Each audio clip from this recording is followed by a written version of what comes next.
Chapter 1. Cautious Living. Day 5. Su Qingyin looked at the 5 characters she had written on the ground. Her expression becoming serious. 5 days had passed. Why had the rescue team not arrived? Was the distress signal not transmitted? Or was the outside world also surrounded by zombies? Her emotions became complex. 5 days ago, the school laboratory suddenly collapsed, and a horde of zombies appeared. They bit anyone they saw and destroyed everything in sight. In an instant, the campus was filled with wailing cries and desperate pleas for help. There wasn't a single complete corpse in the bloody campus. Many had even been assimilated by the zombies. The massive horde of zombies spread across every corner of the campus, leaving the survivors trembling in the dark. The weather had also changed with this sudden catastrophe. The cold wind howled, chilling to the bone. For students in summer uniforms, this was a life-and-death disaster. Having narrowly escaped the vicious zombies, they couldn't withstand the freezing temperatures and soon developed high fevers. Living was so difficult. Fortunately, after surviving this ordeal, their lives could change dramatically. The students who woke up after their fevers were excited they had awakened their powers and no longer feared the zombies. Unfortunately, Su Qingyin had nothing. She didn't even have a fever. There were many like her. Thus, among the survivors, there were both awakened individuals and ordinary people. Ordinary people could only rely on the awakened to survive. Su Qingyin had had enough of this life of dependency. She didn't want to die, still living like this. So, she chose to be alone.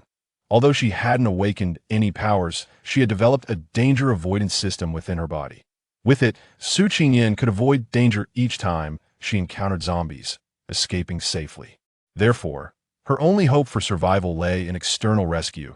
Su Qingyin tightened the quilt around her. It was simply too cold. The night was deep and heavy with dew.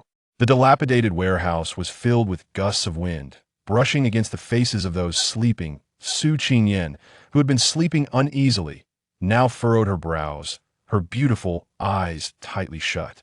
Her perfectly delicate features were already covered in dust, and her petite body curled up in the corner like a small clay figure, lonely and pitiful. Su Qingyin woke up to a rumbling sound. Food and water were running low. She had to go out to find food. She quickly had a meal, tidied up a bit, and took the long stick she had picked up from the storage room before setting off to find food. This time, she was headed to a store north of the school, not too far from where she was, about 1,000 meters away. The once spacious green school path had become bumpy, with trees fallen haphazardly on either side, and the surrounding rest pavilions reduced to ruins. The 10-minute journey turned into more than half an hour.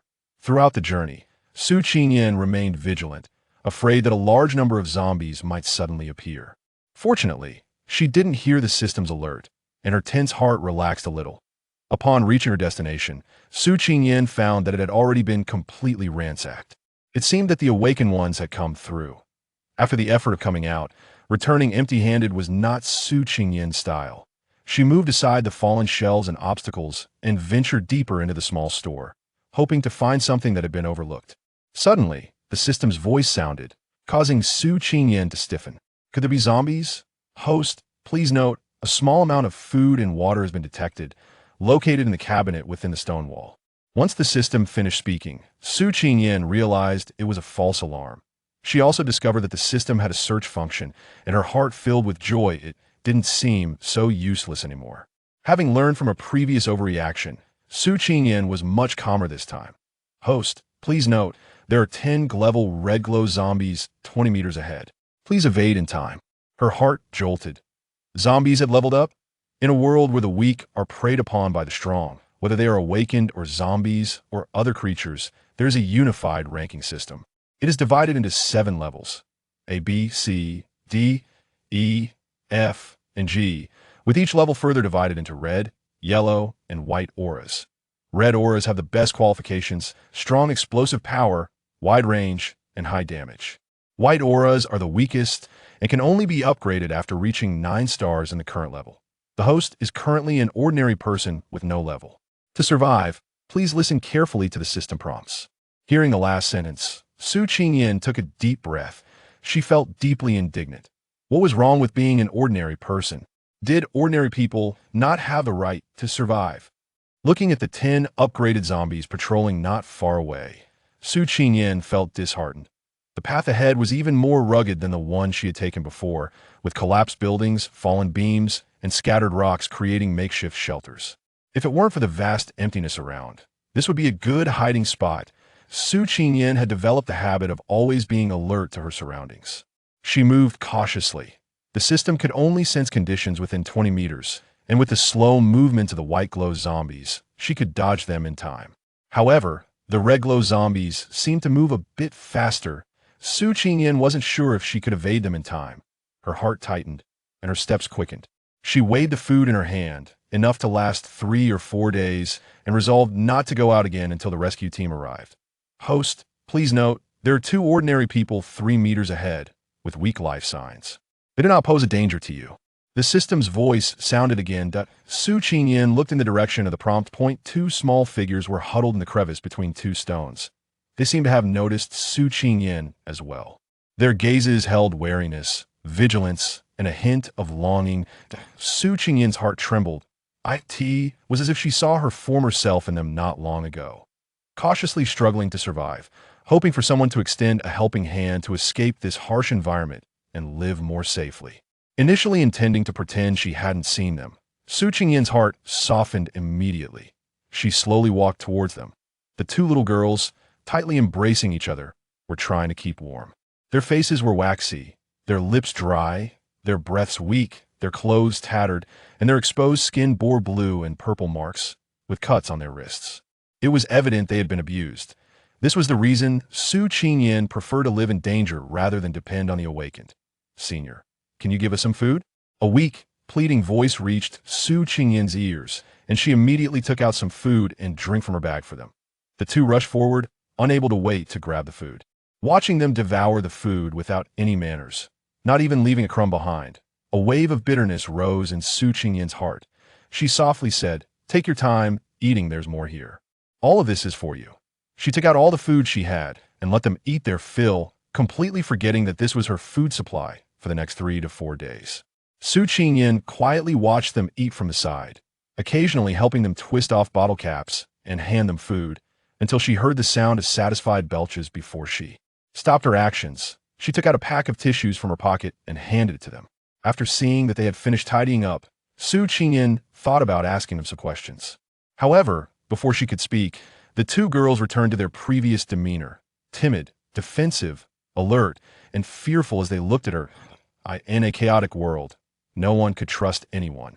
Even if warmth had been given before, it was still impossible to trust. Su Qingyan did not press the issue. With the food she had just found gone, she needed to continue searching. Just as she got up, she heard a weak voice calling her from behind. "Senior, can you take us with you?" Chapter 2. Death turns out to be so close. Senior, are you an ability user? Senior, even though we are ordinary people, our blood is useful against zombies. If you take us with you, we can help you deal with them. 2 urgent voices halted Su Qingyan's steps. The 2 girls seemed to see hope, hurriedly getting up and coming to Su Qingyan's side, tugging at her clothes and pleading. "We'll eat less in the future. We won't eat so much anymore. Senior, please take us with you." Faced with 2 girls who were crying uncontrollably, Su Qingyan couldn't bring herself to refuse. "I'm not an ability user, and I can't protect you. If you insist on following me, you must listen to me." The 2 little girls nodded repeatedly, their sad faces instantly breaking into smiles. They obediently followed behind Su Qingyan. The senior in front of them was brave and strong, confident and decisive, especially with the aura of competence she exuded, making them believe she was indeed an ability user. Being able to walk alone in this cannibalistic environment and even obtain food must mean she was a powerful ability user. The previous tension, fear, and unease of the 2 girls completely vanished, and they began to chat with Su Qingyan with interest. After about 10 minutes of walking, Su Qingyan learned their names, family situations, and even some trivial matters at home. However, what she wanted to know the most was how many people were still alive, whether those ability users had leveled up, what the highest level was, whether they had contacted the outside world, and when someone would come to rescue them. Seeing the blank expressions on their faces, Su Qingyan felt a bit disheartened. That it was as if they were living in a vacuum, knowing nothing, understanding nothing, and seeing no glimmer of hope. Su Qingyan reminded them. The remaining food was only enough for 1 person for a day. Now that there were 2 more people, It simply wasn't enough. She needed to find more food quickly.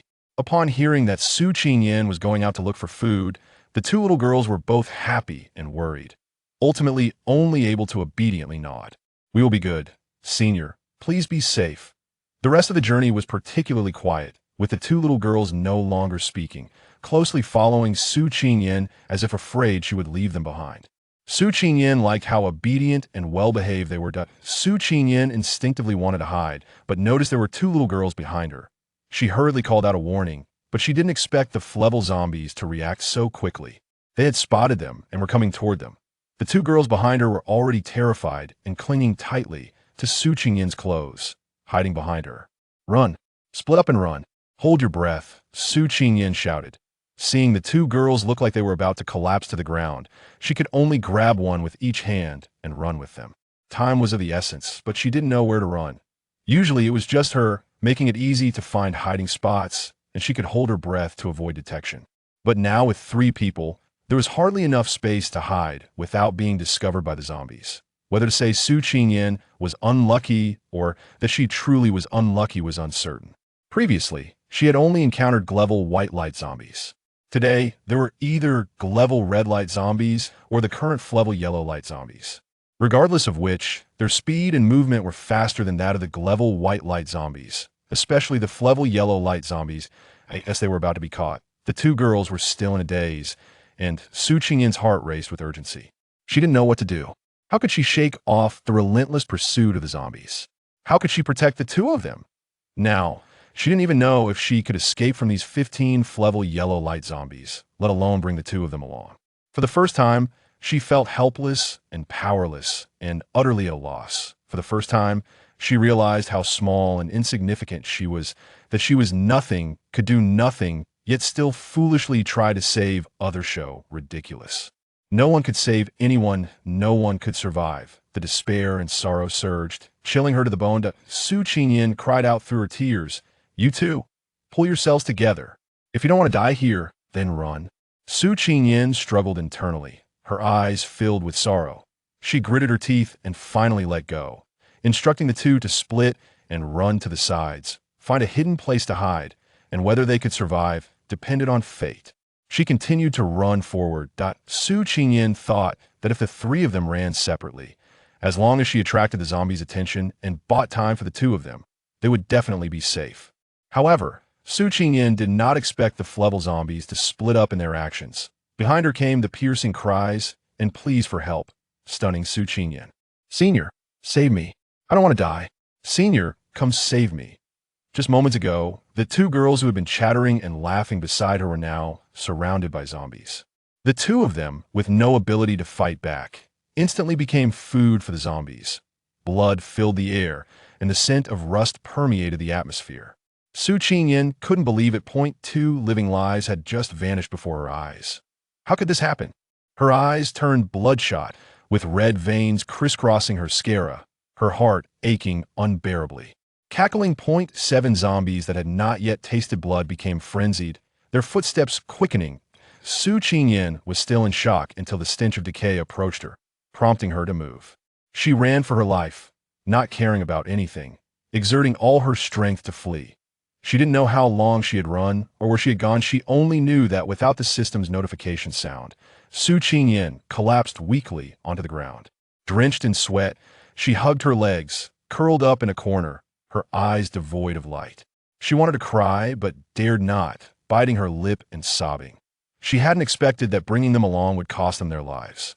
She just wanted everyone to live well. Why did it turn out like this? If she hadn't taken them with her, would they not have died? Su Qingyan regretfully pinched her own arm, venting her sorrow and resentment. It was she who had caused their deaths. No, she didn't cause their deaths. It was the zombies. If it weren't for them, everyone could have lived well. 2 different voices were pulling at Su Qingyan's heart, and the excruciating pain made her weak body unable to bear it, causing her to faint directly. When Su Qingyan woke up again, it was already the next morning.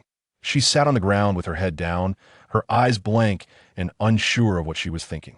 When she lifted her head again, the confusion in her eyes had vanished, replaced by a piercing coldness in her dark eyes. Her aura was no longer gentle. It had taken on an air of indifference and sharpness. and her expression was indifferent, making it hard for anyone to approach her. She glanced at the rising sun, picked up a long stick beside her, and stood up, her fingers rubbing against the stick as if saying, "You are all I have left." Chapter 3: The Hope of Life. It has been 10 days since the outbreak of zombies at the school, and there has still been no external rescue. At this moment, the campus seems to have turned into an isolated island, standing alone in a lost time and space. In the warehouse of the school's physical education building, where the ability users gathered. "What? Still haven't found Su Donya?" Su Yaoyao questioned Zhou Jiaging with a pale face. "Don't you know he's just an ordinary person? Why let him go out to find food? I've told you about his importance. Without him, none of us can contact the outside world. Do you not understand his identity, or do you think you can break through the encirclement of zombies and lead everyone out? The food that can be found in the school is already scarce. The zombies seem to have suddenly become wise and have taken control of the cafeteria's warehouse. We simply cannot get close to it. Without external assistance, if this continues, we will be left with only one way to die." Zhou Jiaging's expression also turned grim. "Yao Yao, do you think I can control Su Donya? He is so proud, so self-important, and so full of himself, you know that. Just because he heard a few strange words. He couldn't stand it and insisted on being self-reliant, going his own way. What can I do? Everyone here gets food through their abilities. I can't just tell everyone he is an exception. I know you like Su Donya, but given the current situation, Yao Yao, I hope you can see reality clearly. Only by staying alive can we talk about these feelings." Zhou Jiaging paused, took out a small bag from his pocket, and placed it in front of Su Yaoyao. "When I go out to find food, I will look for Su Donya again. As for the outcome, I hope you have some idea in your heart. Don't always place your hopes on others. Only by becoming stronger yourself can there be a way out." After Zhou Jiaging left, Su Yaoyao opened the bag. Inside were the crystals dropped after the zombies died, which could enhance the cultivation level of ability users. As a medicine-type ability user, she had already reached E level, 8 stars, the highest cultivation level among all the ability users gathered here. However, she was a support-type ability user and had no combat capability. She could only assist in healing and making some pills to enhance the strength of lower-level ability users, helping them break through their limits. Zhou Jiaging had reached F level, 9 stars, and a few others were like him. To break through to E level, they needed the wind-breaking pill, while she could only refine the E level wind-breaking pill after reaching D level. Su Yaoyao looked at the number of crystals. It was just enough for her to reach D level. Zhou Jiaging was not wrong. Only by staying alive could she discuss other matters, and only by becoming powerful could she act freely and do as she wished. Su Yaoyao's gaze fell on a golden button on the table. "Su Donya, you must live. You cannot just die like this." After taking care of another F-level white light zombie, Su Qingyan picked up the fallen crystals and found a place to rest. After that day, she focused on finding food and killing zombies. With the qualifications of an ordinary person, as long as she was agile, fast, and had strong mental quality. Killing G-level white light zombies was not very difficult. Su Qingyan counted the crystal stones in her pocket. There were more than 30. She had collected 1 crystal for every 5 zombies she killed, and without realizing it, she had hunted over 100 zombies. Thinking back to her first encounters where her hands and feet felt weak and her heart raced with fear, she now faced F-level white light zombies with composure and skill. In just 3 or 4 days, Su Qingyan couldn't help but marvel at how a person's potential is often triggered and brought out in desperate situations. After hundreds of life and death chases and battles, her body and physical abilities had strengthened significantly. Her reflexes were sharp, her movements quick, and her actions more decisive, allowing this ordinary person to possess the strength to kill F-level white light zombies. After eating some food, Su Qingyan organized her backpack and set off again. She needed to find a gathering place for ability users to exchange crystal stones for a chance at rescue. In the past few days, she had helped some ordinary people and assisted several ability users, gaining some information from them. The people at the ability user gathering place were organizing an escape.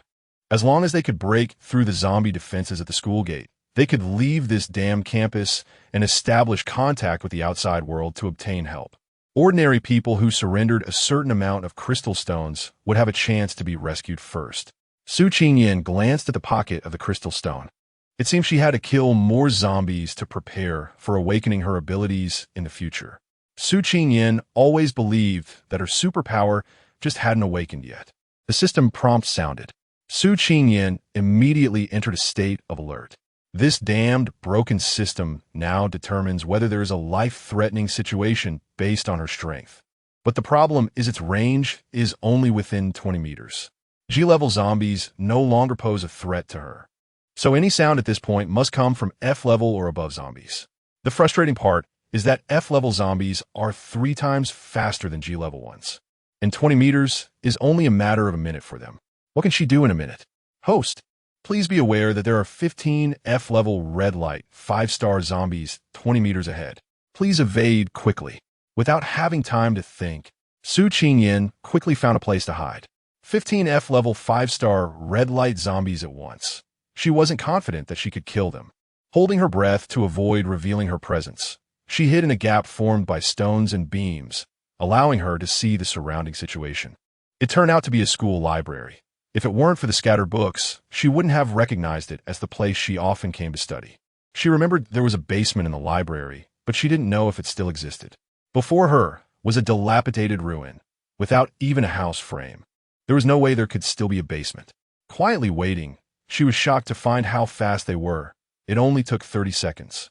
The slow speed disadvantage no longer existed for high-level zombies, which made her even more hesitant to act recklessly. She tightened her grip on the long stick, curled her body into a ball to hide in the shadows, trying to make herself seem non-existent.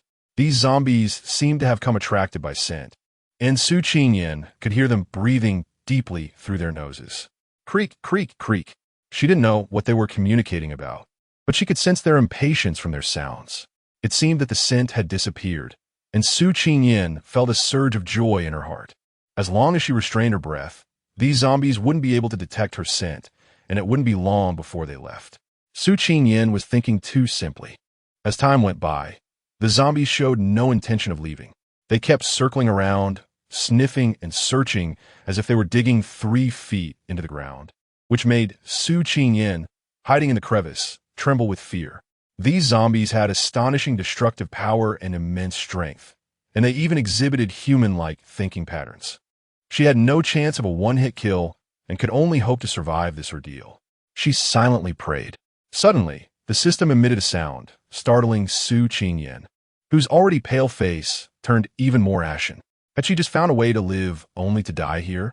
Host, please note, a regular human has been detected 2 meters to your right. The life signs are weak and do not pose a threat to you. After hearing the system's words, Su Qingyan, who had thought she was about to die here, almost wanted to dismantle it immediately. Didn't want to scare her to death in such an extremely tense situation. Overwhelmed by fear, her mental state teetered on the brink of collapse in an instant. Su Qingyan couldn't muster the energy to think of anything else. She had no extra strength to consider other matters. She was struggling to save herself. So how could she have the capacity to save others? She was not a savior, nor was she anyone's hope. She was just an ordinary person, a suffering soul who wanted to survive. Su Qingyan gazed weakly at the sky, her eyes vacant, her nostrils tinged with bitterness, and the corners of her eyes slightly reddened, a tear rolling down with a blink. This feeling of being suffocated, oppressed, and powerless was too unbearable. Yet, her peripheral vision uncontrollably swept towards that spot. The ground there showed signs of depression, clearly caused by the collapse of the building. It was a scene of ruins covered with stones, dust, and debris, and a bare arm was startlingly exposed. The dusty arm could not conceal its original fair skin, and a cute little rabbit tattoo stood out prominently on it. Su Qingyan turned her head in shock, her eyes fixed motionlessly on that tattoo. How could this be? How is it possible? Chapter 4. Regained after loss, Su Qingyan's mind was blank, with only the dusty little white rabbit remaining. Joy surged in her heart, and tears flowed uncontrollably. The person she had searched for many years suddenly appeared before her. It felt as if all the hardships she had endured before were just to prevent her from finding him. At this moment, she felt a little less pain. The dire predicament before her seemed to become less insurmountable at this moment. Su Qingyan looked at the arm covered in dust. and her gaze softened involuntarily. Her clear and bright eyes emitted a shimmering light, and her entire aura became vibrant with life. With faith in her heart, she became strong and fearless. Her gaze fell on the zombie closest to her. At that moment, Su Qingyan resembled a beast with bared fangs, patiently waiting for her prey to come closer, ready to deliver a fatal blow. The instant the zombie turned its head, Su Qingyan seized the opportunity, quickly moving in front of it, and swung her long stick directly at its neck. Its head and body separated, turning to ash in an instant, and a crystal shard fell. Her hand gripping the long stick trembled. This was her most powerful strike, and fortunately, it hit and resolved the threat. 14 left. Su Qingyan picked up the crystal stone, took a deep breath, and immediately held her breath again. This place was suitable for an ambush. She wanted to lure them over one by one to kill them here. Sure enough, the nearest zombie caught the scent and immediately walked over. Following her previous tactics, Su Qingyan quickly killed 4 of them, expending a lot of physical strength. But the good news was that each one dropped a crystal stone. Those zombies seemed to sense something was wrong and stopped acting one by one, instead pairing up, forcing Su Qingyan to change her strategy. Her gaze involuntarily turned to that direction, and Su Qingyan bit her lip, her expression darkening. She needed to deal with these zombies quickly. This was clearly not a good place for fighting. To prevent the person from being discovered by the zombies, Su Qingyan bent down and moved to the other side, deliberately making some noise to lure the zombies over. However, it seemed these zombies had become smarter. Upon hearing the noise, they only paused for a moment and did not follow. Had they learned not to act without seeing the prey? It seemed she needed to let them taste some bait first. With a plan in mind, Su Qingyan no longer restrained her aura and stepped out from her hiding place. The faint scent instantly became rich and sweet. The zombies sniffed deeply, making excited noises, and their fingers pointed toward the same place, no longer hesitating, all rushing toward that direction. Seeing that she had achieved the desired result, Su Qingyan took the prepared sharp stone and fiercely scratched her palm with her left hand, blood oozing out and staining the stone. Su Qingyan immediately placed the bloodied stone on the ground, then picked up another one and quickly ran away, letting it soak in blood before placing it on the ground as well. She repeated this process 7 or 8 times before stopping. Watching the zombies fight over the bloodied stones, a hint of cunning appeared in Su Qingyan's eyes, and a smile curved her lips, though it didn't reach her eyes. Soon, a wave of sorrow washed over her. Using blood as bait was a method she had learned from the 2 girls who had already died. The ability users would use the blood of ordinary people to lure and kill higher-level zombies. Here, morality had long since decayed, and human nature was fully revealed. Su Qingyan had a cold expression, exuding an aura of slaughter. Seeing the opportunity had arrived, she hesitated no longer. With her agile movements, she quickly and fiercely killed 2 zombies. After taking a deep breath, she decisively smashed 2 more skulls. There was no time to collect the crystals that had fallen to the ground. Su Qingyan held her breath and dealt with 2 more. As she continued her relentless attacks, her strength began to wane. Faced with 4 alert zombies, unable to achieve a one-hit kill, she could only temporarily retreat. Fortunately, these zombies had not evolved their vision. Otherwise, relying solely on concealing her aura would not have hidden her presence at all. After suffering heavy damage, the zombies became frenzied. Their already repulsive appearance became even more grotesque and disgusting in their madness and anger. A foul stench accompanied their violent movements, permeating the air. The smell was like poison gas, making Su Qingyan, who was hiding not far away, feel nauseous, with tightness in her chest and dizziness. Originally wanting to conserve some strength, Su Qingyan was forced to reveal herself. As she spotted her targets, the 4 zombies surrounded her from all directions, trying to trap Su Qingyan, but they did not expect her speed to be so fast. With her background in dance, Su Qingyan used her flexibility and trained skills to kick off the body of a zombie, flipping over it, taking them by surprise. She swung her long stick down onto its head, crushing it instantly. Without pausing her movements, she swiftly dealt with another one using her agile techniques, leaving just 2 remaining. At this point, Su Qingyan was already panting, her strength nearly exhausted, her body soft and her limbs even weaker. The two zombies, however, were immensely excited, as if it was a delight only they could enjoy. Without giving Su Qingyan a chance to rest, the two zombies charged at her together. With no extra strength left to use, Su Qingyan gritted her teeth and faced them head-on. The pain in her arms ignited her last reserves of strength. The will to survive made her reckless as she used her body as a shield, trading injury for death. Just as the two zombies were about to grab her and bite, she seized the moment and thrust her stick directly through their throats. With a powerful flick, their heads rolled away. At the same time, Su Qingyan collapsed to the ground, utterly exhausted, killing 15 F-level red light, 5-star zombies with an ordinary person's body. One must say Su Qingyan was formidable, impressive, and courageous. Among ability users of the same level, no one would dare to claim they could handle 15 zombies alone. If someone had been watching this battle, no one would believe Su Qingyan was not an ability user. Even if she had not used any abilities, they would firmly believe she was one. They would surely admire and respect her. Su Qingyan gasped for breath, moving her fingers but unable to muster even a bit of strength. All she wanted was to lie down and rest. But there were still people waiting for her to save them. With great difficulty, she managed to get up, using a long stick to slowly make her way to the arm. Seeing the dust-covered arm, Su Qingyan's trembling hand hesitated to touch it, fearing that everything before her was just an illusion. The more she wanted to get closer, the more she feared it would all be in vain. After moving the stones and some heavy objects off the ruins, Su Qingyan began to dig.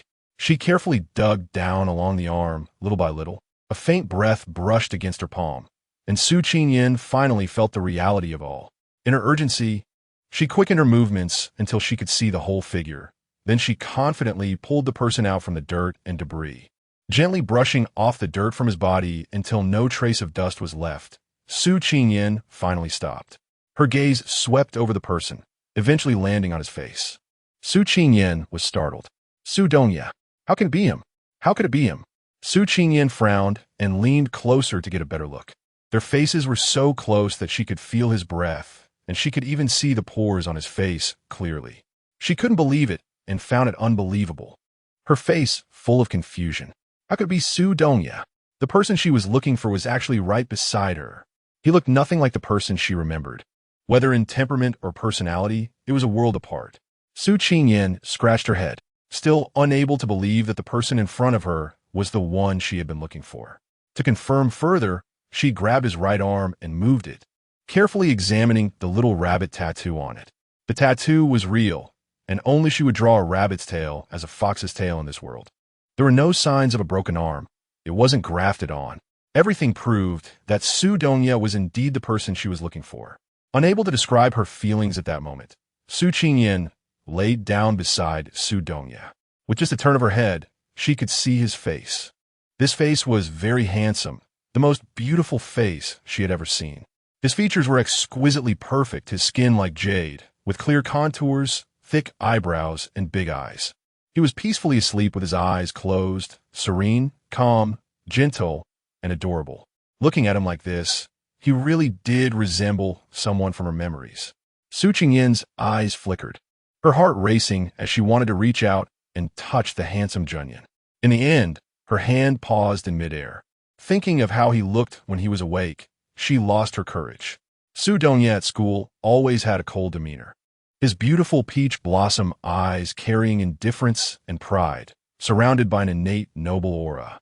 When he looked at people, it made them feel inexplicably tense, flustered, and oppressed, to the point where no one dared to approach him. Only once did she see him smile. It turned out that when he smiled, he was so beautiful, warm like a spring breeze, and in his deep eyes lay the stars and the sea, dazzling and vibrant, making one willing to drown in it. Su Qingyan pursed her lips, seeming a bit reluctant. She retreated and sought to lean on his shoulder for a rest, but found that he seemed to be tightly gripping something in his hand. She pried his fingers open to take a look, and her lovely little face couldn't help but flush. It turned out that he hadn't forgotten her and had been keeping her in his heart all along. A pink rabbit hairband was tightly clutched in Su Dongya's palm. Su Qingyan stared at the headband with a silly smile, and as she smiled, tears began to roll down her cheeks. Su Qingyan murmured to herself, while tightly holding onto Su Donya's arm, as if she would never let anything separate them again. The emotional ups and downs drained Su Qingyin's last bit of strength, and she could no longer resist her body's weakness and fell into a deep sleep. Chapter 5. The painful awakening. The soreness in his arm made Su Donya furrow his brows. He slowly opened his eyes, revealing a cold, dark gaze. Memories from before he fainted flooded into his mind like water rushing in. After overcoming the discomfort, he recalled everything. He had followed a superhuman out to search for food, but unfortunately encountered an E-level yellow light 7-star zombie along the way. The highest level of ability among the superhumans in the team was merely F-level red light 9 stars. Unable to resist, they could only disperse and retreat. He and one of the superhumans retreated to the library, and just as they were about to enter the basement, he was knocked out from behind. As he fainted, he heard the person angrily saying, "In the end, the lofty Su Donya has also become zombie fodder." Really thought he could be arrogant for a lifetime. People like you only rely on your good family background, good looks, and good grades to run rampant in school. Being overbearing and bullying others, flaunting your power, looking down on everyone, treating others with contempt, it's no wonder you can't awaken any abilities. In this apocalypse without abilities, you're just a clown, a pathetic creature relying on charity, still acting high and mighty, thinking you're still a noble young master, putting on an air of superiority for whom? Dreaming of being with Goddess Yao Yao.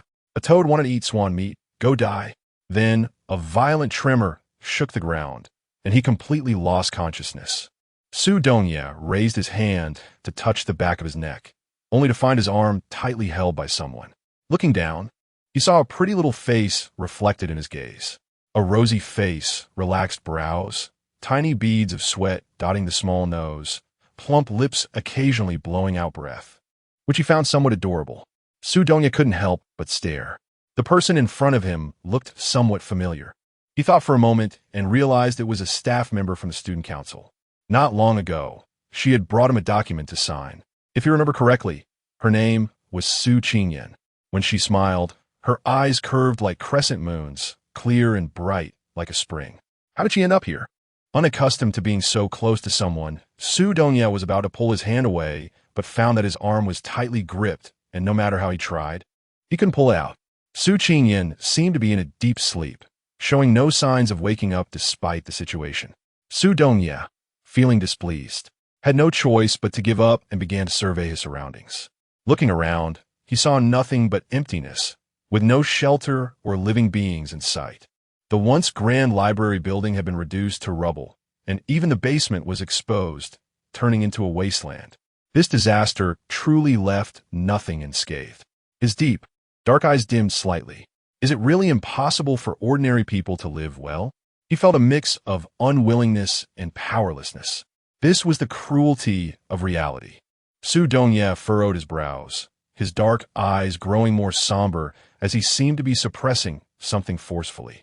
The burning sensation in his abdomen became increasingly pronounced, as if a flame was thriving there, causing him unbearable pain, and he felt something within him trying to break free, tearing at his body. Su Donya gritted his teeth, trying not to let the pain escape, thinking that if he endured a little longer, it would pass. The pain seemed to move, spreading from his abdomen to his limbs. And not only that, the agony intensified, as if it wanted to shatter his flesh and consume his very bones. The excruciating, bone-deep pain was unbearable. Unable to withstand it any longer, Gu Qingyun couldn't help but let out a loud roar. The sound resembled a wounded beast struggling in its death throes, piercing, tragic, and filled with suffering. Su Qingyun was startled awake. She instinctively grabbed a long stick to block in front of her chest, adopting a defensive posture, her sharp gaze scanning the surroundings while keeping an eye on Su Donya from the corner of her eye. Noticing nothing unusual around and with no alert from the system, she relaxed a bit and focused her attention on Su Donya. At that moment, Su Donya was in pain, his whole body convulsing as he curled up on the ground. Su Qingyun, who had never seen such a situation, was frightened, her small face turning pale. Su Donya, what's wrong? What happened? Su Qingyun anxiously held Su Donya in her arms, wanting to check on his condition. She saw that his face was covered in sweat. His hair had long been soaked and was hanging over his forehead, obscuring much of his features. And his pale lips were trembling as if he were trying to say something. With a worried expression, Su Qingyan immediately leaned down to his mouth, trying to hear clearly what he was saying. "Where does it hurt? Su Dongya, wake up." As soon as she heard Su Dongya cry out in pain, Su Qingyan panicked. She hurriedly lifted his clothes to check, but there were no wounds, not even a scratch. What on earth was happening? Su Qingyan was so anxious that she started crying. "Su Dongya, don't scare me. You're not injured. You're perfectly fine. Where exactly are you? Wake up and explain clearly," gently patting Su Dongya's cheek. The scorching heat made Su Qingyan both surprised and delighted. "Su Dongya, do you have a fever? Are you awakening your abilities?" Ordinary people's bodies can awaken abilities after a high fever. She had seen it before, but no one had ever experienced body pain like Su Dongya did. They simply fell asleep quietly and then awakened their abilities. However, some of them had not woken up at all. Su Qingyan anxiously held Gu Qingyuan, quietly praying for him to safely get through this calamity while also observing his condition. Seeing his lips bitten and bleeding, a flash of heartache crossed her eyes. She placed her arm near his mouth, allowing him to bite her. The pain in her arm made her break out into sweat. It really hurt. However, this seemed to ease her heart a bit, as she felt she could share some of his pain. A refreshing fragrance seeped into her body, helping to resist the pain and dispel the heat. Su Dongya felt the pain lessen, and the flames inside him seemed to shrink a bit. He couldn't help but continue to draw in this fragrance, hoping to make the pain completely disappear. It wasn't until he tasted the metallic flavor of blood in his mouth that he opened his eyes in shock. He met a pair of clear, bright eyes, his own reflection clearly visible in them. You're awake. Is there anywhere else that hurts? Are you uncomfortable?" Seeing Su Dongya awake, Su Qingyan was so happy she almost wanted to shout for divine help. At that moment, she was no longer the brave and fierce person she was in front of zombies. Instead, she was as timid as a squirrel. She bit her lip and cautiously glanced at Su Dongya before speaking. "I just wanted to see if you still had a fever." Su Dongya's gaze had already scanned Su Qingyan, finally landing on her arm. "You saved me. Thank you." "No, it's nothing." Su Qingyan waved her hand repeatedly, asking, "Is there anywhere else you feel uncomfortable? Is there any pain in your body? You're bleeding. Let me take care of it." Oh. It's fine. It won't bleed for long."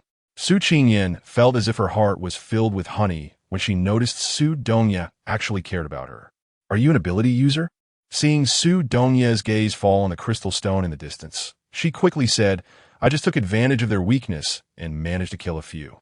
Only then did she remember that she hadn't picked up the crystals yet and hurriedly got up to collect them. "These are good things. I mustn't forget them." There were marks on her legs and hand from being scratched by zombies.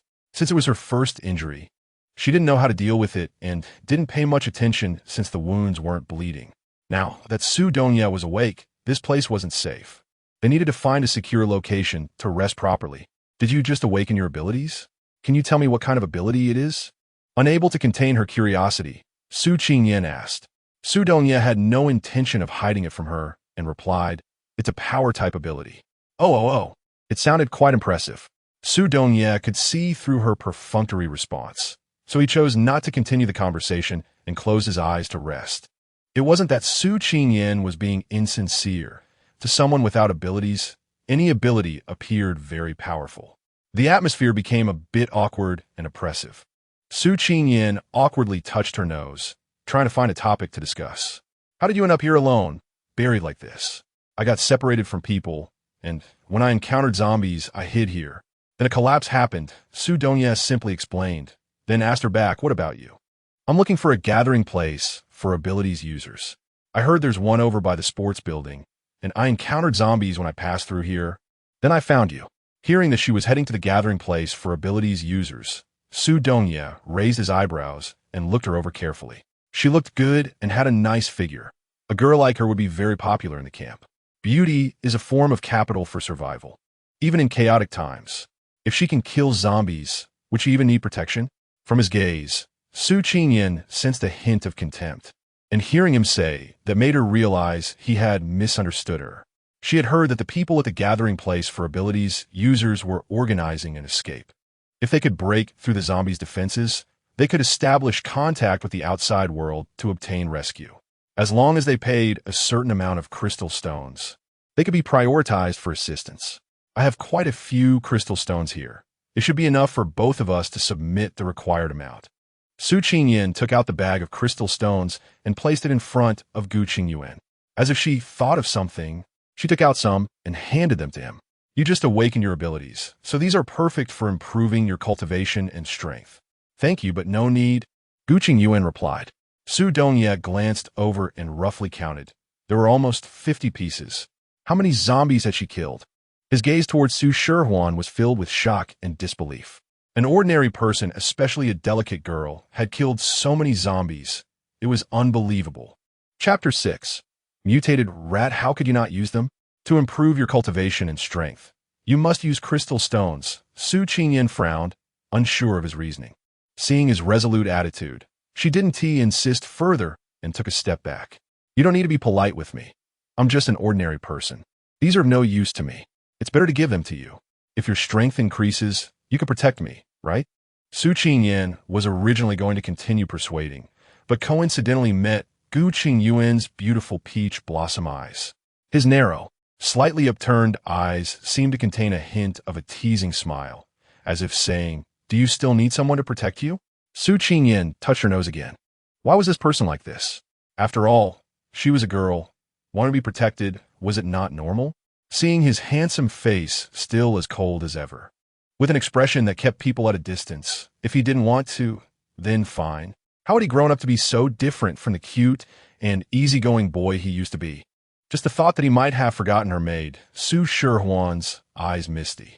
The bare arms exposed to the scorching gaze were unavoidable, and Su Dongye could no longer ignore the rags of his clothing. He coughed awkwardly. I know where the gathering place for ability users is. I'll take you there. She thought she would be happy to hear this news, but unexpectedly, she looked disinterested. Oh, have you rested well? If you're done resting, then let's set off. This place isn't very safe either. Su Qingyan got up to pack her backpack and took out some food, handing some to Su Dongye while she munched on her own. Walking behind Su Dongye, she couldn't help but ask, "Do you know who drew the tattoo on your arm?" Su Dongye glanced at his right arm, touched the little rabbit with his left hand, and his expression momentarily showed confusion before he replied, "It was done by the tattoo artist." What's wrong? Hearing this answer, Su Qingyan paused for a moment and asked, "What about the headband on your wrist? Where did that come from?" This time, her question was urgent, even carrying a hint of pressure. Su Dongye stopped, turned to look at her, and his indifferent gaze held a cold hostility. He said in a low voice, "We aren't close enough to pry into each other's privacy." After saying this, Su Dongye turned and continued walking, but this time, he did not deliberately slow down. Su Qingyan was intimidated by Su Dongye's imposing aura. A terrifying presence enveloped her, rendering her unable to move, and by the time she could, she had already tasted the bitterness of tears. It was too frightening, too scary. She finally understood why her boss was always reluctant to deliver documents to Su Dongye for signatures, why no one at school dared to go against him, and why no one would even utter a word of dissent in his presence. It was simply too terrifying. Su Qingyan had already lost all hope that Su Dongye was the person she was looking for, and even if he was, she didn't want him anymore. With a restless heart, Su Qingyan walked neither too close nor too far behind Su Dongye.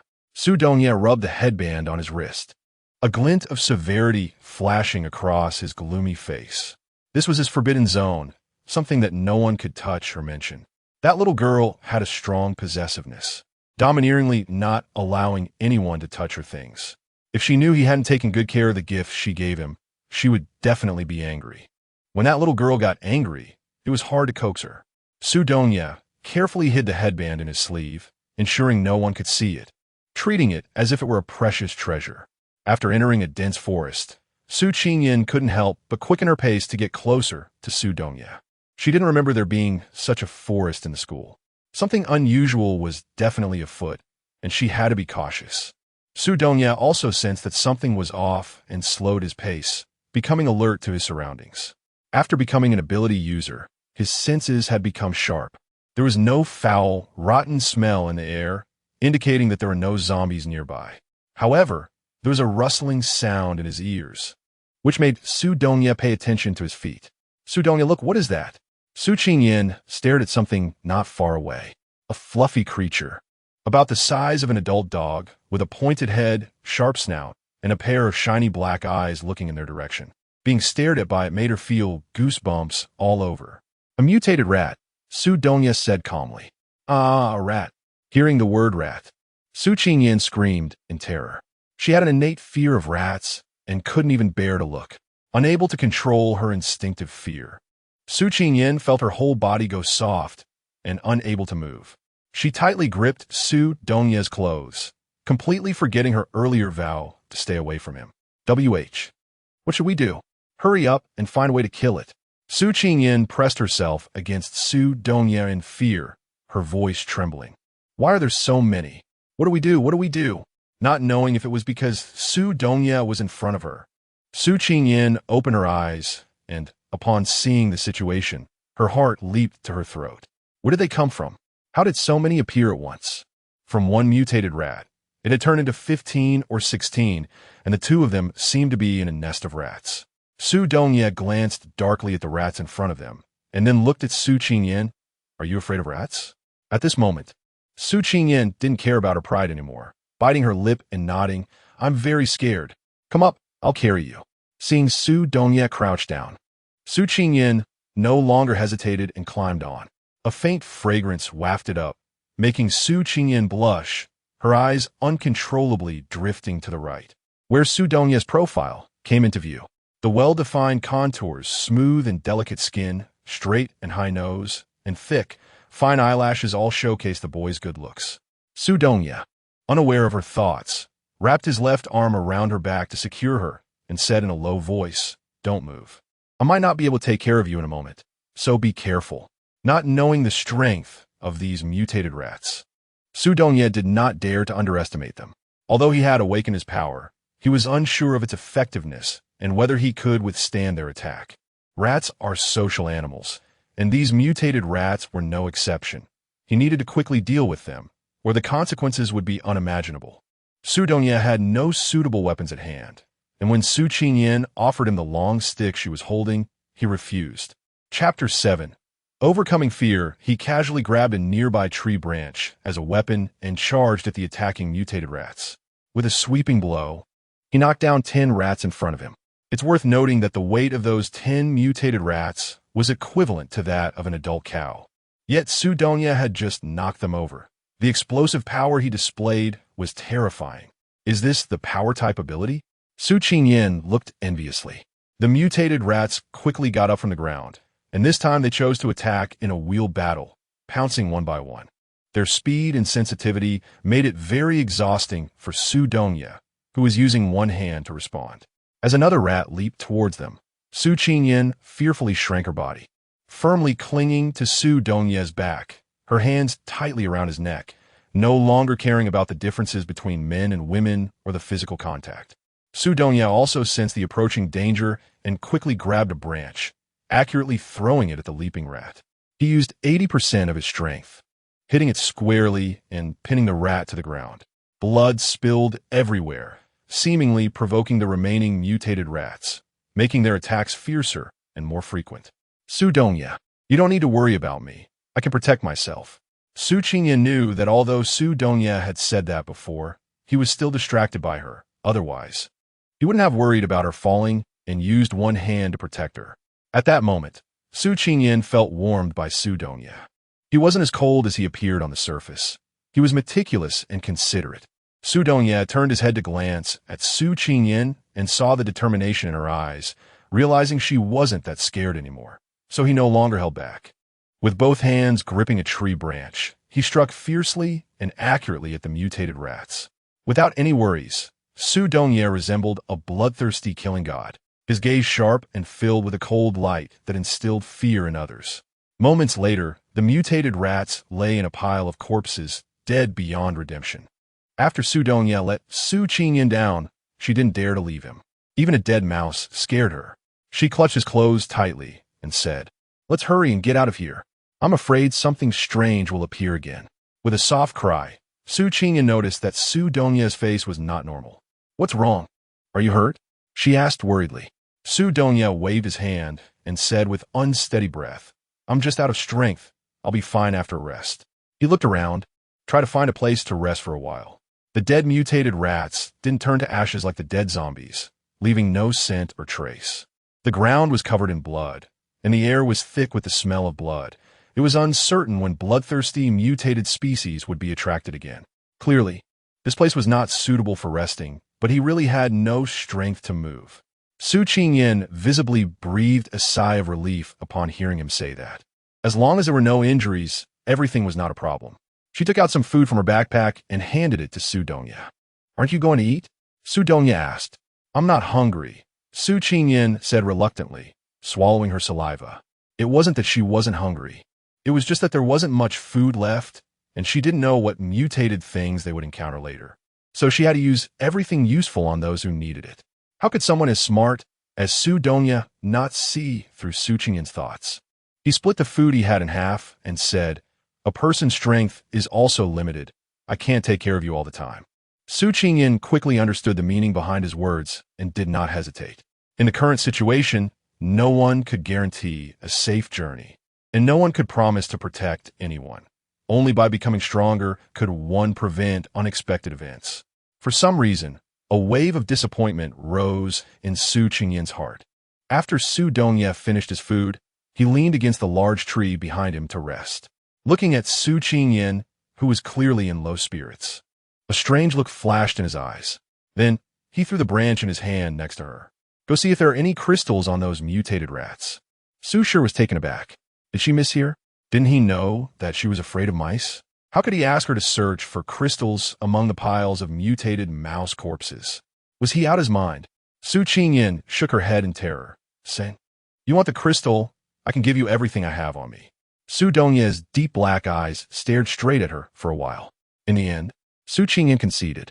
Reluctantly, she stood up and steeled herself to walk towards the pile of corpses. Wait, use this. Su Donya kicked the branch he had used earlier to Su Qingyan's feet. I have a long stick. I don't need to use yours. Are you sure you want to use your long stick to poke those mutated rat corpses? Su Qingyan shuddered as images of the long stick poking at the corpses of the mutated rats flashed in her mind. If this really happened here, she would rather die than give up the long stick that had accompanied her for so long. She picked up a branch and placed the long stick next to Su Donya before continuing toward the pile of corpses. The closer she got to the mound of mutated rat bodies, the more the hairs on Su Qingyan's body stood on end, and her forehead and palms were already covered with beads of sweat. This was even harder for her to endure than fighting zombies. It was unbearable. How could she possibly overcome such a primal human fear? The man, however, closed his eyes and didn't even look at her. This made Su Qingyan so angry that her veins bulged.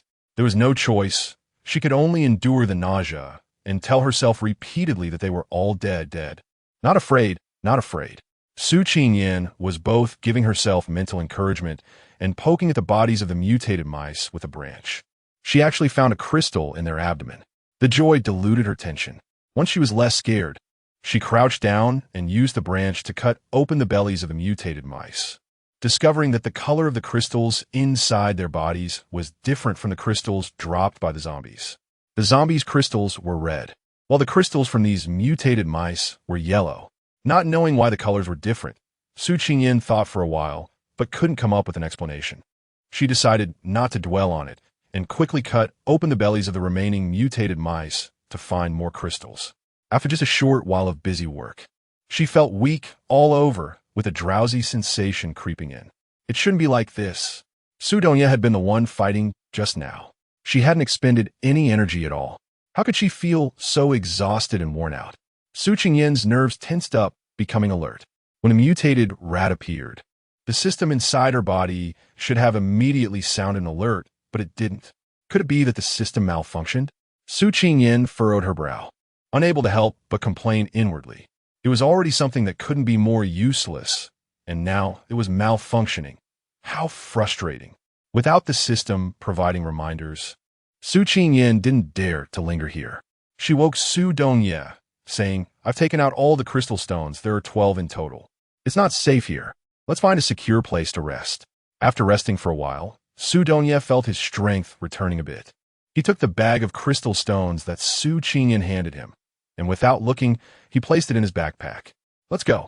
If we walk for another half an hour, we can reach the ability user's base." "Why did you put your crystal stones with me? Aren't you going to take a look? What if I trick you? Would you trick me?" Su Qingyan didn't expect Su Dongye to ask so directly. She was about to tease him by saying yes, but under the gaze of those dark, piercing eyes, she found herself unable to speak. She pouted and said no. Su Dongye seemed to have heard a satisfactory answer, and only then did he pick up Su Qingyan's long stick and walk ahead to clear the way. Su Qingyan followed behind, mumbling softly, "How boring, can't even make a joke." Chapter 8. Poison. There weren't so many weeds and bushes when we came here. How come just a few days later, it's impassable? I didn't expect even the plants to undergo mutations. Su Dongye didn't dare to forcefully destroy these plants. He could only clear a path to remind Su Qingyan to be careful. There were quite a few thorny vines, and despite being cautious, he still got pricked. Su Dongye's hand holding the long stick was bleeding profusely, while Su Qingyan was slightly better off. Although her arms and legs were also pricked, it wasn't too much. And fortunately, it didn't hurt. They didn't pay much attention to the wounds, letting the blood flow without treating them. They stumbled through the vegetation and reached the lakeside. Su Dongye noticed that Su Qingyan couldn't move anymore, so he suggested, "Let's take a break for a moment. We're almost there after crossing the wooden bridge. How much water and food do we have left in the bag?" Su Qingyan was truly exhausted, lying on the ground, gasping for breath like a cow. She didn't want to move at all and directly handed her backpack to Su Dongye, letting him take a look himself. Su Dongye took the bag and, noticing the branch next to Su Qingyan, asked, "Why didn't you throw it away?" "Oh, I forgot." Su Qingyan then remembered that the branch in her hand had poked a rat and immediately discarded it. It seemed she thought of something and stared at Su Dongye, asking, "Is this the reason you didn't use my long stick before? Speak less, conserve strength, and build up energy." Su Qingyan juke.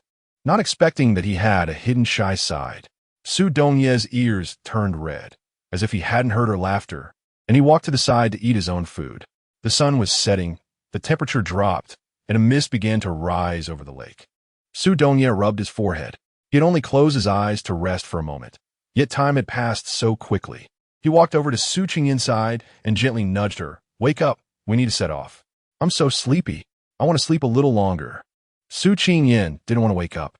It seemed to be the most peaceful sleep she had since the apocalypse began. The dream was filled with tranquility and beautiful moments, making her reluctant to awaken. The scorching heat from her hand alerted Su Dongye to something being off with Su Qingyan. "Su Qingyan, wake up. This isn't a place to sleep." The person was not awakened, but the intense heat in his palm caused a chill to rise within him. This feeling made Su Dongye's heart tighten. He glanced at the surroundings and then looked toward the dilapidated houses not far from the bridge. Su Dongye quickly picked up the sleeping Su Qingyan and leaped over the long bridge. After resting for a while, his stamina recovered somewhat, and with his abilities, he soon arrived at the house. Upon seeing the scene outside the house, Su Dongye suddenly stopped, his expression changing, becoming cautious and careful. The walls built to fend off the massive zombie attacks had collapsed into a pile of dust, and the once tightly shut iron gate stood wide open, revealing a ground stained with bright red. A thick stench of blood lingered in the air, indicating that a large-scale life-and-death struggle had recently taken place here.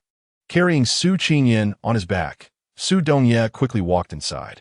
There wasn't a single breath of a living person, not a single corpse. Su Dongye felt disheartened. At that moment, the person on his back began to struggle, continuously murmuring about how hot it was. Su Qingyan seemed to be in a sea of fire, her whole body enveloped by flames. No matter how she ran or dodged, she couldn't escape the scorching heat. "Su Dongye, save me, save me." In her dream, Su Qingyan still remembered there was someone. Instinctively, she clung tightly to Su Dongye. A cool sensation surged in her body, making her feel much better. But her grip on Su Dongye's arm did not loosen. Instead, it tightened even more. At the same time, Su Dongye was not doing well either. The chill inside his body continued to spread, His limbs felt cold all over. Even breathing became painful. This was a gathering place for superpowered individuals. He had no powers. But because of his identity, he still had a room of his own. Although it was small, the facilities were complete. After placing Su Qingyan in the bathtub, Su Dongye immediately turned on the cold water, hoping it would relieve her fever. Seeing Su Qingyan calm down a bit in the water, the chill within him actually eased a little as well. Su Dongye began to ponder what had happened here. How did the zombies find this place? Where did the living go? He didn't believe that everyone here had died. There must be some who had escaped. As for where the living had gone, he needed to find out if there were any clues left behind. Just as Su Dongye was about to get up and leave, his wrist was grabbed by someone. Before he could react, he fell into the bathtub, crashing onto Su Qingyan. Being hit by a heavy object seemed to wake Su Qingyan from her dream. She opened her eyes, but they were blood red. She couldn't help but tighten her grip on Su Dongye's hand, leaning forward and kissing him on the lips. At that moment, Su Qingyan was already dazed from the heat. Unable to find any coolness, she felt like she was about to explode. How could she let go of the ice cube in her hand? Using all her strength, she pressed her whole body against this big ice cube, wishing she could swallow a hole to extinguish the blazing flames inside her. Their clothes had somehow come off, entangled in the water. Su Dongye shook his head to clear his mind, but when he met those water-glimmering eyes, his heart stirred. The body in his arms was incredibly delicate with soft, fair skin, and her slightly squinted eyes exuded charm. The red at the corners of her eyes, tinged with desire, resembled an enticing little fox, igniting a flame within his cold body, dispelling the chill. He knew he shouldn't, but he couldn't resist the other's passion, pleading yet unable to fight the coldness within. Hot and cold intertwined with each other. Their fingers intertwined, emotions blossoming. A golden light enveloped their bodies, and in an instant, two totems appeared behind them. Immersed in desire, the two didn't notice anything unusual, only feeling an even stronger craving. A fierce dragon with angry eyes and a soaring phoenix vividly flashed on their smooth backs, only to quickly disappear. However, on their tightly clasped wrists, two barely noticeable marks appeared. When Su Qingyan woke up, she felt weak and sore all over, uncomfortable as if something had rolled over her body, a myriad of discomforts that she couldn't quite explain. She glanced around and realized she was no longer by the lake, but in a room. It didn't take long for Su Qingyan to understand that she had arrived at a gathering place for superpowered individuals. Su Dongye hadn't woken her up or left her alone. Instead, he had brought her here. This person wasn't so bad after all. Chapter 9. I'm going to kill you, Su Qingyan, still a bit dazed after waking up. Hurry to get dressed. When she got out of bed to make it, she saw a patch of bright red on the sheets, and her heart sank. She rushed to the bathroom to check if her period had started. Counting the days, it was about that time.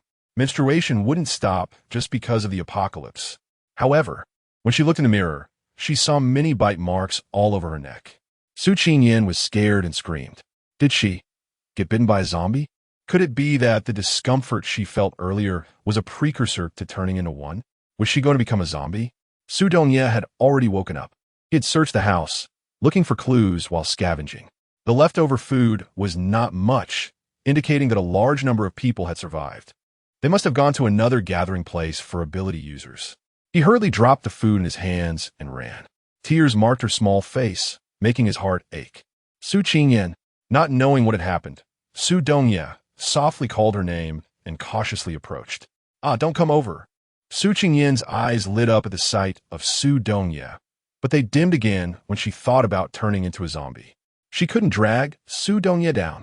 You hurry and leave. What's wrong with you? Don't touch me. You hurry and leave. Get as far away from me as possible. Su Qingyan, what's wrong with you? I was bitten by a zombie. It won't be long before I turn into one. You need to go. The farther away, the better. I don't want to hurt you. I don't want to die.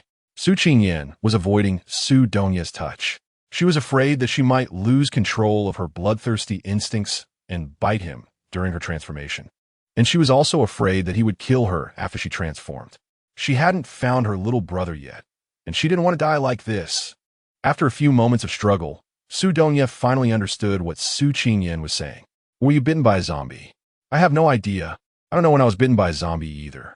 When I woke up, I felt uncomfortable all over, weak and powerless. My legs and hand were trembling. Is this a sign of transformation? Su Qingyan noticed that Su Donya no longer pulled her blanket, so she stopped struggling and spoke about her own understanding. She didn't notice Su Donya's discomfort, nor did she pay attention to his flushed face. Su Qingyan saw that Su Donya did not believe what she said, so she had to show him evidence.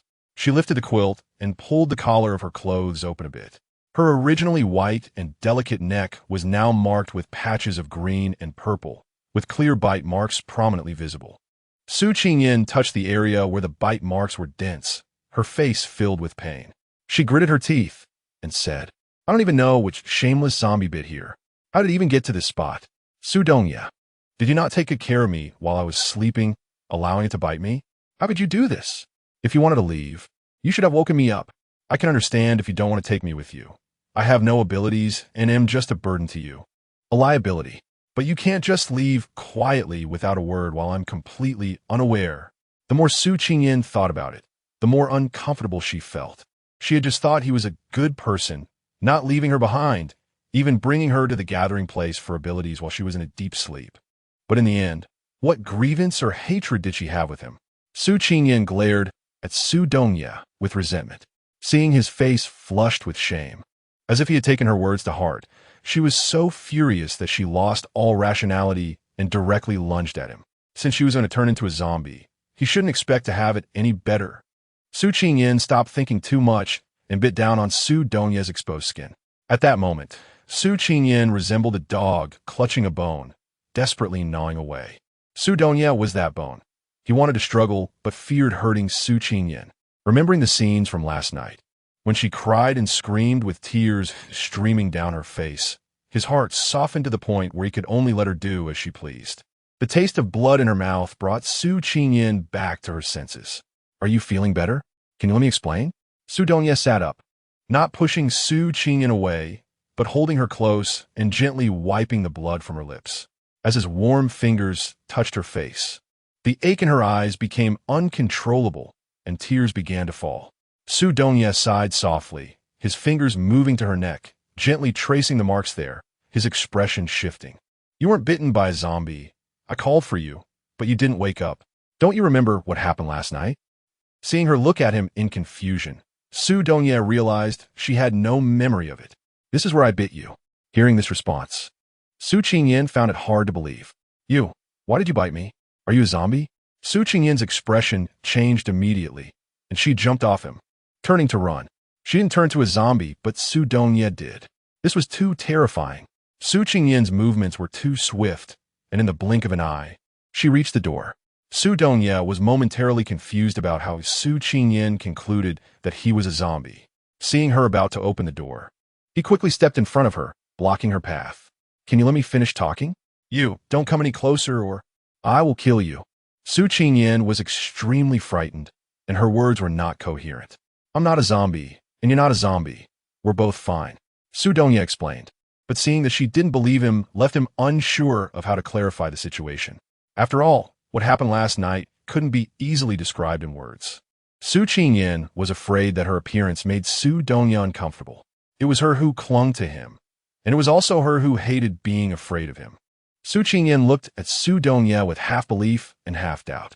Seeing his gloomy expression and the hostility between his brows, her emotions were full, unlike that dull zombie. After feeling relieved, she still couldn't help but ask how the marks on her neck came about. Why did you bite me? And here, cough, cough. Su Donya's face turned red with embarrassment. I not only bit you here, but also, after thinking for a moment, Su Donya couldn't bring himself to say the rest, his deep gaze falling on the exposed skin at Su Qingyan's open collar. The heated gaze made Su Qingyan feel as if her clothes were being stripped off. She uncomfortably adjusted her clothing. Looking down, she saw the crimson handprints covering that area, causing her pupils to contract in shock. For someone like Su Qingyan, who didn't understand romantic matters, seeing such a scene left no room for confusion. No wonder she felt unwell. No wonder there were bloodstains on the bed despite her period not coming. No wonder there were bite marks on her neck. It was all. Su Donya, I'm going to kill you. Chapter 10. Both awakened their abilities. Su Donya seemed to have anticipated that Su Qingyan would pounce on him.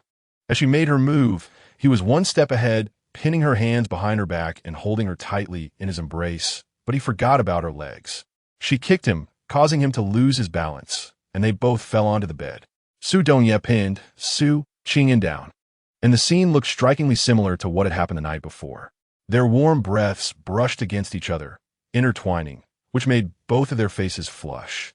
This was Su Qingyan's first time being so close to a boy, leaving her flustered and at a loss, her gaze wandering as she dared not look at him. Su Dongye's eyes were fixated on Su Qingyan's face, capturing every change in her expression. About what happened last night, I want to apologize. After all, at that time, I was the only one who was sober between us. I shouldn't have accepted you when you were not clear-headed. I shouldn't have. Stop, Su Dongye. Don't say any more. Su Qingyan didn't want to hear any more about what happened last night. She vaguely felt that the whole thing seemed to have started with her leading it. Suddenly, she felt a flush of embarrassment and dared not look directly at Su Dongye. Can you let go now? This is uncomfortable for me. Oh. Their positions were indeed inappropriate, and Su Dongye awkwardly released her. For a moment, awkwardness surrounded them, and both had different expressions, unsure of what to say. It was Su Dongye who broke the tense atmosphere. After you fainted yesterday, your body was burning hot, and it was dark, so I carried you here. This is a gathering place for ability users. By the time we arrived, it was already empty. There were signs of fight, probably because the zombies discovered this place, and the ability users had to evacuate. I originally wanted to use cold water to cool you down, but I didn't expect. Su Qingyan saw that he was about to bring up that matter again, and quickly interrupted him. I know. Everything that happened yesterday was an accident. Let's just pretend like nothing happened. Su Qingyan felt embarrassed under Su Dongye's entangled gaze. Su Dongye, don't think too much about it. Really, it's nothing. She just wanted to brush this matter aside, pretending as if nothing had happened, so that they both could feel it was just a trivial issue. However, facing Su Dongye's deep and indifferent eyes, a strong sense of pressure made her only able to force a silly smile. Since you don't want to mention it, then let us not, but the things that have already happened can't be erased no matter what. Su Dongye didn't understand why he felt a surge of anger when he heard her say it was nothing, and seeing her helpless and wronged expression made him want to yield. These two emotions made Su Dongye somewhat irritated, and the pressure around him lowered a bit more. Have you noticed any changes in your body? Su Dongye asked. About that. Didn't Tiwi say not to mention it? Why are you asking? Su Qingyan looked at Su Dongye strangely. Knowing that she was thinking off track again, Su Dongye explained, before the emergence of abilities, the body usually experiences a heating sensation. Can you check if there are any abilities being generated? Su Qingyan blushed as she hurriedly checked her own condition. What was wrong with her? Hadn't they already agreed to act as if nothing had happened? Why was she still so sensitive? Su Qingyan closed her eyes to sense if any abilities had emerged, while also mentally comforting herself. Su Dongye, beside her, was also examining his newly developed abilities. In addition to his power ability, he had also generated a mental ability. Upon waking up, he noticed changes in his body and the emergence of a new ability. The mental ability. He immediately conducted a test, releasing all his mental strength, which allowed him to gain control over the entire building. To him, the building appeared transparent. He could clearly know what items were inside and their locations. This was why he knew that the people inside were evacuating in an orderly manner. The scattered food inside the house was the best evidence of that. The absence of large-scale casualties lifted Su Dongye's spirits a bit. He also found his phone in Su Yaoyao's room. It seemed that after his incident, Zhou Jiaging and the others had gone out looking for him. Unfortunately, the phone was out of battery, making it impossible to contact his grandfather. Su Dongye stared at the phone in his hand. This was a special phone given to him by his grandfather, integrated with a chip in his arm, allowing his grandfather to find him regardless of his location or signal.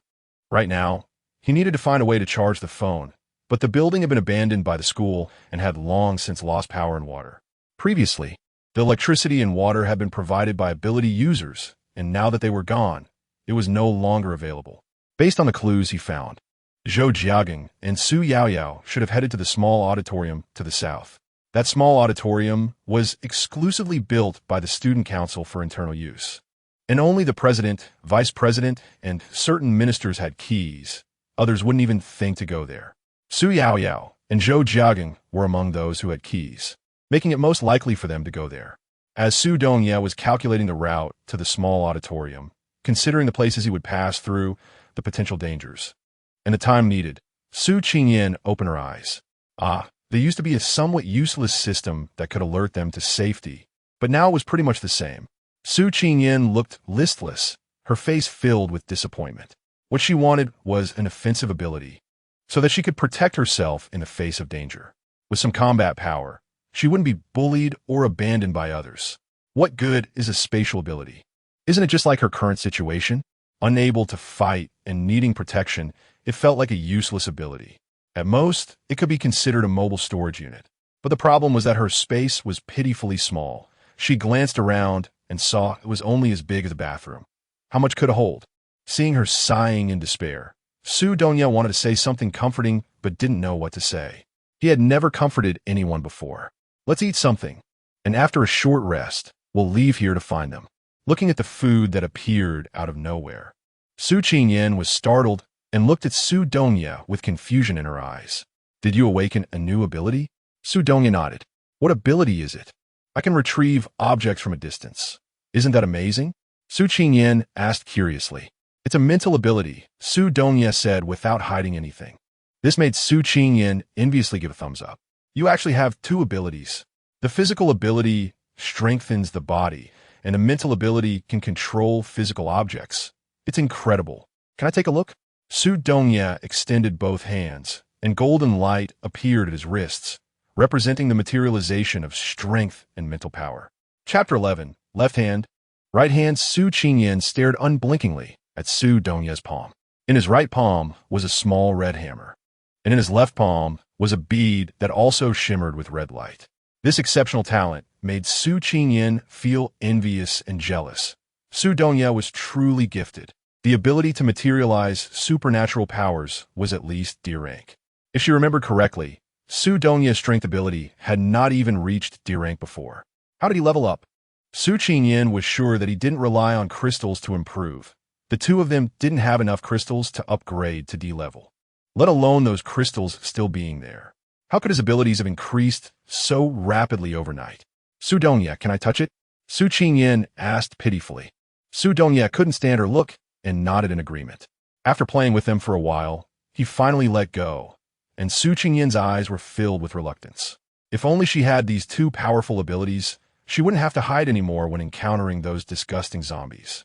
She could take one down with one move, and take down a pair with a double strike, making them fear her at first sight. When Su Qingyan looked up at Su Dongye, she noticed a mark on his forehead, as if blood was about to ooze from it. She raised her hand to touch it, but before she could make contact, a burning heat prevented her from getting close. Su Dongye frowned slightly and subtly moved away, asking, "What's wrong? Does it hurt here?" Following the direction Su Qingyan pointed to, Su Dongye reached out to touch it, but felt nothing unusual. He shook his head and asked, "What's wrong here?" Su Qingyan, worried, pulled him towards the restroom. "How could it not hurt? There's blood. Look for yourself." Su Dongye looked at the mark on his forehead in the mirror, and for a moment, it seemed like something was hidden within it. He reached out to touch the spot. It was smooth and neat, flat and flawless, with no pain at all, and certainly no blood flowing out, as Su Qingyan had said. However, after his fingers brushed over it, the red mark transformed into the image of a long sword. A small, bright red long sword emblem. Su Qingyan looked at him in amazement and reached out to touch, but thinking of that burning sensation, she decided against it and just leaned in a bit closer out of curiosity. "Su Dongye, don't you really feel uncomfortable at all?" The sudden close-up of her small face startled Su Dongye. He was very averse to physical contact with others, with an acceptable distance of at least half a meter. However, ever since he met Su Qingyan, they had been in much closer proximity, as if he had tacitly accepted her closeness. This made Su Dongye look at Su Qingyan with a hint of confusion. "Hey, what do you mean by that? I'm just concerned about you. Why are you looking at me like I'm a bad person?" Su Qingyan felt pierced by Su Dongye's guarded gaze, as if she really coveted his special ability. "It's not just you who has top-tier abilities. I have them too." With that, Su Qingyan showcased her spatial ability. A small red box appeared in the palm of her right hand. The skill had not yet reached D level, and it was merely a phantom that couldn't materialize. Although my spatial ability seems a bit useless at the moment, it might prove to be very valuable later on, so don't underestimate it. Su Qingyan snorted defiantly. Su Dongye's gaze fell on the object in Su Qingyan's hand, and after observing it for a while, he asked, "Can this spatial ability contain living things? How large is the area inside?" This question left Su Qingyan stumped. She wasn't sure if it could hold living things, but she estimated it to be about this big. She gestured to outline the space in front of her and said, "It will definitely expand as the skill improves. With the existence of this space, I won't need to carry a backpack anymore. If it can hold living things, then it might have the function of preserving and allowing them to grow. As long as the space is large enough, could it become a small world of its own?" The more she thought about it, the more she felt there was a possibility. If she had seeds, land, and livestock, she could find a safe place and live out her days in peace. First, she needed to know if her space was suitable for living beings. Second, she had to find a way to enhance her spatial ability. Lastly, she needed to put the seeds and living things into her space before they disappeared. Su Dongye's words instantly shattered Su Qingyan's beautiful dream. She had already tried using the crystal stone she carried with her, and there was no change in her ability, which meant that the crystal stone was of no use to her power at all. In fact, she still hadn't figured out how this ability awakened. And the strange things happening to Su Dongye were equally puzzling. Ever since the apocalypse began, it seemed that everything had changed from what it used to be, and along with that, her understanding of things had also become bizarre. Su Qingyan stopped thinking too much and attributed everything to the influence of the apocalypse. She just wanted to live well, to walk to campus, and find her little brother. Because of Su Qingyan's spatial abilities, Su Dongye used his mental powers to search the entire house for everything edible and usable, allowing her to store it in her space. Since the apocalypse began, Su Qingyan had never seen so much food, enough for the two of them to last for 3 months. Su Qingyan joked with a smile. "Aren't you afraid I'll run off with this food?" Su Dongye's expression at that moment left a deep impression on Su Qingyan. His disdainful and contemptuous gaze seemed to mockingly say, "You? Who does he look down on?"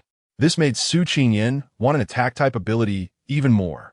However, in this world, having the chance to awaken an ability was already a gamble with one's life. How could one still hope for 2 abilities? It was just Su Dongye's good fortune that he didn't know how lucky he was to have awakened twice in a row, and both times with excellent qualifications. It was truly enviable, not to mention being a D-level ability. In the small auditorium, Su Yaoyao was using her healing ability to treat injured ability users. Zhou Jiaging was counting the number of uninjured ability users. A boy next to Zhou Jiaging spoke up, "Su Liang, don't overthink it. Did you notice that the zombies we fought this time are no longer as mechanical as before? Some of their movements are just like normal people, which shows they can evolve. I suspect there are already sea-level zombies among them." The sudden appearance of zombies and the lack of warning from the security measures caused a lot of unease among the crowd. Zhou Jiaging understood what Su Liang meant. But now was not the time to investigate why the zombies had appeared so suddenly. He needed to calm the crowd and quickly find a way out. Staying trapped in the school would only lead to death. The zombie horde was growing larger, and their evolution speed was even faster than theirs. Among the zombies, C-level ones had already appeared, while the highest among their group was only D-level, and that was still a healing type. President, the number of casualties is hard to tally. Some people got separated on the way here. The number of ordinary people has dropped from 380 to 156, and the number of ability users has decreased from 190 to 135. Chapter 12.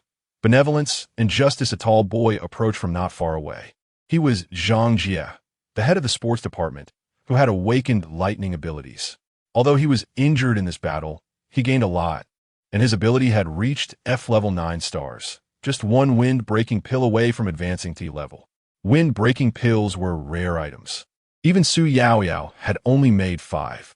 After using one, Zhou Jiaging's power greatly increased, reaching E-level 9 stars, and he still had 4 left, depending on who in the team had contributed the most.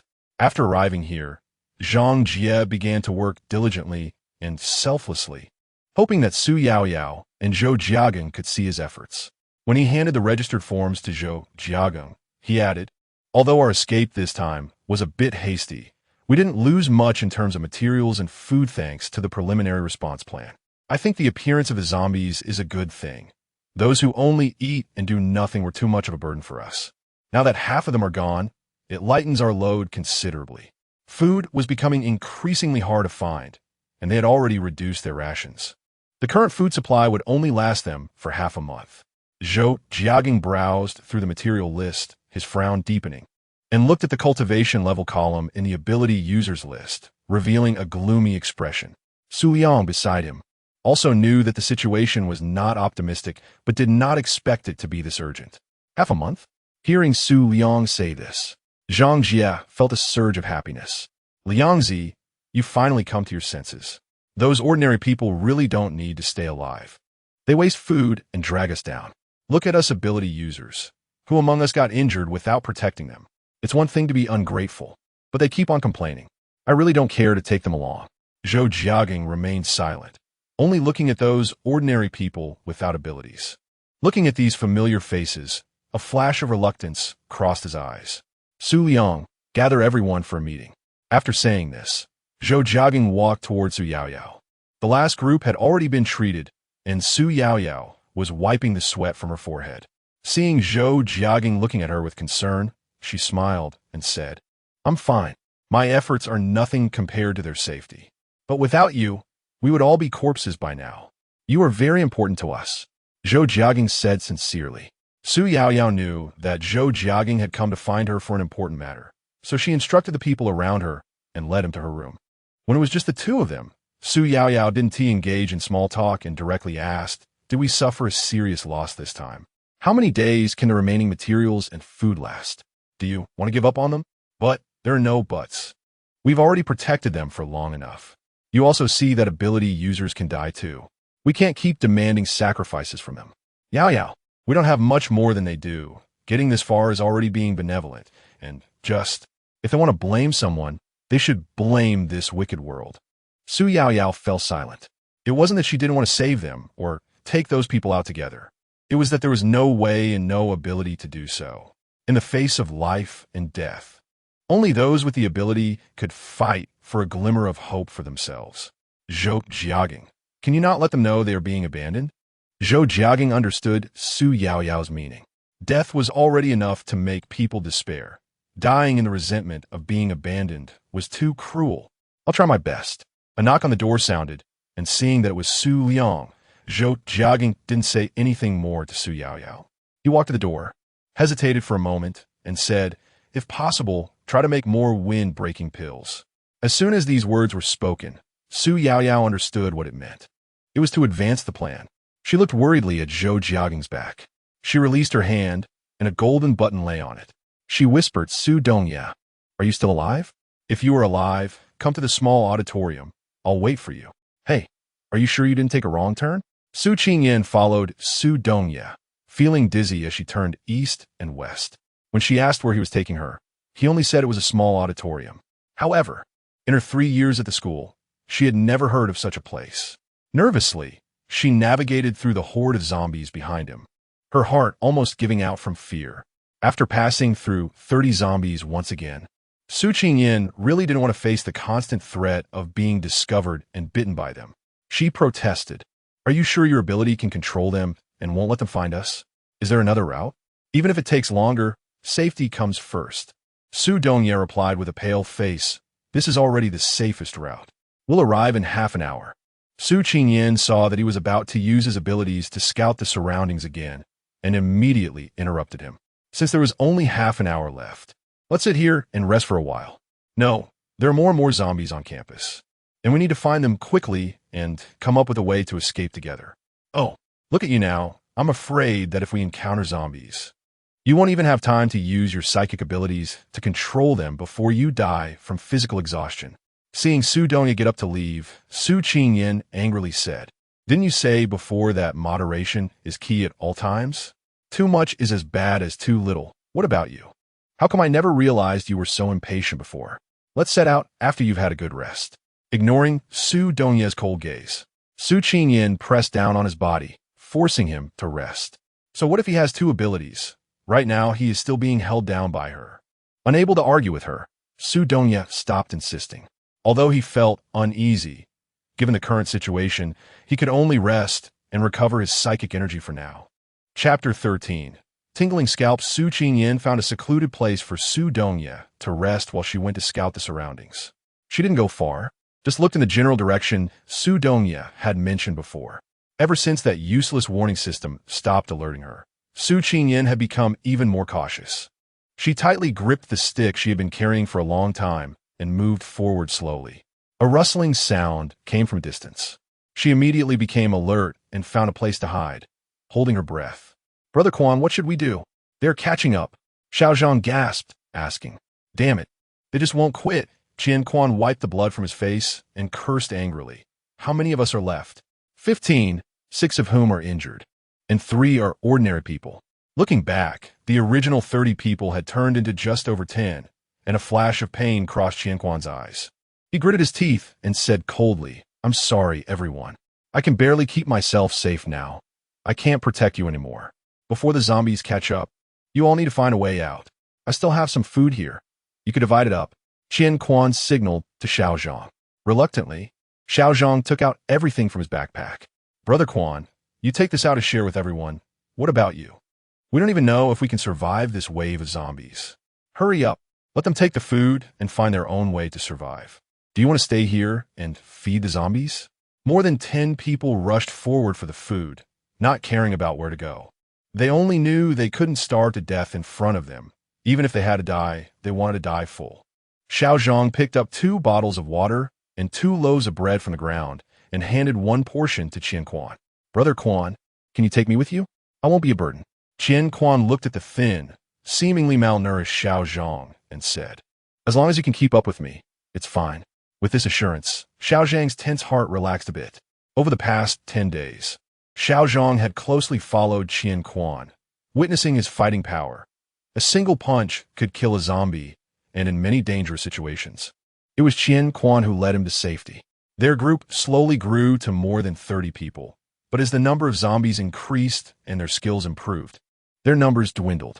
Death was too frequent. Often, one moment they were chatting with someone, and the next, that person became food for the zombies. In this life and death environment, one could only take care of oneself. Those who got the food were eating without stopping, while a few stored their food to eat later. Someone saw Xiao Zhang and Qian Quan huddled together, seemingly talking about something, and walked over. "Brother Quan, Brother Zhang, what are you talking about?" The person asked with a smile.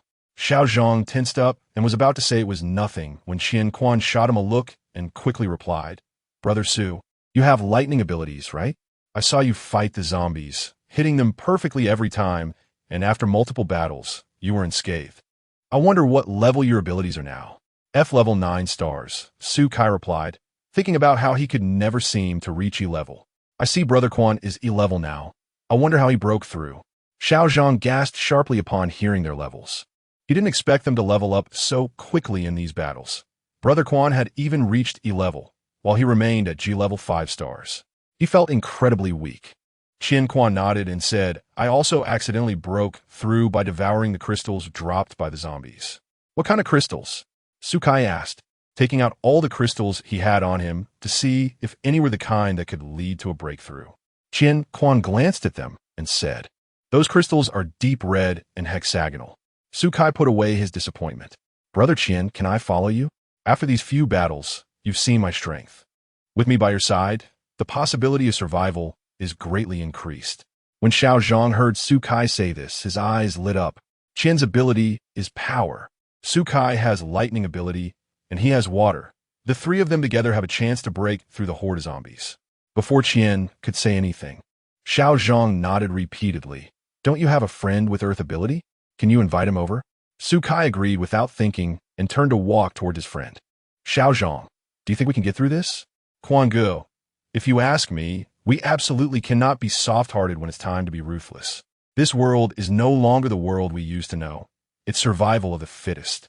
Staying alive is the key. These people are too weak.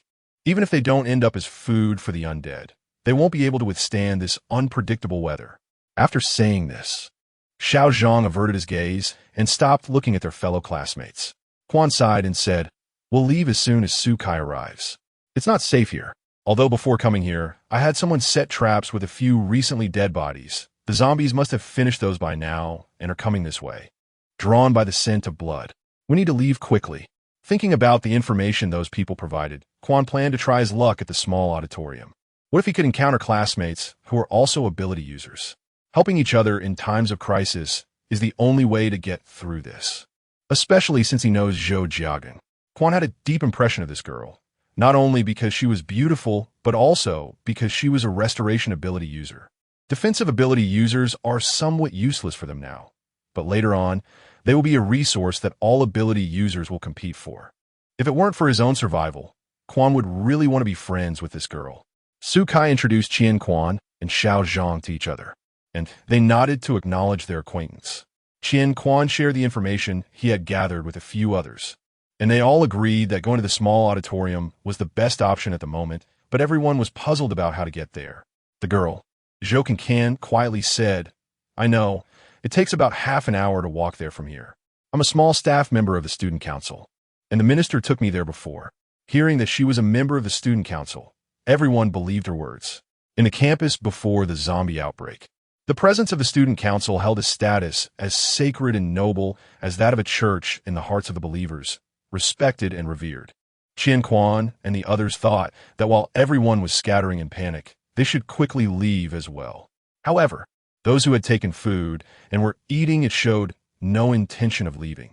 They looked at them eagerly, as if they already knew their plan and wanted to follow them. A sense of helplessness crept over Qian Quan. Just as he was about to say something, the sound of heavy metal scraping against the ground sent chills down his spine. Chapter 14. Try to be a good person. The zombies are coming. They are coming so fast. Qian Quan lowered his voice and said to the others, "Zhou Kan, lead the way. Xiao Zhang, follow her. Su Kai and I will bring up the rear. If necessary, Xiao Zhang, carry Zhou Kan and run." With the orders given, no one dared to hesitate. Xiao Zhang picked up Zhou Kan and ran in the direction she pointed. As they moved, the others who had been waiting for an opportunity quickly followed. The originally narrow path became even more crowded. Seeing Qian Quan and Su Kai being squeezed to the back, Xiao Zhang felt anxious. It was a dark mass. The number of zombies this time was actually double what they had encountered before. Qian Quan swallowed hard, his eyes bloodshot as he prepared to unleash his skills against the approaching zombies. Fortunately, although there were many zombies this time, they were not very resilient. With one punch, he managed to take down 7 or 8 of them. Su Kai was also using his abilities nearby, but his eyes occasionally focused on the ground, looking for the deep red hexagonal crystal. Everyone's mental strength has its limits, and with 30 zombies left, Qian Quan and Su Kai's powers were nearly depleted. They knew they could no longer confront the zombies head-on, and had to come up with a plan. Zhou Kan led them to a collapsed flower house and asked Xiao Zhang to set her down. She whispered in his ear, "Continuing to escape like this isn't a solution. If Qian Quan and Su Kai die, we all will perish. Although I don't know if we can survive to leave this cursed campus, we can decide who dies first." Xiao Zhang saw the bloodthirsty light in Zhou Kan's eyes and quickly understood the meaning behind her words.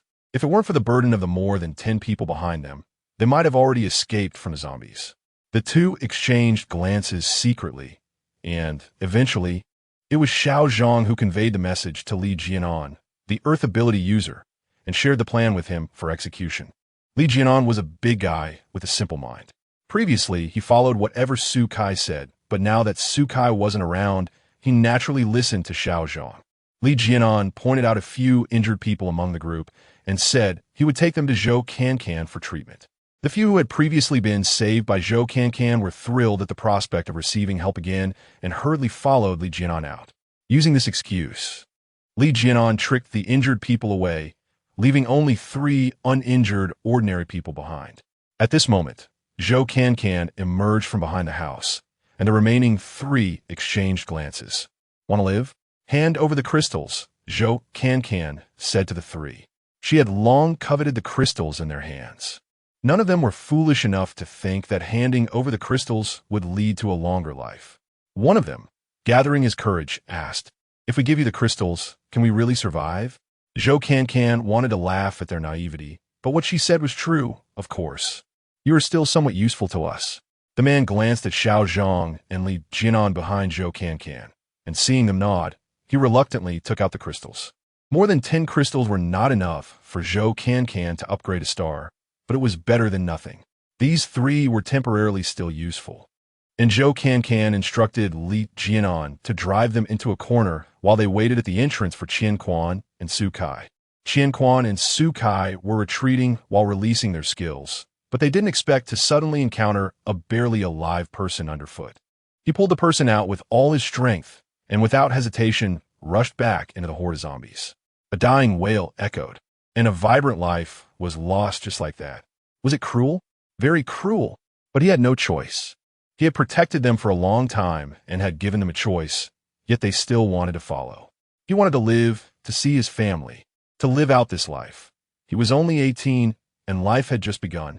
Although the world had changed, becoming bloody, cruel, and cold-blooded, he just wanted to live well. Qian Quan felt exhausted, throwing one after another until he became numb, while also leaving the zombies far behind. Su Kai, who had previously been shocked and panicked, became remarkably calm. At the same time, he realized how they had resolved their crises each time. It was always at the cost of sacrificing the lives of their companions. If it had been before, he would have thought Qian Quan was cold-blooded, cruel, even perverse. Now, he felt this was the perspective a leader should have. "Brother Qian, they're waiting for us," Su Kai said. Qian Quan lowered his head, wiping the tears from the corners of his eyes with the back of his hand. Choked as he said, "Don't you think I'm terrifying like this? Aren't you worried that one day I might do this to you? I thought about it at first, but now it doesn't matter. I will make myself stronger, so you won't have a chance to do that to me. No, I won't. I won't do that to you. You are my friend, sharing life and death together." Su Kai looked into Qian Quan's eyes, and at that moment he believed him.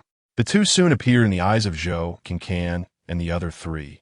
And at the same time, they both noticed that the 3 had increased their abilities slightly, their gazes suspiciously circling around the 3.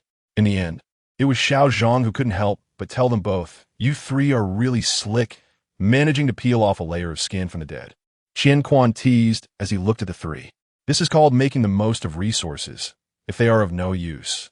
It's better to give them to someone useful." Zhou Can smiled and added, "Quan Gu, Kai Gu, you won't blame us for privately taking this batch of crystal stones, will you? Mainly, this amount of crystal stones won't enhance your strength much, so it's better for us to use them to boost our power. This way, our overall strength increases and we can fight the zombies together.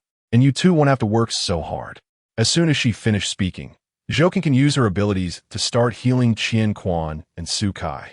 The consumption of their mental energy was greater than that of their physical energy, so they relied on Zhou Can's powers for healing. Fortunately, Zhou Can's skills had improved by a star thanks to the crystal stones harvested from the 3 ordinary people, making the healing process much faster than before. Now, in this dilapidated house, there were only 8 people, 5 ability users and 3 ordinary people. Qian Quan recovered quickly. He moved around a bit to check on the 3, and aside from their poor mental state, everything else seemed normal. Xiao Zhang followed closely behind Qian Quan and made a throat-cutting gesture towards him in a place where the 3 couldn't see, but Qian Quan rejected it, unless absolutely necessary. He wanted to try to be a good person. Chapter 15. Distributing crystal stones. Xiao Zhang looked disappointed. Qian Quan didn't explain much further. Bloodlust could relieve stress, but it could also lead to addiction and madness, and he was truly afraid that he would end up with the blood of those close to him on his hands, completely turning into a killing machine. What was the difference between such a person and a zombie? Qian Quan then asked Zhou Can how far they were from the small auditorium. Seeing that it wasn't far, he instructed everyone to replenish their energy and rest well before making a final push to get there. Li Jinan, who hadn't consumed much energy, was assigned by Qian Quan to clean up the traces and ensure that the zombies wouldn't track them down by scent. They certainly didn't want to be chased by zombies to the small auditorium and be targeted as outliers outside the door. Su Kai took out the few food items from his package and shared them with everyone. Su Qingyan had been crouching in the grass outside. She had observed everything here from beginning to end and had heard their conversation. At some point, her senses had become extremely sharp, and she could hear every whispered word between Qian Quan and Xiao Zhang. She didn't dare to stay any longer and was about to get up and leave when her legs, having been squatting for too long, went numb, causing her to stumble and fall to the ground. The noise was too loud, and Qian Quan and the others immediately became alert. He exchanged glances with Xiao Zhang, who understood right away and used his wind ability to stir the grass and trees in that area. Finding nothing, Qian Quan and the others did not relax, but instead became even more tense. As they had discussed before, they quickly packed up and prepared to leave. Su Qingyan was so nervous that she could hear her own heartbeat. She was almost discovered. She looked up at Su Dongye, who was holding her in his arms. "Why are you here? Didn't I tell you not to run around?" I didn't expect that." Su Dongye shushed her, signaling her not to speak. He was fully focused on the movements of the group outside. Long before Qian Quan and the others fought the zombies, Su Dongye had noticed something was wrong. He was worried about Su Qingyan and followed them, only to see them using their companion's life to save themselves. Although he found it disgraceful, he could understand. Human nature was like that. Su Dongye used his mental powers to create a time difference, carrying Su Qingyan to a broken wall, and both of them were very careful not to expose themselves. However, they didn't expect to be discovered by Qian Quan. "Who are you? What did you get here?" Li Jianan looked at the boy and girl in front of her, feeling that the boy looked somewhat familiar, as if she had seen him somewhere before. Zhou Cancan, who had been in the student council, naturally recognized Su Dongye. "Chairman, what are you doing here? Aren't you with Su Yaoyao and Zhou Jiagam?" Upon hearing this, Qian Quan's body tensed, and his eyes fixed on Su Dongye, shining with excitement. Xiao Zhang and Su Kai were not so calm. Their legs trembled as they asked, "Is he really Su Dongye?" Zhou Cancan was also excited. She didn't expect to see Su Dongye, especially not in this situation, where she didn't have to look up to someone who once stood high above and was respected and admired. Su Dongye naturally helped Su Qingyan up and brushed off the dust from her clothes. Then he looked at Qian Quan. "I know you, Qian Quan from Class 4. Senior year. You've been trying to join the sports department for 3 years, but the minister rejected you because your academic score didn't meet the average." Qian Quan didn't expect Su Dongye to know him so well, and hearing him publicly mention this embarrassing incident made his face turn red. Su Dongye scanned the faces of the 4 people in front of him, finally landing on Zhou Cancan's face, which made her forget to breathe from the tension. He said nothing and walked straight into the dilapidated house, finding a relatively clean spot to sit down. Su Qingyan was confused, not knowing what he wanted to do, but she followed him in and sat down beside him. Qian Quan and the others also walked in, but didn't dare to sit down until Su Dongye looked over at them. To them, Su Dongye was like a god. It wasn't he, just because he was the student council president, but also because he was the pride of the school, the kind of all-round, outstanding talent that students aspire to become. Moreover, Su Dongye had a strong background. His grandfather was the highest commander of the military district in Province A, and his father and mother were the governor and the director of the Education Bureau of Province A, respectively, not to mention all the uncles and aunts. With such a solid family background, who would dare to not bow their head in front of him and admit defeat? Once Su Dongye saw that they were all seated, he spoke up. "This is my friend, Su Qingyan. Neither of us has awakened any abilities, and living through this chaotic world is already a stroke of luck. Meeting you all is also fate. Here are the crystals we collected. We know that you ability users need these to enhance your powers. We hope that with them, our journey to the small auditorium will be safer and smoother." Su Dongye took out all the crystals from him and Su Qingyan and placed them in front of Qian Quan and the others. Looking at the small mountain of crystals, their eyes widened. "Isn't this too much? Nearly 200? She was fuming, but didn't stop them from taking the crystals. Zhou Cancan was the first to grab some, taking about 50. Afterward, she bowed to Su Dongye, her eyes reddening, and nodded in thanks to Su Qingyan before moving aside to absorb them. The second to take was Li Jianan, who, like Zhou Cancan, expressed gratitude to Su Dongye and Su Qingyan before going to the side to absorb them. Xiao Zhang needed the crystals the most. He was small and weak, often mocked as a weakling among boys his age. If he hadn't awakened his wind abilities, he would have died countless times by now. But even with his abilities, he couldn't get crystals and usually gave the ones he obtained to Qian Quan. At that moment, he desperately needed to enhance his powers. Looking at the remaining crystals, Xiao Zhang calculated and took 20 crystals for a 1-star enhancement, leaving 80 for Qian Quan and Su Kai. Just as Xiao Zhang was about to find a place to absorb the crystals, Qian Quan called out to him, "Here, I don't need the crystals right now. You use them." Seeing Xiao Zhang about to refuse, he continued, "You gave me all your crystals before. Now it's time to strengthen yourself. Don't always rely on others to help. It's time to believe you can do it too." With tears in his eyes, Xiao Zhang took the crystals and moved aside to absorb them. In fact, all 5 of them had a question in their hearts. Where did Su Dongye get so many crystals? If they were obtained by killing zombies, how many zombies would he have to kill? They were just 2 ordinary people without abilities. It was too unbelievable.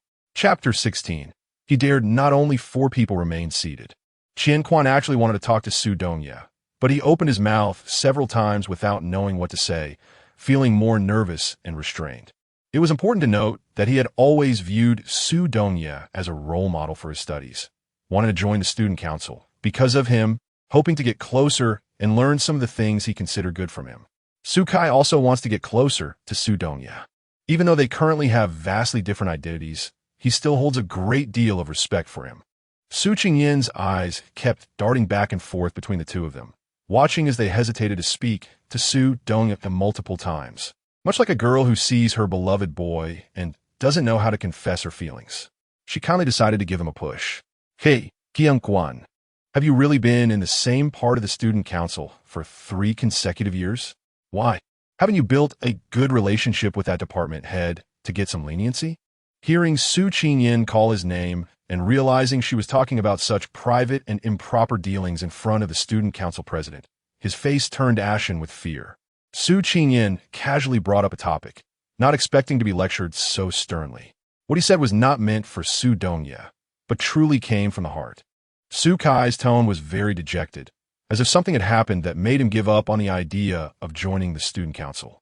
Su Qingyin's gossip factor began to stir. She didn't dare to ask, why? This only made Su Qinyin more curious. Su Kai stole a glance at Su Dongye, and their eyes met. His heart tightened, and he dared not speak any further. Su Qinyin was curious and noticed that he lowered his head. Looking at the person beside her, she understood why. She elbowed Su Dongye discontentedly and muttered, "What are you doing? Why won't you let people speak? Are you hiding something shameful that you don't want outsiders to know?" Su Dongye raised an eyebrow at Su Qinyin, looking at her as if she were an idiot, and didn't want to respond to her. Su Qinyin was most annoyed by Su Dongye's high and mighty demeanor, looking down on everyone. He elbowed her again. But fortunately this time, Su Dongye was prepared, blocking it and pinching her arm to prevent her from making any small moves. Su Dongye coughed lightly and said to Su Kai, "The student council is a place where reason prevails. If you have any doubts or misunderstandings, feel free to bring them up. The complaint email published by the student council is my personal email, yet in 3 years, not a single person has reported any unfair or unjust phenomena within the student council. As for the issue you mentioned about your application being rejected, it can be completely complained about. Why hasn't anyone done so? I think you know the reason best. A person who doesn't dare to speak up for themselves, who doesn't dare to protect their own rights, even if they join the student council, what can they do?" Su Kai was deeply shaken by Su Dongye's question. He really didn't dare to respond, fearing power and retaliation, feeling too timid and weak, afraid of both trouble and people. But ever since the world changed, with the differentiation between those with abilities and ordinary people, he discovered that he had awakened his own powers. Now, facing those who had bullied him before, he was no longer afraid. Watching them kneel and beg for mercy, asking for his forgiveness, he felt an indescribable sense of satisfaction and relief, even developing a strange sense of gratitude for this world filled with evil. He knew it shouldn't be this way, but he couldn't control his desire for revenge. So, when he saw someone like Qian Quan, half dead, feeding zombies in hopes of gaining a slim chance of survival, he agreed with it. Not just him, but everyone who knew and remained silent about it agreed as well. This was the norm in the current world. Everyone who wanted to survive was seeking a moment of life at the cost of others' lives. They were so helpless, so tragic. Just like when he was once cornered in the bathroom, with no one to turn to, seeing the ground littered with cigarette butts, and being harshly scolded by a teacher. Not everyone has a background like yours. Not everyone shines like you do. Not everyone is as talented as you. I'm just an ordinary person among the masses. Do you know what it means to be ordinary? Just like now, while others have awakened their powers, and you have not, in the face of this strange energy, you are nothing. Sukai demonstrated his abilities in front of Su Dongye. Bolts of lightning struck down from the sky, too fast for anyone to dodge. Qian Quan, with a pale face, shielded Su Dongye behind him, his eyes filled with frost as he looked at Sukai. Did you see that? If my powers were any stronger, the entire house could be reduced to ruins with just a thought. Su Dongye, what does it matter that you were born into a good family and have a powerful background? In front of me, you are nothing but ants. Hearing this, doesn't it sound harsh and ironic? This is how the young masters of your wealthy families viewed us back then.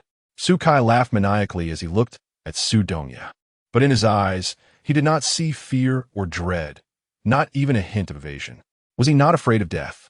Or did he already know that he wouldn't strike him down? Sukai, what are you doing? Are you crazy? Quickly put away your powers. Qian Quan was very afraid that Sukai would accidentally hurt Su Dongye. He couldn't allow any harm to come to his idol. Su Qingyan had already been scared to hide behind Su Dongye. What was wrong with this person? Weren't things fine just a moment ago? Su Qingyan tugged at Su Dongye's clothes and complained, "Why did you have to provoke him? This group clearly has no normal people. Now look, we didn't get killed by zombies, but by our own people instead. When did you become so timid? Can't you tell he was just trying to scare us?" Su Dongye looked down at Su Qingyan, who was shrinking behind him, and held her hand that was tightly gripping his clothes in his palm, pulling her firmly beside him. "Don't worry, he doesn't dare." Chapter 17. Exploration. Whether it was because Su Dongye was protecting her or because of his confident words, Su Qingyan really felt less afraid. She stood up straight and watched as the lightning flashed and thunder rumbled, the bolts intertwining and exploding before her eyes. The ground cracked and dust flew up, but not a single stone flew their way. This was her first time experiencing the aggressive nature of lightning abilities up close. In her heart, Su Qingyan silently calculated whether she could dodge its direct hit with her current skills, and even if she couldn't, whether her body could withstand its strike. Su Qingyan would bite her nails when she was nervous, and at this moment, her fingers were unconsciously fidgeting. She was still too weak. Su Dongye noticed her little movement, frowned slightly, and tightly wrapped his warm palm around her small hand, giving her a reassuring look. She turned her head and accidentally bumped into Su Dongye's dark, shining eyes. And at that moment, her heart suddenly stopped beating. Su Qingyan hurriedly averted her gaze, taking deep breaths, but her flushed face betrayed her emotions. "What's wrong? Are you feeling unwell?"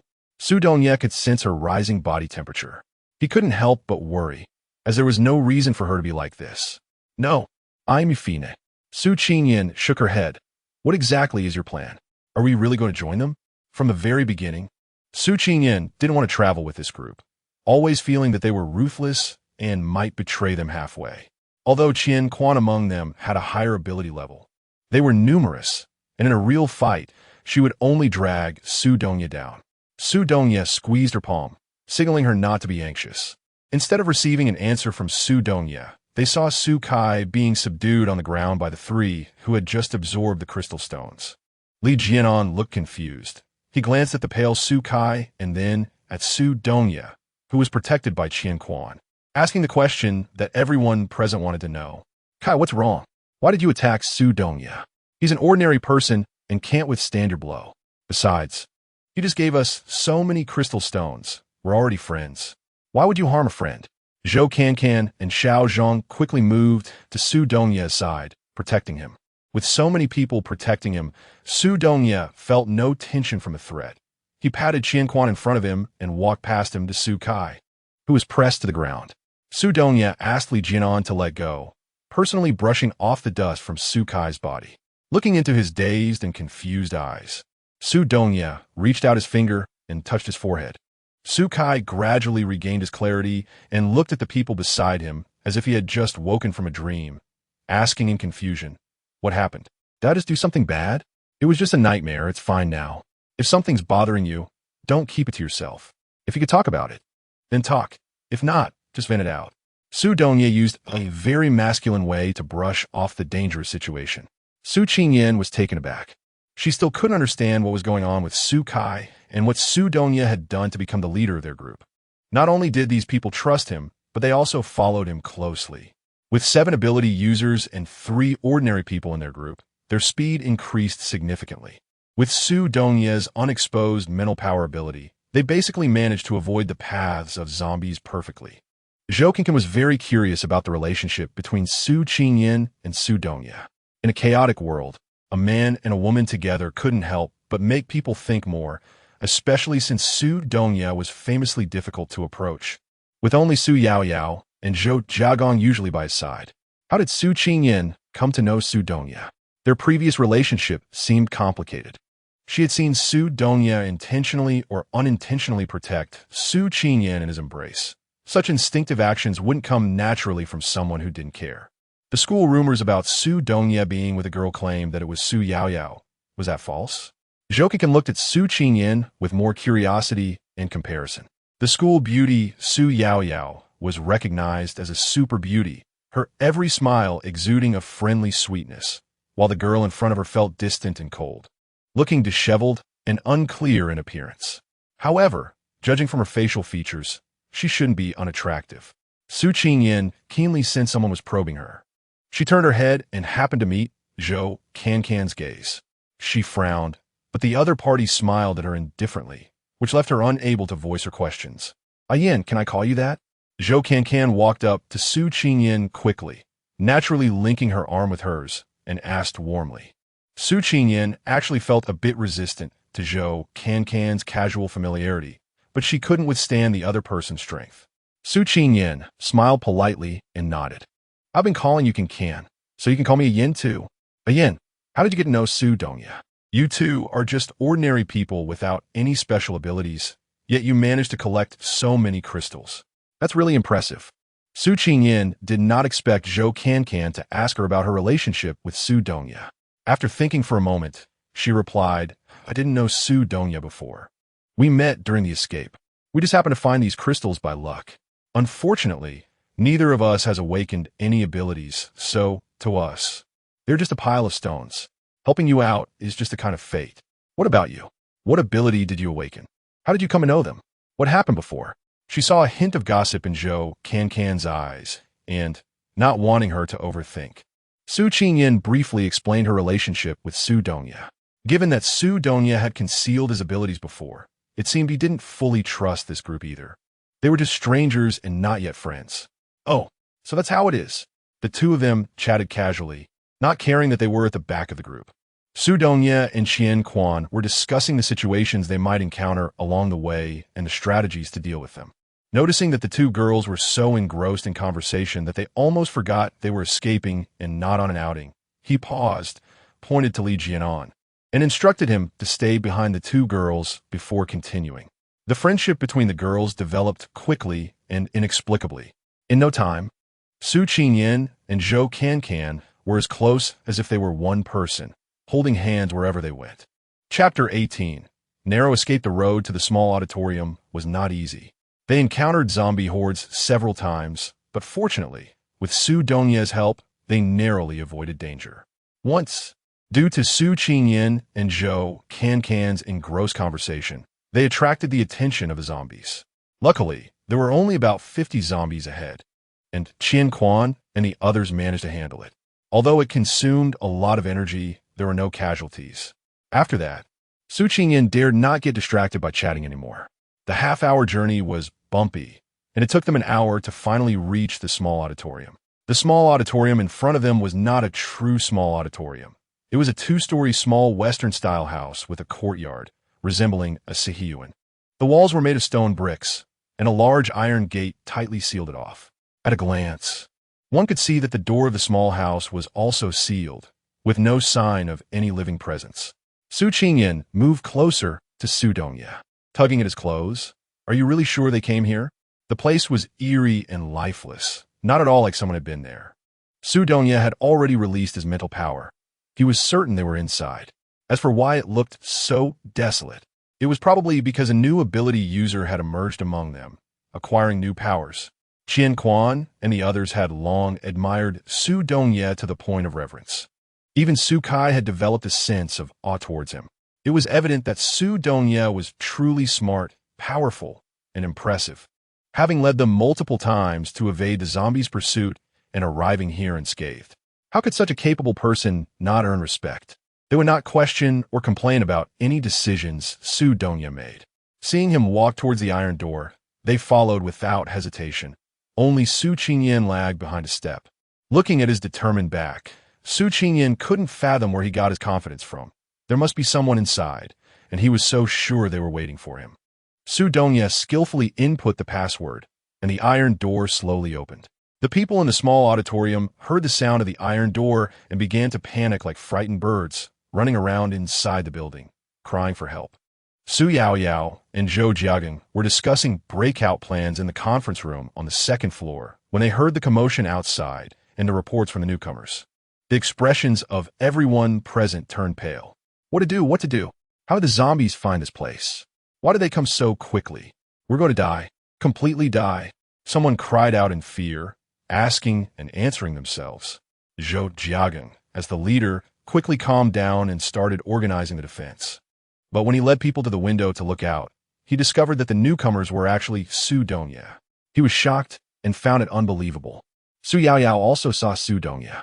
With tears in her eyes, she urged everyone to open the door to welcome them. The frightened crowd soon realized that it wasn't zombies that had arrived, but Su Dongye, and they all wept with joy. They were happy, but quickly fell silent again. Death was so close to them. If it wasn't zombies this time, what about next time? No one could guarantee they would survive unscathed next time. Su Yaoyao ran towards Su Dongye and threw herself into his arms, choking back tears as she said, "I knew you were still alive. I knew you could find your way back." Su Dongye had always regarded Su Yaoyao as a sister and didn't like such intimate gestures. He wanted to push her away, but she held on too tightly. He stiffened his neck and patted her head, saying, "I told you I won't die easily. Stop crying, or you look like a mess." Su Yaoyao reluctantly left Su Dongye's embrace but still clung tightly to his sleeve, like a reluctant little bird unwilling to part from its closest companion. Zhou Jiagang watched this scene, a flicker of jealousy crossing his eyes. Su Yaoyao had never relied on him like this. Even though they grew up together as childhood sweethearts, she had never shown him any affection in such a dangerous world. Su Dongye scanned the entire first-floor hall. Many unfamiliar faces were present, but there were also many familiar ones missing. Where have you been all these days? What happened? What about Xiao Wu and the others who went out with you? Zhou Jiagang asked Su Dongye once. Su Yaoyao calmed down. "I sent people out to look for you, but we couldn't find you. Later, the base was attacked by zombies, and we had to move here. You've been at base, right?" Yaoyao said you must still be alive and left clues for you. Su Dongye simply nodded and said, "I'm tired. Let's talk after I rest." Seeing the fatigue on Su Dongye's face, Su Yaoyao pulled Zhou Jiagang aside, saying, "Let I rest first. We'll discuss everything when he's feeling better." Zhou Jiagang hesitated, but ultimately said nothing. He wanted to ask if they had noticed anyone following them on the way here. The zombies' abilities were constantly evolving. Who knew if they had gained human intelligence? What if they followed Su Dongye here? This was already their last retreat. Su Dongye briefly introduced Qian Quan and the others, asking Su Yaoyao to find them a place to rest while he went to his original room here. But Su Yaoyao stopped him. Your room has been confiscated. If you don't mind, you can rest in my room." Resources were tight. Aside from Su Yaoyao and Zhou Jiagang, who each had their own room, all other rooms were shared by several people, and many had to sleep on the floor in the lobby or hallway. The small auditorium was initially built with funds from the student council management, and the rooms were allocated based on the rank of the council members. As the president of the student council, Su Dongye had been the one to propose the construction of the small auditorium, and naturally, he had contributed the most money. His room was personally designed and equipped with everything, making it the largest room among all. Hearing Su Yaoyao say this, Su Dongye understood, but he still walked towards his own room. He pushed the door open and saw several people lying around inside, some familiar and some not. Those who recognized him stood up in shock, their faces pale as they wanted to flee. Su Dongye couldn't be bothered to greet them and walked straight to the cloakroom. He didn't know if Su Yaoyao had told them not to damage any items in the room, but his tightly locked cloakroom had not been opened. Su Dongye inputted the password, took out some clothes, and went to the bathroom. Hearing the sound of water inside, Su Yaoyao let out a sigh of relief. The others in the room had already fled as soon as Su Yaoyao followed Su Dongye in, leaving only Su Yaoyao and Su Dongye in the room. Chapter 19. Deep calculations. Qian Quan and the others were still in a state of excitement and surprise. They hadn't expected to follow Su Dongye to the center of the school's most authoritative group, the legendary small auditorium, and meet important members of the student council. These were people they had admired and envied. Qian Quan and Xiao Zhang followed Zhou Jiaging, both wanting to strike up a conversation but reluctantly closing their mouths. Meanwhile, Su Kai, with a nonchalant attitude, started chatting with Zhou Jiaging.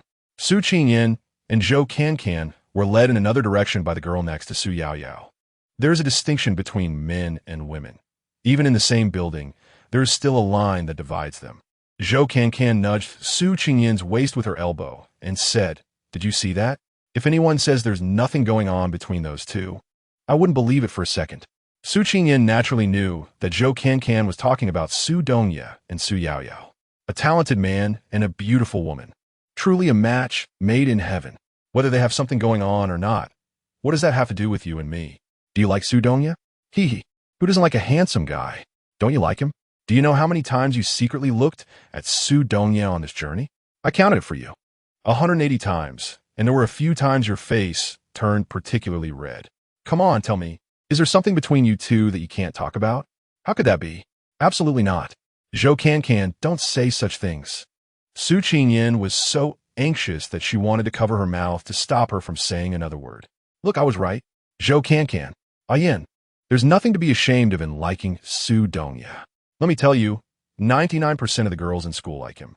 I like him too and want to have something happen with him, but unfortunately, buzz every time I see him with Su Yaoyao, I feel ashamed and think that only someone as outstanding and beautiful as Su Yaoyao deserves him.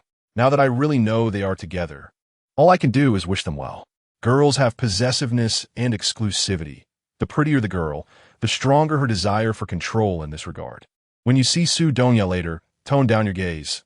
This is Su Yaoyao's territory, and besides, she is his official girlfriend. It's better to keep your little thoughts to yourself. Su Qingyan's heart skipped a beat, feeling a slight pain. She forced a smile, saying, Can, if your eyes saw that I'm interested in Su Dongye, don't impose your filthy thoughts on me. Guys like that are only for distant admiration, just to feast the eyes. So don't take it to heart. After the girl who led them to the room handed each of them a set of clothes, she left. As for how much she heard of their conversation and whether she would pass it on to others, Su Qingyan didn't care anymore. Watching Zhou Cancan's back as she entered the bathroom with the clothes, she frowned. She hadn't expected that Zhou Cancan had been observing her every move along the way. What did her words just now mean? Was it a kind reminder, or was she deliberately saying it in front of Su Yaoyao? At that moment, Su Qingyan felt Zhou Cancan's scheming nature was quite frightening. Ayin, hurry up. The older girl had just said that the daily water supply is fixed, especially for hot water. And only one person could take a hot shower each day. It's freezing today, so hurry up and come in so we can wash together. No need, you go first. What's wrong? Didn't you say you wanted to take a hot shower this morning? Don't be shy. We're all girls. What are you afraid of? Zhou Cancan poked her head out from behind the door, looking at Su Qingyan with an innocent expression. Su Qingyan forced a smile and said, No need. I'll go spread the quilt. Once you're done washing up, you can come out and sleep. Without waiting for Zhou Cancan to say anything else, Su Qingyan hugged the comforter and sheets and walked into the inner room. How dare Su Qingyan take a shower with Zhou Cancan? Those bruises on her body clearly indicate what happened. She was just caught looking at Su Dongye a few more times, and now she's being said to have a crush on him. What would they say if they saw those marks? She and Su Dongye had nothing going on. It was just an accident. During dinner in the evening, Zhou Jiaging specifically arranged for Su Dongye and the others to be in the conference room. They were having dinner while exchanging information. Everyone, well-rested, appeared energized.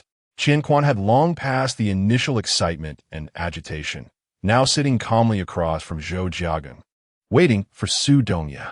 Xiao Zhang and Li Jianan were whispering to each other, while Su Kai had become even quieter since arriving, sitting alone in a corner, lost in thought.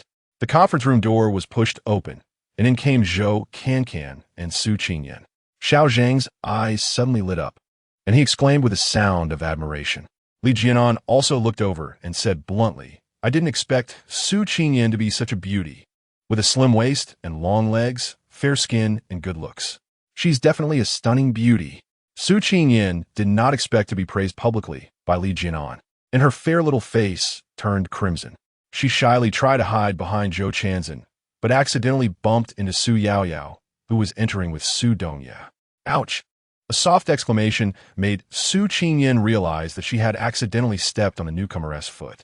Just as she was about to apologize, a force pushed her off balance. But fortunately, she managed to grab Zhou Chanzhen's arm in time to avoid falling. Su Qingyan steadied herself and looked up to see two boys anxiously surrounding Su Yaoyao.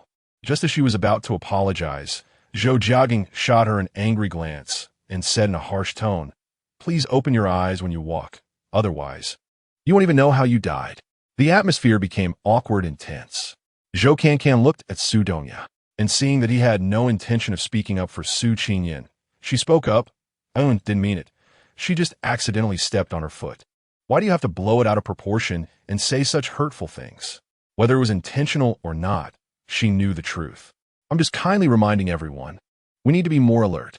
Given the current situation, I'm sure everyone understands that if we accidentally stumble into a horde of zombies, it could mean certain death. Zhou Jiaging shot a cold glance at Zhou Cancan, bypassed her, and helped Su Yaoyao to his seat, immediately taking off her shoes to check her injuries. Fortunately, there was only a bit of redness, no bleeding or scrapes, but seeing Su Yaoyao's pained expression and cold sweat made his heart tighten in worry. Chapter 20. No matter what, Su Qingyan did not expect things to turn out this way. She truly did not know that Su Yaoyao had come up behind her, and it was not intentional that she stepped on her. At this moment, it seemed that no matter what she said, it would be wrong. I'm sorry. I really didn't know you were behind me. I have some ointment here. Applying it will help quickly. Su Qingyan took a tube of ointment out of her pocket, but before she could hand it over, Zhou Jiaging refused it. Su Yaoyao, enduring the pain, lightly pushed Zhou Jiaging and looked up at Su Qingyan, apologizing, I'm sorry. I have a sensitive constitution. What might be a little pain for you ordinary people feels like a knife cut to me. Jiaging didn't mean to target you. Su Yaoyao's explanation relieved everyone, especially Qian Quan and Xiao Zhang. They didn't want to start conflicts and disagreements right after arriving here. Su Yaoyao took the ointment from Su Qingyan, thanking her. This trivial matter was put behind them. Su Dongye remained silent, not even giving Su Qingyan a glance. Ever since entering this small auditorium, he seemed to treat Su Qingyan as a complete stranger he had never met before, cold, distant, and indifferent. Su Qingyan picked at her nails and sat down with Zhou Cancan on Qian Quan's side. She kept her head down, seemingly lost in thought. Zhou Cancan's curious gaze swept over Su Qingyan before cautiously landing on Su Dongye. Was there really nothing between these two? The meal was dull and bitter, but thankfully it was served quickly. Once everyone finished eating, Zhou Jiaging had the table cleared. Su Liang and Zhang Jie came in right after. They greeted Su Dongye in turn and found a place to sit, followed by a few more people arriving one after another. Once the group was assembled, Zhou Jiaging glanced at Su Dongye and said, Please ask those who are not ability users to leave. Su Qingyan hesitated for a moment about whether to stand up, and then saw Su Dongye stand up and walk outside. She hurried to catch up. I'm not talking about you. I haven't awakened any abilities. I'm not an ability user. A hint of embarrassment flashed across Zhou Jiaging's face. Even though you are not an ability user, you have the right to participate in this decision-making. Upon hearing this, Su Qingyan understood everything. The clown was actually her. It was obvious what they were going to discuss. Su Qingyan was neither sad nor upset. She had anticipated this situation long ago. Reality is so cruel, without the same capital as them. You don't even have the right to sit at the table and listen, let alone expect that in a life-and-death moment, they would take you along to escape. Su Qingyan leaned on the railing of the second floor, watching the crowd of people who were unaware that death was approaching, and she felt a bit envious of them. She didn't want to die here. She wanted to survive. Su Qingyan walked towards her room while checking her spatial abilities. Inside, apart from food, there seemed to be nothing useful. She needed to find a way to gather some useful items to avoid dying on the front lines. The moment the door closed, the energy in the conference room felt isolated from the outside world, and it was clear someone had used their abilities to completely block the sunlight from this space. Zhou Jiagang didn't engage in small talk and got straight to the point, saying, "Tonight is the time for our surprise attack. If anyone has better strategies, let's discuss them." Qian Quan hadn't anticipated such a significant matter and felt fortunate to have come here with Su Dongye. Otherwise, he would have missed the only chance to survive. Zhou Cancan and the others had red eyes upon hearing the news. They could finally leave alive. Su Dongye seemed to have anticipated this and said, "I've already contacted the provincial military. They will pick us up outside the school at midnight. Before that, we need to lure or eliminate the group of zombies at the school gate." Zhou Jiagang, do you know how many zombies are at the school gate? How many patrols are there from here to the school gate? As far as I know, a sea-level leader has appeared among the zombies. Is it stationed at the school gate? Zhou Jiagang had already figured out these questions and explained his previous plan. After hearing this, Su Dongye frowned. Using the blood of many to pave the way for a few sounded horrific, cold-blooded, and cruel. Su Dongye, what are you hesitating about? You don't really think we can save those ordinary people, do you? You know better than anyone how you've survived out there these days, whether by luck or sheer resilience. Not everyone can be like you. Everyone wants to live, and nobody wants to die, but we must face reality and recognize our own strength. If we, those with abilities, can't say we can survive safely, how can we protect others? Zhou Jiagang knew that Su Dongye's reckless heart and noble heroism were acting up again. But without Su Dongye, they couldn't contact the provincial military, and without their support, they would find it hard to survive. Even if they broke through the zombie blockade at the school gate, they had no idea what awaited them outside. If the outside was as filled with zombies as the school, would they still have a chance to escape? Where could they escape to? Su Dongye, since you've made contact with the outside, can you tell us the situation outside the school? Su Liang asked. Everyone in the conference room looked at Su Dongye. This was something everyone wanted and urgently needed to know. Su Dongye took out his phone, made some adjustments, and an elderly figure appeared on the conference room screen. It was Su Dongye's grandfather, Commander Su. No matter where you are, after seeing this message, prepare quickly. I will send General Yu to the school gate to pick you up at midnight on the 14th. No matter what, ensure your safety. This sudden outbreak has swept the globe. It's not just us. You must survive. I cannot lose you again. After meeting General Yu, follow his arrangements, and he will take you to safety.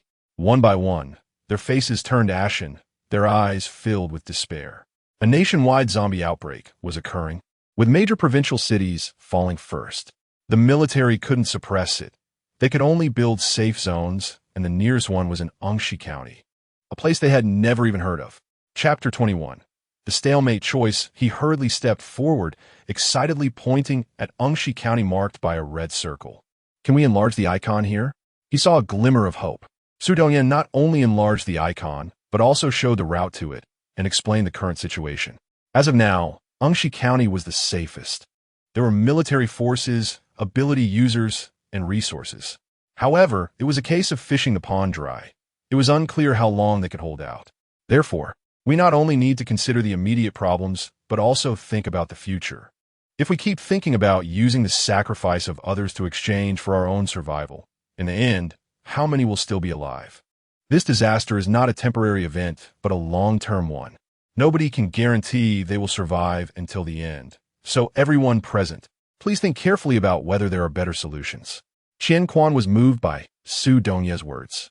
He knew best how destructive the method of using living people to lure the enemy was to humanity. Continuing like this, how are they different from those zombies? I think Su Dongye is right. We are facing not just this crisis, but more unknowns ahead. If we can't find a better solution, the next to be sacrificed will be ourselves. They had a rough understanding of the situation outside. There were ability users reaching B level, while the zombies were even more terrifying, with A level ones already appearing. C-level zombies could possess human intelligence. One could only imagine how horrifying A-level zombies would be. Currently, the zombies' skills were evolving, their numbers were increasing, while the survival rate of humans was decreasing. At this rate, humanity's extinction was not far off. The conference room fell into a long silence. Zhang Jie stared at the image obsessively, seemingly not hearing what they were saying. If they couldn't get through the immediate difficulties, how could they think about the future? Were they overthinking it? What you two said isn't wrong, but is this something we students should be considering? Remember all the routes on the image, Zhang Jie said, pulling over a chair and sitting in a relaxed manner, looking at the troubled crowd with a sneer. I just want to survive and leave this damn place. As for what happens next, I don't want to think about it, and can't think about it. Su Yang, what do you say? We are just students. What we can do, the best we can do, is to protect ourselves. Su Dongye, your grandfather also said to do your best to protect yourself. Everyone has their own selfishness and fear of death. I hope you can understand our thoughts. Xiao Zhang felt that Su Liang's words were somewhat incorrect, but couldn't find a point to refute. His face turned red with frustration. Su Dongye had never intended to change their minds. Wanting to survive wasn't wrong. Nobody deserved to die either. On a narrow bridge of survival, only the brave would prevail. If they had to blame someone, they could only blame themselves for not being strong enough to protect those they wanted to safeguard. Zhou Jiaging pondered for a long time before speaking. Zhang Jie, Su Liang, you two count the number of injured people and mark them according to severity. Su Dongye, you are an ordinary person. Let's consider your previous words as if you were speaking from the perspective of an ordinary person. Weakness is pitiful and deserving of sympathy. But that was in the peaceful times. Now, it's survival of the fittest. We can't guarantee tomorrow. Compassion and pity come at a price. What I can do is let them choose for themselves whether to seek a glimmer of hope as bait or to leave on their own, facing life and death on their own. After saying this, Zhou Jiaging took Zhang Jie and Su Liang out of the conference room, leaving Su Dongye and his group behind. Qian Quan fully agreed with Zhou Jiaging's words. That was exactly what he had been doing. I.e., Jiaging's plan is cruel, cold-blooded, and somewhat radical. But this is the best method we can think of at the moment. Isn't Grandpa, Su, also hoping for you to live well? Su Yaoyao did not follow Zhou Jiaging's departure, but instead persuaded Su Dongye not to act impulsively. She knows too well the great righteousness and ambition in his heart. I know, Su Dongye replied faintly. In fact, his mind was also very chaotic. You tell Zhou Jiaging that as long as he can be at peace with himself, that's enough. Qian Quan, what about your choice? I can't guarantee that I can take you out safely, but I will do my utmost to ensure you don't die here. He had a way in his heart, a legitimate way to survive. I'm with you, Qian Quan said without hesitation. I'm with you too. Me too. Xiao Zhang and Li Jianan expressed their support, and Su Kai slowly said, I am too. Finally, it was Zhou Cancan.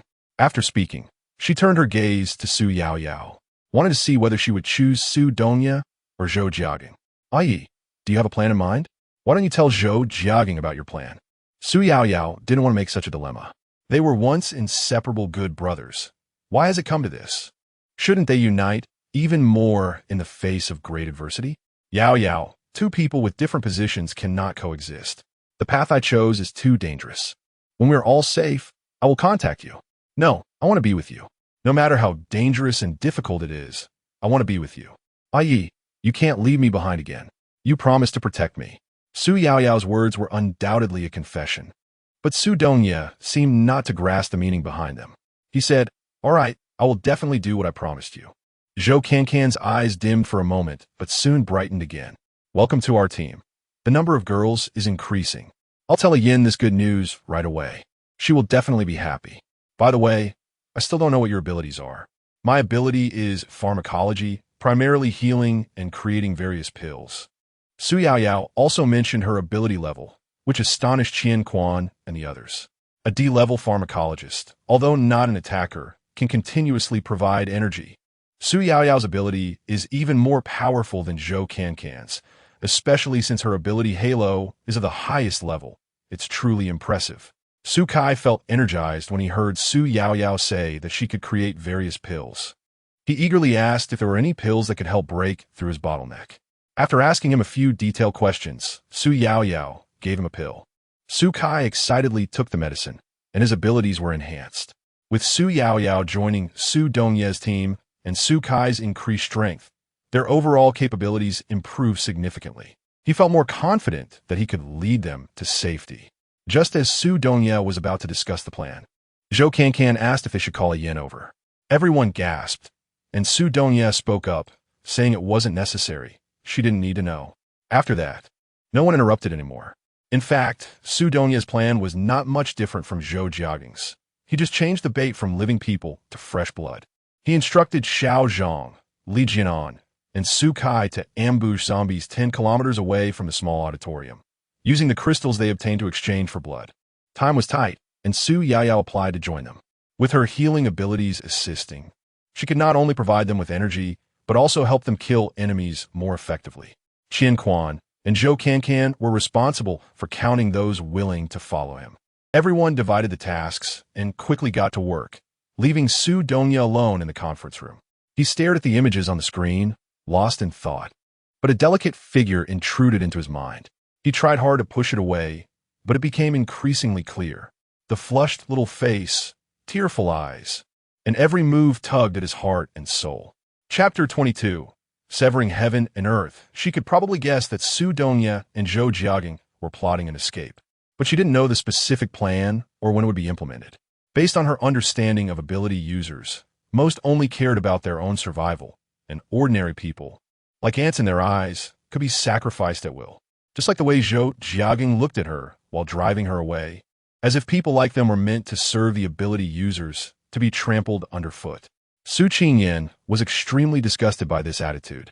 If Zhou Jiaging could casually sacrifice ordinary people, what about Su Donya? Su Qingyan shrugged her nose. They're all the same kind, ungrateful scoundrels. It seems she still has to rely on herself. Su Qingyan slipped down to the first floor, blending in with the crowd of ordinary people to start gathering the information she wanted to know. She regretted not keeping a few crystal stones, as it was clear that ordinary people had less information than the ability users. She had entered with Su Donya, and the ability users had already noticed her, even having some wariness towards her. It seemed that trying to achieve something without any resources would be difficult. Su Qingyan was really troubled, and someone lightly patted her shoulder. She turned her head and saw a fair, round little face, but most importantly, that shiny bald head. "Hi. Hello, miss.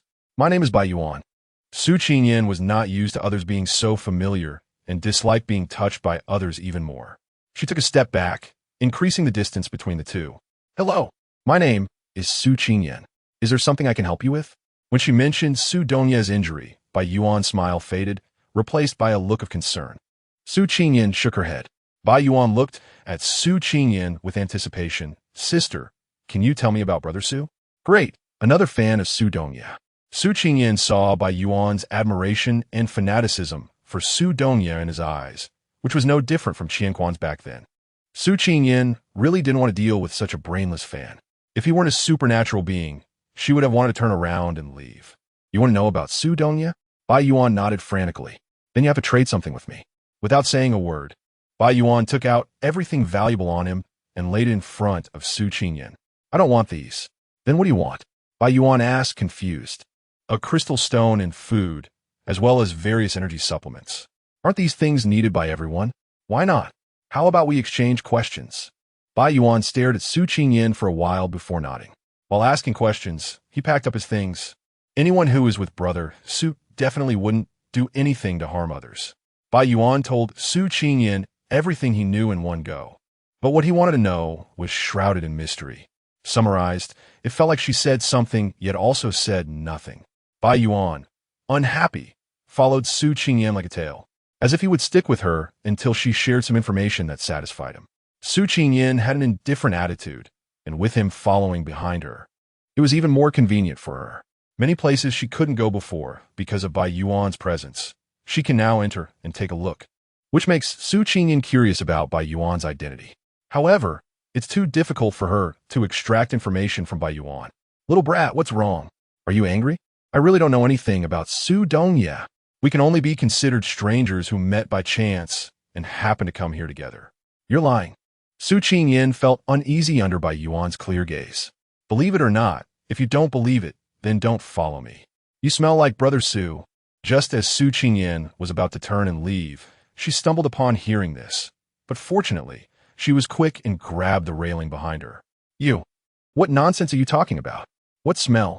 Bai Yuan stepped closer and even circled around Su Qingyan, sniffing. "That's right.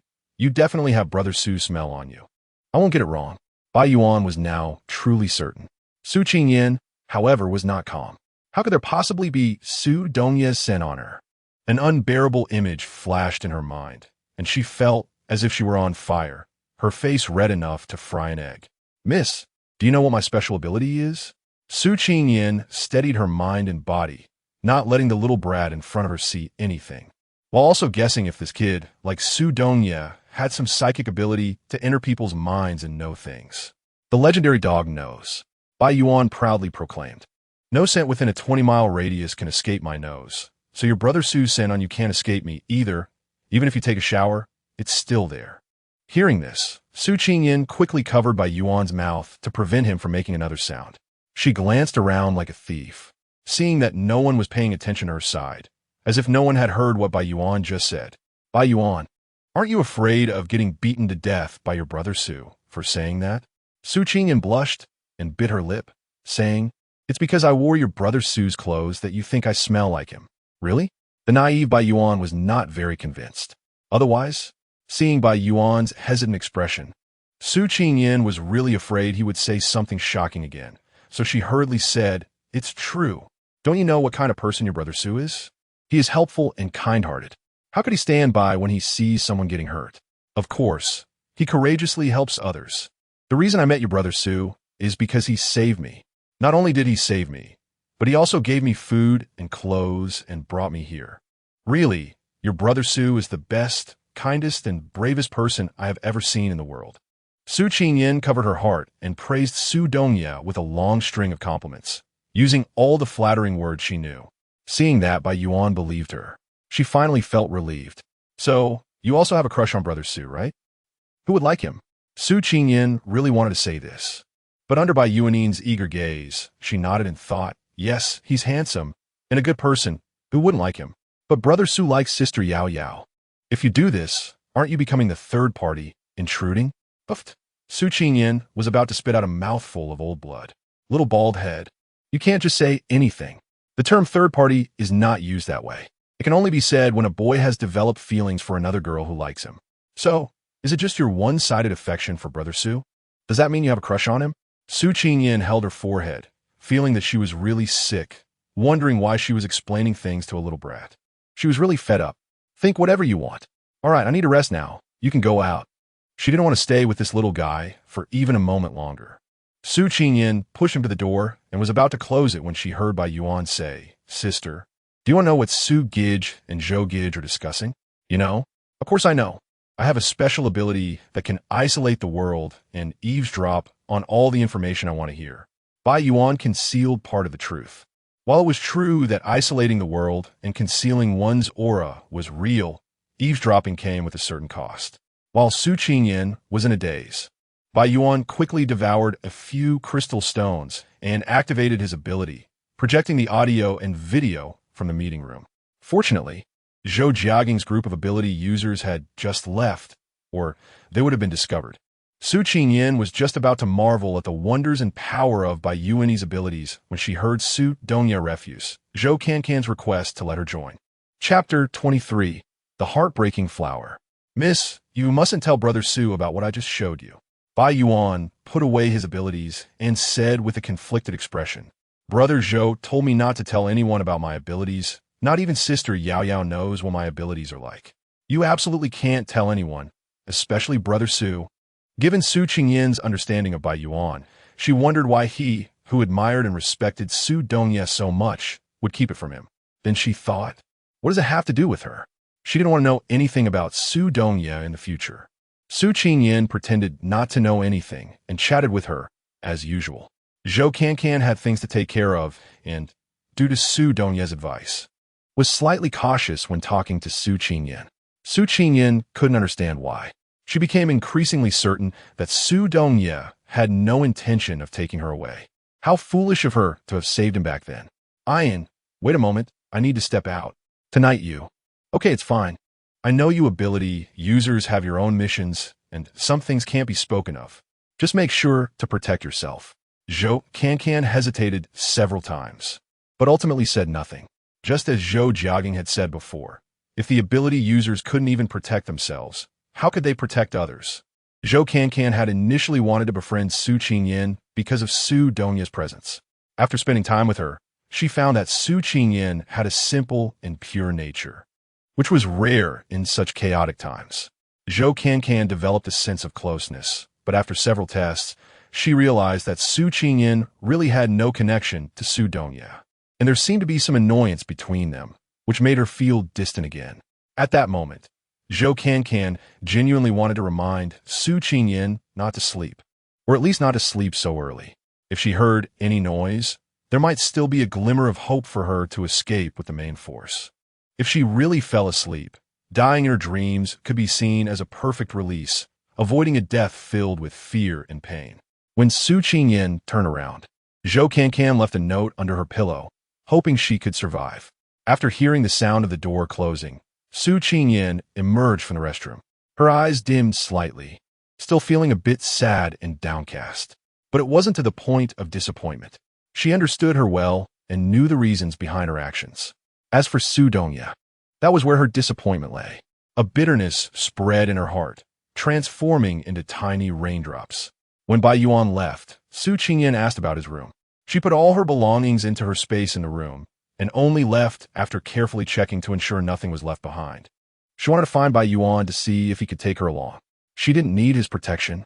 She just wanted to follow him to see if there was a chance of finding a glimmer of hope. Zhou Jiagang? Su Qingyan knew that Bai Yuan was following him, but she didn't want to have too much contact with him. This person had a gloomy aura about him, and his eyes concealed undeniable ambition and desire. There was a relentless determination in him that made her very uncomfortable, and she preferred not to be too entangled with him. It would be best if Bai Yuan could keep it a secret from him. Su Qingyan found Bai Yuan's residence and was about to knock on the door when it opened from the inside.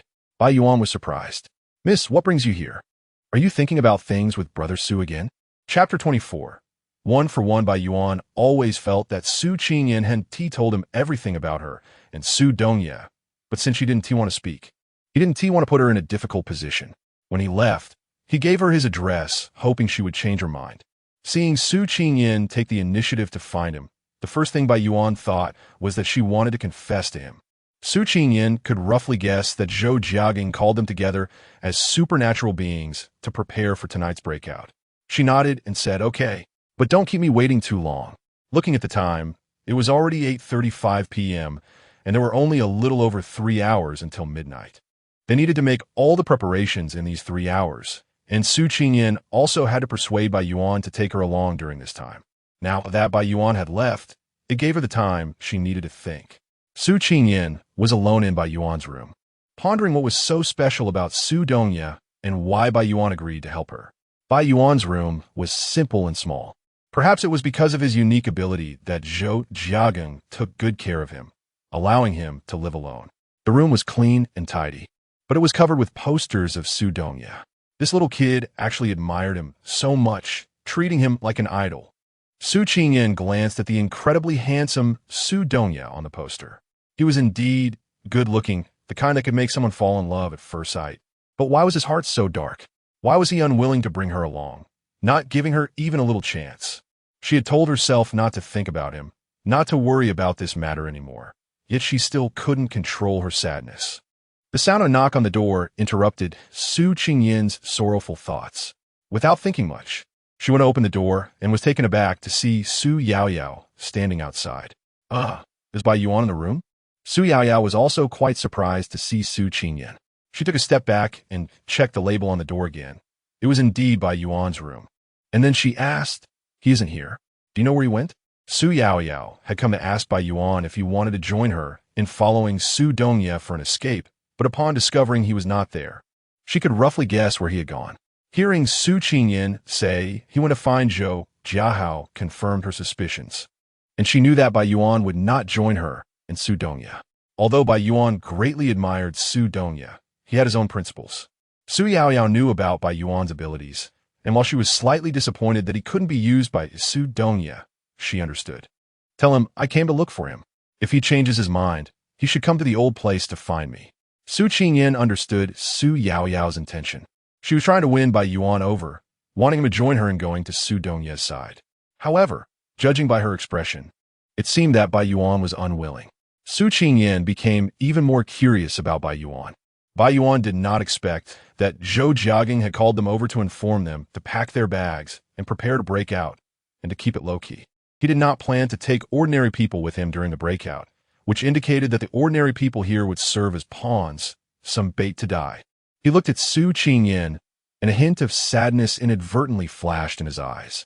Don't you want to know about Su Donya's situation? Bai Yuan shook his head. No need. I don't even know if I can survive. Has Zhou Jiaging already planned everything out? When are you all going to act? Su Qingyan's face turned pale as soon as Bai Yuan said that. Bai Yuan realized he had let something slip, and despite Su Qingyan's questioning, he couldn't bear to see her die. At 11, miss, you should escape. Isn't it 12? No. He moved the plan up. Why? Bai Yuan didn't want this beautiful sister he had just met to die, so he impulsively shared everything he thought was good with Su Qingyan. I don't need it. I'm here because I want you to hide me among your ability users. Bai Yuan looked at her in confusion, then shook his head. Ability users are ranked, and every member of a team knows each other. There's no way around that. Don't you have the ability to isolate the world? As long as I can follow the ability users to the school gate, it will be fine. I can only use this ability in a stationary state. If there are ability users or zombies stronger than me nearby, they will notice. My ability cannot be hidden from Brother Zhou. Will Zhou Jiaging verify the roster for each team? In this situation, he definitely won't. Just put me in the weakest position among the ability users. That way, you will die too. No way. Bai Yuan was taken aback by the determination in Su Qingyan's eyes and couldn't help but nod. Su Yaoyao just came to find you. She said if you change your mind, go to the old place to find her. Su Qingyan mentioned that although she didn't know what the two of you had discussed, she could guess that she hoped you would help Su Donya. But why are you unwilling? Regarding this matter, Bai Yuan actually felt very conflicted and troubled. One is the benefactor who saved his life, and the other is the person he admires the most. He would feel guilty towards the other no matter who he chose. After pouring himself a glass of water and drinking it, Bai Yuan said, between the gratitude of saving a life and blind admiration, I can only choose the gratitude of saving a life. Did Zhou Jiaging save you? Su Qingyan did not believe that Zhou Jiaging, a person who only cared about himself, would save others. Bai Yuan nodded.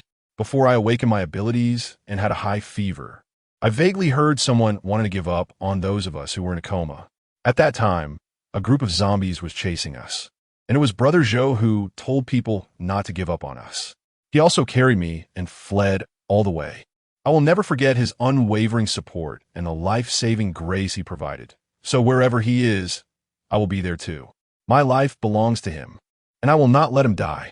She could never have imagined that Zhou Jiaging would risk his own life to save others. And everything Bai Yuan said seemed like something Su Donya would do. How can you be sure it was Zhou Jiaging who saved you? You said you were in a coma, right? After I woke up, I awakened my abilities and found my savior by the scent on me. Although the scent was faint, it belonged to Zhou Jiaging. Is it possible that it was just your illusion? Impossible. I don't think I could be mistaken. We relied on my abilities to evade the zombies multiple times during our escape. I couldn't have been wrong. Then is it possible that the person who saved you was wearing Zhou Jiaging's clothes, which is why you smelled his scent?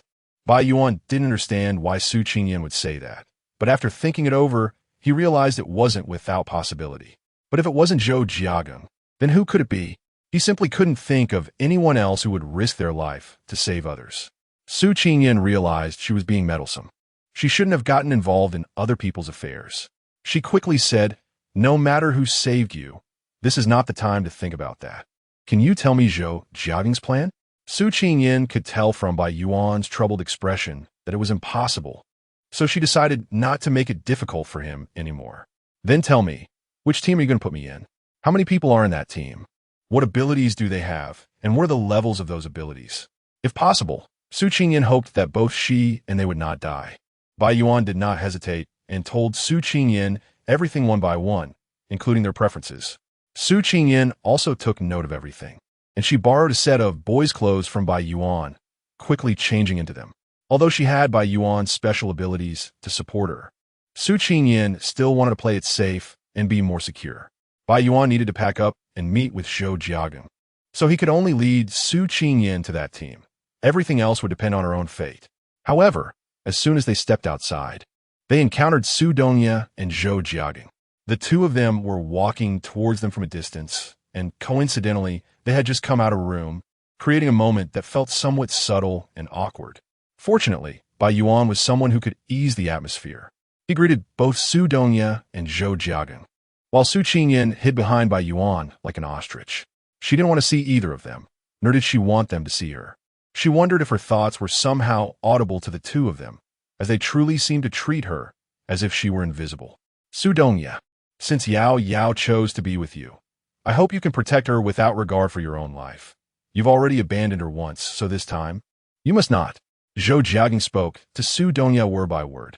When he learned that Su Yao Yao was going to break out with Su Dongya, he felt anger and jealousy. What was Su Dongya better at than him? If it were in the past, perhaps he was slightly better in terms of family background. But now, he was an ordinary person, as insignificant as an ant. Why did Su Yao Yao still choose him? Why was she willing to be with him at the risk of her life? As Zhou Jiagang stared at Su Dongya, he noticed Su Dongya's gaze darting towards Bai Yuan, which made him hate him even more. He had already lured away one Su Yao Yao, and now he wanted to take Bai Yuan as well. When he looked at Bai Yuan, he noticed a girl behind him, someone he seemed to have seen somewhere before. How did this girl end up with Bai Yuan? Chapter 25. Promise My Promise Has Never Changed. Su Dongya walked up to Bai Yuan, reached out to touch his bald head, and smiled, saying, "It's been so long, and you still haven't grown any hair. Have you been picky about your food again?" Bai Yuan was surprised that Su Dongya even knew him and cared about him so much, his eyes reddening with excitement. He awkwardly scratched his head, feeling even more embarrassed. And no, Su Dongya was amused by Bai Yuan's words. What is there to worry about? It's just a matter of human willpower. If you stick to what you believe in, you will always unleash unimaginable strength when faced with adversity. Are you saying you've awakened your powers? Bai Yuan asked in surprise. Su Dongya chuckled. Do you think awakening powers is that easy? All right, remember to take care of yourself. After saying this, Su Dongya didn't linger and left without even glancing at Su Qingyan. He'd spent a long time in the conference room, pondering what kind of relationship he had with Su Qingyan, but after thinking for a long time, he couldn't come to a conclusion. So, he decided to ignore her and treat her like a stranger. However, he didn't realize that this deliberate act hurt Su Qingyan's feelings. Bai Yuan was still immersed in the excitement of meeting his idol, and he was still in a daze even after Su Dongya walked away. If it weren't for Zhou Jiagang giving him a push, he wouldn't have realized he was just standing there. Brother Zhou, Sugo actually remembers me. He knows me, I thought. In Zhou Jiagang's smiling eyes, Bai Yuan felt he might have overreacted and smiled shyly. Who is this? Zhou Jiagang asked Bai Yuan while looking at Su Qingyan. This sister is Su Ji's friend, named Su Qingyan. Su Dongya's friend? When did he start making friends? And it's a girl? Zhou Jiagang thought. Su Ji's charm is well known. As long as he wants, many people are willing to be his friends. Bai Yuan didn't understand Zhou Jiagang's words, but Su Qingyan did. Su Dongya and I are not friends. We're just strangers who met by chance. Being here together is merely a coincidence for survival. I see. Zhou Jiagang clearly didn't believe what Su Qingyan said. Do you know about tonight's operation? What operation? Su Qingyan feigned ignorance. Zhou Jiagang glanced at Bai Yuan, looking as if he understood everything. Since you don't know, let me tell you. Zhou Jiagang explained their operation with Su Dongya in detail, watching Su Qingyan as he awaited her choice. Do you want to follow me or Su Dongya? Su Qingyan pretended to ponder for a moment and said, compared to Su Dongya, I trust your abilities more. I just don't know if I, as an ordinary person, can survive after making a contribution. You can survive with Su Dongya, so naturally, you can with me. I believe Miss Su has that capability. I will hand the 19th team over to you, and I hope Miss Su won't disappoint me. This 19th team was the one Bai Yuan had previously asked her to join, and suddenly being entrusted with such an important task by Zhou Jiagang made Su Qingyan feel that her chances of survival had increased a bit. Zhou Jiagang took Bai Yuan and Su Qingyan to their gathering place. Chapter 26. The 19th team shall by. I hope we can all survive, unless it's absolutely necessary. Brother Zhou, I know. I won't do anything foolish. Bai Yuan's innocent face was filled with a relieved smile, her gaze fixed on Su Qingyan, a hint of hope shining through her determination. We can all leave here alive. Beautiful sister, Don't forget that matter when we meet next time. Her teasing and playful smile faded along with her little bald head into the darkness. After Bai Yuan left, only Zhou Jiagang and Su Qingyan remained. The two sat in silence, facing each other. Su Qingyan lowered her eyes, pondering whether Zhou Jiagang would fulfill his earlier promise to let her join them in the breakout operation. From his conversation with Bai Yuan, she knew that even if the operation succeeded, the chances of survival for those who made it out would be slim, and she was just a pawn already categorized as bait. Zhou Jiagang had been observing Su Qingyan, trying to find something special about her that would make Su Dongya and Bai Yuan see her in a different light. However, after observing her for a long time, he concluded that she was just an ordinary person, two overly sympathetic individuals. Su Qingyan, I have already promised Bai Yuan, and you heard our conversation. I will hand over Team 19 to you.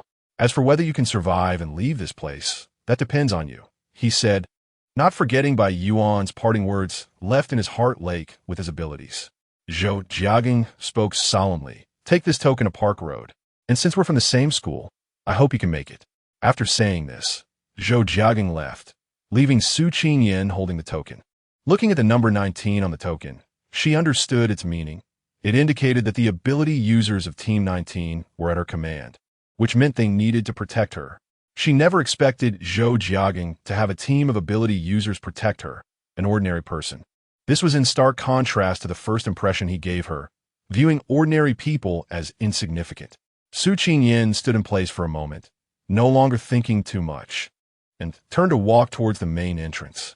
The small auditorium was already shrouded in darkness. After scouting during the day, no traces of zombies had been found nearby. Zhou Jiagang had long integrated the ability users and then divided them into 20 small teams, each consisting of 5 ability users representing the elements of metal, wood, water, fire, and earth, sorted according to their strengths for the breakout operation. Teams 20, 19, and 18 had already left the small auditorium, heading to the designated locations as instructed to await orders from their team leaders. Gonyuan Road was a very small campus path, 500 meters from the small auditorium, and it was the closest small road to the campus gate. Su Qingyan arrived at Park Road quickly with a sense of nervousness and anxiety. 5 people were already gathered under the dim streetlight waiting. Due to the information she had received from Bai Yuan earlier, Su Qingyan was not unfamiliar with the 5 in front of her. Facing their scrutinizing and doubtful gazes, she directly took out the token that Zhou Jiagang had given her. With no time to say much, Su Qingyan stated, "My name is Su Qingyan, an ordinary person. Zhou Jiagang has appointed me as the captain of Team 19. From now on, all 5 of you must follow my commands." Su Qingyan saw disdain and contempt on the faces of the 5 people. She didn't take it to heart and continued, "Zhang Fiyu, fire-type ability. Lei Lingqing, lightning-type ability. Zheng Zhong, water-type ability. Zhou Hao, wood-type ability. Qian Xiong, earth-type ability. You're all F rank. With your abilities, it will be extremely difficult for you to survive and leave here. Moreover, you should know the significance of the number 19. Zheng Zhong and the others did not expect their captain to be a woman and an ordinary person without abilities. Even though they had mentally prepared themselves to face zombies and then die, they found it hard to follow the orders of a woman. Zhou had already written his dissatisfaction on his face and was very resolute in refusing to obey Su Qingyan's commands. Su Qingyan had anticipated the current situation on the way here. She could only brace herself and bring out the aura she had developed in the student council. As a prospective member of the student council, shouldn't one know not to underestimate anyone? Otherwise, one might not even know how they died. The 5 were startled by her words and exchanged glances. "You are a student council member?" Zhang Feiyu asked. "Does it matter whether I am or not?" Su Qingyan glanced at him and said coldly, "You just need to know that Zhou Jiagang has appointed me as the captain of Team 19, so you must follow my orders." Qian Xiong's gaze remained fixed on Su Qingyan, especially when her aura changed, a sense of familiarity making him shiver. "All right, we'll listen to you." Once Qian Xiong expressed his agreement, the other 4, even if reluctant, no longer showed any signs of resistance. Su Qingyan's palms were already drenched in sweat, and even tiny beads of sweat were appearing on her forehead. Otherwise, in the pitch-black night with dim lighting, her forced calmness at this moment would have been seen through by them. and it would have been impossible to intimidate the 5 strong boys with abilities in front of her. As long as you listen to me, I will definitely find a way to get you all out alive. Su Qingyan gently comforted them, saying, "There's still 1 hour and 40 minutes before the operation. You all rest first. I have some food here for everyone to regain your strength while waiting for instructions." Taking advantage of the cover of night, Su Qingyan pretended to take food from her backpack, but in reality, she retrieved the food she had previously stored in her space. She distributed it to them one by one, and then took a bottle of water and a piece of bread to another side. Once she was alone, Su Qingyan hurriedly changed her breathing. She didn't expect the influence of a student council to still be so useful in chaotic times. No wonder when Su Dongya appeared, Su Jiagang became so nervous. If news about Su Dongya having special abilities got out, then Su Qingyan quickly extinguished the information about Su Dongya in her mind. The key now is how to survive and leave this place. Su Qingyan was drinking water, her gaze directed towards the entrance of the campus, her dark eyes reflecting a hazy expression. Can we really leave here alive? What are you doing? Why say we should listen to her? She's just an ordinary person, and a woman at that. Are we 5 big guys going to listen to her? Aren't we afraid of being laughed at by others? Zhou Hao complained angrily to Qian Xiong. Ling Qinglei, who had been lurking in the shadows without any expression, spoke up. "Ah, Xiong, have you seen her in the student council?" Qian Xiong frowned, pondering for a moment before replying, "I'm not sure if it's her. But the way she just looked at us, her demeanor, don't you all think it resembles someone too much?" President Su, Chairperson Su. The 2 phrases both referred to the same person. The 5 gasps sounded particularly loud in the quiet night sky. There was astonishment, shock, and disbelief in the eyes of all 5. Is Su Qingyan really the girl rumored to be involved with Su Dongya? A strong sense of gossip permeated the hearts of the 5 of them. Speaking of these 5, they are all die-hard fans of Su Dongya, his admirers. They revere Su Dongya as a deity, and whatever Su Dongya says, they regard as a sacred decree. Bai Yuan previously said he wanted to hide Su Qingyan in this group precisely because they, like him, worship Su Dongya. If they were to find out about Su Qingyan's relationship with Su Dongya, they would surely risk their lives to help her. She continued to lower her head, pondering what had happened before. Zhou Jiagang's breakout strategy was simple and brutal.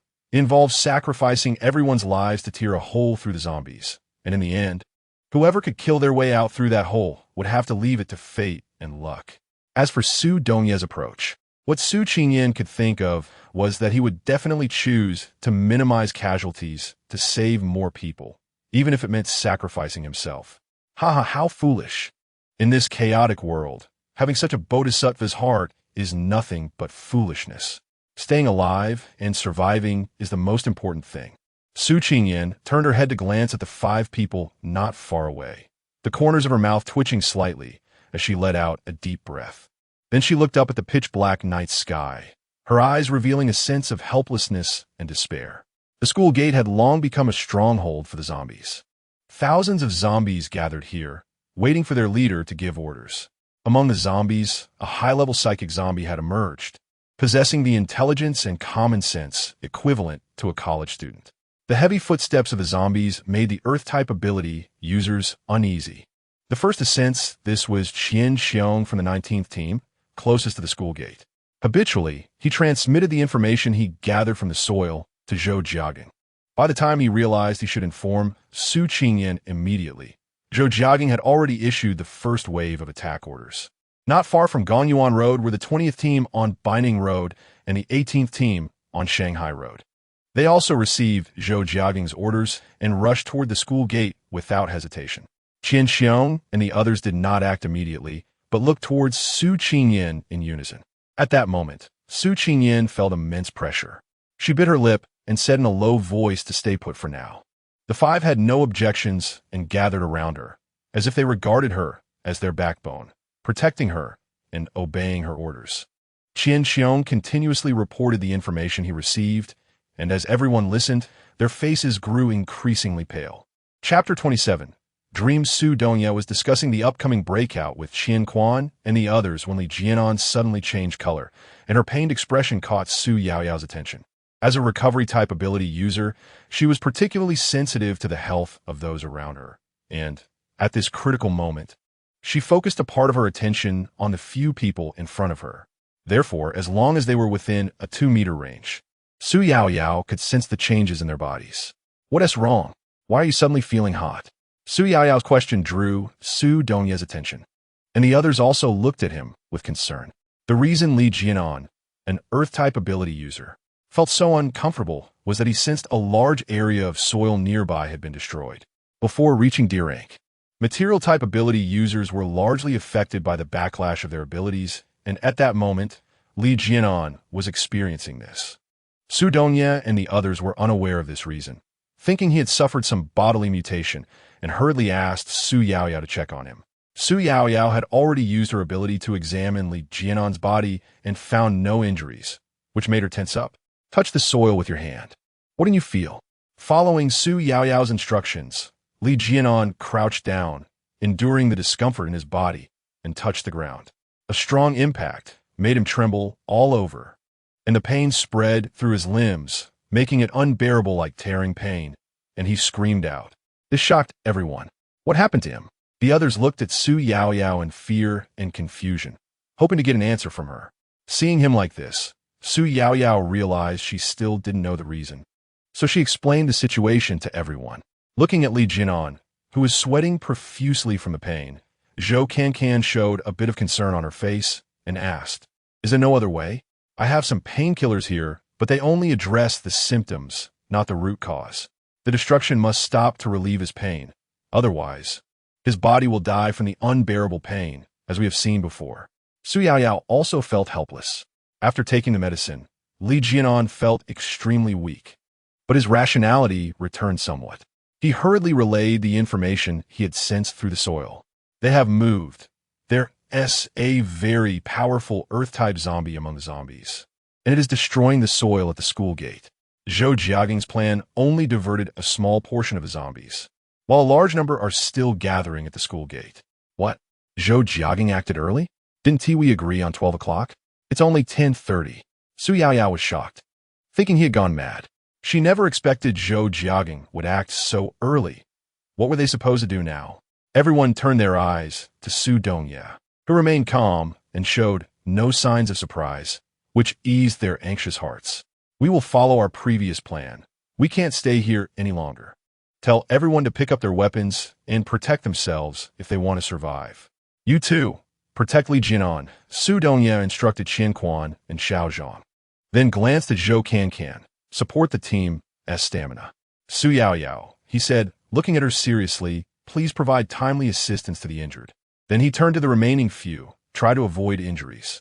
Su Donya issued instructions one by one, tightening his grip on the phone, his expression solemn as he said, "Follow me. I will do my best to lead you out." Everyone present knew this would be their last gamble, and their lives depended on this battle. Everyone wanted to survive, but in the current situation, wanting to live was not enough. They could only place their sole, fragile hope in Su Donya. Zhou Jiaging never expected that after sacrificing so many ordinary people and using their blood to attract the zombies away from the school gate, there would still be so many zombies left at the gate. He also didn't anticipate that, besides the known psychic zombie leader, there was another Earth-type zombie that had developed human-like intelligence. It had directly seen through his plan through the soil. Su Yang and Zhang Jia reported the situation. Su Yang asked the pale-faced Zhou Jiaging. Zhang Jia looked down at the plan on the table, furrowing his brows, and asked, "Who is the captain of Team 19?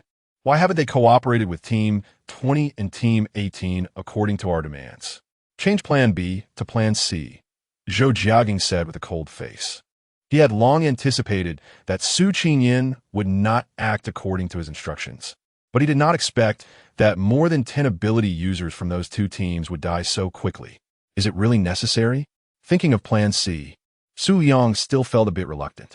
Do you want to die? Die here and then become a zombie, only to be killed by your own kind? I'm telling you, I will never allow that. Even if I die, I will make sure I die as ashes, never to become something that is neither human nor ghost. Those people were destined to die. We have protected them for so long, and it's time to pay back. It's only fair to blame this world, blame their bad luck.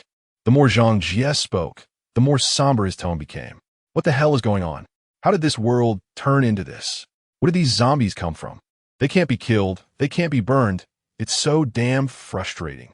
From his hoarse tone, Zhou Jiaging sensed the helplessness and resentment, hatred for this world, hatred for the environment, and even more hatred for the current situation. He walked over to Zhang Jia, squeezed his shoulder, and said, "You go inform them. Since blood won't work, then use living people. I don't believe those mindless zombies can remain indifferent." He despised Su Liang's false benevolence, hypocritical to the extreme. Clearly, Plan C was proposed by him, yet when the situation arose, he still thought about backing out. If he didn't want to be the villain, then let him take on that role. As long as there was a glimmer of hope to survive, he would be willing to do anything. After Zhang Jia left, only Zhou Jiaging and Su Liang remained in the room. Zhou Jiaging had nothing to say to Su Liang and only asked him one question. "Is there any other plan besides Plan C?" Su Liang's stunned expression amused Zhou Jiaging. Making light of suffering is nothing like this. Zhou Jiaging sighed, his eyes filled with despair. At this moment, he thought of death. With only 2 or 3 hours left, thinking that it all ends in death. It seemed unnecessary to struggle so much, but I am unwilling. I am only 18, and my life has just begun. Why should I die like this? I still have many things to accomplish. I don't want to die like this. Su Liang, what about your dreams? Chapter 28, Get Ready the Campus, which had been silent for a long time, was now filled with a deafening noise, appearing terrifying and mournful in the deep night, as if amplifying the aura of death. Another zombie turned to ashes in Su Qingyin's hands. "What are you staring at? Hurry and leave here for the octagonal pavilion." Su Qinyin blocked a zombie that had sneak attacked Zhou Hao from behind, then pushed him, urging him to quickly lead Qian Xiong and the others to retreat to the octagonal pavilion. It was no longer safe here, and they needed to move quickly. Qian Xiong, Zhang Feiyu, and the others had overused their abilities during the previous retreat, and at this moment, their bodies were in a weakened state, lacking the ability to protect themselves even against the lowest level zombies. Su Qinyin quickly dealt with the several zombies chasing behind her and hurried to catch up with Zhou Hao and the others. Looking at the pale faces of the few, Su Qinyin frowned. They had encountered 4 or 5 waves of zombies while retreating. Fortunately, they were of the lowest level. If they had encountered zombies higher than their abilities, Su Qinyin really wasn't confident she could protect them. From the moment Qian Xiong noticed the movement at the school gate to accepting Zhou Jiaging's orders, they had been in a state of panic. If it weren't for Su Qinyin commanding them to retreat as their leader, they would have ended up as food for the zombies like the members of Team 20. Just thinking about the scenes they had witnessed made Zhang Feiyu's body tremble uncontrollably, and he stifled his sobs with his hand. It was too terrifying, too disgusting. How could there be such cruel and bloody scenes? They bit off people's heads and limbs in one go, with blood spraying like ink, while the zombies seemed to savor the taste. A wave of nausea hit him, but he couldn't throw up anything. Tears streamed down his face uncontrollably. Zheng Zhong was being supported by Zhang Feiyu, but due to Zhang's retching, he lost his support and collapsed to the ground. Because of the pain, he took a deep breath and was about to curse when Zhang Feiyu's sobbing voice broke out. "Let be, I never want to see that scene again. It's too unbearable. You all go. Don't worry about me." He really couldn't bear to see those images again and didn't want to see familiar faces around him becoming food for the zombies one after another. Saying this, Zhang Feiyu genuinely had the mindset of giving up on life, collapsing to the ground like a pile of mush. Right behind them, Lei Lingqing glanced coldly at the two slumped on the ground, stepped over them, and kicked one of them, sneering, "You're not even as good as a girl. You might as well just die. You." Zheng Zhong felt a pang of fear from Zhang Feiyu's words, but was spurred on by Lei Lingqing's provocation, suddenly feeling a surge of spirit. His gaze fell on the thin figure in front, unable to hide the admiration in his eyes. "I can accept being worse than her, but if you want me dead, you'd better ask my fists if they agree." Saying this, Zheng Zhong smashed his fists hard into the ground, sending dust flying, and 2 fist-sized pits appeared. He dusted himself off, and, with a determined look, picked up the stunned Zhang Feiyu and chased after his companions. Su Qinyin was thinking about what to do next while hurrying forward, not noticing what was happening behind her. Just as she was about to reach the octagonal pavilion, the sound of a fight made her stop. 100 meters away, a group of people was surrounded by zombies. 300 to 400 zombies surrounded 6 ability users, clearly outnumbering them, and those 6 would ultimately become food for the zombies. Su Qingyan was not interested in watching, let alone helping. She found a hidden spot and waited for the zombies to finish devouring the 6 people before continuing on her way. The octagonal pavilion was built on a high slope in the school's back garden, allowing a view of the entire campus and the situation at the main gate. Su Qingyan wanted to go there precisely because the current situation was too chaotic. That place was hidden and would allow her to see the situation at the school gate first. Whether it was Zhou Jiagang or Su Dongya, as long as someone could get close to the school gate and create chaos there, she could react immediately, increasing her hope of escaping from here. However, the only path to the octagonal pavilion was blocked by zombies, and a hint of irritation surfaced in Su Qingyan's eyes. Along the way, Qian Xiong and the others had witnessed Su Qingyan's nimble skills and felt a mix of admiration and respect for her. Seeing her crouch down and move towards the bushes, they hurriedly followed closely behind. It wasn't until Su Qingyan found a rocky slope that could conceal her figure that she finally came to a complete stop. Zhou Hao and the others also sat down with Su Qingyan. Su Qingyan took out some food from her package and shared it with them. The others accepted the food she offered, looking at her curiously. Weren't they supposed to be resting at the octagonal pavilion? How did they end up resting in such a place? Su Qingyan was too lazy to explain to them and simply scraped some dirt off the stone slope with her hand, letting them see for themselves. Right ahead was the battlefield. That group of ability users had not given up and were fighting desperately against the zombies. The first to look over in response to Su Qingyan's movement was Lei Lingqing. He happened to see a zombie grabbing an ability user, and his eyes turned bloodshot, veins bulging on his forehead, as if he wanted to rush out and crush that zombie. But he forcefully controlled this impulse. Zhang Feiyu, on the other hand, was filled with terror, too afraid to look anymore, burying his head in Zheng Zhong's chest, desperately covering his ears with both hands. The others were somewhat better off than Zhang Feiyu, but their faces had already turned pale, and their lips were already bitten and broken. Su Qingyan smelled the scent of blood, and her heart sank. She turned her head to take a look, and the irritation in her eyes turned into disgust. "If you don't want to die, hurry up and wipe the blood off me," Su Qingyan scolded in a low voice.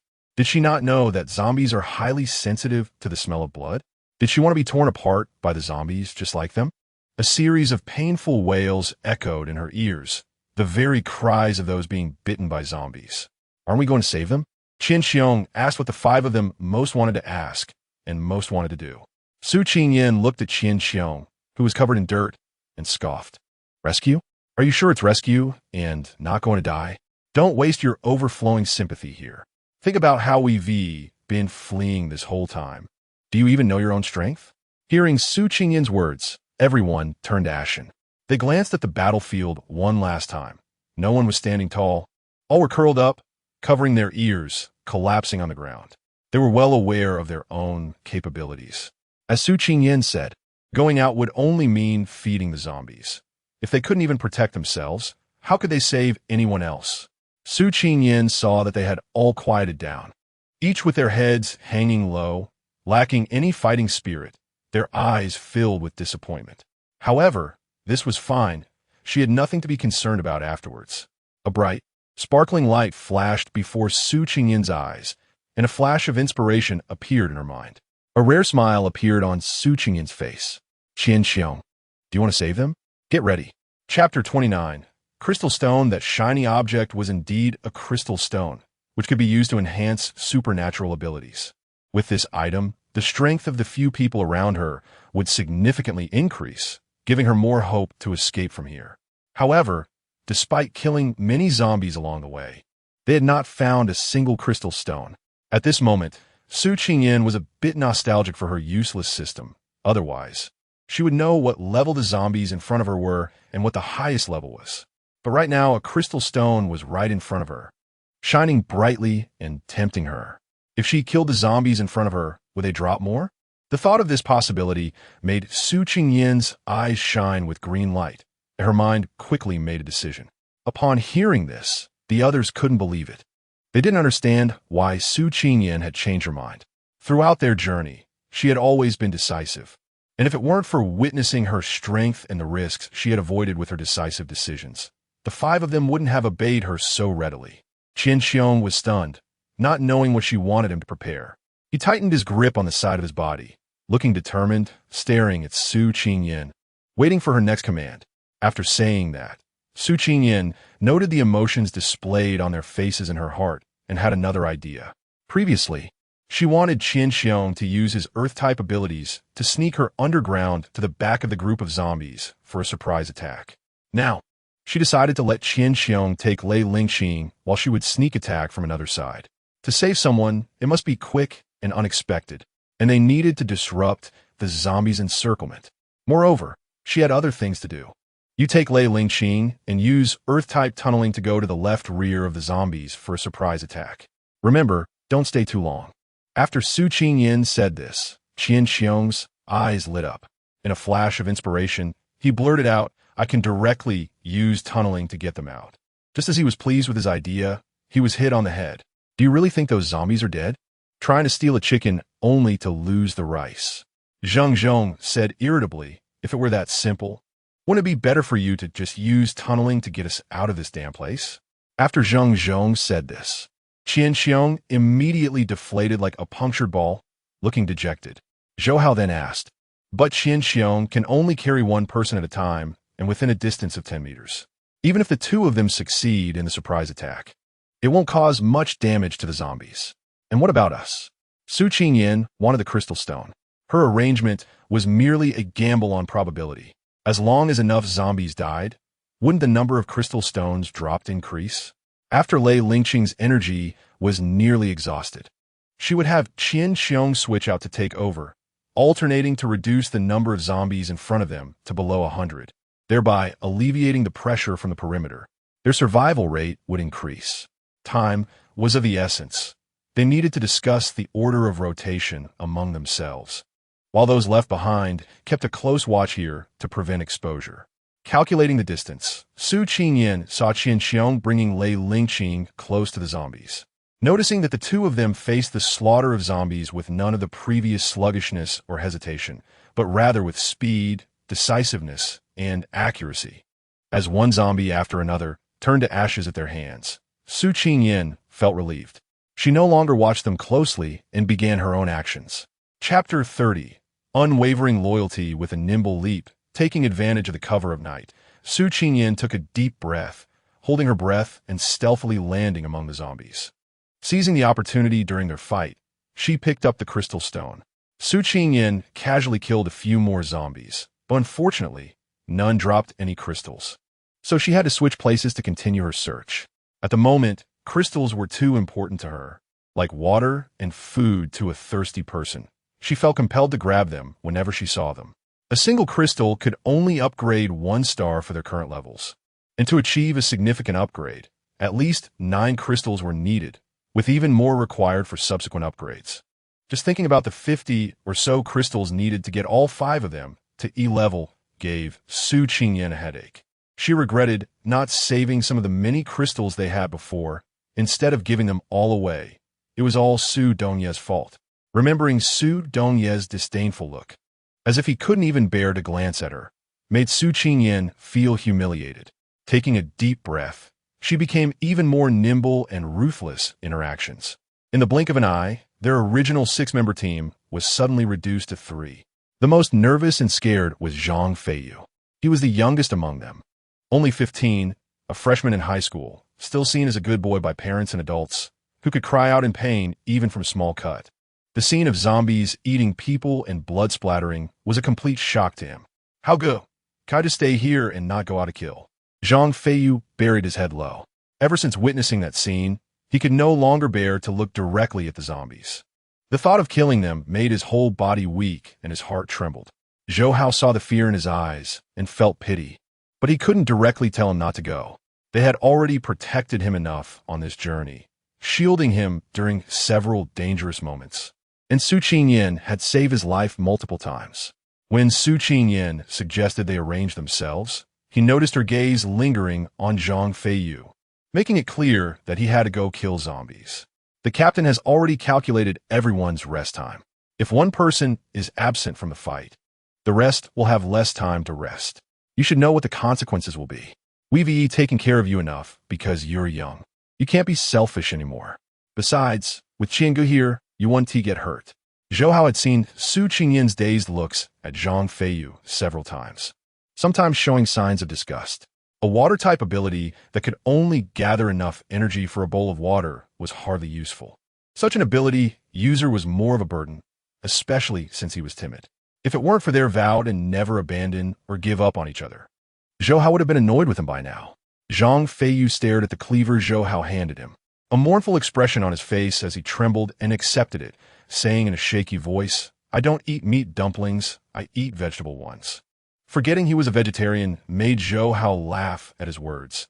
Then you can chop vegetables. That's easier than chopping meat. Zheng Zhong had no objections and kept his gaze on the battlefield, searching for Su Qingyan's figure, but her movements were too swift, like a fish swimming away, disappearing in an instant. He had no choice but to focus on Qian Xiong and the other two. Chapter 31. Training as a lightning ability user. Lei Lingqing had his own advantages, possessing inherent attack power. Compared to earth and water abilities, his attack power was 3 times that of theirs. As long as he found the zombies' weaknesses, he could take them down with one blow. Facing so many zombies for the first time, even he didn't believe he wasn't afraid. One hand tightly gripped Qian Xiong's shirt, his heart racing like a drum, his eyes fixed on the battlefield. Spotting a zombie that moved slower than the others, he quickly signaled Qian Xiong. Taking a deep breath, Qian Xiong focused and in the blink of an eye reached the spot Lei Lingqing wanted. Bursting out of the ground, Lei Lingqing swiftly delivered a hand chop, hitting the zombie he had targeted, and in an instant, its head rolled off, turning to ashes. The successful hit greatly encouraged and emboldened Lei Lingqing, calming his racing heart. The ugly zombies before him didn't seem so terrifying anymore. Just as Su Qingyan said, these zombies were not frightening, but rather the cowardice and lack of courage in people were what truly scared them. After the first hunt, subsequent ones became much easier. He had never felt this exhilarated before. Since the apocalypse began, this was the most refreshing and comforting moment for Lei Lingqing, his eyes sparkling with excitement. Qian Xiong, wait for me. I feel like I can go kill another wave. The captain said to take turns, and besides, your energy consumption is too high. It won't be replenished quickly. Qian Xiong shook his head, refusing. He glanced at the remaining 3, signaling for the next person to go.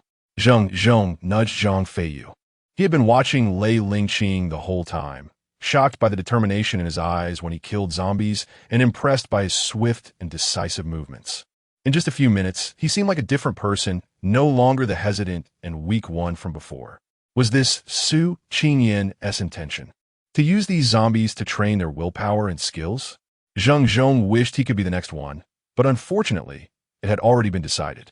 Watching Zhang Feiyu, who was reluctantly following Qian Xiong, Zheng Zhong felt like kicking him.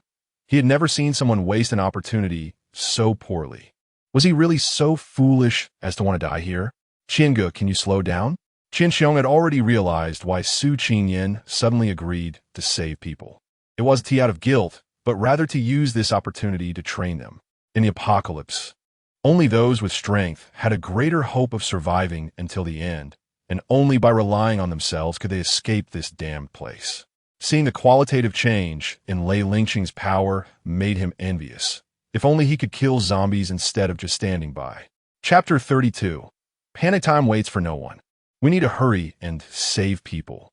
Qian Xiong quickened his pace, and upon reaching a distance, he asked Zhang Feiyu, "Have you thought about where to land?" "Aye." Zhang Feiyu, under Qian Xiong's eager gaze, dared not hesitate, where Lei Ge was before. Qian Xiong shook his head. The zombies there were no longer the slow, dazed ones they had encountered when Lei Lingqing first arrived, but had developed some awareness, able to sense danger and react quickly. If it weren't for Lei Lingqing's agility honed through battle, he would have been injured by now. The place Zhang Feiyu wanted to land was not suitable for beginners, especially not for someone as timid and weak as him who didn't know how to attack. Seeing Zhang Feiyu's confused and helpless expression, Qian Xiong knew he had no idea what to do. Waiting for him to decide would only waste time, so he directly chose a spot for him. When you break ground, just close your eyes and swing wildly. Hold your breath, and whatever you do, don't breathe. Remember, convert the energy in your body into strength and concentrate it in your hands. Don't be afraid. I'll be right beside you to protect you. Qian Xiong didn't want to hear any more of his nonsense and quickly sent him to the destination in the blink of an eye. Zhang Feiyu felt as if he had traveled through time, instantly changing places, and before he could mentally prepare himself, he had to face the zombies directly. A zombie, moving sluggishly, turned its head towards him. Zhang Feiyu, upon seeing that terrifying and hideous face, completely forgot Qian Xiong's warning to not breathe. He closed his eyes and opened his mouth, screaming loudly while wildly waving his weapon. The zombie that turned its head was struck in the head by his weapon, instantly turning into a pile of dust. It's hard to say whether Zhang Feiyu was lucky or if Qian Xiong had a keen eye, but the nearby zombies posed no threat at all, even weaker than the ones Lei Lingqing had just encountered. Zhang Feiyu kept his eyes shut, shouting and killing the zombies around him, and at his feet, there were several shining crystals among the dust. At first, Qian Xiong was frightened by his reckless behavior, fearing that his breathing would attract a horde of zombies, but it turned out there was no danger at all. It's hard to tell if he was just lucky or if. Qian Xiong smiled helplessly, not letting his guard down, always keeping an eye on his surroundings. As Su Qingyan was picking up the seventh crystal, she heard a piercing scream that sounded like a pig being slaughtered. She looked in the direction of the sound in terror, but found nothing unusual, her gaze shifting to the group of zombies. She couldn't help but furrow her brows. Could it be that those people had been overwhelmed by the zombies so quickly? That shouldn't be the case. Although she no longer had that useless alarm system, she could tell from the movements of the zombies that their level was only F-class. From a distance, she had seen that the group of people surrounded by the zombies had one individual whose strength was almost a D-class. They shouldn't have been wiped out so swiftly. It wasn't until another round of ghostly howls echoed that Su Qingyan realized it was Zhang Feiyu's cries. She couldn't help but pinch the bridge of her nose and quickly rushed over to him, following the sound. Chapter 33. Pig teammate Su Qingyan did not expect that the second one to take the stage would be Zhang Feiyu. She had them discuss it because she wanted to put Zhang Feiyu last, or simply not let him go on stage at all. In Su Qingyan's eyes, Zhang Feiyu was just a dead weight. If it weren't for his ability to condense water for her to wash her hands, she really wouldn't want to bring him along. After a few turns and jumps, Su Qingyan reached Zhang Feiyu's side, just as she was about to kill the zombie that was gnawing at his left hand. She saw him react extremely quickly, dodging and then killing that zombie. Su Qingyan was surprised at how agile he had become, when a bright ray of light suddenly pierced her eyes. Crystals, and not just one. This kid is impressive. Just as Su Qingyan was lost in thought about the crystals, a sharp blade rushed towards her. She quickly raised her hand to block it with a stick and pressed it down in front of him, hissing softly, "Shut up, open your eyes, and only strike when you see clearly." Hearing the familiar and reassuring voice, Zhang Feiyu immediately opened his eyes in excitement. "Captain, save me. There's so many zombies." Under Su Qingyan's piercing gaze, Zhang Feiyu didn't dare to say the words, "I'm so scared." Like a student who had made a mistake, he lowered his head pitifully, but due to his fear of the zombies, he hurriedly hid behind her. Su Qingyan seemed to be accustomed to his timid behavior, and couldn't help but roll her eyes. What's there to be afraid of? Just now, she had roughly glanced at the pile of ash left by the 10 zombies Zhang Feiyu had killed, and there were actually 10 crystals in it. Based on her experience of killing 10 zombies, to get 1 crystal, he must have killed at least 30 zombies. She couldn't help but suspect that this guy was pretending to be weak while hiding his true strength. Su Qingyan stared intently at Zhang Feiyu, instantly dismissing the thought. If this guy really pretended to be a pig to eat a tiger, then she would call him Big Brother and take her head off to use it as a stool for him. Su Qingyan shook her body, trying to shake off Zhang Feiyu's hand that was tightly gripping her close. To her surprise, he pressed even closer, as if he were about to lean on her back. Su Qingyan was even more annoyed with him. Didn't you want to die before? If you're not afraid of death, why are you afraid of these zombies? Aren't they just delivering you to your end? Originally, Zhang Feiyu thought that with Su Qingyan by his side to protect him, he wouldn't have to worry anymore. But after hearing her words, he remembered her venomous nature and cold blood. He shouldn't have harbored any fantasies or hopes about her. Zhang Feiyu wanted to let go of her hand, but didn't dare. He was really afraid that if he let go, a horde of zombies would rush at him and tear him apart. The thought of being torn to shreds was too terrifying. He didn't want to die such a miserable death. Su Qingyan didn't have time to think about what he was thinking. 1, 2, 3. For zombies turned towards her and launched an attack. Su Qingyan easily killed them, but the subsequent zombies seemed to have increased their attack power, making it not as easy for her to handle as before. Moreover, there was a burden behind her. Su Qingyan fought while retreating with Zhang Feiyu. For everyone she killed, 2 more would pounce on her, and for every pair she killed, even more would entangle her. She couldn't kill them all and couldn't escape either. Su Qingyan's expression became serious. This was really strange. Why did this group of zombies show signs of surrounding her? What went wrong? A hot, heavy breath came from her neck, and she trembled all over, immediately understanding the situation. This stupid pig really wanted to die. If it wanted to die, it shouldn't drag her down with it. In Su Qingyan's beautiful eyes, a fierce anger emerged for the first time, as if she wanted to tear someone apart. She forced herself to endure this overwhelming fury and gritted her teeth, saying, "Hold your breath. If I hear your breathing again, you won't need the zombies to act. I'll take care of you myself." Chapter 34. Seeking benefits and avoiding harm. Zhang Feiyu, being chased so closely by 3 or 4 dozen zombies, was so frightened that his legs went soft. His whole body clung to Su Qingyan's back, desperately gripping her shoulders, wishing he could ride on her and have her carry him away from there, completely ignoring the warnings and threats in Su Qingyan's words. How could there be so many zombies? Weren't there only 7 or 8 just a moment ago? Hurry up and kill them. Zhang Feiyu frantically directed Su Qingyan while freeing one hand to slash at the zombie lunging at them from the right.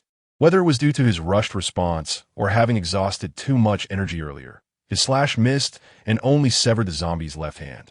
The zombie, now missing a hand, did not stop its charge. Instead, a strange anger appeared on its ugly face as if provoked, and its movements became more than twice as fast as before. Witnessing this change in the zombie, Zhang Feiyu was so scared that he felt like he'd seen a ghost, shouting in panic, "Run! This zombie is alive."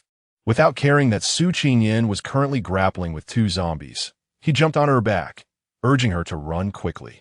When Su Qingyan landed beside Zhang Feiyu, Qian Xiong felt as if he could lighten his responsibility. He found a place to practice his skills. In chaotic times, those who had survived until now were not foolish people, nor were they innocent little rabbits. They all had their own thoughts and ideas.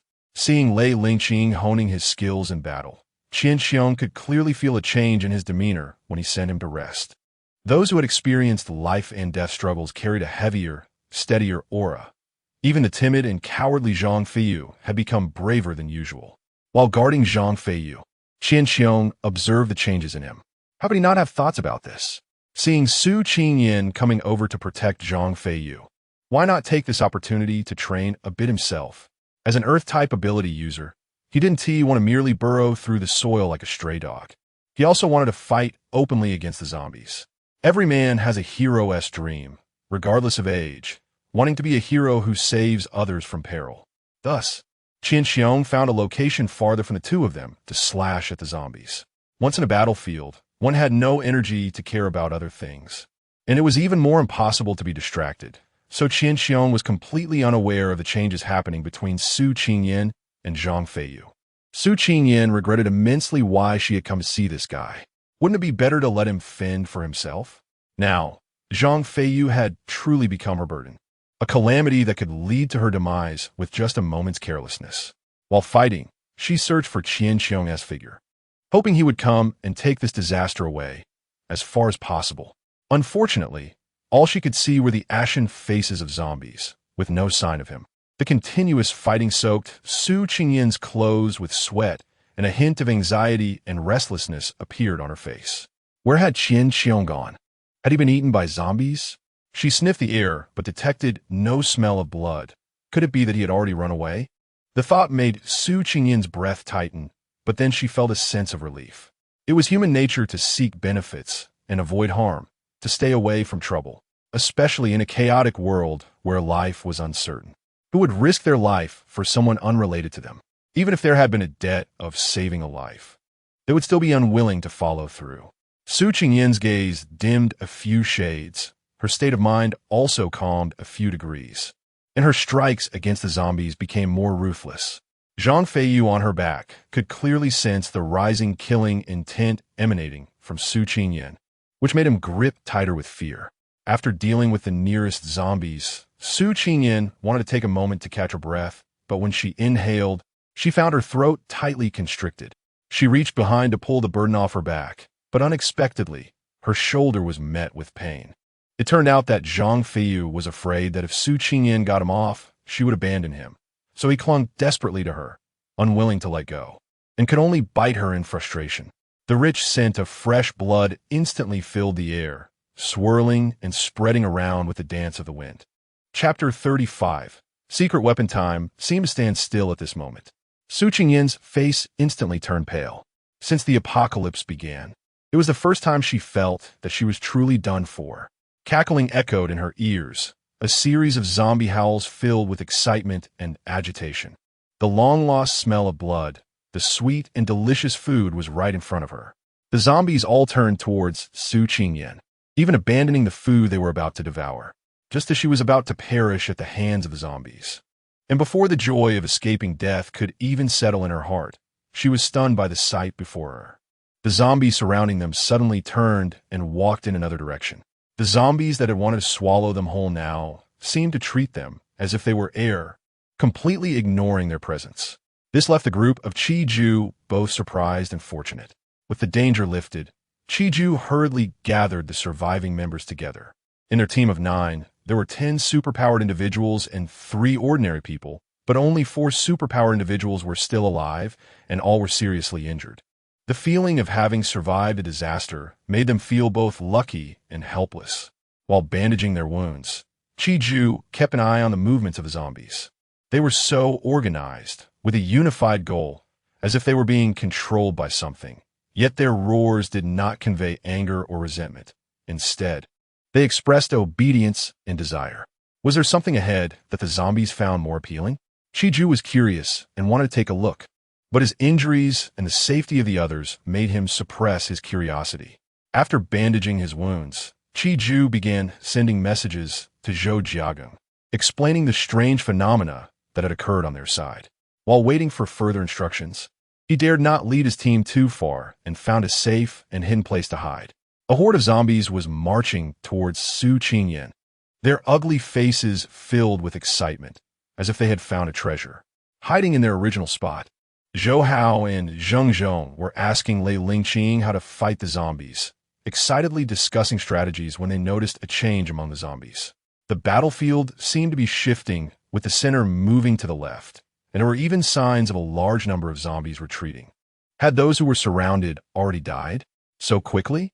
Zhou Hao and Zheng Zhong exchanged glances, both looking towards Lei Lingqing. What about Zhang Feiyu and Qian Xiong? Lei Lingqing asked with a serious expression. Zhou Hao and Zheng Zhong quickly searched for the two within the horde. They saw nothing, not even Su Qingyin's figure. At this moment, all 3 realized that something was wrong, but they didn't dare to act, remaining frozen like headless flies. Qian Xiong was caught up in the fight, blinded by rage, completely unaware that the zombies around him had ceased their attacks and were moving away. It wasn't until there were no zombies around him that he regained his senses, feeling that something was off. He hurriedly looked towards Su Qingyin's direction, but she was nowhere to be seen, and even the loud voice of Zhang Feiyu had gone silent. A bad feeling crept into his heart, and he was frightened to the point of breaking out in a cold sweat, his legs trembling. The first thing he noticed was that Su Qinyin wouldn't dare to stay put. She was desperately trying to stop the bleeding while frantically fleeing. Zhang Feiyu had long been thrown somewhere unknown by her. She didn't even know if she could survive, let alone care about anything else. Especially since all of this was caused by him. If it weren't for their shared humanity, Su Qinyin truly wanted to knock him out. Her blood could attract the zombies' attention. That was her secret weapon. Chapter 36. Bloodshed. If she got entangled in this, she would be left with no way out. Su Qingyan quickly sketched the map of the academy in her mind. She was currently far away from her hiding place, almost 100,000 miles, and was close to another path leading to the octagonal pavilion. This path was one she had stumbled upon by chance, due to its remote location and dense vegetation. Few students would take this route, let alone discover it. The zombies behind her were relentlessly pursuing her, and she had no confidence in being able to eliminate them all alone, only able to take them down one by one. In front of her, Su Qingyan recalled a previous method. However, with a wound on her shoulder not yet healed and the smell of blood lingering, it seemed that hiding her presence would not work. Su Qingyan hated Zhang Feiyu once again. If a person is foolish, they should learn more. Not knowing basic common sense is not just foolish, it's wrong. How could he breathe in front of zombies? As if he was afraid the zombies wouldn't find a living person, he even dared to be ruthless towards her. Not knowing that zombies are very sensitive to the smell of blood, the more she thought about it, the more irritable she became. Su Qingyan glanced at the trees in front of her, where 3 or 4 branches were thick with leaves. She thought of resting there for a moment. If she kept running like this, she would exhaust her stamina, and it would be even harder to cope later. The zombies behind her were relentless in their pursuit. Su Qingyan gritted her teeth, causing the freshly bandaged wound to bleed profusely again. Using the bandage stained with fresh blood, she endured the pain and selected a tree to tie the blood-soaked bandage around.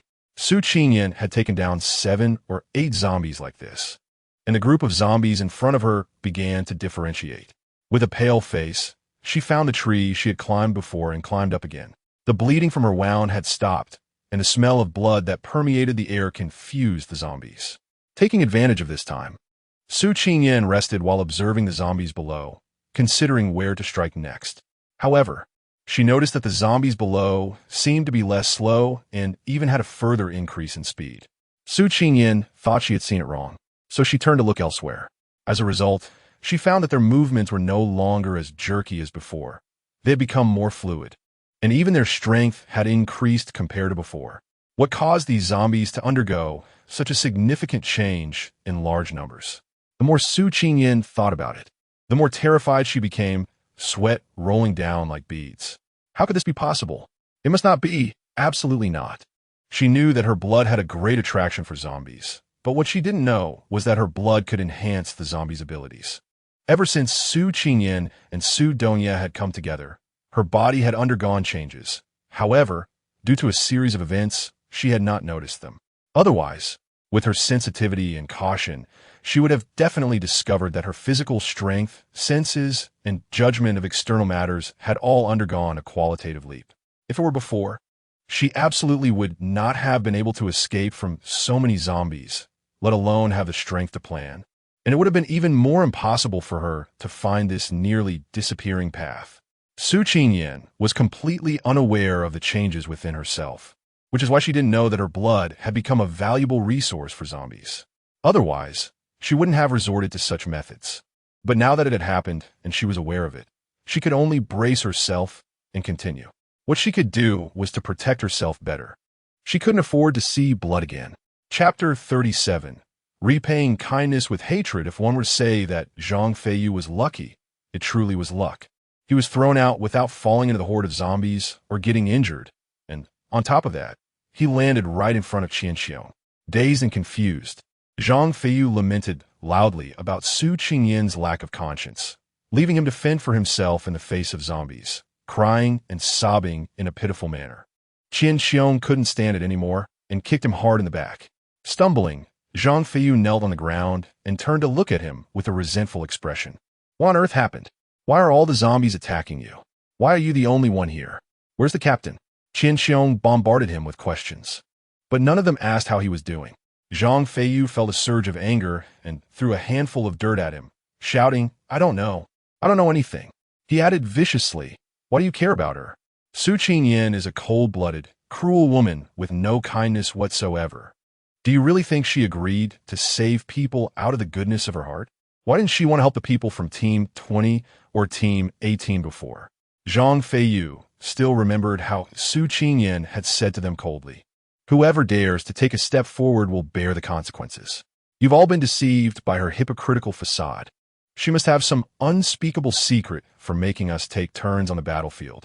Brother Qian, let's not listen to her from now on. Zhang Feiyu couldn't forget the fierce look Su Qingyan had given him when she warned him. It felt as if he had committed a crime deserving of 1,000 cuts. They had traveled together, sharing hardships and helping each other countless times, yet she looked down on him like this. The more he thought about it, the angrier he became, and he started to list Su Qingyan's faults. Seeing Zhang Feiyu's childish and immature demeanor, Qian Xiong couldn't help but laugh in frustration. Based on his understanding of Su Qingyan, she wouldn't just abandon Zhang Feiyu for no reason, unless Qian Xiong didn't have time to comfort Zhang Feiyu's wounded feelings. He needed to figure out what had actually happened. Why were all the zombies chasing after Su Qingyan? What had transpired between the two of them? Tell me everything that happened before you were thrown away, word for word. Zhang Feiyu was startled by Qian Xiong's serious tone and didn't dare to hide anything. He recounted everything, including Su Qingyan's warning and her expression. As he saw Qian Xiong's face grow increasingly uncomfortable, he realized he was in trouble. You're really a dangerous person. I shouldn't have brought you along. When Qian Xiong heard that Su Qingyan had told him to shut up and breathe, he knew something was wrong. Upon hearing that he had caused Su Qingyan to bleed, everything became clear. At this moment, veins were bulging on Qian Xiong's hands, and his gaze toward Zhang Feiyu carried a hint of annoyance and irritation. Repaying kindness with hatred was clearly referring to him. He felt ashamed. Qian Xiong took a deep breath, stopped looking at Zhang Feiyu, and turned to walk toward their hiding place. He needed to calm down and discuss what to do next with the other three. Hey, what are you doing? Zhang Feiyu, who had been kicked for no reason, was getting angry. Just as he was about to get up and argue with Qian Xiong, he felt something sharp prick his palm. He yelped in pain and was about to throw away whatever had hurt him when Qian Xiong called out to him. What are you doing? You scare me. Zhang Feiyu looked startled and reluctantly handed over the sharp stone he was holding to Qian Xiong. Chapter 38. Lucky break crystals were extremely precious to ability users, and Qian Xiong had only heard about them. However, he felt that the stone in Zhang Feiyu's hand was indeed a crystal. He carefully took it, brushing off the dirt and dust to reveal its original form. It shone bright red. It was indeed a crystal. Zhang Feiyu was taken aback, realizing that this gem-like stone was not ordinary, judging by Qian Xiong's reaction. Brother Qian, what's so special about this thing? Look around and see if there are any more like this, Qian Xiong said, momentarily too busy to answer him as he began searching the ground. Back at the base, he had heard people say that killing zombies had a certain chance of dropping a stone that could enhance an ability user's power, which everyone called a crystal. As long as one obtained a crystal and absorbed its energy, they could elevate their rank by 1 star. To reach higher tiers, they needed to raise their current level to 9 stars. Currently, he was only at F level, and crystals were not easily obtainable. For people like them who had just awakened their abilities and lacked combat experience, they were only slightly better than ordinary people, let alone finding crystals. They were destined to be sacrificed in the end. Qian Xiong didn't harbor resentment. It was just. He had no right to resent anyone. In this world, strength reigned supreme. If he were the decision-maker, he would also choose to sacrifice the weak for greater benefits. What he needed to do now was to enhance his strength, become powerful, and never again be the one chosen for sacrifice. Even if he couldn't achieve that, he didn't want to be the one left behind. Zhang Feiyu held the crystal, looking around but not finding anything special. Seeing Qian Xiong kneeling on the ground like a treasure hunter, he thought, this thing must be very important to Brother Qian. Just as he was about to speak, he was interrupted by Qian Xiong. What are you waiting for? Hurry up and look. This is a crystal. The more, the better for improving your abilities. Brother Qian, I'll give this to you. Qian Xiong. Zhang Feiyu tossed the crystal to Qian Xiong without caring about his expression, squatting down to mimic him and starting to search for crystals himself. Qian Xiong didn't expect Zhang Feiyu to so readily give him the crystal, knowing how precious it was to ability users. He just gave it to him. A strange feeling of gratitude welled up inside him. Brother Qian, I found another one. Zhang Feiyu excitedly held up the newly found crystal to show Qian Xiong his discovery. Didn't they say crystals are hard to find? I found 2 in just a little while. Brother Qian, you need to keep it up too. Saying this, Zhang Feiyu buried his head and continued searching. This thing could enhance his abilities and strength, so he needed to find more. Once he became strong, no one would dare bully him or look down on him. He wouldn't have to fear zombies anymore. If he saw one, he would kill it. If two came, he would take them both on. By then, Su Qingyan would definitely look at him differently and wouldn't dare to give him a cold shoulder. Maybe she would even ask him to protect her. Thinking of this possibility made Zhang Feiyu feel like he was about to fly with joy, whether it was because happiness brought good luck or not. Within a few short minutes, Zhang Feiyu had found more than 10 crystals, while Qian Xiong still only had the one he had given him. Qian Xiong was quite puzzled. Why had he not found a single crystal stone in the same area where Zhang Feiyu had already gathered over 20? It was as if the crystal stones had sprouted legs and automatically ran to Zhang Feiyu's side. It was impossible not to feel frustrated. Qian Xiong changed locations, moving a bit farther away from Zhang Feiyu, but it was still useless. He found nothing, while Zhang Feiyu continued to collect more stones. With no other choice, Qian Xiong resorted to using earth-based item retrieval magic. He touched the soil and muttered incantations, and soon 3 or 4 crystal stones appeared in his hand. However, there were no stones within a 10-meter radius, so he walked a little further and used the same magic again, managing to obtain 7 or 8 more. Yet even this was still fewer than Zhang Feiyu's haul. He couldn't help but sigh. One's luck truly couldn't be compared. While the 2 were searching for crystal stones, the other 3 were anxiously like ants on a hot pan, having to leave their hiding place to look for them. A sudden change caught Zhou Hao, Zheng Zhong, and Lei Lingqing off guard. As they witnessed the zombies swarm towards another location, they could no longer see a single one. And even the air had lost the decaying, chaotic stench that had previously surrounded them. As if the large group of zombies they had seen earlier had been nothing but an illusion. Where did the zombies go? Zhou Hao asked, standing where he had just fought them. He still found it hard to believe. How could so many zombies just vanish? What are you thinking? If the zombies were still here, would you still be alive? Zheng Zhong retorted angrily. How did Zhang Feiyu pass his foolishness on to you? Look at you. Hurry up and find Su Qingyan and the others. They can't all be dead, right? Another ominous thought slipped from Zhou Hao's lips, which even made Lei Lingqing roll his eyes at him. The captain won't die so easily. Hurry and look for any clues or signs they might have left. What if? Zhou Hao pressed. This left the 2 others in silence. The only possibility for such a massive shift in the zombies' movement was that there was no food left for them in this area. They had to go elsewhere to hunt. An ordinary person would never survive being besieged by 300 to 400 zombies. They would have been devoured to the bone long ago. Although Qian Xiong and Zhang Feiyu were ability users, they knew well enough how strong they really were. They probably also ended up as nothing but bones. The shadow of death loomed over the 3 of them, and the glimmer of hope they had just seen vanished into thin air. Lei Lingqing glanced around. The dark night was filled with various weeds and broken branches, making this desolate area seem even lonelier and more desolate. Regardless, we need to search. What if the 3 of them are still alive? Whether alive or dead, we must at least see their bodies, right? Even if not, we should find something to prove they existed. Lei Lingqing's last words moved the other 2. They couldn't help but think of themselves. Even in death, they still wanted others to know they had been in this world, leaving behind something as a form of remembrance.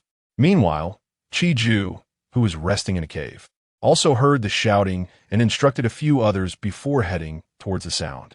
Chapter 39. Unaware of their own misfortune, Zhang Feiyu was overjoyed to see the 3 of them, nearly enacting a scene of a long-lost reunion. Weeping as he embraced Zhou Hao, recounting the hardships he had faced, bringing up how Su Qingyan had thrown him into the horde of zombies. I'm telling you, it's a miracle I survived. I'm just lucky. She threw me right into the zombie crowd without a care. Didn't she just want to kill me? This woman has a truly vicious heart. Don't be deceived by her delicate appearance. As Zhang Feiyu vented, his gestures unintentionally carried a hint of sharp, killing intent, leaving the 2 who had never experienced battle stunned. Only Lei Lingqing and Qian Xiong noticed something was off. The 2 exchanged glances, understanding each other. While Zhang Feiyu continued to complain about Su Qingyan, Qian Xiong could no longer listen. He kicked at him angrily, but Zhang Feiyu dodged it. Missed it, missed it. Brother Qian, do you like Su Qingyan? Why you kick me every time you mention her?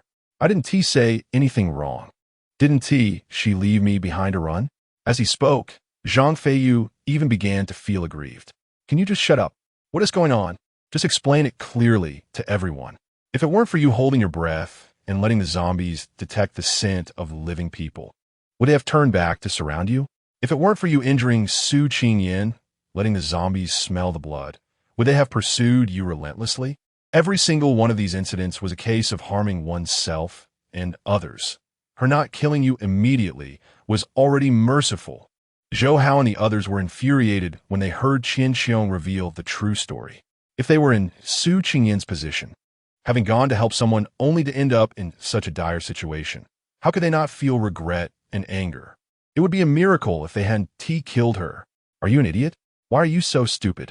If you want to die, go find a quiet place to die without dragging others down with you. Zhou Hao, standing closest to Zhang Feiyu, couldn't hold back any longer and punched him in the head, knocking him dazed. What are you two doing here? Why aren't you out looking for people?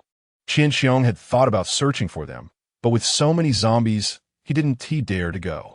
He didn't even know if he could find Su Qingyan, and if he did, could he save her? Or would he just be throwing his life away as well? In the end, he was still being selfish and afraid of death.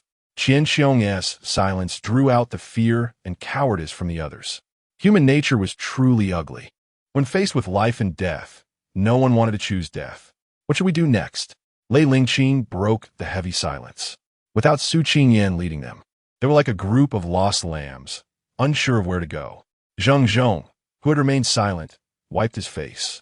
His moist eyes sparkled with steadfast determination as he said heavily, according to what we discussed, since the two of them are still alive, Su Qingyan must also be alive. Even if she is dead, we need to find her body. We've survived this long thanks to her protection, whether we can live on. We all know in our hearts that life or death is no longer our choice, but we can choose to die with a clear conscience and no regrets. I agree, Qian Xiong replied without a second thought. Have you all lost your minds? So many zombies, a massive horde. Isn't that just going to your deaths? Only a fool would go to their deaths. Do you really think we can save anyone? Don't you know your own strength? Zhang Feiyu continued to malign Su Qingyan, which Zheng Zhong could no longer tolerate. I always thought you were innocent, simple, and naive. Turns out I was wrong. You are clearly selfish and self-serving, only seeing the immediate danger without thinking about future safety. What does Su Qingyan want? Money? Food? A chance to survive? All along this journey, it was she who provided us with food and kept us alive. It was at our pleading that she agreed to save people. Do you think she didn't have to do anything when she made that decision? When Lei Lingqing was fighting zombies, she also plunged into the horde, killing zombies while keeping an eye on his safety. When you entered the scene, she even came directly to your side to protect you. So what did you do? Furthermore, Su Qingyan asked us to take turns entering the battlefield to train us, because she knows that only through fighting can we learn to survive, grow stronger, and know how to protect ourselves. She was teaching us the skills to stay alive. No one can protect anyone forever. This explanation couldn't be clearer. If Zhang Feiyu still can't understand Su Qingyan's good intentions, then there's no need to consider him a companion. A person who cannot see the efforts of others and can become a burden at any time is not someone they want to be with. They don't want to become the next Su Qingyan.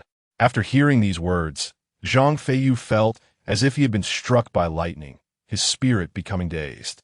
I didn't know she had done so much for me.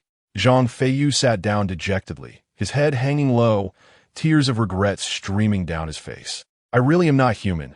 I actually said so many bad things about her behind her back. I truly am worthless. With a tear-streaked face, he sincerely looked at them and emptied all the crystals he had on him. He wanted to make amends for his mistakes. He wanted to save Su Qingyan and apologize to her in person. Brother Qian said these could enhance our abilities. So he quickly absorbed them and went to find Su Qingyan. 20 or 30 shiny crystals suddenly appeared in front of Lei Lingqing, Zhou Hao, and Zheng Zhong, startling them while also making them feel incredulous. Where did these come from? Lei Lingqing, being the most composed, gathered his thoughts and asked. I found them. Zhang Feiyu did not try to hide anything and explained everything. Lei Lingqing and the others then looked at Qian Xiong. Qian Xiong also did not think of hiding it and nodded, confirming that they were indeed found, but he didn't know how to use them. At this point, Qian Xiong also took out the ones he had found, looking like 7 or 8. Qian Xiong did not tell the truth. He knew how to absorb them. But when he absorbed the 3rd crystal, his body reacted abnormally. His cultivation level increased, but the accompanying pain also intensified. He wondered if it was because his method of absorption was wrong that caused this. Looking at the pile of crystals in front of them, Zhou Hao was excited and couldn't wait to hold one in his hand. He closed his eyes, silently reciting the incantation, and in the blink of an eye, the crystal in his hand vanished, replaced by a surge of energy around him. Everyone could clearly feel the fluctuation of energy. Zhou Hao happily opened his eyes, unable to suppress his joy as he said, "I did it. I leveled up a star and feel an endless power rolling inside me, wanting to burst out right away." In just a few seconds, he absorbed a crystal and leveled up, which made the others happy and eager to try as well. Zhang Feiyu's eyes were wide open. He didn't want to wait even a moment longer, and just wanted to quickly increase his strength to find Su Qingyan. Counting the crystals in front of him, together with the one Zhou Hao used, there were 36 in total. If everyone took 7, there would be 1 left over, which Zhang Feiyu decided to leave for Qian Xiong. The others had no objections. Under Zhou Hao's explanation, they all understood how to absorb the crystals. They each found a clear spot to start absorbing the crystals, while only Qian Xiong sat aside. "I'll watch over you. If anything abnormal happens, I'll notify you in time." The Earth attribute has the weakest attack power, so Qian Xiong wasn't in a hurry to absorb. In their eyes, it didn't matter. When absorbing crystals, there would be fluctuations in ability to prevent mutual interference, so the 4 of them dispersed to different positions to start absorbing. The first crystal only took 2 or 3 seconds to absorb, but the time needed for subsequent absorptions increased. Everyone was doing this for the first time and didn't know how long it would take to absorb all 7 crystals. Qian Xiong was thinking while watching. Why did his method differ from Zhou Hao's and cause his body pain? Watching Zhou Hao absorb the 5th crystal without any apparent issues made Qian Xiong even more puzzled. Could it be a problem with his own body? The first to finish absorbing all 7 crystals was Zhou Hao. He felt completely relaxed, brimming with unspent energy, and his senses became sharper, as if his body was significantly heavier than before. When Zhou Hao approached Qian Xiong to replace him, he noticed an extremely faint sound of footsteps approaching from afar. The sound of the footsteps didn't seem like a zombie. Could it be Su Qingyan? Zhou Hao's heart leaped with joy, his eyes shining, but then quickly dimmed again. It couldn't be her, but it should be a living person. Zhou Hao gestured for Qian Xiong to stay and protect them while he went to check. Zhou Hao nodded. He leaped out of the pit he was in and cautiously made his way toward the source of the sound. With his cultivation level greatly improved, Zhou Hao didn't dare to let his guard down. Anyone who could survive to this point was not an ordinary ability user. He needed to be more careful. Chapter 40. Waiting for this moment after Su Dongye killed the last zombie, he instructed Su Yaoyao to take the others to the half-destroyed laboratory to rest.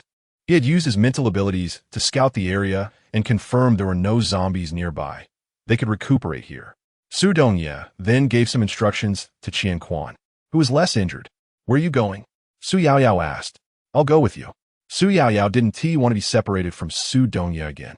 "No, you have to stay and heal them. Brother Su, it's too dangerous for you to go out alone. Let Sister Yaoyao go with you. We have Can here, so don't worry about us."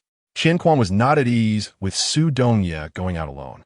Since leaving the base, they had encountered 5 or 6 groups of zombies, each time with increasing numbers. Those zombies seemed to have eaten something that greatly enhanced their strength. In the last few waves, they had all sustained considerable injuries, but fortunately, none were life-threatening, and there were 2 healing ability users among them, allowing them to fight and escape simultaneously. They also learned that Su Dongye had awakened his abilities, though they couldn't tell what kind it was. It was certainly much stronger than Qian Quan's. He knew that his brother Su was no ordinary person. Qian Quan's admiration and respect for Su Dongye deepened even further. Just as Zhou Can was helping Su Kai with treatment, She was about to say that Su Yaoyao was unnecessary when an uncontrollable surge of energy shot up from her dantian to her chest and mouth. With a loud gasp, she spat out a mouthful of blood.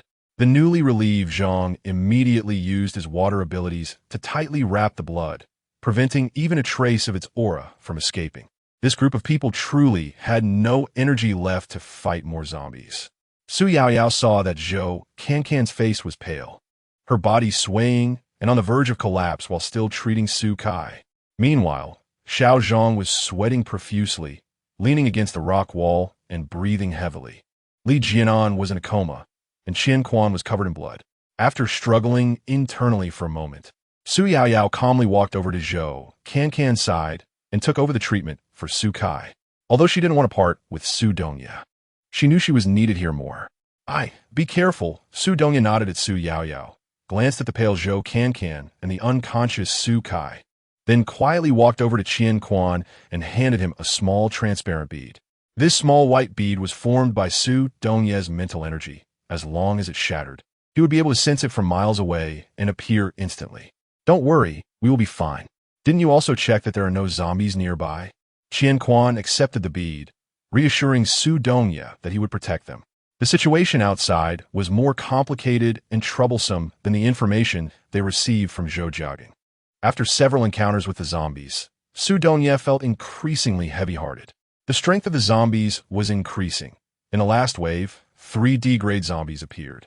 If he hadn't unexpectedly controlled them with his mental energy for a few seconds, Su Kai and the others would have been more seriously injured. Su Dongya became even more cautious. The laboratory they were currently in was still 1,000 meters from the school gate.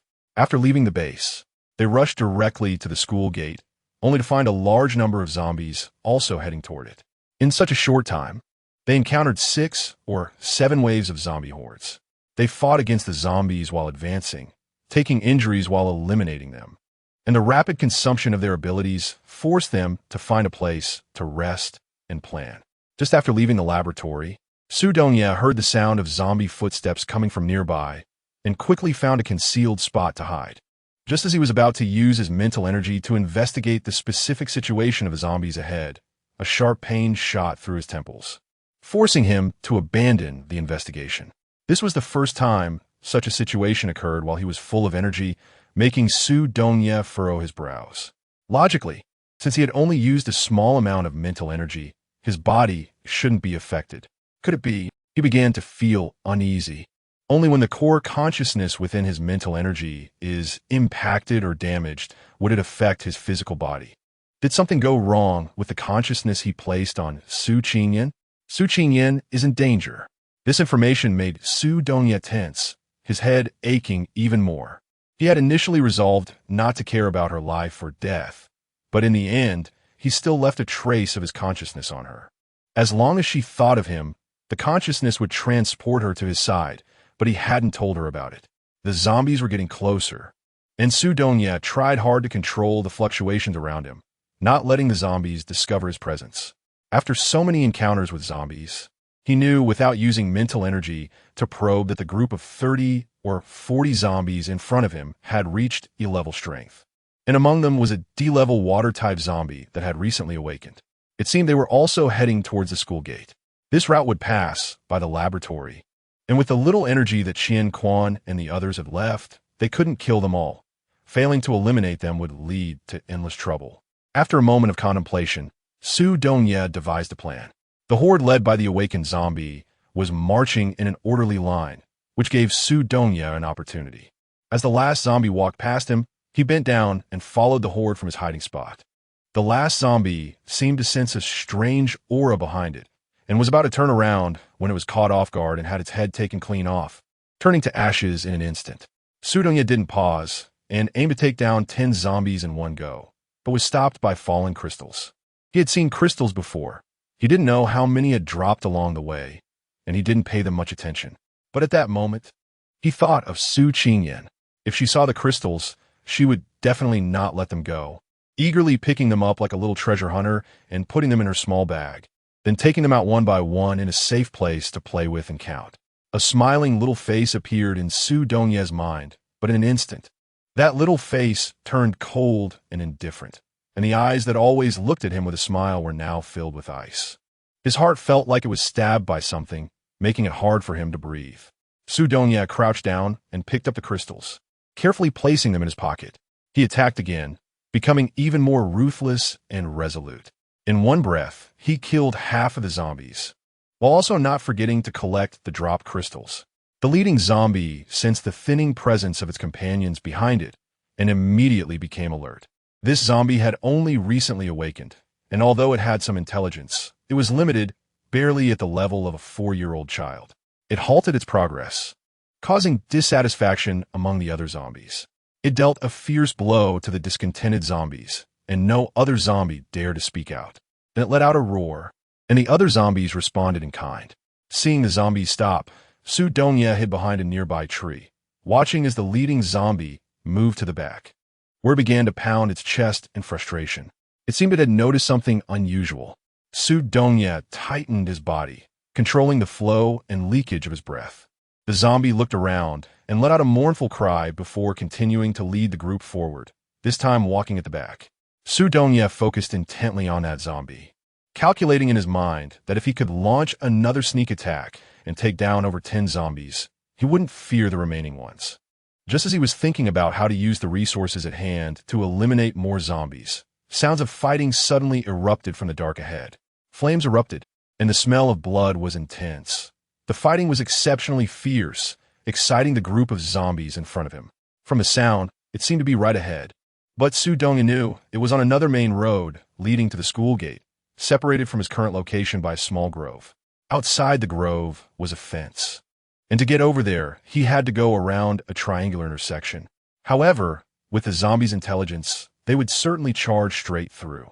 Sensing the presence of living humans and the strong smell of blood, the already thirsty zombies rushed forward without hesitation. They didn't care about obstacles.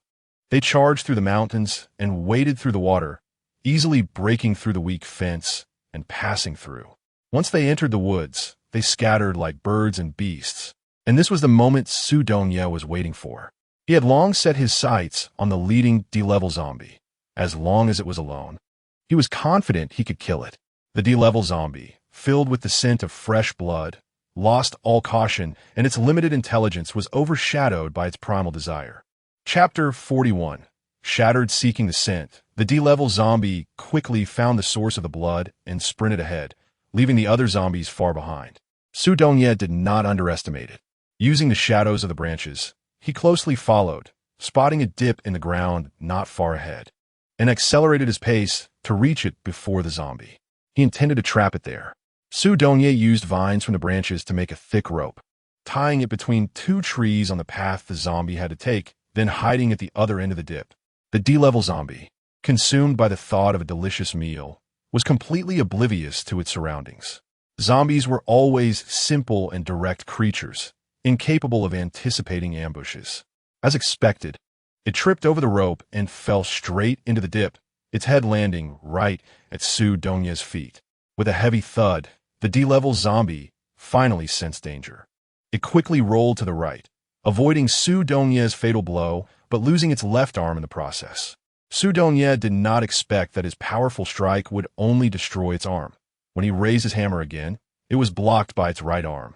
In a contest of strength, an equally ranked ability user would be slightly weaker than a zombie, and if the D-level zombie hadn't lost an arm, Su Dongye, unable to use mental power, would have been at a disadvantage and injured. Fortunately, Su Dongye understood the gap between himself and the D-level zombie and did not engage in close combat. After missing a strike, he quickly pulled back to create distance and look for another opportunity to attack. But the enraged zombie was not so easily shaken off. It seemed to have sensed Su Dongye's intentions, using its remaining right arm to wrap around him, leaving him no chance to escape the fight. Su Dongye realized that this D-level zombie was also a powerhouse. It felt like a giant block of iron, and his hammer struck it without causing any damage, leaving him feeling helpless, unable to shake it off or break free. He had no choice but to withstand its assaults. After several hard clashes, Su Dongye suffered some internal injuries, but he had also figured out its weak spots. After such a long time without being able to enjoy its meal, the D-level zombie was furious, baring its bloody mouth and letting out a piercing roar, as if declaring war. Su Dongye knew it was becoming impatient, signaling nearby companions to come and share the feast. In his current situation, dealing with this one was already very strenuous, and if more zombies joined in, he feared. Sweat had soaked Su Dongye's handsome face, his bangs falling messily down his forehead, and his deep black eyes sparkled with fierce determination. Su Dongye gritted his teeth, gripping the solid hammer formed from his power and smashing it towards the zombie's waist. He endured the intense pain from his temples, using his mental energy to control its movements. Under the dual effects of his abilities, the D-level zombie had nowhere to escape and was directly struck, its waist being its vital point. Its body instantly shattered into pieces, but it did not die. Its limbs slowly contracted, trying to reassemble a complete body. Su Dongye would never allow it to be reborn. He aimed for its head and swung the hammer again. This time, it seems he has truly met his end. To prevent any further changes, Su Dongye only fully relaxed when it turned to ashes. After a fierce struggle, he had exhausted his energy, and his spirit began to wane, leaving him fatigued. Just as his body could no longer support him and he slumped down, a deep red hexagonal crystal appeared brightly in his line of sight among the pile of ashes. Su Dongye recognized this crystal as a valuable and excellent one, essential for ability users to break through the star rank. Qian Quan and the others needed this item, and he didn't expect it to have dropped from a D-level zombie. Su Dongye picked it up and placed it with the previous crystals. He also took out several more crystals to absorb their energy.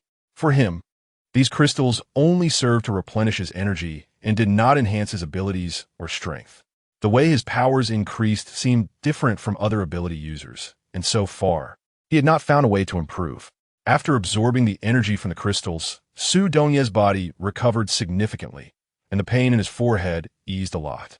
The sounds of fighting continued in the distance, accompanied by occasional cries of despair. Su Dongye lowered his gaze, his dark eyes filled with struggle. Finally, he stood up and summoned the Hammer of Power, rushing toward the battlefield. Chapter 42. Suffocation. The D-level zombie summons did not work. Its subordinates did not come to help it, which allowed Su Dongye to take advantage of the situation. He caught up with a wave of zombies from behind, smashing them one by one with his hammer. By the time he reached the battlefield, all the remaining zombies had been dealt with, and he collected more crystals. Su Dongye crouched in the woods, observing the battle ahead. The remnants of broken arms in the gazebo and the tilted houses formed a natural barrier, as 200 to 300 zombies desperately try to break through the stone wall to get inside and feast on humans. Su Dongye's position allowed him to see the situation inside clearly. He scanned the scene and saw 23 people, 8 of whom were ordinary, while 7 injured ability users leaned against the wall to rest and recover. 8 other ability users were fiercely guarding the entrance, preventing the zombies from breaking in. From the color of their school uniforms, it was evident they were first-year high school students who had just enrolled. These people were not from the Zhou jogging base. It seemed they, like Qian Quan, had banded together in this chaotic world.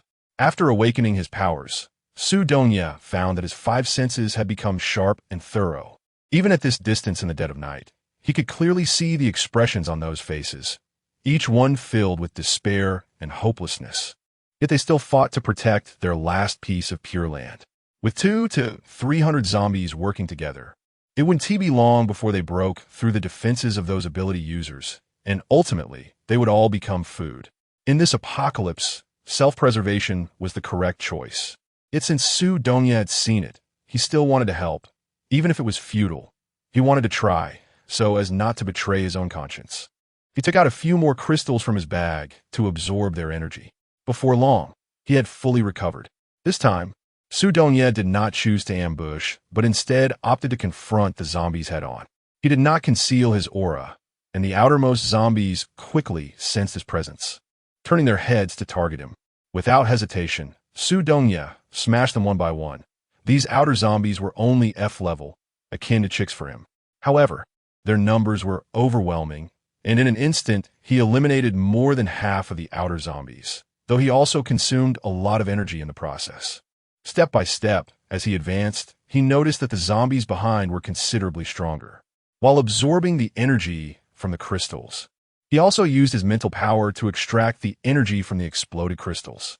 If other ability users were like Su Dongye, they would have likely increased their star rank by several levels. But his D-level star rank showed no signs of changing, not even a hint of loosening. Unable to find a way to upgrade his star rank, he would need to be especially cautious when dealing with the C-level psychic zombie later. When the people inside noticed that the pressure from the outside zombies was gradually lessening, they realized someone had come to rescue them. Seeing a glimmer of hope, their spirits lifted significantly, and the injured ability users came to help. They understood that remaining trapped would only lead to death. Only by leaving and scattering could they have a chance to survive. As long as people saw hope, their endless potential would be unleashed. With Su Dongye behind them and over 10 ability users in front, these only F-level zombies were quickly surrounded and eliminated. If there had been a D-level zombie among them, victory would not have been so easy for Su Dongye and the others. At the very least, there would have been injuries and deaths. The 20 or so people were astonished to see Su Dongye, never expecting that only one person would come to their rescue. The fact that one person dared to step forward to save them indicated just how powerful he was. They seemed to see a savior in him. "Thank you, Senior, for saving us. We don't know where you're headed next. Can you take us with you?" The leader among the 23 asked Su Dongye. Su Dongye glanced at them, and seeing their wretched and tragic state, he couldn't bear to refuse their plea for help. "You all walk about 500 meters ahead. My companions are resting there, and you can go to them. I need to check the situation ahead," Su Dongye said, pointing in the direction of the school gate. The leader was a boy with hair that looked like it had been struck by lightning, half of it curly. He spoke nervously. "Don't go. It's very dangerous ahead. Although you're strong, there are already thousands of zombies there. You'll be walking to your death alone." "How do you know so clearly?" Su Dongye asked. As he spoke of what was behind, the curly-haired boy's voice choked up. Life and death are common occurrences, but when faced with it personally, the mindset becomes indescribably bitter, especially for a child of only a little over 10 years old. In a time of naivety and carefree innocence, how could one possibly endure this? Seeing the curly-haired boy cry, the other children behind him couldn't hold back their tears either. In an instant, heart-wrenching cries echoed in Su Dongye's ears. Watching them, a sense of desolation spread in Su Dongye's heart. He did not stop their crying, allowing them to vent for a while. After a long time, he finally spoke again. "We can't save those who have died. For those who are alive, I hope you don't give up. There will always be a way for us to leave this place. Don't lose hope or become disheartened. Eventually, someone will come to save us, and even if we really can't wait any longer, we will find a way to save ourselves." Not giving the curly-haired boy a chance to respond, Su Dongye turned and concealed himself as he moved forward. Su Dongye did not doubt the boy's words. He simply wanted to see for himself what the situation was at the school gate.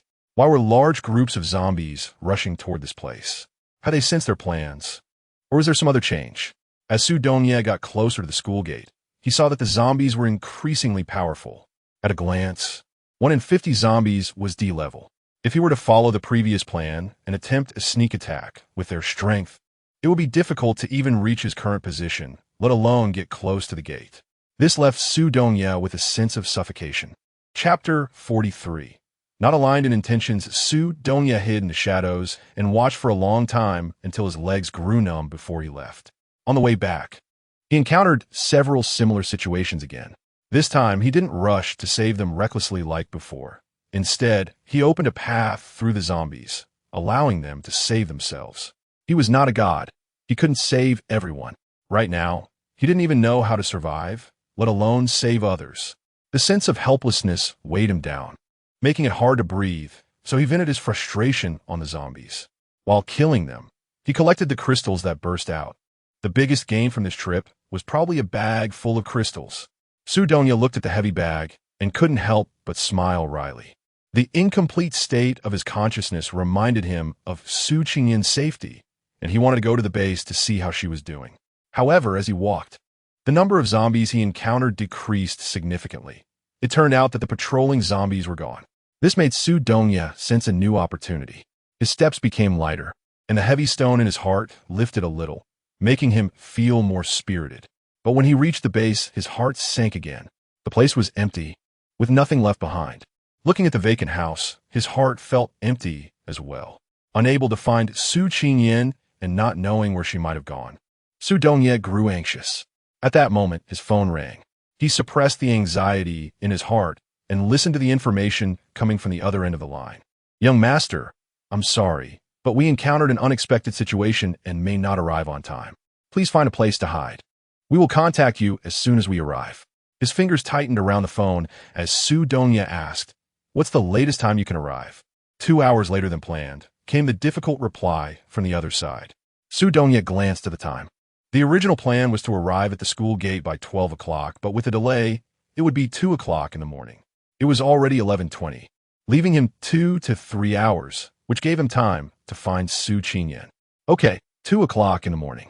I hope Uncle won't disappoint me, nor will he let Grandfather down." The tone on the other end became serious and heavy, assuring him that they wouldn't let the general down and wouldn't keep the young master waiting. Zhou Jiagang didn't expect all his plans to fall apart. He angrily smashed the table in front of him. Su Liang stood aside, hesitating several times to speak, but in the end, it was Zhang Jie who voiced his thoughts. "Jiagu, why don't we contact Yao Jie and see what the situation is over there?" Their side had suffered heavy casualties, and what infuriated them the most was that people had died without even reaching the school gate, let alone breaking through. There weren't even any who tried to rush out. Could it be that they were really going to be trapped to death here? It was unacceptable. Zhou Jiagang had thought about contacting Su Yaoyao, wanting to inquire about her safety several times, but whenever he thought of Su Dongye, he was unwilling to back down. He decided to contact Bai Yuan and have him bring his team over.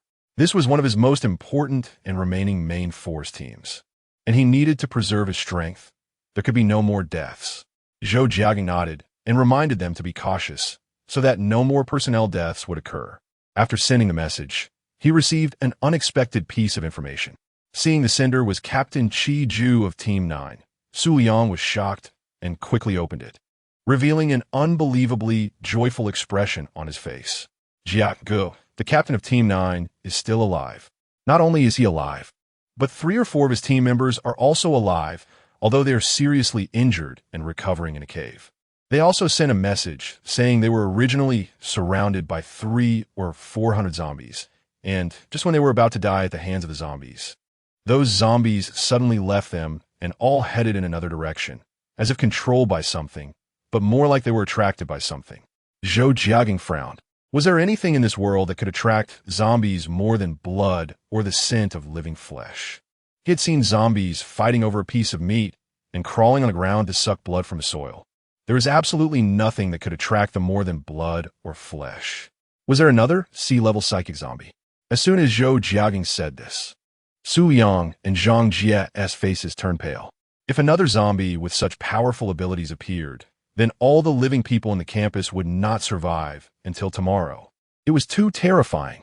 Zhou Jiagang steadied his mind and asked Su Yang to send a message to the captain of Team 9, asking him to investigate the specific situation and report back. "Let us not scare ourselves here. What if it's just something else? Sea-level zombies are not cabbages. How could there possibly be 2 in such a small campus?" Zhang Jie wiped the sweat beads from his forehead and echoed, "We need crystal stones to level up. It's already so difficult for us. Do those zombies level up by absorbing air? That is too unreasonable. If that were the case, how could there be so many F-level zombies?" Jiagu is right. We shouldn't scare ourselves. Didn't the captain of Team 9 also say that their movements don't seem controlled? They must have found some better fresh food. Su Yang remained silent, just holding her phone and looking at Zhou Jiagang, her eyes filled with concern. Zhou Jiagang reluctantly took the phone, dialing a number he was very familiar with. As Wan Mao was about to express gratitude on behalf of their group for Su Dongye's willingness to accept and protect them, he noticed Su Dongye looking over at him and nodding as a greeting. Not expecting to say more, Wan Mao wisely refrained from approaching Su Dongye and continued to comfort and reassure his group instead. Su Dongye chose a spacious area for them to sit down. He informed everyone about the events that had transpired along the way, the situations he had witnessed, and what was happening at the school gate. It seemed that there were quite a few survivors at their school, and there were more ability users than they had imagined. It wasn't just a gathering of one ability user. As long as they could unite all the ability users together, they would definitely be able to break out. Qian Quan said optimistically. When Wan Mao brought his group over, it was Qian Quan who confirmed their reception. The two seemed to hit it off immediately, chatting away. And Wan Mao also received a lot of useful information. For example, Wan Mao and his group had gathered in the library to the north. And there were also some ability users gathered in the small cafeteria to the east. There were some in the school's gymnasium as well. And they were all in contact with each other. They had all independently chosen to launch a surprise attack that night. But none of them had expected to be detected by the zombies, resulting in heavy losses. There were still some scattered ability users within the school, some in groups of 4 or 5, some acting alone, and even some ordinary people moving solo. As long as they could gather all their strength, he was not afraid of not being able to break out. But how could they connect all the ability users together? Would they follow commands? And whose commands would they follow? Su Kai raised a question that left everyone else in silence. Indeed, who would want to obey whom? Just look at Su Dongye and Zhou Jiaging, and you'll understand. Otherwise, they wouldn't have come out of the base. Su Dongye saw the serious expressions on their faces and guessed what they were thinking. Different paths do not conspire together. He and Zhou Jiaging had different philosophies, fundamentally diverging. So there was no question of who listened to whom. Su Dongye felt there was no need to explain himself to them. Previously, the only way out was through the school gate, but that's not the case anymore. Su Dongye shared his thoughts from when he came, saying that the zombies inside the school had gathered at the gate. Wouldn't that mean there were fewer zombies or none at other places? Could we possibly find a chance to leave through another route? It's worth noting that there is a back gate to the school. Although it has been locked for years, they now have abilities, making it easy to pry it open as long as there aren't zombies guarding it or a large number of zombies in that area. They could completely escape from there. Moreover, they could potentially create an exit anywhere. The thought of being able to escape from anywhere excited everyone, and their eyes eagerly turned to Su Dongye, waiting for his next command, ready to escape at any moment. Then he said that the strength of the zombies had significantly increased. Out of every 50, there was 1 D-level zombie, and they would need 4 or 5 fearless ability users to restrain a D-level zombie. Although they could escape from anywhere, what if they were discovered? Would they be able to escape safely? What was the situation outside? They currently knew nothing. Su Dongye's words were like a cold splash of water, extinguishing the flames of excitement that had just ignited within them, leaving them all with drooping heads and a sense of dejection. So what should we do? Going out means death. Staying here also means death. It's all death. Is there really no way to survive? Zhou Cancan complained irritably. The atmosphere grew heavy for a moment. Su Dongye seemed not to hear Zhou Cancan's complaints. He took down a bag he was carrying and pulled out a very heavy sack. Everyone was still lost in thoughts of having no way out, and no one had the mood to pay attention to him, until a pile of shiny crystal stones appeared. Everyone seemed to come alive again, looking at him in disbelief. How did you get so many crystals? Su Yaoyao asked. Wow, deep red hexagonal crystals. This is way too many. At least 300, right? Boss, how many zombies did you kill to get this many crystals? My admiration for you is like a river, endless and continuous, even more so now. Qian Quan showered Su Dongye with nonstop flattery, which made Su Kai and the others join in. Seeing their spirits lifted, Su Dongye instructed them to take the crystals according to their needs. It was not the first time they had seen Su Dongye's generosity. Qian Quan and the others had no reservations and openly took the crystals they needed, only hesitating when it came to the hexagonal crystals. These could significantly enhance their abilities and were essential for any ability user looking to advance. Everyone turned their gaze to Su Dongye, waiting for him to distribute them. After thinking for a moment, Su Dongye handed the hexagonal crystal to Li Jianan. Everyone knew his situation. These crystals came from D-level zombies, and there would be opportunities to obtain more later. The priority now was to enhance everyone's overall strength and quickly reach E-level 9 stars. Don't you need it? Su Yaoyao asked. Throughout their journey, Su Dongye had never thought of hiding the fact that he had awakened abilities, but he planned to tell them what abilities he had. Sensitive, Su Yaoyao surely couldn't be unaware of his powers. Seeing him take out all the crystals to distribute to everyone without keeping any for himself, even offering the rare hexagonal crystals. She couldn't figure out what he was up to. I have already contacted the military. The rescue originally scheduled for 12 o'clock has changed to 2 in the morning, and the location has been moved to the back gate of the school. The situation outside is even worse than where we are now, so everyone should quickly enhance their cultivation and abilities. Su Dongye said this in a low voice. He hadn't mentioned it earlier because he was pondering how the zombies knew there would be an ambush tonight. The plan had already been disrupted once, and he didn't want to be detected again. Upon hearing this news, everyone was overjoyed, but they managed to contain their excitement under Su Dongye's gesture for silence. Since there are so many survivors left in the school, after absorbing the crystals, you should scatter in pairs and take advantage of the zombies flocking to the school gate to see if you can find any surviving classmates and verbally convey this information to them. Remember, it must be verbal, and you need to pay attention to safety. Do your best. Let us meet at the swimming pool near the back gate of the school at 1:50. Boss, are you going to separate from us? Qian Quan asked in disbelief. I don't want to separate from you. Xiao Zhang tightly gripped Su Dongye's clothes, and everyone's faces showed their unwillingness. I want to save more people. With a decisive statement, Su Dongye said no more and instructed them to find quiet places to absorb the crystals while he protected them for the last stretch. Su Yaoyao was already at D-level cultivation, so she didn't take any crystals. She went to sit down beside Su Dongye. Chapter 44. Splitting into 3 paths since you have awakened your abilities. Why are you still giving out the crystals? Don't you need them? Crystals are of little use to me. They need them more right now. Su Dongye looked at the few people absorbing crystal energy, fiddling with several pieces of rubble in his hands, and said, in a while, you go find Zhou Jiaging. Su Yaoyao looked at him in confusion. Why? Based on the timeline, if his plan was successful, there should be a large influx of ability users at the school gate by now, but Su Dongye gestured for Su Yaoyao to look toward the school gate, where only slight movements and minor scuffles were occurring. It was nothing like Zhou Jiaging's plan. It was clear his plan had failed. Everyone wants to survive. While I don't agree with his methods, I have no right to criticize him. After all, we grew up together. I know he would put all his chips on the table. At this moment, he would be accumulating all his strength. I hope you can convey this message to him, so that more companions can survive. A clear ringtone rang out. Su Yaoyao looked at the contact on her phone. It was Zhou Jiaging. Su Dongye also saw it, and he stood up to give Su Yaoyao space to talk to Zhou Jiaging. As he left, he said, something should be said over the phone. Su Yaoyao remembered what he had said about verbal communication and the risk of information leaks, nodding to indicate she understood. Zhou Jiaging, upon answering the call, was momentarily at a loss for words. Both were silent for a moment, and it was Su Yaoyao who finally broke the awkward silence. How is it going on your side? Are you hurt?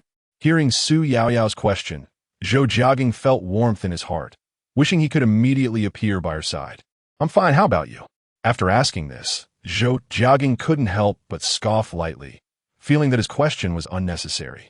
With Su Dongye by her side, how could she possibly get hurt? Su Yaoyao heard Zhou Jiaging's light laugh and was momentarily speechless. She knew Zhou Jiaging liked her, and he also knew she liked Su Dongye, but they tacitly avoided breaking this layer of glass, maintaining a delicate balance in their relationship. Su Yaoyao took a deep breath and asked, where are you now? I'll go find you with Yi in a bit. How? Are you here to see my joke? Zhou Jiaging, can you not be so childish? What kind of situation is this that you're still saying such things? You know Yi's temperament. How could he possibly? Yes, in your heart, Su Dongye is the best. Nothing can stump him. Everyone likes him and supports him. If it weren't for his lack of awakened abilities, how could I have my current status? But don't forget, since the apocalypse, I've been protecting you, both of you. Thinking about Su Dongye and Su Yaoyao being together made Zhou Jiaging unable to control his jealousy. He was truly jealous of Su Dongye. No matter what, whether he wanted it or not, those things were easily within his reach, unlike him, who had to struggle and toil for everything he wanted. Su Yaoyao didn't understand when he had become so unreasonable. She almost wanted to hang up the phone and not talk to him anymore. We have something important to tell you. Don't throw a tantrum and share your location with me. Su Yaoyao was really quite angry with Zhou Jiaging, but seeing that he hadn't shared his location for a long time, she started to worry about him. She understood what Su Dongye meant by his words. Zhou Jiaging's plan had completely failed, and he was at a low point. She was worried he might lose his rationality and do something uncontrollable, and then no one would be able to save him. The bond of growing up together was there. She wouldn't let anything happen to him. Qian Quan and the others had absorbed the crystal stones and all reached level 9 stars, filled with power, their faces flushed and eyes bright, their emotions high, eager to go kill a batch of zombies to vent their long-held frustrations. Li Jianan, boosted by the hexagonal crystal, had broken through to D level, and the backlash from her Earth-type ability was lifted, allowing her to perceive the movements on the ground more clearly, seeing that they all had the ability to protect themselves, and that if they worked together, killing D-level zombies was not impossible. Su Dongye felt reassured. Next, let us disperse and ensure our safety. Let's meet at the swimming pool at 150. With no extra pleasantries, after giving a brief instruction, Su Dongye set off with Su Yaoyao toward the address shared by Zhou Jiagang. The remaining few were reluctant to part, but knew that there are no everlasting feasts in the world. Qian Quan's group split into two, with Zhou Canzan, Li Jianan, and Su Kai together, and Qian Quan with Xiao Zhang. The curly-haired group didn't know what had happened here, and seeing them leave in groups of 3, they anxiously ran to Qian Quan to ask for details. Qian Quan had no intention of hiding anything, as Su Dongye had instructed him to arrange these people before leaving. After listening to Qian Quan, the curly-haired one expressed his desire to join their team.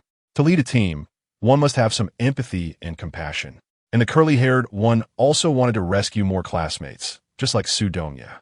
Qian Quan naturally welcomed the curly-haired one's joining. He knew that he and Xiao Zhang were just 2 level 9 stars. If they encountered D-level zombies, it would still be very dangerous. With the curly-haired one, a lightning-type ability user of the same level, their chances of survival against D-level zombies increased, and they might even obtain hexagonal crystals, reaching D-level in no time. But what about the people behind the curly-haired one?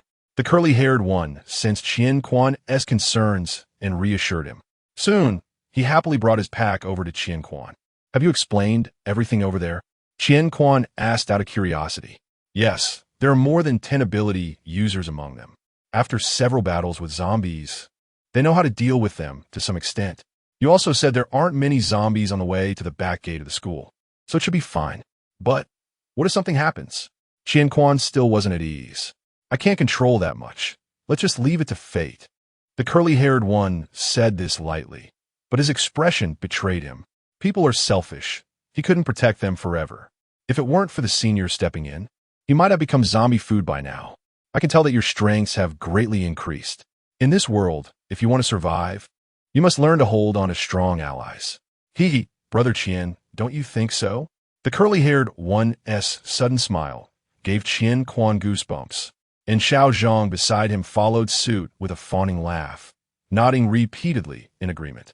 If it weren't for clinging to Su Dongye's strong support, they really didn't know if they could have made it this far. This made Xiao Zhang think of Su Qingyan. If only she were here. Following the address shared by Zhou Jiagang, Su Dongye and Su Yaoyao quickly arrived, only to find the place deserted, leaving behind a pile of wreckage and bloodstains. How could this be? Even though she had long been accustomed to the traces of battles and bloody scenes, Su Yaoyao still couldn't help but tremble. Ai, do you think something happened to him? In fact, he wasn't sure either, but seeing Su Yaoyao like this, he could only try to calm her down. Try contacting him again. Su Yaoyao hurriedly took out her phone, dialing the number in a panic, continuously praying in her heart for him to answer. After a long wait, when the call finally connected, it wasn't Zhou Jiagang's voice, and her heart tightened. What happened to Zhou Jiagang? Where are you? Su Liang glanced around and quickly determined that they were in the newly opened laboratory building. Just as he was about to say the address, Zhou Jiagang woke up. Hearing Su Yaoyao's voice, he asked Su Liang to hand him the phone. Do you remember the rainbow? I'm right here. After saying this, Zhou Jiagang fainted due to excessive blood loss and complete energy depletion, and the phone also shut down completely due to a lack of battery. Su Liang stared blankly at the black screen of his phone, while Zhang Jie beside him was so anxious that he was almost pulling his hair out. Earlier, he had asked Zhou Jiagang to call Su Yaoyao to check on their situation, but he refused to make the call. In the end, for some reason, he did call, and shortly after connecting, they heard a series of crashing sounds coming from the room. Not long after, He came out of the room looking pale and terrifying. His face darkened with anger, and no one dared to approach him. If it weren't for the message about everyone regrouping that dispelled some of the gloom and gave him something to do, no one would have dared to get near him. Just as they were happily welcoming Bai Yuan's arrival, a siren suddenly went off. Zombies were coming. Thousands of zombies surged in, like locusts sweeping through, catching them completely off guard. If it weren't for Bai Yuan being there and the house having a narrow back door, it's likely that no one would have escaped the onslaught of the zombie horde. Right now, everyone was injured, their abilities exhausted, and it wouldn't be easy to recover quickly. Just when they finally received a life-saving call, Zhou Jiaging's vague response left them all confused. Who knew where this place was? If it weren't for Zhou Jiaging looking like he was about to die, Zhang Jie would have really wanted to slap him a few times. Bai Yuan also didn't expect that his arrival would lead to such a disaster. With 200 or 300 companions being devoured by zombies right before his eyes, having no chance to even cry for help before turning into a pile of bones. It was all his fault. If he hadn't come, if he hadn't shown up, it wouldn't have happened. Crouching in the corner, Bai Yuan felt immense regret and self-hatred. At this moment, no one had the heart to consider other situations. They were all haunted by the scene they had just witnessed. If they had been even a moment slower, if they had paused for just a second, would they also have turned into a pile of bones? It was too terrifying, too horrifying. When did the zombies become so fast? How did they find their way here? With thousands of zombies so powerful, could they really survive and leave this place? The scent of death loomed over the few who were still alive. Su Liang's injury was the lightest among them because Zhou Jiaging had protected him, taking the brunt of the zombie horde's attack. Throughout their escape, it was Su Liang who carried Zhou Jiaging on his back, leading the living to safety until they reached this point, and now he remained by Zhou Jiaging's side. To think that someone who could come up with the idea of using blood to lure zombies, utilizing the scent of the living to disperse the zombie forces, and was willing to sacrifice all their companions for a glimmer of hope for survival, would also risk their life to save others? After staring at the unconscious Zhou Jiaging for a while, Su Liang finally remembered what he had advised him earlier, to account for the survivors and collect communication devices. Su Liang was counting the number of people and checking their injuries while also confiscating communication devices. Only those above the rank of captain were allowed to have communication devices, and there were only 27 survivors left, all of whom were seriously injured. If Su Yaoyao were here right now, it would be great. With her around, all the serious injuries would turn into minor ones in no time, and there would be no need to worry about a shortage of medicine. At this moment, the importance of healing abilities was clearly demonstrated. Su Liang stared blankly at the 6 broken communication devices in his hand. Zhang Jie had long become restless, but his left leg was severely injured, making it impossible for him to move. He gritted his teeth against the pain and asked Su Liang, "What should we do next? Are we just going to wait here to die?" They had previously avoided the word death, but somehow it had become commonplace. Perhaps they had grown accustomed to death and resigned themselves to it. Wait. Su Liang only said a word and then fell silent, sitting beside Zhou Jiaging like a living dead person, watching over him. Seeing his appearance, Zhang Jie was so angry that he almost cursed, but in the end, he could only helplessly keep quiet. All they could do was wait. They hoped Su Yaoyao could understand what Zhou Jiaging was saying and find them quickly. Listening to the disconnected phone call, Su Yaoyao felt a strong sense of foreboding. Zhou Jiaging was injured, and it was serious. Otherwise, he wouldn't have hung up on her. Su Dongya also sensed something was off with her and asked where he was. Su Yaoyao thought for a long time before saying, the newly built laboratory. He had given her a colorful rainbow rain there. Su Dongya didn't hesitate. This time, the two of them consumed their abilities to speed up their progress. 10 minutes later, Su Yaoyao and Su Dongya arrived at the laboratory, but it was too large, filled with the ruins of collapsed buildings. Not knowing where Zhou Jiaging was hiding, Su Yaoyao anxiously shouted his name. The people hiding in the fracture zone heard the familiar call, and time seemed to freeze. They felt incredible joy and tears of happiness. Finally, they had seen their savior. There were no fatal injuries. A simple treatment preserved his leg, and then they rushed to Zhou Jiaging's side. His eyes, which always smiled upon seeing her, were now tightly closed, his face pale without a trace of blood, Even his lips were dry and peeling. What had happened to him to end up like this?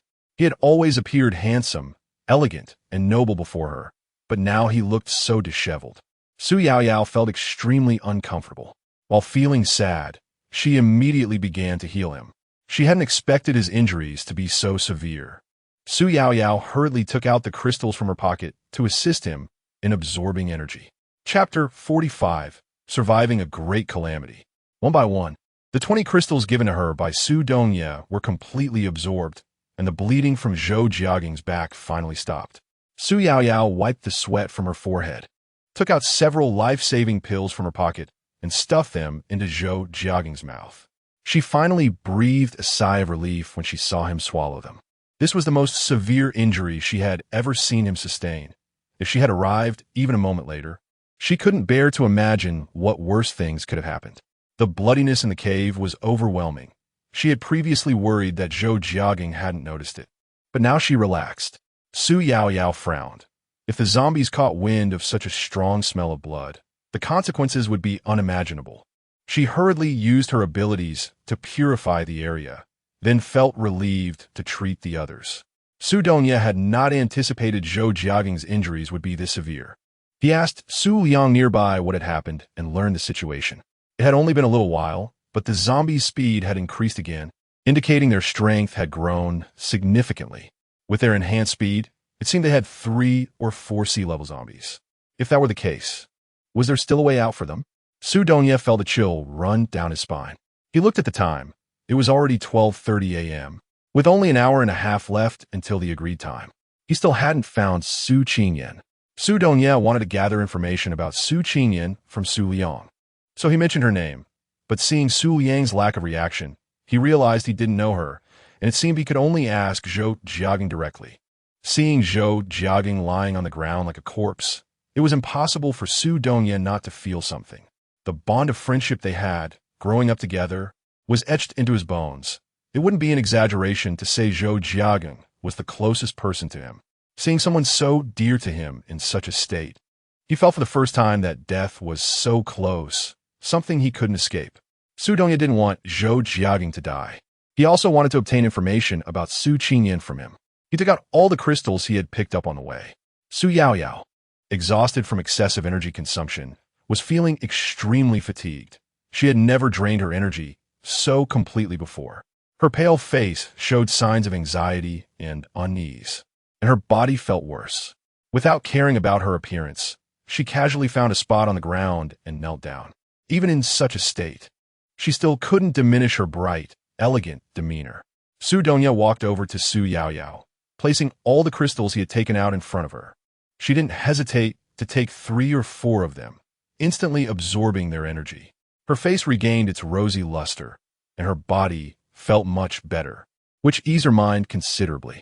Without energy to protect herself, Su Yaoyao always felt unsafe. Having seen the malice in people's hearts during chaotic times, she knew Su Dongye was generous and selfless, but these crystals were truly important. They were life-saving items in critical moments, and he couldn't be so indifferent. Hurry and put these away. Give them to Zhou Jiaging.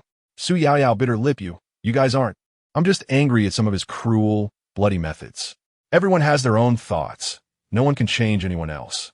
Su Dongye glanced at Zhou Jiaging lying motionless. Su Yaoyao followed his gaze to Zhou Jiaging. She understood his injuries and temperament best. The bleeding had stopped, and the internal injuries were mostly treated. What remained needed him to heal himself, but the injury to his hand. It had damaged the bones, and with her current abilities, she couldn't fully heal it. To return to his original state, he would need to increase his star level, but given Zhou Jiaging's current situation, he couldn't even kill zombies, let alone escape the cave independently. If Zhou Jiaging woke up to find himself like a cripple, with his pride, he would probably find it hard to accept this reality. For now, he could only accept Su Dongye's crystals to help him absorb energy, which might allow him to recover 5 or 6% of his energy. Having the ability to protect himself was better than anything else. Su Yaoyao already knew that without energy for self-defense, one wouldn't see another sunrise. I thank you on his behalf. She also understood Su Dongye. He was willing to extend a helping hand, showing he wasn't angry anymore. When he wanted to be good to someone, He truly meant it and was willing to give everything. Seeing Su Yaoyao go to treat Zhou Jiagang, Su Dongye scanned the other survivors in the cave. Most of the faces of those who had escaped death showed no anger. He had long grown accustomed to such wooden expressions. However, a small bald head curled up in the corner, trembling, caught his attention. Su Dongye quietly approached, wanting to see if it was who he thought it was, and heard a voice filled with self-reproach and weeping. "I'm just a burden. I'm just a drag. Why don't I just die?" Su Dongye saw the familiar little face, tightly closed, streaked with tears, continuously blaming and resenting himself. This was a nightmare. Su Dongye hurriedly called out Bai Yuan. "Bai Yuan, wake up, wake up." Seeing he still showed no signs of waking up, and feeling his breathing become rapid, Su Dongye knew that if he didn't help him calm down, he might die in his dreams. Su Dongye, drenched in sweat, was no better off than the tear-streaked Bai Yuan. His breath was even weaker. Without a complete consciousness, using mental energy to control abilities felt like burning his own body, and the pain made him gasp uncontrollably. It was this gasp that awakened Bai Yuan. Lost in a nightmare, Bai Yuan seemed to enter another dream when he saw Su Dongye. Seeing the person he trusted, cared about, and liked the most, Bai Yuan couldn't help but hug Su Dongye and cry, his sobs sounding like he had suffered immense grievances and injustices. This made Su Dongye, who was not good at comforting others, just let him hold on, as Bai Yuan wiped his snot and tears on his already colorless clothes.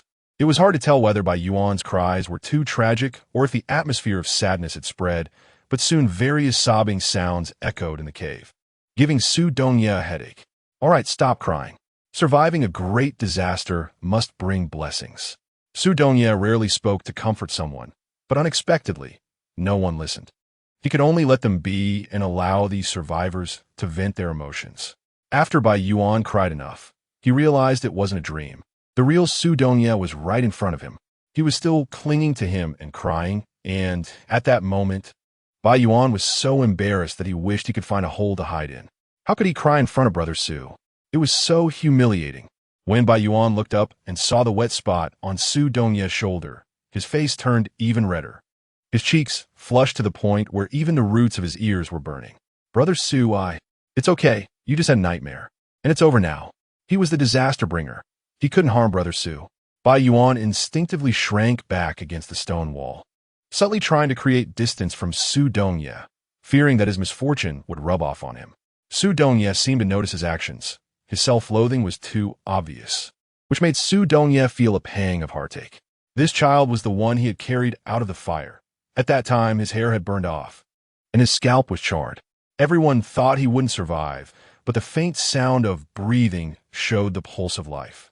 Not only did he survive, but he also awakened his abilities, and at that moment, Su Dongye was genuinely happy for him. Such tenacity gave Su Dongye, who at the time did not have abilities, a glimmer of hope. A single spark can start a prairie fire, so perhaps he could also survive until rescue with his ordinary flesh and blood. Su Dongye had already learned from Su Liang about the sudden disaster. It was something no one could have predicted, and no one could blame anyone else, nor did he need to blame himself. If he hadn't used his overwhelming abilities in a critical moment, the people still alive now would likely have become a pile of bones. Su Dongye, who was not good at comforting others, spoke frankly. "Bai Yuan, you are very smart and capable, and you managed to use your abilities calmly in a crisis to seek a glimmer of hope for everyone." Bai Yuan didn't want to recall that scene, but he couldn't help it, and his body shook uncontrollably. "It's all my fault, all mine. If it weren't for me." Seeing Bai Yuan about to fall into an inescapable spiral of self-blame, Su Dongye sternly reprimanded, "Bai Yuan, it's not your fault if it's not your fault. Don't impose all the blame on yourself. Zombies are not something anyone can control. No one expected them to come. Nobody knew their strength would become so great and their speed so swift. You shouldn't blame yourself, let alone hate yourself. This is uncontrollable. If you really can't handle the pain, then make yourself stronger. Kill more zombies to avenge those who have died." Not knowing how to stabilize Bai Yuan's emotions, Su Dongye could only lead his resentment onto the zombies, believing that venting would be more liberating than forgiving them. Bai Yuan's sorrowful eyes sharpened, and his words pointed directly at the zombies. "Yes, it's all their fault. They're the damned ones. They made us this way, destroyed our home, harmed our companions. I want to kill them all, wipe them out to avenge our deceased classmates, to avenge Sister Yin. As he spoke, Bai Yuan lowered his head. Thinking of Su Qingyan, he clenched his fists tightly, the blue veins on the back of his fair hands bulging. He was suppressing the overwhelming anger within him. Sister Yin was dead, killed by the zombies. The entire team of the 19 squad was overwhelmed and devoured by the zombies, just like what he had seen before. In the end, only a pile of bones remained. At first, when he heard this news, he couldn't believe it. How could someone as smart as Sister Yin die? She had been able to follow Brother Su and walk all the way from the zombies to the base. Surely, she had some extraordinary abilities. How could she not sense the danger? Even if she was really surrounded by zombies, weren't there other ability users? She was the captain. How could they not protect her? Hadn't he reminded them to escape quickly if things went wrong? How could this happen? He couldn't believe that Su Qingyan had been eaten by zombies. Ignoring the other team members' objections, he recklessly went to the base where the 19th squad was located, only to find a bunch of footprints and no signs of a struggle. It was evident that they had been overwhelmed by the horde of zombies without a chance to resist. Just like the scene he had seen before. As the wind blew, the bones turned to dust, disappearing without a trace. It was all his fault for letting her go to the 19th squad. How could Bai Yuan know that the 19th squad had long been abandoned by Zhou Jiaging? Bai Yuan's voice grew very small, and Su Dongye seemed to vaguely hear information about Su Qingyan. He perked up, realizing how he had forgotten that Bai Yuan knew Su Qingyan. Bai Yuan, do you know where Su Qingyan went? Su Dongye mentioned it, and Bai Yuan's already pale face turned even whiter, tears rolling down uncontrollably. Sister Yin, she is dead, right? I'm sorry, Brother Su. I didn't protect her well. I thought being with other ability users could protect her. I didn't expect their team to encounter the zombies first. I really didn't think she would be eaten by zombies. He couldn't bring himself to say that last sentence. At that moment, Su Dongye seemed to be enveloped in a layer of low pressure, an overwhelming sense of oppression. And his cold, stern face bore an unprecedented seriousness. Bai Yuan didn't even have the courage to look at him. His averted gaze made Su Dongye realize his own loss of control. Su Qingyan won't die. She can't possibly be dead. Su Dongye calmed down and retracted his aura. Tell me everything you know about Su Qingyan, no hiding anything. Actually, Bai Yuan didn't know much about Su Qingyan, but he told Su Dongye everything he could. After listening, Su Dongye fell into silent contemplation for a moment and only said to Bai Yuan, "Don't worry, she isn't dead." From what he knew of her, how could she willingly be a bait? She must have seen through Zhou Jiaging's scheme long ago, and has likely turned that team against him. But where is she now? That trace of spiritual consciousness was becoming weaker and weaker. He needed to find her quickly. Chapter 46. Too late. Su Dongye could only place his hopes of finding Su Qingyan on Zhou Jiaging. After consuming over 100 crystal stones, Zhou Jiaging's body visibly returned to its original state, his complexion rosy and his skin glowing, as if his clothes and hair had been cleansed of their previous disarray. When Su Yaoyao helped Zhou Jiaging absorb the crystals, she also absorbed some herself, reaching a star level of D-grade 5 stars. While Zhou Jiaging's star level had reached D-grade 9 stars, just 10 more crystal stones and a breaking wind pill away from breaking through to C-grade. Su Yaoyao happened to have a newly developed breaking wind pill in her medicine pouch, not sure if it could help Zhou Jiaging advance to C-grade. Zhou Jiaging's body had undergone the refining of crystal energy inside and out, feeling warm all over, as if his veins had expanded, with boundless energy circulating within him. A fireball was gathering in his dantian, hot but not burning, with streams of energy emerging. It was this surging power that awakened Zhou Jiaging. His eyes were clear and bright, his spirit sharper than ever before. The first thing he saw upon opening his eyes was the person he longed to see, and he couldn't express how happy he was. He cupped Su Yaoyao's face in his hands, the warm and soft touch making his heart race, yearning for something unattainable. Now, right in front of him, Zhou Jiaging wanted to rush forward without a care, but he feared it might all be a dream. Having a beautiful dream before dying seemed to fulfill a lifelong wish, which wasn't bad. But he wasn't willing to accept that. He wanted to possess her for a long time. His once clear eyes suddenly turned murky and dark. Su Yaoyao was startled by Zhou Jiaging's actions and even more frightened by the hostility he was radiating. Zhou Jiageng, what's wrong with you? Ignoring his offensive gesture, Su Yaoyao grabbed his left hand to check his condition. He wasn't dead, and this wasn't a dream. Su Yaoyao was right in front of him. Why are your hands so cold? Zhou Jiageng asked, frowning as he held Su Yaoyao's hand in reverse. What happened to you? Su Yaoyao let him hold her hand, worriedly asking.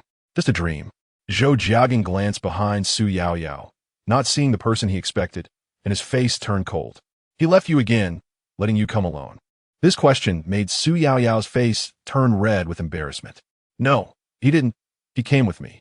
As if fearing Zhou Jiageng wouldn't believe her, Su Yaoyao pointed to the shadowy area. He's chatting with Bai Yuan over there.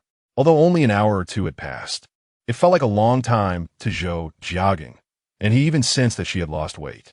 Just as he was about to take something to eat from the bag he never left behind for Su Yaoyao, he froze for a moment, then remembered what had happened earlier, his face turning pale. His teammates, companions, those who followed him, had vanished in the blink of an eye, leaving behind only piles of bones. Those zombies had become so powerful, like demons from hell, ferocious like starving beasts, devouring flesh and blood, utterly terrifying. What's wrong? Seeing Zhou Jiageng standing there motionless, Su Yaoyao's small face was filled with worry. His body was completely restored, even stronger than before. So there shouldn't be any problems. Was it his mental state? Remembering the things Su Liang had said earlier, Su Yaoyao became even more concerned for him. An empire built with great effort had been utterly destroyed. Those who had trusted, relied on, and obeyed him had perished in an instant before his eyes. Anyone would find it unbearable. Moreover, those people were the ones he had treated sincerely. He had intended to lead them out alive. Su Liang, who had been keeping an eye on this side, saw Zhou Jiageng wake up and wanted to go over greet him, but saw Su Yaoyao beside him. It was clear to anyone with eyes that Zhou Jiageng had feelings for Su Yaoyao. Not want to be a third wheel during such a good opportunity for the two of them. He hesitated. Su Yang noticed that the atmosphere was off. Ignoring whether it would cause displeasure, he put down the bandaging he was doing for Zhang Jie and walked straight towards Zhou Jiageng and Su Yaoyao. Hey, you haven't finished with me yet. Where are you going? Zhang Jie, not knowing what had happened, was furious that Su Liang had just abandoned him, and he cursed loudly, reluctantly continuing to bandage himself. One of his legs ended up wrapped up like a dumpling, looking quite ugly and also getting in the way. Zhang Jie limped towards Su Liang, supporting himself against the wall. He wasn't an impatient person. Something must have happened, and he needed to see what was going on. This cave formed by the collapse of a building was about 30 to 40 square meters in size, with various fallen stones and building materials dividing it into 7 or 8 small areas. Zhou Jiageng, who was unconscious, had been placed by Su Liang in the most spacious area at the back. To get from Zhang Jie as outer area to Zhou Jiageng, he had to make a detour, which looked close but took him 3 to 4 minutes due to various obstacles from the debris. In those 3 to 4 minutes, Zhou Jiageng regained his normal color. He remembered that he was seriously injured and that the energy in his body had been nearly depleted, but now it felt as though he hadn't been hurt at all. Not only that, but he could clearly feel that his strength had significantly increased. Zhou Jiageng activated the energy source within his body, and indeed, he had reached D-grade 9 stars. How could this be? He asked Su Yaoyao, puzzled. Su Yaoyao didn't intend to hide anything from him. You were severely injured. My energy was only enough to protect your heart meridian and keep you alive. Your recovery and increased strength are due to the energy you absorbed from the crystal stones. Crystal stones?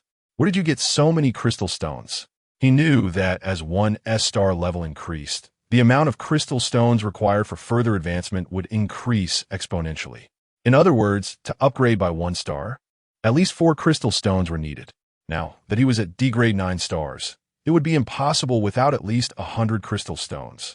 And Su Yaoyao, being a healing type ability user, couldn't he possibly have killed zombies to obtain so many crystal stones? It was Su Donya who gave them to you, right? How could he have so many crystal stones? He awakened his abilities. A smart person could glean clues without needing the other party to say much.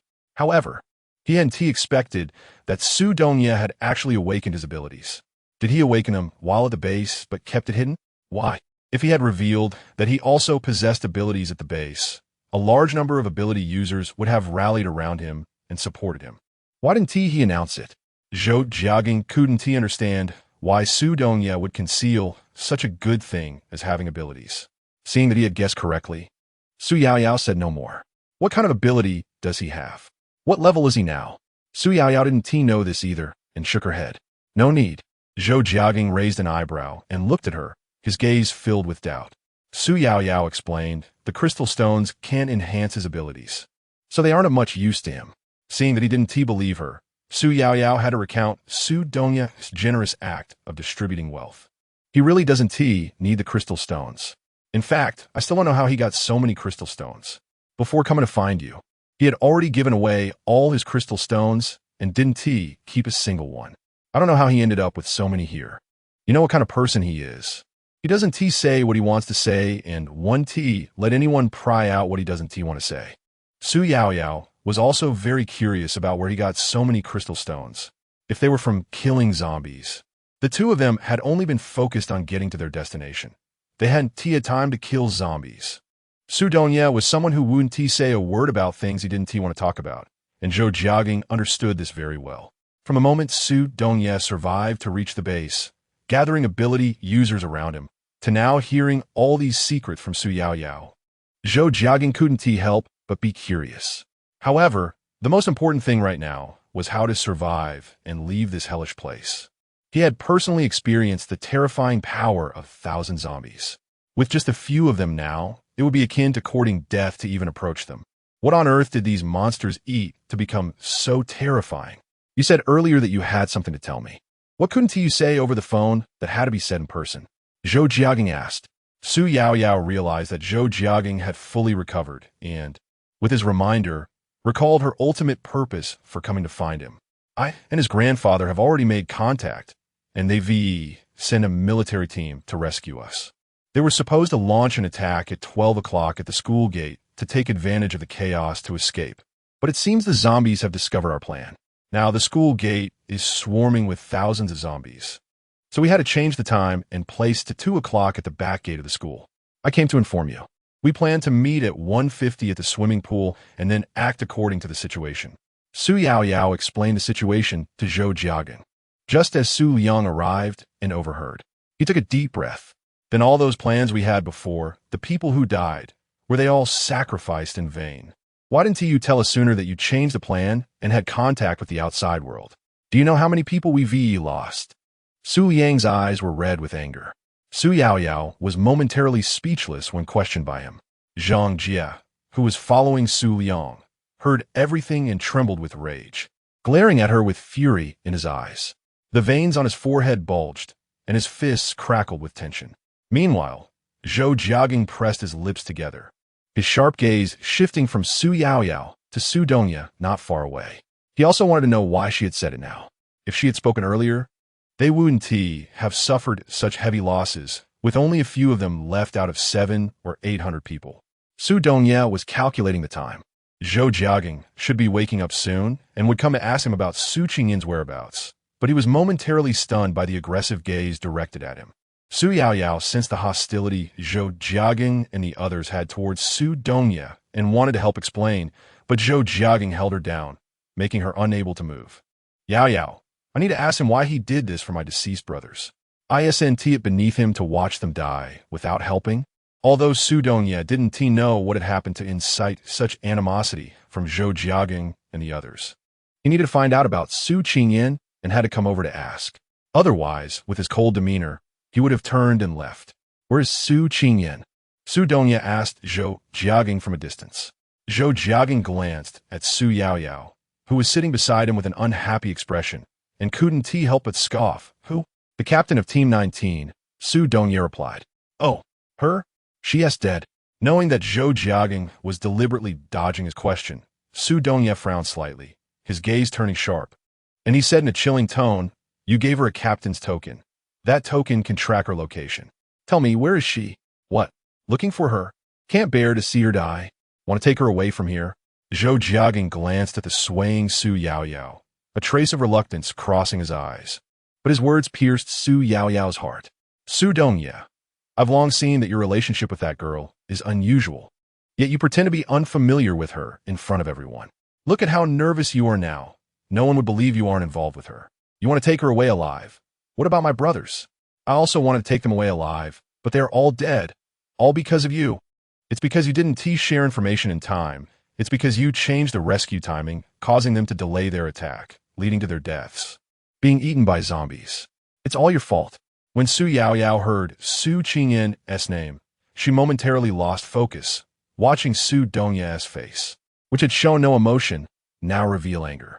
It felt as if something had scraped her heart. Su Yaoyao endured the pain and retorted, "It's not Ai's fault. He only just learned that the rescue team couldn't arrive in time. He also made a last-minute change to the plan. You can't blame those people's deaths on Ai. Ai asked me to notify you immediately. He knew it was unsafe to talk over the phone and wanted me to tell you in person about the changes. Don't you still know why so many zombies gathered at the school gate?"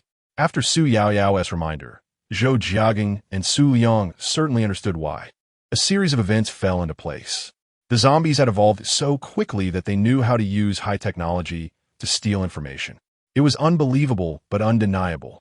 Bai Yuan, standing nearby, also caught on. It turned out it wasn't his fault. His arrival hadn't drawn the zombies, but his gaze fell on Su Yaoyao, whose face was as pale as death. "I'm sorry. The person you should blame isn't Ai. It should be me. The one you should hate should also be me. I'm the one who let you." The words were choked in Su Yaoyao's throat and couldn't be spoken. It was only at this moment that she realized she had caused this disaster. If she hadn't shared the address with Zhou Jiaging, the zombies wouldn't have found them, and such heavy casualties wouldn't have occurred. Guilt, frustration, and regret flooded Su Yaoyao's mind, causing her to faint. Zhou Jiaging hurriedly caught her in his arms. He hadn't expected it to turn out this way. After all the blame and resentment, it turned out he was the one at fault, and he had hurt the person he loved most. Su Dongya hadn't known from the start that the zombies had learned about their plans and actions through communication tools. He had only been on guard until Zhou Jiaging was attacked, which confirmed his suspicions, but it was too late. Chapter 47. Deserve this situation caught Su Dongya off guard, and it was not what he wanted to see. Seeing Zhou Jiaging silently holding the unconscious Su Yaoyao by his side, he seemed to lose all strength, his once proud demeanor fading. There was some distance between Su Dongya and Zhou Jiaging. He pressed his lips together, wanting to have a serious talk for the first time since the apocalypse began. Ever since Zhou Jiaging awakened his powers, a chasm had formed between the two, growing wider until they fell apart. It must be said that Su Dongya was kind. He was willing to risk his life to save others with his ordinary physique. And after awakening his powers, he continued to help people generously. Yet the words he spoke now were incredibly cold. His demeanor resembled a high and mighty deity, full of pity, observing as a bystander. Zhou Jiaging was most annoyed by Su Dongya's expression, but at this moment, he had to admit that his words calmed his troubled heart. The enemy was too strong. He couldn't do anything. Looking at Su Yaoyao in his arms, he gently tucked the hair over her face behind her ear and gazed at her sleeping face for a long time, the light in his eyes flickering, as if struggling with a significant decision. His narrow eyes lifted slightly, and he bit his lip, glancing towards Su Dongya. "You want to know Su Qingyan's whereabouts? I can tell you, but I have a condition." "You say?" Su Dongya hesitated for a moment, which irritated Zhou Jiaging. Did that girl really mean that much to him? He didn't even ask what his condition was before agreeing. What did Su Yaoyao mean to him then? The dark cave concealed Zhou Jiaging's displeasure. "I want you to never see Yaoyao again." This time, Su Dongya's face rarely showed hesitation. "Don't worry, I will protect her." Su Dongya stared intently at Zhou Jiaging, examining him thoroughly, his gaze as if he were looking at a stranger, making Zhou Jiaging feel a pang in his heart. "I believe you will use your life to protect her." Seeing Su Dongya agree, Zhou Jiaging no longer pressed him, taking a token from his pocket and tossing it over. "This thing can only indicate a general location. You'll need to find the exact spot yourself." Su Dongya caught it, looking at the name Su Qingyan inscribed on it, with two small characters, mountain foot, barely visible below. He quickly searched his memory for the school map. Mountain? Where would there be a mountain in the school? A rockery might be more like it. Su Dongya thought through all the places associated with mountains and finally settled on Yunnan Building, which had long been forgotten by everyone. Yunnan Tower is a small pavilion with exquisite carvings and jade-like railings, built at the highest point of the school, where the scenery is beautiful and the environment pleasant. It not only overlooks the entire campus, but also captures all the beautiful sights, making it one of the students' favorite places. Naturally, it became a popular spot for dating and romance. However, a murder occurred later, and the school ordered the place to be sealed off. Unbeknownst to them, a great fire broke out, and overnight the tower was reduced to ashes, leaving only a bare pavilion. This is a dark secret of the school, which he stumbled upon unintentionally. Regardless of whether Su Qingyan is there or not, he wants to take a chance. Now that he has found her whereabouts, Su Dongye is unwilling to stay any longer. He glanced back at Su Yaoyao and turned to walk towards the cave entrance. Wait a minute. I don't want Yaoyao to suffer when she wakes up and remembers what happened before. Can you erase that memory from her mind? Su Dongye knows what he is referring to. It is indeed not right to let her carry such a heavy burden. In fact, he also hopes to erase himself from Su Yaoyao's memory so that she would truly belong to him alone. Using mental power to alter someone else's memory is a huge challenge for Su Dongye at this moment. And doing so without his consciousness being complete could cost him half his life. But he doesn't want Su Yaoyao to wake up living in pain, guilt, and regret. She is so kind and sentimental. Gritting his teeth, Su Dongye finally left. How'd he leave? At this moment, Zhang Jia felt a mix of emotions. He initially thought Su Dongye was hiding information and being petty, causing them heavy losses, but the result was, he stole a glance at Zhou Jiaging, who was focused solely on the beauty with his head down. Forget it, it has come to this. There's nothing more to be done. Su Liang is much smarter than Zhang Jia. He didn't ask anything or say anything, but went to comfort the companions who escaped with them. It's important to note that when Su Dongye took out so many crystal stones, they started to discuss among themselves. Not to mention that he awakened his abilities. Among the remaining people, many are members of the student council, who have a great admiration and respect for Su Dongye. Now that they see him awakening his powers and generously giving away crystal stones, they're starting to think about following him. Moreover, they also heard those words just now. If they think about it a little more, they will realize that following the right person is the safest way to maximize their chances of leaving this hellish place alive. Su Liang absolutely would not allow them to betray Zhou Jiaging. The whispering voices were from the group of people who had been healed by Su Yaoyao. They were quietly discussing their next course of action, but when they saw Su Liang arrive, they all fell silent and pretended to be resting. Su Liangyin still wore that kind smile, his gentle gaze sweeping over the crowd as he happily said, I have good news to share with everyone. Zhou Jiaging's star rank has reached D-level 9 stars. It won't be long before he becomes the first C-level ability user among us. You all know how powerful and domineering C-level strength is without me needing to elaborate. Su Yaoyao has rejoined the team. She is now D-level 6 stars. With such a powerful healer by our side, everyone need not worry about life and safety anymore. As long as we work together and support each other, we will definitely be able to leave here alive. I'm sure you all heard that after 2 o'clock, there will be military rescue at the school's back door. Let's take a short break before we set off. Those who had been eager to find Su Dongye. Upon hearing Su Liangyin mention Zhou Jiaging's imminent breakthrough to C-level and that Su Yaoyao would be accompanying them, exchanged delighted smiles and expressed that they could rest a bit longer before setting out. However, there were still some who wanted to follow Su Dongye, but they smartly kept it to themselves. After Su Liangyin turned to leave, those few with intentions sneaked out of the cave to find Su Dongye. As Zhou Jiaging's deputy, Su Liangyin was well aware of these people's backgrounds and temperaments. He had been hiding nearby, waiting to see how many would have ulterior motives. As he expected, he called over Zhang Jia and instructed him to quietly follow them and gather information when necessary. The forced breath Su Dongye was holding didn't last long. Just 100 meters outside the cave, he could no longer hold on and vomited a mouthful of blood, splattering it on the ground and staining his chest.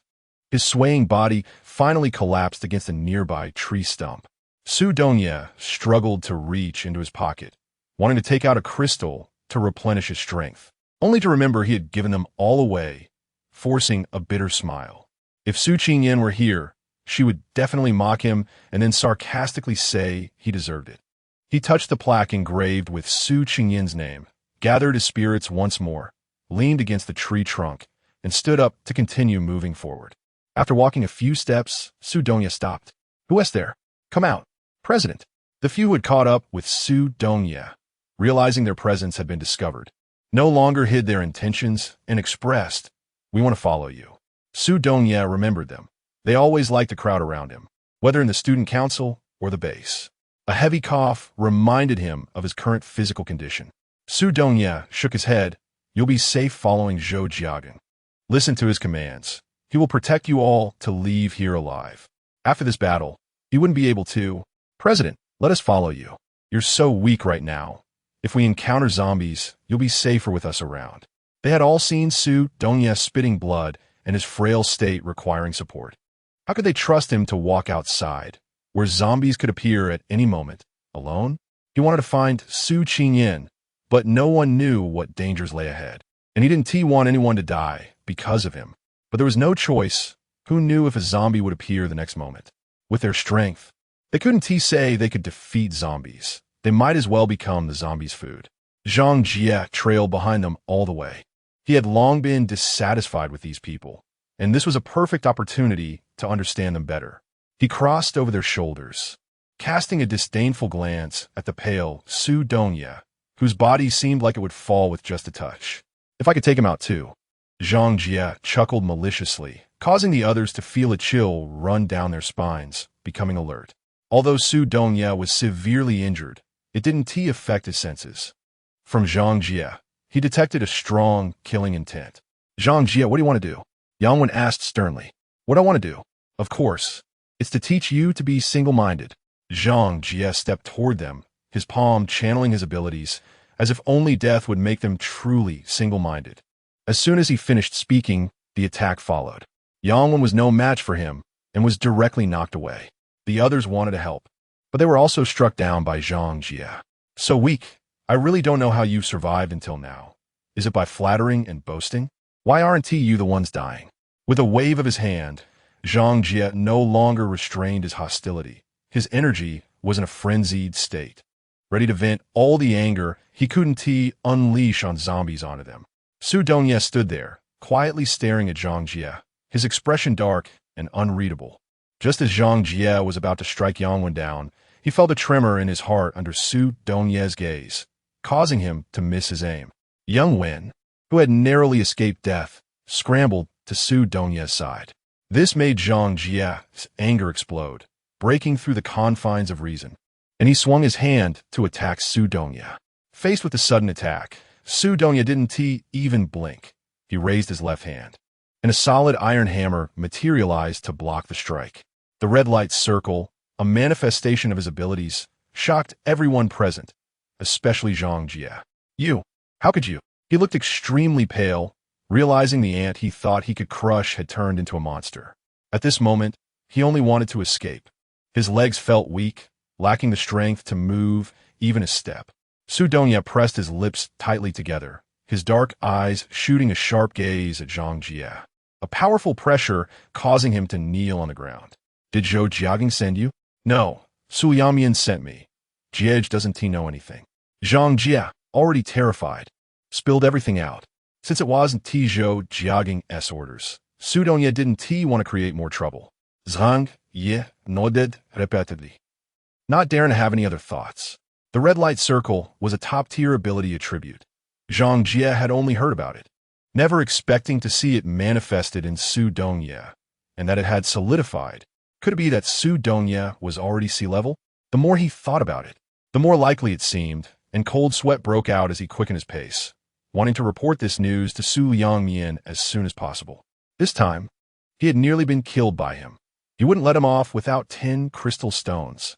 The moonlight was bright, the cold wind biting.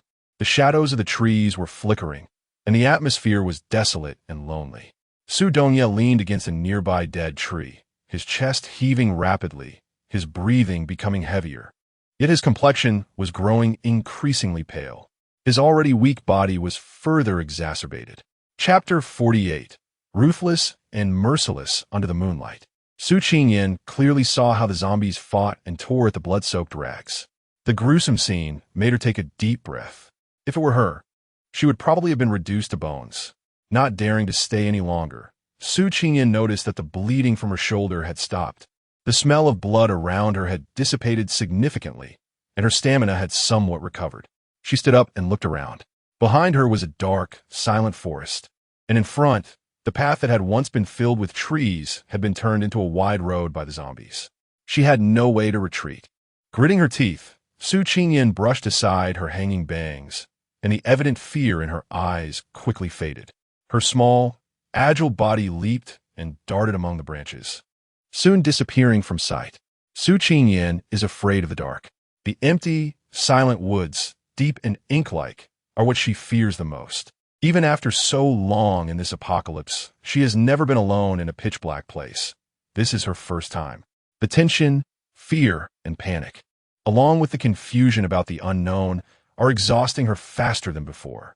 The little energy she had managed to accumulate was depleted after running just 300 meters, forcing her to stop and rest. Not daring to rest on the ground, Su Qingyan settled on a high branch of a tree, curling up her body and remaining vigilant of her surroundings.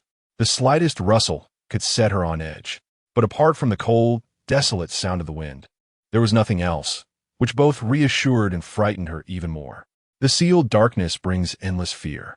Su Qingyan could only bite her hand to dispel the panic in her heart through the pain. Amidst the crackling and dripping sounds, a few cawing noises accompanied, and Su Qingyan immediately became alert, her whole body's hair standing on end. How could they come so quickly? How did they find her like this? As Su Qingyan was preparing to continue her escape, she noticed that the direction from which the sound were coming did not have large trees falling, but only the sound of branches breaking. She focused her gaze and saw about a dozen zombies. Then she stood up and looked back in the direction she had come from. The once lively and intense area was now calm, while the surrounding trees showed sporadic swaying and falling. Su Qingyan suddenly understood that the zombies were breaking into smaller groups to search for her. The dozen or so zombies in front of her had just coincidentally come in this direction. Watching them flail around like headless flies, Su Qingyan devised a plan. Previously, she had used her jacket stained with blood as bait to make them fight each other.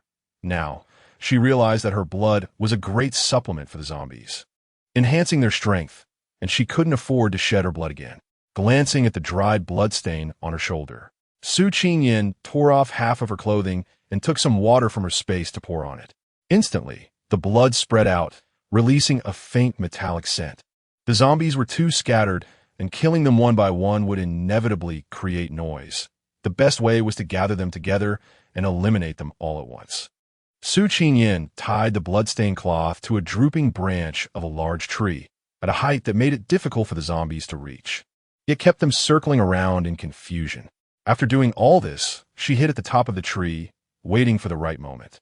After waiting for 2 minutes, the more than 10 zombies indeed caught the scent and came over together. Watching them surround the branch, baring their teeth in frustration, Su Qingyan found it amusing. After a light laugh, she seized the opportunity, leaped down unexpectedly, and swung the stick in her hand with all her strength, striking directly at the heads of the zombies. In an instant, 7 or 8 zombies were reduced to ash, while 5 or 6 others were left dazed on the ground. Su Qingyan also fell to the ground, but she was so exhausted that her body swayed unsteadily. Ignoring the possibility of falling, she saw a few dizzy zombies waking up and was about to get up. She swiftly lunged forward, smashing their heads one by one with her stick until they were completely shattered. Only when everything turned to ashes did she relax. Among the ashes, shiny stones appeared, and Su Qingyan was taken aback, a rare smile appearing on her face after a long time. She didn't expect to have an unexpected gain. She took a moment to recover from her fatigue, allowing her blood to circulate smoothly before walking over. Just as she bent down to pick them up, a cold gust of wind came from behind her. She quickly reacted, skillfully dodging to the side. At this moment, she couldn't care about the fear in her heart. Surviving was the key. Su Qingyan cursed fiercely, saying that monsters are indeed monsters. They don't need rest or food, and they come so quickly. A bunch of worthless creatures, not even allowing her to catch her breath. She thought about taking out some of the weaker, isolated zombies first, gradually breaking through and slowly reducing their numbers. When the time comes and she is truly surrounded, It wouldn't be a massive horde of 300 or 400. As long as she rests well and recovers her strength to its peak, she is confident she can fight over 100 zombies, but 300 or 400? Not to mention fighting, she wouldn't even dare to hold her ground. There's no need to think too much, as long as she dares to show her face. Those zombies could take her life in less than a second, leaving nothing but bones. She never wanted to see such brutal and violent scenes again, nor did she want to experience them firsthand. It was too terrifying. But she had just taken out more than 10 zombies. How could her whereabouts be exposed so quickly? When did these zombies become so smart? Not only that, their reactions and movements had become unexpectedly quick and agile. Could it be that a D-level zombie, or even a C-level one, had appeared among them? Just thinking about this possibility made Su Qingyan curse again, and her steps quickened as she dared not lose focus. Rushing forward with all her might, the fear of the night became trivial in the face of death, and the resisting dense forest became a refuge, drawing ever closer to her. Su Qingyan felt a surge of panic, concentrating and holding her breath. In an instant, she made a decision and rushed towards the deserted path. Weeds grew wildly, and thorns were everywhere. There was hardly any road left. What was even more terrifying was that this invisible path was right at the edge of a cliff, and a careless step could lead to a fatal fall. No wonder this place had become like this. Su Qingyan looked up at the deeper, higher places, took a deep breath, and with her stick touching the ground, she used the force to climb up the big tree in front of her. After a few jumps, she had moved from this tree to that one. Running on the ground left too many traces, so she had to choose to jump in air, but it was too exhausting in terms of physical strength and energy. The sounds of pursuit behind her became intermittent, and the vibrations on the ground also quieted down a bit. Only then did Su Qingyan dare to stop and catch her breath, hiding in a dense thicket of trees, using the leaves for cover. Damn, are these things like sticky candy? No matter how hard I try, I can't shake them off. Wiping away the sweat from her frantic run, Su Qingyan took some water from her space. While drinking, she checked her surroundings. The moonlight filtered through the dense leaves, casting fragmented light on the ground. This little bit of brightness made it impossible to see a large area. Even though Su Qingyan's vision had improved a lot, she could only see things within a 10-meter radius around her. It was either trees or grass, along with twisting vines. Su Qingyan put away the unfinished water, skillfully climbed up until she reached the top of the branch. She stood there gracefully. Her view suddenly broadened, and her expression was calm. At this moment, Su Qingyan resembled a fairy under the moonlight, standing against the wind as if she were absorbing the essence of heaven and earth. She gazed into the direction she came from and accurately pinpointed the location of the zombie horde. After a desperate escape, she had only managed to create a distance of 500 meters. Her eyes darkened for a moment as she calculated that at the current speed of the zombies, they would likely arrive in about 10 minutes. Su Qingyan turned her head to look at the distant mountain peak, where a pavilion stood bare and tall. Even at her fastest speed, it would take her at least 15 minutes to reach it. She had wanted to go there to know the situation at the school gate as soon as possible, so she could adjust her plans in time. But right now, even if she got there, what would it matter? With this group of zombies behind her, whether she could survive was already a question. What plans could she have? Su Qingyan scratched her head irritably. Her long, dark, and shiny hair had recently been cut to shoulder length, and she hadn't quite adjusted to it yet. As she felt the hair in her hands, her mood became even more gloomy. Damn it. After raising her long hair for more than 10 years, it almost got caught by a zombie and nearly cost her life. Just recalling that life-and-death moment made Su Qingyan's palms sweat. To avoid such a situation from happening again, she had to painfully cut it off. Thinking about all the changes she had gone through since the chaos began, feelings of grievance and bitterness surged in her heart. She had been forced to transform from a delicate girl who couldn't carry a load, fainted at the sight of blood, into a ruthless female bandit who could kill without blinking and curse at any moment.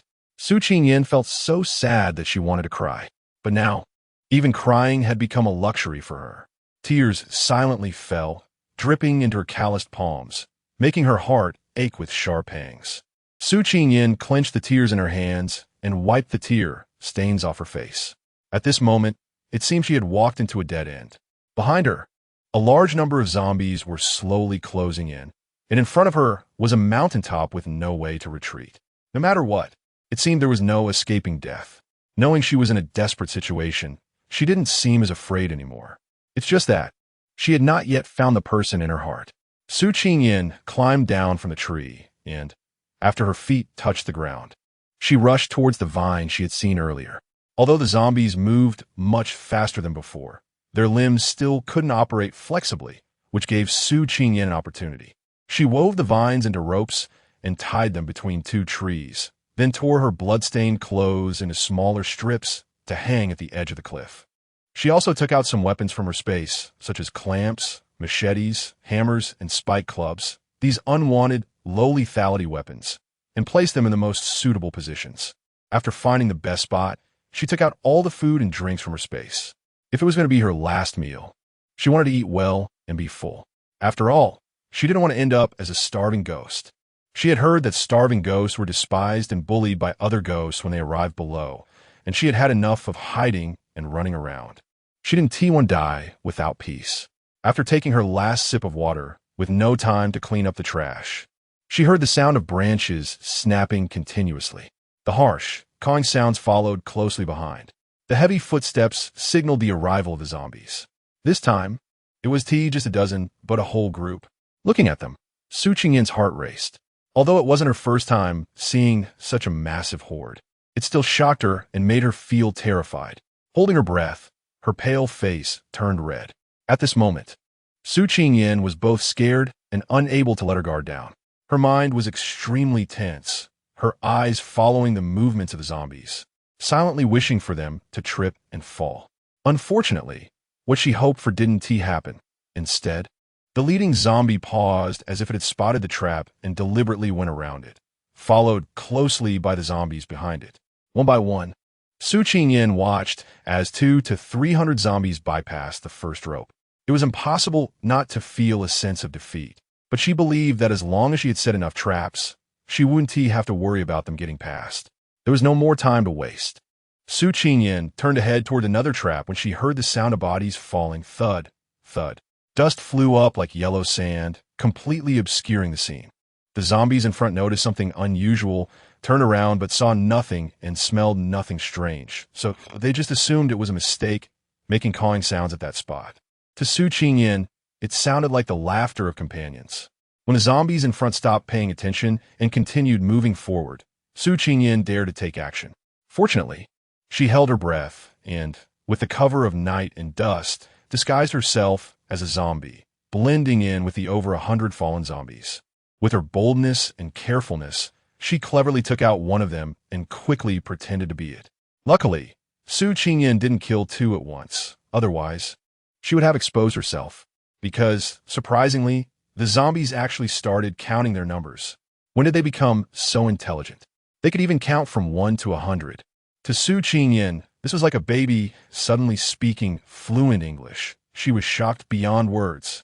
When it was her turn, she looked dazed, but fortunately, the zombies she had taken out seemed to be perceived as not very smart among them. So Su Qingyin didn't make a sound, and they didn't find it unusual. Seeing the number hadn't decreased and there were no other strange smells, the leading zombie cawed twice, and the other zombies automatically returned to their positions, forming a line and continuing to move forward, closely following the ones in front. Su Qingyin was afraid of exposure, so she deliberately dawdled for a moment, and then she became the last one in the team, which made it more convenient for her to do what she needed to do next. Chapter 49, A Moment of Heartbeat. Revised, it seems that once a person passes the point of fear, they become less afraid. For example, at this moment, looking at the massive horde of zombies marching up the mountain, Su Qingyin wasn't that scared anymore. In fact, knowing that this group was coming for her, she could leisurely follow behind, enjoying the scenery as she walked. On a pitch-black night, there was nothing to see in the forest except for the trees right in front of her. In reality, Su Qingyin could completely turn around and head down the mountain, making this group of zombies run in vain, achieving nothing. But what would happen after going down? Where'd she go? Countless zombies were scattered throughout the campus, and both Zhou Jiaging and Su Dongye had their own plans, but they excluded her, clearly not wanting to take her along. Zhou Jiaging, out of respect for Bai Yuan, couldn't directly refuse her face to face. So he gave her a token, making her a team leader with 5 ability users, ostensibly to have these 5 protect her. But in reality, they were merely his sacrifices. At this moment, in his eyes, she and those 5 people were probably already dead. As for Su Dongya, he was even less likely to take her. Before, he had been quite obvious about it. Qian Qian and Zhou Cancan had all praised her in front of him to get him to take her along. But in the end, he had a sour face, clearly not wanting to be associated with her. Why should she go and annoy him? After thinking it over, since she couldn't rely on anyone, she might as well take a gamble. As long as she dealt with the 300 or 400 zombies in front of her, no zombie would know she was there, and she could still proceed with her original plan. Without relying on them, she could still fight for a sliver of survival for herself. In the original plan, with Qian Xiong and the others by her side, she could have used their abilities to shorten the distance from the mountaintop to the school gate. Now that they weren't there, she would have to set off even earlier. Su Qingyan wanted to check the time to see if Zhou Jiaging and Su Dongya had started their actions at the school gate, hoping to take the opportunity to sneak out. Only then did she realize that she had no way to tell the time at all. Su Qingyan could only roughly guess that it was around 11 o'clock. She had heard from Zhou Cancan that there would be rescue troops at 12 o'clock. Su Dongya wanted to coordinate an assault from the inside and outside, and Zhou Jiaging should also be around this time. She needed to quickly take care of these zombies. Time was tight, and Su Qingyan couldn't wait for the traps ahead to take effect.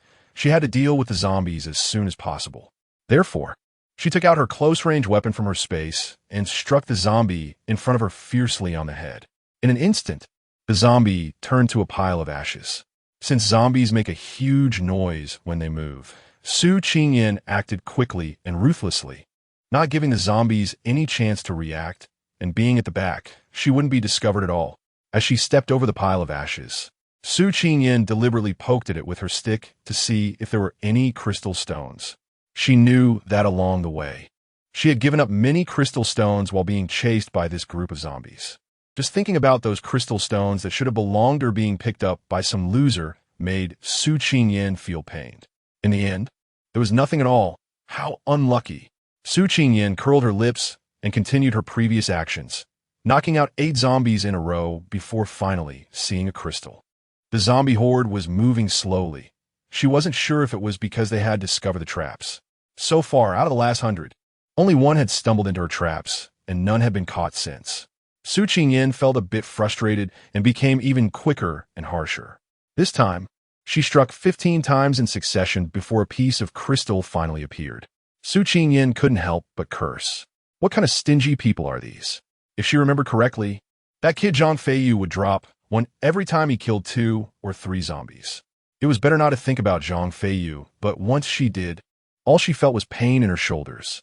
She had never seen someone so stupid, breathing heavily in the midst of a horde of zombies, and even intentionally biting her, drawing blood with his deadly grip. What kind of grudge did she have against him? Why did he have to drag her down with him to death? It had brought her to this damned situation, alone and helpless. If she could turn back time, she would definitely not have gone near him, nor would she have cared about the more than 10 crystal stones that fell at his feet. Su Qingyan vented her anger on the zombies again, continuing to bash their heads. Su Qingyan was startled and quickly put away the stick. Fortunately, the zombie did not notice anything unusual and continued to follow the group, allowing her to relax. It was then that she realized that she had unknowingly eliminated over 90 zombies and had also collected 9 crystal stones. Su Qingyan was contemplating in her heart why she had misstruck just now. It shouldn't have happened. She looked up and spotted a familiar face not far away. It was the zombie that had previously instructed them to count off. Clearly, it was their leader, and its strength was certainly not ordinary. The zombies following it were naturally not comparable to the ones before. Su Qingyan had a plan in mind and no longer dared to act rashly. Along the way, she had silently taken down nearly 100 zombies from the previous 300 to 400, but there were still 200 to 300 left, and they were stronger than the 100 she had eliminated. This left Su Qingyan quite troubled. The trap she had set had not worked, and she no longer dared to act recklessly. Did she really have to follow them all the way to the mountaintop and then fall in her own trap? The thought of such foolishness happening to her made Su Qingyan frown and shake her head repeatedly. She truly did not believe that the blood-stained rags would not provoke their frenzy. Just when her patience was about to run out, she finally heard a roar of rage from a zombie after it went berserk. Following that was chaos within the horde of zombies. The continuous roars and the sounds of trees collapsing indicated that her traps had indeed taken effect. Su Qingyan couldn't contain her overwhelming joy and burst into laughter. At the same time, she took out the stick again and swung it directly at the zombie with a somewhat familiar face. She had made complete preparations, but still didn't expect it to dodge, and not only that, it also gave the zombie a chance to counterattack. Su Qingyan immediately defended herself, but she couldn't withstand the immense strength of the zombie and was forced to retreat repeatedly, injuring her arm in the process. In their first encounter, she was already hurt and dared not continue to clash head-on. Su Qingyan had no choice but to flee, but this time she was locked onto by a D-class zombie, and escaping was not going to be easy. Even though the situation was chaotic, with zombies rampaging, traps activating, and blood cloths luring them in. As long as she remained a living target, once this zombie emitted a signal, all the others would come rushing towards her. Just thinking about such scene made Su Qingyan's scalp tingle. She had to eliminate this zombie before it could signal. Once this thought emerged, Su Qingyan abandoned her escape. Not daring to let it grab her stick, she hesitated, and her strikes were no longer as swift, fierce, or accurate as usual. Although she could hit its vital points each time, she couldn't deliver a fatal blow. It only made the zombie go berserk and increase in power without causing any substantial damage, which left Su Qingyan frustrated and discouraged, unsure of what to do. The intense fighting quickly attracted the attention of a small number of zombies. However, due to the presence of the D-class zombie, they dared not intervene, but they were all watching closely, which put immense pressure and a sense of oppression on Su Qingyan. As her movements momentarily stalled, the stick was grabbed by the zombie. Su Qingyan dared not compete in strength, so she let go and allowed it to hold onto the stick, using its grip as a support point to turn and jump onto a nearby tree trunk. With both hands tightly gripping and leveraging her waist strength, she bounced and swung toward another large tree. At that moment, Su Qingyan was like a monkey leaping between branches with incredible speed, but her stamina was depleting just as quickly. Su Qingyan didn't dare to stop and rest, because that zombie was also chasing her. Its methods were extremely brutal. Wherever she landed on a tree, that tree would immediately fall. Not only that, but the zombies who had been ordered to watch also joined in, and the number of fallen trees around her increased, narrowing her escape route. Was there really no way out? Was she really going to die here? Become food for these disgusting creatures. This gamble was turning out to be too disastrous for her. It would be better to fall off a cliff and die. At least she would have a complete corpse. Su Qingyan smiled self-deprecatingly, her hands empty, and all her strength dissipated at that moment, causing her to fall directly to the ground. Exhausted, powerless, and desperate. This time, she truly had no energy to run or fight back. If she was going to die, then so be it. She closed her eyes, unwilling to look at the twisted face that had begun to drool. She had truly resigned herself to fate. However, the anticipated pain did not come. Instead, a familiar and pleasant scent rushed into her nostrils. When did she become so resigned? This isn't like you. A teasing voice came from above her head, and Su Qingyan looked up, her heart racing. Never had she felt her heart beat so fast and fiercely. Su Dongya. This wasn't the first time they had such intimate contact. They had been closer before, but it was the first time she called his name so passionately and affectionately. Su Dongya felt his ears burn and dared not look at her any longer. He hurriedly set her down behind him and took off his coat to drape it over her shoulders. However, when he saw the bite marks on the skin exposed outside her clothing, his movements froze and his gaze darkened a few shades.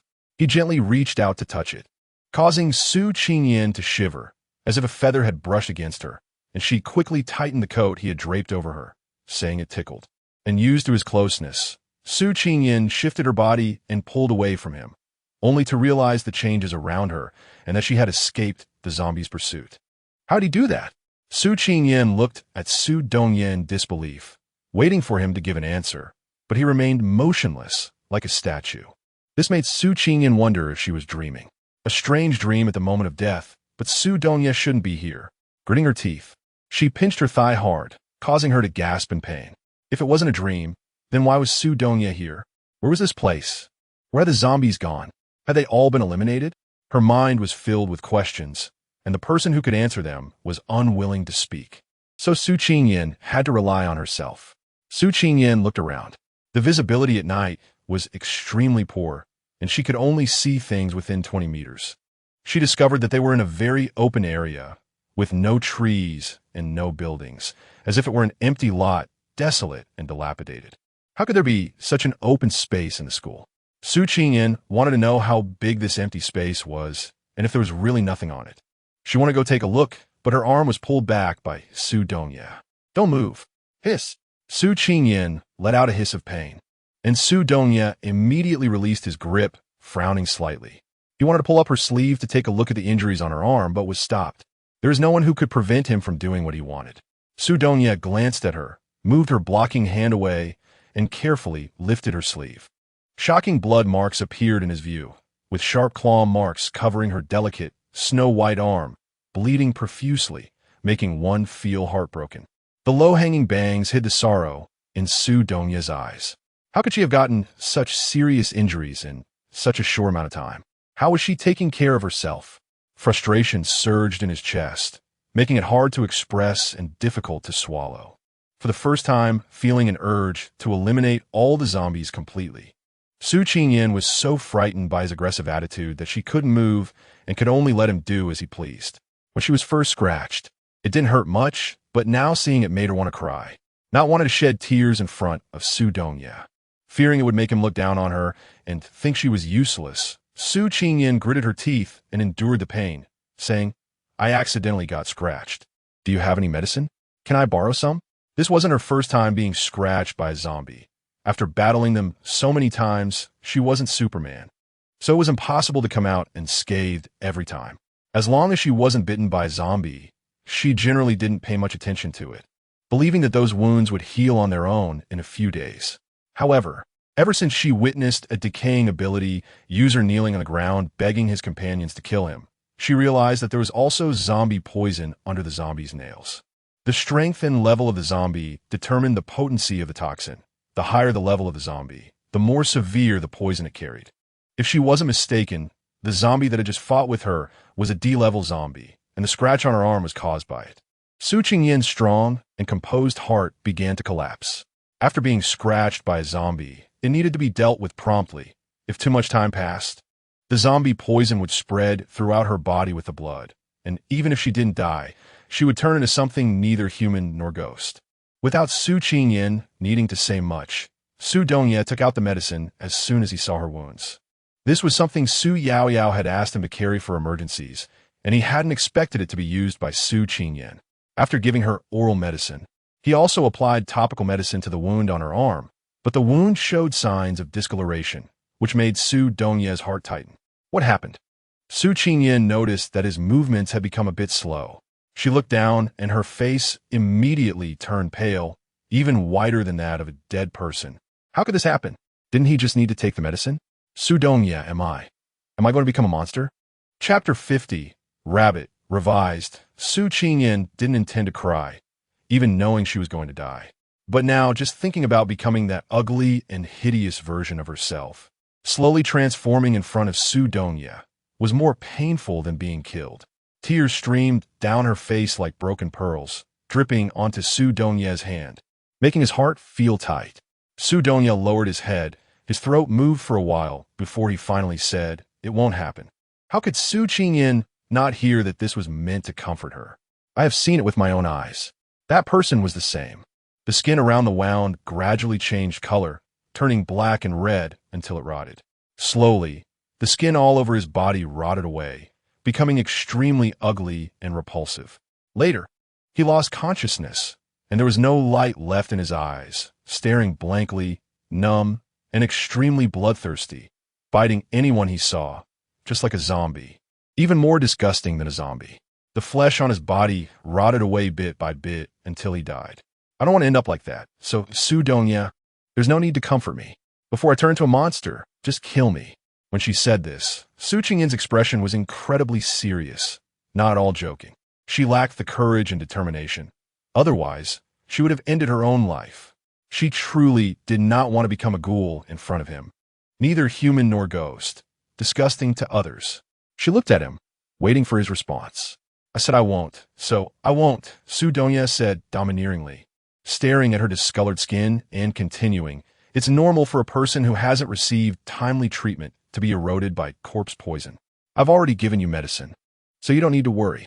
D-grade corpse poison can't be controlled by just a pill. Do you think I'm stupid? The wound is already showing signs of rotting. It won't be long before that flesh decays, and it will also become bloodthirsty like a zombie.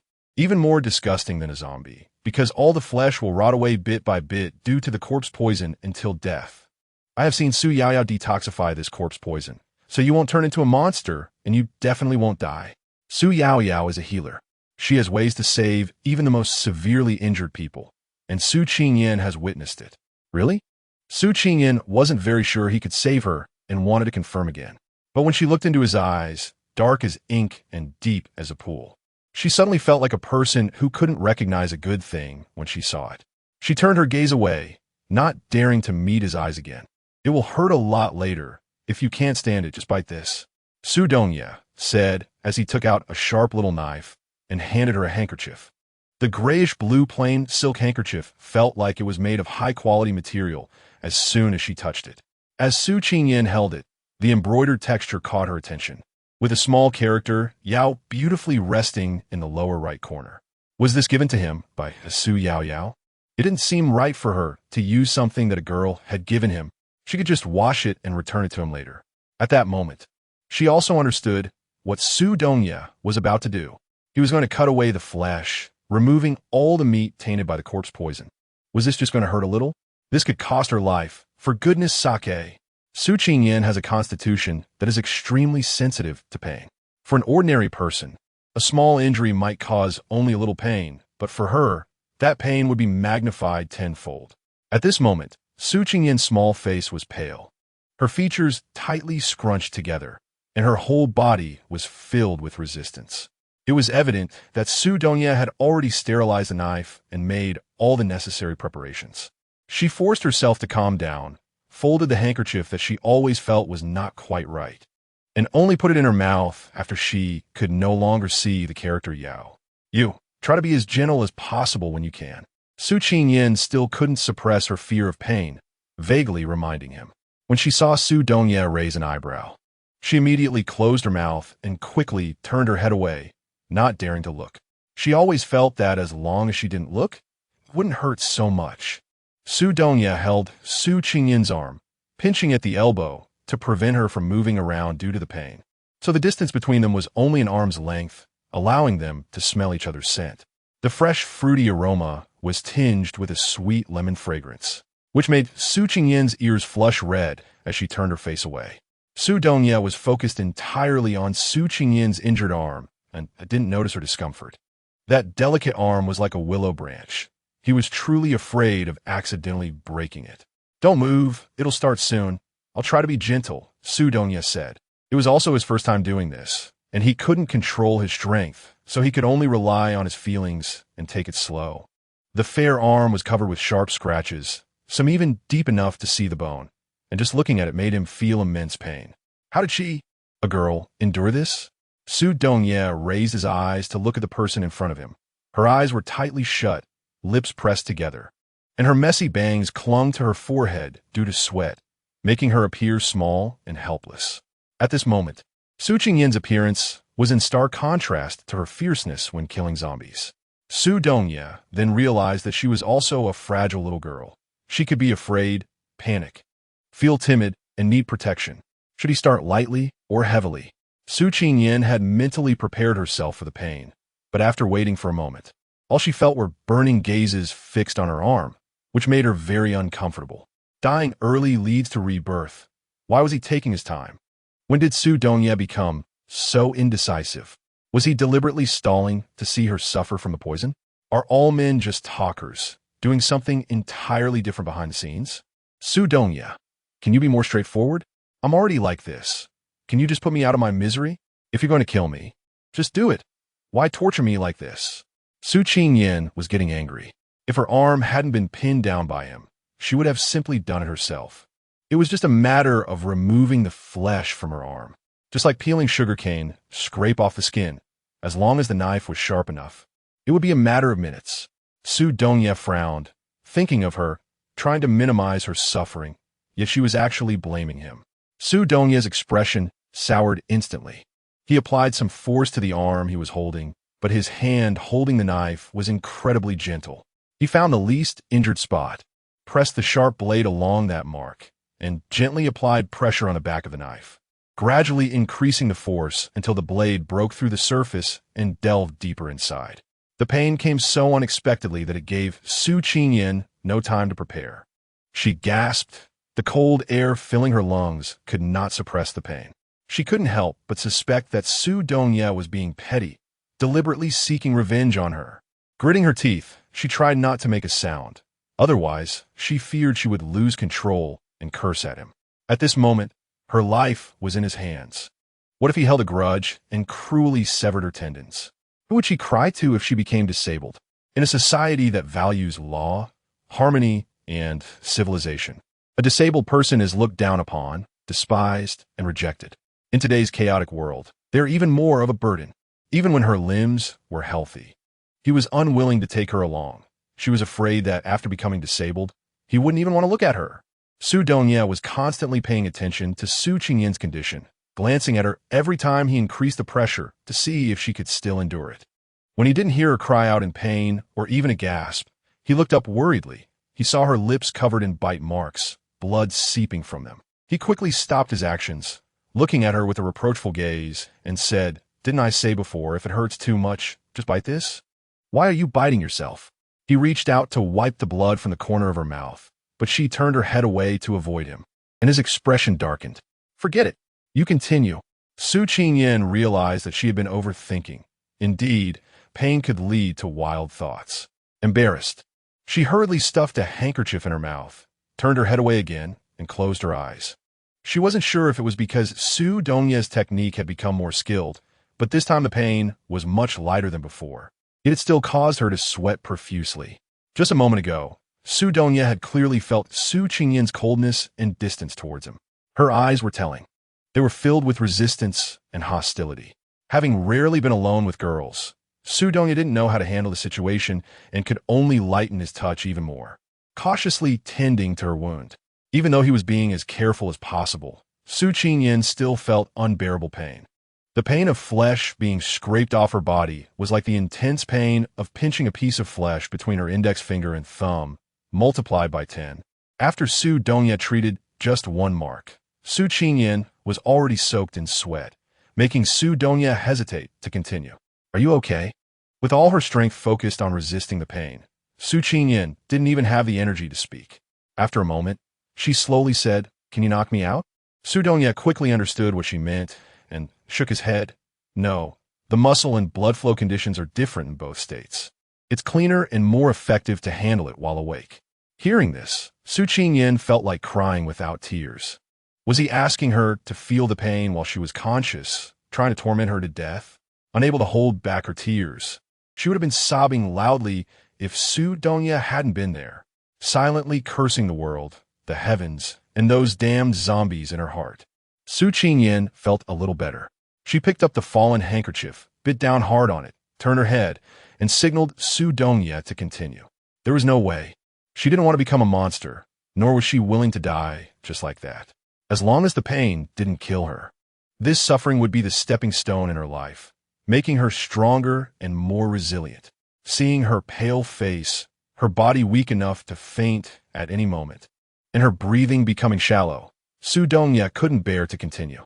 He wanted her to rest for a moment, but unexpectedly, she just took a breath and urged him to continue. From Su Dongye's perspective, even boys with abilities couldn't endure the pain of skinning and scraping flesh. Yet, this girl managed to withstand it. Her resilience, strength, courage, and bravery were the best he had ever seen.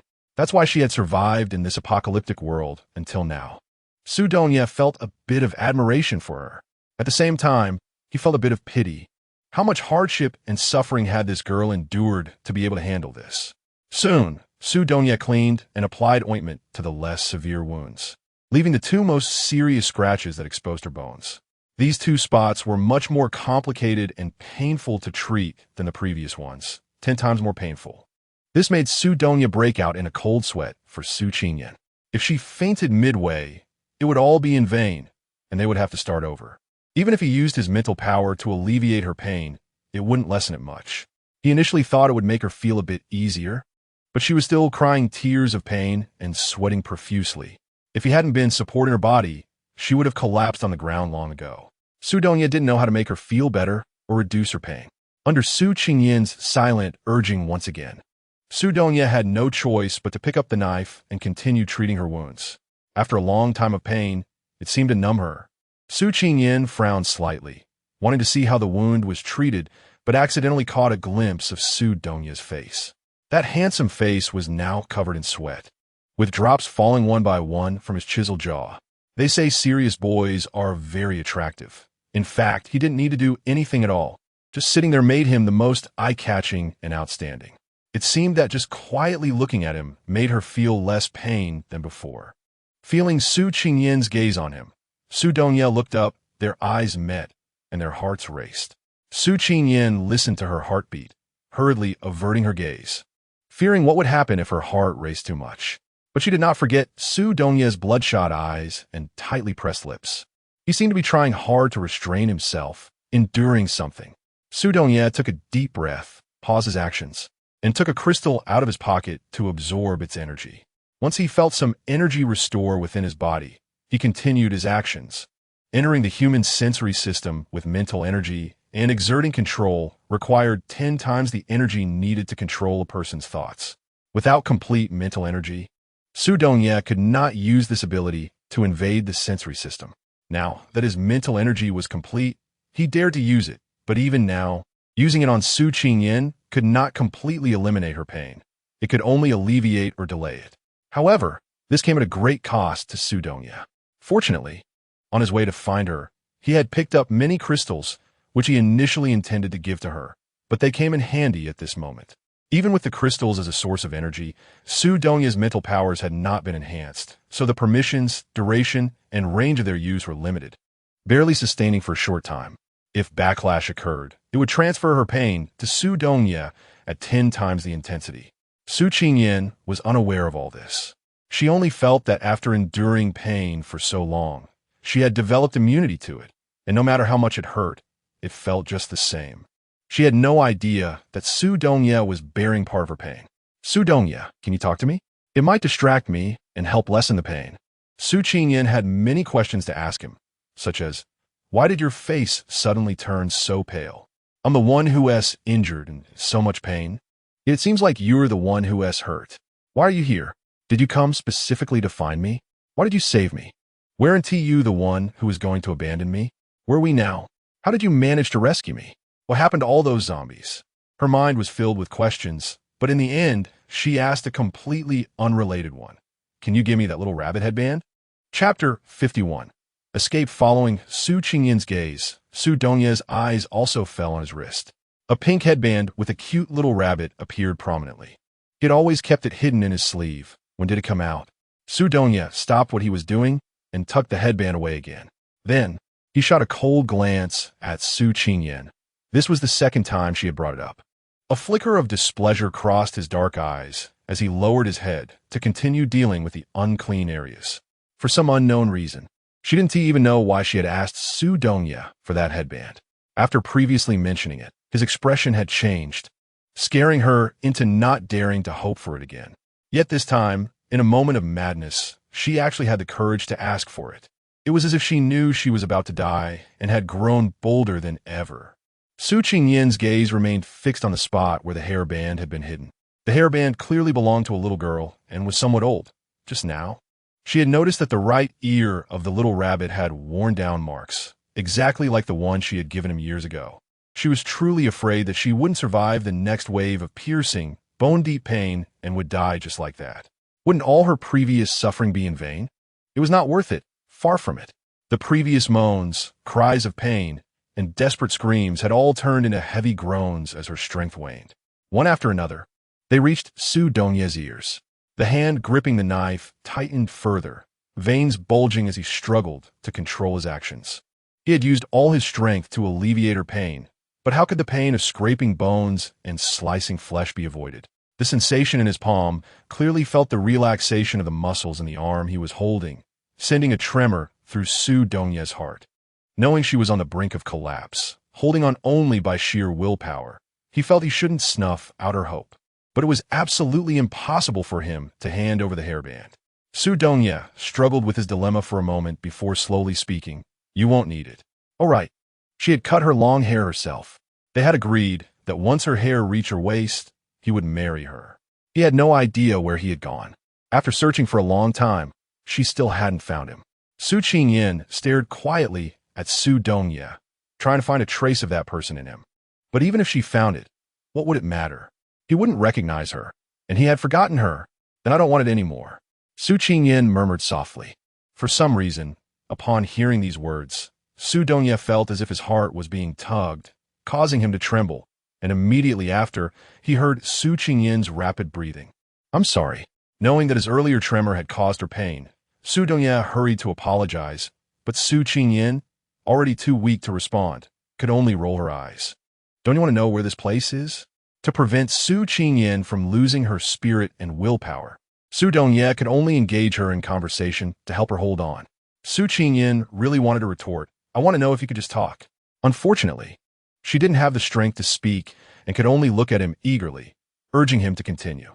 Su Dongye glanced at her and continued, "This is the mountaintop." "Mountaintop? How did they get up here? Where's the pavilion? Why is there nothing here?"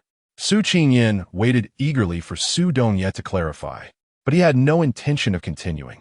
Su Qingyan could only hum in dissatisfaction, urging him to hurry up. Feeling the elasticity of the muscles in her palm, Su Dongye realized she had gathered her focus again, which reminded him of her and Zhou Can chatting nonstop along the way, with endless gossip and funny stories. Despite the circumstances and dangers at the time, was this the nature of girls to gossip until death? Su Qingyan at this moment had completely cast aside her pain. Su Dongye truly couldn't understand this creature called a girl. There used to be an attic here, but it was burned down and turned into what it is now. As for how we got up here, I carried you up. So simple, and it's gone. What about the zombies? How'd you end up here? Su Dongye quickly worked with his hands while thinking about what to say, having no time to pay attention to Su Qingyan's inquisitive gaze. The traps you set on the mountain were good, but don't do that in the future. They may be tricky for the zombies that haven't awakened. But the current zombies have already evolved, and they're even smarter than we thought, their strength surpassing our previous assumptions. Weren't you running away when you saw zombies before? Why didn't you run this time? When you lure them up the mountain, you had every chance to run back down. Why stay and tangle with them? You always assess the situation, seek benefits, and avoid harm. You wouldn't be unaware that you can't wipe out this group of zombies. With your sharpness and observation skills, you must have noticed the presence of D-level zombies in the horde. Why go head-to-head?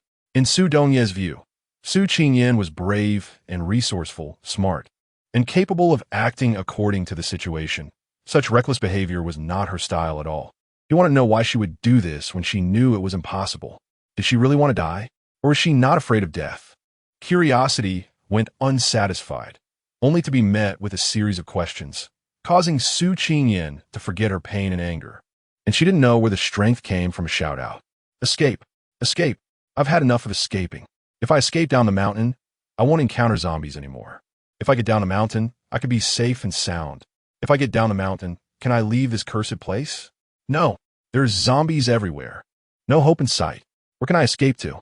Since the zombies appeared, I've been hiding and dodging alone, always thinking I would meet like-minded companions to find a way to leave this cursed place. But what happened?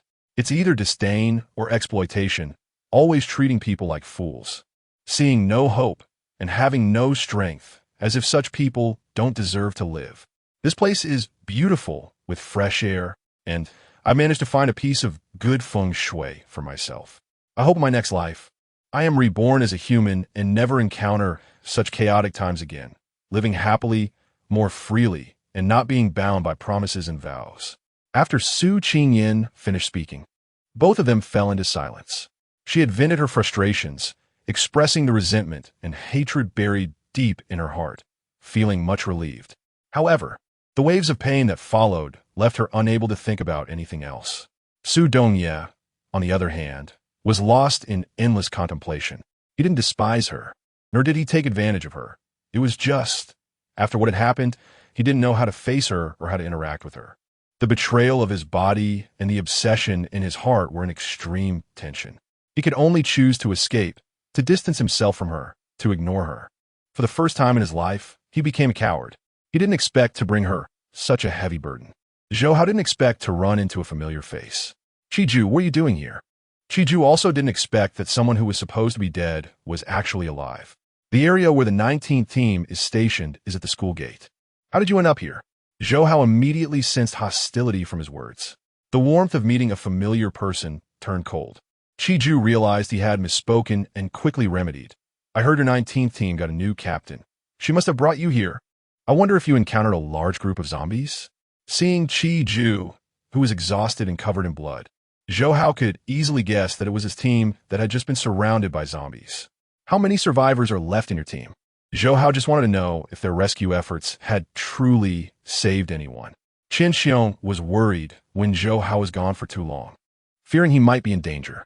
In chaotic times, sometimes the living could be more terrifying than zombies. When Zheng Zhong found Zhou Hao, he also saw Qiju, and a big smile immediately appeared on his face as he hugged Qiju. Chigo, what are you doing here? Are you alone? You didn't run into that large group of zombies, did you? While at the base, Qiju had taken care of him in various ways, providing great help both in life and in cultivation. When the teams were divided, he didn't want to part ways with Qiju, but his strength was insufficient to join his 9th team. After hearing that Qiju had become the captain of the 9th team and greatly improved his strength, he had silently felt proud of him. Seeing Zheng Zhong again, Qiju didn't expect this kid's strength to have improved so quickly, almost catching up to him. You didn't get hurt, did you? No, I'm fine. Zheng Zhong happily introduced Zhou Hao to Qiju. This is a member of our 19th team. His name is Zhou Hao. You must have seen each other at the base. Zheng Zhong walked to Zhou Hao's side, nudging him with his shoulder, and said, This is Qiju, my big brother, captain of the 9th team. With Zheng Zhong's appearance, the heavy atmosphere between the two instantly dissipated. Zheng Zhong was not usually talkative, but in front of Qiju, he seemed to turn into a chatterbox, not waiting for Qiju to ask anything before spilling all the recent happenings, even the matter of Su Qingyan's disappearance, without leaving anything out. Qigu, do you think our captain is still alive? When asking this question, Zheng Zhong's mood was evidently low. Qiju didn't want to dampen his spirits, so he just vaguely said, We'll find out when we look. Then will you help us? Qiju initially wanted to figure out what had caused that group of zombies to abandon easily obtainable food. Hearing Zheng Zhong's words, it seemed to relate to Su Qingyan, so he was even more determined to understand the situation. Su Qingyan became famous within their small circle. A girl who could appear next to Su Dongye and earn Zhou Jiaging's captain position. And the key point is that she still has no abilities. In this chaotic world, surviving without abilities until now is already quite rare, especially as a girl. He really wanted to see what made her so special. Currently, she had managed to keep all the members of Team 19 alive, and not only that, their strength had greatly improved. He was really curious about how she did it, which made him even more interested. Qiju was deep in thought and said after a while, Sure, we are all friends and classmates, and we should help each other. She has been taking care of you so well. I want to thank her in person. Hearing him say this, Zheng Zhong was so happy that he grinned widely. Zhou Hao coldly asked, What about your members? When they came out, Qiju had indeed given instructions and sent a message to Zhou Jiaging, so he could act independently now. With his words, Zheng Zhong hurriedly pulled him towards where the others were resting. When they arrived, everyone had just finished absorbing the crystal stones. What Qiju saw was that, except for Qian Xiong, everyone's star level was F level 9 stars, while he himself was only at a level 2 stars. It should be noted that F level 9 star ability users could enter the core Team 10. His heart was turbulent, but his face remained calm as water. Zheng Zhong introduced Qiju again in front of Qian Xiong, Lei Lingqing, and Zhang Feiyu, and mentioned that he was willing to help them find Su Qingyan. Zhang Feiyu, being childlike, was very happy to see a powerful captain and quickly shook hands with Qi Ju, chatting and getting familiar with each other, appearing like good buddies. Lei Lingqing always had a cold demeanor, being distant yet polite to everyone. He nodded to Qi Ju, acknowledging their introduction. Qian Xiong welcomed him with a smile and briefly introduced their abilities to Qi Ju, who also shared his star level and attributes. Qi Ju was originally a talkative and humorous person, quickly bonding with them and asking the right questions. Zhou Hao, however, remained silent and just watched. Thus, the six of them formed a new team, led by Qi Ju, to find Su Qingyan. Based on Zhang Feiyu's words and the sounds he had heard earlier, Qi Ju deduced that Su Qingyan had already bypassed them and gone to the back of the mountain. Looking at the large number of zombie footprints on the ground, he realized the zombies had also gone around to the back of the mountain. Zhang Feiyu immediately changed his expression and urged, "Let's hurry up. Qian Yi, don't you know how to use the earth escape technique? Can't you sense the breath of the ground? See if you can feel the captain's presence." Qian Xiong remained silent, while Zhou Hao looked at him with a dumbfounded expression. "Do you think your Qian Gu is already A level? What are you thinking? Stop talking and hurry up." The two techniques Zhang Feiyu mentioned were not beyond Qian Xiong's capabilities, but with his current star level and strength, he couldn't do it.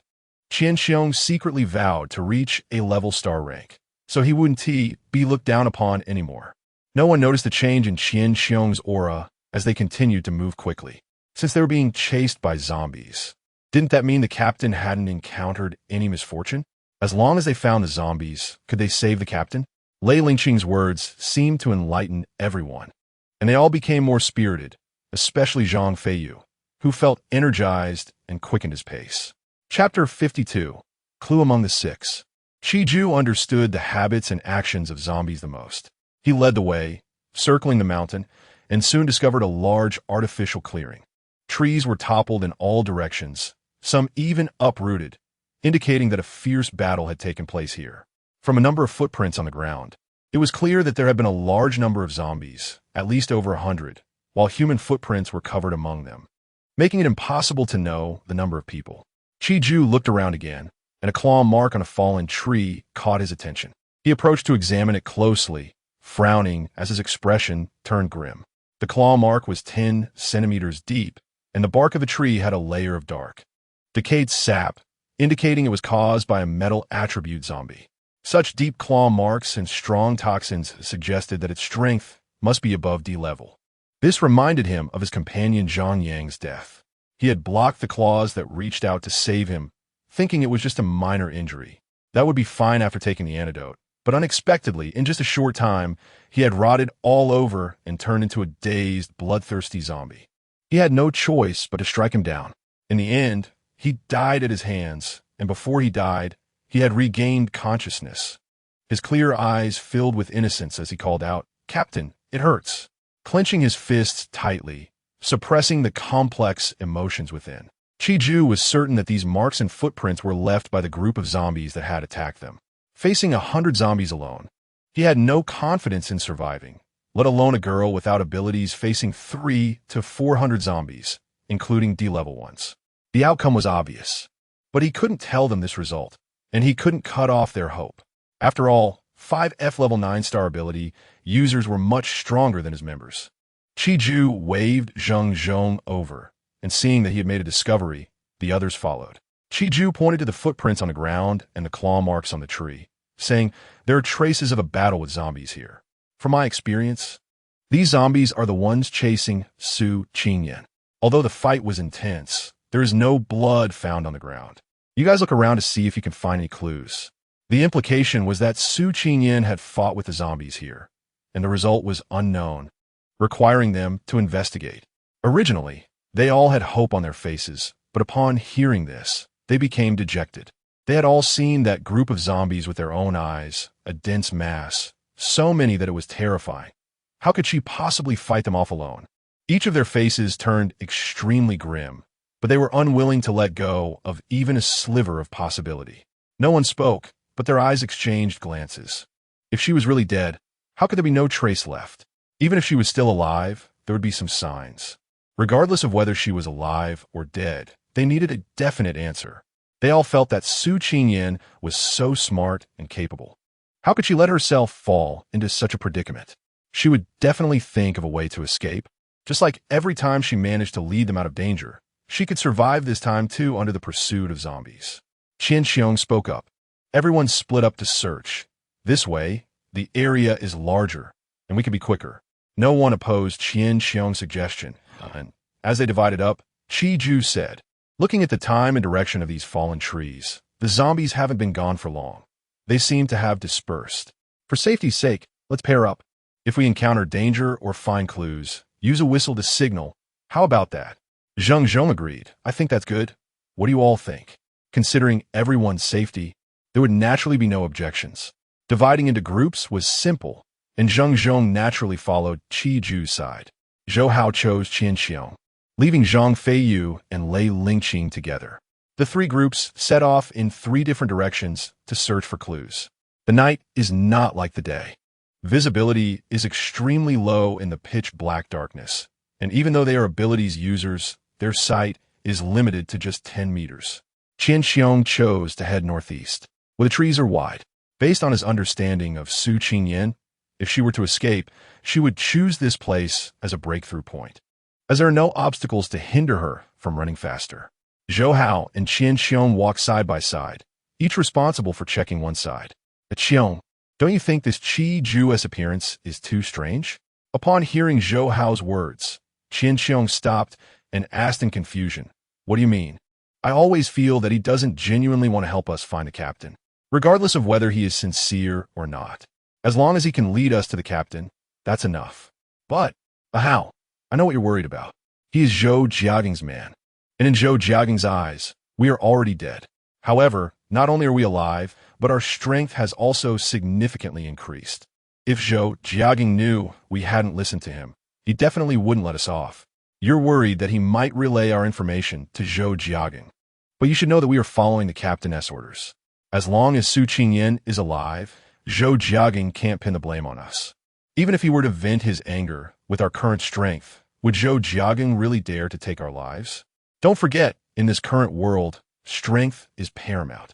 He will only value us more so that we can continue to work for him. Therefore, Qi Ju's actions will not pose a threat to us. He might even help and protect us. Besides, Zheng Zhong and Zhang Feiyu have already regarded him as a good brother they can live and die with. Do you think they would believe you if you said he had ulterior motives? If you really feel he has other intentions, then stay far away from him and talk to him less, but do not observe him too closely. His alertness is strong, and you might get caught with something incriminating.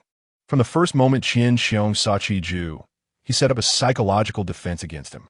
Having been used and betrayed before, how could he not be cautious? He would trust anyone in the base again. Zhou Hao chose to stay with Qian Xiong to voice his doubts and see his thoughts. After hearing Qian Xiong's analysis, it seemed that even if Qi Ju had bad intentions, it wasn't in the immediate moment. The most important thing now was to find Su Qingyan, and with her around, they wouldn't be at a disadvantage. Seeing Qian Xiong squat down and touch the ground, Zhou Hao realized he was using his abilities to search. Huai Ju chose the southwest direction, where the weeds were messy, clearly showing signs of passage. It seemed that zombies had walked through here, according to his understanding. Only low-level zombies would walk quietly. This path was safe and had the least traces of Su Qingyan, making it convenient for him to chat with Zheng Zhong and perhaps extract some useful information from him, like how they had improved their strength. Zheng Zhong followed closely behind Qi Ju, carefully searching for clues, not letting a single possible place where Su Qingyan's belongings might be go unnoticed. Unfortunately, despite walking the entire way, he found nothing, not even a fallen tree, leading him to doubt if zombies had really passed through here. Chigo, didn't you say that zombies are irritable, easily angered, and extremely destructive? Why is there not a single trace of damage here? Qi Ju also looked around, and indeed, there were no signs of destruction, but he was certain that zombies had walked through here recently, though he wouldn't say that. Look at the footprints on the ground and those disheveled weeds. Isn't that a sign that someone has walked through? Could it be the captain? We can't rule out that possibility. The thought that the captain was still alive and had walked this path made Zheng Zhong excited, as if he had been injected with adrenaline. He raised his hand to use his abilities, and suddenly, flames illuminated the area, instantly expanding visibility to 50 meters. The sudden light made Qi squint as he looked at the flame in Zheng Zhong's palm, which was as big as a head, shocked. The largest fire he had seen from fire abilities users was only the size of 2 fists, while Zheng Zhong's flame was double that, indicating tremendous power. If he were around, they would form the most powerful team. Qi wanted to know how Zheng Zhong had reached this level of strength in such a short time. With the firelight illuminating the area, Zheng Zhong saw a fork in the road 20 meters ahead, with footprints leading in all 3 directions, leaving him in a dilemma about which path to take. Qi, which way do you think we should go? Qi observed the fork, trying to discern the best path. Can you make the light even bigger? The range we can see is too narrow. Zheng Zhong took a deep breath and used his abilities to increase the flame size again, extending visibility to 80 meters. After looking for a while, Qi pointed to the left path and said, "This way." Zheng Zhong hurried to follow, but the abilities he had just used had already exceeded his physical limits, causing a backlash. His legs went weak and he felt drained. If Qi hadn't sensed his weakening energy and stopped to wait for him, he would have collapsed on the ground instead of on Qi. "What's wrong with you?" Qi asked worriedly. "I don't know. I just suddenly lost all my strength," Zheng Zhong said, feeling anxious as he grabbed Qi's arm. Seeing his weak state, Qi quickly realized that this was a result of overusing his abilities. Fortunately, it was just for lighting and wouldn't harm his body. He just needed to rest for a bit. Qi patiently explained to Zheng Zhong, also informing him of some precautions when using abilities. The higher the star rank, the stronger the power. Thus, one must be more cautious when using abilities, avoiding overuse and not harming the body's foundation. If there were no healing abilities user nearby, and it wasn't a matter of life and death, one should never exhaust their abilities completely, as that is the fundamental essence for abilities users. Zheng Zhong nodded repeatedly upon hearing this, relieved as he said, "I'm glad you told me, or I might have harmed my essence." This was not his first time using abilities. Previously, when escaping with Su Qinyan, everyone had used their abilities, but back then, they were low in rank and strength, and their abilities didn't amount to much. His fire abilities could only provide light, start fires, and keep warm, unable to even kill a zombie. He was surprised that he could produce such a large flame just now. He was even more astonished later. If Qi hadn't made a choice, he would have wanted to see what his limits were. Fortunately, he didn't. Otherwise, if he injured his essence without timely treatment, he might have remained a level F abilities user for life. I need to quickly tell Zhang Feiyu and Zhou Hao about this. Your body hasn't rested well. What if something sudden happens? Nothing is more important than your health. There's no need to rush. Once you've rested, we'll speed up. After thinking it over, Zheng Zhong indeed agreed, and he stopped insisting. The two sat on the ground, and Qi began to chat casually with Zheng Zhong. "I remember when we separated. You were only at the G level, and at that time, you couldn't even produce a spark. I didn't expect that in such a short time. You have become so powerful. That kid who used to follow me around has grown up. Your strength is almost surpassing mine from now on. Qi will rely on you for protection." Being praised like this made Zheng Zhong a bit embarrassed. He blushed and shyly said, "Not at all. Qi is the strongest. I'm just a lucky cat that stumbled upon a dead mouse." "Don't say that. Luck is also a form of strength. Why can't others grow as quickly as you have, with their star levels and cultivation abilities so high?" Zheng Zhong became even more embarrassed. He scratched his head and said, "It's all thanks to the captain protecting us all the way, allowing us to survive until now. Moreover, with her watchful eye, Zhang Feiyu and Lei Lingqing dared to fight against zombies and were able to obtain the crystal stones. We all absorbed the energy from the crystal stones to get our boosts. Before absorbing the crystal stones, the 5 of them had agreed that they would never reveal this matter to anyone. So when Zheng Zhong explained things to Qi, he intentionally concealed this part. Now he was saying this entirely because Qi had told him the rules and precautions for using abilities. He truly regarded Qi as one of his own, rather than just a kind-hearted older brother who helped others. Crystal stones? How did you get them? Chapter 53. 800 Eyes. Qi initially suspected it was crystal stones, as only crystal stones could enhance the star levels of ability users. But with their strength, let alone killing zombies. It would be good enough if they didn't get eaten by them. How could they possibly obtain crystal stones? Could there really be kind-hearted people in this world who would give them crystal stones? If there were such people, why would they give them to a few ability users who couldn't even protect themselves? It couldn't possibly be something that just fell from the sky. Now he completely understood. Could a regular person like Su Qingyan be stronger than an ability user? To be honest, Qiju still didn't want to believe it unless he saw her kill a zombie with his own eyes. Zheng Zhong nodded repeatedly without hesitation. Yes, yes. The captain is super strong. Don't be fooled by the fact that she's an ordinary person. Her strength and speed are not inferior to those of ability users. And she might even be much stronger. The strongest among us, Lei Lingqing, even admits that he is not as strong as the captain. If it weren't for the captain, we probably would have been eaten by the zombies without a trace. Chigo, once you meet our captain, you'll know. If Su Qingyan could survive, then he would absolutely believe it. Qiju smiled and said, hearing you say that makes me even more curious about her. You said Su Qingyan was watching you kill zombies? She didn't even join the fight against the zombies. So how did those zombies find her and keep chasing her? And just how many zombies did you all have to kill for enough of you 5 to level up? When it came to why the zombies turned around and kept chasing Su Qingyan, Zheng Zhong couldn't help but blame Zhang Feiyu once again. He briefly explained the situation and sighed heavily. If it weren't for Zhang Feiyu, the captain wouldn't have been targeted by the zombies because of her bleeding. She thinks of us in every way, try to raise our strength and cultivation, not letting us die. Even the crystal stones that were revealed were prepared for us. She really considered everything for us, but unexpectedly. Sigh. If Su Qingyan heard him say these words, she would definitely pat him on the shoulder and give him a thumbs up. Brother, you think too much. I simply want you all to become stronger so that I can call on you when I need you. As for the crystal stones, I never thought of giving them to you. But Su Qingyan was not here.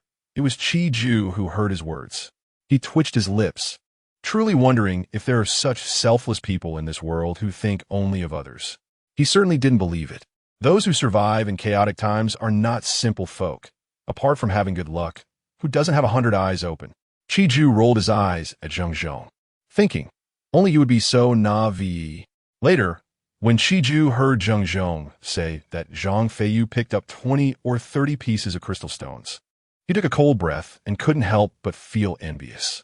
After all the life and death situations he had been through, he had only touched a little over 10 pieces of crystal stones, yet that kid could pick up 20 or 30 all at once. However, after a brief encounter with Zhang Feiyu, Qiju had a rough understanding of his character. He was also a naive and timid person. If he claimed that he personally killed zombies to obtain them, Qiju would never believe it. Sometimes, naive people just have good luck. Zheng Zhong went on to praise everyone's strengths, as if he feared Qiju didn't know them well enough, worried that he might become distant from them. And at the same time, he brought up Su Qingyan for admiration. Qiju only half listened to these words, but he took note of everything regarding Su Qingyan, especially the fact that she was fleeing with injuries. Covered in blood, she managed to escape here without being surrounded. He couldn't help but regard her more highly. One thing he couldn't figure out was if the zombies were chasing Su Qingyan solely because they smelled her blood. Why didn't the blood person in his team cause such a commotion? Was it because she was a girl? Was the blood different? He had only heard that people with type A blood attract mosquitoes more. Was it possible that in attracting zombies, a girl's blood was more appealing than a boy's? But how could they distinguish the gender of the blood? There must be some other reason, seeing that Zheng Zhong kept going on about Su Qingyan's various merits. Qiju felt like his ears were about to develop calluses, and he couldn't help but suspect that Zheng Zhong might have developed a crush on her. Zheng Zhong's face turned red from Qiju's teasing, and he solemnly denied, "What I feel is admiration and respect. Even if I liked her, it's not the kind of liking you think. You'll understand when you see her yourself." Noticing that Zheng Zhong had rested enough, Qiju stopped teasing him, ruffled his hair, and said, "Get up. Let's continue looking for your goddess." "Chigu, it's really not what you think, really." Zheng Zhong chased after him to explain, but thinking of the word goddess, the corners of his mouth couldn't help but curl up, a sweet feeling flowing into his heart. Zhang Feiyu, having no choice, could only team up with the taciturn Lei Lingqing. He He actually wanted to team up with Chi-Ju. Their previous camaraderie was largely due to Chi-Ju's strength. With him around, he felt less afraid. Moreover, he could sense that the others still bore resentment toward him, even if they pretended to be the same as before. Even if he shared the crystal stones, they still blamed him for Su Qingyan's injury and the peril she was in. It wasn't like he didn't know that. No one had warned him or given him advice. He only bid her out of desperation because she threatened to abandon him. He didn't do it on purpose. Watching Zhong happily bouncing behind Chi-Ju, Zhang Feiyu could only feel sulky in his heart, telling himself that they had known each other for a long time. Of course they would team up. It wasn't that he was unlikable or that Chi-Ju didn't want to take him along. It was just a matter of familiarity and timing. When he saw Qian Xiong and Zhou Hao come over to greet him and ask which path he would choose, he pointed directly behind him without thinking. After a mutual reminder, he watched as Qian Xiong and Zhou Hao walked away, staring at their backs for a long time before turning back to look at the path he had chosen. Not realizing it before, he was startled when he saw it. What kind of path was this? The trees were dense, the weeds were rampant, and thorns were everywhere, some taller than people. How was he supposed to walk through here? Zhang Feiyu helplessly glanced at Lei Lingqing beside him, hoping he would say something so he could have an excuse to change paths. But that taciturn guy directly broke off a branch from a nearby tree and started clearing a path. He didn't even give Zhang Feiyu a chance to back out. The burly figure gradually moved away from him as darkness and silence surged in. Standing in place, Zhang Feiyu couldn't help but shiver and hurriedly called out, "Lei Ge, slow down, wait for me." Hearing the urgent call from behind, Lei Lingqing frowned, reluctantly slowing his pace. When Zhang Feiyu caught up, he quickened his pace again. Zhang Feiyu tried several times to grab Lei Lingqing's sleeve, but failed, finally saying, "Lei Ge, I'm scared." The surrounding silence was too overwhelming. Every sound echoed in his heart, and even the slightest rustle made him feel as if someone was lurking in the darkness, ready to leap out and devour them at any moment. It was terrifying. Lei Lingqing glanced at the wrinkled clothes that Zhang Feiyu had grabbed, wanting to pull away but ultimately relenting. He remembered what Su Qingyan had said in the apocalypse. Being able to come together and form a team is a blessing from heaven, and everyone should cherish this bond, cultivate good karma, and who knows, something unexpected might happen in life and death situations. At first, he didn't believe it, but after Su Qingyan repeatedly risked her life to save him in them, he had no choice but to believe. Her presence was meant to save them, bringing hope for survival. There is a great connection between people. In his eyes, Zhang Feiyu was a burden, a useless drag, a troublemaker who caused issues. If it weren't for him, Su Qingyan wouldn't have disappeared. It was also because of him that there were so many crystal stones available for everyone to level up, enhancing their cultivation and strength, giving them a sliver of self-preservation in this chaotic world. Just like Su Qingyan said, no one knows what will happen next, but we must have unity, help each other, and never abandon one another. That's the fundamental way to survive. They've already killed zombies, so what else is there to fear? It was rare for Lei Lingqing to comfort someone, and Zhang Feiyu tightened his grip. You don't know. I don't even know how I killed them. Those monsters are so disgusting. I couldn't bear to look and kept my eyes shut the whole time. Just thinking about surviving amidst a horde of corpses made Zhang Feiyu break out in a sweat. It was all Su Qingyan's fault for making them go kill among the zombies. Were there really that many zombies they could kill? Didn't she know he was timid and scared? And then she made him go second. He wasn't mentally prepared when Qian Ge tossed him in there alone. You have no idea how scared I was. Almost wet my pants. When Lei Lingqing heard Zhang Feiyu complain about Su Qingyan, his brows furrowed so tightly they could crush a fly. Lei Ge, aren't you afraid? Zhang Feiyu sought someone to resonate with, to prove he wasn't the only coward. But Lei Lingqing ignored him. Seeing that Lei Lingqing was silent, Zhang Feiyu assumed he was just shy to speak, so he changed the subject, looking around. All he could see were trees, and the path was so narrow that nobody would choose it. He regretted his hasty choice once again. A person bravely forges ahead, while another curls up behind, closely following, both unaware of the path they have taken, as the thorns they've trampled automatically restore to their original state. As if no one had ever entered this place. He is scared. He doesn't want to die here for no reason. Lei Lingqing seems to be ignoring him, continuing to walk forward. He refuses to move, nor does he let Lei Lingqing go, pulling on his clothes and crouching down on the ground. Lei Lingqing didn't expect Zhang Feiyu to act so willfully. Let go. I'm scared. You're scared. The captain is surrounded by so many zombies, and she is not scared? I don't want to die for her. The last sentence provoked Lei Lingqing. He directly pushed Zhang Feiyu away with force, coldly looking at him. I thought you were just childish, ignorant, and naive, but now it seems you are heartless, cold-hearted, and selfish. After leaving this sentence, Lei Lingqing no longer wanted to look at Zhang Feiyu, fiercely striking the obstructing weeds and thorns with the branch in his hand. The push-down Zhang Feiyu still didn't know what had angered this rarely emotional person. Seeing that he really abandoned him, he panicked. As he hurried to get up, he seemed to touch something wet and sticky under his palm, which scared him into screaming. Originally determined not to care about him, Lei Lingqing was startled by that piercing scream and quickly turned around, only to see Zhang Feiyu with a mournful face, holding a very familiar piece of cloth.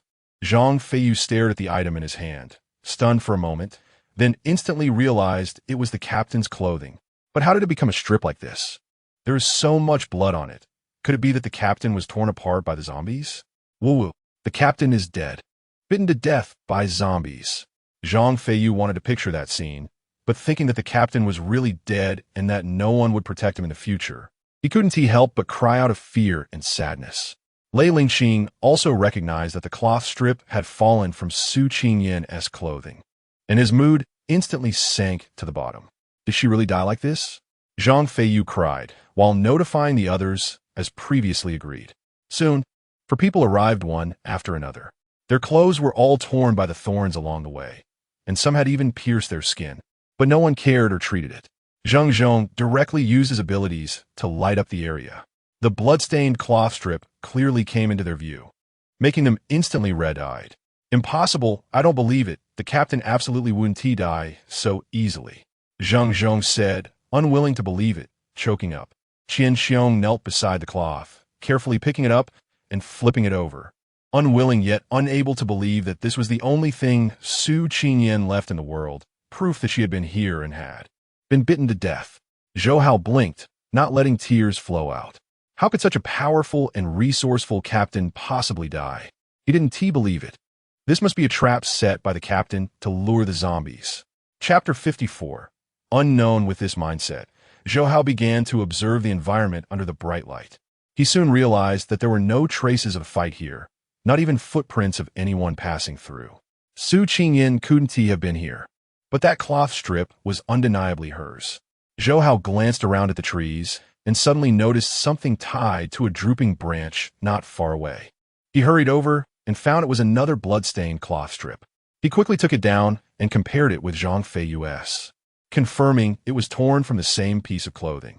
This cloth strip was clearly tied here by someone, which meant that Su Qingyan wasn't dead. This was a trap she had set, or perhaps she wanted to use her blood to distract the zombies and then escape. Zhou Hao's face lit up with joy, dispelling his previous despair. Lei Lingqing beside him also noticed the clues and sensed his emotional shift. Is the captain still alive?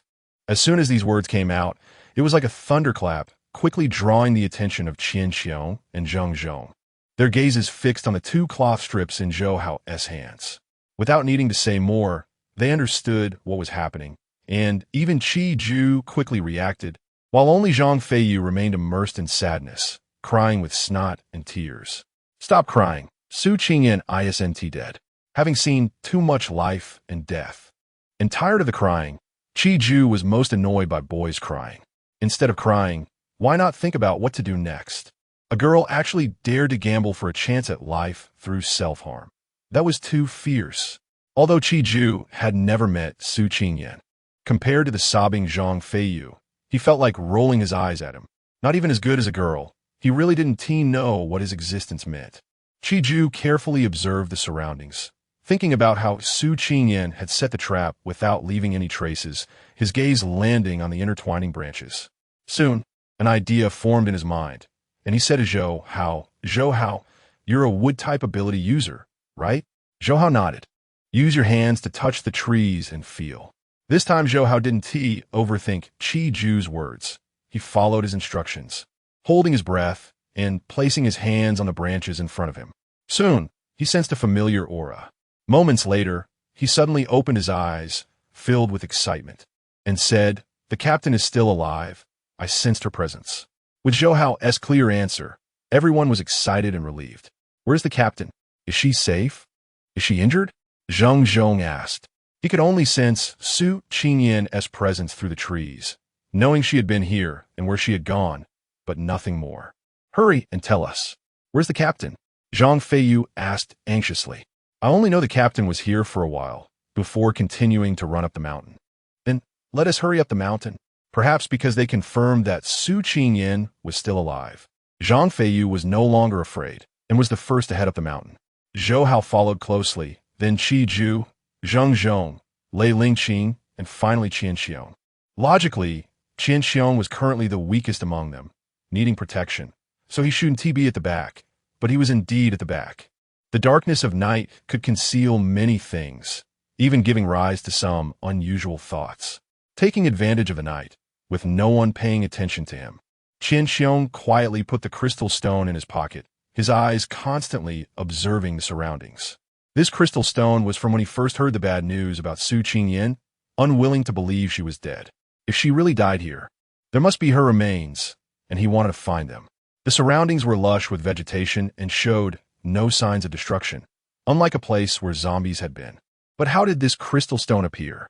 He absolutely wouldn't believe this was a clue left intentionally by Su Qingyan. Various strange thoughts lingered in Qian Xiong's mind.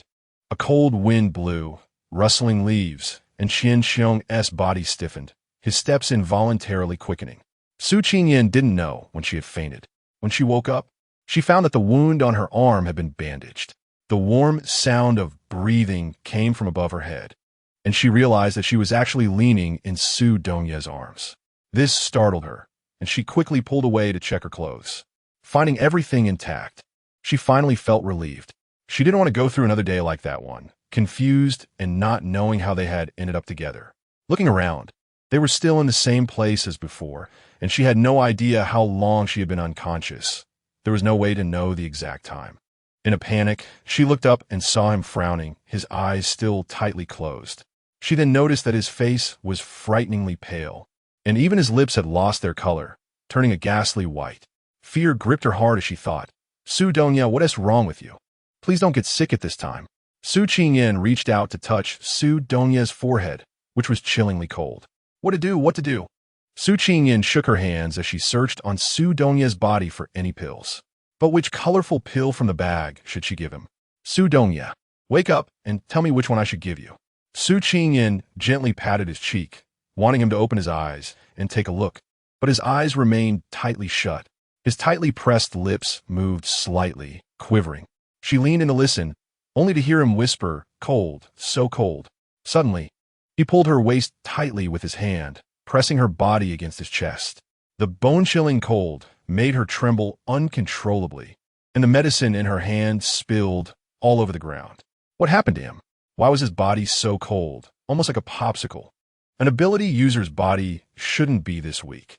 Although not invulnerable to all poisons, resisting extreme heat and cold should be no problem. The only reason for this is that he must have been injured at his source. Su Qingyan remembered that he was fine before. How could he suddenly become like this?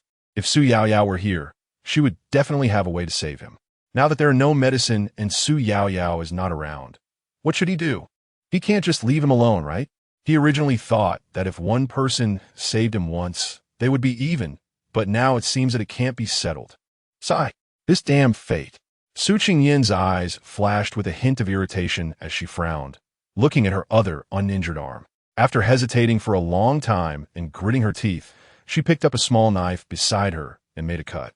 Before the blood could flow out, she brought it close to Su Dongye's mouth. Although she didn't know what was in her blood, it must not be ordinary blood if it attracted zombies like a magnet. Su Qingyan was also taking a gamble, seeing if it would be useful for Su Dongye. Fortunately, this time she won the bet. Su Dongye's body gradually warmed up, and he began to awaken. Just waking up, his mind was still hazy, and his eyes were filled with confusion. Su Dongye quietly watched the person in front of him for a moment before remembering that at the crucial moment, Su Qingyan had fainted. He had exhausted all his energy to delay the atrophy of her muscles, managing to support her until everything was over. He himself had also fainted due to excessive energy consumption and physical exhaustion. Now seeing her full of spirit, radiant, and with a rosy complexion, he realized that her body had no issues at all, and only then did he completely relax his mind. Su Qingyan saw that he was awake, but he looked dazed. Her heart skipped a beat as she poked his chest and asked, "Su Dongye, you're awake? Are you all right? Is there anywhere you feel uncomfortable?" They were very close to each other, and Su Dongye could see the worry in her eyes. "I'm fine. The poison in you has been cleared out. You won't turn into a monster." Thinking of her previous fear, timidity, and unreasonable behavior, Su Qingyan felt so embarrassed that she just wanted to escape from there. Blushing, she turned her eyes away from him and said softly, "Thank you." Su Dongye was about to say "you're welcome" when a sweet, metallic smell surged into his throat. His expression changed immediately, and his gaze fell on her wrist. "It should be me who says thank you." Su Qingyan felt his burning gaze and knew that he was aware of it. She didn't hide anything and straightforwardly laid it out in front of him, smiling as she said, "I saved you before, and you saved me from the zombies, so that evens things out. After this, you help me clear the zombie poison, and I'll feed you blood, which evens things out again. From now on, you don't owe me anything, and I don't owe you anything." Su Dongye understood her meaning. She didn't want to have any further relationship with him. For some reason, he felt a bit uncomfortable. Su Qingyan saw that he took a long time to nod, and she was too lazy to think about what he was pondering. What she was most concerned about now was what time it was. Had they moved? Had the rescuers arrived? What was the situation at the school gate? Right now, Su Dongye was right in front of her, and she really wanted to ask if their plan had started. But she had just said that they were even. Would he tell her such an important thing? Clearly no. So she wouldn't make herself uncomfortable. Asking him about the time should be okay, right? Su Qingyan nervously asked, "Su Dongye, can you tell me what time it is now?" Su Dongye lowered his head, seemingly lost in thought. After a while, he finally moved, took out his phone to check the time, and said it's 1:10. Hearing this time, Su Qingyan couldn't believe it. How could it be 1:10 already? It had clearly been before 12 o'clock just a moment ago. She leaned closer to Su Dongye's phone screen, and the time displayed was indeed 1:10 a.m. How could this happen? Had she missed the chance to leave here? Impossible, absolutely impossible. The rescue team, Zhou Jiaging's team, Su Dongye's team. There was no way they could have launched their attack without any sound, and the zombies couldn't possibly be completely silent either. She couldn't have heard nothing. It must not have started yet. But hadn't they already agreed on a time? To launch the attack together at midnight? Could something have gone wrong? Regardless of the situation, she had to see it for herself. At that moment, at the top of the mountain, Su Qingyan found the pavilion, didn't bother to look around, and quickly climbed up to gaze toward the school gate. Although the area was brightly lit, she faintly heard the roars of zombies. But the large-scale battle she had anticipated hadn't occurred. There weren't even any traces of it. There was only one possibility. The plan had changed. Su Qingyan turned to look at Su Dongye, who was still lying in place. He must know something. At a height of 10 meters, Su Qingyan didn't even blink as she jumped straight down from the pavilion, heading straight for Su Dongye. But when she finally stood before him, ready to ask about the important matters, she felt a wave of timidity. The warmth in her arms disappeared too suddenly, and a sense of longing arose in her heart. She knew she shouldn't feel this way, yet she couldn't help but want him. At this moment, Su Dongye also couldn't understand his own feelings. He should be protecting his little girl, not developing feelings for someone else. In front of Su Qingyan, he often felt a sense of familiarity that made him sink deeper. He didn't know how much joking can tell you, but our original plan was to act at 12 o'clock. A series of unexpected incidents occurred along the way, causing us to change the time and location to the back gate of the school. The military rescue will act at the back gate at 2 o'clock. Without Su Qingyan needing to ask, Su Dongye told her directly. From the moment she asked about the time, hurriedly climbed up the pavilion, and then recklessly jumped down to run to him. He understood why she would come up the mountain knowing it was a dead end. Because from here, one could clearly see the dynamics of the school gate and seize the opportunity to escape during the chaos of the battle. Su Qingyan has never been a timid or weak person. On the contrary, she is bold and full of ideas. She has witnessed her daring and unconventional actions many times while traveling with her, and she has repeatedly turned danger into safety. Upon hearing such important information, Su Qingyan was shocked and extremely angry. How could they casually change the time and location? Don't they realize how many people's hopes would be dashed? Then she realized that it was only her own hopes that had been dashed, because everyone else had been completely unaware from the beginning. So, sometimes not knowing anything can actually be more stable. Su Dongye's gaze had been fixed on Su Qingyan's face. Her emotional changes were completely transparent to him. The feelings of desolation, loneliness, and helplessness left Su Qingyan unable to ask any more questions. Whenever Su Qingyan got anxious, she liked to scratch her head. This time, she scratched vigorously with both hands until her scalp ached before stopping. She looked up at Su Dongye, who appeared calm and collected, as if he were enjoying the scenery, which made her even more irritated. She wanted to survive, to live on, so she needed to discuss with him what to do next. It would take at least 30 minutes to get from here to the back gate of the school, and that was without encountering any zombies. Su Qingyan estimated that with your abilities, it shouldn't be a problem for us to avoid the zombies. Su Dongye, I want to leave this hellhole completely intact, so no matter what we encounter or see on the road, can you put away that overflowing sympathy of yours? Just consider it a favor I owe you, okay? Su Dongye just looked at her, neither agreeing nor disagreeing, and Su Qingyan took it as a yes. Are the zombies chasing me still on the mountain? Chapter 55. Guilt. Su Qingyan wanted Su Dongye to use his abilities to investigate the situation of the zombies. If they weren't around, the two of them would hurry down the mountain. It would be better to arrive at the back door of the school earlier to feel more at ease. However, in response to Su Qingyan's hopeful gaze, Su Dongye shook his head. They haven't left yet? Not finding her makes them so unwilling. Since when have zombies been so persistent? Su Qingyan bit her molars in frustration, thinking about how much they liked her and wanted to have her. A bunch of ghostly things, just go die. She could only vent her anger verbally, and she immediately felt deflated. Among that group of zombies, she was sure there was a C-level zombie. Otherwise, a D-level zombie wouldn't be content to lag behind, and there might even be another D-level zombie present. One D-level zombie was already enough to take her life, and now there were 2 D-levels and 1 C-level. Even with Su Dongye around, it wouldn't necessarily be safe to avoid them. She shouldn't have used blood to lure them in the first place. Now, not only had it increased their strength, but it also let them taste the sweetness of it. When fighting with the D-level zombie, its possessiveness had shown that it was determined to have her and wouldn't give up easily. Being entangled with a monster stronger than herself made Su Qingyan feel nauseous just thinking about it. She couldn't fight them off and couldn't escape. It was so annoying. Su Dongye couldn't help but smile at her self-deprecating attitude, knowing that she had misunderstood his intentions. He explained, I can't use my mental power at the moment. Although Su Dongye had woken up, his body was still very weak, and his mental power had been severely damaged. It wouldn't recover just by resting for a while. Su Qingyan then realized that Su Dongye's complexion was still very pale, which was caused by the blood loss, and she felt a rare sense of guilt. She wanted to continue giving him her blood, but he stopped her. You've already lost too much blood. If you keep going, it won't just be hard to leave the school alive.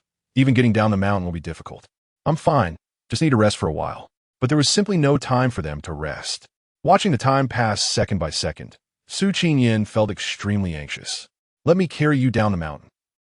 This time, it was Su Dongye who was stunned. I've carried you before, so hurry up. Su Qingyan squatted in front of Su Dongye, urging him. Maybe the zombies can't find me and have already gone down the mountain. Let's hurry down while there are no zombies on the mountain. Otherwise, with you injured and me just an ordinary person, are we really going to be their midnight snack? Seeing Su Dongye still hesitating, Su Qingyan directly grabbed his arms and hoisted him over her shoulder like a sack. Fortunately, he didn't feel heavy, and she began to walk down the mountain with him on her back. She didn't know how he managed to get her to the top of the mountain, but now that she had to carry him down, she found it a bit difficult. Not to mention that the path was hard to walk. The weeds kept tripping her, making her stagger, and the bumpy ride made Su Dongye's ears turn red. Su Dongye, which path did you take to come up here? Su Qingyan was so envious that she was almost drooling. Instant teleportation. How amazing! Especially in life and death situations, it's simply a lifesaver. Unlike her, with her rather useless spatial ability that could only store items and do nothing else, it couldn't even help her defend against a zombie attack, let alone save her life. Sigh. Comparing people makes one envious to death. Su Qingyan clicked her tongue. Originally, she wanted to save time and effort by following the path Su Donya had taken. But unexpectedly, she was shown up, which was even more uncomfortable than eating shit. Along the way, she stopped talking, afraid of being shown up again. Su Donya also enjoyed the quiet, closing his eyes to rest. As they walked, Su Qingyan felt something was off.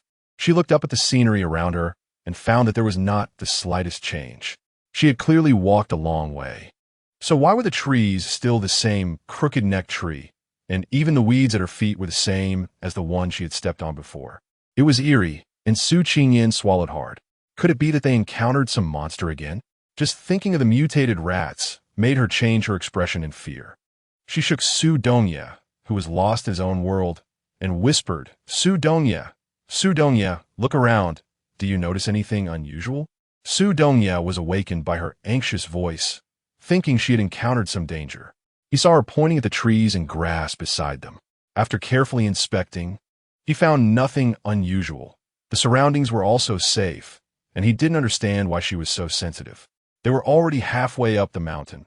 If they went down further, they would reach the place where she had fought the zombie before. Was she a bit too nervous, causing a misperception? Halfway up the mountain? Su Qingyan was not at all familiar with this mountain. She had never been here before and only knew that there was a pavilion overlooking the campus because a classmate had mentioned it. Su Donya pointed to a bare rock not far away, which was a resting place for people climbing to the halfway point of the mountain, called the Resting Stone. The record book had detailed explanations about the mountain, and Su Donya remembered everything after just one reading. He didn't need to consciously memorize such things. As long as he had seen them, they would unconsciously remain in a corner of his mind, and when related matters arose, those memories hidden in his mind would resurface. Su Qingyan followed the direction pointed by Su Donya and indeed saw a rock. Could it be that she was just too sensitive, leading to an illusion? Su Donya, take a closer look at this tree and the grass by my feet. Don't you find them a bit familiar? The trees on the mountain and the weeds by the roadside are the same. Am I too exhausted from carrying you? Or have I lost too much blood and my vision is blurred? Su Donya openly dismissed her, saying she was seeing things. Unable to hold back, Su Qingyan pouted. Do you know what kind of creature can keep bleeding for 7 days in a month and still not die? Su Donya thought seriously for a moment, then stared blankly at Su Qingyan as if he was waiting for her to provide the answer. Su Qingyan raised her eyebrows triumphantly and said arrogantly, Women, every month, we girls. The rest of her words got stuck in her throat. It didn't seem appropriate to talk about female physiological matters with a boy. But Su Donya's face, full of curiosity, made Su Qingyan awkwardly dig her toes into the ground. She definitely couldn't continue saying it. So, she thought of changing the topic, only to realize she had been tricked by Su Donya. A genius student like him couldn't possibly be unaware of such basic biological knowledge. Sure enough, a barely audible light laugh reached her ears. Su Donya. Su Qingyan was so angry that she wanted to throw him directly to the ground. If it weren't for the fact that he had saved her and ended up so weak, she really didn't want to care about him anymore. Su Qingyan was fuming, but had no choice but to put up with Su Donya. It's really frustrating to deal with someone you can't hit or scold. And in the end, you still have to serve them well, which can easily lead to inner injuries. At this moment, Su Qingyan felt a bit of chest tightness and heaviness in her breath, so she had no extra thoughts to pay attention to the changes in the trees beside her. However, Su Donya, who had been awakened, could no longer close his eyes to rest. Su Qingyan was aware of the things he mentioned, but he didn't want to make her anxious, worried, or scared, and he truly did not perceive any danger. Her mental state was already stretched too thin. He didn't want her to live so hard and so heavily. Su Donya leaned on Su Qingyan's shoulder, pretending to doze off, but in reality, he was carefully observing every plant and tree around them, especially the crooked-necked tree and the grass that Su Qingyan emphasized. It was as if they had grown legs. Following Su Qingyan wherever she went, matching her steps perfectly, with no distance between them. In this apocalyptic world, many strange creatures had emerged, and Su Dongye had never heard of trees that seemed to imitate humans, nor did he know if they posed any threat. Currently, both of them were injured and surrounded by zombies. He didn't want to stir up any trouble or attract any unknown entities. Su Dongye had already made up his mind. As long as they did not threaten them, he would turn a blind eye. Despite his anger, Su Qingyan did not forget their current situation. Su Qingyan turned her anger into strength, her steps gaining power with each stride. However, after walking for a short while, she stopped again. This time, she was certain that there was danger nearby. The stench of decay, the rancid smell of zombies, the sounds of fierce fighting, and shadows flickering amidst the flames. Su Dongye also saw it and asked Su Qingyan to let him down. Su Qingyan shook her head. They had agreed before that no matter what happened, they would not interfere. They just needed to hurry on their way. Su Dongye understood her meaning. If they couldn't protect themselves, there was no point in being a hero.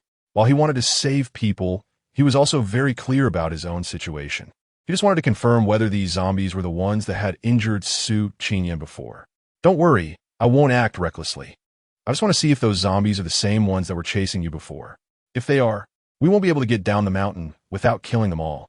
Su Qingyan understood his meaning in an instant.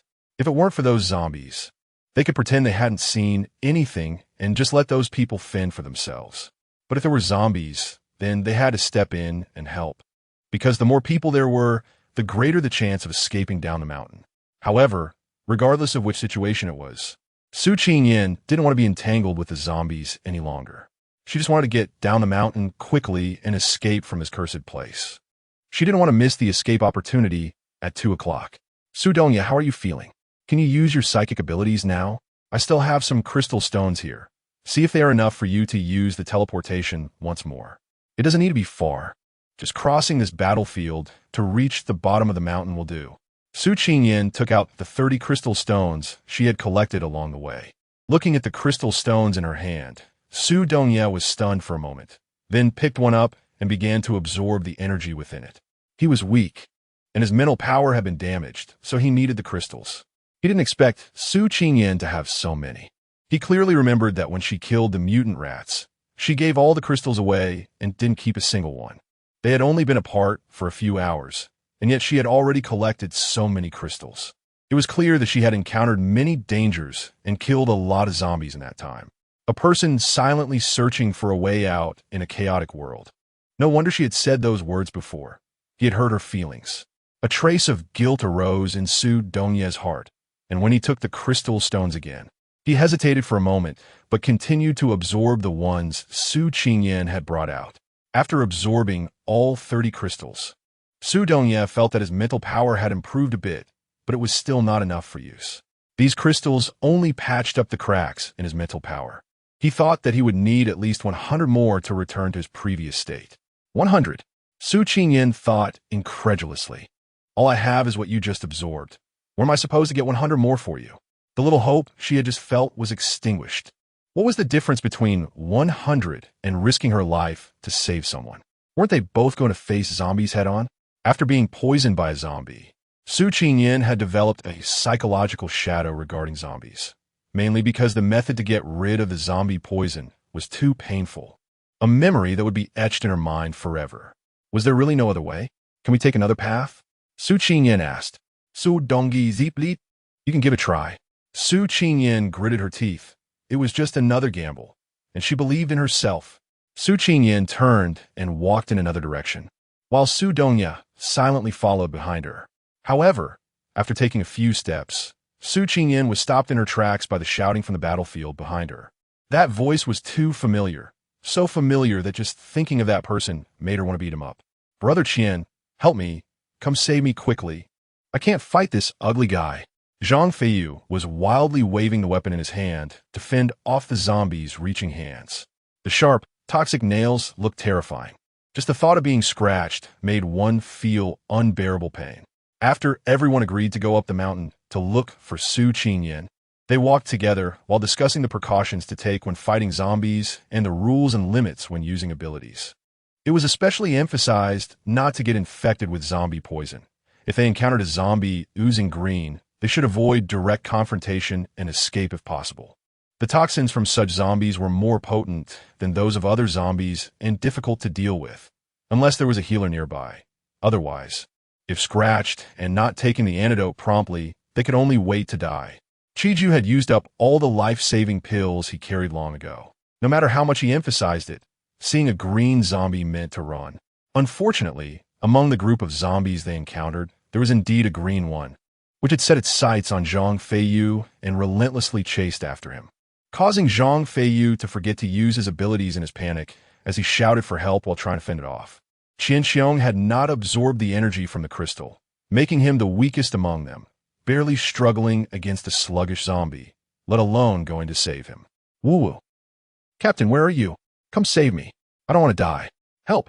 Su Qingyan, save me. I won't talk bad about you anymore. I won't call you a tomboy or say you're ruthless anymore. Chapter 56. Caregiver compared to others. Lei Lingqing was a bit closer to Zhang Feiyu.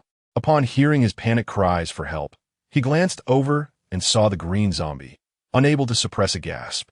At that moment, a more agile zombie noticed him, hesitated for a moment, and leaped over the zombie that was battling with Lei Lingqing.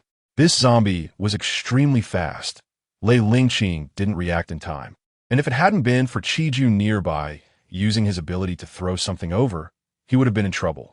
Are you crazy? How can you afford to be distracted at a time like this? Chiju reprimanded softly. Facing the zombies, these few were so inexperienced, having F-grade 9-star abilities but unable to fully control them. If it weren't for wanting to earn their favor and have them follow him loyally in the future, he really wouldn't want to agree to help them find someone. Lei Lingqing, pale-faced, thanked Chiju. Someone come help me. Zhang Feiyu's cries for help rang out again. Chiju took a glance and thought, don't worry about him. That kid is just playing with it. It's just right to let him lure that green-haired zombie away so we can fight them more freely. Zhang Feiyu, who had already run far away, did not hear Chiju's words. Otherwise, he would have spat at him, thinking, you think I'm playing with it? Your whole family is playing with it. I'm really about to be killed by it. Don't just use brute force to fight the zombies. Use your abilities. Chiju truly didn't know whether these people were stupid or foolish. Why use their abilities to engage in a physical fight with the zombies? Can a human body really contend with these mindless monsters? Zheng Zhong listened seriously to Chiju's words and immediately used his fire-type ability, launching a ball of fire from his palm directly at the zombie in front of him. Although zombies are mindless creatures, a bright light right in front of them would still have some effect.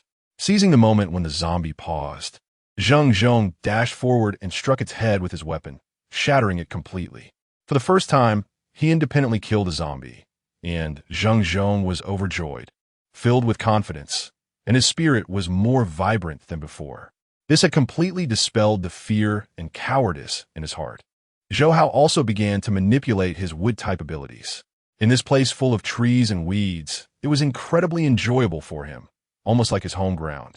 However, he remembered Chiju's earlier advice. Nothing should be too excessive.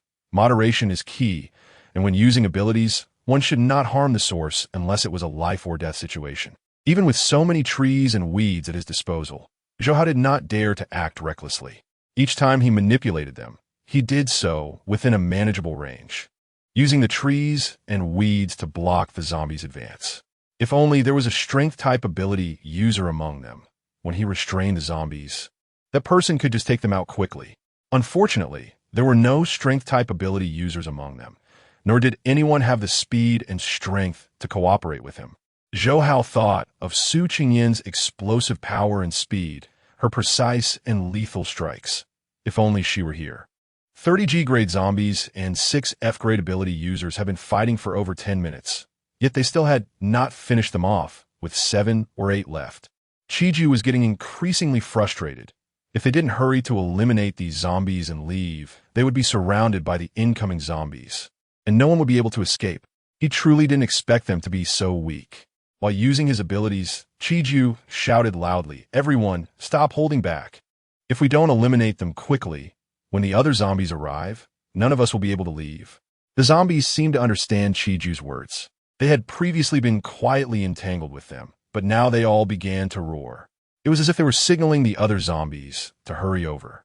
Zhou Hao immediately used all his abilities to manipulate branches and vines to entangle the zombies' necks, preventing them from making any sound. Lei Lingqing also used his lightning abilities to shock the zombie in front of him that was roaring. Zheng Zhong and Qi Ju quickly eliminated the zombies they were entangled with and rushed over to help. Qian Xiong was already exhausted, slumped on the ground, panting heavily, while Zhang Feiyu had run off somewhere with a green-haired zombie. Everyone was too preoccupied to spare any attention, focusing entirely on the zombies in front of them. Qian Xiong, stop resting and come help. If we don't kill these few, we won't escape the zombies' pursuit. Hurry, their earlier movements have already attracted the attention of other zombies. It won't be long before a large number of zombies come, and we have to eliminate the traces and leave here before they arrive. Chiju's ability was wind-based. With rapid rotation, it could carry away all scents and traces. However, there were still 3 or 4 left, and everyone was feeling a bit exhausted, the use of abilities gradually becoming burdensome. Qian Xiong understood his meaning. Even a little power was still power. He secretly took a crystal out of his pocket and quietly absorbed it. While absorbing, he placed his hands on the ground, using his abilities to trap the remaining 3 or 4 zombies' legs in the soil, rendering them immobile. Seeing the immobilized zombies, everyone quickly transformed their remaining energy into strength, picked up their weapons, and struck at the heads of the 3 or 4 zombies. With many people, their combined strength was great, and fueled by the fierce spirit from their earlier struggles with the zombies, they struck swiftly and accurately, turning the 3 or 4 zombies into ashes in the blink of an eye. With the last bit of strength used up, everyone collapsed onto the ground, legs weak, drenched in sweat, faces pale, yet each felt as if they had taken a stimulant, full of energy. Refreshing, exhilarating, satisfying. Zheng Zhong and Zhou Hao both experienced killing zombies for the first time, feeling a sense of relief from a long-held grudge. Relinking also smiled slightly, while only Qian Xiong remained in place. He lowered his head, not wanting them to see the pain on his face. Fortunately, he was absorbing energy from the crystal stones while using his abilities, and there wasn't much energy left in his body. He just needed to get through this wave of pain. Qian Xiong had thought about asking Qi Ju why absorbing energy from the crystal stones caused such intense pain in his body. Was it due to his own constitution, or was it because of the way he absorbed it? But every time a question was about to come out, seeing Qi Ju's sincere expression made him swallow it back. Besides, he didn't want Qi Ju to know that he had crystal stones on him. After all, wealth could easily incite greed. The star rank and cultivation strength of an ability user had to be improved with crystal stones, and if Qi Ju had any ill intentions, he might not be able to defend against them. Qi Ju knelt on the ground, glanced at everyone's expressions, and seeing that they had rested enough, he didn't dare to let them stay here any longer. We should quickly leave this place and find a hidden spot to rest. Otherwise, with our current stamina, 5 or 6 zombies could eat us alive.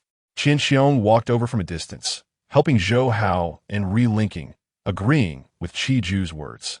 He sensed a strong force coming from afar through the soil. Zheng Zhong was pulled up by Qi Ju, looking at the people around him, feeling as if something was missing, and then he remembered Zhang Feiyu. Where is Zhang Feiyu? Where did he go? Everyone looked at each other, their confused expressions gradually turning sad. It's all my fault. When he called for help, I couldn't get to him in time, relinking said, filled with self-blame. You can't blame yourself. You were also in a desperate situation. If it weren't for Brother Qi helping you out, you would have been seriously injured by now. Zheng Zhong comforted him. It's my fault. It was just one zombie, and his F-level star rank strength was decent. He had fought zombies before. I thought he could handle it. Even if he couldn't I thought he could escape. I didn't expect it to turn out like this.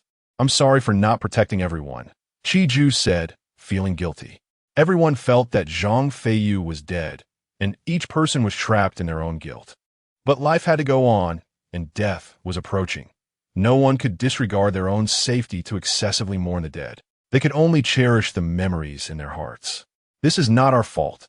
No one expected it to turn out this way. No one wanted this. The world is just too rotten, and we are finding it too hard. Maybe his death is a form of relief for him. Didn't he have thoughts of wanting to die before? Relinking said, a trace of sadness flashing in his eyes before he firmly stated. We can't let his death be meaningless. We have to live on with his hopes. Everyone put away their sorrowful emotions, waiting for Chi-Ju to eliminate their presence here before leaving. The ground had returned to its original state, and there was no trace of them left in the air, as if they had never been there. As Chi-Ju and the others supported each other and turned to enter another path, a shout filled with curses came from behind. "Damn it, what are you doing? Come save me!" Zhang Feiyu shouted breathlessly. "You heartless bunch, seeing me chased by zombies and not coming to save me. Planning to leave me behind and run away. Bunch of ingrates. No humanity, no loyalty." The familiar curses made everyone tear up. The person they thought was dead appeared alive before their eyes. Nothing could be more touching than the return of someone who had passed. But when they saw the long line of zombies behind Zhang Feiyu, the expressions on their faces turned intriguing. What the hell? Why can't he just die already? Chi-Ju couldn't help but curse in his heart. The others weren't any better. They were all thinking dirty thoughts. Now, they truly understood the feelings that Su Qingyan had when she wanted to just kill him. The first to run was Zheng Zhong. After pulling his arm out of Chi-Ju's grip, he ran forward desperately, not caring whether it was safe ahead. He just ran. The others didn't dare hesitate. And they all ran. Each of them had forgotten their previous weakness and helplessness. "Hey, wait for me. Take me with you." Zhang Feiyu didn't expect that they would blatantly leave him behind and run. What happened to everyone advancing and retreating together? What happened to not giving up or abandoning each other in times of danger? It was all a lie. At this moment, Zhang Feiyu couldn't help but think of Su Qingyan. She definitely wouldn't leave it behind here. Su Qingyan couldn't help but sneeze. For a moment, she forgot that she was an ordinary person. Although she knew she had awakened spatial abilities, that ability was practically useless to her. Aside from being able to store some items, it brought her no real benefits, and her constitution hadn't changed. She remained an ordinary person, susceptible to cold, heat, and fatigue, and couldn't bear even a bit of pain. Su Qingyan refused Su Dongya's clothes, only to realize that the one she was wearing could no longer withstand the cold of the deep night. The fabric she had torn revealed large areas of skin. Previously, she was alone, but now there was a member of the opposite sex present. Su Qingyan hurriedly took a jacket she had stored away during her time at the base from her space and draped it over herself. She also noticed that the clothes under Su Dongya's outerwear were mostly torn, so she quickly took out a boy's shirt from her space and handed it to him. Su Dongya glanced at it, his eyes darkening, and he shook his head while pressing his lips together. Su Qingyan saw that he didn't want it, so she threw it back into the space, completely unaware of the displeasure in his eyes. She just wanted to return a favor. The bandage on her arm was torn from his own clothes, so forget it. She had previously made up her mind not to save anyone or meddle in others' affairs. But hearing her name and that familiar voice made her stop in her tracks. She took Su Dongya to find a hidden place to hide. Wanted to see why they had come here. Why not stay in a safe place and instead come to the mountains to seek death? Or were they chased by zombies and had no choice but to come up the mountain? Regardless of the situation, Su Qingyan couldn't bear to see them die here. After all, they had traveled together, and these few were simply adorable and obedient to her. She didn't want to see them die in front of her after having protected them all the way. Watching them bravely fight the enemies one by one, fearless, with their abilities becoming increasingly proficient and their self-defense capabilities growing stronger, she felt a sense of maternal pride. The previous anxiety and fear subsided when she saw them eliminate all the zombies. Since they were safe now, there was no need for her to show herself. She thought about leaving a note to tell them that there was a chance to escape through the back door of the school before 2 o'clock. She was currently with Su Dongya, and both of them were injured. Bringing them along or traveling with them would affect each other's speed. Most importantly, she no longer wanted to play the role of a caregiver. She was exhausted both physically and mentally, and in the end, she was even taken advantage of. Indeed, one shouldn't have even a little malice. She wanted to use their abilities to help herself quickly get from the mountain top to the school gate. But at the same time, she was also helping them strengthen their abilities, which was aiding them to survive better in this chaotic world. Just as she was about to have Su Dongya discreetly drop the note along their path, she saw Zhang Feiyu running from a distance, followed by a large group of zombies, the estimated number exceeding 100. She knew he wouldn't just die so easily. if he didn't create some chaos. He wouldn't be Zhang Feiyu. Suppressing her irritation and anger, Su Qingyan signaled to Su Dongye, then quietly climbed onto a branch. Leaping down onto the branch that Zhang Feiyu was about to pass by, unexpectedly landing on a zombie that was about to grab him, quickly taking out a hammer from her space and smashing it on the zombie's head, instantly turning it to ashes. Chapter 57. Panicked Su Qingyan, descending from the sky, looked like a goddess, leaving Zhang Feiyu stunned, forgetting that there was still a group of zombies chasing him. "Captain, you're still alive. Woo woo woo. That's so great." Zhang Feiyu's eyes were red, and the corners of his mouth drooped, as if he was about to cry. If it weren't for the inappropriate occasion, he would have rushed over to hug Su Qingyan's thigh and weep bitterly. Is not being alive even an option? Su Qingyan knew that he wouldn't say anything nice, so she didn't bother arguing with him. Mainly, she didn't have the time to deal with him. Just after she killed that zombie, 3 or 4 more zombies quickly entangled her. At that moment, it was a bit difficult for Su Qingyan to cope with them due to her injured arm. "What are you standing there for? Come and help quickly." Oh. Zhang Feiyu finally reacted, gripping his weapon and attacking the zombies that were entangled with Su Qingyan. His weak strikes felt like scratching the zombies, making Su Qingyan's eyes twitch. You need to convert your abilities into strength and accumulate it in your hands before striking. While dealing with the zombies, Su Qingyan taught Zhang Feiyu how to fight back. Seizing the opportunity, she quickly killed one zombie while the others made mistakes.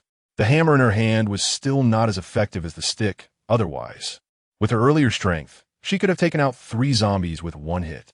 After seeing Su Qingyan fiercely kill one zombie, Zhang Feiyu didn't dare to relax. Feeling the fluctuations of power within him, he followed her instructions to convert his strength, gripping his weapon and mimicking her stance to strike directly at the zombie's head in front of him. As expected, it turned to a pile of ashes, and there was also a shiny crystal left behind. Su Qingyan was envious when she saw the crystal. This guy was really lucky. The first one he encountered had already dropped a crystal, even though it wasn't his first time killing a zombie. Zhang Feiyu was more excited than if he had won a 10 million lottery, grinning so widely that his eyes were nearly closed, revealing a mouthful of shiny white teeth. He couldn't wait to bend down and pick it up, but unexpectedly he received a heavy kick to his backside and fell flat on his face. When he turned to look, a disgusting face vanished in an instant, and a thick cloud of dust hit him in the face. His scream was stuck in his throat, and he hurriedly shut his mouth to prevent his wildly beating heart from jumping out. If he didn't want to die, he better get up quickly. Su Qingyan did not expect that there was someone even more reckless than her when it came to money. Without even checking the situation around her, they dared to expose their back. If she hadn't acted in time, Zhang Feiyu would probably have turned into a zombie by now. Imagine how terrifying and troublesome it would be to have a zombie with supernatural abilities. Zhang Feiyu, shocked, hurriedly got up. He was also aware of the danger he had just faced, and after rubbing his sore backside, he obediently hid behind Su Qingyan, handing the crystal he tightly held in his palm to her. "This is for you." Su Qingyan glanced at him, too busy to pay him any mind, always on guard against the zombies that could pounce at any moment. She felt angry seeing him act like he wanted to hide behind her and do nothing. How could a boy hide behind a girl? Is your ability fake? I don't have time to take care of you. After saying this, Su Qingyan actually moved aside, letting Zhang Feiyu face the zombies coming at them alone. The two of them were entangled by the zombies and unable to break free, which led to the zombies behind them directly surrounding both of them. The initial 7 or 8 zombies turned into about 100, layered 3 deep, and Su Qingyan was already accustomed to such situations. Although she was used to it, this time she didn't have confidence in being able to fight her way out. Taking a deep breath, Su Qingyan looked past the layers of zombies to the outside, unsure if Su Dongye understood her meaning. Just now, she had signaled Su Dongye to act as bait, while she would sneak attack from behind and check if there were any other zombies lurking behind the 100 in front of them. Among these 100 zombies, Su Qingyan did not find the D-class zombie that had injured her. As long as Su Dongye understood her intentions and cooperated, she was confident she could kill them all. With a fierce gaze, she scanned the zombies surrounding her, as if looking at corpses.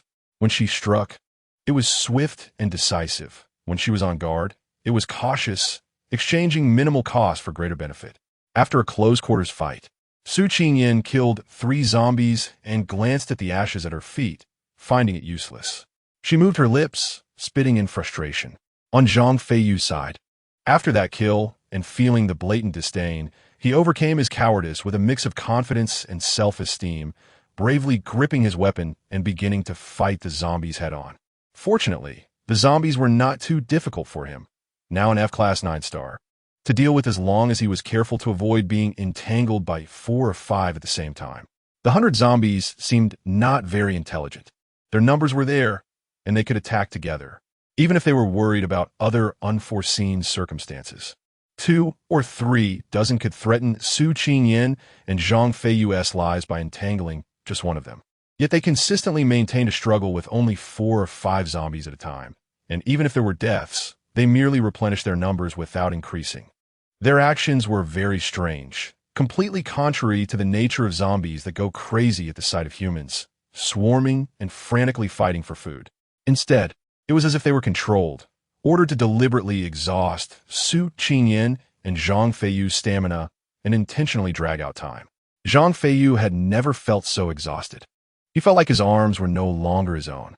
These zombies seemed endless. As one died, another came.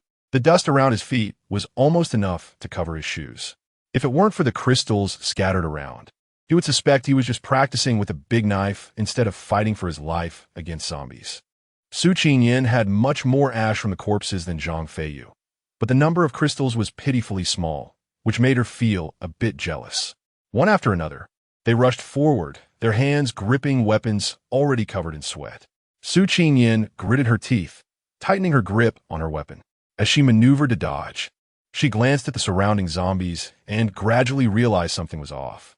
Damn it, have these zombies become intelligent? They actually thought of using a wheel battle strategy.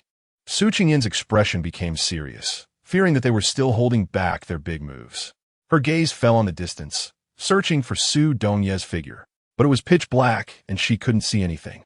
The uneasy feeling in her heart grew stronger. Zhang Feiyu, find a way to break out. Use your water-based abilities to create a shield. Don't let the zombies touch him. Once you get out, run down the mountain to the back door of the school. The military rescue will arrive at 2 o'clock. Whether you can escape alive depends on you. Having said everything she needed to, she felt she had done her best for him. Su Qingyan moved closer to Zhang Feiyu, actively drawing the zombies that were entangled with him toward herself, giving him a chance to break out quickly. "Captain, aren't you coming with me?" Zhang Feiyu asked. Su Qingyan had to deal with 7 or 8 zombies alone, leaving no room for her to consider his feelings. With only 2 or 3 zombies, Zhang Feiyu found it much easier to cope. But it was clear that Su Qingyan was struggling, and she had even told him to go alone. Having just experienced abandonment, Zhang Feiyu knew how painful that feeling was. After finally finding Su Qingyan, he wanted to be with her, even if it meant facing death. "If you don't leave, I won't leave either. From now on, wherever you are, I will be there too." Zhang Feiyu tightened his grip on his weapon and made a vow to show his determination. He stood directly between Su Qingyan and the zombies, using his water-based ability to create a protective shield. Unfortunately, he consumed too much energy, and the shield only lasted 5 seconds, but it was enough for Su Qingyan to eliminate the 7 or 8 zombies in front of her. It was unclear whether there were too many zombies that had died at once or if they received new orders, but the remaining zombies began to stir restlessly. After Su Qingyan and Zhang Feiyu had methodically taken down the zombies, only about half of the more than 100 zombies remained. Even so, the 2 of them couldn't safely escape. They had exhausted too much energy earlier. Zhang Feiyu repeatedly used his water-based ability to create protective shields, depleting his energy even faster. In a brief moment when he provided protection, Su Qingyan seized the opportunity to pick up a crystal stone from the ground. She knew that crystal stones could replenish the energy of ability users, and at that moment, Zhang Feiyu was drenched in sweat, his face pale, clearly on the verge of exhaustion. Su Qingyan placed the crystal stone into his hand, naturally shielding him behind her, and said, "Hurry up and absorb the energy inside. Take as much as you can." Absorbing the crystal stone while using her abilities would greatly reduce the energy, but there was no other option at the moment. After all, Those zombies had changed their previous strategy and were swarming forward. Su Qingyan and Zhang Feiyu were fighting fiercely against the zombies. After running for 200 meters, Zheng Zhong and Qian Xiong realized that the zombies had not pursued them. While relieved, they also began to worry about Zhang Feiyu's safety. Human emotions are so complex. When faced with life and death, everything can be cast aside, exposing the darker sides of human nature. Once the danger is lifted and the threat is gone, people start to feel compassion again, wanting to be good. Qian Xiong and Lei Lingqing lowered their heads, lost in their thoughts, while Zhou Hao showed a hint of reluctance on his face. Qi Ju rolled his eyes internally. After finally escaping, would they really go back to death? Why they run just now? He certainly didn't want to lose his life here. Lei Lingqing remained silent, but his actions spoke volumes. Falling behind, Qi Ju kept his head down, trying to slow his pace. When he reached a corner, a conspicuous piece of cloth caught his attention. He picked it up and opened it, discovering it had writing on it. It was a note from Su Dongye, conveying information as Su Qingyan had instructed, stating that there were military rescue forces at the back gate of the school, and they should get there quickly for a chance to escape. This information was crucial. Qi Ju nervously looked around, trying to see who had left the note. The ink on it was still wet, indicating it had been written not long ago. Aside from them, there were indeed other abilities users on the mountain. Qi Ju immediately ruled out Su Qingyan, as he believed she could not still be alive, especially after what had happened with Zhang Feiyu. Who knows how many zombies were hiding in the mountains? Qi Ju hid the note, unsure whether to share such important information with the others. The chance to escape was limited. Would having one more person reduce his own chances? He needed to ensure he could survive to reach the back gate of the school. With this vital information, Qi Ju stopped hesitating and quickened his pace to the front. He had to find a way for them to protect him as they escaped down the mountain. The sounds of fighting grew closer, and everyone stopped, seeking a concealed spot to see who was battling the zombies. When they looked, they were overjoyed. The person they had been searching for was right in front of them, and, as always, was protecting others. Excited, they no longer cared about the danger and joined the fight against the zombies, while Qi Ju was still confused, not understanding when they had become so fearless. Once a nimble figure came into view, and he recognized the face, Qi Ju instantly understood. His eyes were fixed on that figure, his pupils widening in surprise. It was Su Qingyan. Her movements were indeed agile, her strikes fierce and lethal, hitting every target without fail. It was impressive for a girl to have such skills. However, it was a pity she was not an abilities user. Relying on sneak attacks against powerful zombies was tantamount to seeking death. Qi Ju saw Su Qingyan killing zombies under Zhang Feiyu's protection and felt a flicker of disdain. Then, Qi Ju also joined the battlefield. Su Qingyan and Zhang Feiyu were fighting fiercely against the remaining 40 to 50 zombies, exhausted when Qian Xiong and the others appeared, helping to draw away half of the fire. "Captain," he called solemnly. Zhang Feiyu was panting heavily, but still didn't forget to mock them a bit. Really? When he saw them turn and run, his heart felt cold, and he thought he was really going to die. If it weren't for the captain's appearance. Just thinking about it made Zhang Feiyu unable to hold back his tears. With the pressure noticeably reduced, Su Qingyan had time to catch her breath. Looking at their spirited faces, she knew they had made considerable progress in their star ranks and strength, and she was genuinely happy for them. However, this wasn't the time for reminiscing. Su Qingyan smiled at them as a greeting and continued to fight the zombies. With their addition, the zombies were quickly disappearing. She should have been happy and relieved, but Su Qingyan's right eyelid kept twitching. The left eye twitches for wealth while the right eye twitches for disaster. And coupled with Su Dongye's continuous absence, Su Qingyan was getting anxious. Chapter 58, Burial Ground. After eliminating the last zombie, Su Qingyan urged them to hurry down the mountain. She needed to find Su Dongye. "You guys go down first. We'll catch up with you in a bit." Su Qingyan didn't want them to know that Su Dongye was also here. Qian Xiong and the others were die-hard fans of Su Dongye. If they found out he was around, they would probably ignore her and refuse to leave. She didn't want to travel with them, and was even worried they would delve into her relationship with Su Dongye. Zhang Feiyu, who was picking up crystals on the ground, stopped his actions, turned to Su Qingyan, and said seriously, I said, wherever you are, I will be there. Captain, have you forgotten what we agreed on before? We will always be together, Zhou Hao chimed in. Qian Xiong squatted on the ground, picking up crystals with one hand while secretly touching the soil with the other. Hearing Su Qingyan tell them to leave first, he furrowed his brow and said, we came up the mountain to find you. Since we found you, there's no reason to leave first. Captain, do you have something else to do? Lei Lingqing and Zheng Zhong both looked at Su Qingyan curiously upon hearing Qian Xiong's question. There's strength in numbers. We can help. Qi Ju found Su Qingyan's words amusing. He was anxious to go down the mountain, and seeing them all standing around unwilling to move made him feel irritable, causing him to blurt out, it's just a weapon. When we go down, I'll find you a better one. If you don't leave now, who knows when zombies might show up again. Don't forget, there were 300 or 400 of them. After Qi Ju said this, Zheng Zhong immediately became alert, looking around but not noticing any movement. However, he couldn't rule out the possibility that those zombies were hiding somewhere waiting for them.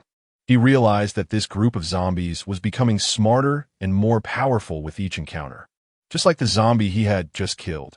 If it hadn't been for Lei Lingqing using a lightning strike, he might not have been able to take it down in one hit.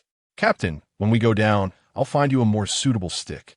Time is urgent, and the zombies are getting stronger. We should hurry down the mountain. Chigu said he can take us to find Zhou Jiagang and the others, with a large group. We'll be safe. Su Qingyan looked up at Zheng Zhong, who had a silly grin on his face, before shifting her gaze to the person he referred to as Chigu.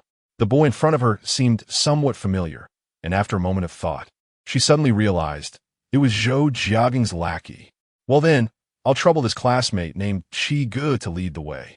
You all go find Zhou Jiagang with him, and I'll come along shortly. Su Qingyan had no reason to hesitate any longer and turned to find Su Dongya.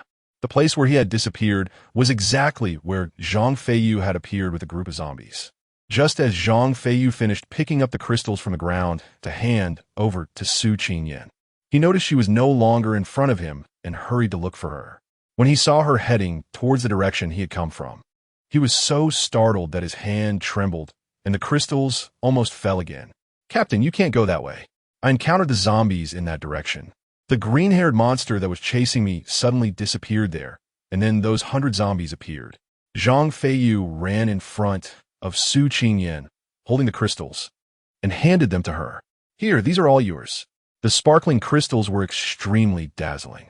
Su Qingyan glanced over and saw about 50 or 60 of them, which was truly the most she had ever seen. It would be impossible not to feel tempted. All of these for her, with so many people watching, their eyes sparkling with excitement. She thought it over and decided to take half. After all, she couldn't take everything for herself. Everyone had put in effort. Su Qingyan took the 30 crystals without feeling guilty. After putting them in her pocket, she left the rest for them to divide. I'll be careful. And you all should be too. Time waits for no one, so you need to hurry. Mentioning time, Su Qingyan roughly calculated in her mind that another 10 minutes had passed. If this continued with the zombies, she really wouldn't be able to leave this place. Where on earth did Su Dongya run off to? He didn't even leave her a note, making it harder for her to find him.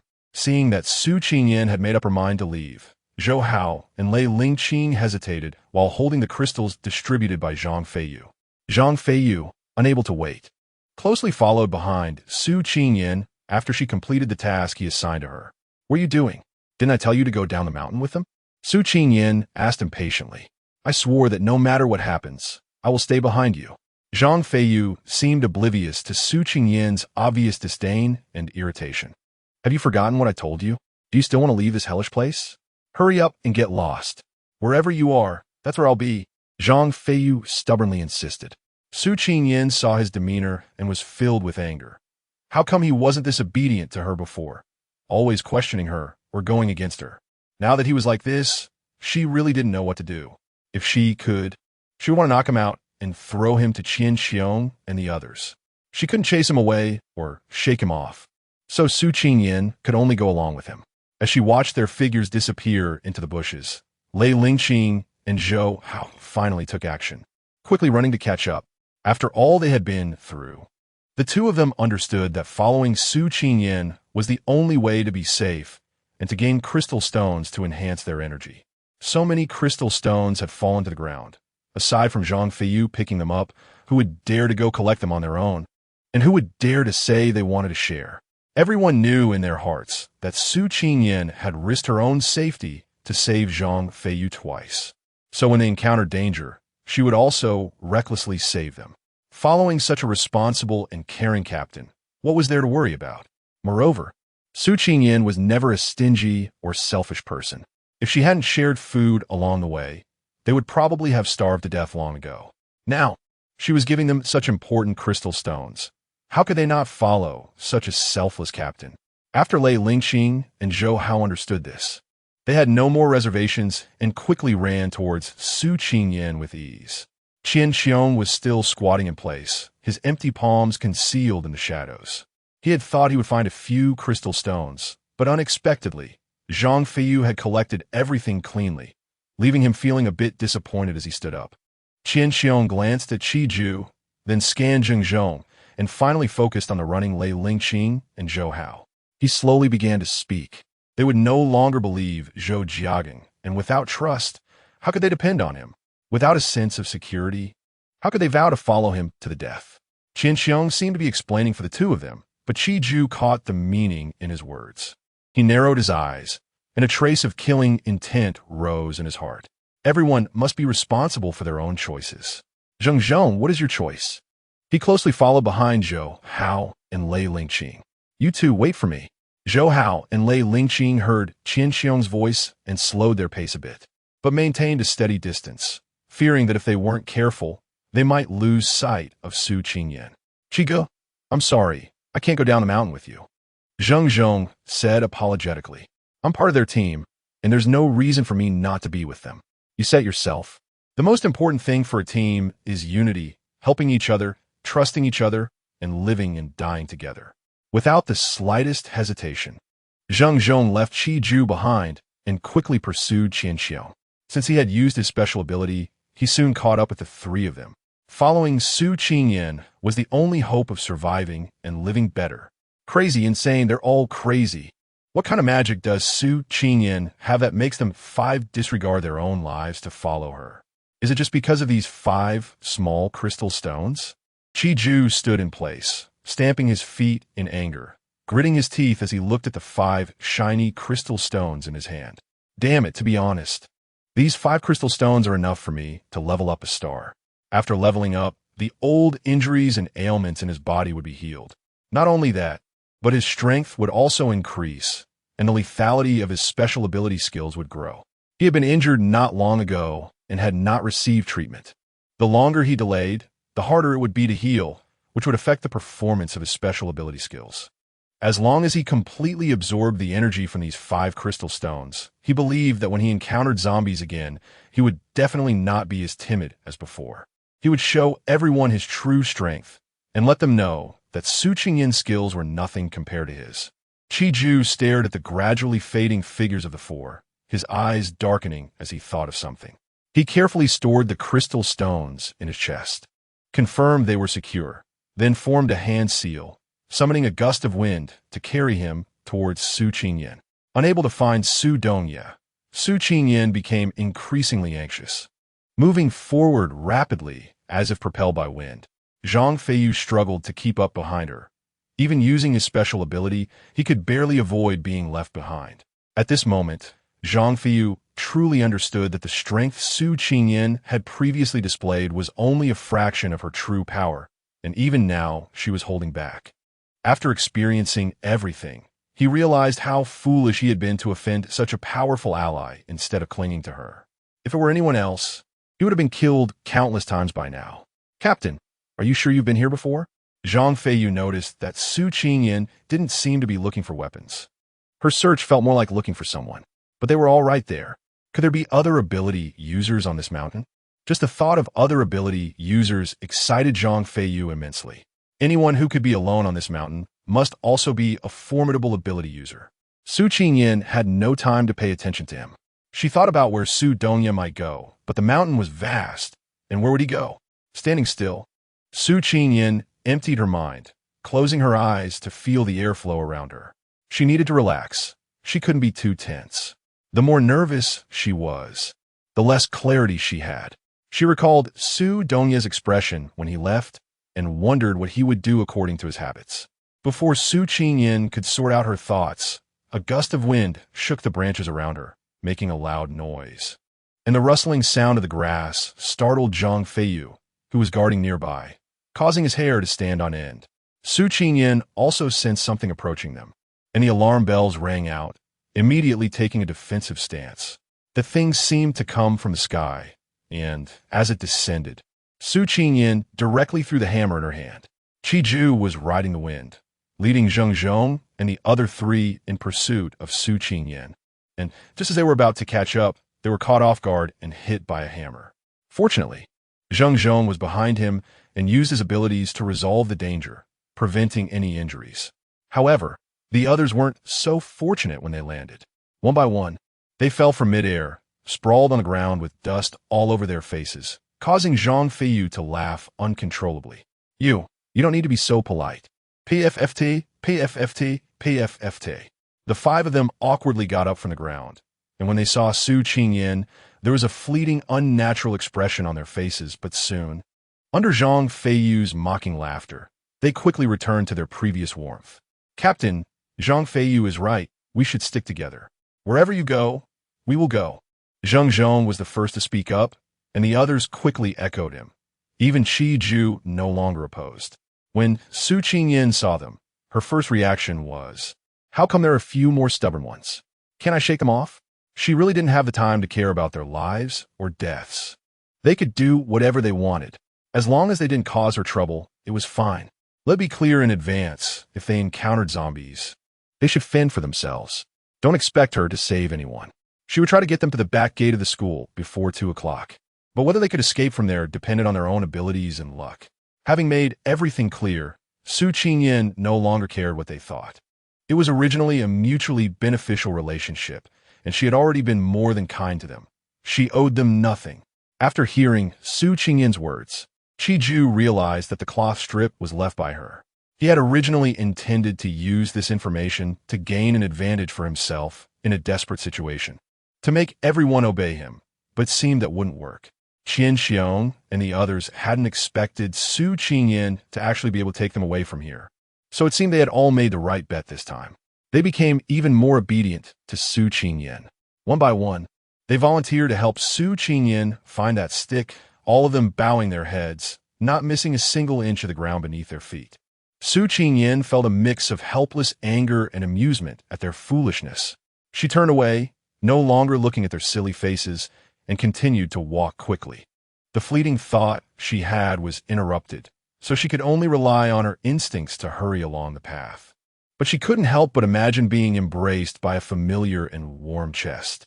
As Su Qingyan looked up in surprise, she saw that the handsome man, who had only just regained a few traces of color, had turned pale again. Su Donya, where are you hurt? Without needing to think much, she knew he must be injured.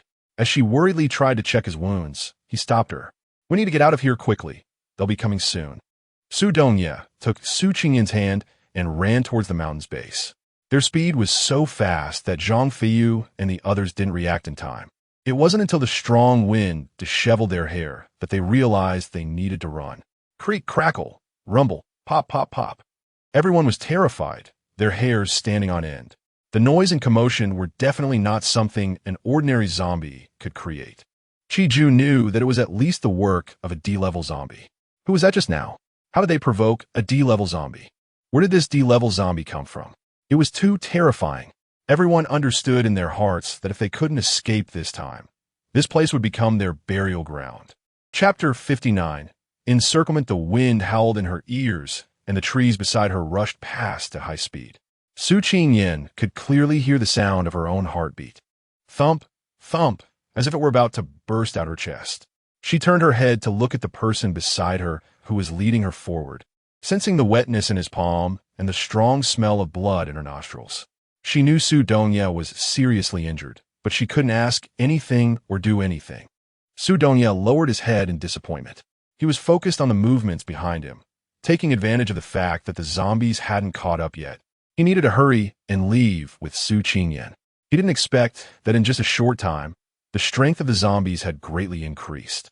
According to Su Qingyan's plan, he should have taken care of those 100 zombies from the back, while keeping an eye out for any zombies chasing after them. With a pincer attack, they could quickly eliminate those 100 zombies. However, he sensed a powerful pressure approaching them. If they didn't deal with that presence quickly, they would all die here. He glanced at Su Qingyan's battlefield. None of the 100 zombies posed a threat to her life. With her strength and intelligence, she would only sustain minor injuries. Besides, she wasn't alone. That thin boy seemed to have some strength as well. Thus, Su Dongye felt reassured and chased after the source of that pressure. As expected, there was a faint stream of air swirling above the group of zombies, as if conveying some information. In the blink of an eye, that stream was absorbed by one of the zombies. From a distance, Su Dongye could clearly feel the enhanced strength of the zombie that had absorbed the energy, and even the surrounding zombies showed changes.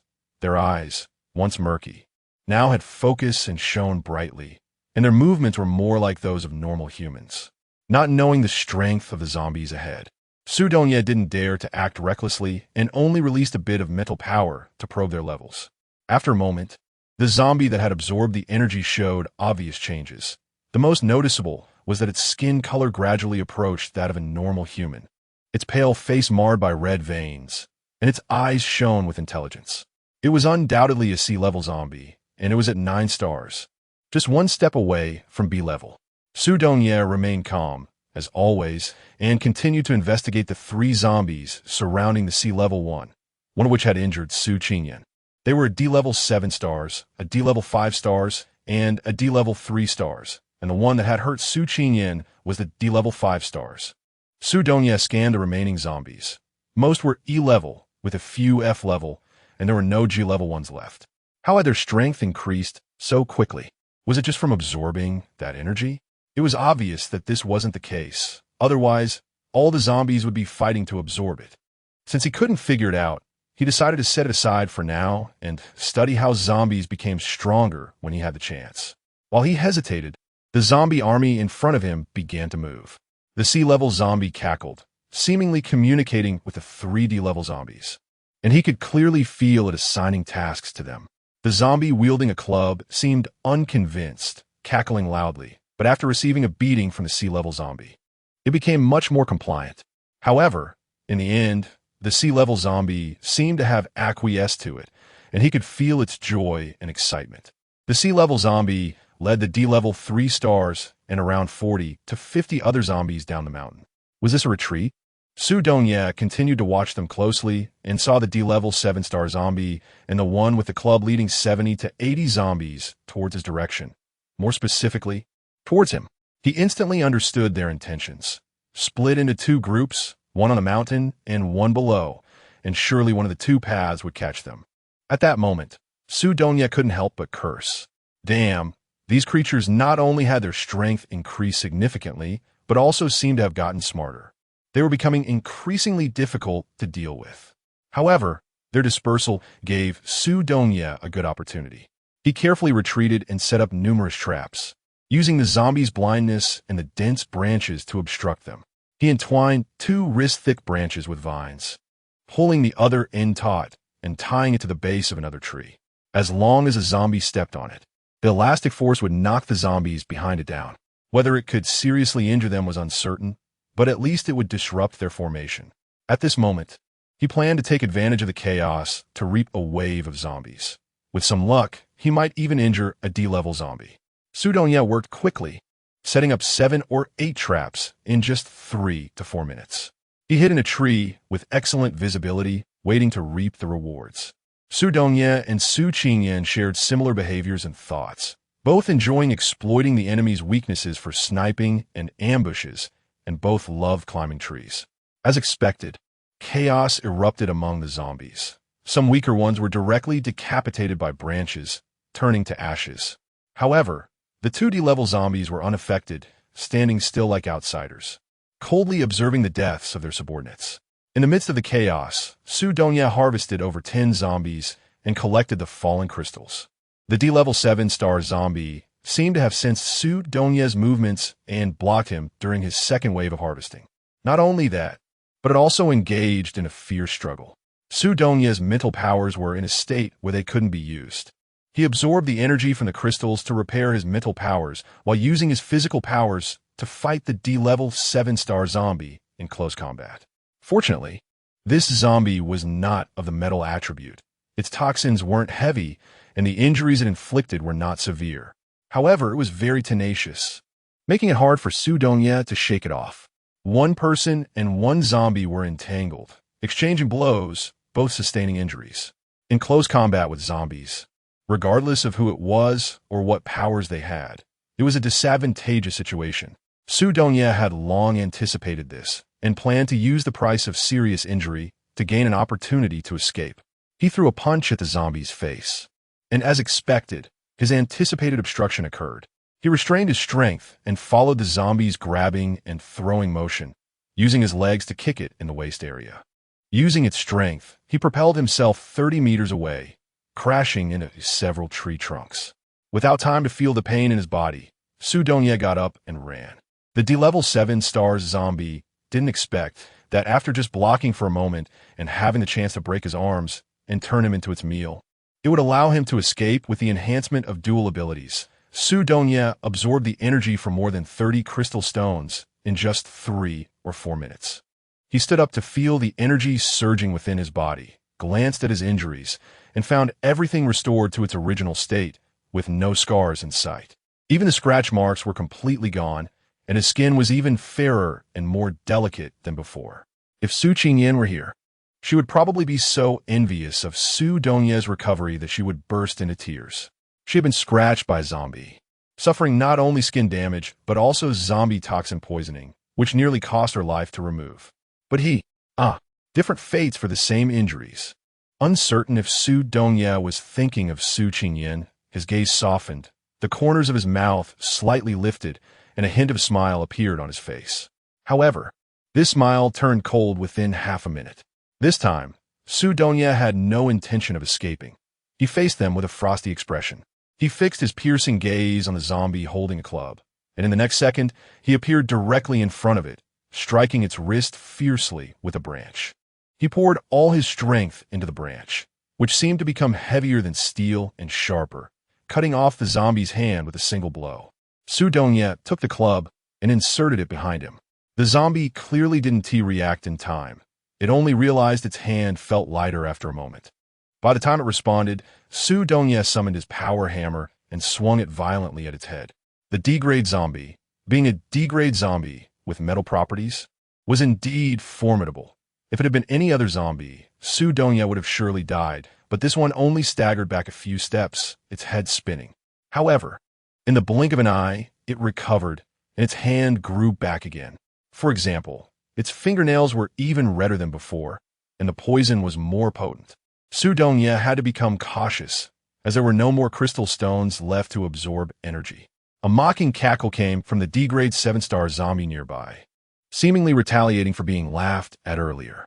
The D-grade 5-star zombie turned its head, hissed at it fiercely, and then immediately turned back to Su Donya, clapping its hands as if to provoke him into becoming meat paste. Su Donya raised an eyebrow at its newly grown hand. His gaze filled with disdain as he looked at its head, as if saying, "Next time, it will be your head that gets cut off." The zombie seemed to understand, angrily lunging at Su Donya. With his guard up, Su Donya would never let it touch his sleeve. He turned to dodge and smashed his hammer into its back. Even though it had gained intelligence, its speed and actions were still not comparable to those of a superhuman. Su Donya didn't give it the chance to react, hammering down on its head again and again, though all were blocked by its arms. The intelligent zombie knew that its head was the fatal point, and no matter what, it tightly guarded it with both hands, not allowing even a sliver of a gap for Su Donya to exploit, even if its arms were smashed to pieces. With both hands protecting its head, the 5-star zombie kept retreating, but Su Donya followed closely behind. As long as it dared to counterattack, its head would surely be hit by the hammer, which infuriated it, but it felt powerless. Its speed was slower than Su Donya's, and it feared that if its head took another hit or two, it would crack open, turning it into a pile of ash. Unable to resist and unable to escape, It could only helplessly seek assistance from its companion. The seven-star zombie watching the scene seemed to be waiting for it to bow down. After a mournful cry, the seven-star zombie quickly joined the fray, taking advantage of Su Dongye being entangled with the five-star zombie. It aimed for the right moment and launched a surprise attack from behind, delivering a heavy punch to Su Dongye's back. Having fought with the seven-star zombie before, Su Dongye knew it was also a strength type and had experienced the taste of its punches. This punch made Su Dongye's chest surge, and he uncontrollably spat out a mouthful of blood, which splattered directly on the five-star zombie's face. Su Dongye's expression immediately soured. He no longer wanted to tangle with the five-star zombie, and after disarming its arms, he attempted to escape but was blocked by the seven-star zombie. After sticking out its tongue at Su Dongye, the seven-star zombie's gaze crossed over him, licking its lips at the five-star zombie, grinning with its sharp teeth clicking ominously. Although Su Dongye couldn't understand what these two creatures were saying, he knew it must be related to him, as their blood-red eyes were filled with hunger. Su Dongye tightened his grip on the hammer, contemplating whom to eliminate. Given Su Dongye's current star rank and strength, it would be difficult to take down 2D grade zombies, especially since the energy within his body was insufficient to support him in defeating both. He had to choose one to eliminate. Su Dongye remained still, and the two zombies did not move either. Chapter 60. Stubborn. At some point, a gust of wind picked up, causing the branches to rustle violently, shaking the leaves that were blown into the air, swaying uncertainly as they fell. The wind had risen, and another cold wave descended. Su Dongye pulled his collar tighter with his left hand. Since awakening his abilities, the changes in the weather no longer affected him. The reason he tightened his collar to keep the wind out was that he thought of Su Qingyan. At this moment, she must be shivering from the cold. Su Dongye's eyes darkened as he turned around, his pitch-black eyes filled with fierce, killing intent. He made a throat-cutting gesture towards the zombie that had just grown its arms. Regardless of whether it understood, it was doomed to die. The five-star zombie seemed to have been psychologically scarred by Su Dongye. Seeing him wave his hand, its arm instinctively raised. The seven-star zombie witnessed this cowardly scene and cackled with laughter.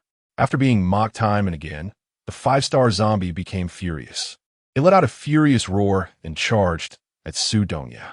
This time, it was cautious, knowing its speed and reaction were not as fast as this humaness. Just before they were about to collide, it intentionally turned to the side, expecting Su Dongye to dodge as he had before. However, Su Dongye remained motionless, the corners of his mouth slightly upturned, seemingly mocking its foolishness.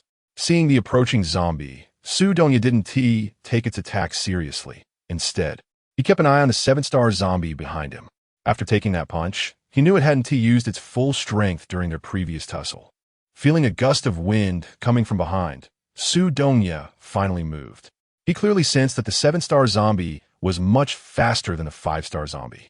If he were to clash head-on, he wouldn't gain any advantage. He sidestepped a dodge, but didn't expect the zombie's reaction to be so swift. Its punch followed his movement, nearly hitting him. Su Dongye looked at the torn edge of his clothing, realizing that this punch had used all its strength. Fortunately, he managed to evade it. Otherwise, Su Dongye thought of the C-grade zombie. The speed of the seven-star zombie was already comparable to that of a superhuman of the same star rank. A zombie that had crossed the star rank would be even faster and more agile, diminishing the advantages humans had in speed and reaction. In the future, zombies would likely become increasingly difficult to deal with. Su Dongye looked at the two zombies fighting side by side, a hint of relief flashing in his eyes. The remaining one was not the C-grade zombie, which meant he still had the strength to fight. Facing a C-grade zombie, not to mention fighting, even escaping would become exceedingly difficult. Having tested the true strength of the seven-star zombie, Su Dongye devised a plan. As long as he was cautious and did not get entangled with it, there wouldn't be much of a problem. The ultimate goal was to eliminate the five-star zombie. The more he cared, the more he needed to ignore it, letting the enemy let their guard down. Su Dongye focused on the seven-star zombie, this time taking the initiative to attack. He put away the hammer in his right hand, drew the stick from his back, gripped it tightly in his palm, and aimed at the knee of the seven-star zombie. He kicked the ground and charged forward at high speed, swinging the stick towards its knee aiming for a decisive hit. The 7-star zombie sensed the killing intent and retreated, bending down to try to grab the stick filled with murderous intent. However, Su Donya's speed and reaction were too fast. Every time it felt like it was about to grab him, he slipped away. Watching the human at its feet spitting blood, the 5-star zombie drooled with excitement. It lifted its foot and aimed to stomp on Su Donya's head as if to retaliate for the earlier blow to its own head. After missing once, it continued, not even thinking of using its hands to restrain him. It just wanted to bite and kill him. Su Donya rolled on the ground, with no intention of getting up, rolling further away to lure it into the nearby weeds, trying to escape the safe distance of the 7-star zombie. The 5-star zombie was oblivious to Su Donya's intentions, being led around, while the 7-star zombie sensed something was off. It yelled at the 5-star zombie and, seeing it unresponsive, angrily walked over and beat it up. Su Donya, seeing his plan fail, had to get up from the ground. Before he could fully rise, the 7-star zombie attacked again, followed closely by the 5-star zombie. The two zombies struck at Su Donya's head from either side. Unable to dodge, he could only brace himself against one side, getting a harsh clawing from the 5-star zombie. The intense pain on his cheek made him grit his teeth. He didn't need to look to know the claw mark was deep enough to see bone. Blood flowed down his jawline to the corner of his mouth, and Su Donya could smell the disgusting, rotten stench of it. Its venom had grown stronger. Seeing Su Donya severely injured, the 5-star zombie excitedly extended its tongue to lick the blood from its fingernails, its demeanor exuding disgust. Su Donya lifted his hand to wipe the blood from the corner of his mouth, his gaze lightly sweeping over the 5-star zombie and landing on the 7-star zombie. He extended his left hand to beckon it, while his right hand inserted the stick behind him. This time, he intended to fight it barehanded. Provoked by a defeated opponent and seeing the 5-star zombie repeatedly tasting blood, the 7-star zombie was unwilling to let it have everything without gaining anything in return. It raised its fist at the 5-star zombie, as if warning it that this time it was its duel with Su Donya, without its permission. It was not allowed to intervene, or else it would not hold back. The 5-star zombie, having suffered 2 blows from the 7-star zombie, dared not disobey and obediently shifted its massive body aside, quietly licking the blood from its 5 fingernails, even tasting a bit of fleshiness, squinting its eyes in satisfaction, then staring intently at the 2 combatants.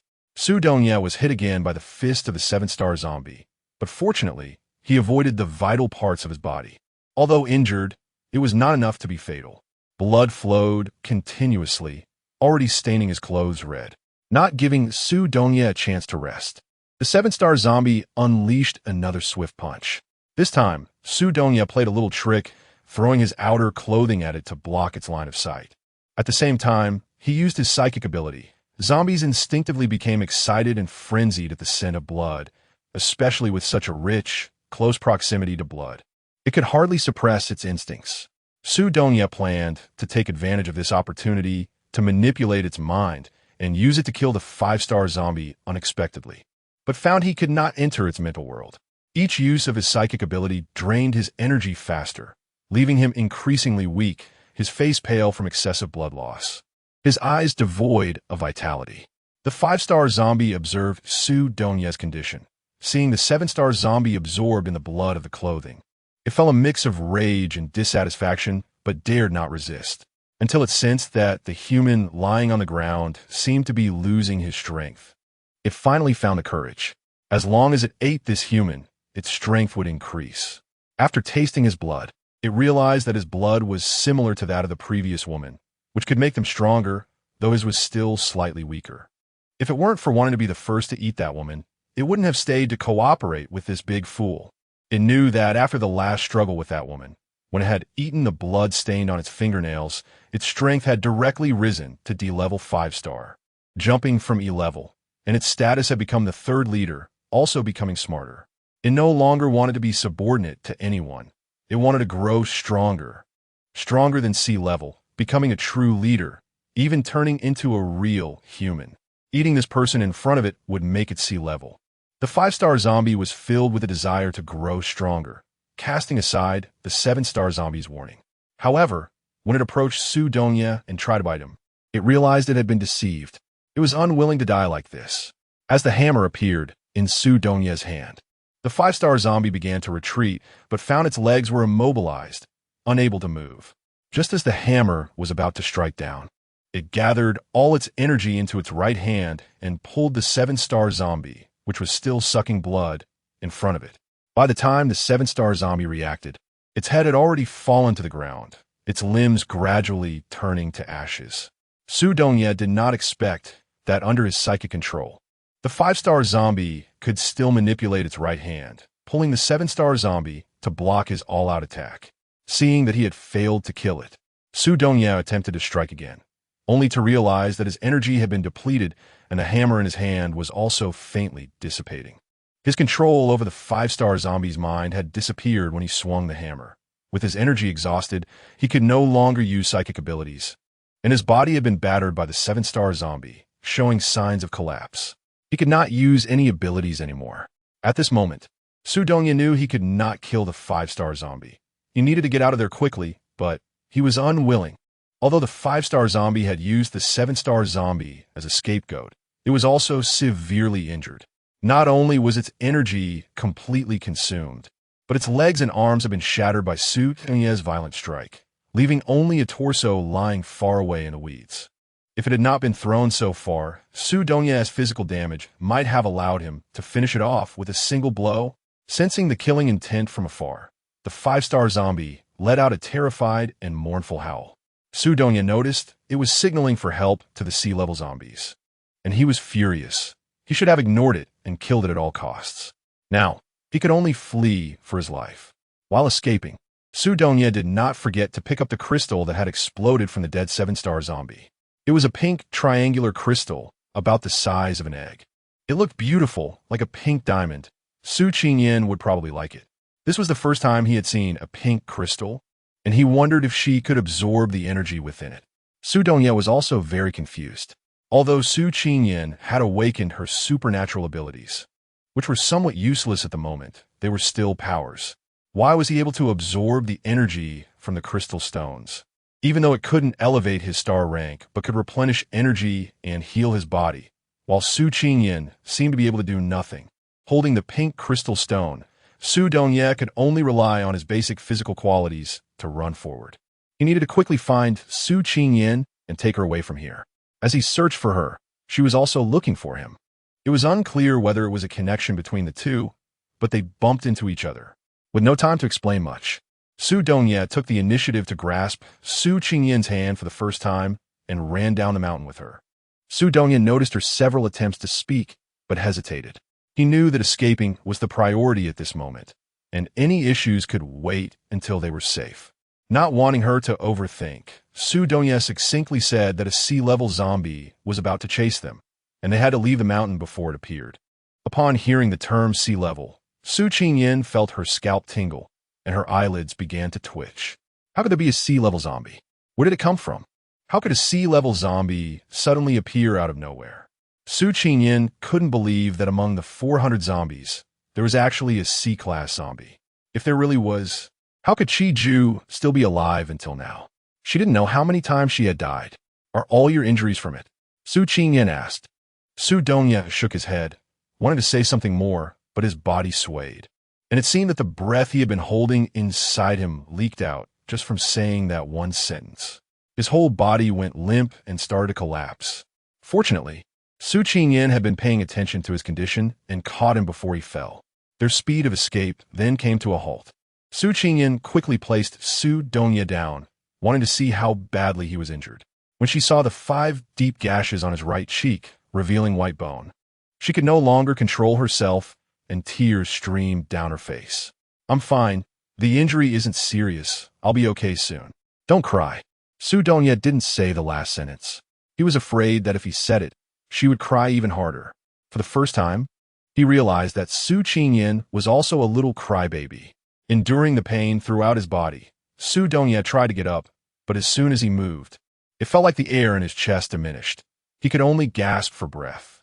You need to go quickly. That C-class zombie is extremely fast. It won't be long before it arrives. Don't worry about me. About what you said earlier, I agreed to clear everything. You don't owe me anything. Su Qingyan didn't know why she was crying. Why did she always cry in front of him? She seemed not to have heard Su Dongye's words, stubbornly pulling apart his clothes, wanting to know what other injuries he had, and if any were more serious than this. She didn't know until she looked. Su Qingyan's tears, which had just stopped, began to flow down again, dripping onto Su Dongye's skin, which was covered in bruises and wounds. The purple and red marks were everywhere, skin torn, and in the chest and abdomen areas, the broken bones were clearly visible. How had he managed to hold on until now? And how did he escape? She didn't know where to start to clean his wounds, and Su Qingyan was so anxious that she was at a loss, beads of sweat pouring down her forehead. The sweat and tears mixed together and slid in her mouth, tasting bitter, extremely bitter. In her panic, Su Qingyan took out the crystal stones. The only thing she could think of to save him. She placed all 30 crystals onto Su Dongye's body in a rush. Chapter 61. Killing Intent. When Qi Ju and the others caught up to Su Qingyan, she was sitting on the ground holding the unconscious Su Dongye, her head lowered, motionless as she watched him, quietly waiting for him to absorb the crystals. Qian Xiong and the others had no idea what had happened. They only knew that Su Qingyan had encountered a figure and then quickly disappeared from their sight. Without thinking, they had chased after her. However, they were too fast and didn't hear Su Qingyan's cries for help, so they just closely followed behind her. In the blink of an eye, the two of them stopped. And they did too, wanting to clarify the situation. What they saw was a bloodied person lying in Su Qingyan's arms. The person was covered in blood, and although they couldn't see his face clearly, they knew he was a boy. They couldn't discern Su Qingyan's expression, but the aura emanating from her made it clear that at this moment, she was in great pain, sadness, and distress. A thick, low pressure surrounded her. Zhang Feiyu frowned.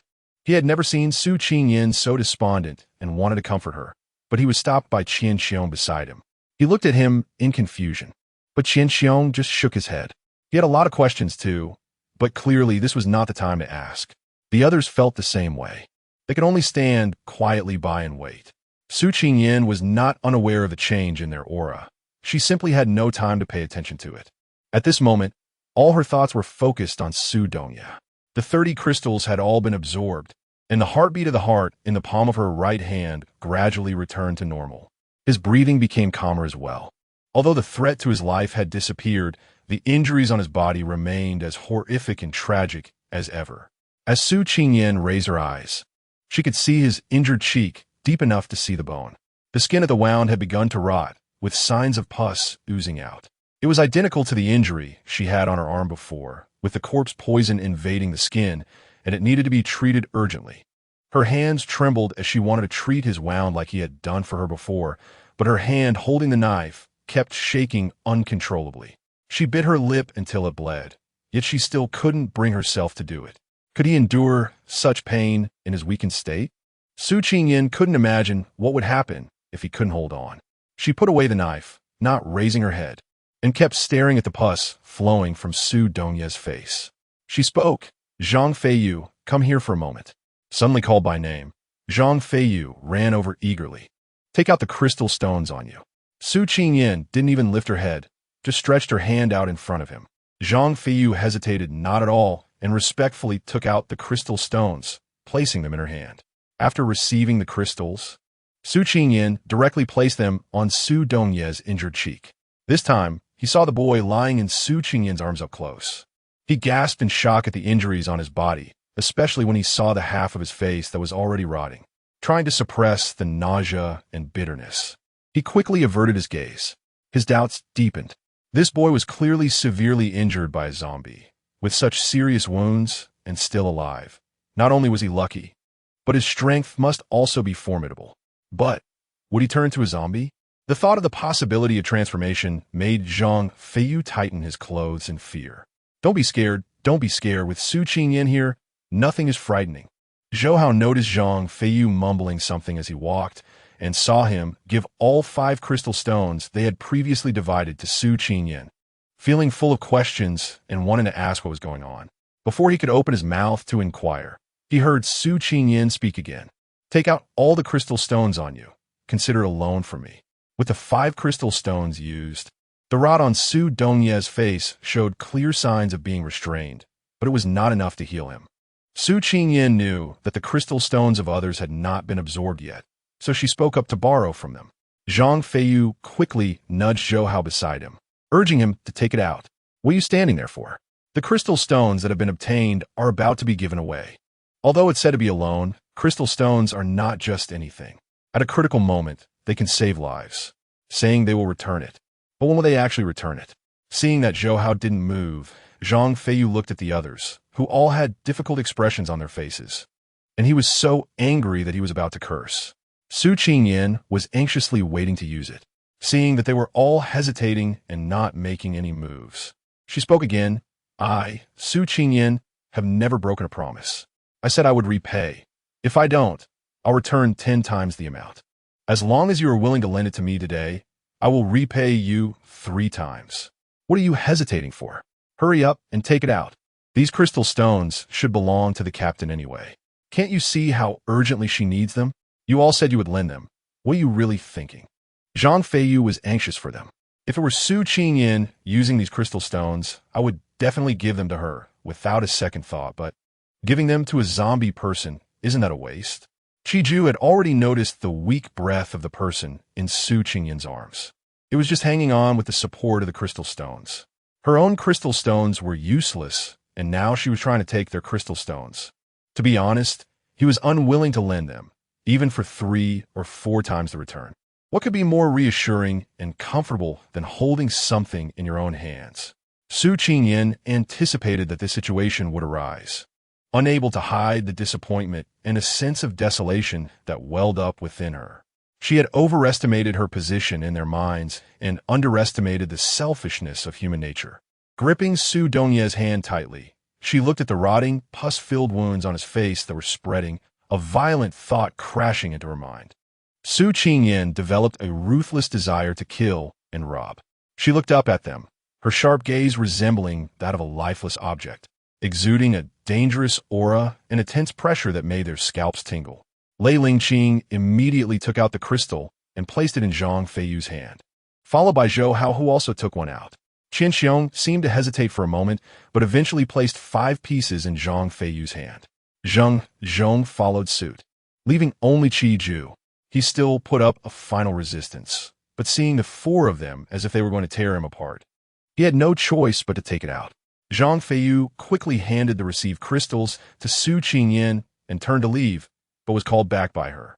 He was anxious, not knowing why she called him. He was genuinely frightened by her earlier gaze and felt that Su Qingyan had truly harbored thoughts of murder. Zhang Feiyu stood aside, motionless, waiting for Su Qingyan to speak. The crystals continued to be absorbed by Su Donye, and it wasn't until the 3rd one that the injuries on Su Donye's face began to show signs of healing. After smashing down 3 more, he was finally completely healed. Su Qingyan finally breathed a sigh of relief, continuing to let him absorb the remaining crystal stones, placing them in his chest and abdomen. After a while, the injuries in these areas visibly healed, leaving only traces of dried blood. 60 crystal stones were used, and it should be noted that when used on other ability users, they could elevate them by 2 significant star levels. Not only did it heal physical injuries, but it also greatly enhanced their strength. However, when used on Su Donye, it only served to heal and repair his body, leaving his star level unchanged at D rank. At this point, Su Qingyan could clearly feel the fluctuations of energy within Su Donye's body. His injured origin and depleted energy were being renewed and slowly flowing within him. His clothes were no longer wearable, so Su Qingyan took out the one he had previously declined from his space and put it on him. He then used clean water to wipe away the bloodstains on his body. When he reached the arm with the rabbit tattoo, he paused, his fingers gently tracing the outline of the rabbit. No matter how much he denied it, what could he do? Even if he forgot her, he was still the person she was looking for. Su Qingyan looked at Su Donye's face again, which gradually overlapped with the one in her memory. Zhang Feiyu, can I ask you for a favor? Can you do it? After helping Su Donye get dressed, wiping off the blood, and making him look less frightening, Su Qingyan finally glanced at Zhang Feiyu. I could do it even if it means dying. You don't have to die. What will happen to him if you do? Su Qingyan called Zhang Feiyu to her side and handed the unconscious Su Donye to him. She didn't know when he would wake up, and she needed him to safely take him to the back gate of the school. Aren't you coming with me? Not for now. Why? Su Qingyan did not tell him about the sea-level zombie that was about to catch up, and only urged him to quickly take Su Dongya away. Zhang Feiyu was naturally unwilling, having vowed to follow Su Qingyan to the death. But when Su Qingyan showed him the face of the boy in her arms, he was stunned. Su Dongyi, Chairman Su. His mind went blank. His idol, the object of his admiration, had actually appeared before him. There was no time to explain. Su Qingyan keenly sensed a powerful killing force approaching. She pushed Zhang Feiyu, urging him to quickly carry Su Dongya and escape, and called to a few people in the distance, "Hurry up and follow Zhang Feiyu. I will return the crystal to you." A strong force pushed Zhang Feiyu forward with the person on his back, and as he stumbled and regained his balance, Su Qingyan's figure was no longer in sight. Su Qingyan's speed was too fast. Even Qi Ju couldn't see how she disappeared. Although everyone didn't know what had happened and were unsure of what to do next, they could only follow Su Qingyan's instructions and accompany Zhang Feiyu. They were all curious about who could make Su Qingyan go to such lengths, even to the point of showing murderous intent to save them. When they finally saw the person's face, they all had expressions similar to Zhang Feiyu's earlier, blank stares and wide eyes. Su Huizhang, Chairman Su, Su Dongya? The fleeting thought of disbelief vanished, leaving only excitement, tension, joy, and exhilaration. Each of them wanted to get close to their idol, whom they revered like a deity, and offered to help Zhang Feiyu share the burden. But he mercilessly rejected them, even mocking their earlier stinginess and selfishness. Zhang Feiyu didn't dare forget what Su Qingyan had instructed. He carried Su Dongya down the mountain, with Qian Xiong and the others following behind. Su Qingyan held the recovered stick in her right hand and a pink crystal that Su Dongya wanted to give her in her left hand. Seeing the wounds on Su Dongya's face, she immediately understood where he had been before. She ran her fingers over the stick with her right hand, and a strong killing intent rose in her eyes. Su Qingyan was not blinded by the desire to kill. A sea-level zombie was not easy to deal with, especially since she had no idea how many zombies were around it or what their star levels were. She wanted to eliminate those zombies that dared to hurt Su Dongya, but she didn't want to lose her own life here. Valuing her life had always been Su Qingyan's principle, but not avenging her grievances would make her feel miserable for a lifetime. She thought about her life in the orphanage. Back then, she was small and weak, unable to do much work, and was often bullied by the other children in the institute, who would not give her food. The older boy always saved his food for her, helped her with work, and drove away those who bullied her. Over time, with him around, no one dared to bully her anymore, but he often got hurt, either falling or bumping into things, and seeing the injuries on his body and face made her sad and heartbroken. She would wrap cloth around the places where he fell or easily bumped into, thinking it would help him get hurt less, but in the end, she later discovered that those children who bullied her had banded together to bully him instead, even shifting the hatred they had for her onto him. In her anger, she wanted to grab a knife from the kitchen and cut them, but she was dissuaded by the older boy and gave up that thought. Seeing the injuries on the older boy, which were because of her, made her feel sad, guilty, and heartbroken, and the urge to retaliate began to grow again under persuasion. As the older boy grew stronger and his fists became more powerful, those who bullied them became more restrained, no longer daring to act on their thoughts. However, the hatred hidden deep in her heart never faded, causing her discomfort, pain, and torment, preventing her from sleeping or eating well. It wasn't until she finally took revenge with her own hands, leaving an indelible mark on them, that she felt somewhat relieved and at ease. Deep down, she had the essence of a demon. She was not a kind person. When Su Qingyan saw the zombie that had injured her and Su Dongya again, it was lying on the ground, gasping as if it had been cramp-stricken and skinned, a soft and limp mass, with its arms severed at the shoulders and pierced by a branch. She didn't know if it was because of the presence of this branch that its arms had not regrown, but this was good for her, making things easier. Su Qingyan quietly approached it, giving it no chance to sense her presence before directly smashing its head. A hexagonal dark crystal fell out, and Su Qingyan picked it up. Glancing around, in the southeast direction, trees were lying haphazardly, clearly the result of a zombie's passage. Su Qingyan stepped forward to take a closer look, and, as expected, it was the sea-level zombie that Su Dongye had mentioned. Fortunately, her sixth sense was very accurate when choosing her path. She deliberately took a detour and did not encounter that sea-level zombie. Otherwise, Chapter 62, If You Can't Fight, Run. Su Qingyan looked at the damaged trees along the way and frowned.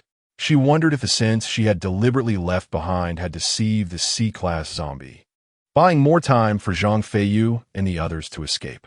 Although she had killed the zombie that had injured her and Su Dongye, the resentment in her heart had not dissipated. She knew she should stay away from the C-class zombie and even go find Zhang Feiyu and the others to regroup, but Su Qingyan still chose to follow the path taken by the sea-level zombies. She wanted to take a look at the sea-level zombie and have a meeting with it. With a stick inserted in her back, Su Qingyan sprinted forward lightly. Just like when she arrived, she did not walk on the ground but stepped on the branches instead. She thought it would take some time to catch up with the sea-level zombie, but it only took 3 to 5 minutes. The sea-level zombie was not as clever as she had imagined. It fell into her traps several times and never escaped the maze she had set for it. However, this was even better. By this time, Zhang Feiyu should have taken Su Dongye down the mountain, and they should be able to reach the back gate of the school soon. So she needed to hurry up. Su Qingyan watched the 2 zombies circling in place. One could tell which one was a sea-level zombie just by its appearance and aura. It was tall and robust, moving naturally, its face no longer grotesque, and its once protruding fangs had become similar to those of a human. If it weren't for the disgusting zombie smell still emanating from it, one would hardly believe it was a zombie. If a sea-level zombie could change so much and resemble a human, then would B-level and A-level zombies be even more human-like? If they blended into a crowd, would they still be distinguishable? Su Qingyan was frightened by her own speculation. If zombies really infiltrated humanity, what awaited humans? Random slaughter? Becoming livestock raised by zombies? Or the extinction of a human species? No matter which one it was, Su Qingyan found it terrifying, even absurd. For countless years, humanity had dominated the earth, becoming the only rulers on the planet, controlling other species. How could they possibly be replaced or even enslaved by some unknown beings? If zombies had not appeared and the apocalypse had not come, humans would have thought this was a huge joke, utterly ridiculous. But now, everything was uncertain. Su Qingyan didn't know what the future would hold, and she didn't dare to think about it anymore. She just wanted to live well and safely leave this dreadful place. Whether humanity would be exterminated by zombies or replaced by other species was not something she needed to ponder, nor did it require her concern. She only needed to live her own life well. An eye for an eye, a tooth for a tooth. If anyone harmed her or him, as long as she had the ability and they didn't kill her, she would not let any of them go. Even if she had to chase them to the ends of the earth, she would make them repay tenfold or 100-fold. Su Qingyan hid high in the branches, observing the sea-level zombie. She was looking for its weaknesses and blind spots. She didn't aim for a direct hit. She just needed to injure its bones or hit its pain points.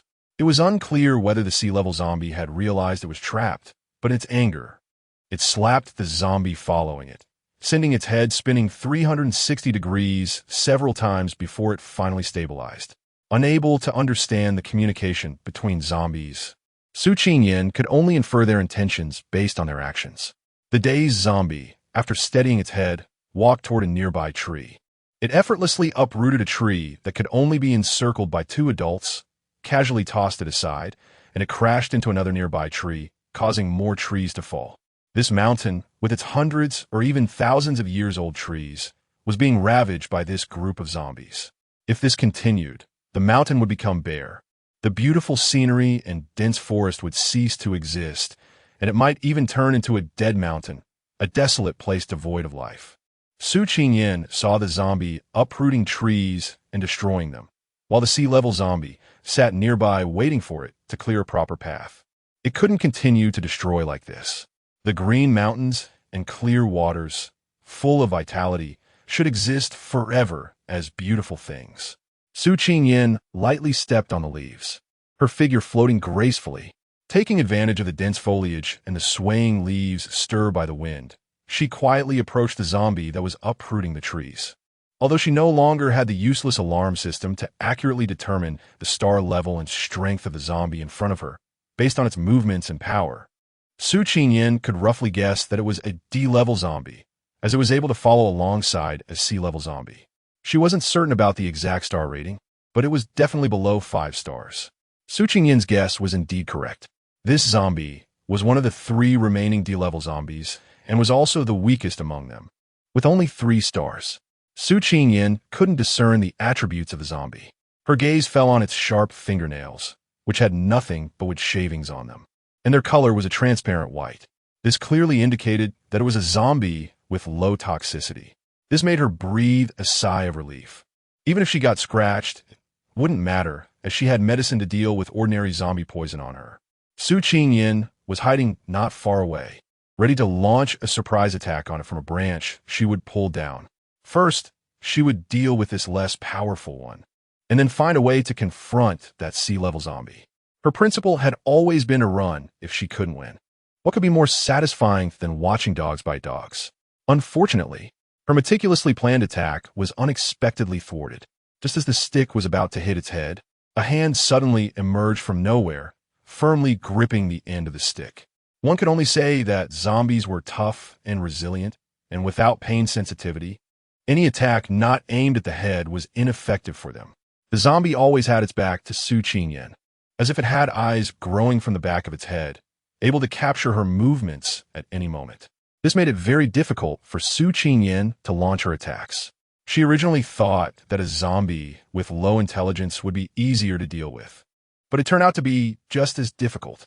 Although she landed a few hits on the zombie during her attacks, they were all ineffective, making Su Qingyan so angry that she almost wanted to engage in hand-to-hand combat with it. In close combat, she didn't believe she couldn't hit its head.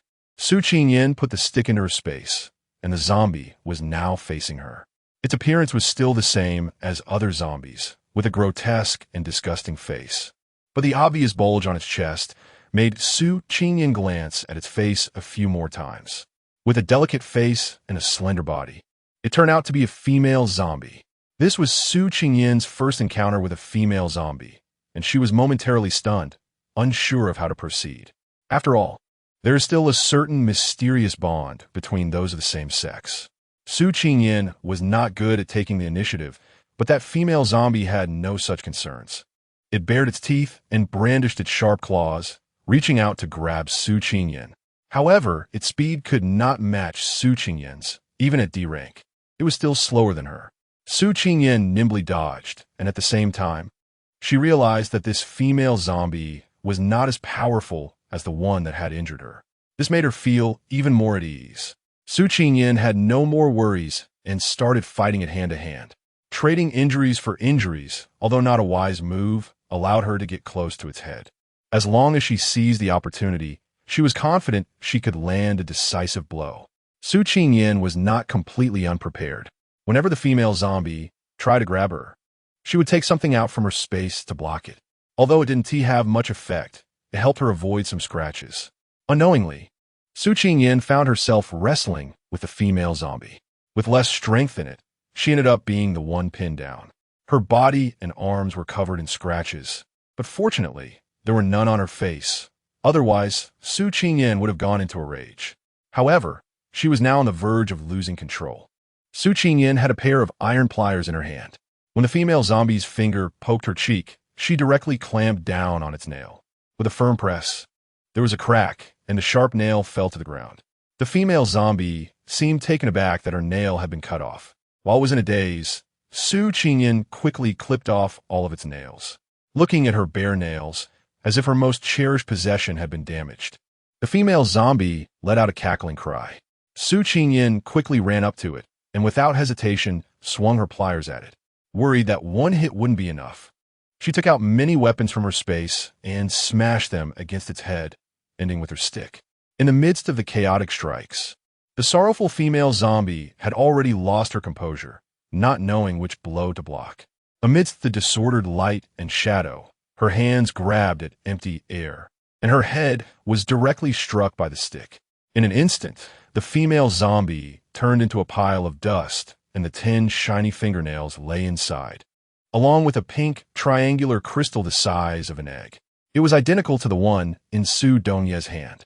Su Qingyan picked it up and also collected the 10 fingernails, placing them into her space. After a life-and-death struggle, Su Qingyan had exhausted a lot of energy. Although she didn't suffer serious injuries, the scratches on her body and the bruises from being hit made her feel intense pain. Fortunately, having endured the agony of flesh being cut and bones scraped, she could still bear this. Just as she was about to find a place to rest and catch her breath, a chilling gust of wind swept behind her, triggering her alarm bells. Even the pores on her skin involuntarily expanded. This was an instinctive reaction that arose only in extremely dangerous situations.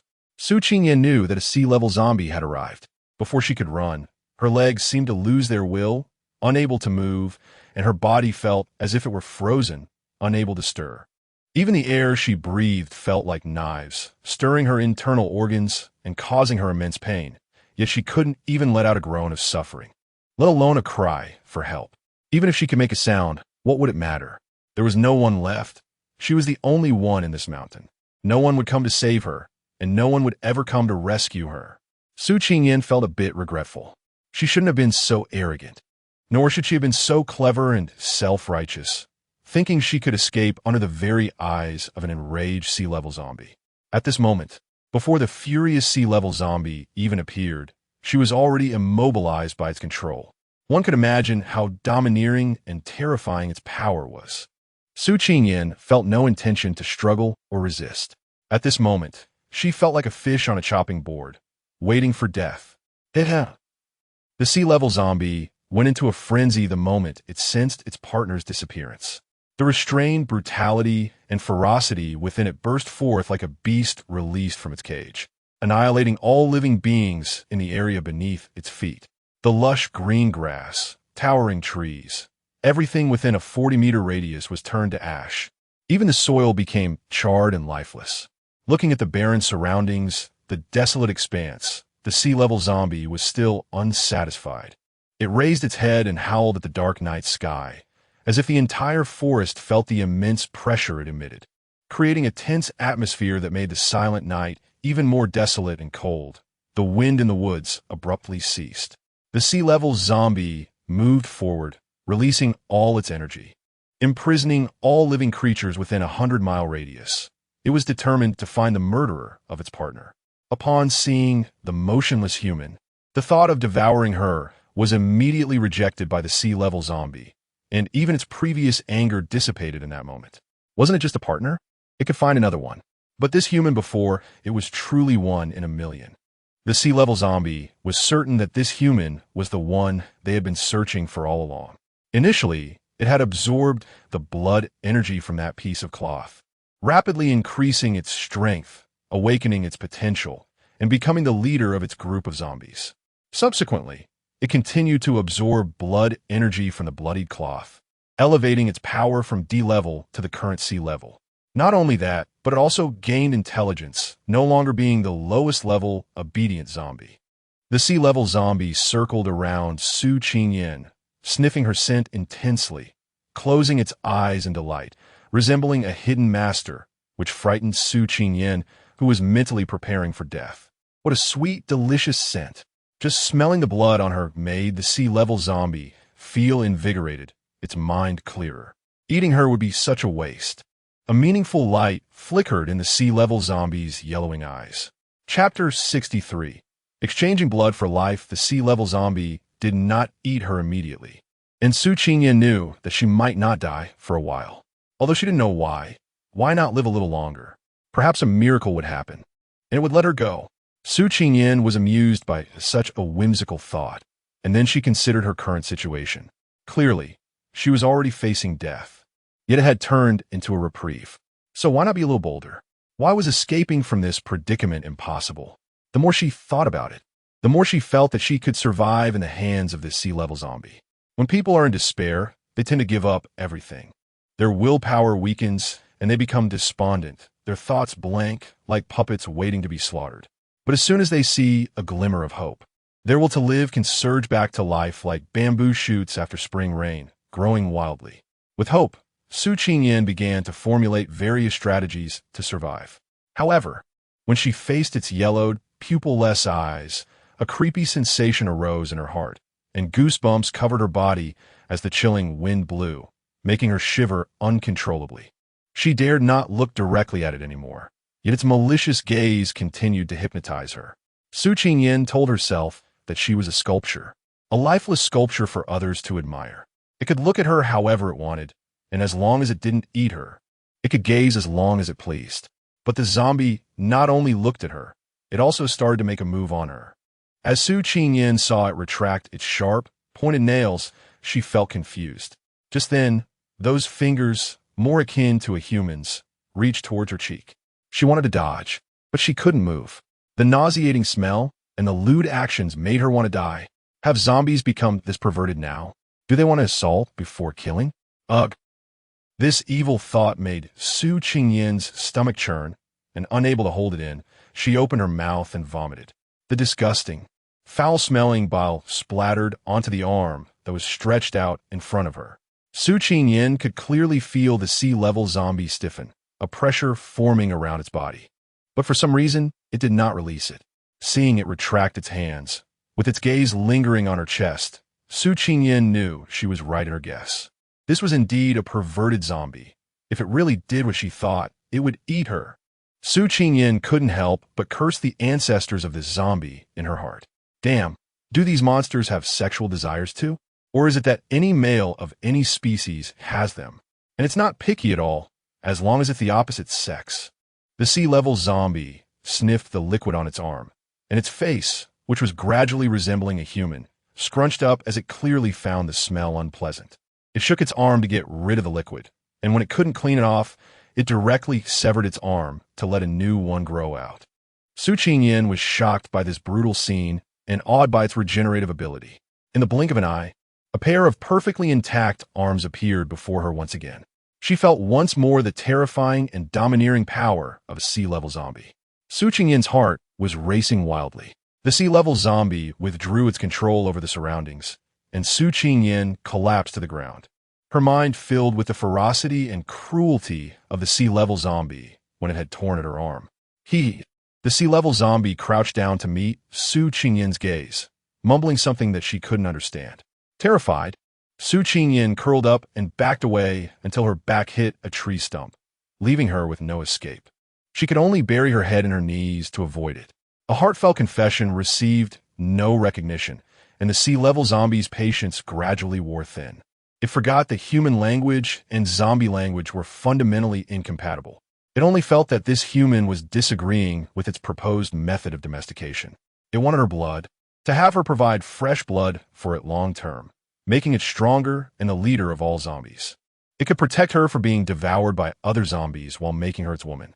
She killed its partner, so she naturally had to compensate it with another. The sea-level zombie was very satisfied with what it had just touched. The skin and scent of a living person were far better than those of the dead zombies that had come back to life for some unknown reason. This sea-level zombie was very clever. It knew that if it turned Su Qingyin into one of its kind, her blood would solidify, losing its vitality. And any ability that could make it stronger would also disappear. What it needed was not a kindred spirit, but a partner who could help it become king and obey its commands. The sea-level zombie spoke to Su Qingyin again, but she couldn't understand or interpret its meaning. All she felt was fear and wariness. This human could neither be eaten nor bitten, and it couldn't treat her like its previous partner. She was too fragile to withstand a single blow from it. The sea-level zombie, feeling anxious, picked up a nearby branch and struck Su Qingyin's arm hard. The already injured arm tore further under the force, blood gushing out and staining the bandages red. As the sweet, appetizing scent of blood filled the air, the sea-level zombie gradually calmed down, grabbing Su Qingyin's arm and starting to drink. Pain became insignificant in the face of fear. Su Qingyin endured the pain and fear, allowing the sea-level zombie to manipulate her arm. When it felt there wasn't enough blood, it squeezed her wound forcefully, only stopping when it was satisfied. Excessive blood loss, combined with her physical discomfort and the unbearable mental pressure, left Su Qingyin even weaker. But her spirit was stronger than before. After the sea-level zombie's actions, Su Qingyin understood why it didn't kill her. It wanted her blood to enhance its cultivation and power. This was an extremely intelligent zombie with a powerful desire for strength and cultivation. Moreover, Su Qingyan guessed that it wanted to unify the zombies and become the leader of this place, even harboring thoughts of becoming a real human. Knowing its intentions and desires, Su Qingyan felt at ease. Su Qingyan actively tore off the red-stained cloth strip wrapped around her arm and threw it to the sea-level zombie. Her clear display of goodwill made the sea-level zombie quite pleased. After it had drained the blood from the cloth strip, its original appearance was revealed. It was a blue and white striped shirt fabric, with the 3 characters Su Donya visible at the corner. By this time, they should have arrived at the back gate of the school, right? The rescue team should have also arrived, right? Su Qingyan looked up at the pitch-black night sky. The once brilliant starlight had faded, leaving only darkness, and nothing could be seen. Su Qingyan tugged at the corner of her mouth and chuckled softly. It seemed that she couldn't leave this place, but being alive was better than being dead. She tilted her head to look at the well-fed class C zombie. Collaborating with it was not out of the question, but the premise was that she had to be the one in charge. After extending her tongue to lick the last drop of blood clean from the corner of her mouth, the Class C zombie closed its eyes in satisfaction. When it opened them again, its entire demeanor and aura had changed, and even the foul stench of decay had disappeared. It advanced again. Su Qingyan suppressed the shock in her heart and calmly waited for its final manifestation.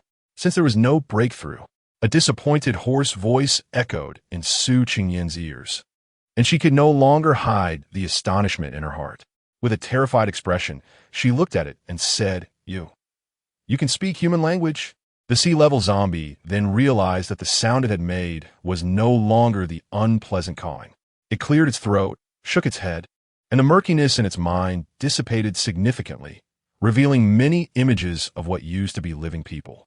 The sea-level zombie lowered its head, and Su Qingyan could not see its face. Based on what it had just said, she knew it had not advanced and was still a sea-level zombie. While feeling relieved, her heart tightened again. Sure enough, she heard it asking her for blood. Blood, I want blood. Give me some more, I want to break through to be level. Su Qingyan shook her head, raised her arm to show the wound, and there wasn't a drop of blood coming out. It's gone if I give you blood again. I'll die. Seeing that it didn't believe her, Su Qingyan bit her lip, enduring the pain as she made a new cut on her arm. The fresh cut revealed bright red flesh, but not a single drop of blood came out, and even the blood energy was so weak it was undetectable. The sea-level zombie, seeing that there was indeed no blood, also sensed her dwindling vitality and figured she wouldn't dare to deceive it, so it stopped demanding blood. But its gaze remained fixed on Su Qingyan. You killed my partner, so you must be my woman. Su Qingyan thought it only cared about her blood, but she never expected it to be so twisted. Not only did it want her blood, but it also wanted her as a person. Su Qingyan hid her disdain and disgust, silently staring at it. When Su Qingyan coldly gazed at someone, there was an unspoken aloofness and an air of untouchable nobility about her. This made the sea-level zombie, which had developed a hint of humanity, feel a bit timid and inferior. I will treat you well. My previous partner was the wife I had before I became like this. I didn't abandon it after it changed. I kept it by my side, took care of it, and provided it with energy, allowing it to become a D-level zombie. Otherwise, with its own strength, it wouldn't even have made it this far, let alone become a D-level zombie. So, if you follow me, I will treat you well. Whatever I have, you will have. I won't let you be bullied, and I definitely won't let other zombies harm you.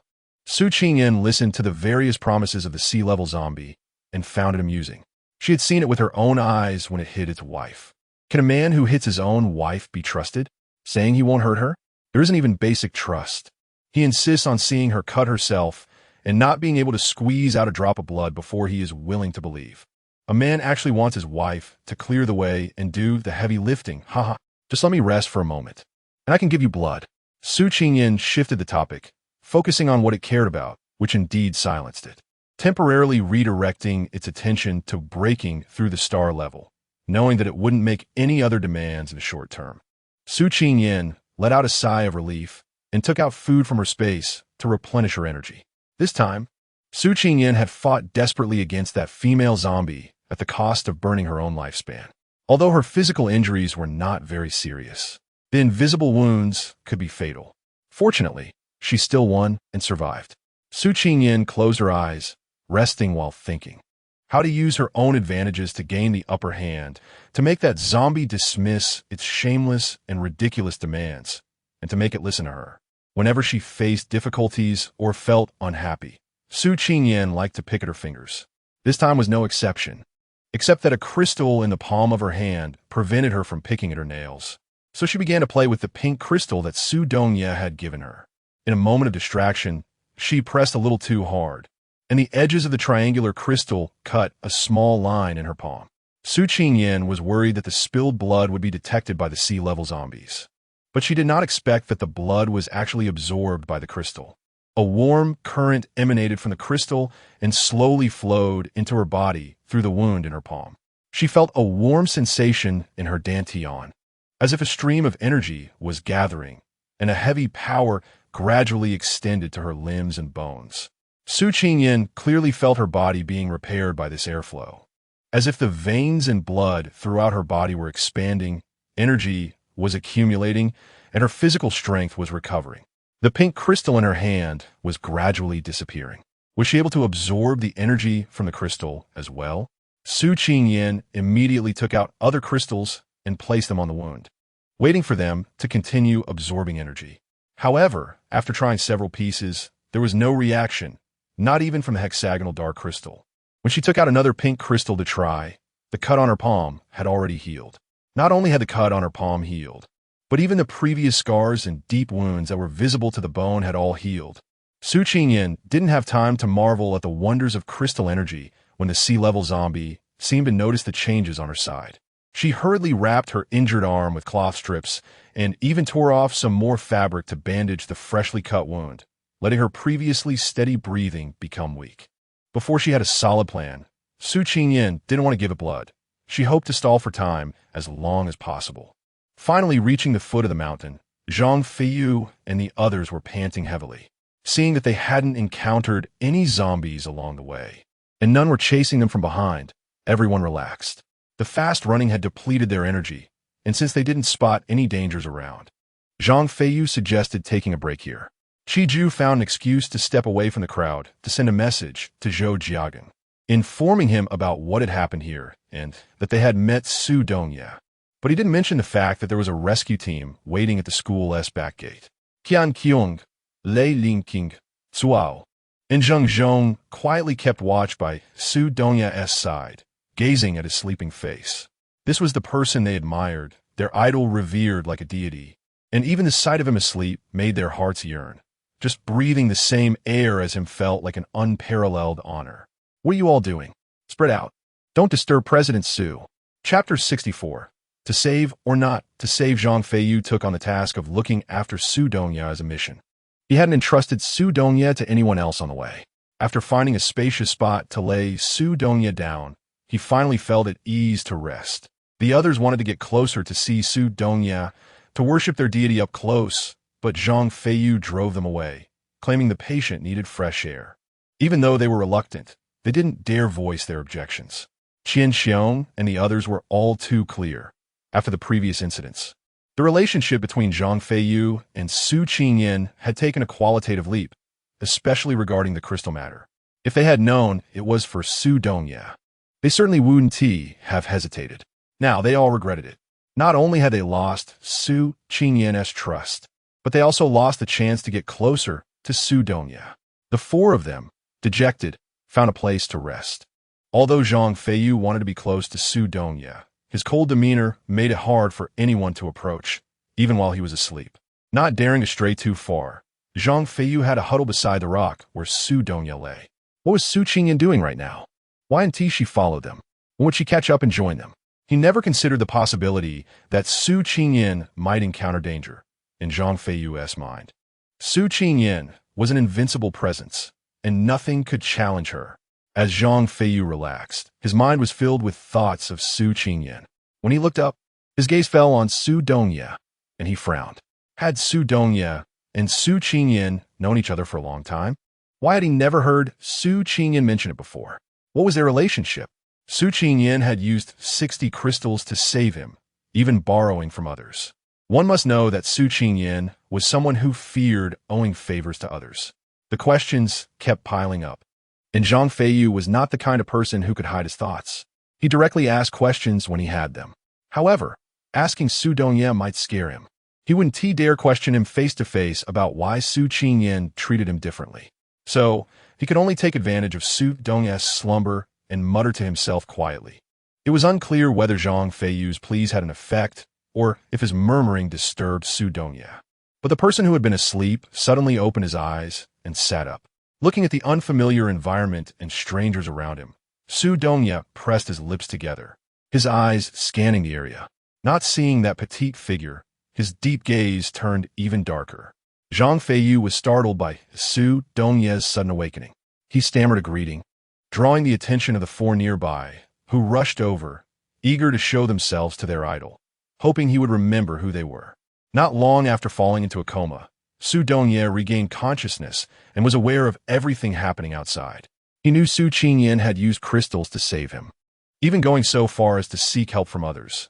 He was also aware of Zhang Feiyu's care for him along the way, as well as the changes in these people's attitudes after learning about his identity. Many things can be summarized with common human emotions, including their unwillingness to sacrifice a crystal to save someone who is not related to them. He understands this and feels it is not wrong, but they should not make things difficult for Su Qingyan, causing her sadness and distress. At that moment, he was already awake, but he couldn't break free from the constraints of his consciousness. However, he could feel Su Qingyan's emotions at that time, a kind of indescribable bitterness, pain, and helplessness. His gaze lightly swept over the others and finally landed on Zhang Feiyu. Is this the person Su Qingyan entrusted? Su Dongye carefully examined Zhang Feiyu. He was small and thin, but had a spirited demeanor. He took out the mobile phone he carried with him. This was the only tool that could contact the outside world and communicate with the rescue team. He needed to find Su Qingyan, but he feared he wouldn't be able to reach the school gate on time, nor communicate with the rescue team immediately to create a battle plan. He needed someone he trusted very much to get to the school gate before 2 o'clock to hand this phone over to Zhou Jiagang.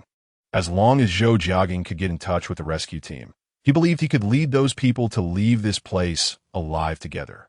Su Qingyan chose Zhang Feiyu, so he was willing to trust him. Su Dongye said to Zhang Feiyu, "You continue to follow Su Qingyan's instructions. Once you get there, hand this phone to Zhou Jiagang and then follow him. He will protect you." Zhang Feiyu shook his head and looked seriously into Su Dongye's dark eyes, saying, "President Su, since you've woken up, I don't need to take you there anymore." After a pause, Zhang Feiyu glanced at Qian Xiong and the others, continuing, "They can go there on their own. I don't need to lead them. The captain is still on the mountain, and I need to find her." His brow furrowed, his gaze fierce and intimidating, but his words carried a hint of warmth. "You can't go. Don't forget what Su Qingyan told you. You must take them to the school gate before 2 o'clock.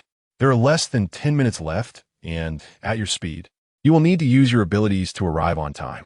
Don't let Su Qingyan down." Hearing the last sentence, Zhang Feiyu's eyes turned red. Did Su Qingyan encounter danger? At her speed, if she wanted to catch up with him, she would have already done so. The reason he was resting here, procrastinating, was to wait for her. But after so long, she still hadn't come, and the only possibility was that she had encountered a zombie, a powerful one. But he could only think that she must be somewhere trying to find a way to deal with that sea-level zombie, buying them time to escape. Therefore, they must not let Su Qingyan's sacrifice go to waste. That person who fears death the most.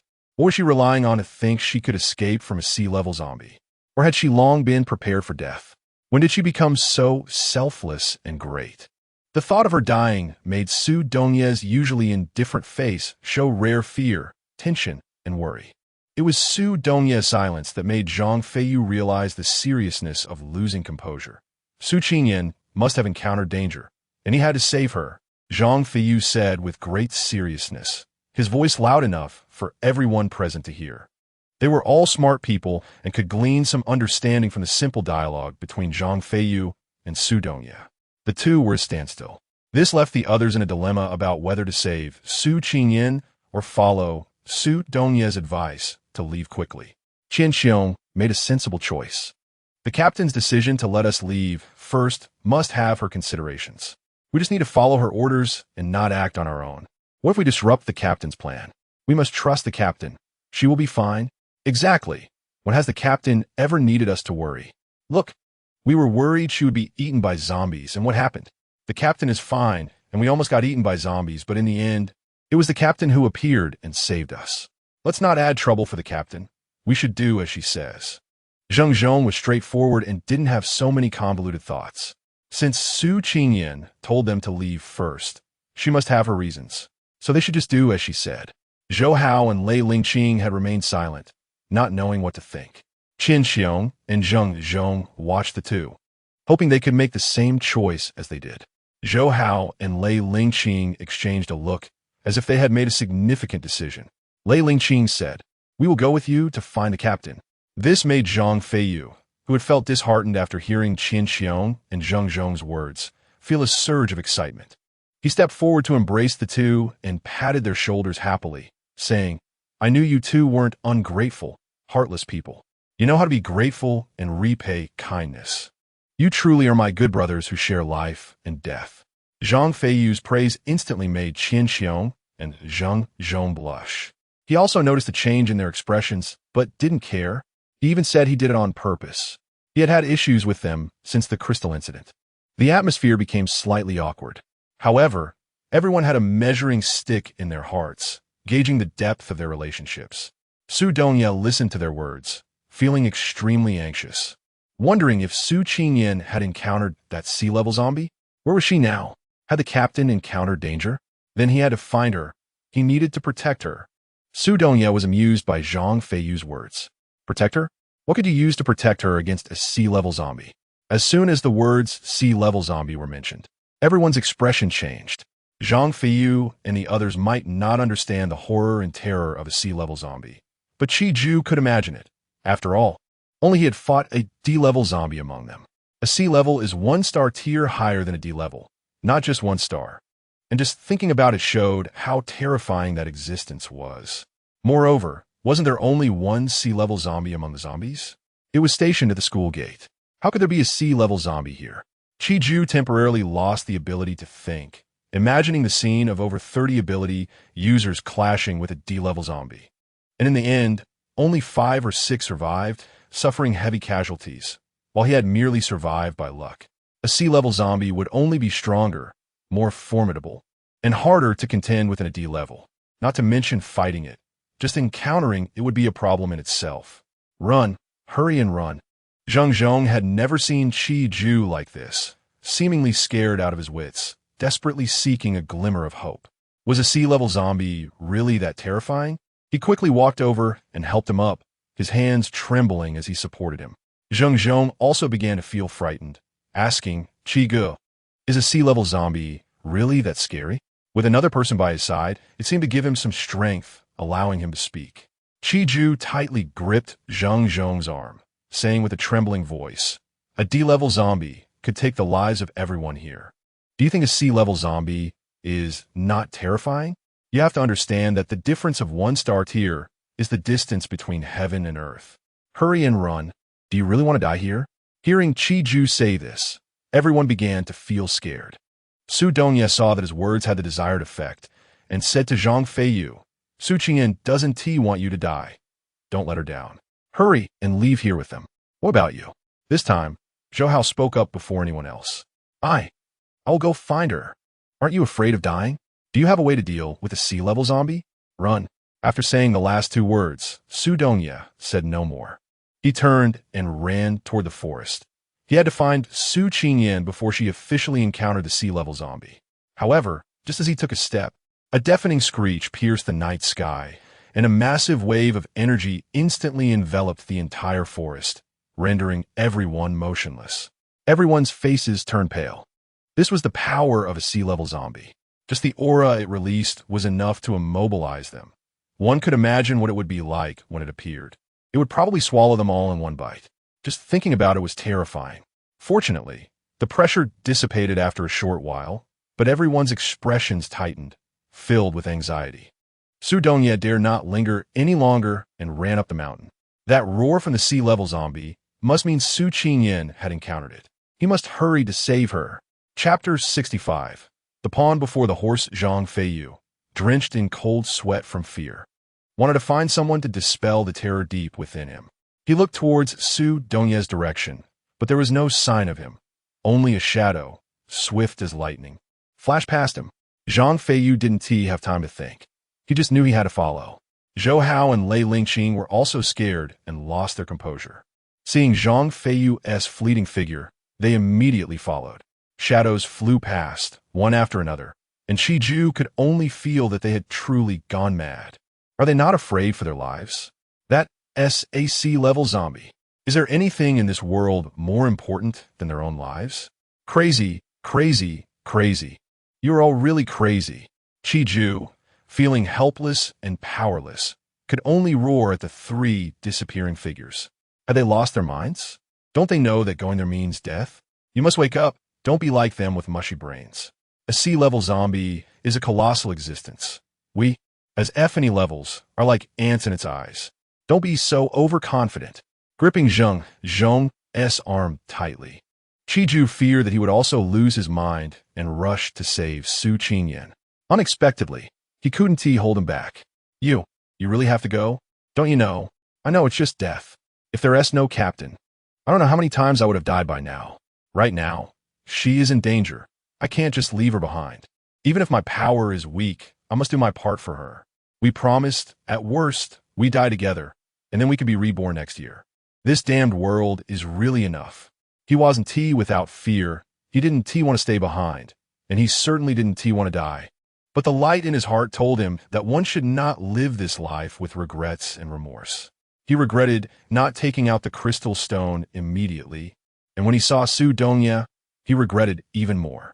If he had been like Zhang Feiyu and handed over the crystal stone without hesitation back then, would the captain have looked at him differently? Would Su Dongya have remembered him? A boy of 17 or 18, willing to do anything for the light in his heart, even if it meant dying. After Zheng followed suit, Qianxiong also went after them. Qiju initially thought he still had someone clear-headed who knew what they were doing, but in the blink of an eye, he disappeared too. He was so angry he stomped his feet. Crazy, crazy, they're all completely crazy. Don't they know that the end result of going there is death? Are they really not afraid of dying? Qiju looked around. It was pitch black, terrifyingly silent, without a single chirp of an insect or a bird. He couldn't help but shiver again. This became a problem that troubled him, but it only held him for a few seconds. In front of a refined egoist, he thought very clearly. Nothing is more important than staying alive, unless it's living safely. Clearly, he didn't know what awaited him ahead. What if he encountered zombies? A pack of powerful zombies? He couldn't think of any outcome other than dying thoroughly. What if he followed Su Dongya and the others? As an ordinary person, he managed to survive a trip in the wild, and even had an unexpected adventure. Could he not expect a bit more, especially with the unpredictable Su Qingyan? The two of them must have a way to get out of here alive. He believed that Su Dongya and Su Qingyan would definitely not resign themselves to dying here. They must have a way to deal with sea-level zombies. Although the possibility of killing it was almost zero, the two of them definitely had a way to escape alive. If Su Qingyan could hear Qiju's thoughts at this moment, she would probably be unable to hold back from spitting in his face.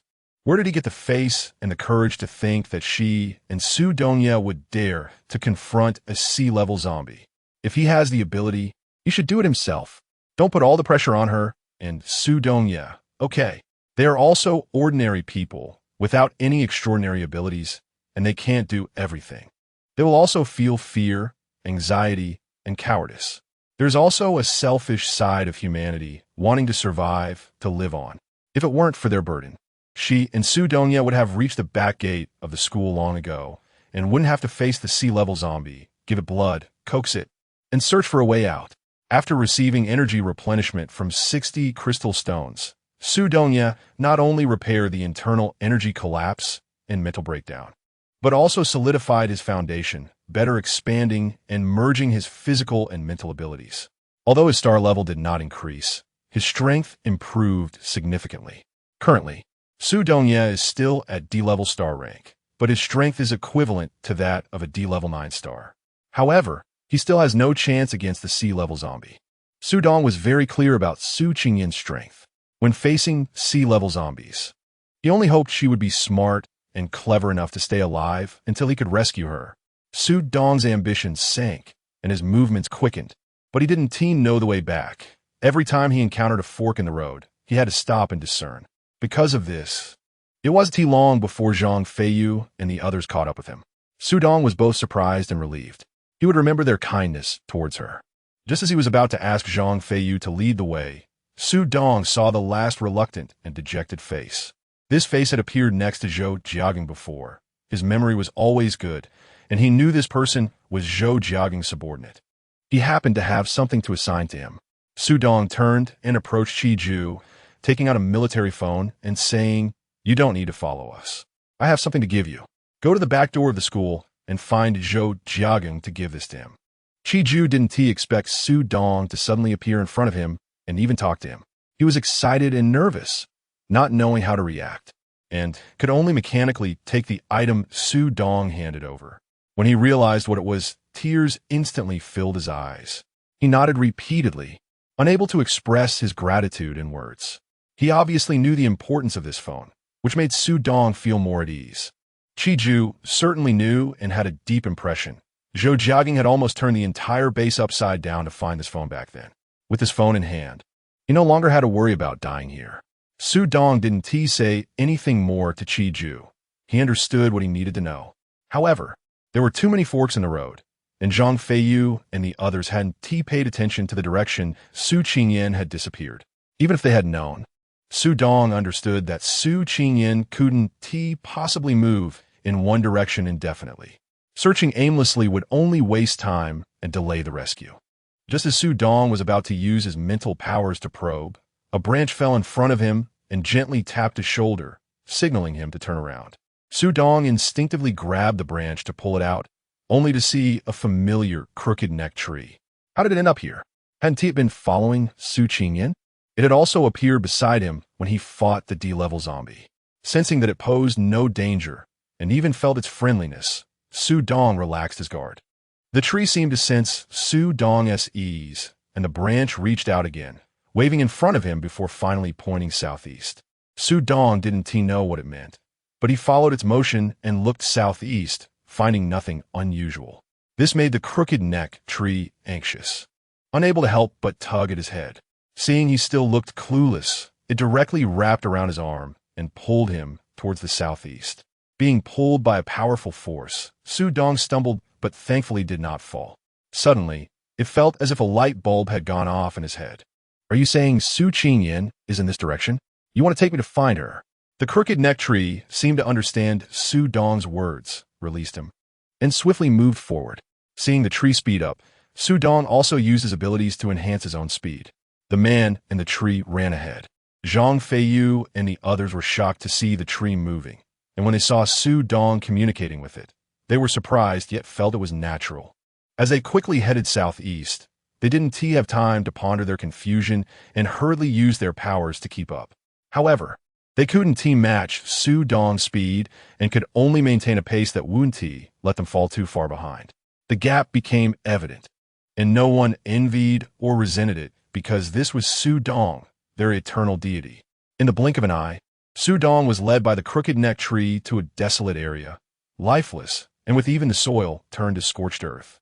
Without needing to think much, it was clearly the aftermath of the sea-level zombie's recent roar, a result of its fury. Suppressing the fear rising within, Su Dong immediately scanned the surroundings. He found remnants of food and packaging by destroyed tree stump. Instant noodles, the kind Su Qingyan often ate. When Zhang Feiyu and the others arrived, they saw Su Dong picking up the packaging.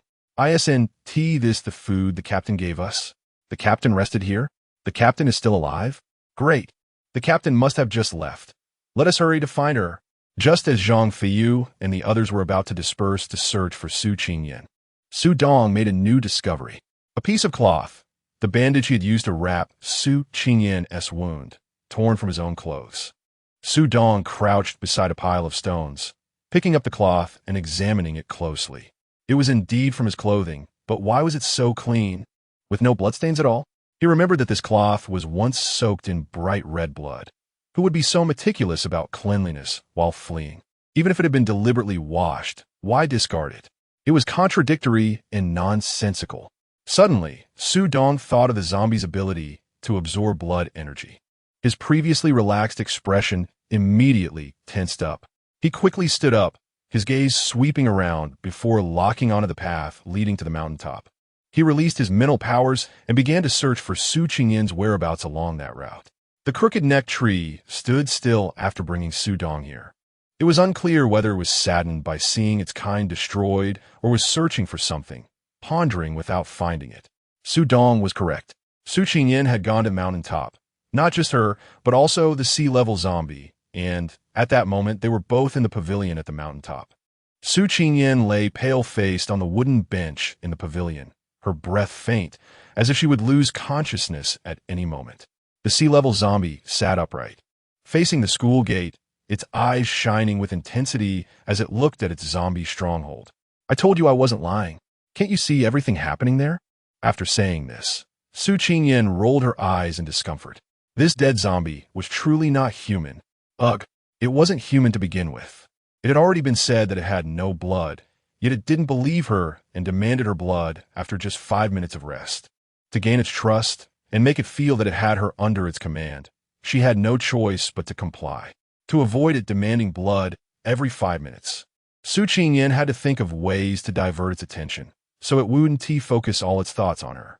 She brought it to the mountaintop, believing it must have its own ambitions while looking at its base. A zombie that craved power would surely also seek authority. Su Qingyin was indeed clever, directly hitting the heart of the sea-level zombie. Here, she could see all the movements of the headquarters. With the ability of a sea-level zombie, it could clearly see the actions of the zombie that had become the king of the area, the first to become a sea-level zombie. 7 or 8 D-level zombies surrounded it, waiting for its orders, displaying a proud demeanor as if they were above all, which irritated it. It recalled the previous command given to it, to act as a frontline soldier and block the ability users from escaping through the back door of the school. Why should it, as a fellow sea-level zombie, obey?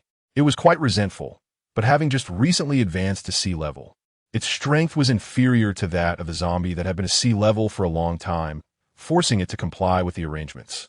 While it had not fully developed and was weaker than the other, it knew to hide its strength and obey orders. But now it was different. It had obtained blood that could greatly increase its power, and soon it would be able to advance to be level. At that time, all zombies would have to obey its commands, and it, the sea-level zombie, was firmly fixated on the sea-level zombie, sitting in the high position, baring its sharp teeth, its eyes gleaming with a bloodthirsty light. Beside it, Su Qingyin was overwhelmed by the powerful aura it emitted, struggling to breathe. The previous act of weakness was no longer necessary. At that moment, she truly felt like she was going to die. Chapter 66. Gaping maw if she didn't do something soon. Su Qingyin felt she really would die. Leaning against the chair, she struggled to tap her fingers on the nearby wooden pillar. Seeing the sea-level zombie turn its head, she opened her mouth. Its overwhelming aura was so intense that she couldn't make a sound. The sea-level zombie, sensed something was off with Su Qingyin, stood up to check on her. And as it took a step, it noticed her sweating profusely and immediately retracted its aura. Gasping for fresh air, Su Qingyin no longer cared about pretending. Once her breathing stabilized, she felt it necessary to remind it that it should remember she was an ordinary person, not a zombie, lest her status as a free blood bag lead to her inexplicable death. When a sea-level zombie released its aura, it created a vacuum around it, compressing and stagnating the surrounding air. Zombies didn't need air to live, but humans did. After hearing Su Qingyin's words, the sea-level zombie gave her a contemptuous smile, saying, "What is so great about humans? You rely on everything else to survive. Without air, you die. Without food, you also die. We, on the other hand, can live well without needing anything. Not only that, but we are also stronger and sturdier than you humans. How about this? Let me bite you, and I'll make it a little easier. You look down on us humans so much, yet you still want to become one?" After resting for a few minutes, Su Qingyin's condition clearly improved. Not caring whether her words would anger the sea-level zombie, She stood up and walked over to it. Standing on the chair it was sitting on under its gaze. Su Qingyan faced the school gate, her gaze fixed on the zombies coming and going. Not long ago, what she saw from here was chaos, dust, and flames everywhere. Now, she could clearly see the zombie stronghold inside the campus. It turned out there were so many zombies here. Thousands of zombies were wandering around over there. No wonder Su Dongya decided to change the plan to the back gate of the school.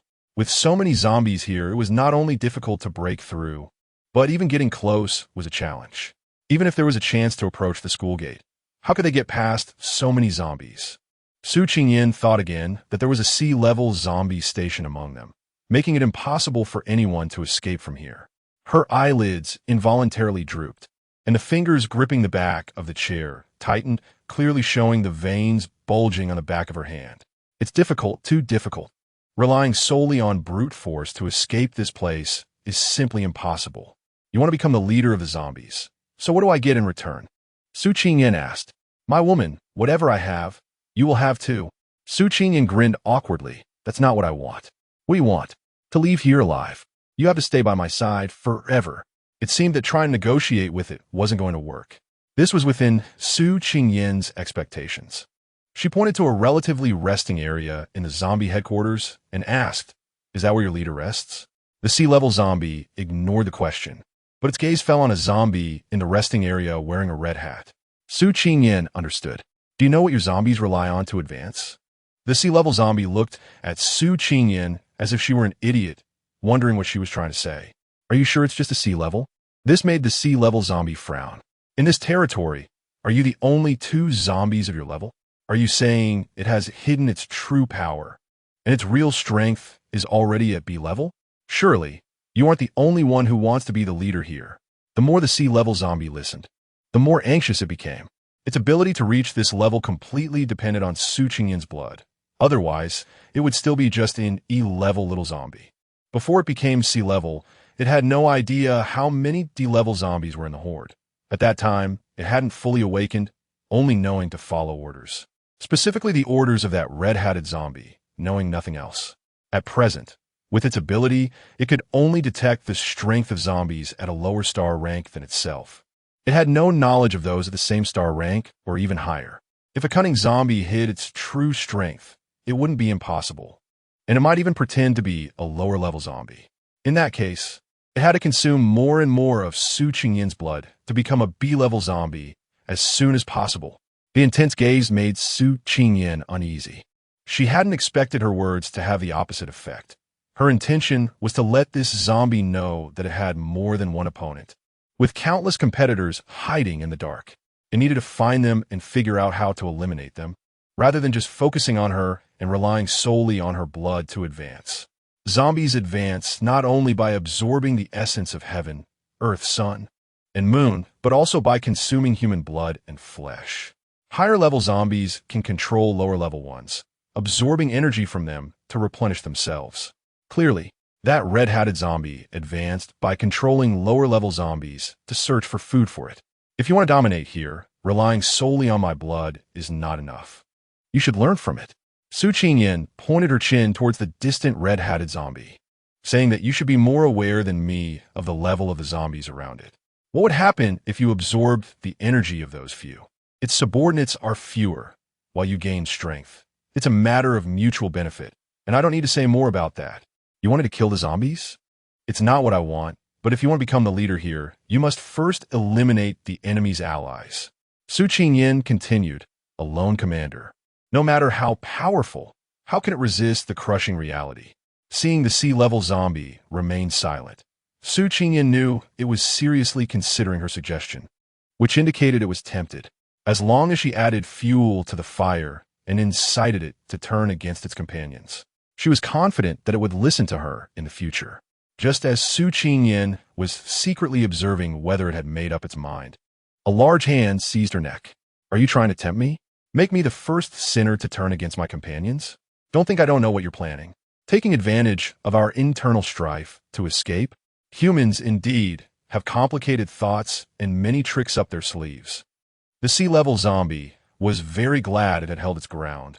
Otherwise, if it had been swayed by this human's few words, Not only would it not become the leader here, but it would also find it difficult to survive. It couldn't keep her by its side any longer. What if one day it really fell for her sweet words and did something that angered everyone? At that time, its situation would likely be like a rat crossing the street, with everyone shouting to hit it. Not only would humans want to kill it, but the zombies would also take its life. Cough, cough. I didn't ask you to kill your companions. I only asked you to emulate that zombie. Su Qingyan struggled to speak in her defense. Can a single zombie survive being drained of energy by two other zombies of the same star level? Don't tell me you don't know. Two different forces in its body would cause it to explode. I don't know. Even if I knew. All she could say right now was that she didn't know. Su Qingyan could sense that this sea-level zombie truly harbored murderous intent towards her. You humans are accustomed to shirking responsibility, always pretending to be deaf and mute. A simple "I didn't know" can excuse the mistake that almost led me to kill a companion. Those who make mistakes must be punished. I originally didn't want to turn you into a zombie, but your recent suggestion is quite good. Not only do I want you to become my woman, but I also want you to be my capable assistant. Do you know? Your companions are looking for you. After I turn you into a zombie, how about you go eat them? Not only will you be able to advance from the lowest level of zombie to D level, but I will also gain energy from you to level up, and from then on, you can continuously provide me with energy. Isn't this a win-win situation that suits your interests? Moreover, with your intelligence, it won't be long before we can completely dominate this place. When that time comes, you can kill whoever you want. The sea-level zombie increasingly yearned for what it was saying, as if it had already ruled this place under Su Qingyan's assistance and become the true leader. Su Qingyan never expected that someone would come to rescue her.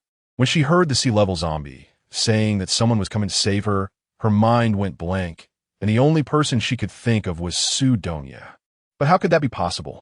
He was asleep when she left and had sustained such serious injuries that he couldn't possibly recover in a short time. She had also instructed Zhang Feiyu to make sure he was taken to the back gate of the school, where there would be someone take care of him and provide treatment. But besides Su Donya, she really couldn't think of anyone else who would come to save her. Su Qingyan struggled, trying to break free from the grasp of the sea-level zombie. But how could her strength compare to that of a sea-level zombie? Her breathing grew shallow, and her consciousness began to fade. Su Qingyan held on to one thought. Even if she died, she did not want to become a zombie, to lose all awareness, to bite anyone she saw, to suck any blood she encountered. She did not want to harm Su Donya. The thrill of torture came from witnessing her own life slip away while still holding onto a shred of clarity in the moments before death, in fear and horror. There was no greater pleasure than witnessing her own transformation into a zombie while being the perpetrator. The sea-level zombie pulled Su Qingyan closer, its lips pressed against her neck, hovering between biting and not biting, its eyes fixed on her, relishing her pain, despair, and the helplessness of her struggle. The sweet, bloody scent continuously tempted it. It could hardly wait to enjoy its meal. Just as the sea-level zombie was about to bite down on her delicate neck, it suddenly felt a violent cramp in its abdomen, its limbs swelling with energy, and it could clearly sense the blood rushing rapidly through its body. Powerful currents crashing around inside. This sensation was akin to it breaking through from sea level to B level. But what was the cramping in its abdomen? It felt as if something was trying to tear a hole there. Normally, it wouldn't worry. It could simply cut away the affected area, and it would regrow in no time. But at this moment, while evolving, its body couldn't sustain any damage. The sea-level zombie could only silently endure this piercing pain, the first time it felt what true pain was since becoming a zombie. To alleviate the pain, the sea-level zombie thought of devouring Su Qingyan. Just as it reached for her again, a powerful force compelled it to release her and use its hands to block the attack. It had not expected that among humans, there would be a force it could hardly resist. The sea-level zombie bent its body, looking towards the source of this force. Su Donya, seeing Su Qingyan being thrown away, quickly jumped up to catch her. However, under the force of gravity, they did not land perfectly, but instead rolled on the ground, fortunately without injury. Su Donya helped Su Qingyan up just as he was about to check if she was hurt, if she had been injured by the sea-level zombie. A tremendous force surged from behind, overwhelming them before he could react. He wanted to take the brunt of it himself, but did not anticipate a warm barrier rising behind him. It was Zhang Feiyu, Lei Lingqing, Zhou Hao, Zheng Zhong, and Qian Xiong who had arrived. The five of them joined forces, using their abilities to form a protective shield of 5 elements combined. Su Dongye wrapped his arms around Su Qingyan's waist, knowing this protective shield would not hold for long, and they needed to escape quickly. Just after evading one wave of attacks, the sea-level zombies' next wave followed closely behind, easily shattering the 5-element protective shield and charging towards Su Dongye and Su Qingyan. "You wretch! What did you do to me? I will kill you and eat you so thoroughly that nothing remains." As the words fell, the sea-level zombie lunged at Su Qingyan, its speed so fast that even Su Dongye could not react in time. Su Qingyan was terrified by its roar, losing her ability to discern as she saw the massive, bloody mouth about to engulf her head. The sudden pull at her waist caused her to stumble backward. The sea-level zombie, which initially thought it would easily devour her, ended up biting nothing but air, driving it into a frenzy. It no longer cared about evolving. It wanted Su Qingyan dead. All the humans here must die. Chapter 67. No fear, no attack. The sea-level zombie's eyes turned crimson, unleashing all its energy, freezing everything around it. Its resentful gaze fixed on Su Qingyan and the others. It angrily drove a knife into its abdomen, slicing the connection between its torso and lower body, and severed its upper limbs, leaving only a torso and head. Su Dongye and the others, unable to move, were bewildered by the sea-level zombie's self-mutilation. In no time, they saw it grow a complete body again, even stronger and sturdier than before, shocking them all. They all thought its power had increased, but the sea-level zombie itself was aware that the energy within its body was dissipating bit by bit. Just as Su Qingyan narrowly escaped the sea-level zombie's jaws, she wanted to thank her savior, only to discover that the force at her waist came from a tree she had seen before. She reached to touch the branches around her waist, wanting it to let her go, but a warm current flowed into her body, giving her weak form newfound strength. At the same time, a sorrowful sigh echoed in her heart. "Why didn't you wait for me?" Su Qingyan was taken aback, and then another voice came through. "You don't need to be afraid. I won't harm you. Instead, I will help you, as a way to repay the life-saving grace you showed me in the Xian Chao before." This left Su Qingyan even more puzzled. "So all this way, it was you and Xian Chao who were paving the way for me, clearing the tracks and confusing the zombies? Thank you, but where is Xian Chao?" When you're losing too much blood and your body was weak, Xian Chao merged into your body to save your life. Why didn't I know? The crooked-necked tree also couldn't explain how Xian Chao took advantage of her inattention to enter her body. It could sense Xian Chao's aura from her body and blood. You can't defeat a sea-level zombie, even if it has weakened significantly due to consuming blood containing Xian Chao's essence.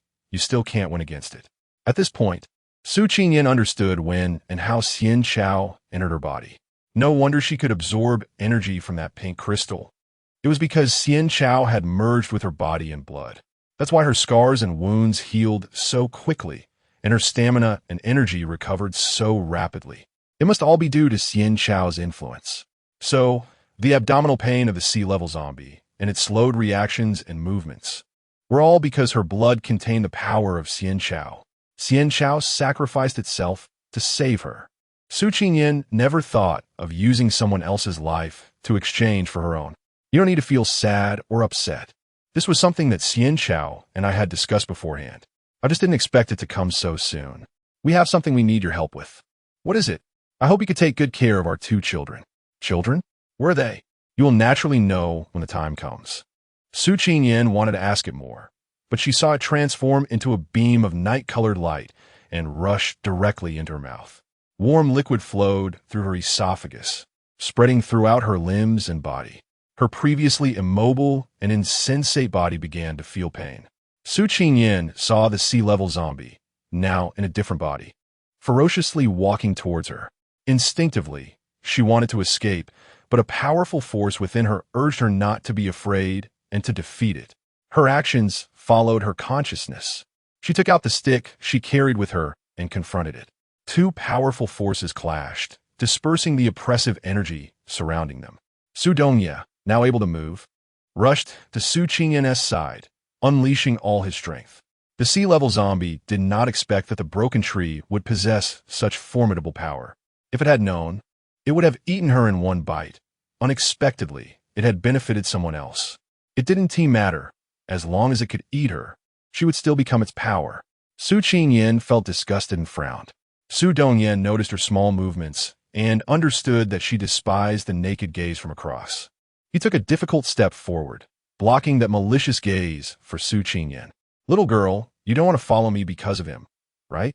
The sea-level zombie spoke again, this time with vulgar and crude language, a frivolous tone, and a disdainful look directed at Su Dongyan. "What's so great about that pretty boy? He can't carry anything on his shoulders or lift anything with his hands, just a soft-footed shrimp. Can he make you feel good?" As a good student, Su Qingyan could not tolerate such filthy words. Anger flushed her face red. She continuously channeled energy in her hand, wanting to smash it with her stick and make it forever shut that foul mouth. Unfortunately, even with Su Dongyan's strength, the two of them still could not shake it, and were even forced back repeatedly by its power.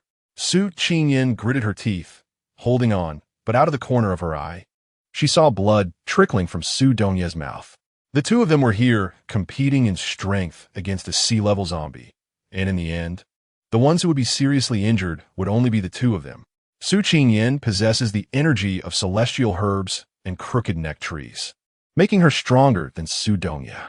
However, even with their combined strength, they cannot match the energy of a C-class zombie. "Su Dongyan, when I count to 3, we withdraw together." Su Dongyi understand Su Qingyan intentino. His breath is chaotic inside his body, and he fears that if he speaks, blood will spew out and frighten her. He nods in agreement. Su Qingyan signaled to him with her eyes, and the two retreated in opposite directions, watching how the sea-level zombie would choose before making their next move. Two forces collided with a bang, exploding outward, dust flying, and smoke filling the air, making it difficult to see the situation over there. As the smell of blood wafted through the air, the sea-level zombie, thinking it had hit Su Dongyan, felt pleased with itself, only to be silently struck hard on the head. Su Qingyan was quick to escape, as her agile form dodged the sea-level zombie's outstretched hand. She managed to evade its grasp. However, just as she steadied herself, the hand came lunging at her again with such speed that it surpassed Su Qingyan's understanding of its movements. She narrowly avoided it, but not without paying the price of a scratch on her arm. The sight of blood excited the sea-level zombie, stirring it up with a rush of exhilaration. It fixed its gaze on Su Qingyan, revealing its sharp fangs. "Come here obediently, and I'll make your death a quick one. Otherwise," its sinister laughter was chilling. Su Qingyan suppressed the anger in her heart, gripping the stick tightly and waiting for it to come closer, unaware of her intention to run. The sea-level zombie felt a tightness in its chest and wanted to use its power to freeze everything around it again. But after the previous fight, it realized that the energy inside its body was depleting rapidly. The remaining energy was insufficient to support the use of this ability. Seeing that what should have been an easy meal had become troublesome, the sea-level zombie let out a furious roar, disregarding any possible conspiracy, and directly crushed everything with brute force. Zhang Feiyu and the others were too weak to approach the fight between the three of them.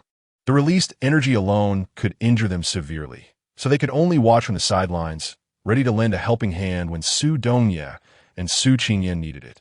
Just now, Su Qingyan had quietly appeared behind the sea-level zombie thanks to Qian Xiong's earth-based technique. At this moment, Su Dongyan delivered a perfect blow to the sea-level zombie's head, which was also the result of their 5 combined abilities. This strike caused the sea-level zombie's head to cave in, and its body stumbled and fell awkwardly. Su Qingyan was so scared that her face turned pale. If it weren't for Su Dongyan's intervention just now, she would have probably become a meal for the sea-level zombie by now. If her legs had been grabbed, her movement would have been directly restricted. Not to mention escaping, her fate would have been to be bitten by the sea-level zombie. Su Qingyan was very certain that the sea-level zombie, once it caught something, would send it straight to its mouth without hesitation or worry. Time and again, the sea-level zombie had let delicious food escape its grasp, and it was on the verge of an explosion. seeing the face that should have been dead appear alive and even getting hit with a hammer. The sea-level zombie touched the sunken part of its head and revealed a ferocious smile at Su Dongye. Controlling a zombie that was much stronger than himself had consumed all of Su Dongye's energy, leaving him exhausted and mentally drained, but he forced himself to maintain his composure, not allowing anyone to notice his fatigue and weakness. How about that? Feeling good? Should I give you another one from the other side to make your half-human, half-ghost face look more symmetrical? A tiny head, a huge body, all filled with waste. It deserves to die and be humiliated, turning into a monster that is neither human nor ghost, used by others without awareness. Haha. Green hats on tombs, white flowers blooming on branches. Those who are sincere do not tire, while those who pretend act as treasures. As his mental energy entered the sea-level zombie's mind, Su Dongye unintentionally glimpsed its memories of life. It once had a happy family, a gentle, kind, virtuous, and hard-working wife, but due to arrogance, self-righteousness, and pride, it could not resist external temptations and could not control its lower body. The family fell apart, and it met a tragic end at the hands of its lover due to money. In the end, Su Dongye saw a group of men in black surrounding its corpse, not knowing what they were going to do. When he tried to look and listen further, an invisible force pushed him away. Even now, Su Dongye still felt a lingering pain in his head from the shock. He vaguely sensed that some force was controlling these zombies to reach some unspeakable secret. And it was even possible that these zombies were created by a certain power. Su Dongye dared not think further, feeling a chill run down his back. Meeting the sea-level zombie's yellowed eyes again, Su Dongye looked at it with a sympathetic gaze, feeling it was sad, pitiful, and even laughable. The sea-level zombie seemed to realize that Su Dongye had stolen its memories, which were both precious and humiliating to it. A man was being toyed with and was unaware, only realizing in death that he was just a joke. Su Dongye's piercing gaze thoroughly wounded the self-esteem of the sea-level zombie, which could no longer contain its anger and erupted completely. The result of the explosion was reckless disregard, accumulating all its energy, causing the world to change color. The wind howled, and dust filled the sky. Su Qingyan pulled Su Dongye and ran towards the pavilion, while urging Zhang Feiyu and the others to escape down a mountain. Zhang Feiyu and the others were unwilling to leave and followed them to the pavilion. The seven of them gathered all their energy to envelop the pavilion, forming a tightly sealed protective shield to prevent the frenzied power of the sea-level zombie from destroying it. They all knew that once this protective shield was breached, they would undoubtedly die. However, they were already prepared for death and were not afraid, especially since they would be dying together with their idol companions. And brothers, what was there to fear? At the cost of damaging their supernatural abilities, the five of them struggled to hold on, with Su Dongye even bleeding from all his facial features. Su Qingyan wanted to say something to encourage them to hold on for just 5 more minutes. But as soon as she opened her mouth, blood flowed out. Her energy was already depleted, and they were all struggling, fighting for their last breath. After 5 minutes, Su Qingyan believed her plan would definitely come to fruition. She had intentionally brought Su Dongye towards the pavilion to lure the sea-level zombie to follow them, exposing its true power and alerting the red-capped sea-level zombie at the school gate. Since she couldn't entice the sea-level zombie in front of her, she didn't believe that the distant sea-level zombie would tolerate the one secretly growing right under its nose. As long as it became aware of the existence of this sea-level zombie, she was confident it would take action. Chapter 68, Kill It. 5 minutes passed, and there was no response from the other side, while Su Qingyan and the others were on the brink of exhaustion. The sea-level zombie frantically used its supernatural powers to smash against the protective shield, and as a slight crack appeared on it, the zombie became even more frenzied, directing all its attacks at that crack, gradually tearing it open. Su Qingyan and Su Dongye both noticed the crack, but they were stretched too thin. Their energy had already run out, and they could no longer muster any extra power to repair the crack. The attack energy from the sea-level zombie seeped into the protective shield through that crack, exploding like sparks falling to the ground. The bodies of the ability users had been modified, so Zhang Feiyu and the others didn't have to worry about being harmed by the weakened attack energy. But it was a struggle for Qian Xiong and Su Qingyan. Although Su Qingyan had the energy of celestial herbs and divine trees within her, it did not change her physical body at all. The falling attack force pounded on Su Qingyan and Qian Xiong bit by bit, causing them to grit their teeth and endure silently. When a powerful attack force, as big as a basin, surged in and was about to hit Su Qingyan, Su Dongya hurriedly shielded her in his arms, taking the hit for her. His body was already on the brink of collapse, and with this heavy blow, he could no longer support himself. He felt like a pile of mush, softening down, and if it weren't for Su Qingyan's body beneath him, he would have already fallen to the ground. The protective shield instantly lost the support of Su Qingyan and Su Dongya and was in a precarious state. Another wave of attack force came crashing down, heading straight towards Qian Xiong. With his current strength, if hit, he would undoubtedly die. The closest Lei Lingqing didn't think twice and pushed him away, taking the hit for him. Fortunately, his ability was lightning, which didn't harm him much, but it still made him cough up blood. With a continuous loss of energy supply, the protective shield was also showing signs of weakness. If the sea-level zombie launched another wave of attack, the protective shield would be completely destroyed, and it would no longer serve its protective function, leaving them as lambs to the slaughter, ultimately becoming its food. Zhang Feiyu and the others watched the sea-level zombie outside with bated breath, praying for a miracle. However, the protective shield was ultimately destroyed, and just as they awaited death, a miracle did occur. The sea-level zombie surprisingly stayed still, or rather, it could no longer move. Looking at its twisted features, fierce expression, and struggling limbs, Zhang Feiyu and the others breathed a sigh of relief, yet none dared to approach it. They all rushed over to Su Qingyan to check on Su Dongya's condition. Su Qingyan watched as Su Dongya's blood continued to pour out, her hands trembling as she didn't know how to stop the bleeding. She forced herself to calm down. There had to be a way to save him. Biting her lip, she thought for a moment and shakily took out the crystals she had collected not long ago from her space, placing them on Su Dongya's body. There were only 15 crystals in total, including pink triangular crystals, hexagonal crystals, and ordinary crystals, far fewer than the 60 she had before. Qian Xiong, supported by Lei Lingqing, came over and was horrified to see Su Dongya lying there like a bloodied corpse, motionless. He was filled with fear and regret. If Lei Lingqing hadn't pushed him away from that strike, would he still be alive standing here now?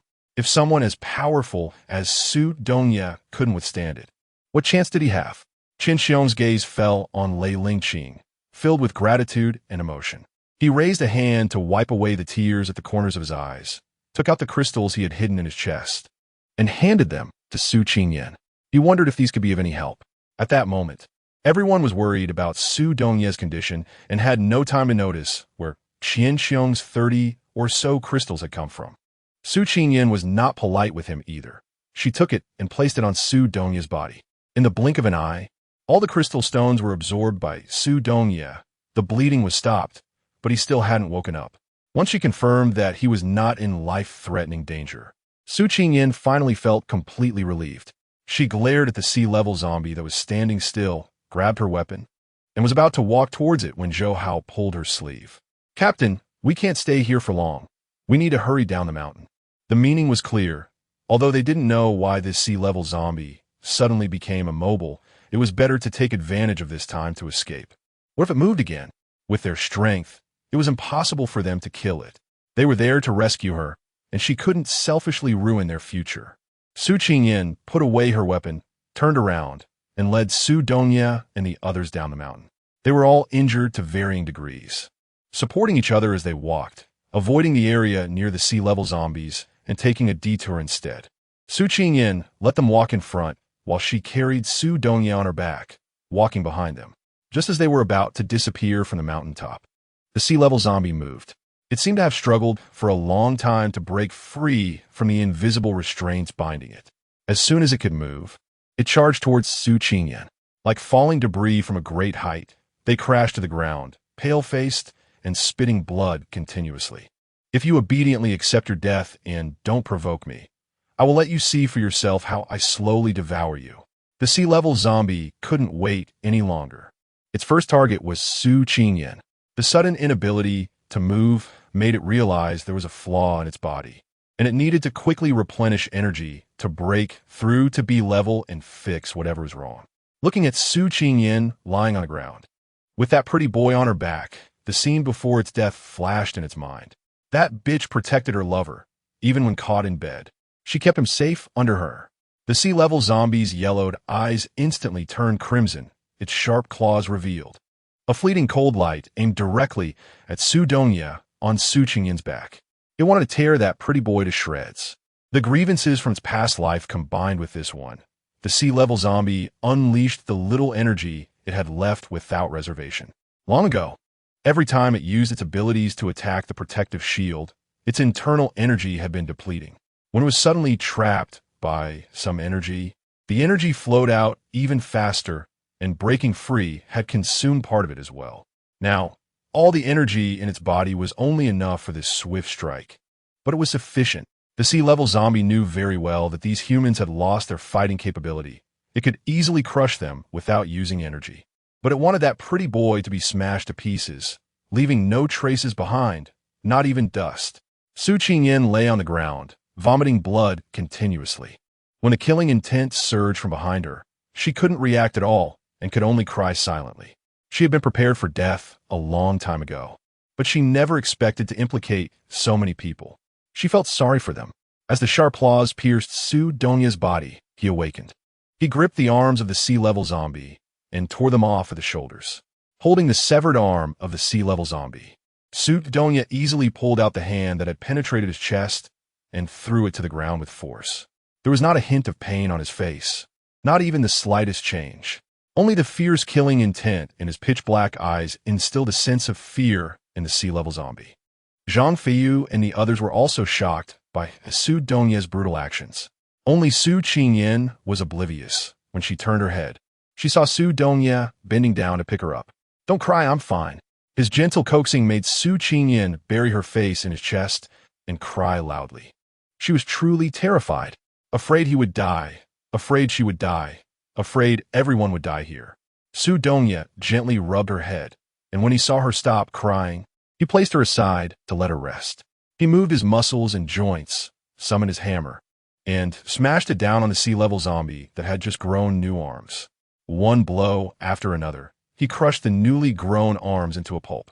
Zhang Feiyu and the others also got up from the ground, gasping for breath as they slowly moved to Su Qingyan's side. Watching Su Donya single-handedly crush the sea-level zombie left them all dumbfounded. How did President Su suddenly become so powerful? Zhang Feiyu voiced the confusion in everyone's hearts. They all waited for Su Qingyan to explain, but she didn't know either. Su Qingyan noticed the clues from the actions of the sea-level zombie's reaction and response. Su Donya was not exceptionally strong. Instead, the sea-level zombie had weakened. Everyone looked confused. Su Qingyan was also unclear why that sea-level zombie suddenly became weaker.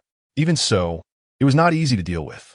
Its body was too sturdy and fierce, with Su Donya's recently recovered energy and stamina. Even if it stood still and let him hit it, he wouldn't be able to injure it in less than half an hour, let alone take its life. But if they didn't kill this sea-level zombie, they couldn't go down the mountain, and there were even more hidden dangers. They couldn't escape the crushing blows of that large iron hammer. The sea-level zombie didn't dodge, but faced the hammer directly.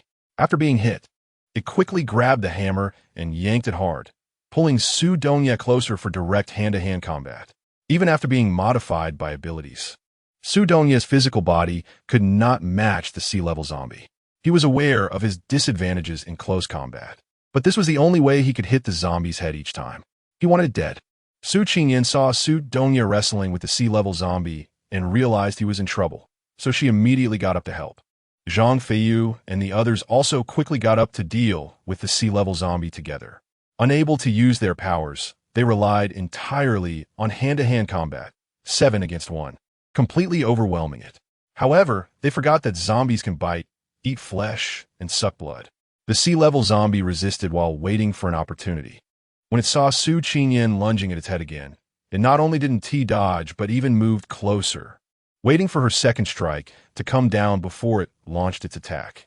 It turned its head and bit down on her arm, frantically sucking her blood. This happened so suddenly and swiftly that by the time Su Qingyan cried out in pain, Su Dongye had already started pounding its fangs with his bare hands, trying to make it let go. How could it possibly spit out its food?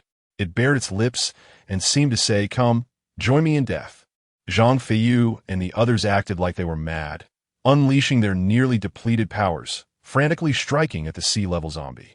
As the blood in her body was continuously drained, Su Qingyan felt dizzy. She looked at Su Dongye, who was sweating profusely, and weakly said, "Don't worry about me. Kill it quickly. My blood can restore its strength. Hurry up and kill it." Su Dongye met her gaze, his clear and bright eyes filled with seriousness and determination. She urged him to hurry.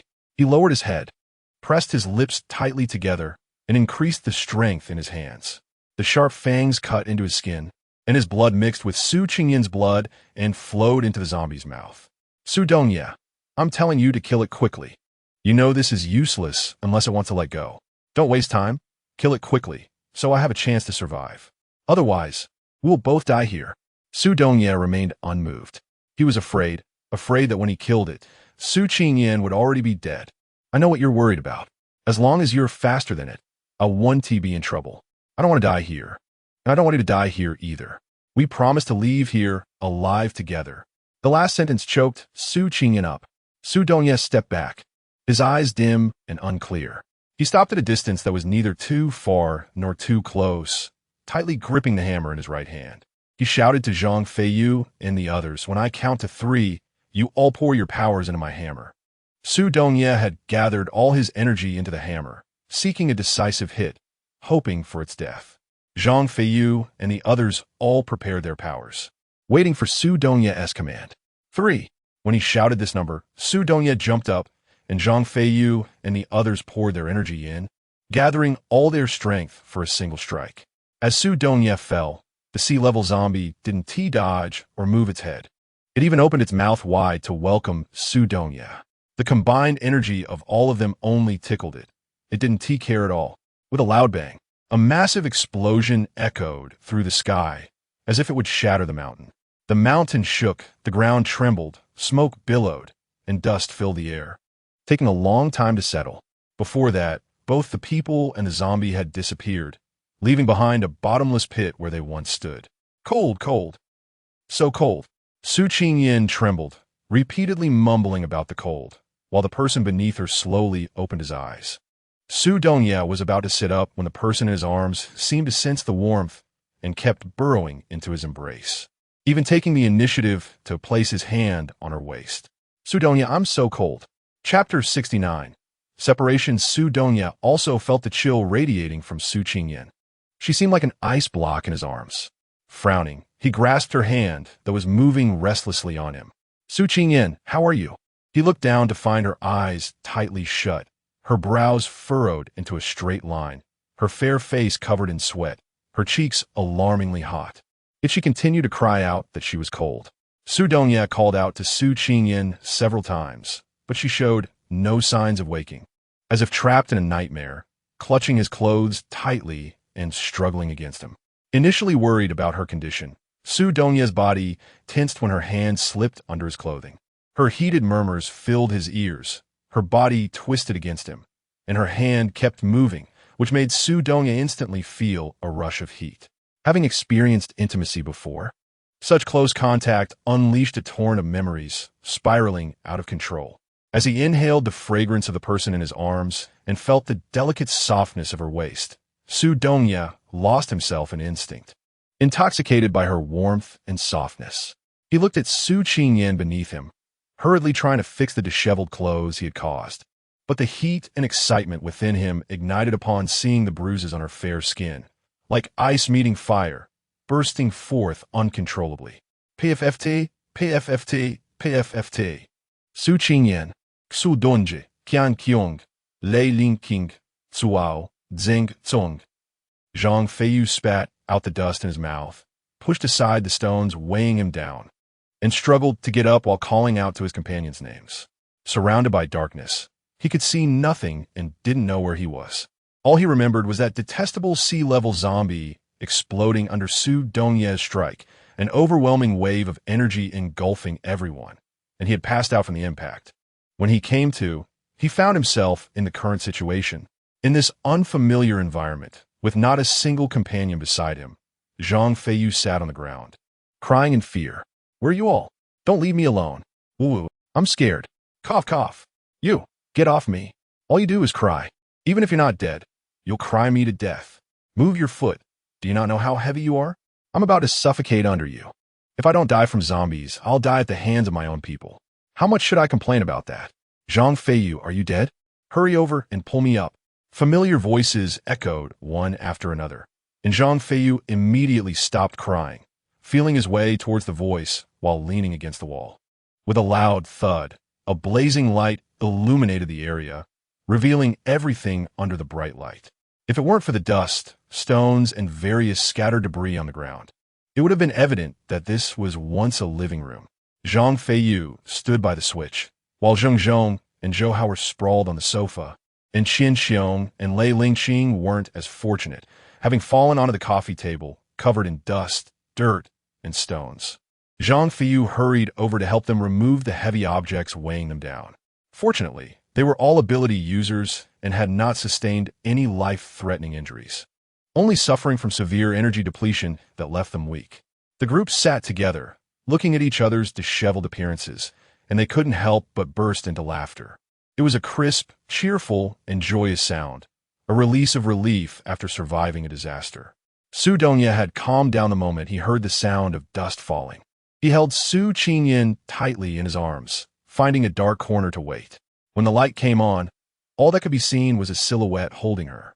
He could never let them see Su Qingyan's delicate and alluring appearance at this moment. "Su Dongye, is the captain all right?" With Zhang Feiyu's question, everyone turned their gaze towards Su Dongye in the corner, their eyes filled with concern for Su Qingyan. Having been bitten by a sea-level zombie and having lost so much blood, it was easy to imagine the situation wouldn't be good. Su Dongye lowered his gaze, his deep eyes filled with confusion. However, when he glanced at the area where Su Qingyan had been bitten, he was astonished to find it completely intact, without any marks. Not even a trace of teeth. "She's fine. I've already given her some medicine.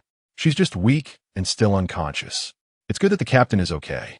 Upon hearing Su Dongye's words, everyone felt relieved and began to assess their surroundings. The person in his arms had stopped moving, seemingly in a deep sleep, allowing Su Dongye to finally exhale. He was genuinely afraid that Su Qingyan would do something inappropriate in front of so many people, leaving him unsure of how to respond. "What about you guys?" Su Dongye asked. "We're fine, but we don't know where this place is or how we should get out." Zhou Hao had already walked around the living room. Apart from a large hole in the ceiling, he couldn't find any exits. The others were also exploring, feeling as though this was some kind of secret chamber. After placing Su Qingyan in a dark corner, Su Dongye stepped into the group's view and surveyed the area. The spacious living room of about 70 to 80 square meters had clean walls with no visible cracks, which was suspicious. It was evident that someone had lived here. It was impossible for there to be no entrance. Information about this place quickly flashed through Su Dongye's mind.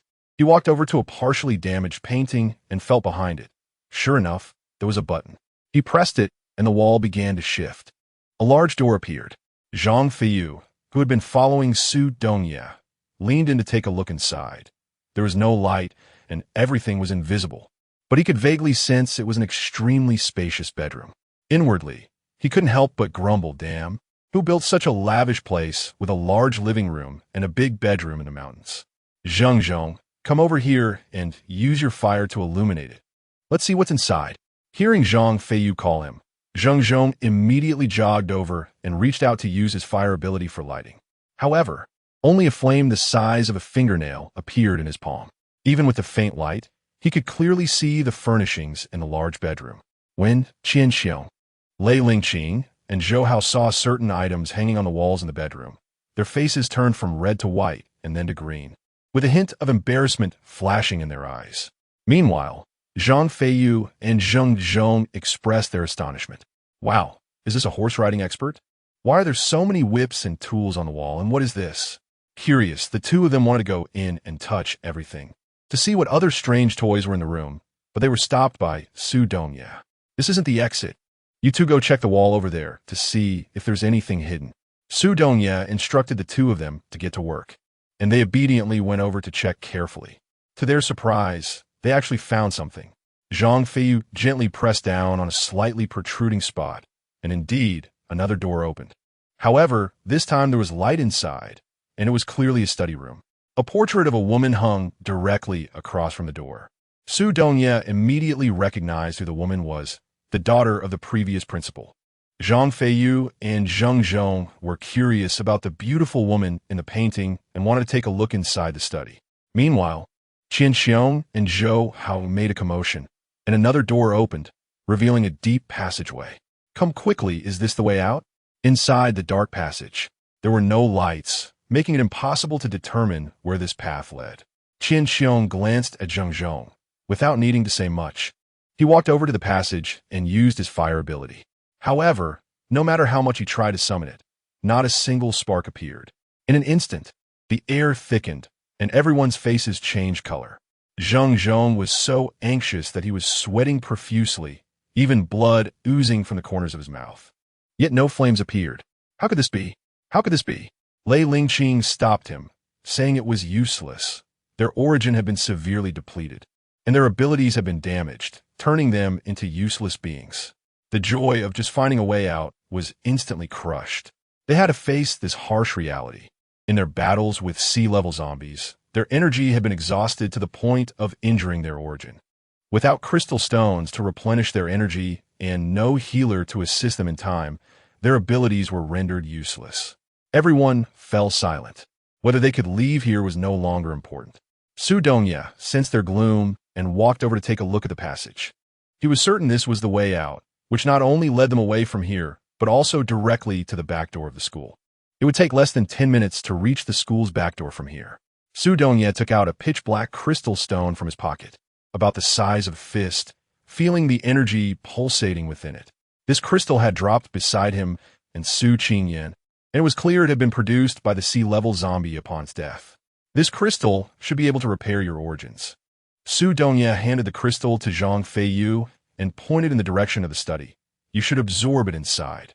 The intense heat made Zhang Feiyu feel it was burning in his hands. It definitely contained immense energy. When Su Dongye took out the crystal, everyone felt its presence. Their gazes fixed on it, then looking at Su Dongye. This can be considered compensation for the 5 crystals Su Qingyan lent you back then, or the result of your help this time. No, this is 2. If you absorb this crystal, your 5-star levels should be able to reach D level, giving you the ability to protect yourselves, which will give you more confidence in leaving the school.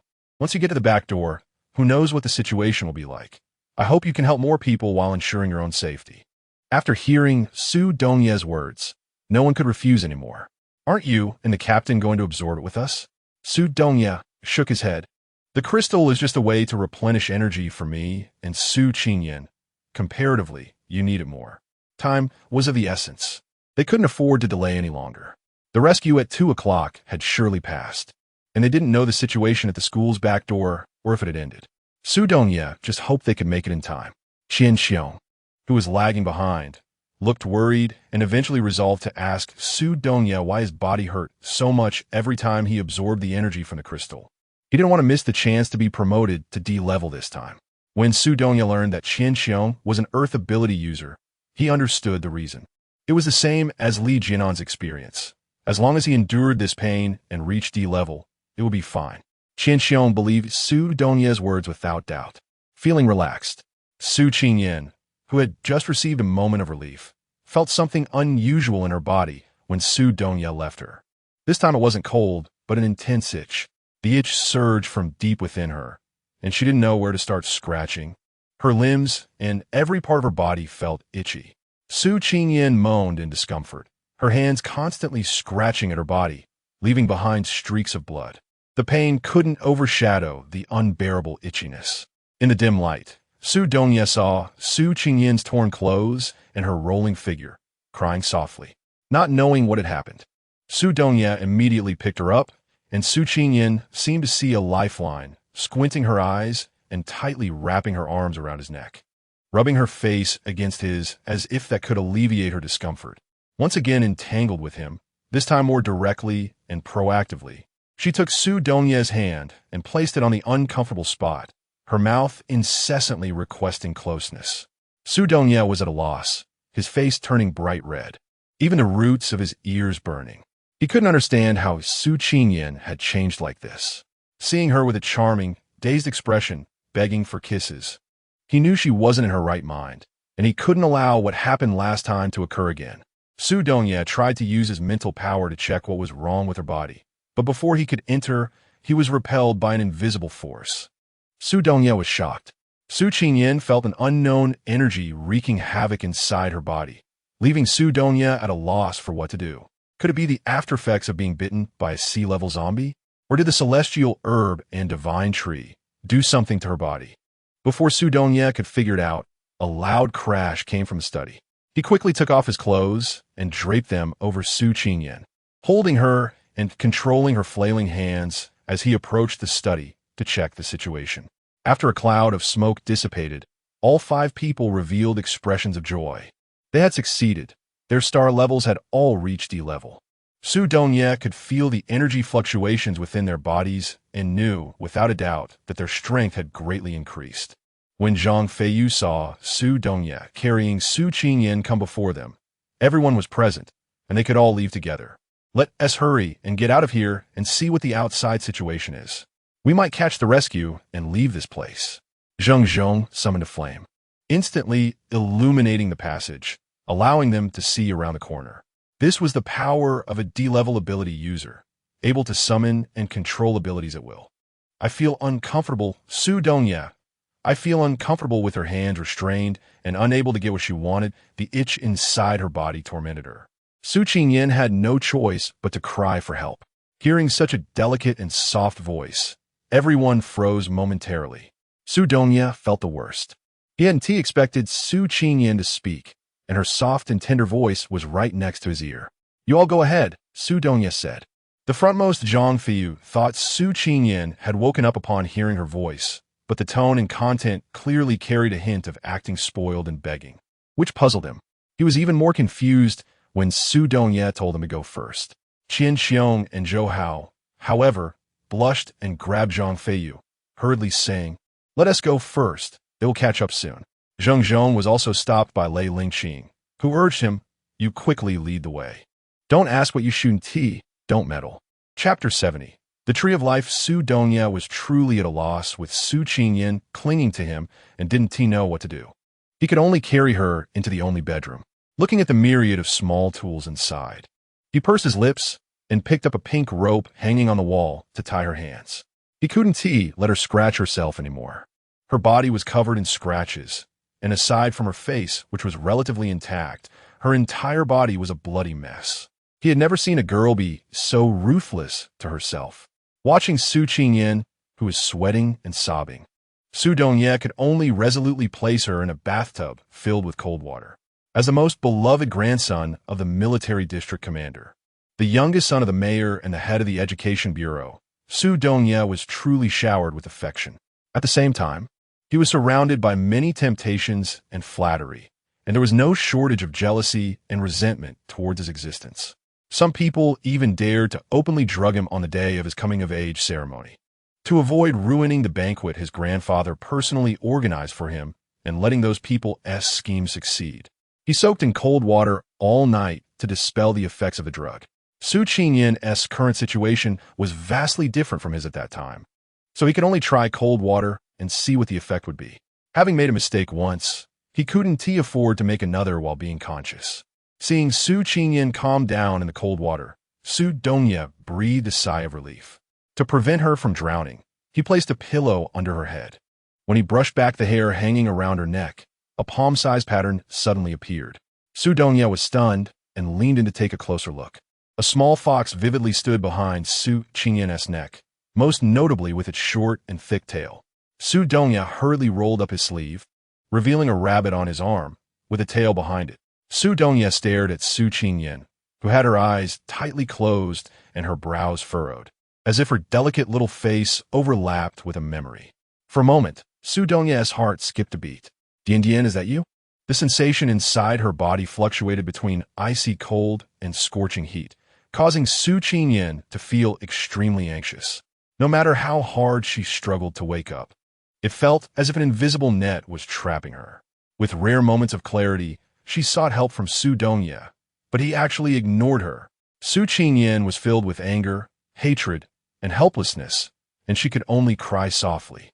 She knew he wasn't her big brother.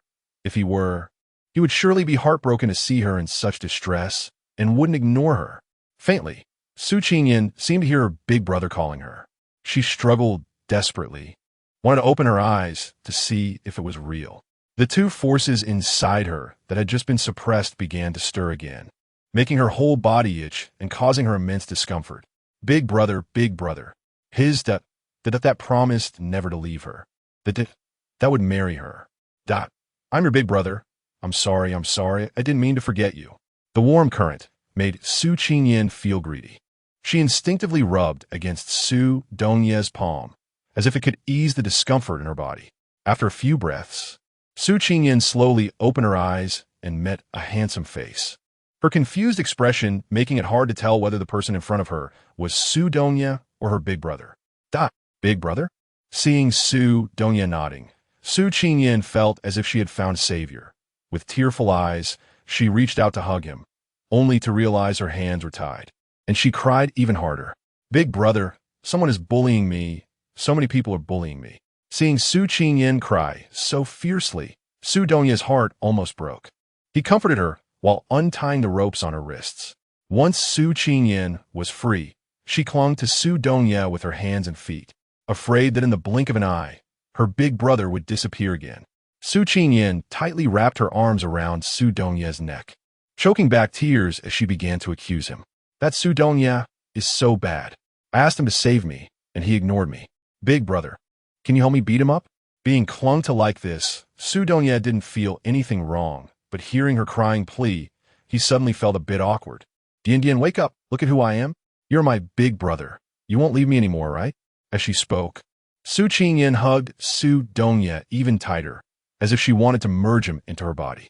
She never wanted to be apart from him again. Yeah, big brother will never leave you again. With the promised assurance, Su Qingyan smiled knowingly, her tension easing. But the two energies within her, one ice and one fire, began to stir again, this time more fiercely than before, directly invading Su Qingyan's neural pathways, leaving her with no rationality. Only the instinctual desire to survive. Su Dongye immediately sensed the changes in Su Qingyan's body. When Su Qingyan leaned in with her small lips towards him, he did not refuse. Instead, he eagerly welcomed her. Knowing that the person in front of him was Dian, the issues that had troubled him and caused him inner turmoil suddenly vanished. He had not betrayed his Dian. The one he liked was indeed his Dian. Su Qingyan is his everything. Everything is clear, and he can no longer hide the burning passion in his heart. Su Dongye shifts from being passive to taking the initiative, turning things around. The two are entangled in the water, creating waves together. Speaking of the back door of the school, it's not a small iron gate, but an extremely wide, large iron gate, as big as a football field. A long time ago, there was a small door on this big iron gate, which was sealed for some unknown reason. Since then, this back door has become a mere decoration, rarely opened, with many trees and bamboo groves planted on both sides.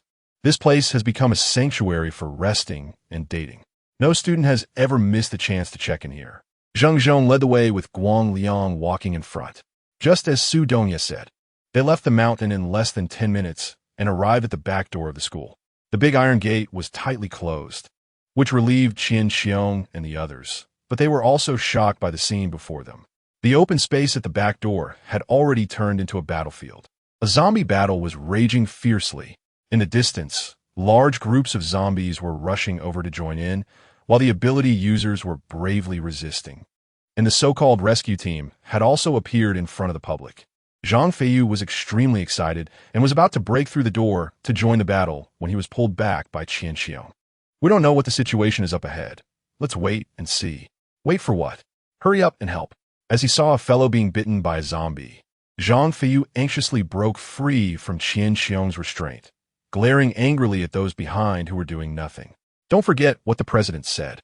seeing the usually timid and cowardly Zhang Feiyu become so brave and strong. Lei Lingqing felt a bit of comfort and patted his head. Go on. We can't let the president and captain's trust and expectations down. Since we have the ability, we shouldn't stand by and do nothing.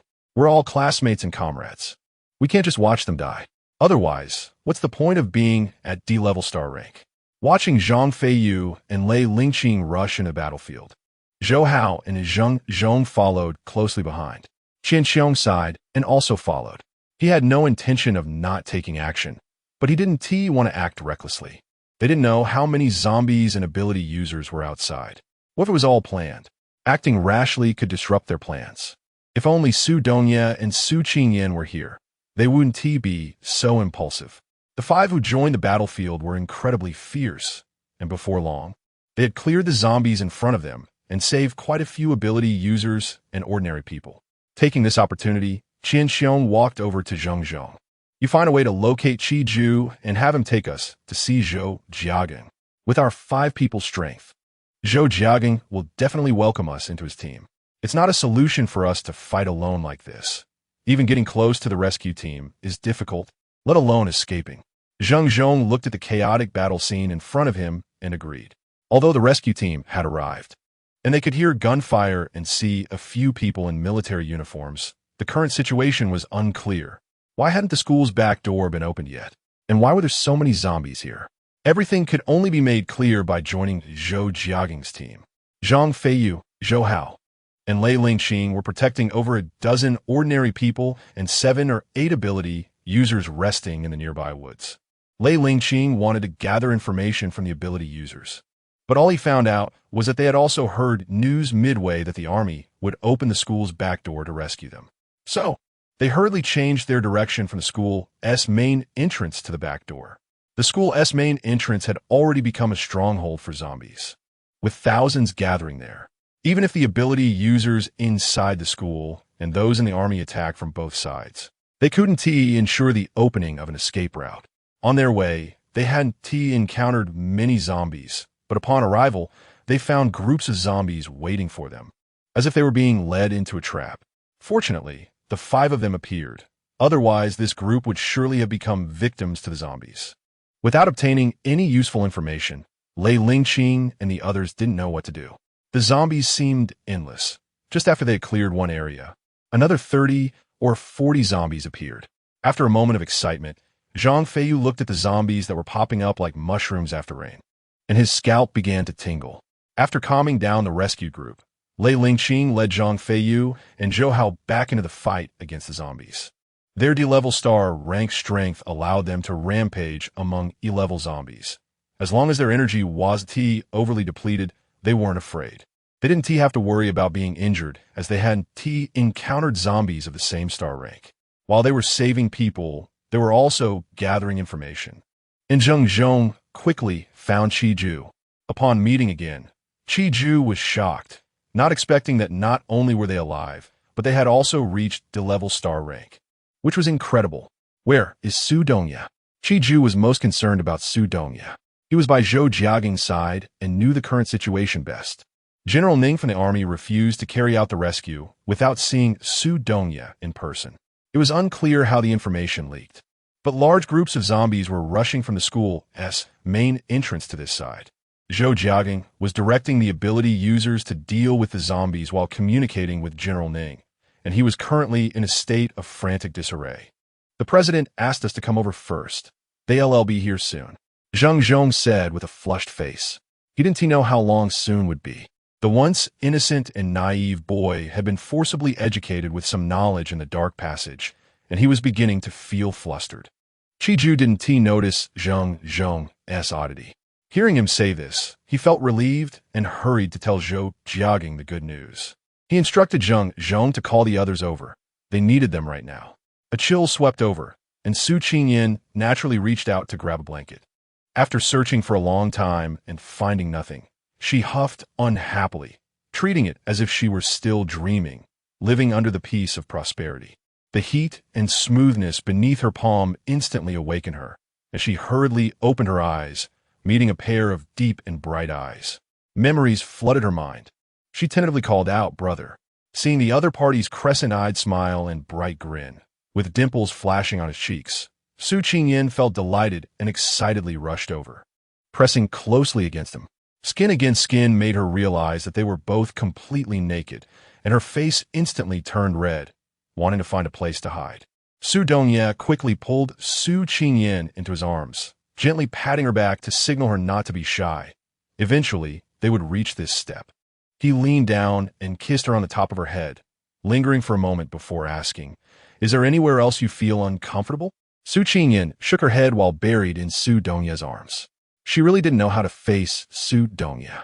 Even though she knew that Su Dongye was her older brother, she shouldn't have been so reckless, clinging to him, kissing him, and begging him to alleviate the discomfort inside her again and again. Since she no longer felt uncomfortable, could she take a few pieces of clothing from his space? Su Dongye knew that there were clothes in Su Qingyan's space, as their clothes had long been torn to the point of being unwearable. Su Qingyan glanced at the pile of clothes under the bed, which were more tattered than rags. Her face turned even redder, and her whole body felt hot. Holding back her embarrassment, Su Qingyan took out 2 sets of clothes. Su Dongye took them, knowing she felt shy, so he got up to change in the bathroom, waiting for her to finish dressing before coming out. As Su Qingyan was halfway through putting on her clothes, a beam of green light shot out from her lower abdomen, and a seed the size of a pinky finger floated in front of her. This scene was too bizarre, causing Su Qingyan to scream in fright. Su Dongye, hearing her scream, burst through the door in a panic. Upon seeing the small, glowing green object floating in front of Su Qingyan, he became even more worried and stood protectively in front of her. There were already too many strange and unusual entities in this world, and this suddenly appearing unknown object made him feel the need to be on guard. Su Qingyan stared at the seed for a while, feeling a familiar aura emanating from it, which made her less afraid. She said to Su Dongye, "It won't harm us. Do you know what this is?" Su Qingyan nodded. "It should be a seed." As she spoke, she reached out her hand, and the object obediently fell into her palm. The energy was all too familiar. This should be the child that the divine tree asked her to take care of. It was the child of the immortal herb. Chapter 71. Schemes. After listening to Su Qingyan's explanation, Su Dongye picked up the green seed and examined it, still feeling uneasy. He looked at Su Qingyan again. This seed was the child of the immortal herb and the divine tree. Why did it come out from Su Qingyan's body? Could it be that the 2 forces earlier were the consciousness left in her body by the immortal herb and the divine tree? The more Su Dongye thought about it, the more anxious he became.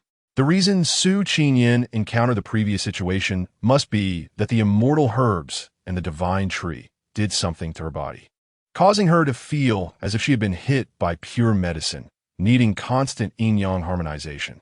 They must have sensed that there was some kind of energy within her body that could help them conceive children, so, suppressing the rising anger in his heart, Su Dongye almost crushed the seed in his hand. He was actually outsmarted by 2 plants. If he hadn't been by Su Qingyan's side, would all of this still have happened, just with another man instead of him? The thought of another man being with Su Qingyan made Su Dongye wish he could burn those 2 plants to ashes. Su Qingyan could clearly sense that Su Dongye's aura was changing. Was he angry? Why was he angry for no reason? After realizing that Su Dongye was her older brother, Su Qingyan no longer felt estranged or distant from him. She directly asked, "Brother, what's wrong? Is there something wrong with this seed?" After all, many things could not be understood by common logic now. Although this seed gave her a familiar and warm feeling, who knew what might be hidden beneath that appearance? Compared to the ambiguous feelings, she trusted her brother more. Su Dongye had grown tired of those 2 plants, and, consequently, did not like this seed either. Even though it was nurtured by their blood and had some connection to them, he still didn't like it. Holding the seed in his hand, Su Dongye gently said, "Let me check your body first, then I'll check the seed again. If there are no problems, I'll give it to you."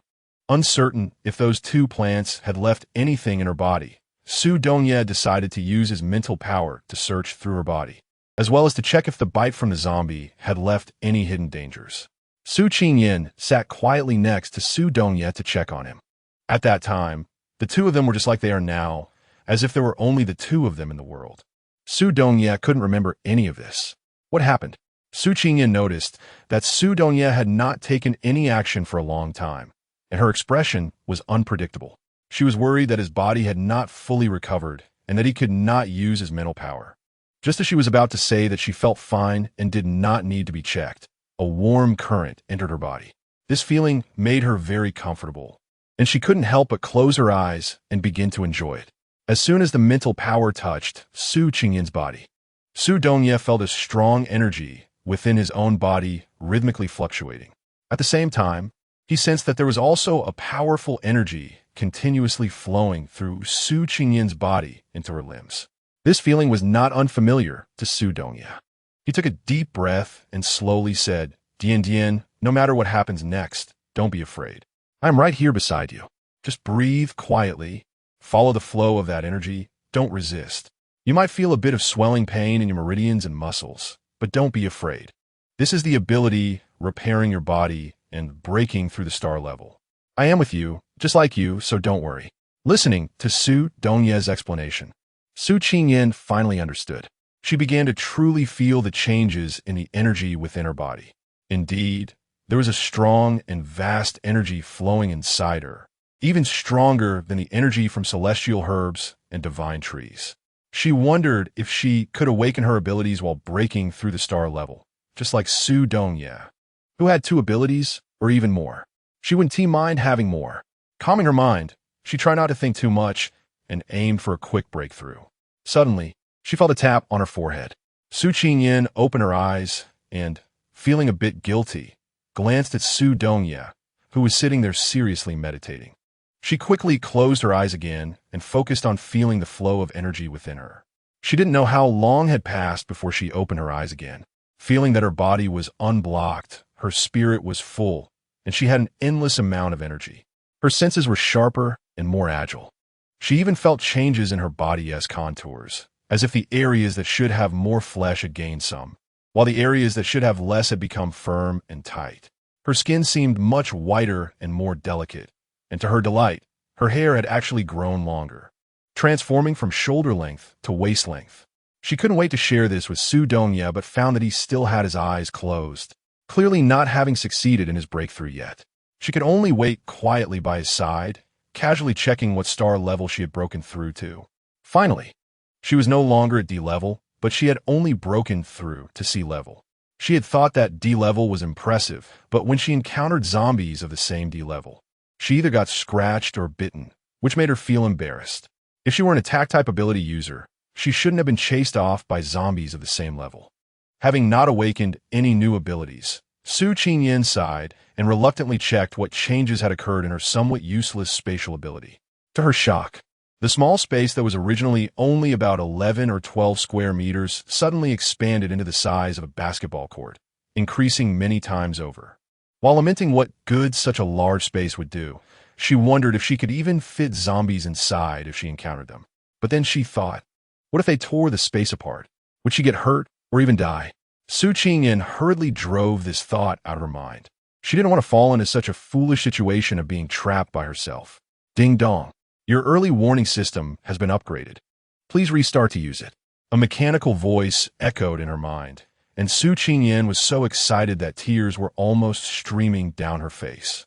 Su Qingyin was busy rebooting. This time, she could not only hear its voice, but a transparent panel also appeared in her mind, which felt particularly familiar. And operating it was simple and direct. Unfortunately, the content was too limited. Besides the warning and search functions, there were no other features. However, the range of the warnings had expanded to within 1,000 meters, and the search function had also improved. She only checked the box for dangerous objects of equal or higher star level in the warning section and ignored the search. This time, she wanted to personally experience this warning system, so she carefully explored it. When she found nothing else to discover, she exited just as Su Dongye opened his eyes. Su Qingyin was very curious about what star level Su Dongye had broken through to, and whether he had awakened any new abilities. Under her, Su Dongye smiled and said that his star level had reached B level, and both his power-type abilities and mental abilities had changed, becoming stronger than before. For now, he could only give her such a vague answer. As for how powerful he had become, she would only be able to see it when they encountered zombies. Upon hearing that his star level had actually broken through to B level, Su Qingyin cheered excitedly, Wow, you're so amazing. With you by my side, I no longer have to be afraid of zombies. What else? What else? You can't be too greedy. Just breaking through to be level is already very satisfying. The rest can only be left to chance. Hearing him say this, Su Qingyan, who had felt a bit disappointed at first, was also very content. One must learn to be content. Su Qingyan looked up and saw the faintly flashing red mark on Su Donya's forehead. The last time she reached out to touch it, Su Donya avoided her, but she still got burned by the mark on the sword's tail. Right now, she really wanted to touch it, but Su Donya felt Su Qingyan's intense gaze on his forehead, and the memory of the last time resurfaced. He wondered, is that mark appearing again, or is it the same as last time? Su Qingyan nodded and shook her head again, feeling vaguely that it was about to disappear. Su Donya raised his hand to touch it, but seeing Su Qingyan's little finger tightly clenched, he took her hand, and together they touched the mark on her forehead. The texture under their fingers was uneven, as if a sword were truly lying there. What's wrong? Su Donya asked worriedly, seeing her look of fright. Su Qingyan didn't know how to express her feelings. She just tightly grasped his sleeve and pleaded, no matter what happens, please don't let it out, okay? Not understanding what she meant, Su Donya saw the shimmering tears in her eyes, yet he still couldn't agree. Su Donya held her, kissed her cheek, trying to ease and comfort her anxiety and fear. After a while, Su Qingyan finally calmed down, her emotions stabilized, and a faint mark on Su Donya's forehead completely disappeared. The threat of fear that weighed on her heart also dissipated, and she finally felt revitalized. Seeing her recover, both of them had made breakthroughs in their star levels, and the hidden dangers and pains in their bodies were healed and self-recovered with the advancement of their star levels. With no more worries, Su Donya prepared to take Su Qingyan to the back gate of the school. He wondered what the situation was there now. Had they regrouped? Had they contacted the rescue troops? Were they all safely evacuated? Naturally, Su Donya hoped that they and everyone could safely leave this place. Su Qingyan was still assessing the decorations in the room, looking for anything that could be taken. She stared at the items on the wall for a long time. It seemed that aside from the whips, which were somewhat useful, the other tools were too small or just not useful at all for dealing with zombies. She decided to give up on that thought. Su Donya, pulling Su Qingyan's hand, was about to leave when she broke free. Seeing her reaching for something hanging on the wall, his face turned as red as if he could fry an egg. He tried to stop her, but his words were cut off when she collected all the whips into her space. These could serve as weapons against zombies. The weapons I previously collected at the base were all used up on a mountain, so I need to replenish my supplies. Su Qingyan rummaged through the boxes and found a few things. Besides some clothes that could be worn, the cosmetics and skincare products seemed useless, but she still tossed them into her space. In the end, she didn't find any food at all and couldn't help but mutter two words, how unlucky. Let's go. Fortunately, Su Qingyan had been looking for things earlier and didn't see Su Donya's face turn red. Otherwise, if she had asked, his face would probably have turned even redder. Su Donya followed closely behind Su Qingyan, wanting to leave the room quickly. What he didn't expect was that Su Qingyan suddenly turned around and ended up in his arms. What's wrong? Does it hurt? Due to their height difference, Su Qingyan's forehead bumped directly against Su Donya's chest, and her delicate nose also collided with his. Su Qingyan originally wanted to say it didn't hurt, but seeing the tenderness in his eyes, she inexplicably began to act spoiled. It hurt, it really hurt. With her red nose and watery eyes, this appearance of Su Qingyan made Su Donya's heart ache. He hurried to comfort her, speaking gently and moving slowly, as if afraid he would break the precious child in front of him. Su Qingyan enjoyed this long-lost feeling of being cherished and even played a bit coy, asking Su Donya to carry her. He couldn't refuse and was even very pleased. Su Qingyan wrapped her arms around Su Donya's neck, letting him drag her thigh, embracing each other face to face. Not long after leaving the bedroom, Su Qingyan suddenly said, "This clearly looks like a single room for a girl. Why are there so many adult toys? And a lot of condoms?" The last three words, Su Qingyan whispered into Su Donya's ear. A warm and comfortable airflow surged from her ear throughout her body, like waves, thump, thump. His heart followed suit, pounding nonstop. Su Qingyan felt the tension and stiffness in his body, her beautiful eyes involuntarily narrowing, the corners of her mouth curving up. presenting a charming arc that showcased her mischievous teasing. Her head naturally rested on his shoulder as she admired his handsome profile, the elegant lines of his side face, and the blush that reached the base of his neck. Su Dongye cleared his throat, adjusted the position of his hand, and lifted his companion slightly to avoid touching unnecessary areas. He then spoke, explaining that it was the room of the former principal's daughter, who had once been a teacher here. Due to the principal's affection for her, this place was specially allocated to her, allowing her to dig and build her own secret base in the mountain. The loft at the top of the mountain, which had been burned down, was also constructed by her. Su Qingyan had always been curious about why the attic was burned down. Su Dongye's next words answered her question. It was the principal who set it on fire to cover up the sins of his daughter. The photo hanging in the study was hard to ignore. The woman in it was elegant and sweet, her eyes curved and smiling, making her very likable. What sins could such a beautiful and kind woman possibly have? Su Qingyan looked up at Su Dongye, full of confusion. Don't move around. Su Dongye had to press his hand back against her skin, restraining her squirming body. Then hurry up and tell me. Su Dongye let out a long sigh, feeling frustrated for not having made her wear long pants. At that moment, he said, don't move around. If you keep moving, you can just get down and walk. All right, I got it, just tell me already.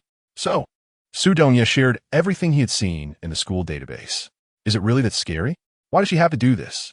She's so beautiful, has status, and can find any boyfriend she wants. Why does she like her own student?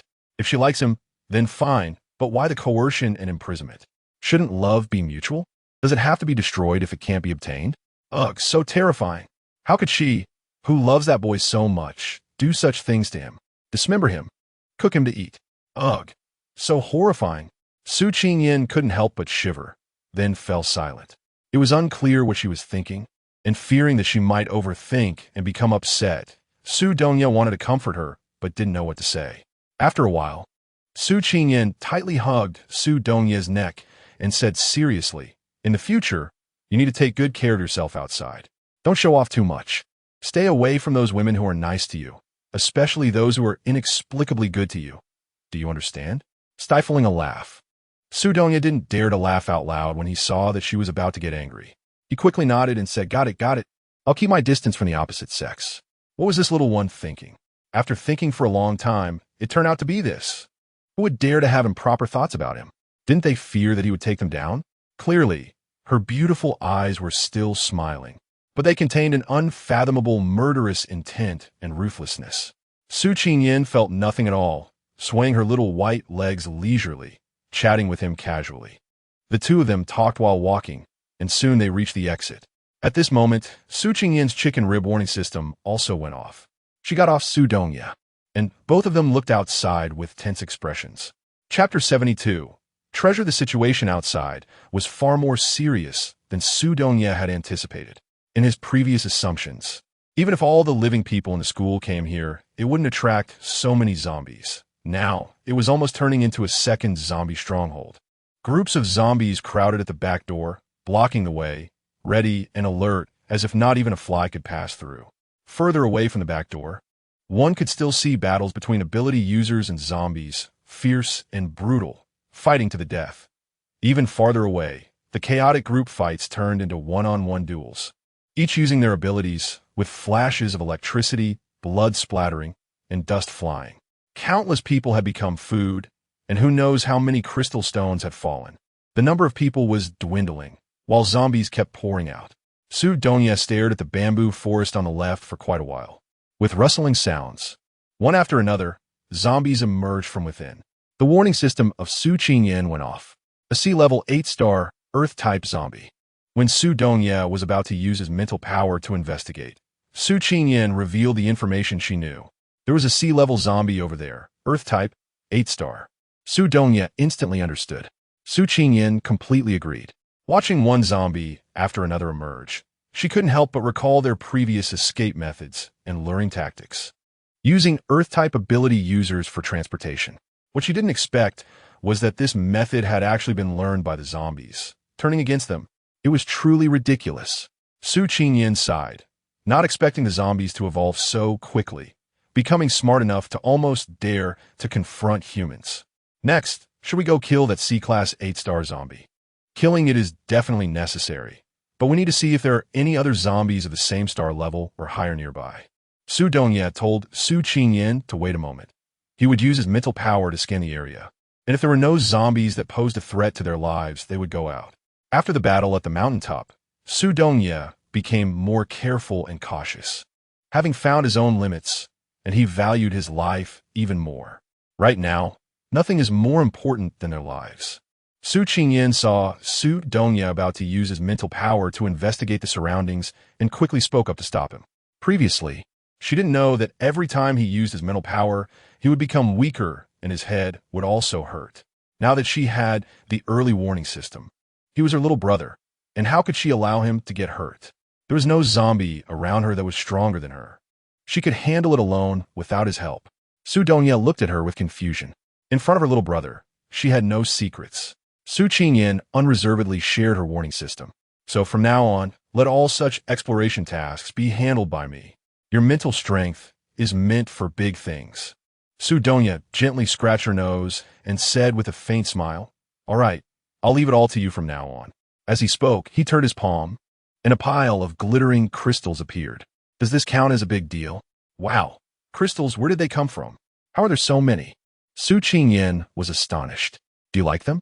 Su Qingyan nodded vigorously, but then realized he was using mental energy to obtain it, and her joy instantly dissipated, replaced by worry and tension on her small face.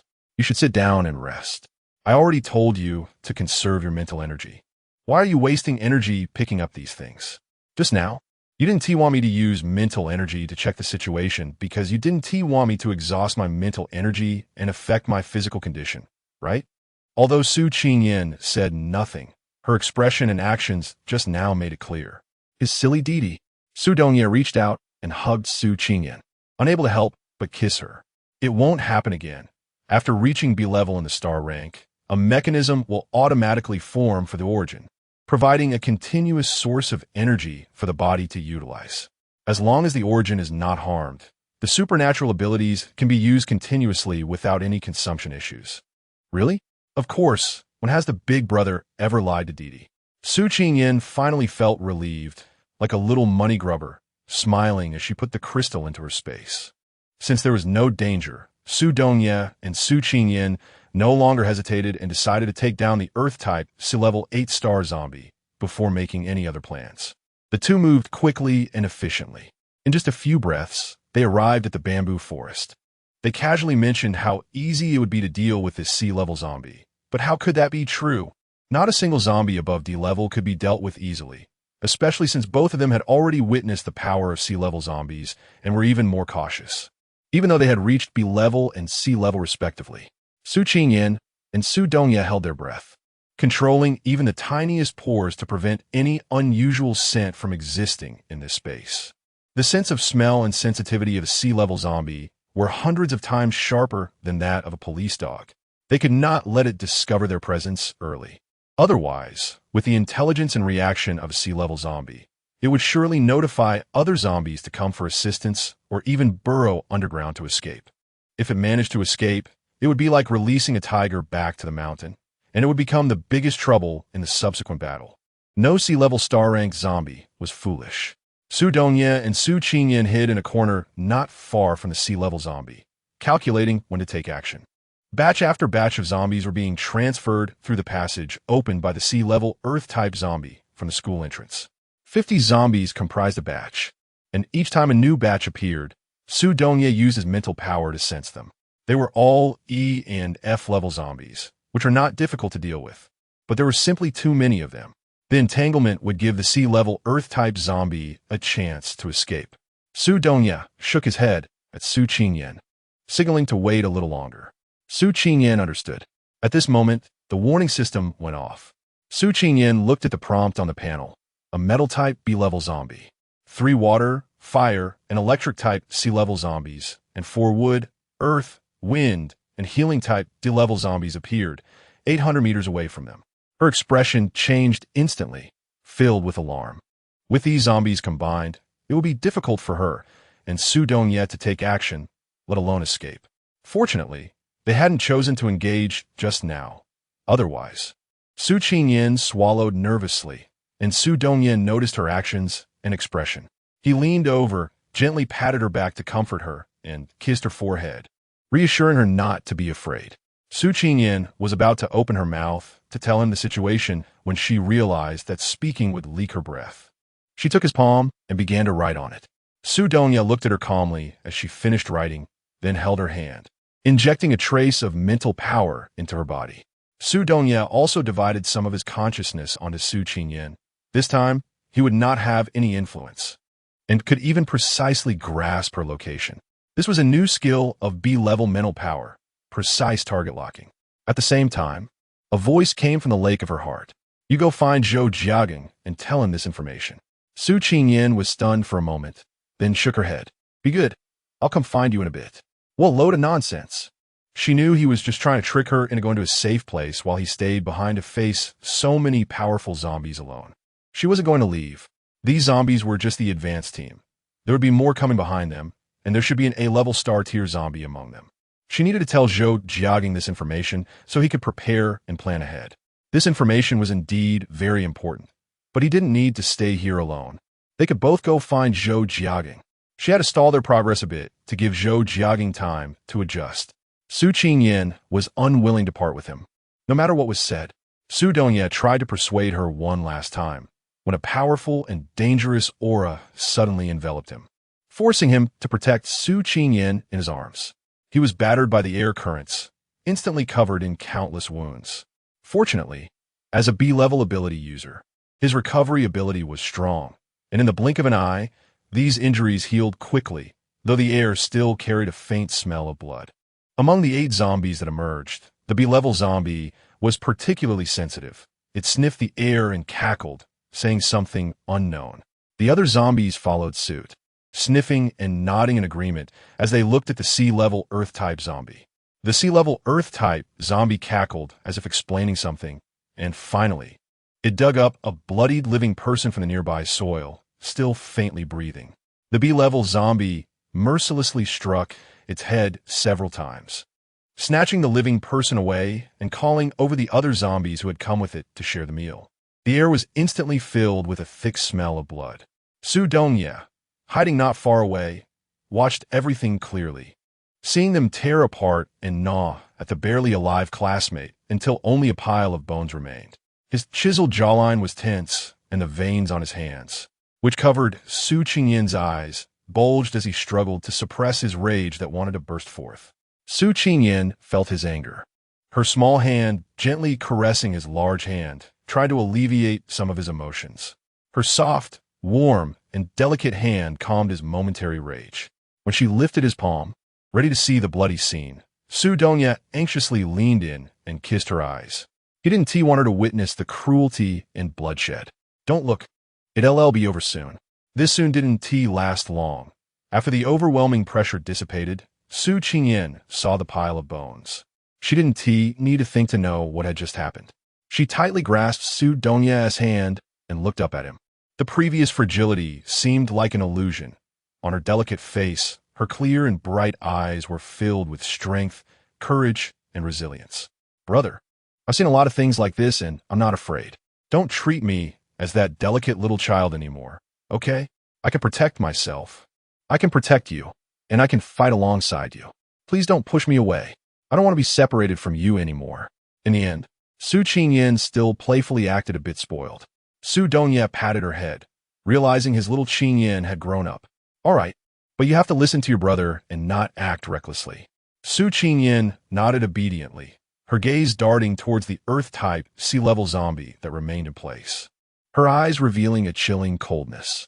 Su Donya instantly used his mental power to control the Earth-type sea-level zombie, and Su Qingyan immediately drew out her stick, channeling all her strength into one strike, aiming for a quick kill. In an instant, the sea-level zombie turned to dust. Su Qingyan kicked at the pile of dust left by the sea-level zombie, but nothing came out. Unable to hold back, she muttered 2 words. Bad luck. A sea-level zombie actually dropped nothing? How stingy. Su Qingyan pouted in dissatisfaction. Su Donya smiled slightly, summoned a hammer, and smashed the passageway to smithereens, completely blocking the exit. With that blow, a thunderous sound echoed through the air. We quickly left to find Zhou Jiagang. Su Dongye stepped forward to pull Su Qingyan, who was still unwilling to give up on finding treasures. Just wait a little longer. I can't believe it really dropped nothing. Su Qingyan picked up a small branch beside her and gradually brushed away the dust, but there was nothing at all. Her small face instantly showed signs of frustration. She had never seen what the crystal from a sea-level zombie looked like and thought she could easily obtain it this time, but ended up with nothing, which made her unhappy. As she held Su Dongye's hand and prepared to get up and leave, the warning system went off again. Just as she was about to pull Su Dongye to run, a prompt appeared in the search bar on the panel. She too, the mother of herbaceous plants, can give rise to all things. There was also a picture next to it. Isn't that just a piece of soil at the very bottom of that pile of dust? Su Qingyan hurriedly bent down to pick up the soil that looked no different from normal dirt. This thing is a treasure? A strange thought popped into Su Dongye's mind, and he knew she had been prompted by her system again. He took a look, probed it with his mental power, and found nothing unusual. However, the seed he had carelessly placed in his pocket automatically ran out, circled around the piece of soil a few times, then dived headfirst into it, wriggling with enjoyment as it buried itself completely. It seemed to have found its cozy nest. This left Su Qingyan beside him in a daze. Clearly, the soil was hard and dry in her hand, like a stone, but in Su Dongye's hand, it seemed as soft as mud, allowing the seed to bury itself. Su Qingyan had a head full of black lines. She reached out to dig that seed out of the soil, only to find that the soil had become even harder than before, and no matter how she tried to pry it, it wouldn't budge at all. How strange! Su Dongye saw her sweating as she wrestled with a clump of soil, her childishness fully on display, and remarked that she claimed to be grown up. It was exactly the same as when she was little, stubborn and headstrong, unwilling to give up until she achieved her goal. Come on, let's leave this place first, and we'll see what the situation is once it's safe. Su Qingyan looked into his smiling eyes and saw her own childish appearance reflected in his dark gaze. Instantly flushing red, embarrassed, she hurriedly tossed the clump of mud into her space and took Su Dongye's hand, quickly following him away from there. Chapter 73. Heart-wrenching Uncle Ning. When are you going to launch an attack? We can't wait any longer. The zombies are increasing, and the living are dwindling. If we delay any further, even if you manage to break in, it will be of no use. Zhou Jiagang pleaded hoarsely, but there was still silence on the other end. Su Dongye is human. Are we not? You, a soldier, cannot even treat people equally. Do we deserve to be abandoned and forsaken? What if Su Dongye dies? Will you still insist on this? Young Master Zhou, please be careful with your words and actions. A robust male voice came through. Zhou Jiagang seemed to see hope. His tone was no longer urgent, but rather calm. Uncle Ning, it's already 2:38. If Su Dongye was going to appear, he would have done so by now. It's been over half an hour. He must be in trouble. The only way to save him is for you to launch an attack and eliminate the zombies, or else. The four words grave danger were left unspoken by Zhou Jiagang. Silence fell again on the other end. Ning Jiangwo didn't want to rush in for a rescue, but he and heard the young master's voice, and he didn't dare to act recklessly. He understood that this mission was not simple. The commander had specially approved him to select 500 military academy superhumans to go, but they had already lost more than half of their personnel along the way, leaving fewer than 200 now. Until he had established contact with the young master, he couldn't afford to have any more casualties. Young Master Zhou, please find my young master as soon as possible. As long as he is safe, I will launch an attack at any time. After saying this, Ning Jiangwo decisively hung up the phone. General, are we really going to watch them die?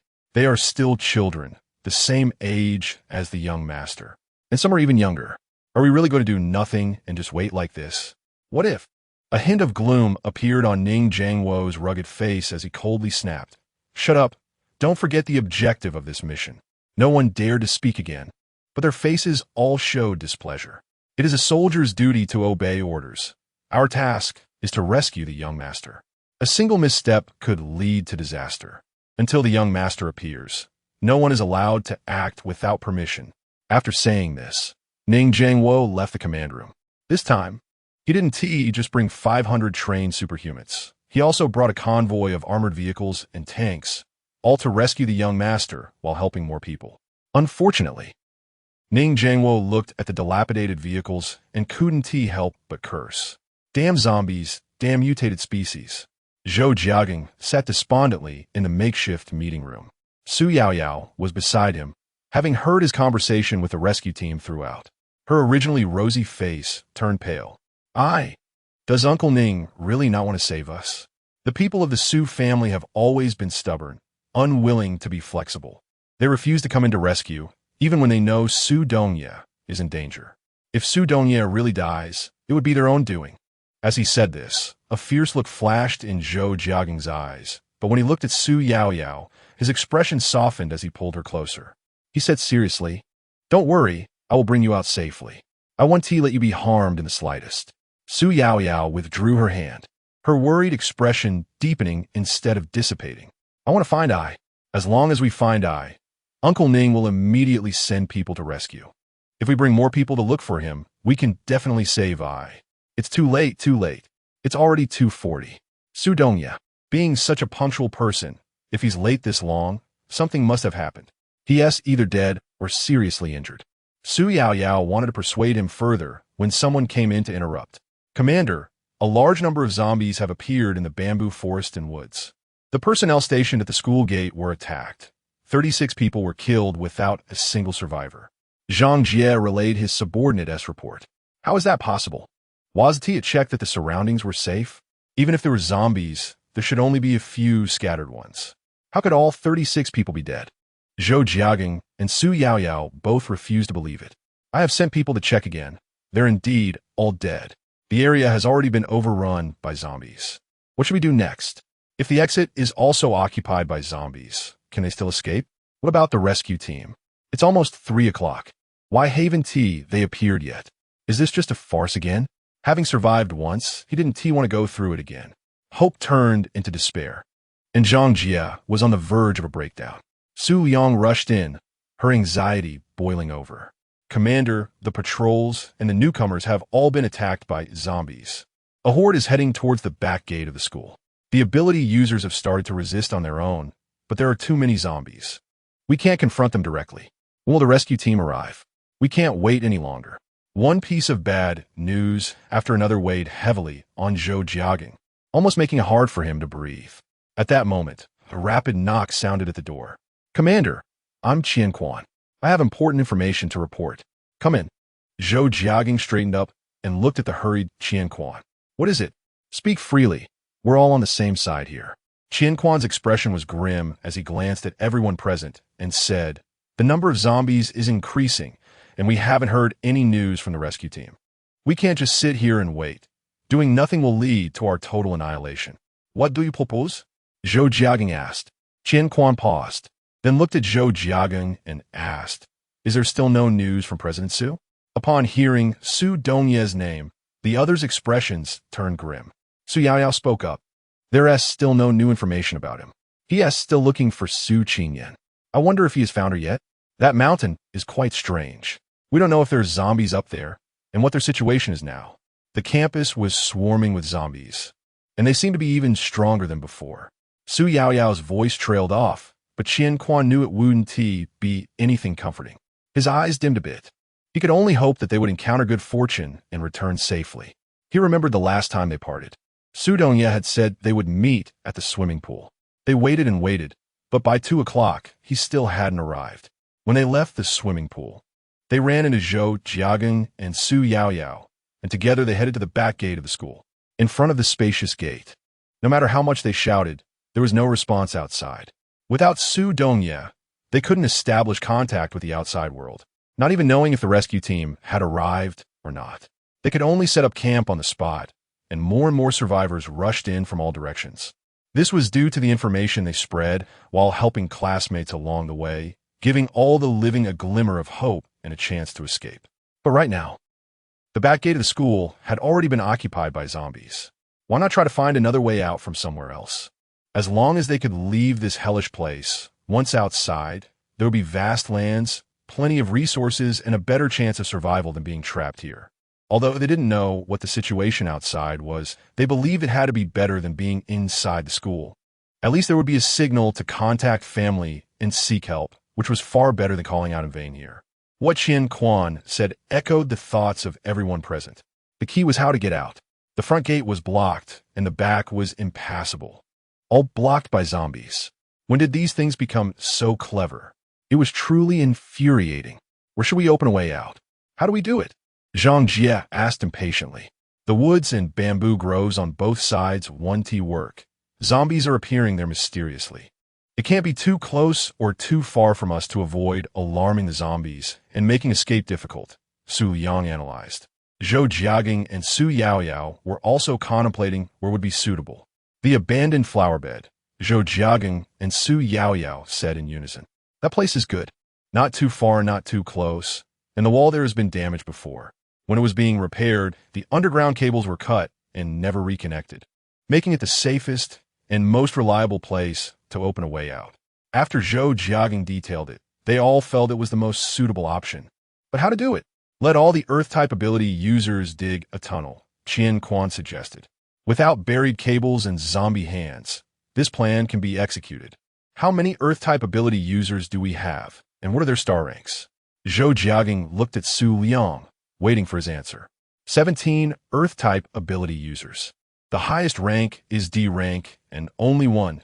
The rest are all F rank. What can F rank do? Dig a mouse hole? Su Liang also felt a bit awkward.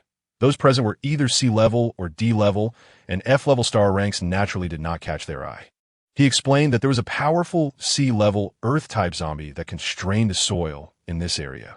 So any Earth-type ability users who had not reached D level would be detected as soon as they used their abilities, and they might even suffer a backlash from the abilities, while lower-level users would fare slightly better. He took some crystals from storage and selected a few Earth-type ability users to advance them to D level. Hurry up and dig a tunnel. As soon as Zhou Jiaging said this, Zhang Jie showed a difficult expression. The stored crystals were only enough for one person to advance to D level. How long would it take for 2 D level ability users to dig a passage? A day and a night? Could they hold on that long? It was feared that within 3 hours, all the living people in the school would be wiped out by the zombies. The room fell silent. Commander, good news, good news. After receiving the serious information, Qiju rushed to find Zhou Jiaging without a moment's delay. He hadn't even stepped into the conference room when he kept talking. All members of Team 19 have returned, and their star ranks are all D level. Su Huichang and Su Qingyan will be here soon. That's great. That's great. Our team is even stronger now. President Su is still alive? Qiju entered the conference room and was surprised to see so many people inside. Qian Quan held his hand tightly, and when he asked this, he frowned in displeasure. Of course, he's still alive. President Su is so powerful. How could he possibly die? Not only is he alive, but he even had a fortuitous encounter. This last sentence was based on his speculation that Zheng Zhong and the other 4 had reached D level. Hearing that Su Dongye was still alive and would appear soon, the happiest person present was Su Yaoyao. Her brows relaxed, her smile blossomed, and she looked at Zhou Jiaging, her gaze falling on the phone in his hand, clearly indicating that she wanted him to contact Ning Jiangwo again. Zhou Jiaging gestured for her to wait a moment. Zhang Jie, Su Liang, follow the plan we discussed earlier and find Earth-type ability users to arrange for them to dig the tunnel. Although the 2 of them had doubts in their hearts, they still followed Zhou Jiaging's orders. Upon hearing that Su Dongye was still alive and was about to arrive, Qian Quan was so excited that he wished he could immediately share this good news with Xiao Zhang and the others. Seeing that Zhang Jie and Su Liang were going to find D-level Earth-type ability users, specifically Li Jianan, he followed them out. When Qiju saw that they had all left, he didn't want to stay behind as a third wheel. So he went out as well to wait for Zheng Zhong to bring the others to find him. Once Zhou Jiaging saw that everyone had left, leaving only Su Yaoyao, he rubbed his fingers over the phone in his hand, contemplated for a moment, and then continued to dial that number. After a long wait, someone finally answered the call. This time, Zhou Jiaging got straight to the point. Uncle Ning, Su Dongye is on his way. If you want him to fight zombies when he arrives, you can keep waiting. Without giving the other side a chance to respond, Zhou Jiaging hung up the phone. Ning Jiangwo took a drag from his cigarette, inhaled deeply, and thought, "This brat dares to hang up on me." "Report to the general. A few new soldiers with weapons have rushed in," someone said. Ning Jiangwo bit his cheek. The fingers holding the cigarette got burned, and with a flick, it fell to the ground, blending in with the scattered butts. He lifted his foot and crushed the still smoldering cigarette fiercely, cursing, "Damn it, none of them are reliable." He looked up at the night sky, at the brightest star twinkling, and then shouted loudly, "Gather, prepare for battle." At his command, the soldiers waiting nearby quickly got ready, as if they had been waiting for this moment for a long time. The area where the 30 or so of them had rested was stained with blood, clearly having been attacked by zombies. Qian Quan stood in place, looking around, seeing zombies everywhere and fellow comrades fighting them, but he couldn't find Xiao Zhang and the others. Not a single familiar face. In an instant, Qian Quan's eyes turned red, and a heart-wrenching roar escaped his mouth. "Ah!" The familiar sound caught the attention of Su Dongya and Su Qingyan, who were in the midst of rescuing others. Su Qingyan hesitated and glanced at Su Dongya, who was also taken aback. Soon, the movements of their subordinates became even more swift and agile. As they raised their hands, dust flew everywhere. "Is it Qian Quan?" Su Dongya couldn't be sure either. "Let's go, he must have encountered some powerful zombies. We need to hurry over and help him." Su Qingyan had a good impression of Qian Quan. When she saw him in trouble, she hurried to help. Her figure darted like an arrow, moving swiftly, while Su Dongya followed closely behind, clearing the obstacles beside her.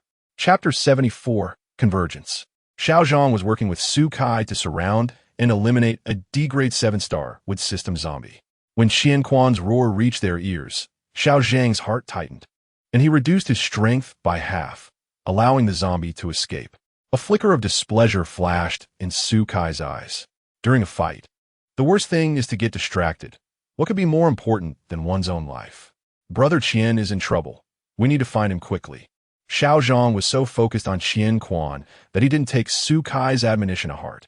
Just a moment ago, 200 or 300 zombies had suddenly appeared out of nowhere, surrounding Xiao Zhang, Su Kai, Zhou Chanzhen, Li Jianan, and the 30 or so people who had come with them for assistance as they rested. After a desperate struggle, they discovered that there were actually 4 D-level zombies among the horde. With their strength at D-level, the 4 of them couldn't possibly defeat zombies of the same level, especially since the number of zombies was 4 or 5 times greater than theirs. Moreover, they still had ordinary people with them, leaving them with no chance of victory. In fact, they couldn't even protect these people. After a struggle within himself, Su Kai made a decision to leave their fate to chance and escape individually. Whether they could survive depended on their own abilities.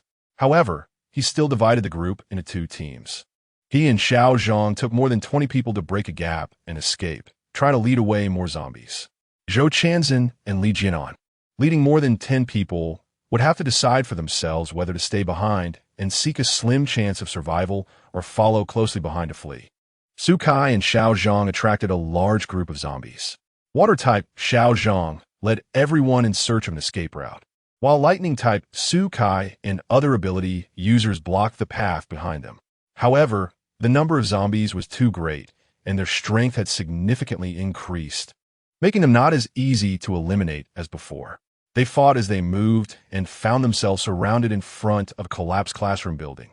Many pursuing zombies had died, but on their side, there were only 7 or 8 left out of more than 20 people.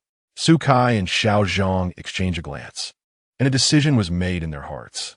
"We will hold off those 2 D-class zombies. You all escape on your own." Although they had already come to terms with life and death, why not try to survive? After giving them a grateful look, while Su Kai and Xiao Zhang held off the D-class zombies, the others each looked for an opportunity to break through and began to flee.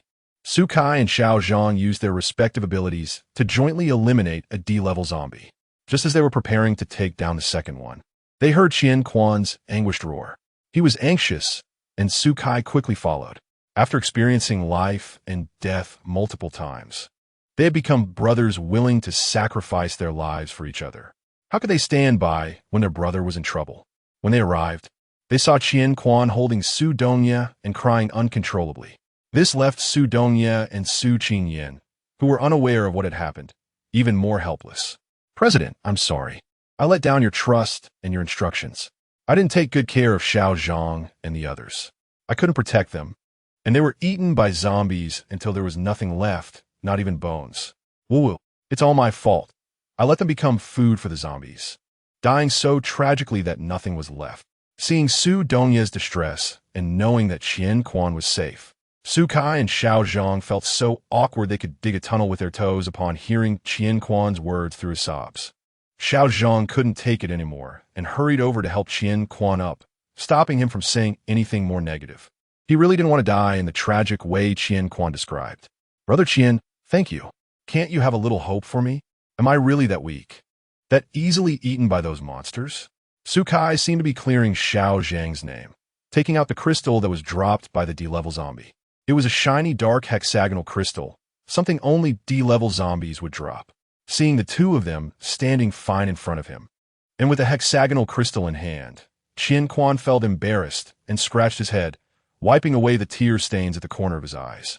Thinking about how he had just cried so pathetically, especially in front of Su Donya, Qian Quan wished he could disappear on the spot. What about the others? Su Donya was naturally cold. The only reason he let Qian Quan cry on his leg was either due to surprise or being affected by his sad demeanor. Seeing Xiao Zhang and Su Kai doing well, he nodded to them as a greeting, but didn't TC Zhou Qingcan and Li Jiannan. So he asked about them. Under the gaze of everyone, Xiao Zhang lowered his head, unsure of how to speak to them. And it was Su Kai who recounted what had happened earlier. In that situation, we had no choice but to run separately to have a chance to survive. Huddling together would only get everyone killed faster. With 200 to 300 zombies, their gaping mouths were terrifying. Just thinking about that scene made Xiao Zhang shudder, and he reached up to touch his neck, realizing he had been so close to getting bitten. You don't know where the two of them went, right? Su Qingyan, who was standing aside, spoke up. The three seemed to just notice her, scanning their eyes over her before finally landing on her hand intertwined with Su Dong's. Shock, surprise, and horror turned into silly grins. The three exchanged glances, thick with gossiping vibes. It would have been great if Zhou Qingcan were here at that moment. Su Qingyan felt embarrassed being watched and was about to pull her hand away, but Su Dongya held it tightly. He even boldly reached out to touch Su Qingyan's head, speaking in a tone of gentleness they had never heard from him before. The two of them would be fine, with Li Jianan by Zhou Chan's inside. The Earth Element ability user and the healer, no one could trap them if they wanted to escape. Qian Quan and the others were once again shocked. This should be the first time Su Dongya was so affectionate with a girl. Are they really together? They wanted to ask, but didn't dare. And it wasn't the right time for gossip anyway. Su Qingyan had long shyly hidden behind Su Dongya, feeling embarrassed to face the three people whose gazes seemed like they wanted to devour her. With a heavy cough from Su Dongya, the three regained their composure. Since Su Dongya said that the two of them would be fine, they could temporarily set aside the task of finding them. Qian Quan had not forgotten that Zhou Jiaging had been inquiring about his whereabouts, seeming quite anxious. Just as he was about to speak, he was interrupted by Su Dongya asking for the time. Was it already 3 o'clock? Why hadn't the rescue team arrived yet? Su Dongya frowned slightly, knowing that Uncle Ning was not someone who was late, and considering that it was already so delayed. He worried that something might have happened on the way that prevented him from arriving on time, which would require adjustments to their previous plans. He wondered if Zhou Jiaging had made contact with Uncle Ning. He said to Qian Quan, "Take me to see Zhou Jiaging." Su Dongya's expression turned cold, and his tone was no longer gentle as before. Qian Quan immediately realized the urgency of the situation and did not dare to hesitate, leading the way right away. However, Zhou Jiaging was no longer in the conference room. He had gone out with Zhang Jia, Su Liang, and others to investigate the situation. Why had so many zombies suddenly appeared? The number was almost comparable to the zombies at the school gate. Zhou Jiaging stood on a dilapidated rooftop, watching the fires burning everywhere. In the light, groups of zombies wandered at the tightly closed back gate of the school, while their people were busy fleeing, dodging the pursuit of the zombies. The situation he saw was even more severe and dire than what Zhang Jie and Su Liang had reported to him. Watching yet another team of ability users being devoured by zombies in the distance, Zhou Jiaging's eyes turned blood red, blood vessels rapidly crawling over his white eyeballs. His jaw twitching unnaturally, and his hands clenched so tightly that they cracked. It seemed like he was about to charge out and fight those damn things to the death. Brother Gung, you can't be impulsive. Stay calm. Su Liang said, killing a couple of zombies is pointless. What we need to do isn't to wipe them all out. These damn things can't be completely killed. We need to find a way to get out of here quickly. Yes, there are too many zombies, and their numbers are still increasing. We probably won't be able to wait until the passage is dug out. Gung, what is the rescue team saying? Are they still not willing to launch an attack? Zhang Jie asked anxiously. We can only wait. There is not a single safe spot left in the school now. Zombies are everywhere. Fighting can be seen all around. The smell of blood is rampant, and the sounds of roaring are continuous. This is just like when the zombie outbreak first happened. The scene is repeating itself. Is there really no one who can escape from here? A loud thud sounded as a heavy object fell from above. He stepped forward to see if that thing was dead. But when he saw the hand grasping at his foot, a chill ran down his back, and fine sweat began to bead on his forehead. Zhang Jie and Su Liang were startled by his sudden movement. Seeing him kick at the white bones at his feet left no room for misunderstanding. How could zombies find them in such a hidden and steep place? Before they could figure it out, they were already surrounded by zombies. Zhou Jiagang was already filled with anger and directly unleashed a skill, taking down a large number of approaching zombies. He continued to use skills, and the fallen zombies turned to ashes. Zhou Jiagang wiped out 30 to 40 zombies with just 2 of his abilities, while Zhang Jie and Su Liang were not frightened. They had already witnessed the strength of sea-level abilities. They didn't hide behind Zhou Jiagang, but instead attacked from the sides. The strength of D-level abilities shouldn't be underestimated, but they were still somewhat inferior when facing zombies of the same level. Among the 300 to 400 zombies that came, there were 5 D-level zombies. Zhang Jie got entangled with one of them, took a beating, and with blood on his face, he hid behind Zhou Jiagang, saying, "Damn it, are D-level zombies everywhere now? 5 just came down at once. Are D-level zombies really that worthless?" Su Liang was facing a D-level zombie, struggling to dodge its attacks. He had several deep gashes on his body that were painful enough to make him break out in cold sweat. He wanted to curse a few words in response, but the monster in front of him, which never knew pain or fatigue, gave him no chance to catch his breath. "Throw the crystal stone at your feet over here."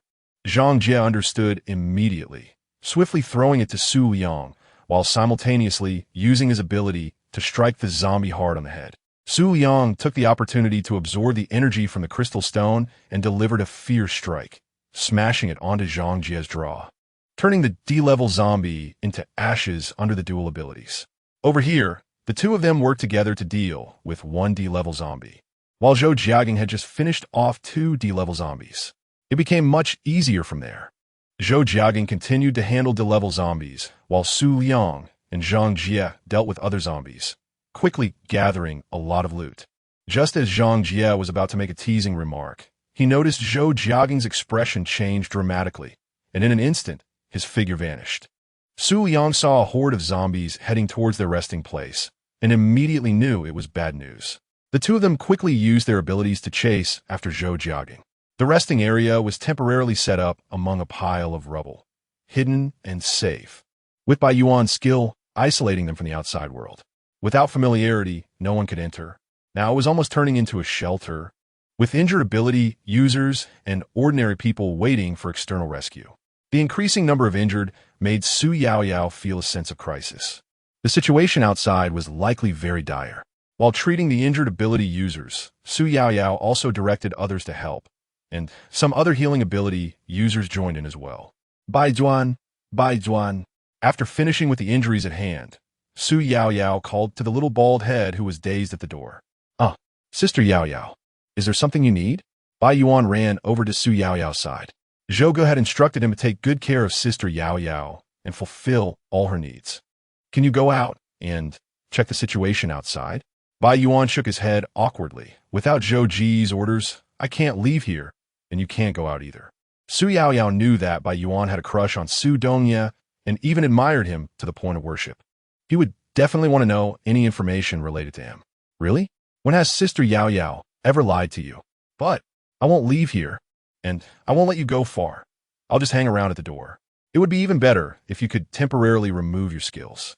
Bai Yuan felt a bit tempted, but still didn't dare to act, afraid that Zhou Jiagin would get angry if he found out. Don't worry. I'll talk to your Zhou Gu. He definitely won't be angry. Don't you want to see your Su Gu as soon as possible? Hearing Su Yaoyao say this, Bai Yuan thought for a moment, and after removing the skill, he would release some signals. Su Gu would definitely come over right away, and once he saw Su Gu, he could use the skill again. It should be fine. Bai Yuan acted quickly, removing the skill as he stepped outside. Chapter 75. Breaking in. Bai Yuan completely forgot how terrifying a zombie's sense of smell could be. When he removed his abilities, the strong smell of blood from the injured patients shot up into the sky. Not only the zombies nearby, but even those at the school gate began to stir. The surroundings fell silent, with only the sound of branches rustling in the wind. Bai Yuan released the signal, hoping Su Dongye would receive it immediately, and thus stepped out of the designated safe area, eagerly waiting. He waited and waited, but instead of Su Dongye, he saw Qi Ju walking over from outside, followed by 5 other people. As the 5 approached, he recognized their faces. Bai Yuan couldn't believe his eyes. Qian Xiong, Lei Lingqing, Zhang Feiyu, Zhou Hao, and Zheng Zhong smiled at the little bald head in front of them. You guys are still alive? That's so great. Bai Yuan was so excited that he didn't know what to say. People he thought were long dead were standing right in front of him, alive and well. Looking at the silly little bald head, Zhang Feiyu couldn't help but reach out to touch it. It's been so long, and there's still no sign of hair growing. You won't be bald for life, will you? TSK, TSK, TSK. Poor thing, it seems you're fated to be single at such a young age. Zhang Feiyu said, while patting Bai Yuan's bald head, looking quite regretful. If it weren't for Bai Yuan's miraculous return to life, he would have fought back. After all, he hated being patted on the head and being called bald. Qian Xiong and the other 5 watched the 2 kids playfully teasing each other, carefree and happy, and they couldn't help but laugh along. This light, carefree, and beautiful moment seemed to last forever. They had not separated, nor had they faced death. Everything that had happened before was just a nightmare. They were unwilling to wake up from this wonderful and joyful time. But reality was cruel. Keek. The excited sounds of zombies came from behind.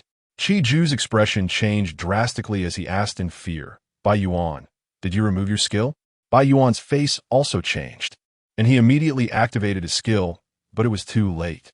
Zombies had already entered the range of his abilities, and he could not completely isolate this space.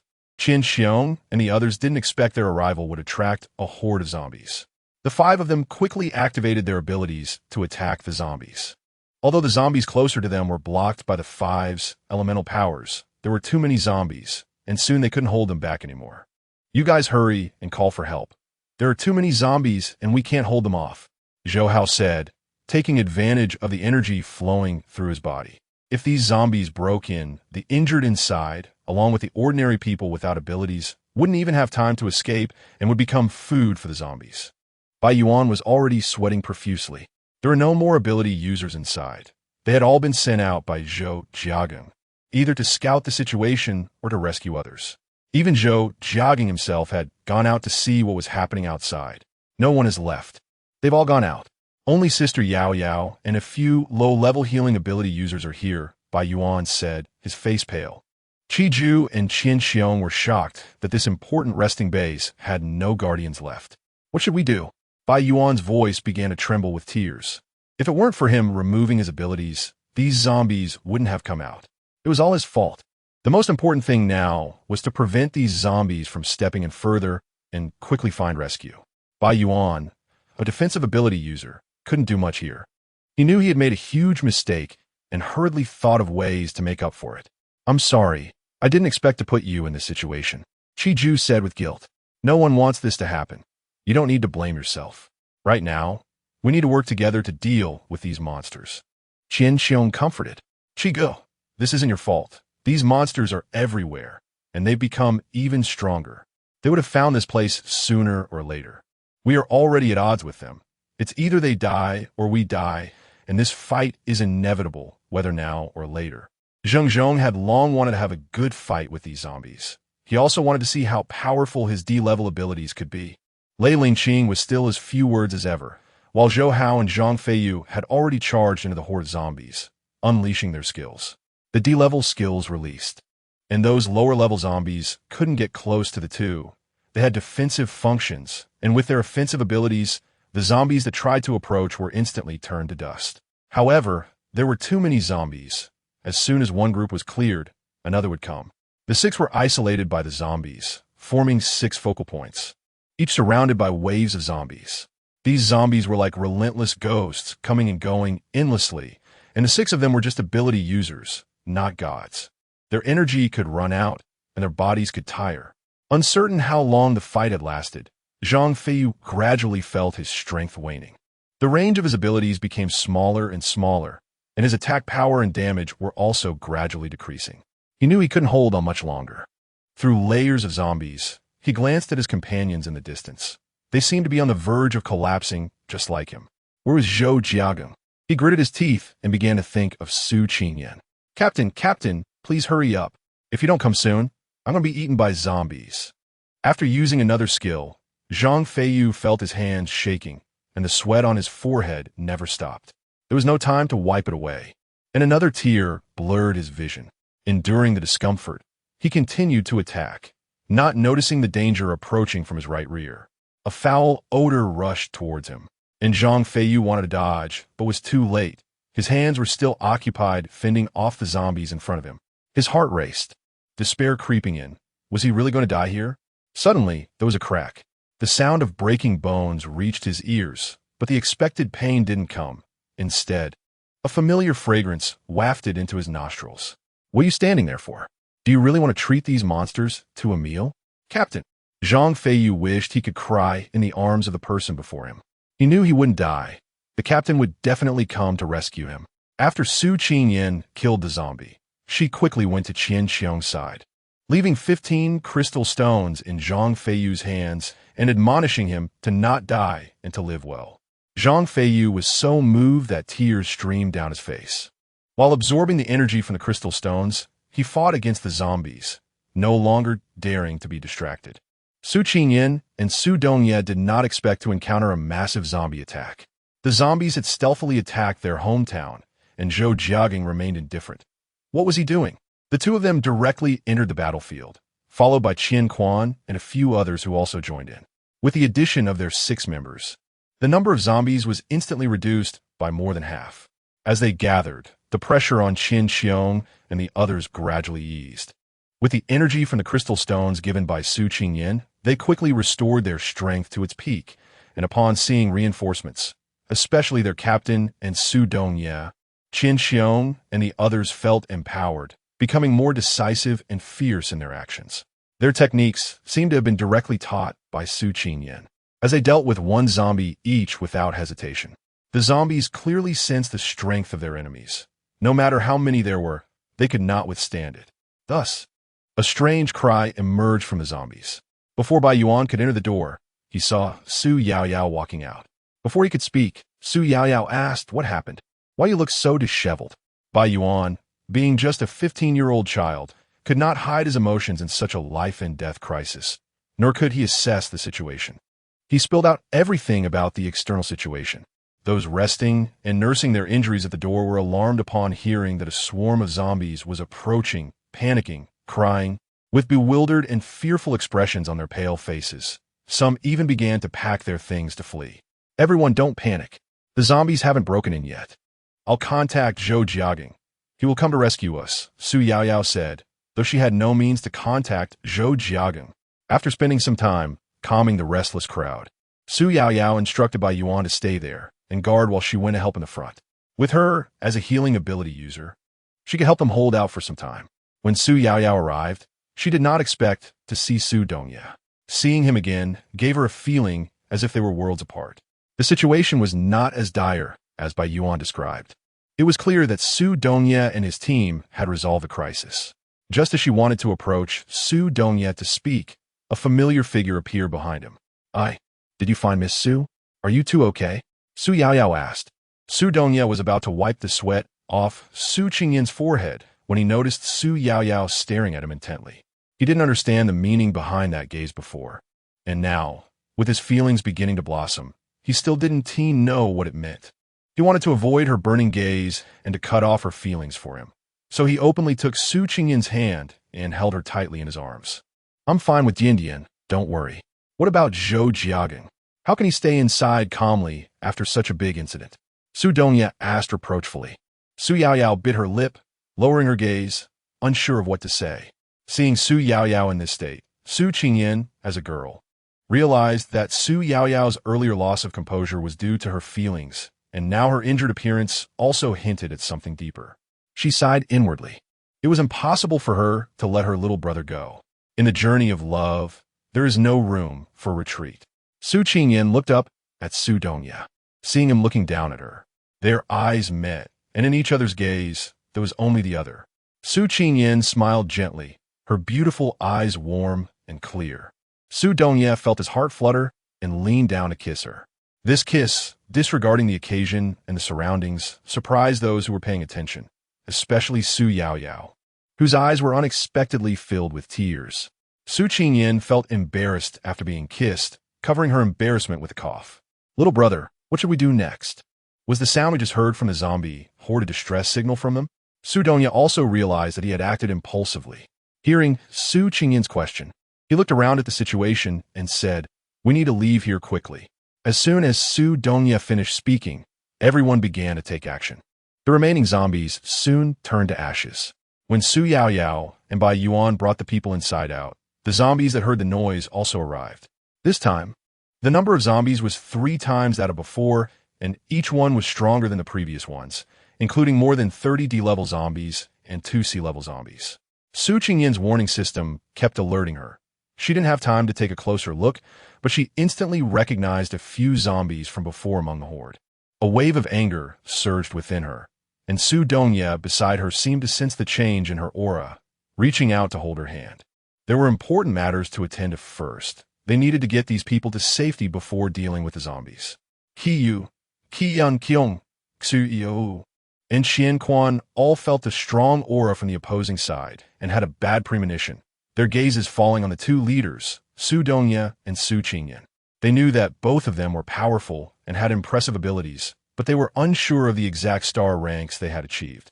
Hoping that their presence could help resolve the current crisis, Su Dongya carefully stared at Su Qingyan before releasing her hand and initiating the attack, directly targeting 2 C-level zombies.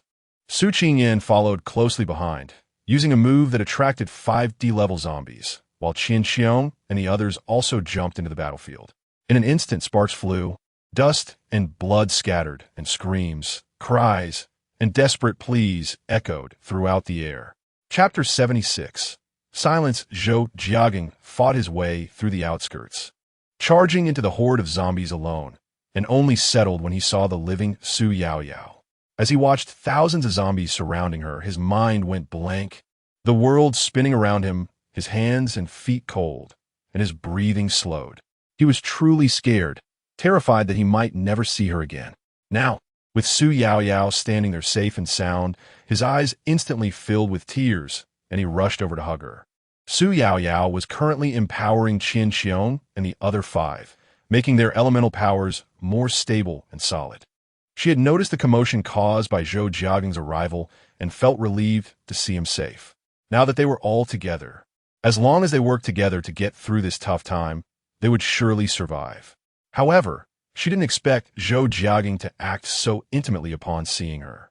She froze for a moment before quickly breaking free from his embrace. Being able to fight against C-level zombies meant that his star rank must be C-level. Engaging with 2 C-level zombies and clearly gaining the upper hand, Zhou Jiaging couldn't discern Su Dongya's exact star rank, but it was undoubtedly above C-level. What he didn't realize was that Su Dongya's rank had already reached B-level. He might have suspected it, but was unwilling to accept it. Why did his star rank have to be higher than his? Even the one advantage he had was fading. How could he still win Su Yaoyao's heart, making her see only him? Zhou Jiaging, what are you dawdling for? Go help. Su Yaoyao didn't understand what Zhou Jiaging was thinking. He had already seen Su Dongya. Why wasn't he going to assist? 2 C-level zombies. She knew the danger and terror of C-level zombies. They were not comparable to 5 D-level zombies. She was nearly frantic while he was taking his time to help. As the commander and the leader of the ability users, Zhou Jiaging had many resources at his disposal. Although he was C-level, He was different from other sea-level ability users. His strength surpassed many, even stronger than zombies of the same star rank. He joined Su Dongye's side and quickly restrained one sea-level zombie. The moment Su Dongye saw Zhou Jiagang, he wanted to ask him if he had contacted the rescue team and what had happened since they hadn't arrived yet. But the current situation was not suitable for such discussions. On Qian Xiong's side, although the five of them combined their elemental powers to create a protective barrier for the injured and ordinary people, the number of injured and ordinary people was too great, around 500 to 600. Even though all five were D-level ability users, the protective barrier they could build was limited. The larger the area, the more energy it consumed. With Su Yaoyao and other healing ability users providing continuous energy, it still couldn't withstand the attacks from D-level zombies. They had already faced a wave of zombie attacks upon their appearance. The initial protective barrier was unstable and was successfully ambushed by zombies, resulting in the death of several injured and ordinary people. When the five of them were exhausted, more injured and ordinary people were captured by zombies, leaving fewer than 400 people remaining within the protective barrier. Each person curled up like quails, slowly moving along with Qian Xiong, Su Yaoyao, and the others. Qian Quan, Xiao Zhang, and their three companions led the way ahead, battling D-level zombies while clearing the zombies near the protective barrier. Everyone was in a state of high tension, unable to spare even a moment to pay attention to anything else. After eliminating a D-level zombie, Su Qingyan casually struck down with her stick, turning 30 or 40 ordinary zombies into dust. Finally, the area was no longer filled with a mass of zombies. She stood up straight, took a moment to catch her breath, and brushed aside her falling hair. If possible, she wanted to cut her long hair. It was truly a hindrance during fights. In the end, she simply tied her long hair up, picked up a stick, and tore a strip of cloth to create a bun at the back of her head. Neat and tidy, she looked heroic, a beautiful warrior ready for battle. Among the 5 D-level zombies she had led, only one was left, and that zombie seemed to be afraid of her, hiding among the horde and daring not to come out. Even the zombies surrounding her couldn't help but retreat when they saw her approach. Su Qingyan was simply too ruthless and fierce. The aura of death that emanated from her was even more intense than that of a messenger from hell. A single glance at her meant certain death in the next moment. This woman was terrifying. Su Qingyan aimed at the D-level zombie, hidden in the crowd of zombies, and rushed towards it, striking with all her might for a single fatal blow. She was always straightforward. The D-level zombie couldn't dodge at all. It wanted to escape, but had long been intimidated by Su Qingyan's overwhelming presence and could only obediently accept its fate. After dealing with the 5 D-level zombies, Su Qingyan didn't linger with the other zombies and continued her search for more D-level zombies to kill. She happened to see Qi Ju being chased and attacked by 2 D-level zombies, and she quickly jumped in front of him to block one of the zombies' attacks. The pressure behind him suddenly eased, and Qi Ju realized someone had come to help him. Just as he was about to express his gratitude, he received a heavy kick to his backside from Su Qingyan. "Be careful, don't get distracted. Go help over there." It turned out that the low-level zombies nearby saw the opening and reached out to grab Qi Ju. Su Qingyan was fighting with the zombies using both hands, so she could only kick him to avoid the zombies' sharp claws. Qi Ju was kicked to the ground, but fortunately, with Su Qingyan protecting him, no zombie dared to advance. He hurriedly got up and followed her instructions to go help Qian Quan. When Su Yang and Zhang Jie arrived, they were also shocked by the scene before them. It was the first time they had seen so many zombies, and they feared for the lives of the people inside. The two of them didn't hesitate for long and quickly joined the battlefield. It wasn't that they weren't afraid or that they wanted to save people. Rather, they knew how important Su Yaoyao was to Zhou Jiagang, and whether they could survive and leave here depended on Zhou Jiagang. Since they didn't know what lay ahead, why not seize the opportunity at hand? The worst outcome was death, right? They had experienced enough life and death situations. If they were to die, it would be good to die together. When they gathered and headed towards Qianquan, they saw Su Liang and Zhang Jie joining the battle, and he quickly asked, "Where's Zhou Jiagang? Isn't he with you?" Seeing Qi Ju alive and well eased Su Liang and Zhang Jie's minds, it seemed Su Yaoyao was safe. But they still wanted to confirm, so they asked, "Su Yaoyao is okay, right?" "She's fine. Su Dongye and Su Qingyan arrived just in time with the others. If they had been a bit later, you might not have seen us, Qi Ju said with a bitter smile. Just as he thought about questioning them why they hadn't left some ability users behind to protect the remaining people when they went out, zombies surrounded them again. The three were too busy dealing with the overwhelming number of zombies to engage in idle conversation, with Zhou Jiagang joining. Su Dongye no longer had any concerns and unleashed all his abilities. High-level star abilities exert a powerful pressure on lower-level star abilities. In front of a B-level ability user, C-level zombies would be invisibly suppressed, and with Su Dongye's mental abilities, controlling under this pressure became significantly easier. However, there was a time limit. He could only control for a minute. Not to mention a minute, even a second could turn the tide. Time was of the essence. And Su Dongye had no time to extract the memory of this C-level zombie. He simply killed it brutally. Zhou Jiagang didn't expect Su Dongye to easily kill the C-level zombie he had been struggling against. While he was shocked, he had to admit that he indeed couldn't compare to Su Dongye. In any aspect, there was still a gap between them, even though he once thought Su Dongye could never surpass him in abilities. What are you dawdling for? Quickly deal with this one in front of you and go help them, Su Dongye urged, helping to control the zombie and signaling Zhou Jiagang to act quickly. After realizing the gap between himself and Su Dongye, Zhou Jiagang naturally accepted his help. Taking advantage of the C-level zombie being controlled, he unleashed all his skills and quickly eliminated it.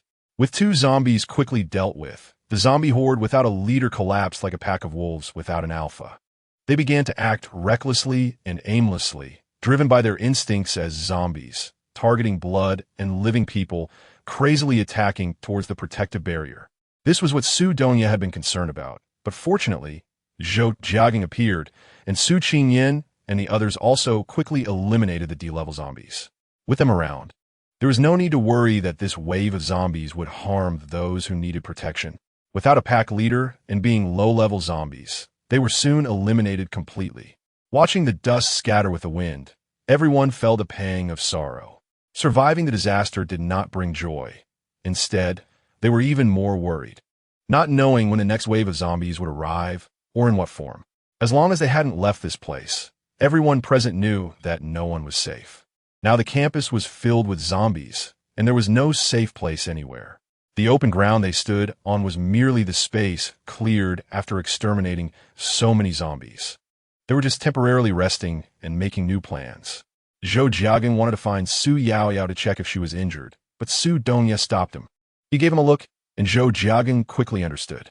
He then called over Bai Yuan, and the three were about to walk behind a pile of stones when Su Qingyan, who was busy picking up crystal stones, hurriedly followed them.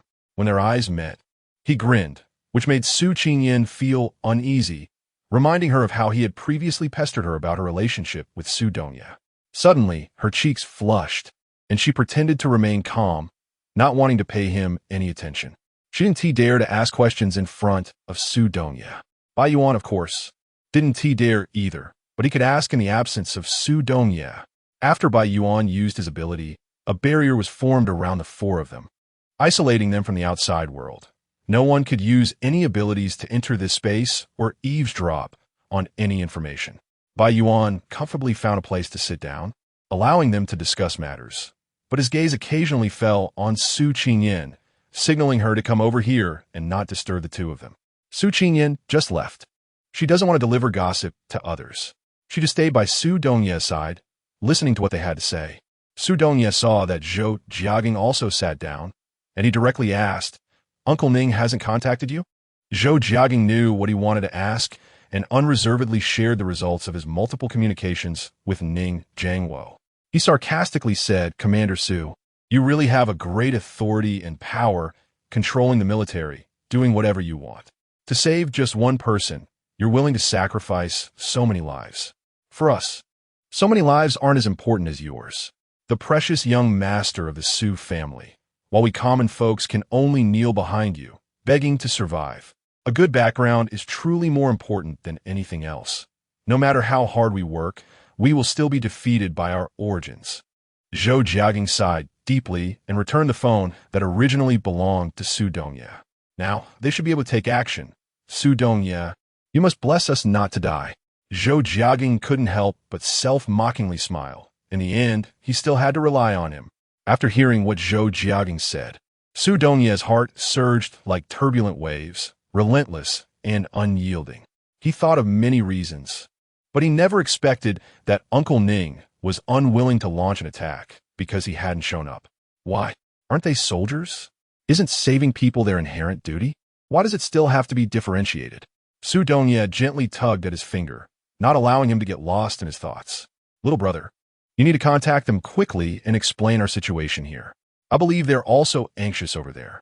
Let's formulate a plan as soon as possible to ensure that all of us who are alive can be safely rescued.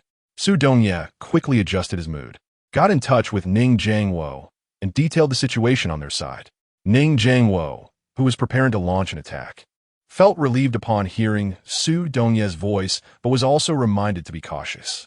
He didn't expect the situation at the school to develop so severely, with the presence of A-level zombies. Young master, you don't need to worry. We will break in soon. You just need to come to us as soon as we break through the door. I will ensure your safety and bring you safely to the commander. Ning Jiangwo did not respond at all to Su Dongye's request to ensure everyone was safely rescued. Chapter 77.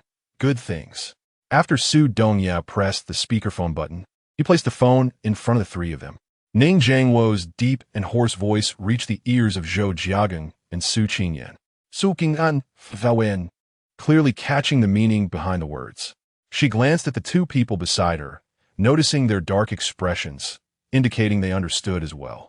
Ning Jiangwo remained silent, perhaps waiting for something. Zhou Jiaging poked Su Dongye, urging him to speak. Su Dongye knew that in this situation, some things couldn't be forced. They could only take it one step at a time. As for how many people they could ultimately save, it was up to fate. Uncle Ning, let's do as Zhou Jiaging suggested. I will take them over there as soon as possible. Seeing that Su Dongye had no objections, Ning Jiangwo did not raise any further disagreements. After hanging up the phone, Ning Jiangwo wanted to smoke a cigarette. He had just lit it and taken a few puffs when various thoughts surged in. On the way to rescue Su Dongye, he had prepared himself for attacks and ambushes from zombies and various mutated species, but he never expected there would be so many ability users, which caught him off guard and resulted in heavy losses.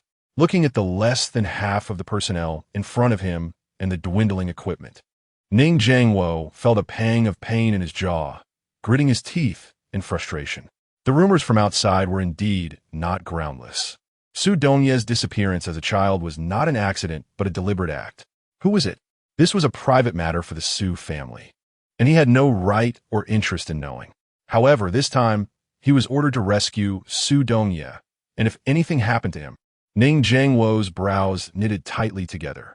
If he had known this task would be so troublesome, he would have refused it and not signed some damn military order. He could only think about it in his heart. Since the commander-in-chief sought him out and spoke to him privately, he knew there was no room for negotiation. Therefore, he had to be cautious and deliberate. To reach his current position, he relied not only on sheer bravery, but also on being meticulous, remaining composed in chaos, and not casually taking sides. After taking a few hard puffs of his cigarette, Ning Jiangwo ordered a change of position and initiated the attack. Meanwhile, Su Dongye and the others were discussing how to relocate such a large group and how to notify those still fighting the zombies when the rest area erupted into a noisy chaos.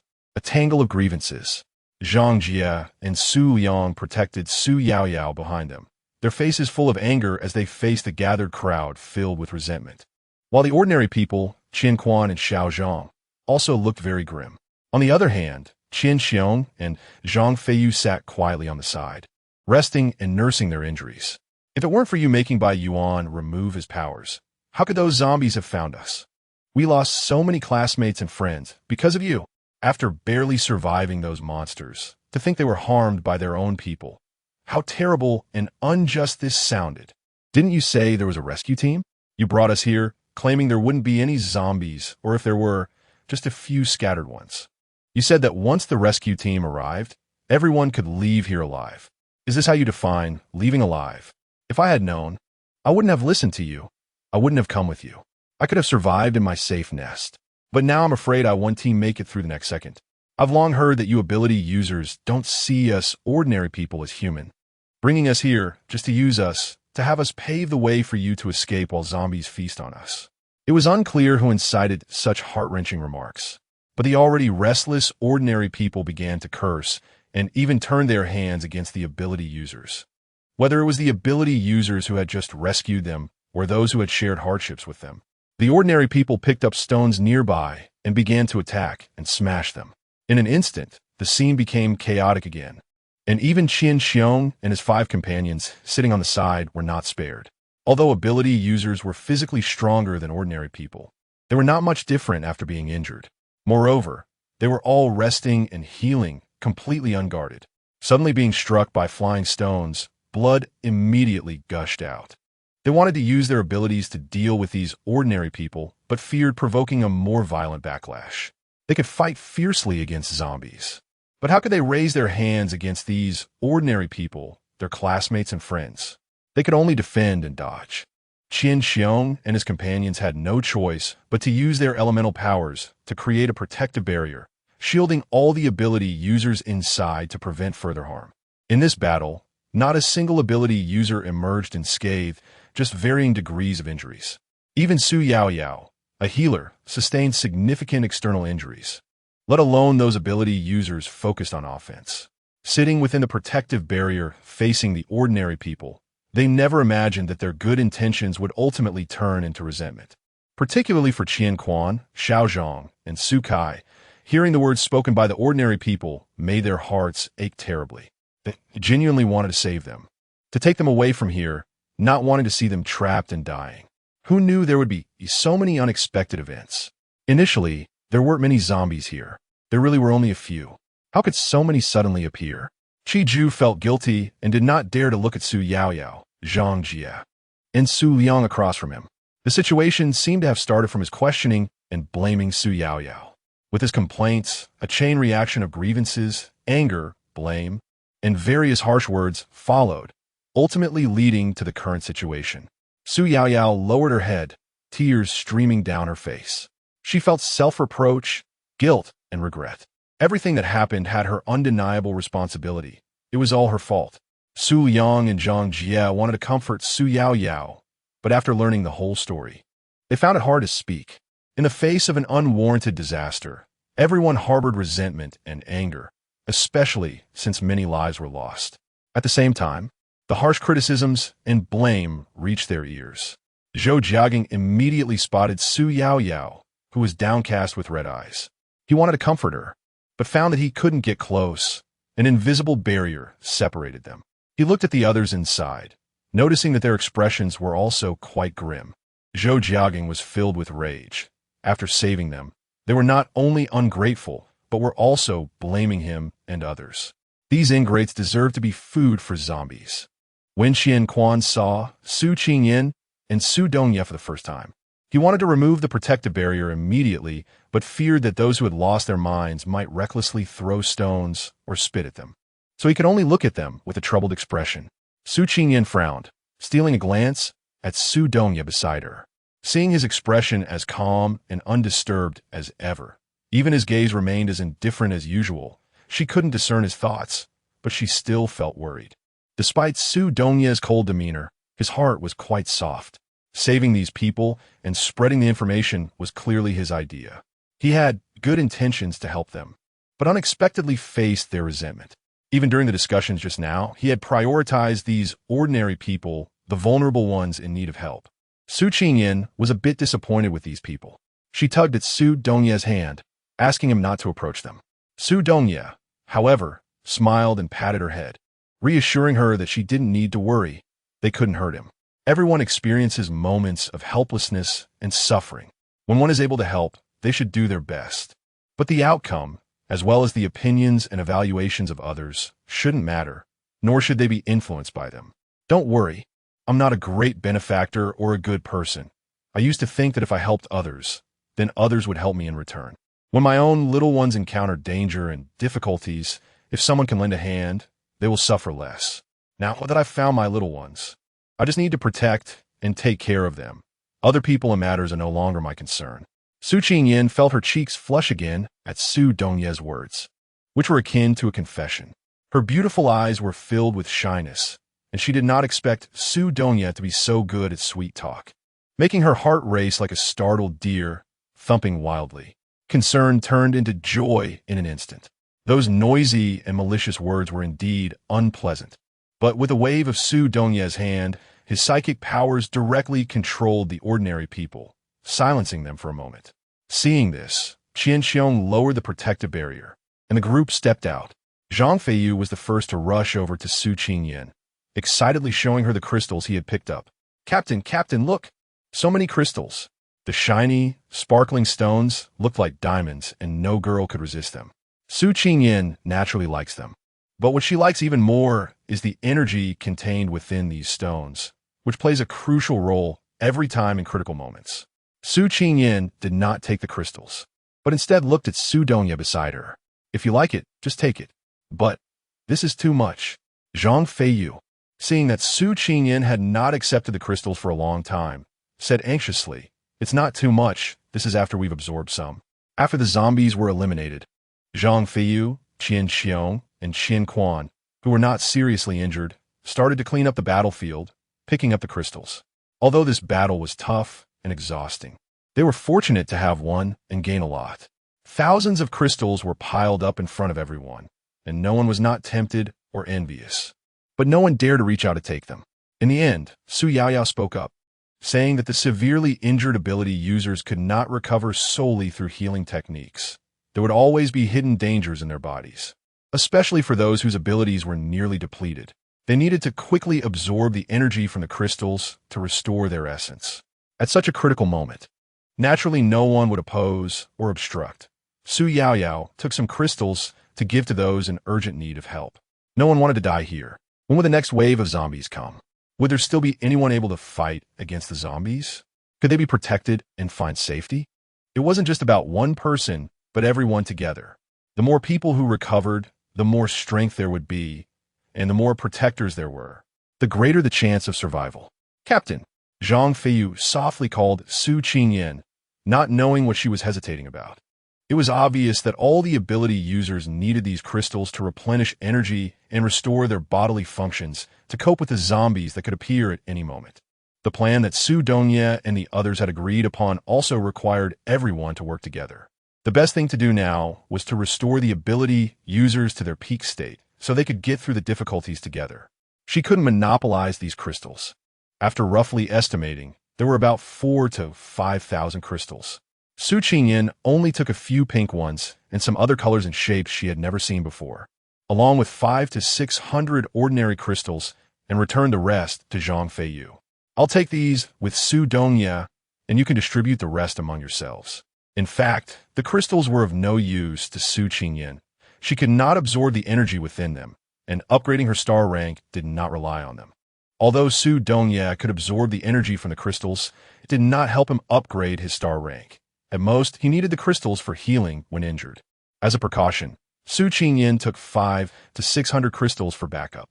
She did not want to experience that kind of despair and helplessness again. Su Dongye lay there, pale and breathless, looking as if he could die at any moment, and she was in a panic. There weren't enough crystals. She couldn't save him, and she could do nothing but cry. There was no way out. That feeling of being helpless and having no one willing to lend a hand was too painful, and she would never forget that feeling of powerlessness and helplessness. Even now, thinking back, she regretted it deeply. Why didn't she keep some crystals by her side? Why did she impulsively distribute them? Su Qingyan weighed the crystal stones in her hand. They were heavy and cumbersome. 500 or 600 should be enough. She didn't put the crystals into her space, but instead placed them in her backpack, not wanting anyone to know she had spatial abilities. Zhang Feiyu looked at the remaining 4,000 or so crystals, feeling overwhelmed. Crystals were great, but there were just too many, turning them into a hot potato. What should he do? He glanced at Su Dongye beside him. Chapter 78. Arriving upon hearing, everyone tacitly understood that the rightful owners of these crystals were Su Dongye and Su Qingyan. If the two of them hadn't arrived in time, not only would they have lost the crystals, but everyone here would have turned into a pile of bones. Seeing Su Qingyan take only 500 or 600 crystals on behalf of Su Dongye, Everyone dared not even breathe. You should know that crystals are extremely valuable to ability users, and the two of them, as ability users, couldn't possibly be unaware of this. If they absorbed this pile of crystals in front of them, both of them would definitely be able to rise a level in their star rank. The opportunity to enhance their strength like this was something they chose to give up. Everyone stared at the two of them like they were fools for a long time. And when they saw that the two really wouldn't change their minds, they all became ecstatic again. With so many crystals to distribute, it was likely that each person could get 20 or 30, especially for those stuck at 8 or 9 stars. They only needed to absorb the energy from 10 or so more crystals to rise a star rank. Not only would their strength increase significantly, but any old injuries or hidden ailments in their bodies could be eradicated, allowing them to reach their peak condition. Strength was a necessary condition for survival in this world. Having experienced life and death multiple times, everyone knew that only by becoming stronger could they survive. No one could be relied upon. Seeing that Su Dongye was ignoring him, Zhang Feiyu had no choice but to throw the problem back to Su Qingyan. Captain, how should we distribute this? You need to clarify it for me. Otherwise, if the distribution is uneven and someone is dissatisfied, what should we do? The scorching gazes behind him seemed as if they were going to swallow him whole. He was certain that if even one person was unhappy with the distribution, that person would tear him apart. It was terrifying. How could he, who respected and admired the captain so much, be assigned such a thankless and potentially offensive task? Zhang Feiyu looked at Su Qingyan with a look of despair, waiting for her instructions. Su Qingyan didn't want to deal with these matters, but seeing Zhang Feiyu's pitiful expression, she sighed and pulled him aside to whisper to him. Su Dongye's mental power didn't control those people for long. It only briefly quieted them down. The ordinary people seemed to awaken from a dream. Their previous arrogance and recklessness vanished, each one behaving as obediently as a kitten, pitifully staying in place. The faces of the 16 or 17-year-old children were filled with confusion and hesitation. In a time that should have been innocent and carefree, they should have been happy, free, unaware of suffering and danger, being cherished and protected. Yet, they found themselves on the brink of an apocalypse, where danger lurked everywhere. Life and death hung by a thread. And with no ability to protect themselves, all they could do was plead for others' protection, not knowing what to do. Su Dongye had once been one of them. Before awakening his abilities, he was just like them, driven by pride that kept him from lowering his head, enduring through it all. He had once been drenched in rain, and now he had an umbrella, wanted to share it with them. He wanted to do his best to take them away from here. Su Dongye stepped into the circle of ordinary people and calmly said, "The school is now filled with zombies, and there is very little food left that can be consumed. If we don't find a way to leave here, the end result will be either starving to death or being eaten by zombies. You have the right to choose, to fight with us for a chance to survive, or to stay in the school and wait for death. It's your choice.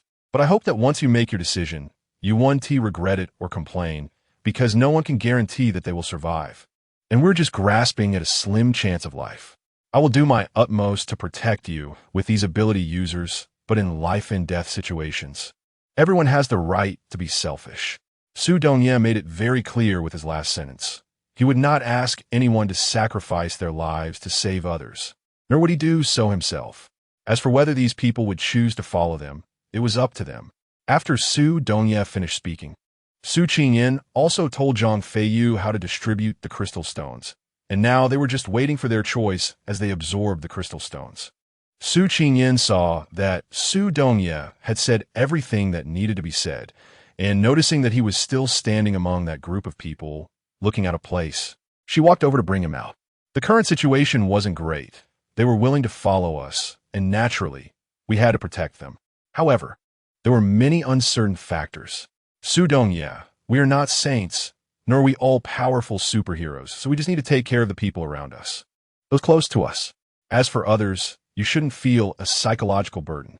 Su Dongye realized that Su Qingyan was trying to enlighten him, worried that he might become overly compassionate and sacrifice himself to save others. But he had never been a particularly kind-hearted person. The reason he would save others and was willing to do so was simply out of hope that his act of kindness would be passed on by those he helped, so that when he faced danger, someone might help him in return. Yeah, I know. I will only do what I can. Beyond that, I am powerless. I will take care of myself, and you need to take care of yourself too, okay? It's best if you don't leave my side. Su Dongye stroked her head, as if he thought of something, then took out a black crystal the size of 2 fists from his pocket and placed it in her hand. This is from a sea-level zombie. It contains a huge amount of energy. Try to see if you can absorb it. Su Qingyin could feel the energy fluctuations within the crystal. She tried to absorb it, but still couldn't extract the energy. Perhaps the crystal really is useless to me. Su Qingyin felt a bit lost. She couldn't understand why, even though she had awakened her abilities and could be considered a supernatural being. She couldn't absorb the energy from these crystals. If only she could use the crystals like other supernatural beings to heal injuries and enhance her star rank. Does this have much use for you? Su Qingyin asked Su Dongye. Not much, it's just like an ordinary crystal. Should we give this to them too? Su Dongye inquired. No, we've already given them so much. This one is what you painstakingly obtained by killing a sea-level zombie. It's yours. You don't have to give everything to them, or we'll spoil them. Su Qingyin is not a generous person. If she and Su Dongye could make use of those crystals, do you think she would only take 5 or 600? You flatter her. Su Dongye wants to know what idea she gave Zhang Feiyu that made him so eager to carry the crystals away. Su Qingyin smirked and said, of course.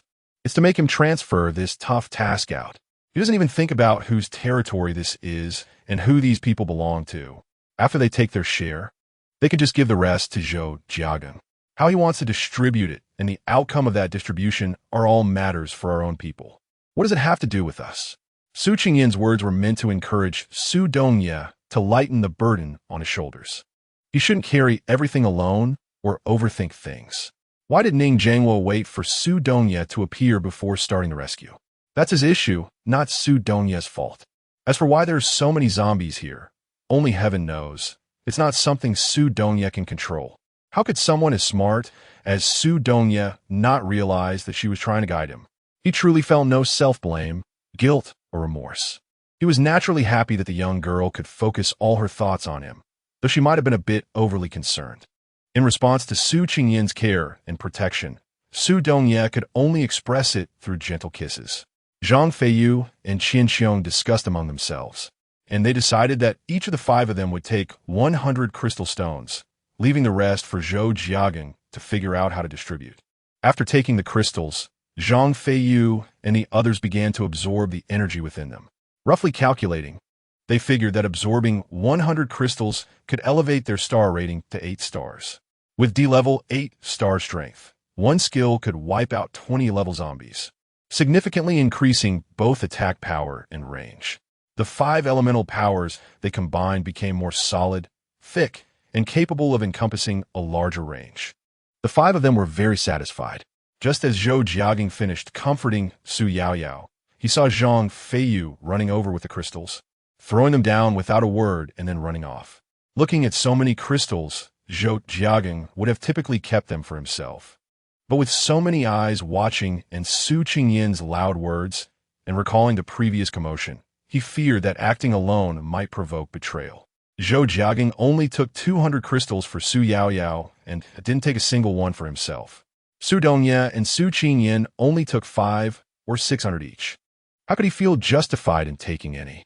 As for the remaining crystals, Zhou Jiagang instructed Su Liang to distribute them based on the amount of effort put in, the injuries sustained, and the number of people close to breaking through their star levels. Su Liang worked efficiently, and with Zhang Jie and Qi assisting him, he quickly distributed the crystal stones. In the end, there were still 300 left, which Zhou Jiagang stored in his private vault. After the crystal stones were distributed, the ability users immediately began to absorb them, and soon many of them broke through the star rank and reached D level. Su Liang had already done the statistics. Among their group of superpowered individuals, including Su Dongye, Su Qingyin, and others, there were a total of 98 superpowered individuals. Currently, 39 of them had reached D-rank star level or above, which was close to half of the total. The other superpowered individuals were all at E-rank star level, but with varying degrees of star ranks. Their overall strength had improved by 1 star rank, and when they encountered a zombie tide again, they would definitely not find it as difficult and arduous as before. The choices made by the others had also yielded results. Among 400 to 500 ordinary people, nearly half chose to leave. Su Dongye and Su Qingyan respected their choices. After seeing off those who left, Su Dongye gathered everyone together to announce the plan for their life-or-death escape. With 300 to 400 people acting together, the target was too large and would inevitably attract the attention of zombies, so they could only act separately. The distance from her current location to the place agreed upon with Ning Jiangwo was at least 500 meters. It didn't sound long, but in a campus filled with zombies, moving was extremely difficult. If they weren't careful, they could be surrounded by zombies or even trigger a zombie tide. They could only act in batches. Su Dongye decided that he and Su Qingyan would take the lead, first bringing 50 ordinary people over while trying to avoid conflicts with zombies as much as possible. Even if they were discovered, they would take them out instantly to prevent any information from leaking. Qiju, Bai Yuan, and 10 superpowered individuals would take 30 ordinary people, with Su Dongye ready to support them at any time. Zhang Jie, Su Liang, and 7 superpowered individuals would take another 30 ordinary people, with Su Dongye ready to support them as well. This pattern would continue, with Qian Quan, Xiao Zhang, Su Kai forming one team, and Qian Xiong, Zhang Feiyu, and their 5 forming another team, with Zhou Jiaging and Su Yaoyao at the end. The second team would depart 10 minutes after the first, and the subsequent teams would only need 5 minutes. After the teams were divided, Su Dongye and Su Qingyan were about to set off when Qian Quan, Xiao Zhang, and Su Kai approached them, all 3 hesitating to speak. Su Dongye saw what they wanted to say. "Don't worry, after the second team arrives, I will go find Zhou Cancan and Li Jinan. I promise to bring you out safely, and I will definitely keep that promise." With Su Dongye's assurance, the 3 felt relieved and returned to their teams, waiting to set off. Su Qingyan was a bit unhappy. "We have limited time, and it's uncertain whether we can safely escort the people here to the designated location. So there's no time to look for those too. Don't you want to gossip with Zhou Cancan? As long as we move a bit faster, it can still be done." Su Dongye glanced into the distance, where people were still fighting off zombies, and there was some hiding in corners waiting for rescue. He couldn't just watch them die like that. If possible, he hoped they could escape on their own through the gap they had opened. Su Qingyan thought of the note left by Zhou Cancan. At the crucial moment, she kept thinking about her. She could not be the ungrateful person. "All right, I'll go with you to find them. But we need to agree that if we don't find them within 10 minutes, we leave no matter what happens. We must ensure that we both leave here safely. Of course, nothing is more important than both of us staying alive." Although she had Su Dongye's promise, Su Qingyan still felt somewhat worried. An unsettling feeling lingering in her heart, a vague sense of foreboding that she couldn't articulate. Su Qingyan led the way, with Su Dongye bringing up the rear. As a group of more than 50 set off, they were very careful and moved slowly, so they did not attract the attention of zombies. When they encountered a few small zombies, Su Qingyan quickly dealt with them, and with Su Dongye's mental power providing support, they reached their destination in 10 minutes. Su Dongye contacted Ning Jiangwo via his phone to inform him that they could set off. The following teams had a smoother journey, and by the time all personnel arrived, Ning Jiangwo's side was just beginning to launch the attack. The loud rumbling and strong vibrations attracted a large number of zombies, even before a hole was broken in the wall. Chapter 79. Time drags on listening to the sound of the wall being broken from the other side. The crowd huddled together, stared eagerly at the wall in front of them, hoping for it to be done quickly, even faster. To hurry and break a hole in this damn wall, even if it was just a dog hole, as long as it could let them escape this cursed place. They would crawl through if necessary. Su Dongye and Zhou Jiaging had already discussed their plan. Once they reached their destination, ordinary people would be protected in the center, while ability users would be on the outside, and the D-level and above ability users would guard the 4 directions, ready to kill any zombies that appeared. Although no one voiced objections to the allocation of crystal stones earlier, private discontent still reached Su Dongye and Su Qingyan's ears. Su Dongye didn't care, but it greatly angered Su Qingyan. This time, Su Qingyan proposed that whoever killed the zombie would keep the crystal stones it dropped. If they wanted crystal stones, they should earn them themselves, instead of reaping the benefits and then complaining. Su Dongye naturally supported her. on the way to assist the other teams. Su Dongye killed quite a few zombies again, and he handed over all the crystal stones he obtained to Su Qingyan. Su Qingyan was sitting nearby, counting the crystal stones one by one, which made those who had been secretly gossiping even more envious and resentful. Her senses had long since evolved to be extraordinarily sharp, and those whispered words went straight into her ears without missing a single one. They said she was just clinging to a powerful figure, that she had no ability of her own, merely a canary raised by a man, and that without Su Dongye, she was nothing. They commented on her looks, saying she was not impressive, yet her greed was insatiable, hoarding so many crystals without being able to absorb them. It was a typical case of occupying a latrine without doing anything, utterly disgusting. They accused her of being selfish and self-serving, among other bitter remarks. But Su Qingyan paid no mind, considering it all as envy and jealousy directed at her. Su Dongye, however, frowned upon hearing this. He turned to look behind him, and the rustling sounds immediately vanished. He couldn't pinpoint who exactly was speaking, and in his anger, he wanted to use his mental powers. But then he noticed that the person who had been happily humming a song just moments ago was now completely silent. Su Dongye was worried that she might have been affected by those words and regretted not using his mental powers sooner to silence those people. Su Dongye.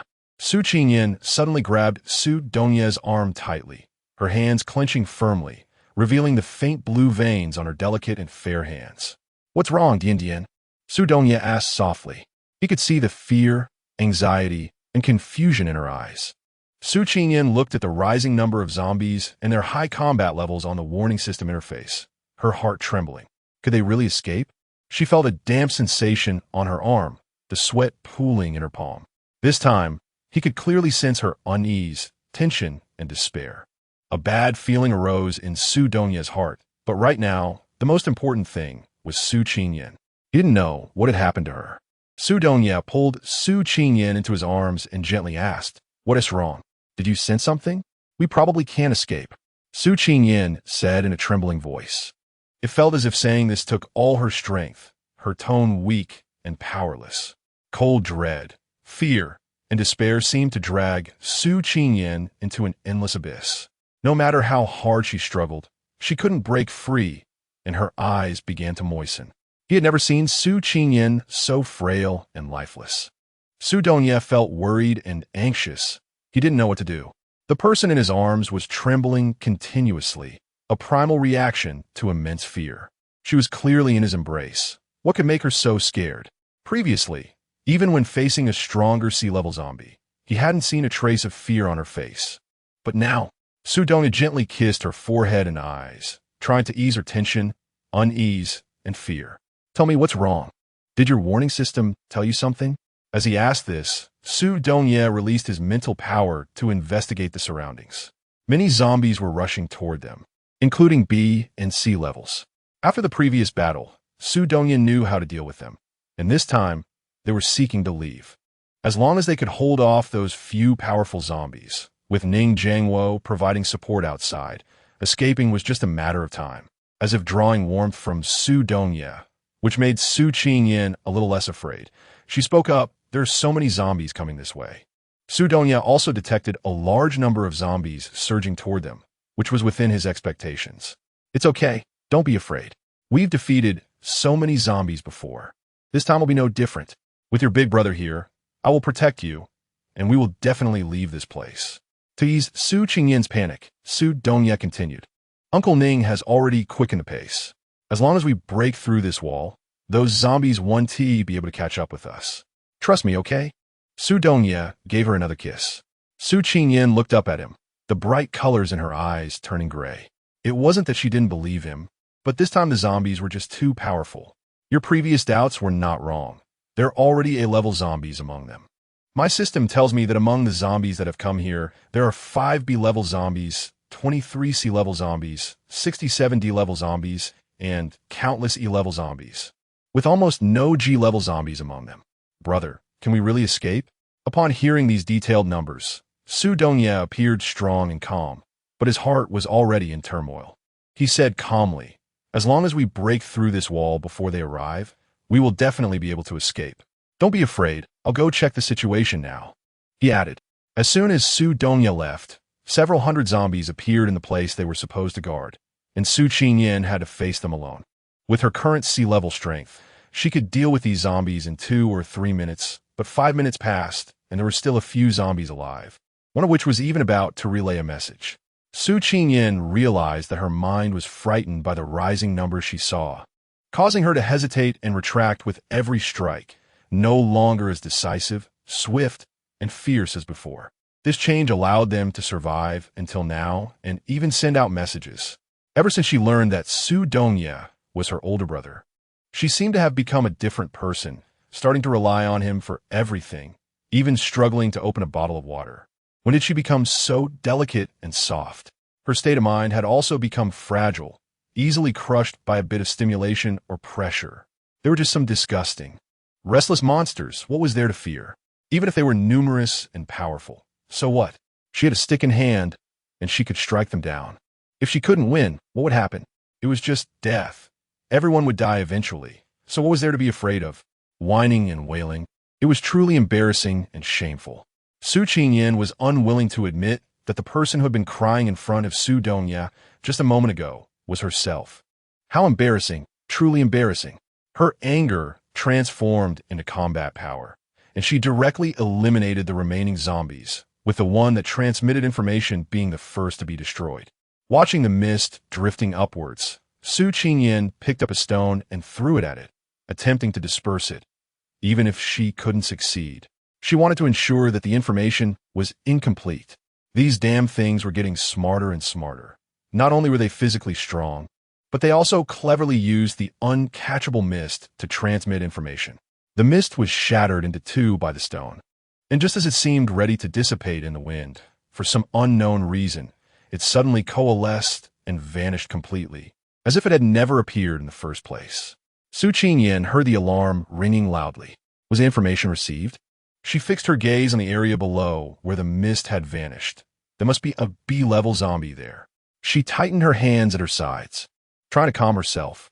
It was just a B-level zombie. What was there to be afraid of? Su Qingyan stiffly turned around, wanted to run to find Su Dongya. Regardless of any embarrassment, surviving was the most important thing. The rustling branches behind her sent chills down her spine, and she faintly heard the sound of whimpering pleas for help and the heartbreaking sounds of dying. Her leg, poised to step out, froze in midair as the scene she had seen not long ago flashed in her mind. The pile of white bones that had been devoured by zombies. She hadn't dared to save that person then. Could she still not save anyone now? At this moment, anger and fury dispelled her fear and weakness. What if it was a B-level zombie? If it dared to come, she would dare to kill it. Su Qingyan radiated an unstoppable energy, intimidating the zombies approaching her, including the hidden B-level zombie. Su Dongya did not share the information he obtained from Su Qingyan with Zhou Jiagang and the others, only instructing to send 1 or 2 personnel from those guarding the perimeter to assist Ning Jiangwo in breaking through the wall here. It was unclear what material the wall was made of, as ordinary abilities left no marks on it. Only by using all their strength could they make a hole the size of a fingernail. How long would it take to break through this thick wall? Zhou Jiagang wiped the sweat from his forehead. On the other side, Ning Jiangwo was in a similar situation, wiping sweat and looking at the small hole they had just created, directing his subordinates to continue while he stepped aside to smoke and contact Su Dongya to check on the situation and safety on his side. Su Dongya, feeling the heavy wall, saw it was a call from Ning Jiangwo and quickly answered. Young master, this wall is too hard to break. Is there any other way? Should we attack from the entrance instead? Ning Jiangwo had never encountered such a difficult wall. Uncle Ning, this is Duanlong Rock, unbreakable. Did you bring any firearms? Duanlong Rock was something Ning Jiangwo had heard about long ago, but this material belonged to military secrets, extremely expensive and rare. How could it appear here, especially being used cheaply for a wall? However, this was not the time to think about such things. Communicating with smart people is convenient. Yes, will 5 minutes be enough? It will be enough, but Uncle Ning, just focus on the explosives. I will ensure the safety of the people here. The two quickly adjusted their strategy. Zhou Jiagang and his group also heard this. They were going to use explosives to blow this place open, which which meant it was unsafe for them to stay here. Looking around, only the nearby abandoned bamboo grove could accommodate so many of them without being affected by the wall explosion. In the dead of night, it was pitch black, and nothing could be seen, especially not the overgrown bamboo grove. Su Dongye used his mental power to scan and found that there were actually 200 to 300 zombies hiding inside. He instructed Zhou Jiagang and the others to stay put for now while he headed over alone. Zhou Jiagang stepped forward to stop him, asking, Su Dongye, did you discover something? This is not the time to act alone. We should face everything together. 200 to 300 zombies were something Su Dongye could handle alone, but he kept quiet to avoid causing unnecessary panic. It's nothing, just a few zombies. Zhou Jiagang didn't believe him. Su Dongye's recent, unusual actions had raised his suspicions. He stepped closer to Su Dongye and whispered in his ear, don't lie to me. I can sense your tension and urgency. You're usually calm and steady. If nothing was happening, you wouldn't rush Ning Jiangwo to speed up the process or think of using explosives to blow this place up, because if something goes wrong, all of us could be buried. What had happened to Su Dongye? Zhou Jiagang stared into Su Dongye's eyes, demanding an answer. Otherwise, he wouldn't let him go. After a moment of hesitation, Su Dongye said, a lot of zombies are rushing this way, and they're stronger than the previous wave. We must break through before they all arrive, or I can't guarantee we will be able to leave here alive. Seeing his expression, didn't he look like he was lying? Zhou Jiagang lowered his gaze, pondering for a moment before asking, what do we do to break through this wall quickly? We can only wait.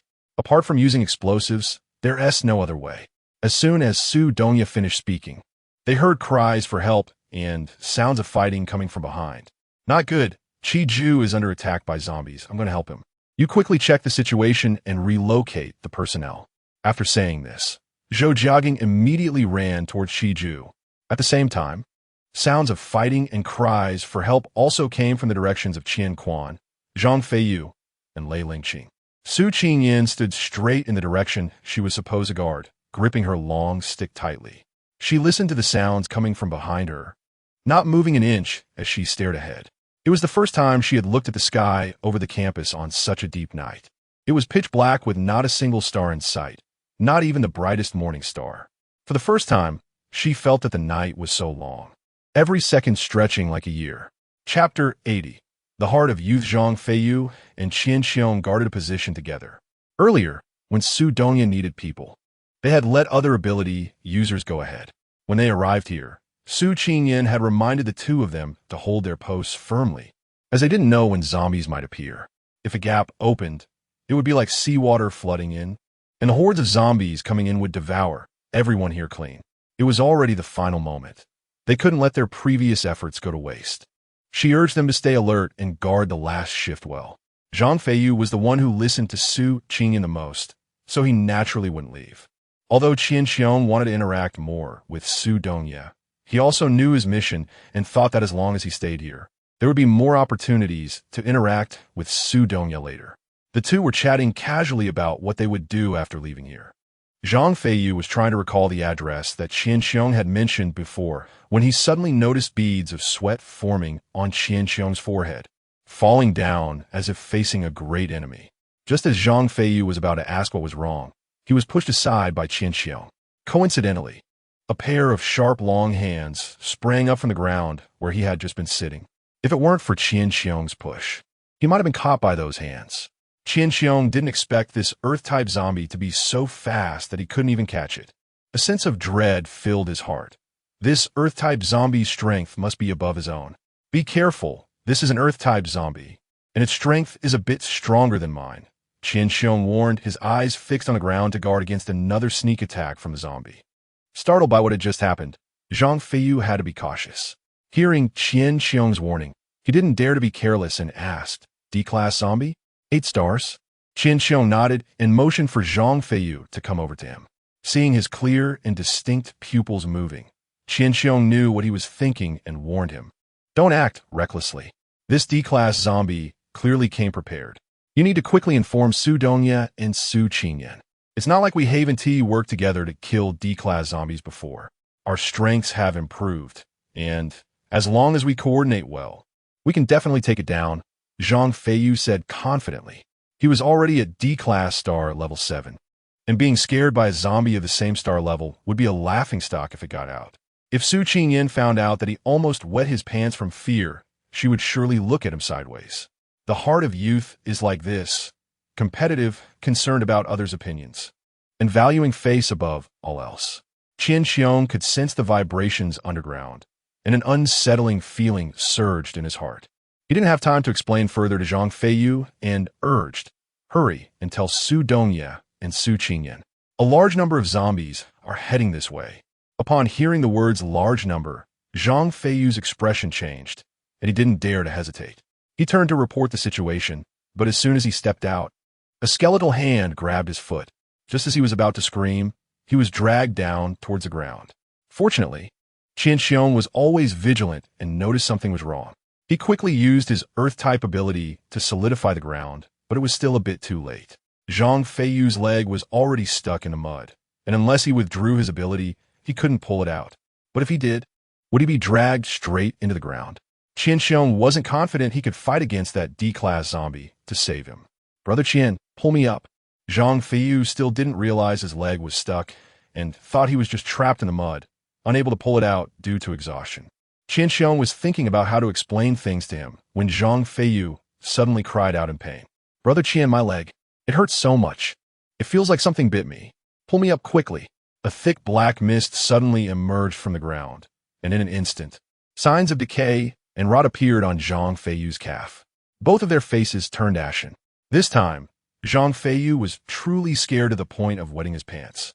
He cried out to Qian Xiong, "I don't want to become a monster. I don't want to become a zombie. Brother Qian, save me." Qian Xiong bit his lip, his dark eyes filled with struggle. In the end, he covered Zhang Feiyu's eyes, steeled his heart, and cut off his leg at the calf. Blood gushed out, and he quickly tore off a piece of his clothing to bandage it. A team of ability users patrolling nearby detected the strong smell of blood and rushed over. Upon seeing the scene, they immediately shouted, "He is turning into a zombie. The zombies are coming." Before that shout could fade, another direction also erupted with cries, different voices, but the same content. "The zombies are coming." Zhang Feiyu couldn't withstand the pain and also couldn't accept having lost a leg. He fainted from the double blow. Qian Xiong's mood was extremely complicated at this moment. He looked at the terrified ability users in front of him and didn't know how to explain the situation. He could only carry Zhang Feiyu and head toward the crowd to find Su Dongye and Su Qingyan. However, just as he moved, the tremors from underground became increasingly strong. This was no longer just a commotion caused by a single D-class zombie. He was greatly alarmed and shouted, "Run!" Boom! Boom! In an instant, the ground around where Qian Xiong had just stood collapsed within a 10-meter radius.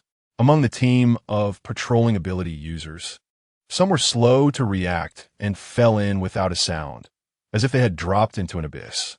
At this moment, countless heads emerged from the gaping hole in the ground, baring their teeth, with the sharp fangs dripping with the blood of those who had fallen. The zombies, having tasted the delicious flesh, went wild and leaped out from the ground, chasing after them. The stench of decay and rot was as if it were claiming their lives. Qian Xiong, holding Zhang Feiyu, couldn't fight back and could only evade, being pursued by a group of E-class zombies. He was filled with rage and noticed an ability user nearby who could keep up with his speed. He couldn't help but take a second glance. This person was the only one who hadn't mentioned the zombie transformation. Qian Xiong assessed him and said, "Zhou Zhen, catch him and take care of him. If anything happens to him, as long as I'm alive, I won't let you off easy." He then shot Zhou Zhen a fierce glare as a warning. Without Zhang Feiyu, Qian Xiong unleashed his abilities. Without the D-class zombie to protect, he easily dealt with the E-class zombies, swiftly eliminating them. Zhou Zhen, who was holding Zhang Feiyu, was left in shock. Qian Xiong didn't have time to care about that.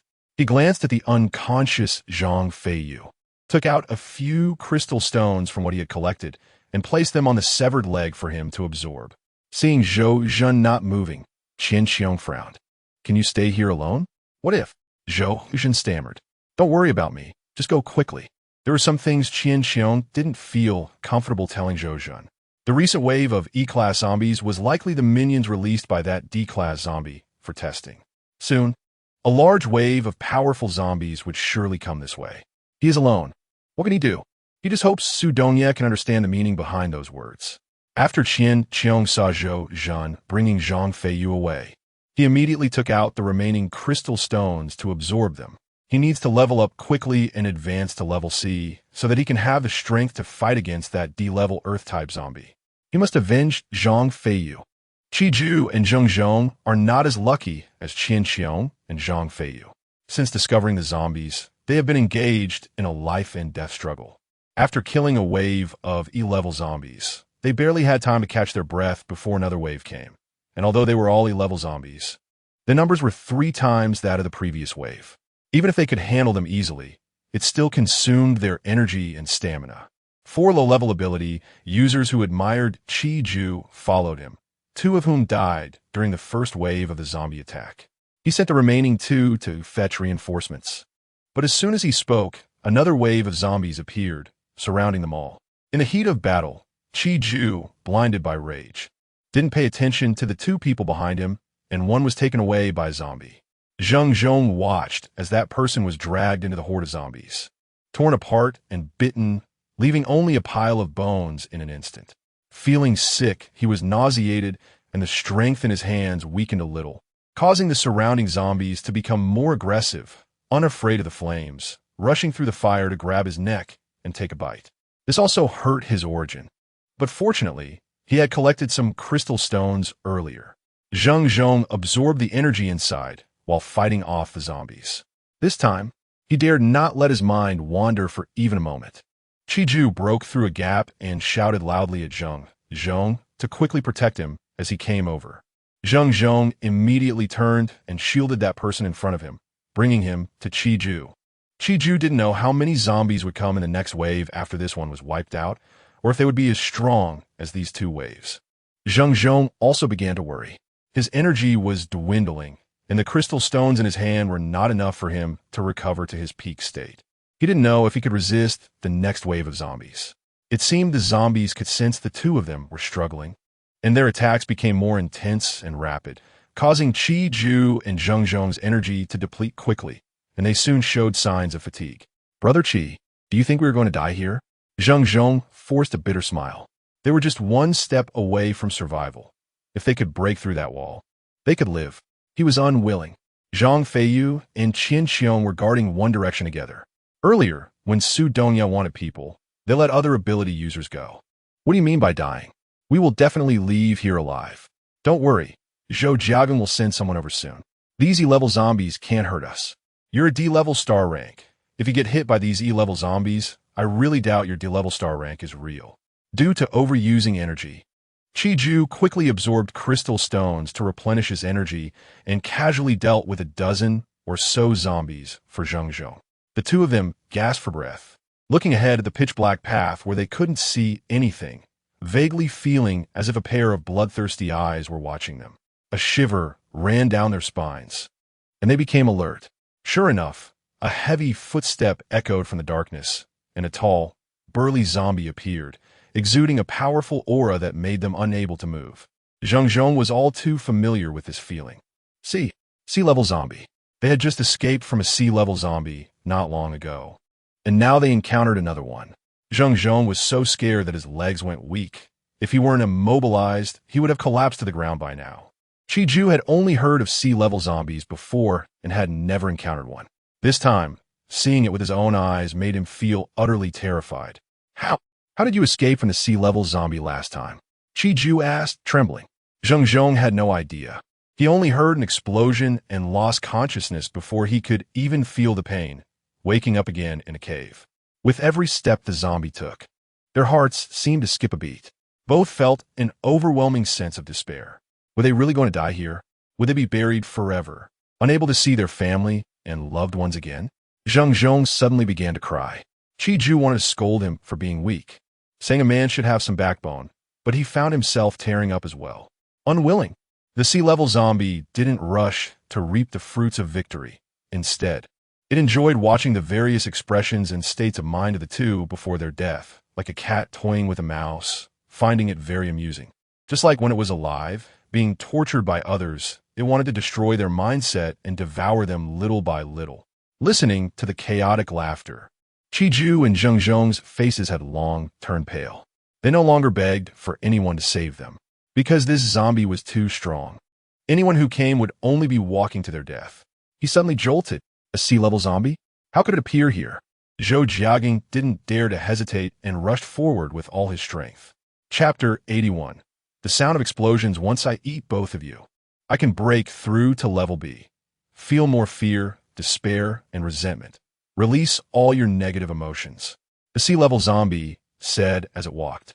This was a zombie of mental energy. It needed human negative emotions to enhance its cultivation. The more it devoured, the stronger it became.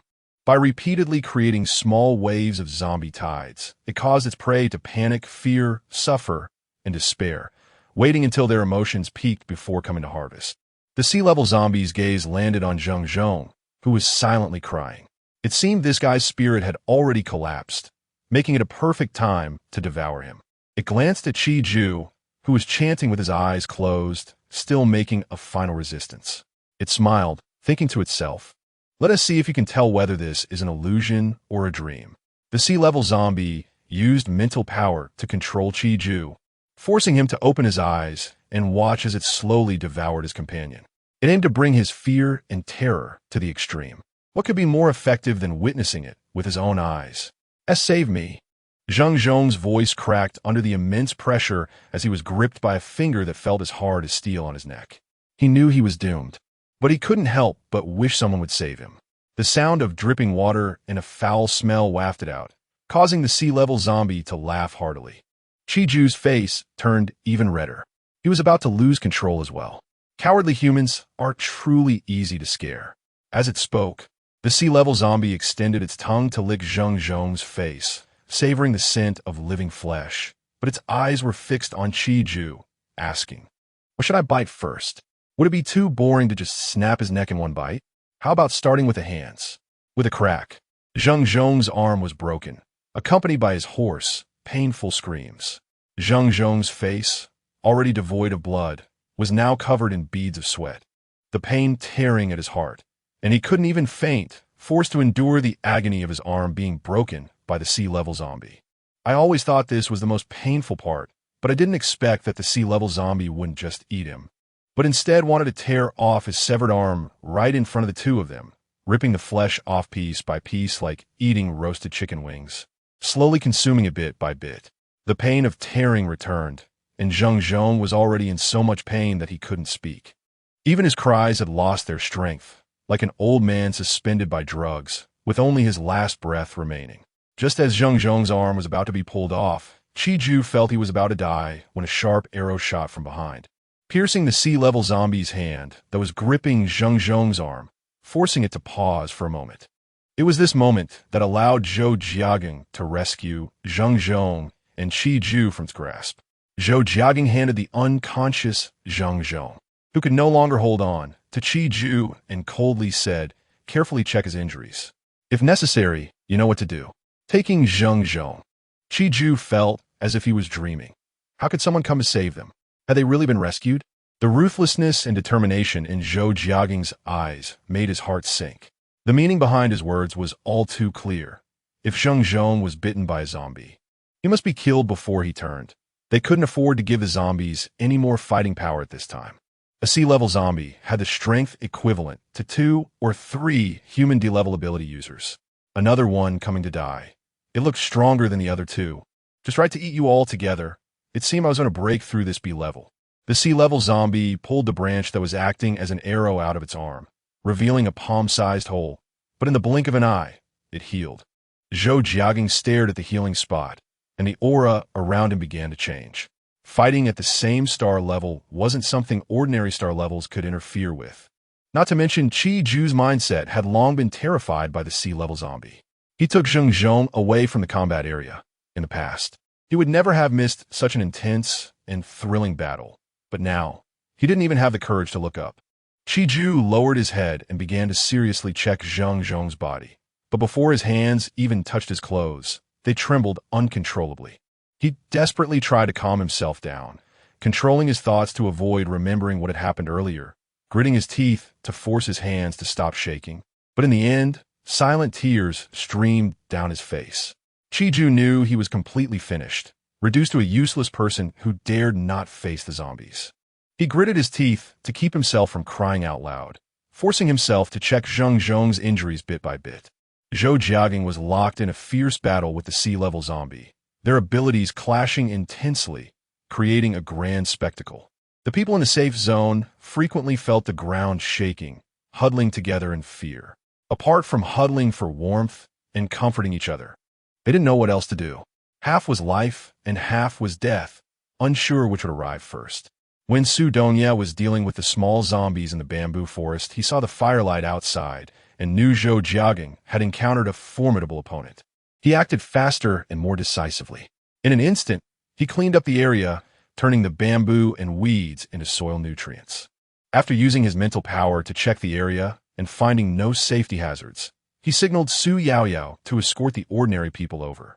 The relocation of several hundred people was quickly completed under Su Yaoyao's orderly arrangements. Su Dongye felt the tension, confusion, unease, and despair radiating from them. He didn't know how to comfort them and could only do his best to protect them. Su Dongye called by Yuan over, asking him to use his abilities to isolate the area's aura, creating a small safe space. Before the walls were breached, he needed to prevent the people inside from running around and also stop the zombies from detecting their scent. At this moment, the guard positions were under attack from zombies, and he needed to quickly secure this area before going to support. Su Dongye selected 70-level ability users and looked at Su Yaoyao, who was worried about Zhou Jiagang. These people are left for you. This area is also entrusted to you. Manage them well before the walls are breached, no matter what happens. Prioritize your own safety and do not separate from Bai Yuan. Su Dongye handed his phone to Su Yaoyao, saying, when the walls break, contact Uncle Ning and have him protect both of you. Where are you going? Aren't you staying with us? Uncle Ning will only listen to you. If he doesn't see you, he won't take care of us. Su Yaoyao tightly grasped Su Dongye's sleeve, not wanting him to leave. Zhou Jiagang is no longer by my side. I'm scared. Are you going to abandon me too? Didn't you say you would never leave me behind? With tear-filled eyes, she looked at Su Dongye, pleading for a bit of sympathy. Su Yaoyao was truly frightened. She didn't want to be left alone here. Su Dongye pulled his sleeve away and was about to leave when a staggering figure entered his line of sight. Seeing Zhang Feiyu, who had lost a leg, a flicker of emotion crossed Su Dongye's eyes, and he immediately asked Su Yaoyao to treat him, inquiring about the situation with Zhang Feiyu and Qian Xiao. After receiving detailed information, Su Dongye dispatched several D-level ability users to support Qian Xiao, with Zhou Zhen volunteering for the mission.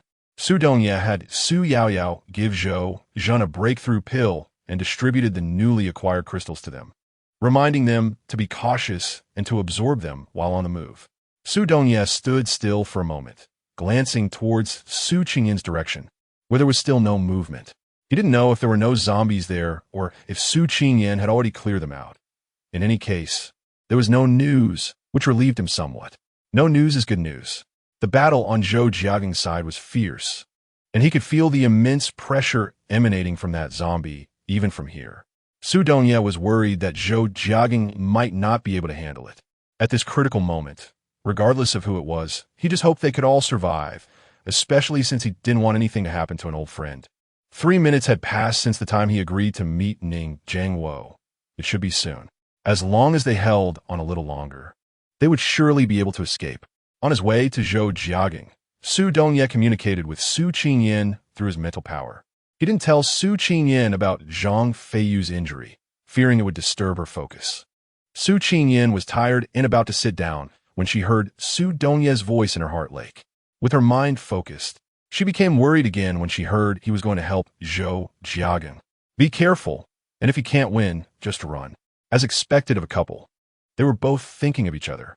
You too. Why don't we need someone to guard over here? Su Qingyan quickly stopped herself. She didn't want Su Dongye to worry about her, so she couldn't tell him about her own situation. What's wrong with you? Su Qingyan said comforting words to Su Dongye and reminded him to be careful as well.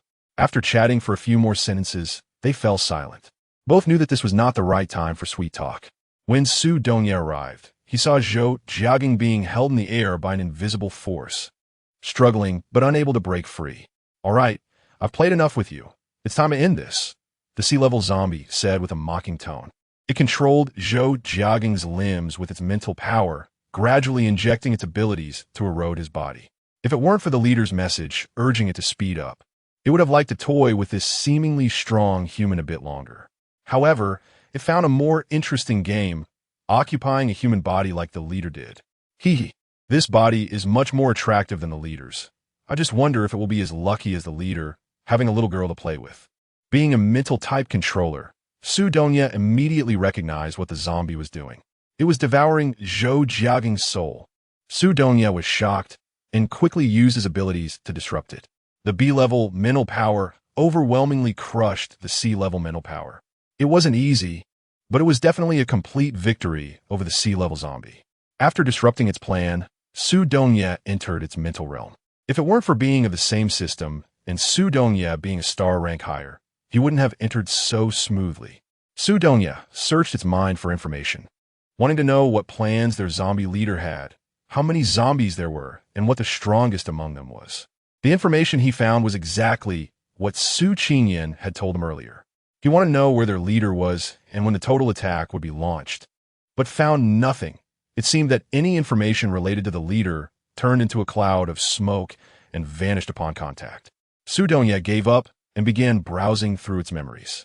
It was also a social scum, committing numerous crimes. Its death was similarly orchestrated by someone, and a group of black-clad individuals appeared before its eyes before it died. Just as he tried to look further, an invisible force ejected him from its mind. When Su Donya opened his eyes, the sea-level zombie also happened to open its eyes. Their gazes met, and the sea-level zombie's eyes revealed fear and disbelief. After Zhou Jiagang was rescued by Su Donya, he no longer hesitated and quickly absorbed the crystal he obtained from the previous sea-level zombie. While Su Donya was engaged with the zombie, he completed the absorption and broke through to be level, having suffered a great loss at its hands. Zhou Jiagang was always someone who sought revenge. Now that he had the upper hand in star rank, how could he let it die easily? Su Donya felt Zhou Jiagang's breakthrough in strength and knew he could handle the zombie, so he stepped back, reminding him to be quick as time was running out. Seeing Qi Ju, who looked dispirited and even defeated, and Zheng Zhong in his arms, Su Donya walked over and gave him the few remaining crystals he had. The agreed time had come a few minutes earlier, but this was just right, breaking through before the zombie horde arrived and giving them more chances to escape. After setting them down, he panicked. Chapter 82. Life Protection Talisman. Puff, puff, puff, spit, spit, spit. Su Qingyan got up from the ground, brushing off the dirt from her body and spitting out the dust that had gotten into her mouth. How unlucky. She couldn't help but complain a few times before straightening up and looking at the smoke rising not far ahead. Once the smoke cleared, a large pit appeared. Su Qingyan was momentarily stunned. The power of a single seed could be so great. She hurriedly took out the clump of soil from her space, only to find that the seed had actually sprouted into a small sapling. It was this sapling that informed her that the green clump at her feet, resembling a green dumpling, was a seed that could explode as long as the gravity was strong enough. She was half convinced. Again, she felt like prey being watched. Not daring to approach and check in the darkness nearby, she decided to test this green dumpling. As a result, she almost blew herself up. Su Qingyan fiddled with the 3 or 4 green leaves on the sapling, her tone not very pleasant as she said, "Hey, this thing is so powerful. Why didn't you tell me? What if I get blown up? You would be in trouble too. You're the one being foolish." I hadn't even finished speaking when you impatiently threw it out. How can you blame me? Her tender voice sounded like that of a 3 or 4-year-old child, and the words she spoke were extremely irresponsible. This made Su Qingyan quite angry. She pinched the leaves and tugged at them as if she wanted to tear them off. And then the sound rang out again. "Ouch, ouch, ouch. My fault. My fault. I'll definitely remind you next time." That's more like it. Su Qingyan finally relaxed her grip. "How did you know that thing could explode? Is there any nearby?" Su Qingyan asked. "I just know that thing can explode. There isn't any more, just that one. Who told you to be so anxious and throw it away? Otherwise, if it had been left in the soil, it could have produced many, many seeds like that." The little guy said confidently. It's all its fault for not saying it earlier. Su Qingyan couldn't help but tug at the leaves again. But this time she was much gentler, as if she were caressing them. It tickles, don't touch me. A giggling sound echoed in the eerie and dark environment where no one was around, and Su Qingyan seemed to be less scared. After playing around, she curiously asked, "How did you grow so fast? Just a little while ago, you were still a small seed." "Of course it's because I'm impressive myself, cough cough, and also because of this soil." Hearing this, Su Qingyan thought about its origin. How could the child of a celestial herb and a divine tree be simple? This soil is said to be the legendary earth that can nurture all things, and she suddenly felt that she had asked a foolish question. Su Qingyan glanced at the sapling and pondered for a moment before asking, "Do you want to be outside or stay in my space?" The sapling trembled its leaves as if it were afraid. Su Qingyan could sense its emotions and reached out to soothe it. "I haven't planted trees before, so I don't know how to take care of you, so I'd like to hear your opinion. I don't want to stay here. It's too scary. I want to follow you. It's okay, it's just too empty inside, and I'm a bit bored. I only spoke up earlier because I sensed the presence of the green dumpling and wanted you to bring it over to keep me company. Oh, next time, just say what you need directly. Don't beat around the bush with nonsense." "What nonsense? That's clearly the main point. I'm not going to tell you its purpose if you don't want to know," the little sapling retorted. "It's still her fault." Su Qingyan smiled and tugged at the leaves. "Then what is your role?" "Oomph. I won't tell you. I already said not to bother me. So annoying. This little guy is getting angry. If you won't say it, then fine." Su Qingyan placed the sapling into her space. This also made her realize that she could keep living things in her space. "In the future, if anything happens, just speak to me quietly, especially when there are other people around. Don't say anything out loud," Su Qingyan reminded. After leaving this place, she wondered what the outside world would be like. As the child of celestial herbs and divine trees, it must have inherited their energies. And the fact that it already had consciousness and could communicate at such a young age meant it held significant secrets. Such an existence, regardless of any aspect, would attract attention, and Su Qingyan least wanted to be in the spotlight. Therefore, she needed to prevent such things from happening from a source. "Ah, I didn't say anything," the sapling exclaimed in surprise. "You didn't say anything? Then how did that sentence just come out?" "Oh, we are communicating with divine consciousness. My realm hasn't reached the point where I can speak out loud yet." If the sapling could transform into human form, it would definitely give Su Qingyan and I role at this moment. "You are really so dumb. My celestial mother and divine father can't speak. How could I at such a young age? We can communicate because your blood flows in my body. Have you forgotten how I was born? By the way, Mother, where's my father? Why are you the only one here?" Once again, feeling disdain, Su Qingyan wasn't angry, but her face turned as red as a boiled egg. The scene of her entanglement with Su Dongye flashed in her mind. Su Qingyan hurriedly shook her head, trying to dispel the embarrassing scenes. "You, don't shout randomly. Who is your mom? I came out of your belly, so you are naturally my mom." "That's not true. Shut up and don't shout." "I'm not shouting randomly. Isn't that how humans are? If you come out of the belly, you're a baby, and I'm mama's baby." Su Qingyan was both excited and panicked, hastily explaining, No, it's not like that. You are not. I'm human. What are you, a tree? How could I possibly give birth to a tree? Then I would be a monster. I'm still so young. How could I have a child? Don't talk nonsense." She didn't want to be a monster, let alone have a child. She was still a child herself. The atmosphere suddenly became quiet and mysterious. The little sapling didn't speak, its leaves drooping down. The previously vibrant green now faded significantly, as if it were about to die any moment. Looking at the lifeless little sapling, for some reason, Su Qingyan's heart ached. She also knew that what she had just said was a bit excessive, but she was speaking the truth. After calming down, Su Qingyan felt that she had been incredibly childish just now, arguing with the sapling. She should have spoken to it properly. But right now, Su Qingyan really didn't know how to comfort baby. "I'm sorry, I was wrong. I shouldn't have said that about you, but I'm really not your mother. Your mother and father are. I know who my mother and father are. It's just that they are gone." Hearing this, Su Qingyan's heart twisted. The little sapling seemed to have truly turned into a small child, standing there all alone, expressionless, calmly stating the harshest of truths. This reminded Su Qingyan of her childhood. In the orphanage, She would repeatedly tell strangers about her background. Her parents had passed away, no one to care for her. Sent to the orphanage at 3 or 4 years old, hoping someone would adopt her. The softness in her heart was touched, and Su Qingyan reached out to gently stroke the leaves, softly saying, "You can call me sister. I will take good care of you." She was only 18 herself. How could she be someone else's mother? The little sapling still looked sickly, but it was a bit better than before, reluctantly calling out, "Sister." "Good. Sister will make sure you grow strong and tall, becoming a towering tree." Hearing it call her sister made Su Qingyan feel delighted, her lips curling up. "I'll put you in a safe place for now, and when it's safe, I'll take you out to bask in the sun, okay?" Seeing the little leaves brush against her fingers, she knew it was an agreement.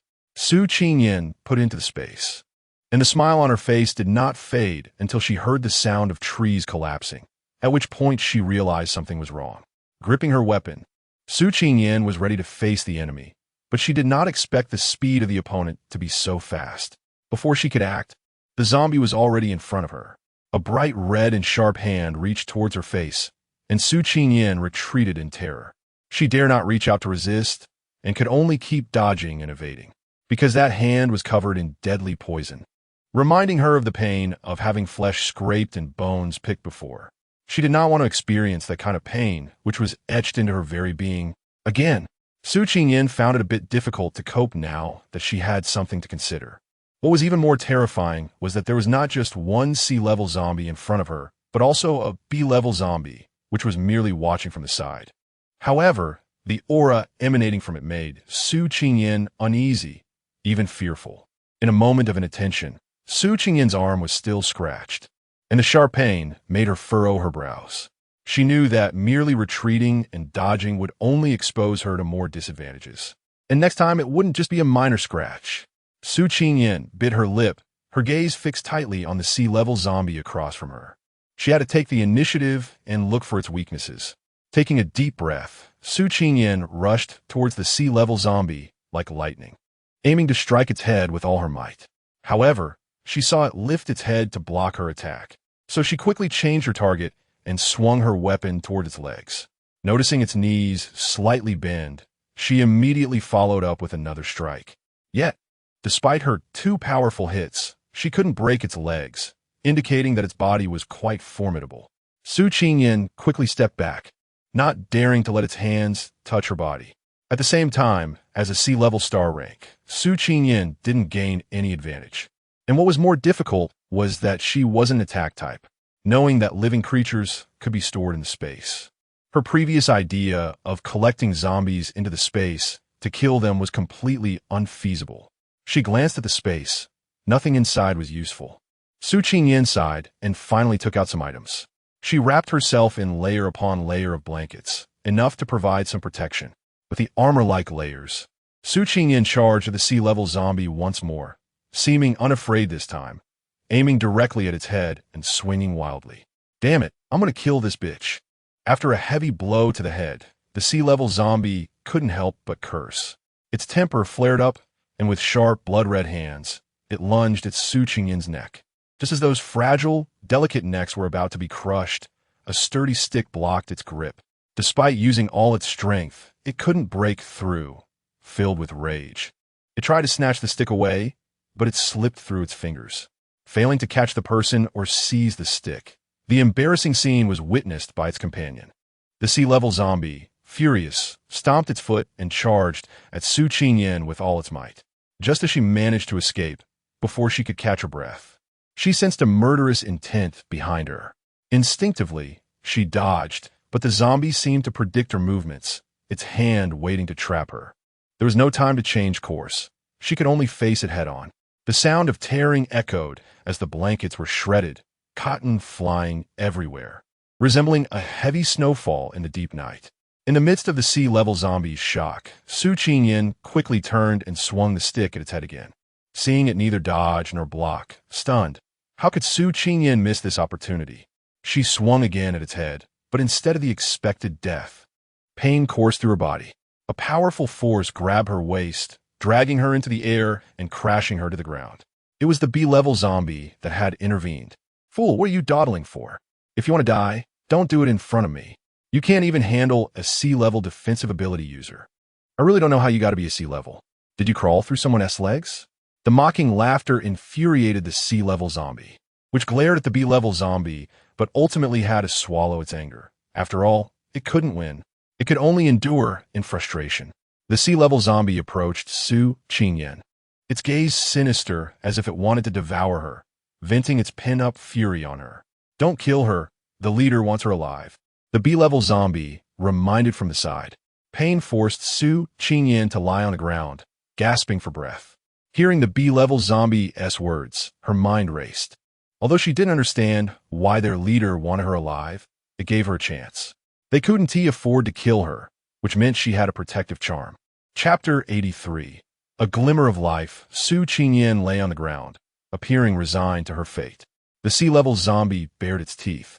And after the warning from the B-level zombie, it didn't dare to use lethal force, but its pent-up resentment had to be released. It retracted its sharp claws and, with a hand as large as a bear's paw, lifted Su Qingyan from the ground, increasing the pressure slightly, resulting in a few crisp cracks. Su Qingyan gritted her teeth to prevent any sounds of pain from escaping, but the veins on her forehead betrayed her as beads of sweat rolled down like soybeans. She glared sharply at the sea-level zombie. Still strong enough to glare at me. It seems you haven't suffered enough yet. The sea-level zombie applied more force, as if trying to crush Su Qingyan's arms. Seeing that she remained silent, its distinctly black and white eyes were filled with contempt and disdain, which only infuriated the sea-level zombie further, wishing it could swallow her whole. What use is this human anyway? The leader actually wants her alive? The sea-level zombie asked in dissatisfaction. The B-level zombie glanced at the barely breathing Su Qingyan, also filled with confusion. I don't know. It's best not to inquire too much about the leader's matters. We've already wasted some time. Let us hurry up. Although the sea-level zombie was still indignant, it knew it couldn't delay important matters. It tossed Su Qingyan to the ground, dragging her by her already broken right arm like a dead dog. It seemed to deliberately make things difficult for her, choosing to walk on uneven terrain. The bumpy, sharp stone road continuously scratched Su Qingyan's back and limbs. Su Qingyan could feel that her back had been ground to a pulp by the stones on the ground, the thick blood staining her clothes, and the air was tainted with a hint of a bloody smell. A tightness surged from her arms, and she could clearly sense that the sea-level zombie's body was reacting to the blood. Su Qingyan squinted her eyes, tilted her head to the sides, and looked up to see a broken stone not far away, its edges sharp. An idea came to her. As she approached that spot, Su Qingyan stretched out her leg, and when passing by the stone, she closed her eyes, gritted her teeth, and pressed her leg against the stone. The tearing sound was her pants being ripped, the sharp stone cutting into her skin. Blood gushed out like a spring, flowing incessantly.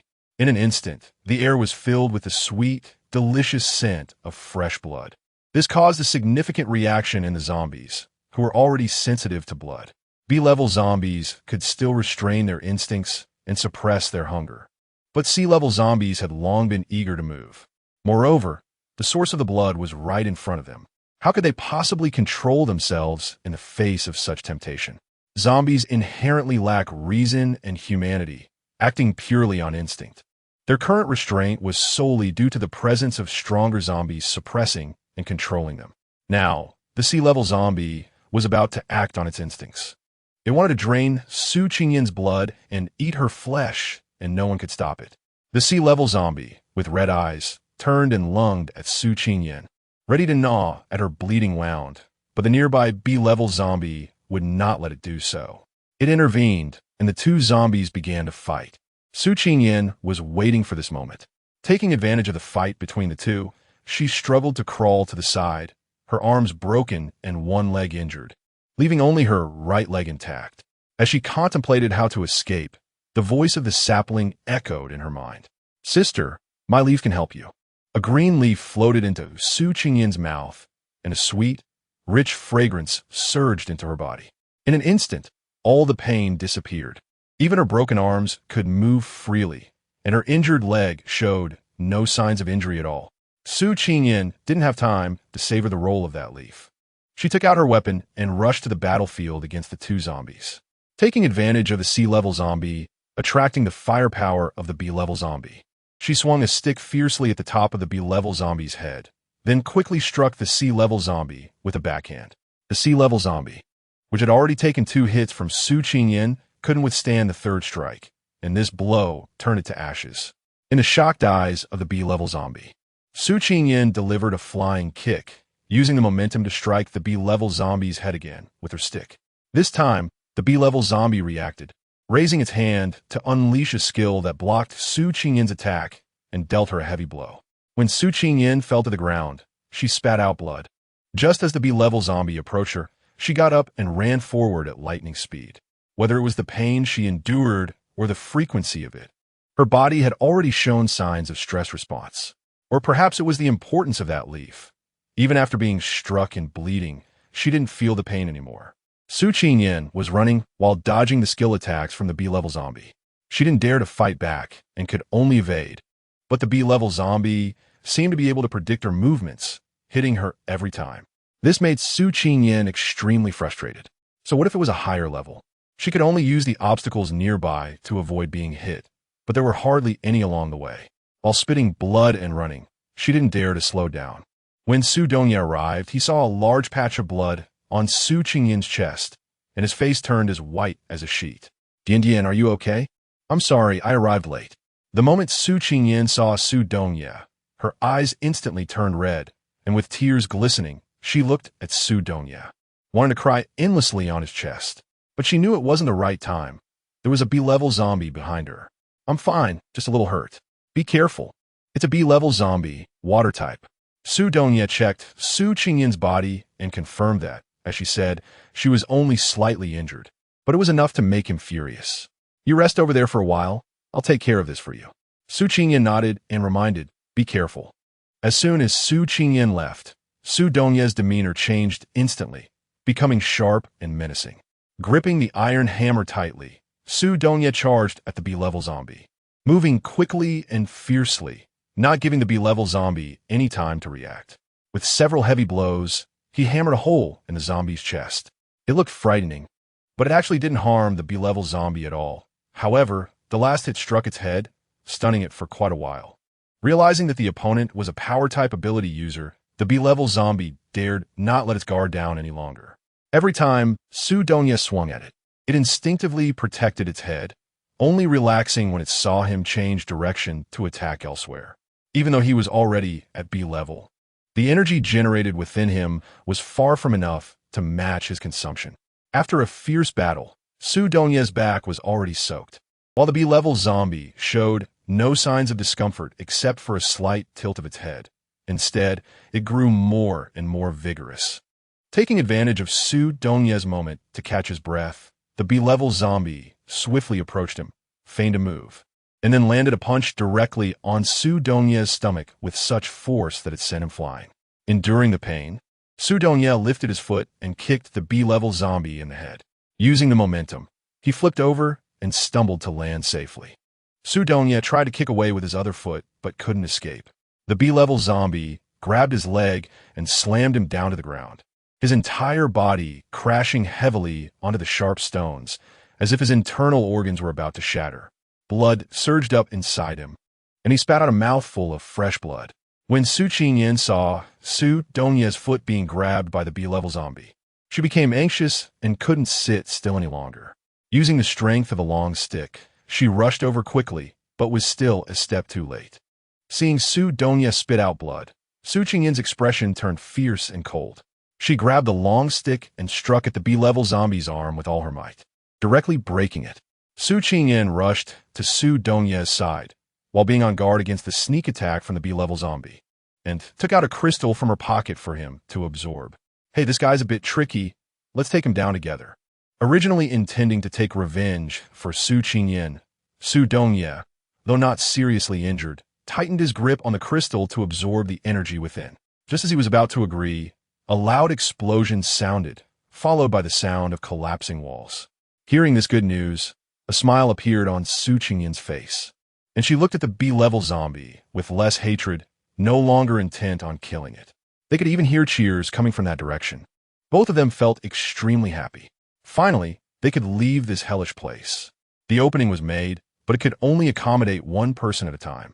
This meant they could only pass through one by one. With 300 to 400 people, it would take at least 10 minutes for everyone to get through.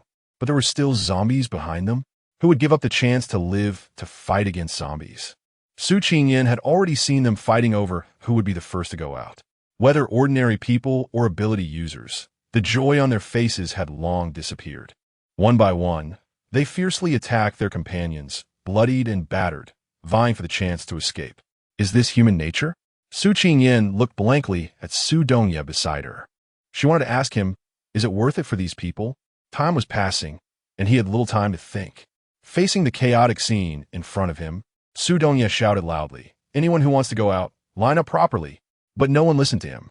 Su Yaoyao and Bai Yuan, who had been pushed aside by the crowd, saw Su Dongye and Su Qingyan as if they had found a savior, quickly rushing to their side. Since the breach started, Su Yaoyao had been on the phone with Ning Jiangwo.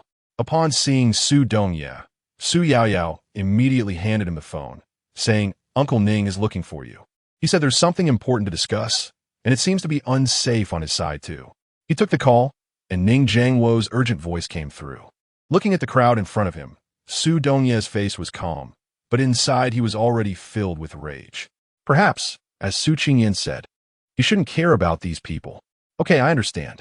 Be safe. I will get out as soon as possible. After hanging up, Su Dongye looked once more at the chaotic crowd, complex emotions swirling in his dark eyes. He used his psychic abilities to control these people, making them quiet and orderly line up, just as he had managed to gather them and was preparing to let them out one by one. A powerful undercurrent surged from behind, crashing against Su Dongye's psychic energy, causing the people to regain their awareness, and chaos ensued again. This time, it was even more severe and violent. The ability users were using their powers against their own people, and the situation became uncontrollable. Not only that, the B-class zombie that had been chasing them also arrived. Seeing so many living people, they let out an excited roar toward the sky, causing the ground to tremble. At this moment, Zhou Jiaging and Qi gathered with the three of them.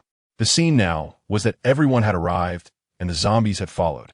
The final showdown, the last escape route, who would be able to survive and get out of that hole that could only accommodate one person under the watchful eyes of so many zombies.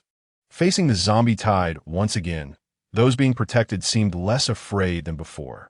They seemed to know that someone would protect them, disregarding everything else and desperately rushing toward that hole. The zombies would not simply watch them escape, having already drooled over the scent of living humans. They didn't have time to heed orders.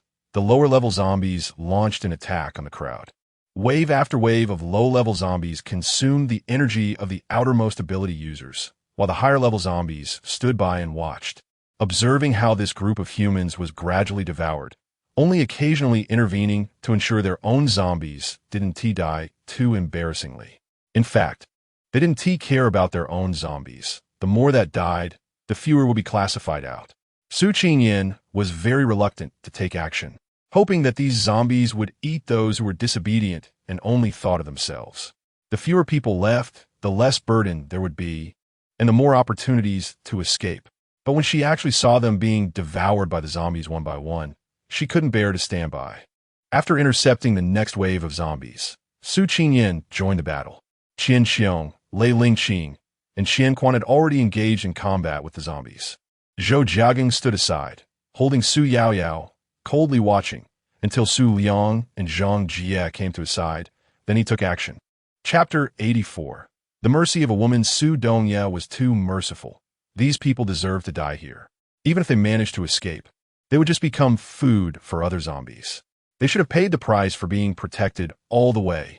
Zhou Jiaging rubbed his left hand, which was already bare, severed the wrist. This happened after Su Dongye left. He was injured by a suddenly appearing B-level zombie after killing a C-level one. Su Dongye left silently. He had exerted tremendous effort to escape from that fire-type B-level zombie, losing a hand in the process. He didn't blame Su Dongye. If anyone was to blame, it was himself for being weak, trusting others too easily, and being overconfident. Zhou Jiaging pulled his sleeve to cover the wound. Zhang Jie, Su Liang. Throw those who only think about escaping into the zombie horde and let them fight for their own way out. Su Yaoyao was taken aback and looked up at Zhou Jiaging with disbelief. They would die. People would die. I'm just making their deaths more meaningful. No one can accept the protection of others without being grateful. Zhang Jie and Su Liang immediately understood Zhou Jiaging's intention. Looking at the opening that was surrounded by people, not a single person had managed to get out so far. Why? Because everyone wanted to escape, but no one could stand to see others go first. The competition to be first became the current situation. People. These people are not worth saving. After Zhang Jie and Su Liang left, Zhou Jiaging held Su Yaoyao's hand and said, "Wait a moment. When those two have cleared out most of the people over there, you hurry and escape. Find Ning Jiangwo and tell him Su Dongya sent you to find him. He will definitely protect you." After saying this, he glanced at Bai Yuan, whose face was bruised, and said, "You go with Yao Yao and protect her well." Just as Bai Yuan was about to speak, he pulled at the injury on his mouth, causing him to gasp in pain. "I will always stay by Yao Yao's side, just like before, and won't let those people bully her." Those people were too much. As soon as they heard the explosion and saw the wall breached, they rushed out recklessly. When they encountered the barrier, they became aggressive and threatened to force him to open it. Someone brought up the previous incident again. No one listened to Su Yaoyao, and they even started spitting at her, saying all sorts of nasty things. The ability users also joined in, forgetting the favor Su Yaoyao had done for them by healing them before. Bai Yuan tried to intervene, but those people went crazy and started hitting them. He kept Su Yaoyao behind him until his arm was bitten, and Su Yaoyao was struck by a stone, bleeding profusely. If this continued, those people would really kill them. Forced to act, he opened the barrier, and they rushed towards the opening like madmen. Once Zhou Jiaging had given his instructions, he joined the battle against the zombies. But someone grabbed the hem of his clothing. "Aren't you coming out with us?" Su Yaoyao asked. "You go first. I'll come later." Seeing Su Yaoyao refuse to let go, Zhou Jiaging felt warmth in his heart and explained gently, "There are too many zombies. I'm afraid you will be surrounded before you can escape. I'll kill some zombies to slow their advance." Su Yaoyao finally let go and allowed Zhou Jiaging to leave. Su Yaoyao looked at the battlefield ahead, her gaze falling on Su Qingyan. She also wanted to kill zombies like her, but she was only a healer. Even if she went to the battlefield, she would need protection. Forcing her way forward would only be a burden. "Bai Yuan, take Zhang Feiyu with you. We're leaving." Zhang Feiyu was still unconscious. Su Yaoyao couldn't leave him behind. A person who had lost a leg couldn't take care of himself even if he woke up, let alone leave this place. Su Yaoyao knew that Zhang Feiyu belonged to Su Qingyan, and taking him along was a way to repay her timely help. Su Yaoyao and Bai Yuan supported Zhang Feiyu as they made their way through the crowd, waiting for the right moment to escape through the opening. Su Qingyan was locked in a fierce battle with a sea-level zombie when a piercing scream echoed in her ears. Suddenly, a figure landed between her and the sea-level zombie. Before she could comprehend how this person had appeared, the sea-level zombie lunged forward, grabbing the figure and biting down. Blood splattered everywhere, and Su Qingyan suppressed her nausea, grabbing the stick in her hand and rushing towards the sea-level zombie, which was lost in the scent of blood. While the sea-level zombie feasted on human flesh, it was also forced to confront Su Qingyan. As it found itself at a disadvantage, it had no choice but to abandon the half-eaten body and continue fighting her.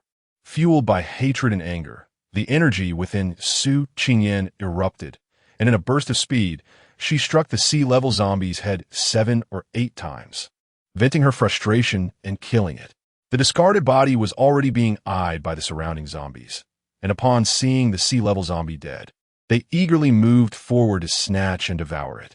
One bold zombie reached out to grab it while Su Qingyan was dealing with others, only to be obliterated by her stick. The defiant zombies bared their teeth and let out piercing cries. Su Qingyan ignored them and stayed by the side of the mutilated corpse. However, before long, another sea-level zombie appeared. After several clashes, Su Qingyan suffered quite a bit. Realizing that this zombie was much stronger than the previous one, she glanced at the half-corpse, her eyes filled with regret. Unable to fight, she could only escape. Looking around, Su Qingyan saw Qian Xiong struggling against a sea-level zombie, on the verge of being bitten. She quickly adjusted her direction and rushed over. Fortunately, she arrived in time. The sea-level zombie was caught off guard and was taken down by Su Qingyan. "Where is Zhang Feiyu?" Su Qingyan asked. Qian Xiong, with a guilty expression, replied, "I didn't protect Zhang Feiyu well. He lost a leg." "Where's he?" Su Qingyan asked urgently. "Follow me." Su Qingyan swung her weapon and eliminated the zombie that was about to ambush them. Qian Xiong hurriedly followed behind Su Qingyan. There were too many zombies, and Zhou Zhun, who was behind him, had already died. He couldn't escape on his own. With Su Qingyan appearing, how could he not grasp this lifeline? It was extremely difficult to kill zombies while looking for people. "Captain, they're over there."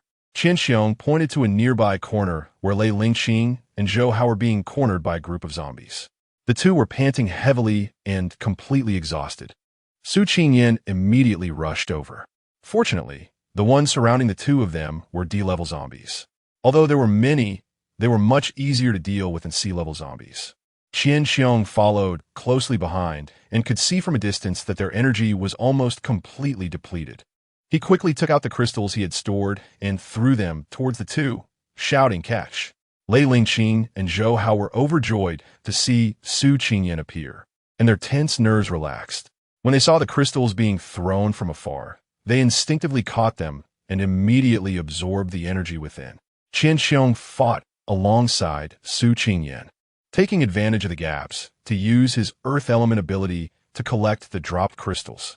Su Qingyan's eyes swept over to Qian Xiong's side, and she couldn't help but twitch. "You don't need to help me here. Just focus on collecting crystal stones and enhancing your strength." I didn't expect Earth-type ability users to have this use. So many zombies have died, and there are crystal stones everywhere, yet no one has time to pick them up. Everyone is too busy dealing with the zombie attacks, forced to survive, and has forgotten to enhance their strength. Su Qingyan let the three of them absorb the crystal stones nearby while she fought against the zombies alone. Just after eliminating one B-level zombie, another appeared. Su Dongye was panting heavily, wiping the blood from the corner of his mouth, and picked up the crystal stones dropped by the B-level zombie in front of him. He needed to replenish his energy. As he retreated, he surveyed the situation around him.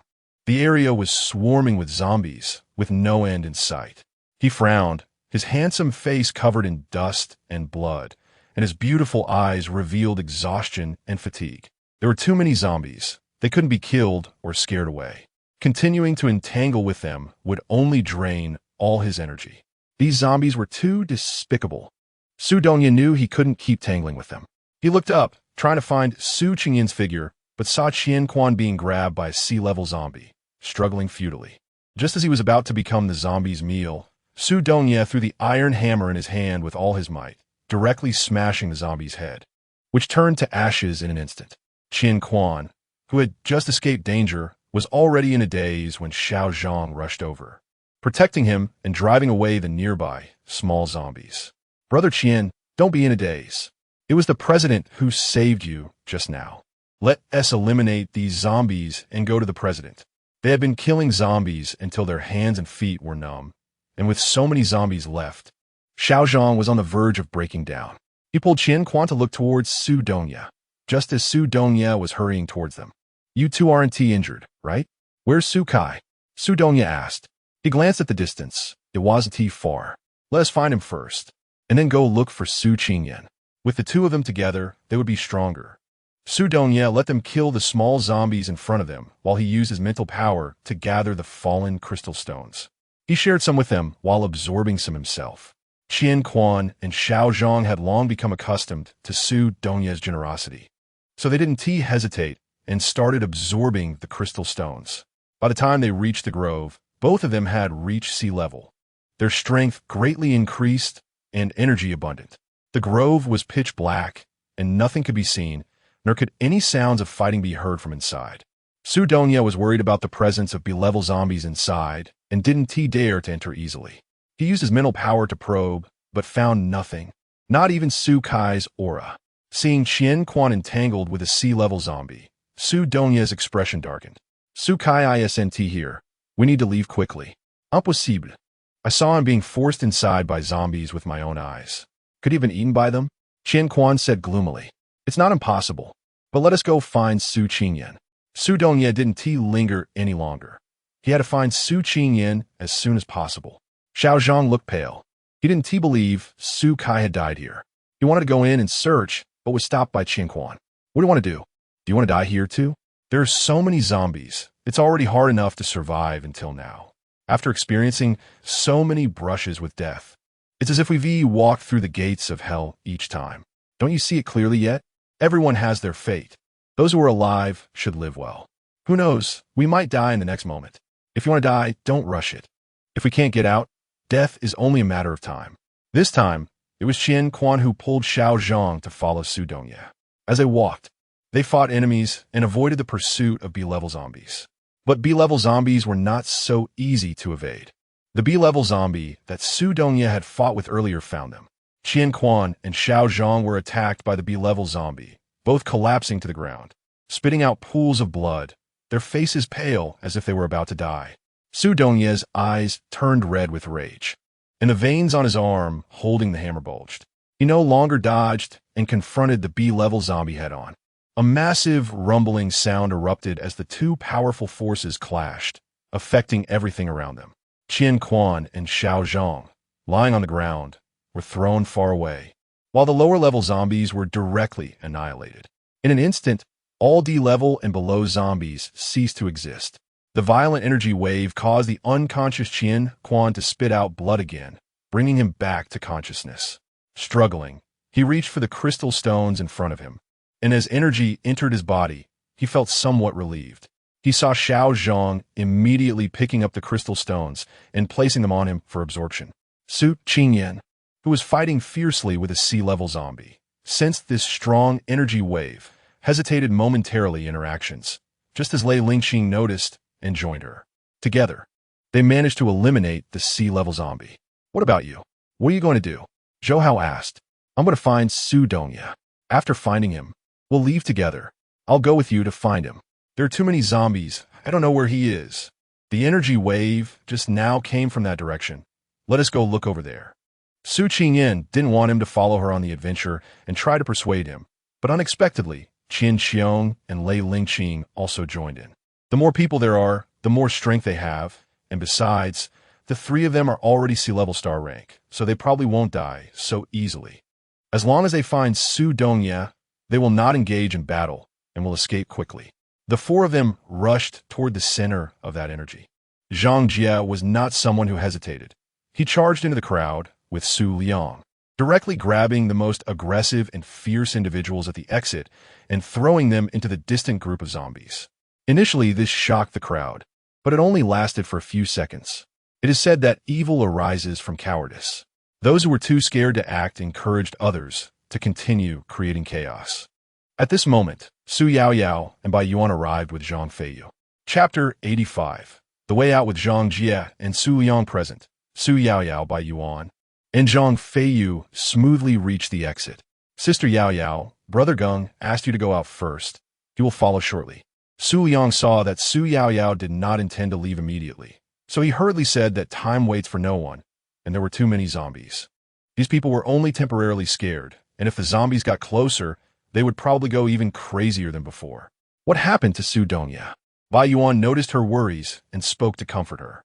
After taking a last glance at the direction Zhou Jiagang had gone, Su Yaoyao pinched her fingers at her side and said in a deep voice, "Let's go."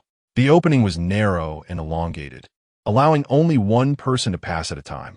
Su Yaoyao entered first, followed closely by Zhang Feiyu with Bai Yuan's push and support. Bai Yuan then followed them in. Watching the three disappear, the crowd nearby erupted, pushing toward the exit, shouting, "Let us out, let us out." Why did those three get to go first? Didn't we agree to line up? Did those three line up? It's unfair. If they can go out without lining up, then what's the point of lining up at all? Just because you're ability users and have a higher star rank, does that make you superior? Do we have to listen to you? You can do whatever you want, kill us if you want. What's the difference between you and those zombies? You were just in cahoots with the zombies, claiming to protect us and take us away from here. But what happened? You tricked us here, and so many companions, classmates, and friends died because you said there were no zombies, no danger, and it was safe. Safe my foot. You brought us here to die, and now that there's a way out, you won't let us go and have attracted so many zombies. You're just using us, right? Don't listen to them. They just want to send us to our deaths so they can escape. Yes, under the guise of protecting us, they actually want us to pave the way for them. Did you see the companion just thrown out? They have a habit of feeding zombies with living people. Everyone, run quickly, or the next one thrown out to feed the zombies will be you. There are many of us. We don't have to be afraid of those two. Let us kill them. Ah, the zombies are coming. The zombies are coming. Everyone run. One after another. Inciting and misleading words stirred the crowd that had just managed to calm down, causing even more chaos than before. Zhang Jie and Su Liang were about to use their old tricks again, but were restrained by ability users from the crowd. The two were furious, and Zhang Jie started cursing loudly. A stone flew out from the crowd and hit Zhang Jie on the forehead, blood immediately flowing out and blurring his vision. Damn it. I fought tooth and nail against the zombies and didn't get hurt by those damn things. But now I'm bleeding from being hit by you ungrateful, selfish bastards. Damn it, I'm gonna kill you white-eyed wolves. Zhang Jie was enraged. Before he had held back, but now with red eyes. He used all his abilities to break free from the restraint and began to unleash his fury. Su Liang wanted to intervene, but glanced at the exit and felt a chill in his heart. Those who had just been in cahoots were now entangled in a brutal fight, striking each other without any mercy, as ruthless as zombies. Blood splattered on both sides of the exit, and the screams, cries, and sounds of pain were no less than those of being surrounded and torn apart by zombies. Are these people worth saving? Su Liang lowered his eyelids and questioned his own heart. Zhang Jie, throw out those who are making a fuss. Give them another chance. If they still don't listen, then none of them should think about going out.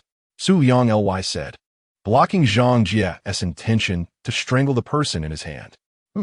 They deserve it. Zhang Jie, unable to contain his anger, spat fiercely at the person being choked and forcefully threw him into the zombie horde. Listen up, you lot. This is your last warning. If you want to get out alive, keep quiet and behave. If anyone dares to stir trouble or incite discord, I will personally chop them into pieces and feed them to the zombies. Do you even know what you are? Saving you is out of consideration for being human. If you don't act like decent people and think bringing you burdens is a good thing, then feel free to keep acting up and see if I'll still tolerate you. Showing a fierce side, he threw another 10 or so people into the zombie horde. And only then did they truly understand fear and settle down. Su Liang and Zhang Jie were assigned here by Zhou Jiagang to make these people more obedient and compliant, protecting Su Yaoyao's escape. Now that the situation has stabilized, the two began organizing personnel to flee. Those who were well-behaved and obedient were arranged to leave first, while the troublemakers and ability users were placed at the back. Even if they had grievances, no one dared to voice them, because it was a matter of life and death. As they were about to escape, no one was willing to lose their life. Zhou Jiagang could sense that Su Yaoyao was safe, and his heart finally felt at ease. After easily killing a C-level zombie, Zhou Jiagang began searching for the B-level zombie that had cost him his hand. In a short period, Zhou Jiagang's star rank had reached B-level 9 stars. Thanks to these zombies, it truly fulfilled the old saying, become a zombie, lose to a zombie. If it weren't for them, where would he find the crystals to level up? Zhou Jiagang stored the crystals he had obtained in his backpack, which was now heavy and full. Enough for Su Yaoyao to level up to B-level. The reason he didn't leave with Su Yaoyao wasn't because he wanted to be a good person, saving lives and being compassionate. He was not as foolish as Su Dongye. How could he care for others when he couldn't even take care of himself? Looking at the crystals scattered all over the ground, they represented energy, strength, cultivation, and even currency. Although he didn't know the situation outside, there had to be zombies. The existence of zombies, such a perverse entity, could never be eradicated. He had to raise his star rank as much as possible, absorb energy, and store crystals to better cope with the unknown outside. Another reason was that he was a person who sought revenge. How could he let the zombie that had harmed him go? Zhou Jiagang continued searching for that B-level zombie, casually eliminating the zombies that approached him while collecting the crystals on the ground, accumulating so many that he was almost out of space to store them. His energy and star rank had reached their peak. To advance further, he needed to break through to A-level star rank, which required 10 crystals dropped by B-level zombies. With his current strength, he could only deal with B-level 1 or 2 star zombies. The zombie that harmed him happened to be a B-level 2 star. A powerful wave of energy carried a familiar aura. Zhou Jiagang stopped and turned towards the center of that energy wave. By the time Zhou Jiagang arrived, Su Qingyan and Qian Xiong had just reached the scene as well. What they saw was Su Dongye in a duel with a B-level zombie. His face was pale, and blood was spilling from the corner of his mouth, causing Su Qingyan to tense up, her hands clenched into fists at her sides, wanting to help. But she was stopped by Zhou Jiagang. If you go up now, you'll get hurt and distract him. Zhou Jiagang rarely comforted a girl other than Su Yaoyao. You have to believe in him. Su Qingyan tightly pressed her lips together. She knew she couldn't act impulsively. She needed to calm down and wait patiently. Qian Xiong and the other two understood that the current situation was not something they could participate in. They could only pray and plead from the sidelines. Zhou Hao keenly noticed Qian Quan and Xiao Zhang, who seemed to be seriously injured and were absorbing crystal stones. He tugged at Lei Lingqing's sleeve, saying, "We can't help much here. Let's go see what's going on over there." Upon hearing the voice, Qian Xiong also looked over. They indeed couldn't do much here, as there were several zombies lurking nearby, eyeing the two. "Let's go deal with these beasts," Qian Xiong said. As he moved, Zhou Hao and Lei Lingqing followed suit. The 3C level ability users easily dealt with the B level and below zombies, but they didn't expect wave after wave to come, as if they had disturbed a hornet's nest. Although the three were quite annoyed, seeing the continuously dropping crystal stones brought them some joy. On the way here, Su Qingyan had mentioned a few times that they should enhance their abilities as much as possible, not to hesitate in absorbing or picking up the crystal stones. Now, all three had reached C-level 9 stars, and as long as they had enough crystal stones, breaking through to B-level was not impossible. In a world where strength was king, who wouldn't want to become stronger? A terrifying aura descended from the sky, making the already dark night even more eerie and sinister. "Do you feel cold?" Zhou Hao asked. Logically, at their star level, they shouldn't be affected by external natural factors. But Zhou Hao felt cold, spreading from his feet throughout his body, to the point where he couldn't control his trembling. Lei Lingqing's hand shook, and the zombie that was about to turn to ash escaped his control. He felt it too, even more profoundly than Zhou Hao. He felt as if his bones were about to freeze solid. "Not good, it's a water-type B-level zombie," Qian Xiong shouted loudly. This alerted Su Qingyan and Zhou Jiagang. Accompanying this was a massive hurricane, bringing with it cold, damp air. "Damn, it's a water and wind dual attribute B-level zombie."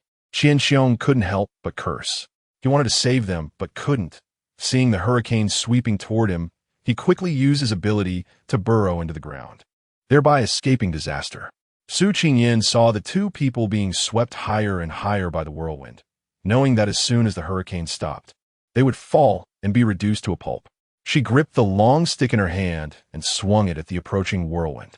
Once again, she hated that she was just a defensive-type ability user, with a pathetic awakened attribute, unable to absorb crystal stones, and unable to increase her star level and strength.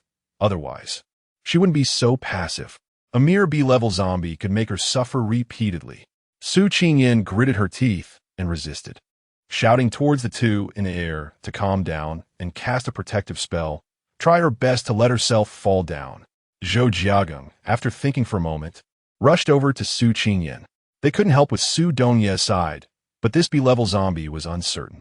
It hadn't shown itself yet, but just a gust of wind could leave a C-level ability user helpless. This B-level zombie was at least 5 stars. Zhou Jiagang could feel the powerful energy aura it emitted, and the danger from its pressure made him want to flee.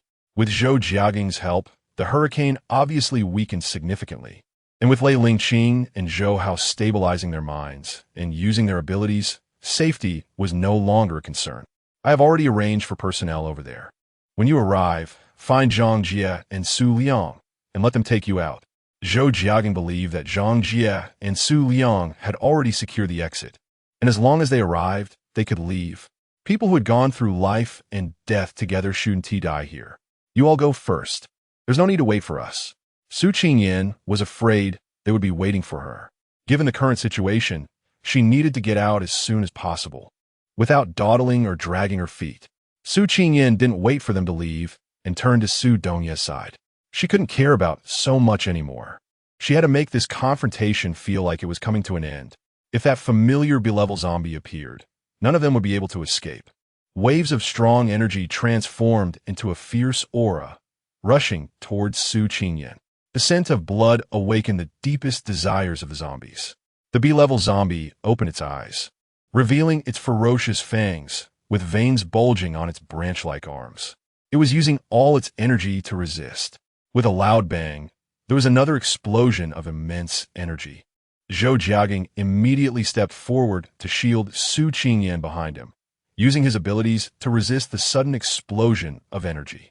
Smoke and dust filled the air. Su Qingyan was eager to know Su Dongye's condition and, disregarding the surrounding dangers, quickly rushed to his side. Seeing Su Dongye with his eyes tightly closed, she trembled as she held him in her arms, testing his breath, which was weak and feeble. "Sister, use my leaves to save him." The voice of the little sapling echoed again. Su Qingyan looked at the falling leaves and immediately fed them into Su Dongye's mouth, placing the crystal on his chest as well. "Su Dongye, you can't die. You promised to take me out. Wake up, get up quickly. Let's go out and leave this cursed place."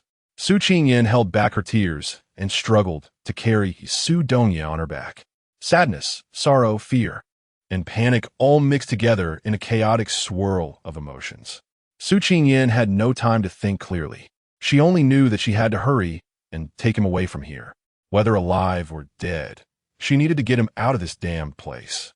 Zhou Jiagang saw that the B-level zombie was still alive, watching it lying on the ground as it was regenerating its blasted limbs.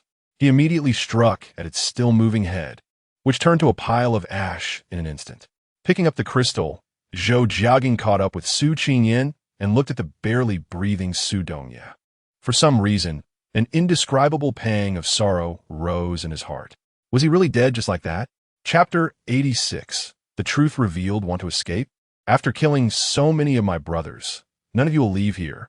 A terrifying aura approached from behind, and an extremely powerful pressure forced Su Qingyan to slow her pace. She struggled to suppress the surging energy within her body, taking one step at a time. Zhou Jiagang was in a slightly better condition than Su Qingyan and said, "I'll carry Su Dongye." "No need. Don't be stubborn at this time. It's coming fast. Do you really want him to die? Or do you both want to die here?" Su Qingyan finally released her grip. Su Dongye's companion, Zhou Jiagang, did not slow down. Su Qingyan watched their backs from behind, and the tears she had controlled for so long finally could not be held back any longer. They fell drop by drop. Why is it so difficult? Time and again, she was hurt, each time teetering on the brink of life and death. Since being with Su Dongye, she had lost count of how many times he had struggled in life and death situations. This time, would he be able to make it through safely?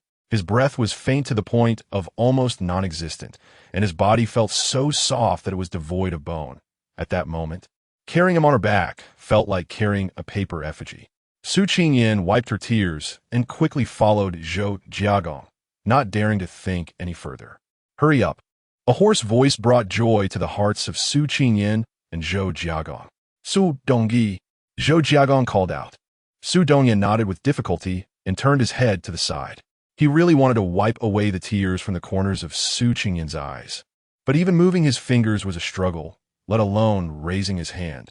Inside his body, two forces were competing, as if treating his body as a battleground, churning his organs as if they were about to melt, along with his marrow and bones. If it weren't for a sweet taste entering his mouth, he probably wouldn't have made it. Su Dongye took a deep breath and said with difficulty, a bit faster, it's speeding up. Su Qingyan and Zhou Jiagang knew what he was saying, but that oppressive force, that overwhelming sense of pressure, made it impossible for the two of them to speed up as it approached. They could see the exit not far ahead, the crowd, and hear their voices. Su Dongye tried hard to lift his head and looked at the few remaining people. The tension in his chest eased a bit. "As you wish, they have all escaped, and you shouldn't die here." Zhou Jiagang could hear his barely noticeable sigh and, worried that he would lose his will to survive, said, "Su Qingyan hasn't made it out yet. If you die here, what will she do? With her personality and feelings for you, can she really live on alone?" "Shut up," Su Dongye snapped, but the movement caused a tremor within him, and a sudden wave of pain made Su Qingyan tense up. "What's wrong?" Do you need the crystal stone? She said, reaching to take out the crystal. Su Dongye shook his head. The two energies within him were clashing, and introducing another energy at this moment could tear him apart. Not good, it's here. As soon as Su Dongye's words fell, an extreme chill swept over them. And in an instant, the three were frozen, unable to move. Huh, I told you there's no escape. Why struggle? A zombie exuding coldness appeared before the three. This was the familiar B-level zombie. The B-level zombie approached Su Qingyan, its bell-like eyes sizing her up. Is your blood capable of enhancing our strength?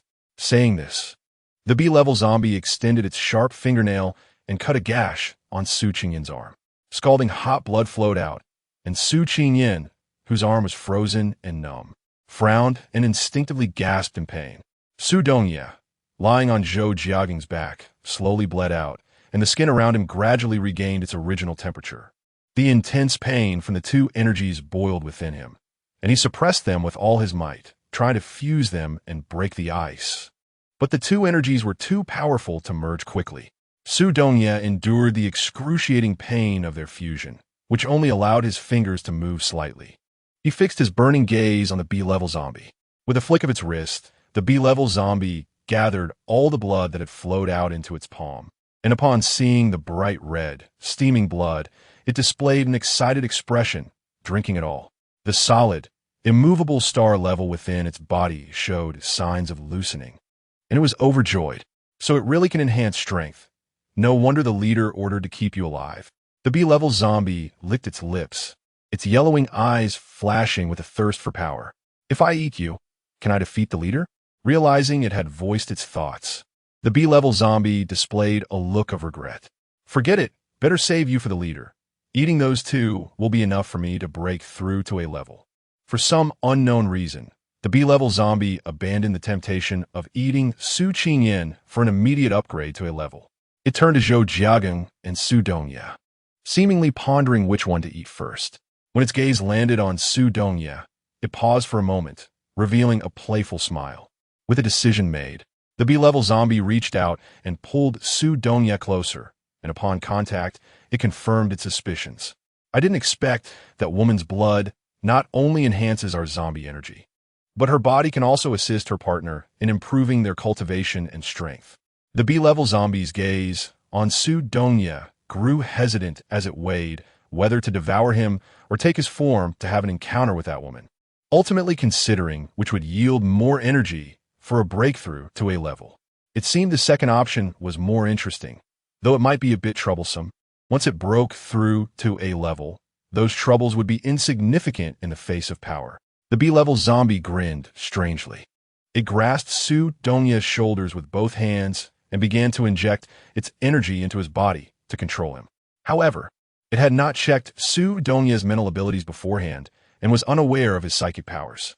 This energy injection inadvertently opened the door to its own home, welcoming guests.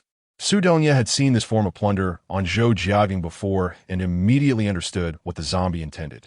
He lowered his guard, relaxed his body, and allowed his mind to reach a state of extreme cooperation, waiting for the zombie to let its guard down while injecting energy. He planned to take the opportunity to invade its mental world and reverse control it. Both sides were calculating, waiting to see who was more skilled and who could invade whom. Threads of psychic energy spread and invaded the B-level zombie's mind. Su Dongye endured the pain caused by the three energies fluctuating within him while probing into the B-level zombie's past and information. When he saw its vile thoughts towards Su Qingyan, he could no longer suppress his urge to kill it. Reason was replaced by rage. A fierce fire spread wildly in his chest, and the three energies unexpectedly stopped, retreating like a receding tide, only for a wave to crash in, extinguishing them all in the sea of flames. By the time the B-level zombie sensed something was wrong, it was already too late.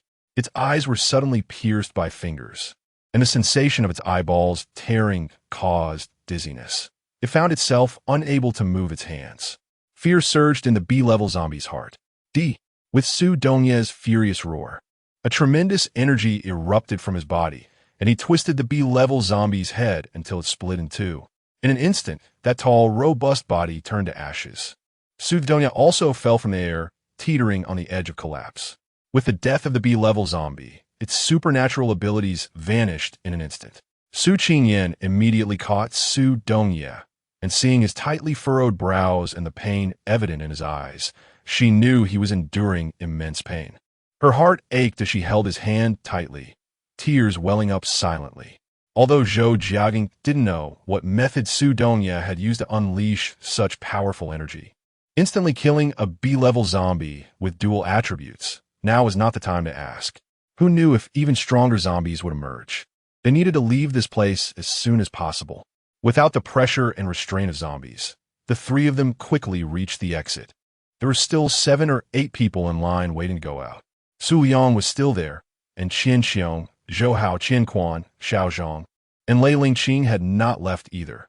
They were all waiting at the exit for them. Didn't I tell you to leave first? Why are you still here? Su Qingyan asked unhappily. We can't leave without you. We don't feel safe. Besides, we are all B-level ability users now. If you run into danger, we can help. The more people, the more strength. I don't believe that with so many B-level ability users, we can't handle 1 or 2 B-level zombies. Zhou Hao said. Have the others gone out safely? Zhou Jiaging asked Su Yang. Is someone there to pick them up? What's the situation outside? How could they know what was happening outside? The crowd shook their heads. Zhou Jiaging also knew he was asking in vain. Don't worry, Brother Gong. Zhang Jie is already a B-level ability user. With him around, he will definitely take care of Sister Yao Yao. If you're still worried, we should hurry and go out. Zhou Jiaging, who didn't want to stay there for even a second, turned and led Su Liang towards the exit. He wouldn't wait in line. Su Qingyan saw Zhou Jiaging cutting in line, and then looked at the faces of those waiting in line, which were filled with unspoken. She also brought Su Dongye and inserted him behind Zhou Jiaging. In the blink of an eye, there were now 2 more people between Su Liang and Zhou Jiaging. Excuse me, can I borrow a spot? He's hurt very badly and needs to go out quickly to find Su Yao Yao for treatment. What Su Qingyan said was not false. Although Su Dongye was squinting his eyes, it was not difficult to see that he was extremely weak, his whole body leaning against Su Qingyan. Moreover, his face was pale to the point of having no color, and there was a look of pain and discomfort in his eyes. When had they ever seen Su Dongye in such a condition? Qian Xiong and the others did not cut in line and consciously formed a queue. Before Zhou Jiaging approached, Su Qingyan asked him to slow down and help Su Dongye. Just as they were about to get Su Dongye inside, a familiar voice rang out. Yin Yin, wait for us. It was Zhou Cancan's voice, along with Li Jianan and Su Kai. Su Qingyan was taken aback, which made the people behind her in line unhappy. One after another, they cut in line. What does that mean? Are we not allowed to live? Who are these 3? They haven't protected us. We absolutely won't let them cut in. Yin Yan, wait. The closer Zhou Cancan's figure got, the more uneasy Su Qingyan felt, with an indescribable feeling in her heart. She just wanted to quickly push Su Dongye forward, but her hands seemed to have lost all strength. Not only that, but the feeling of being seemingly controlled by a zombie left her unable to say a word. Over there, Zhou Jiaging was urging her, and Su Dongye opened his eyes to look at her. Seeing her not moving, he assumed she was hesitating about whether to wait for Zhou Cancan. Su Dongye lowered his head. He truly had no strength left and could only rub his forehead against hers, saying, We've come this far. No need to rush at this moment. Let's wait for her. You 2 can keep each other company. Su Qingyan shook her head repeatedly, tears streaming down her face, but Su Dongye didn't see it. He hurriedly squeezed in. Su Liang was startled and broke into a cold sweat. Looking back, he was terrified, his hair standing on end. Yin Yin, I finally caught you. Wait a minute. You really did wait. So obedient. Why not stay here with me? How about that? Zhou Cancan, who approached Su Qingyan, seemed like a different person. There was no joy of reunion in her eyes, and her tone was not as affectionate as before. Zhou Cancan pushed Su Qingyan hard, bringing her in front of Li Jianan, and respectfully said, Leader, the person has been captured. How do you want to deal with her? Li Jianan, who had been dull and wooden before, suddenly changed. He calmly teased.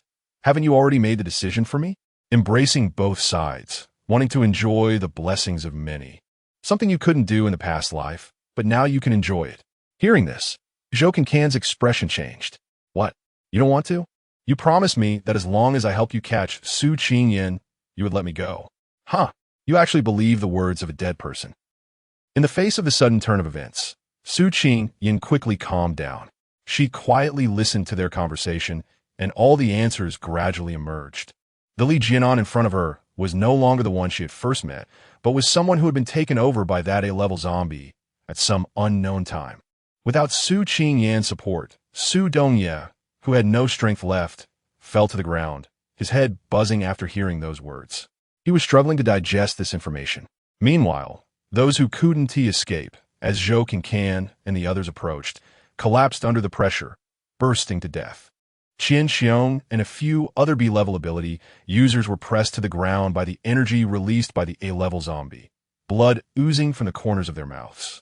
Chapter 87. Reappearing in the light, the air was filled with a strong smell of blood, revealing the true nature of the zombie that had just taken over Su Kai's body. Wearing Su Kai's face, its fangs were bared, saliva dripping from the corners of its mouth, the foul smell making one feel nauseous. The A-level zombie that had become Li Jianan couldn't stand a rotten, sour smell either. Boss, I don't want this either. This body hasn't adapted to me yet. I need to eat these people to fully merge with this body. What do you think? Su Kai, such an arrogant person, actually showed a flattering expression on his face, which left Qian Quan and Xiao Zhang completely in despair. Xiao Zhang resentfully looked at Zhou Can and angrily asked, Why? Why did you do this? What benefit does this bring you? Or do you want to become something that is neither human nor ghost, just like them? Qian Quan was not as angry as Xiao Zhang. He just wanted to know if Su Kai was lured to that small grove by the two of them. Zhou Can, don't you like Su Kai? Why treat him this way? Isn't he your friend? Like, what right does someone who doesn't even know if they can survive to the next day have to talk about liking? Zhou Can scoffed, looking at Qian Quan as if he were an idiot. Previously, there was a girl in your team who did something for a bite to eat. Don't tell me you don't know. It seems you also slept with her, right? And what happened? Do you like her? Personal matters being aired publicly made Qian Quan's face turn red with embarrassment. You've already had physical intimacy, and in the end, you were still discarded by them. The word like has become cheap in this context. Whoever takes it seriously is a fool. And as for the friends you mentioned, that's even more ridiculous. Just because you've gone through hardships together, does that mean you're friends? Just because you've shared life and death, does that make you brothers? That's just about mutual usefulness and survival. When Su Dongye and Su Qingyan can no longer protect you, you will only resent them for being a hindrance, wishing they would die sooner. When they can no longer bring you benefits, you run faster than anyone else. People are like this. I'm just driven by my instincts, choosing what is more beneficial for me. Thinking of Li Jianan showing her a zombie-like appearance, she felt panic, fear, and despair. Where are those who said they would always be friends and brothers? Where are those who promised to survive together and leave this hellish place? Where are those who said they would protect them and take them away? It's all just lies. Whoever takes it seriously is a fool, an idiot. Zhou Can held back her tears, smiling as she linked arms with Li Jianan, looking like a little bird depending on someone. I'm just a weak woman. In this chaotic world, I can only rely on others to survive. Is there something wrong with that? Why look at me with such disdain? You should know that Su Kai envies me a lot. He kneeled on the ground begging and still couldn't earn this honor. Leader, should we show them that scene from back then? Zhou Can looked at Li Jianan charmingly, just as he was about to recreate Su Kai's dying moment. Zhou Can reached out to stop him. Forget it. They're about to die anyway. They will soon reunite with Su Kai. Let them ask him themselves. Considering that Zhou Can helped him catch Su Qingyan, he decided to indulge her this once. They're all about to die. There's no need to waste energy on them. The zombie with Su Kai's appearance respectfully thanked them and walked towards Qian Quan and the other four. While they were talking, Qian Xiong took out a crystal stone and absorbed the energy inside when no one was paying attention. At this moment, he had returned to peak condition, but he was not confident in successfully killing the zombie that looked like Su Kai with one strike.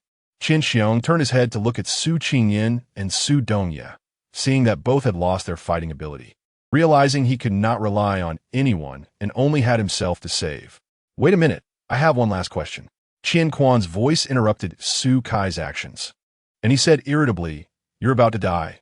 What questions do you have to ask below? He could not wait any longer.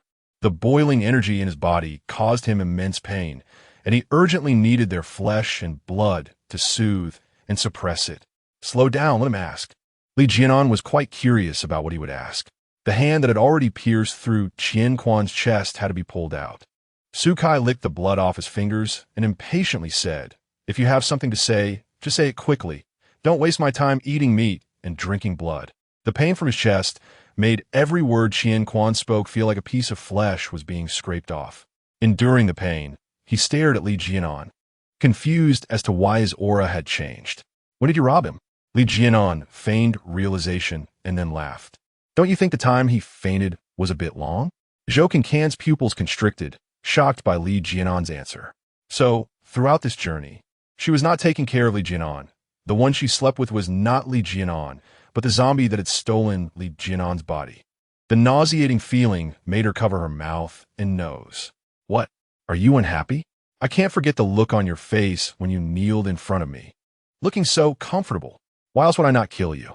Instead, I used crystal stones to nourish you." Li Jianan pinched Zhou Kankan's jaw, forcing her to look at his face, but she tightly closed her eyes, appearing ready to face death, which made him sneer. "Could it be that you've really fallen for that wooden fish lump? Huh. The word like is as cheap as a lie. Whoever is moved is a fool. It seems you're also a fool. Even if you're a fool, as long as you've made the right choice, you're a fleshy fool, which is better than a cold, intelligent corpse. You can think of me as him. In fact, he is me, and I am him. Go ahead, let these good brothers reunite underground." Li Jianan's good mood was completely ruined upon seeing Zhou Kankan's desperate expression. What does it matter who a woman sleeps with? Is liking that important? If it were truly important, how could one not distinguish between people? It shows that liking is just that. It's merely lip service. So, our plan, our actions, you know it all. From the beginning, the reduction of zombies to those we killed along the way were all arranged by you, aiming to gather everyone here and catch them all at once, right? Finding them one by one is too troublesome. It's better to be decisive. I want enough blood, enough energy to help me reach S level and leave here. It's not just you who wants to leave. I want to leave as well. Why? Qian Quan continued to ask. That's not something you need to know. Li Jianan sensed that Qian Quan was stalling for time. Although he didn't know what he was stalling for, he knew that delaying could lead to change. What are you still waiting for? Don't you want to eat them? Su Kai was overjoyed to hear this. He could no longer wait. He started with this talkative one. Su Kai quickly reached out and grabbed Qian Quan's neck, pulling him forcefully to his mouth, fangs bared, ready to bite down, but ended up missing. When he looked again, the few people lying on the ground had disappeared. Meanwhile, Li Jianan was completely focused on Su Qingyan and didn't pay attention to the situation over here until the sound of fighting broke out. At which point he looked over and cursed, "Useless, worthless thing." He waved his hand, using his supernatural ability, and the fighting over there abruptly ceased. But it was still too late. Su Kai's head had already fallen to the ground, his entire body suddenly turning to ashes. The last confidant had died right before Li Jianan's eyes. The person he had invested so much effort in was gone just like that. An extremely terrifying aura descended from the sky, directly crashing down on the area where Qian Xiong and the other four were, leaving them with no way to escape. Qian Xiong wanted to use his earth-based skills again to transfer the 5 of them underground to evade the attack, but he found that he couldn't use any skills at all. He glanced sideways at Lei Lingqing and Zhou Hao beside him, only to find they were in the same situation. Not even their defensive abilities could be activated. How could they withstand such a powerful attack? One by one, their faces turned pale, and did they really have to die here? They were only one step away from escaping, yet they couldn't leave? Thinking of their multiple narrow escapes from death, they refused to accept their fate. Before the attack landed, they scattered and ran. However, they did not anticipate that the attack would split into 5 beams of power, aiming at the locations of their hearts.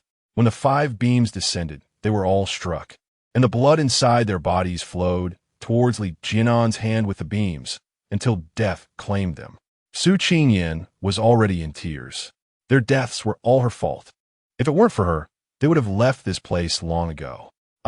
With a roar of anger, Su Qingyan broke free from her confinement, summoned a long staff, and swiftly swept towards the 5 beams of light. Su Qingyan rushed to their side, taking out a crystal and placing it on their injured areas. But there was no reaction at all. Why is this happening? Why?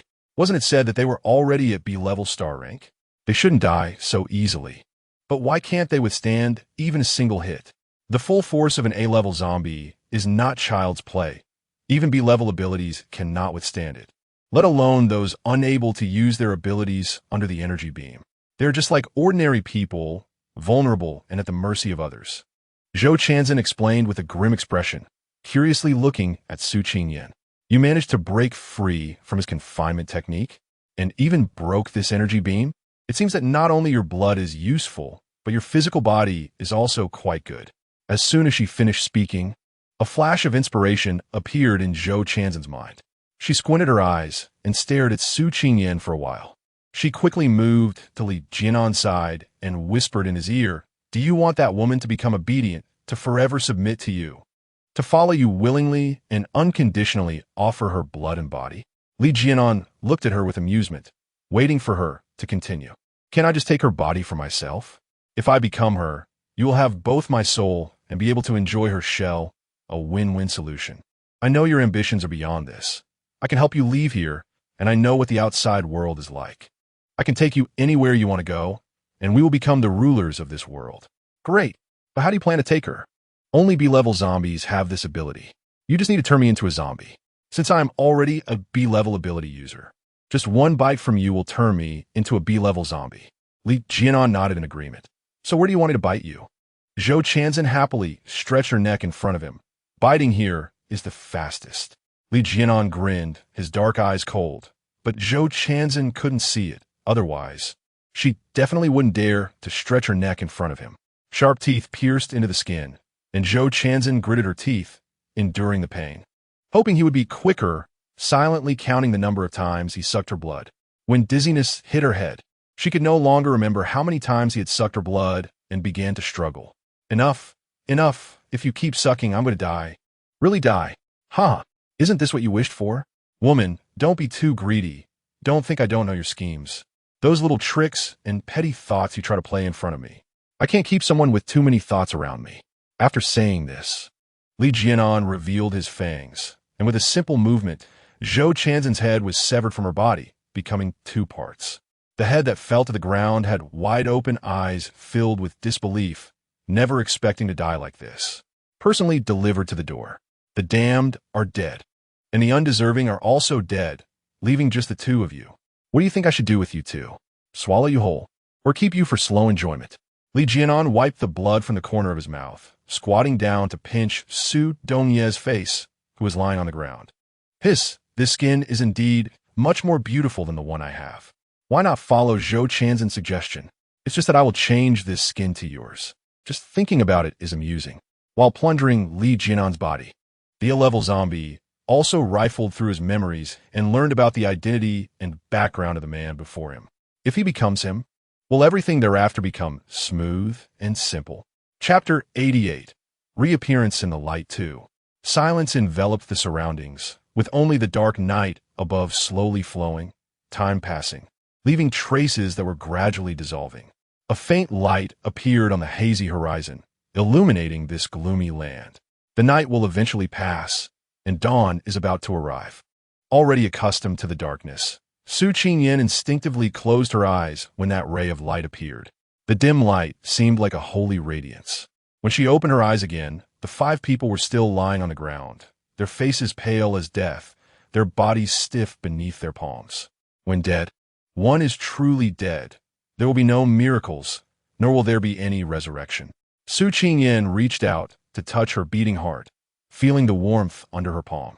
As tears silently fell, those who are alive must carry on with the hopes of those who have passed away.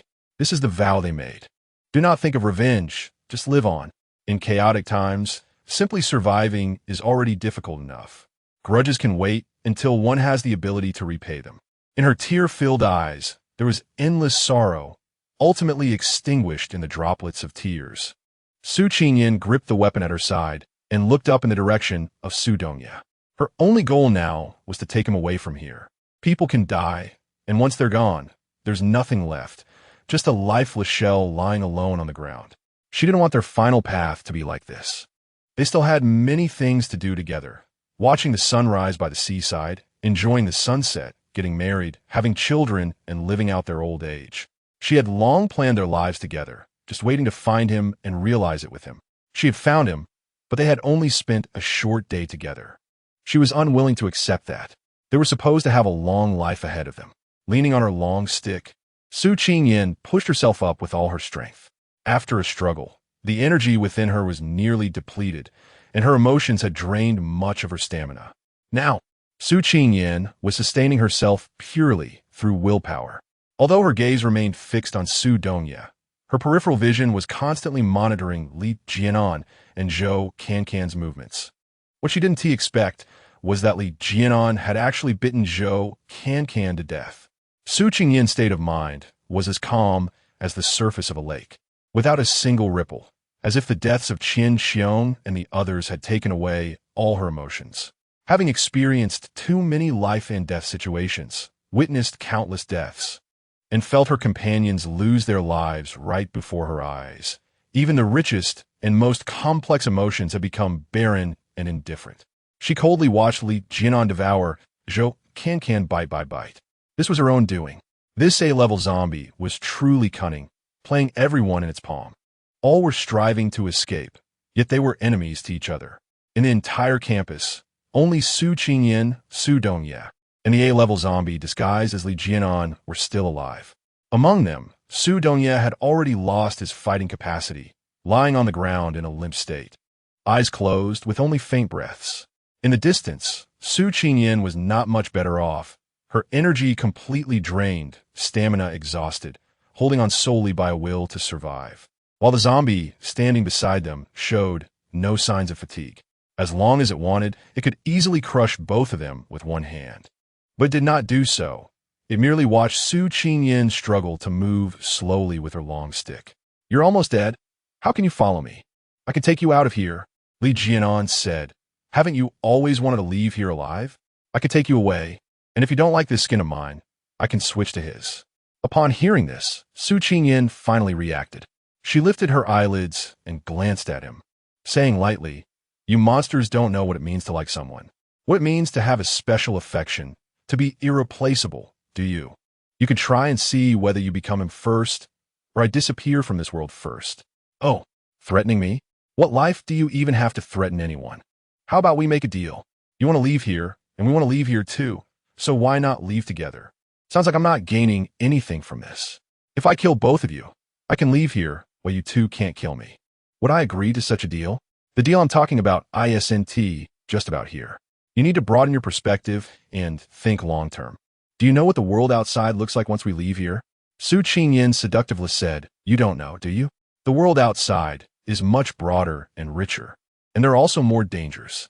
Since you appear in the school, there will naturally be zombies outside, and there will be no shortage of ability users.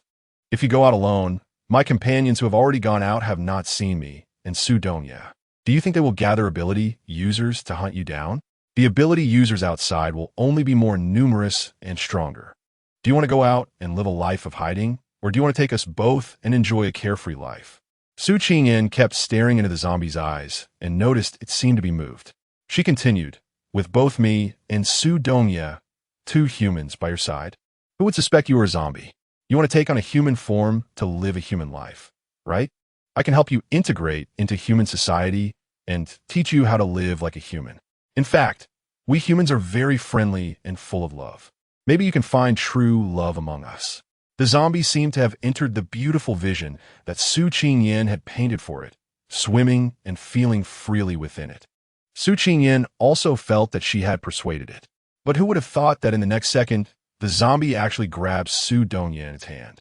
It scoffed lightly and said, "If I didn't have memories from my past life, I would really just be a simple zombie. What you described might have truly moved me. Unfortunately, I'm not. I was a human in my past life. What you said is just a fantasy of you kids who are 17 or 18. You little ones understand nothing about the adult world. Kindness, love, haha. You who haven't experienced the harshness of society are really naive and purely adorable. Uncle will now give you a lesson on what disillusionment is, what shattered dreams mean, and what it is to have a dead heart."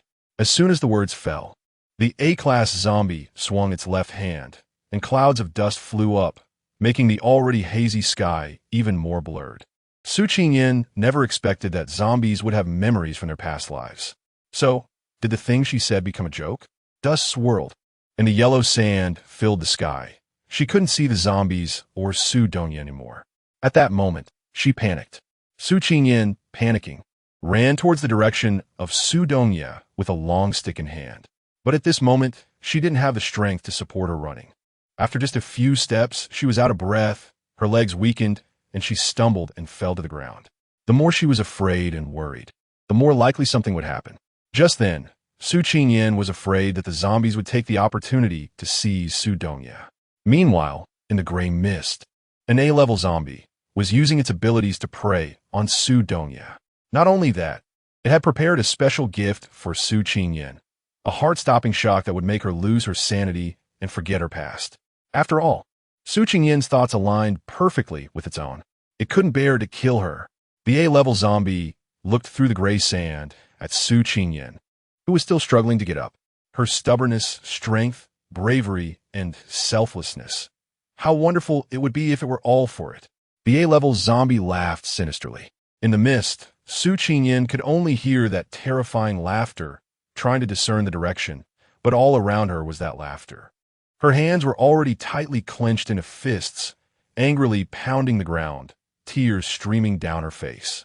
She could feel Su Donya's life slipping away, and despair rose from the depths of her heart. She could do nothing, could not save him, nor could she take him away from here. The breath in her chest sank heavily, and she fell down in despair.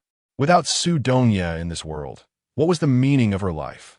Su Qingyan had developed a desire to die. The rustling sound came closer from afar. Su Qingyan couldn't muster any spirit, but the disgusting stench and the overwhelming smell made her instinctively alert. This nauseating, sour odor was too familiar. It could only belong to zombies. The only zombie now was the A-grade zombie wearing Li Jinan's skin, and there couldn't possibly be any other zombies. Su Qingyan could be sure that she was only experiencing a hallucination before dying, until she suddenly opened her eyes at the sound of zombies cackling in her ears.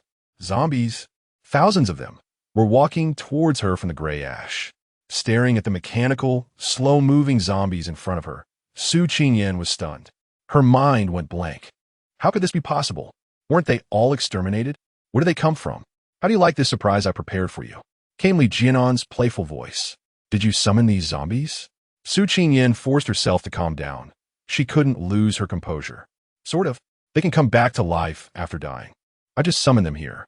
Come back to life? So, no matter how hard they try, they can't kill them all? Isn't it unbelievable? Let me tell you something even more unbelievable. They can not only come back to life, but can also be stronger than before. Upon hearing this, Su Qingyan's pupils constricted in disbelief. Why? Why can't you be killed? Are you monsters? Immortal? In the eyes of you humans, aren't we just monsters? Immortal? That's a nice term, but unfortunately, it's not true. As long as I am in this cage, they can never truly die. So, do you want to follow me? I can grant you eternal life. So that's how it is. No wonder after killing one wave of zombies, another wave comes. They had never paid attention to the appearance of the zombies. Now that she thought about it, it was all just the same wave. Why can zombies resurrect infinitely, while humans just die when they die? Why do all the disasters have to be borne by them? Why do all the injustices and inequalities exist among them? Thinking of her deceased companions, who would never appear before her again, while these zombies could resurrect no matter how many times they died. Su Qingyan felt that heaven was unfair. Why the discrimination? Why can't there be equality? Why must this disaster befall us? Anger, rage, and unwillingness mixed together, igniting something deep within her, as if something was growing inside her, breaking through a barrier. At that moment, Su Qingyan only wanted to destroy everything. There should be no existence of this realm. Her eyes turned crimson, the whites of her eyes filled with blood vessels, as if she transformed into another person. Supported by a surge of energy hovering in the air, she saw Li Jinan plundering Su Donya. The flames of rage made her crimson eyes even more vibrant. Don't you want my blood? Here it is. Saying this, Su Qingyan cut her wrists, channeling the energy within her, letting her blood spill onto all the zombies on the ground. The zombies stained with blood began to gain consciousness. each unwilling to be controlled, desperate to break free by acquiring more energy. They scrambled for the fallen blood, creating chaos. When no other species appears, how will you exist? When energy is completely exhausted, will you harm yourselves to survive? As the Lord, can you truly leave this place? A holy light shone upon Su Qingyan, her hands rotating as she formed a gesture, chanting incantations. With my blood, I forged the flames of the underworld, cleansing all sources of filth. With my flesh, I forged the holy light, purging all filthy beings. With my essence, I forged the boundaries of heaven and earth, breaking the laws of the world. Arise. Between heaven and earth, silence suddenly fell, and the spirits of all things halted abruptly. Vivid blood, accompanied by pure light, fell like raindrops upon the zombies, instantly dissolving those seemingly indestructible bodies like meat roasting over a fire, emitting a sizzling sound. Those thousands of zombies were wiped out in an instant.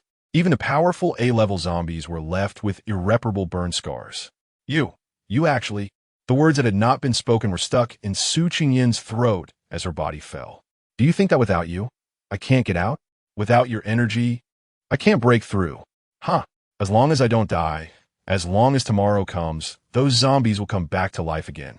With them around, I will eventually leave this place. The A-level zombie roared in anger at Su Qingyan's body. Don't think that dying is the end. I will turn you into a zombie.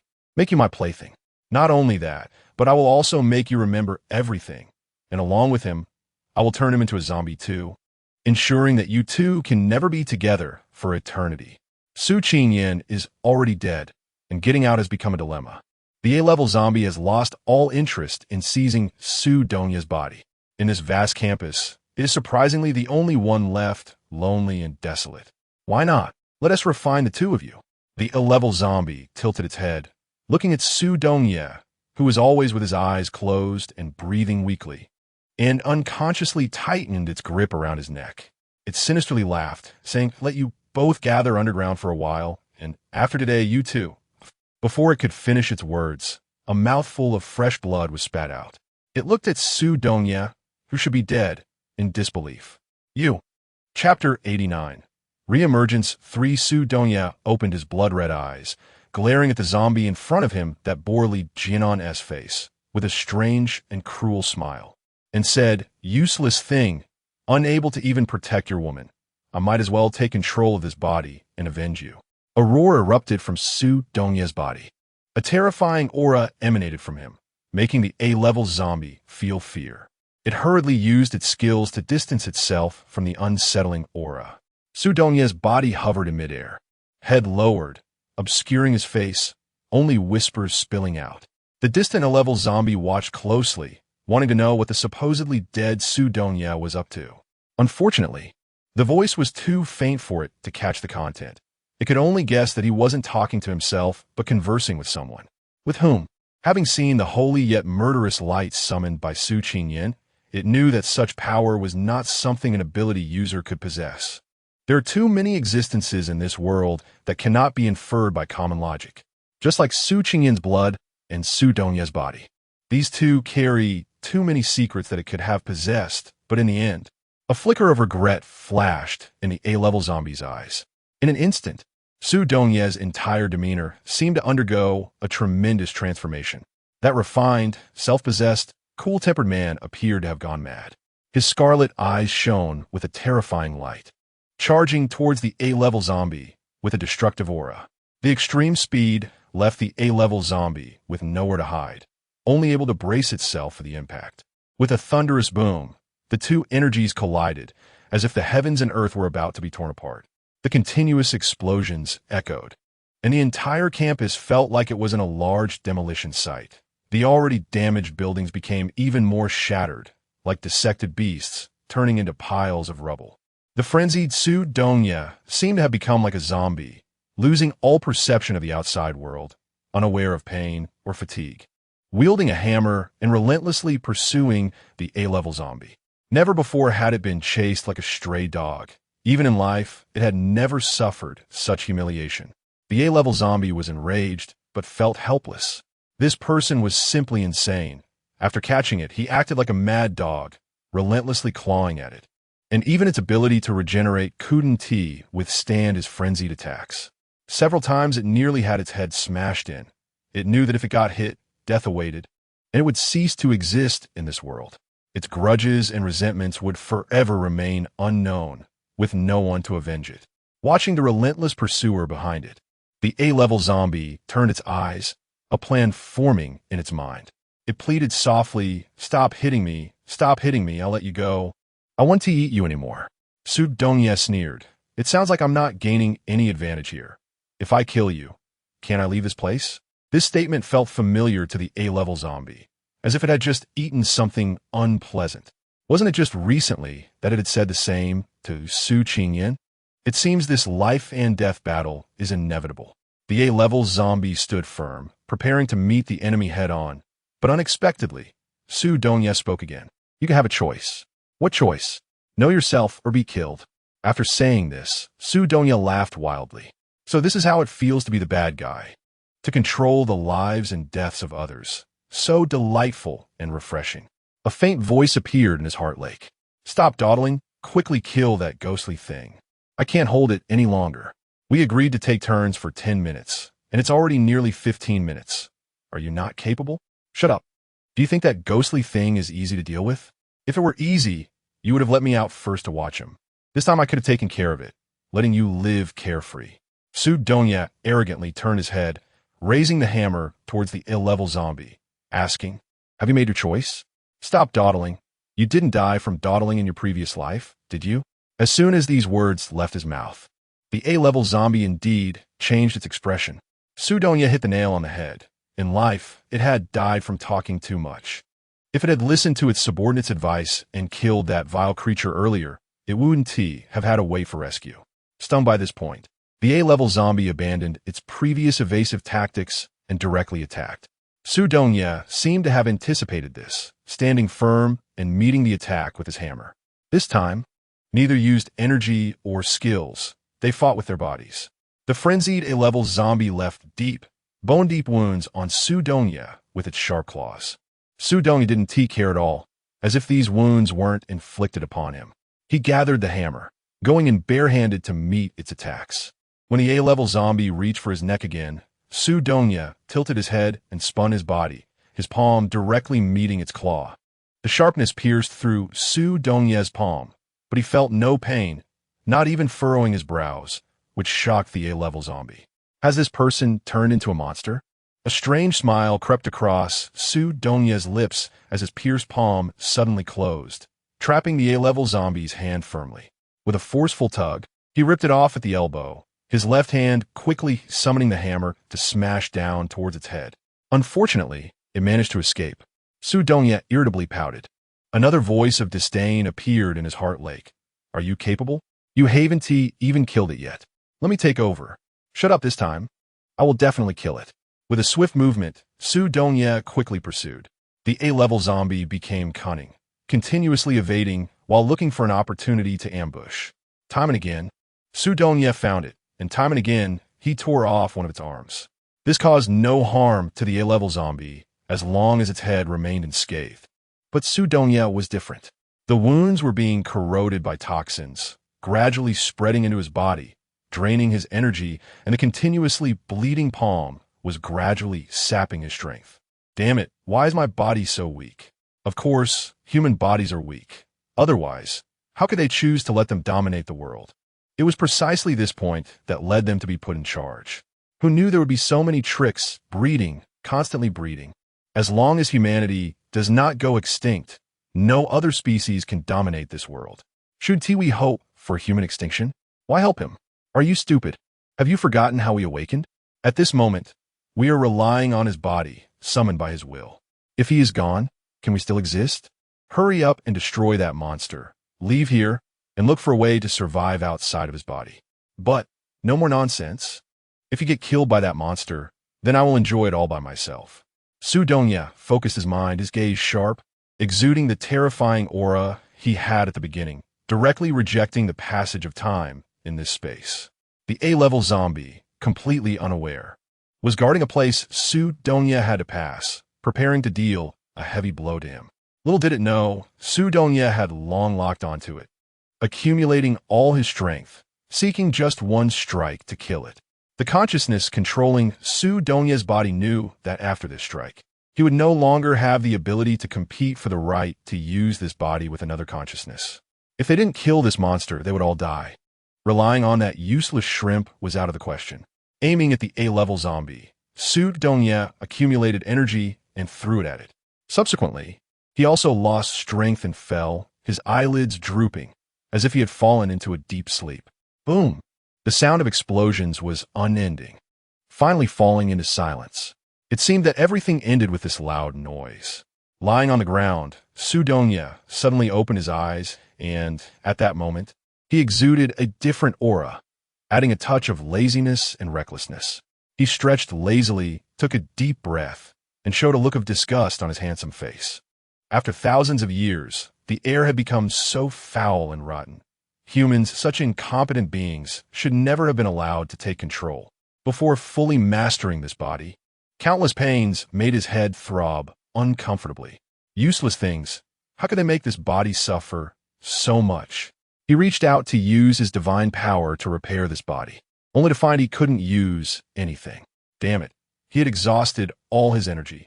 What would he do if he encountered danger? Su Dongye began to curse softly. His expression changed as he endured the pain throughout his body and struggled to stand up, heading towards the exit, but was suddenly pulled by a force. You're not dead. Huh? The A-level zombie sneered. Who told you your aim was off? It pointed to its own head with pride. It stared at Su Dongye with wide eyes and then revealed its white fangs, laughing loudly. That strike consumed all your energy. Let's see what you can use to fight me. Learning from the lessons of the past, the A-level zombie didn't waste time talking and directly attacked Su Dongye. Without energy, Su Dongye couldn't confront it head-on and could only flee. As his stamina continued to deplete, he gritted his teeth, resenting that consciousness. This couldn't go on. He had to find a way to fight back. Su Dongye suddenly stopped, turned around, and ran back, directly crashing into the chest of the A-level zombie. It seemed not to expect him to throw himself into the net, and while delighted, it also relaxed its guard. This time, it directly grabbed his head, wanting to crush it with all its might, not allowing anything to happen. It looked fiercely into Su Dongye's eyes and said, "Go die." The feeling of being top-heavy only appeared in humans. Zombies had long lost that perception. At that moment, the A-level zombie finally realized something was wrong. It had been set up. Su Dongye used his mental power to invade the A-level zombie's brain nerves, wandering and crashing inside, hoping to damage its nerves so it couldn't move, even if just for a few minutes. He had considered using mental energy to control it, but he had no energy left in his body. Just invading its nerves was already a stroke of luck. As he drove his mental power to cause damage, he was about to crash into the center when he was repelled by a force. He hadn't expected that its mind had a protective layer set up. Just as he was puzzled, a powerful force wrapped around him. The two forces were battling fiercely within the A-level zombie's head. Su Dongye himself was struggling desperately, his face contorted in pain, as if he were trying to break free from some kind of confinement. Hurry up, I can't hold him much longer. You useless thing. You can't even kill a monster and have exhausted all your energy. I should never have agreed to cooperate with you. Where you two? Why do you exist in my body? A cold voice, carrying immense pressure, made the two voices that were occupying the nest tremble. Previously, in order to suppress the various energies within his body, he seemed to have fallen into a deep sleep, unaware of what had happened to Su Qingyan and the others.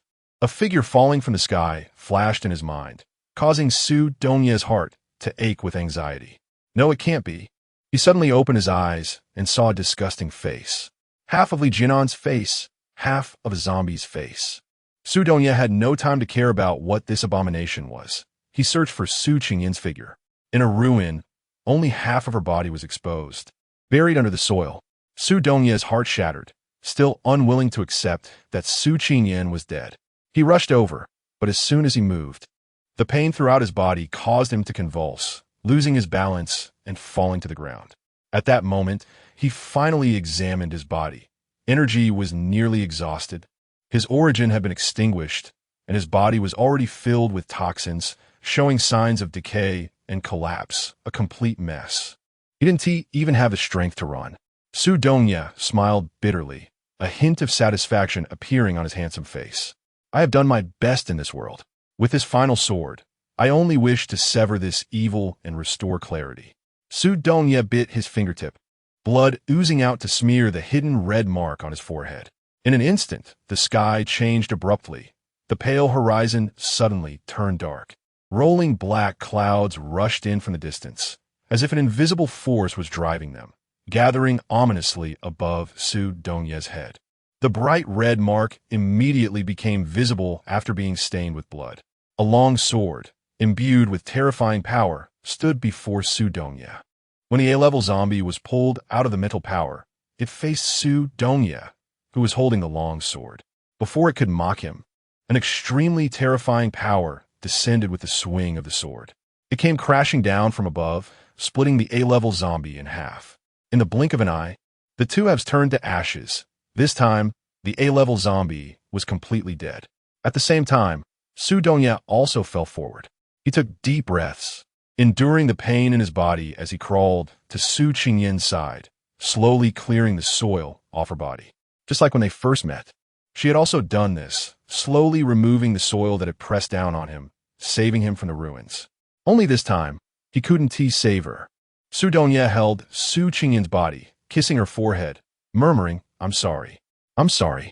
Big Brother has broken his promise again. Wait a little bit longer, okay? Don't be mad at Big Brother. Let us leave here. Didn't you always want to leave here?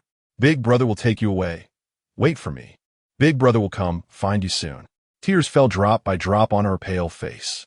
Su Dongye carried Su Qingyin on his back and walked toward the exit. This time, no one will stop us. The young man will definitely take you out. Step by step, exhausting Su Dongye's last strength, the two finally left this wicked campus, escaping from the hellish realm of hesitation. Su Dongye tightly embraced Su Qingyin, collapsing in a corner outside. Their breath was entirely cut off. The two handsome corpses nestled together, like a stunning painting. If they weren't dead, it would definitely be enviable and jealousy-inducing. At this moment, the sky was bright, sweeping away the gloom of the past few days, as if to dispel the previous misfortune and panic. However, in that corner, rainwater was falling, nourishing something promoting vigorous growth. "Mom, Dad, this is all I can do. I hope you wake up soon. The danger is not over." A sapling, as tall as a young man, appeared in front of the two corpses, from which two green lights emerged, shining on Su Qingyin and Su Dongye. As the green liquid flowed within the light, the tree gradually shrank until it turned into a seed that fell into Su Qingyin's hand. Meanwhile, the two stiff bodies under the sunlight revealed through their pure white skin the subtle red liquid flowing slowly within. Whoosh! Su Qingyin suddenly opened her eyes. As she got up, the person beside her also opened their eyes. In her black and white eyes was a youthful and vibrant light, clear and bright, with a hint of innocence and naivety. Dian, what's wrong? Did you eat something unclean? How did you get so big all of a sudden? And so tall? Su Dongye stared in shock at Su Qingyin's chest and asked, confused, did they bully you? Is that why you look like this? I'll go get revenge for you. Saying this, Su Dongye really looked ready to fight. This tone and attitude made Su Qingyin's eyes turn red. She hugged Su Dongye and started to cry. Ever since her brother left, no one had cared for her or protected her like this. Woo-woo. In response to Su Qingyin's crying, Su Dongye remained calm. He gently patted her head, patiently comforting her. When she stopped crying, he lifted her little face and kissed her from her forehead to her cheeks, stopping only when she began to giggle.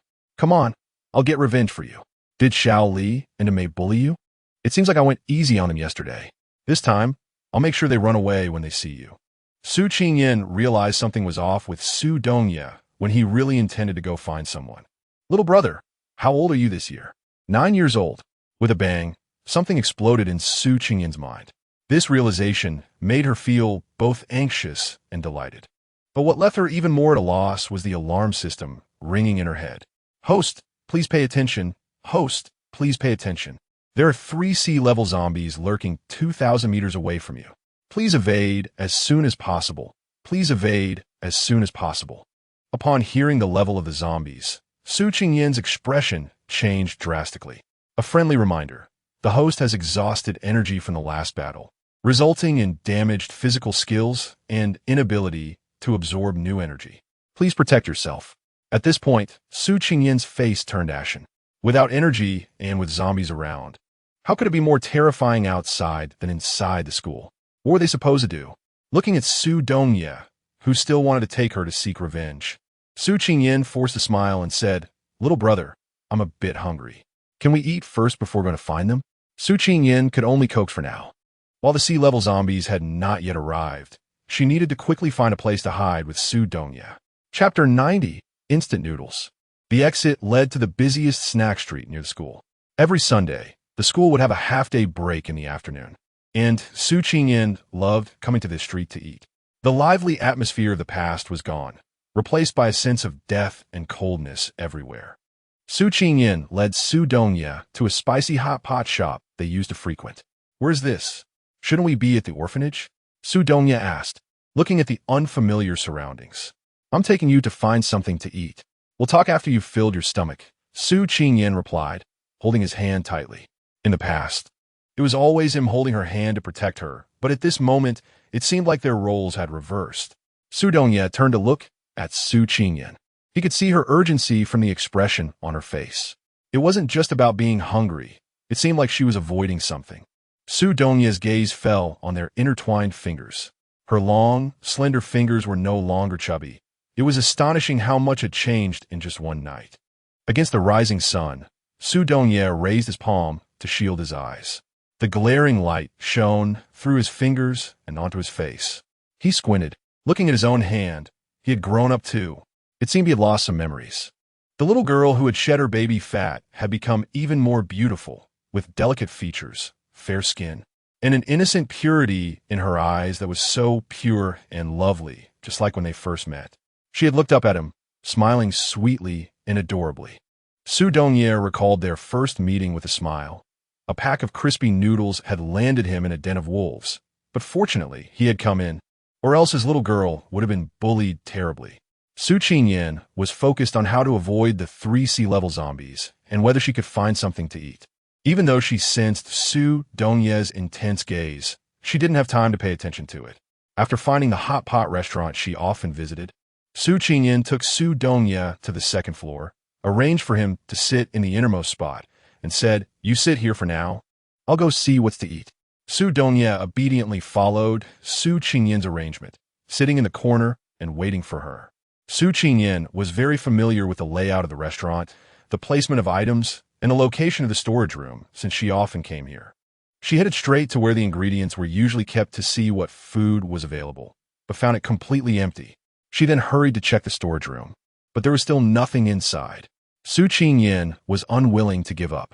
It was impossible for such a large store to have no food at all unless someone had already come here and taken away everything edible. It had been a month since the zombies appeared, and one could imagine how dire the situation outside was based on what was happening in the school. The reason the street was so eerily silent was that all the people here had either been eaten by zombies or had already fled. Su Qingyin frowned, realizing that someone had died, and it was impossible for anyone to take everything from here. The only explanation was that after the zombies left, someone else had appeared and emptied the food here. It seemed that not just 1 or 2 people had come.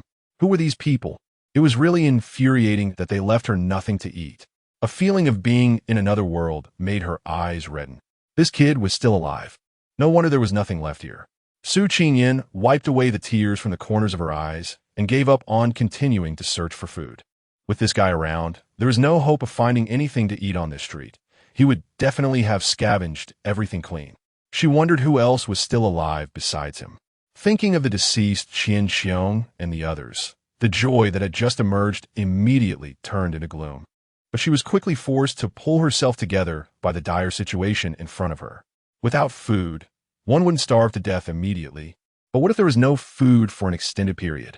Su Qingyin fiddled with the kettle, preparing to quench her hunger with water first. Fortunately, there was still water and electricity in the shop, so she plugged in the kettle to boil water. It was clear that Su Dongye had amnesia. From a moment he mentioned being 9 years old, Su Qingyin knew not to expect anything from him. Now, where should the 2 of them go? With zombies in front and no food behind, it was obvious they couldn't stay here any longer. But where could they go? Su Qingyan only felt a headache.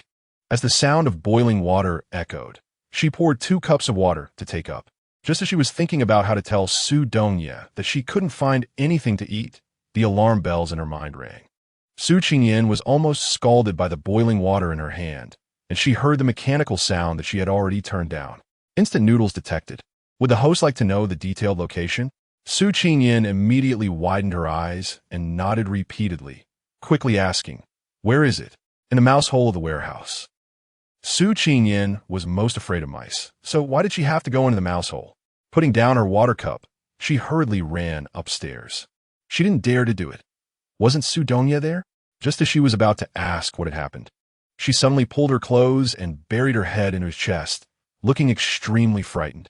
Su Dongye's heart tightened a bit. Did she encounter something scary? A mouse. He knew without her having to say it. And this concern and mutual understanding made Su Qingyan's heart race. She realized she liked Su Dongye, but at that moment, she discovered she liked him even more.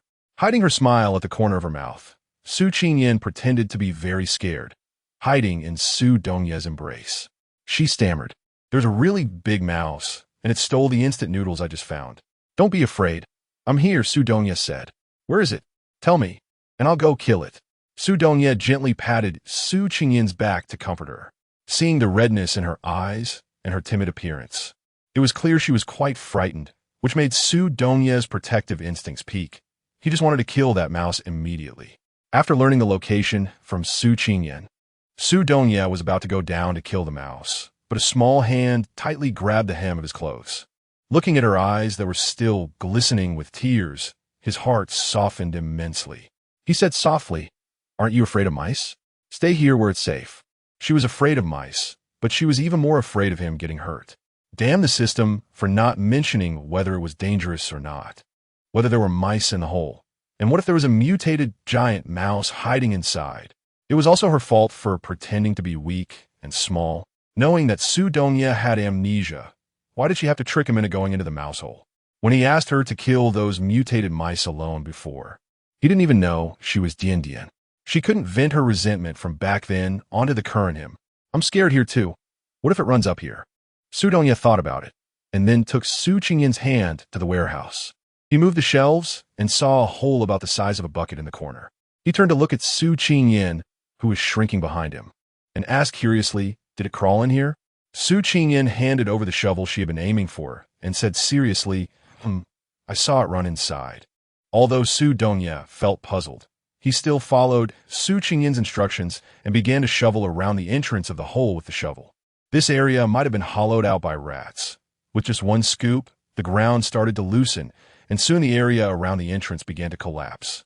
The hole, which was originally the size of a bucket, suddenly became as large as a door, revealing the inside of the hole at a glance. The ground was filled with instant noodles, making Su Qingyan swallow hard. Su Qingyan was about to rush down joyfully when Su Dongye grabbed her arm. She looked at him in confusion. "Wait a moment before going down. If we don't see the mouse, it might be hiding under those things," Su Dongye said cautiously. Su Qingyan knew how big the mutated mice were. They couldn't hide at all. Since she didn't see any now, there definitely weren't any. However, she still said, "You go down first. I'll come down after confirming there are no mice." Su Dongye nodded and only brought Su Qingyan down after he had moved around below and found no trace of the mice. Looking at the scattered instant noodles on the ground, Su Qingyan's stomach growled with hunger. She hadn't felt very hungry until she saw food, and now she couldn't hold back for even a moment. Su Qingyan picked her favorite braised beef noodles and asked Su Dongye what flavor he wanted. Seeing him frowning, with his sharp eyebrows capable of squashing a fly, she knew he didn't like these. It was already quite good to find such food. One shouldn't be picky. Su Qingyan tugged at Su Dongye's hand and said, "Brother, there are only these snacks for now. Just pick one flavor." Although his memory was only that of a 9-year-old, Su Dongye knew that these were all junk food, which he never touched. Under Su Qingyan's eager, pleading gaze, he chose the same flavor as hers. After taking 2 bowls of braised beef noodles, Su Qingyan waved her hand and stored the rest in her space. Things that couldn't be remembered were deemed unimportant. And since they were unimportant, What did it matter whether he remembered them or not? Brother, let's go up and eat the noodles. I just boiled the water. Su Qingyan did not realize that her recent action of putting things into her space had shocked Su Dongye. She assumed he already knew. When she saw him staring motionlessly at her hand, Su Qingyan became aware of how astonishing her action was in front of Su Dongye now. This left her momentarily unsure whether to speak or remain silent. Just then, her stomach growled. Let's go. We can have instant noodles. Su Dongye said. Hey, let's fill our stomachs first before discussing anything in detail. The aroma of the instant noodles made Su Qingyan drool. Ever since the zombie outbreak, she hadn't had anything warm and delicious like this, and she missed it greatly. Su Dongye also couldn't help but swallow at the smell. All right, it's time. We can start eating. Su Qingyan opened the door for Su Dongye, handed him a fork, and then started eating herself.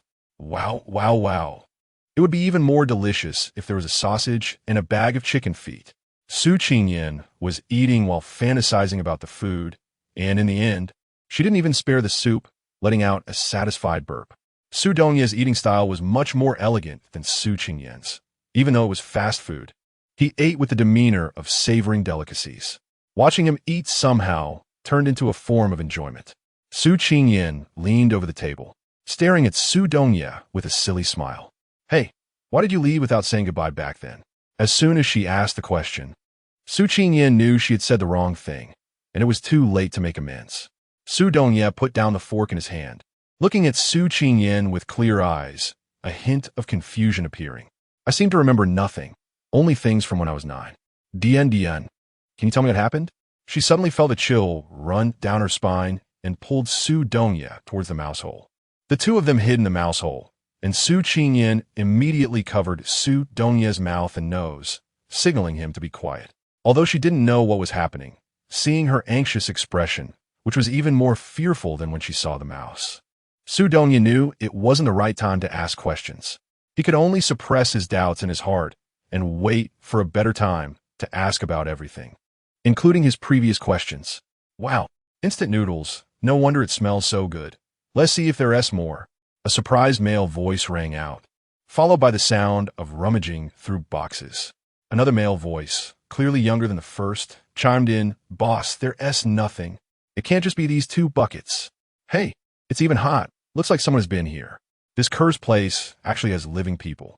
Boss, how about we leave? Leave? Where do you want to go? To feed the zombies? Suck. Boss, don't drink it all. Leave some for me. I haven't eaten in 3 or 4 days.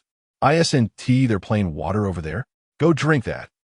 Boss, knowing that the newcomers were people, living people, rather than zombies, Su Qingyan's tense nerves relaxed a bit, but she still signaled Su Dongye to remain silent.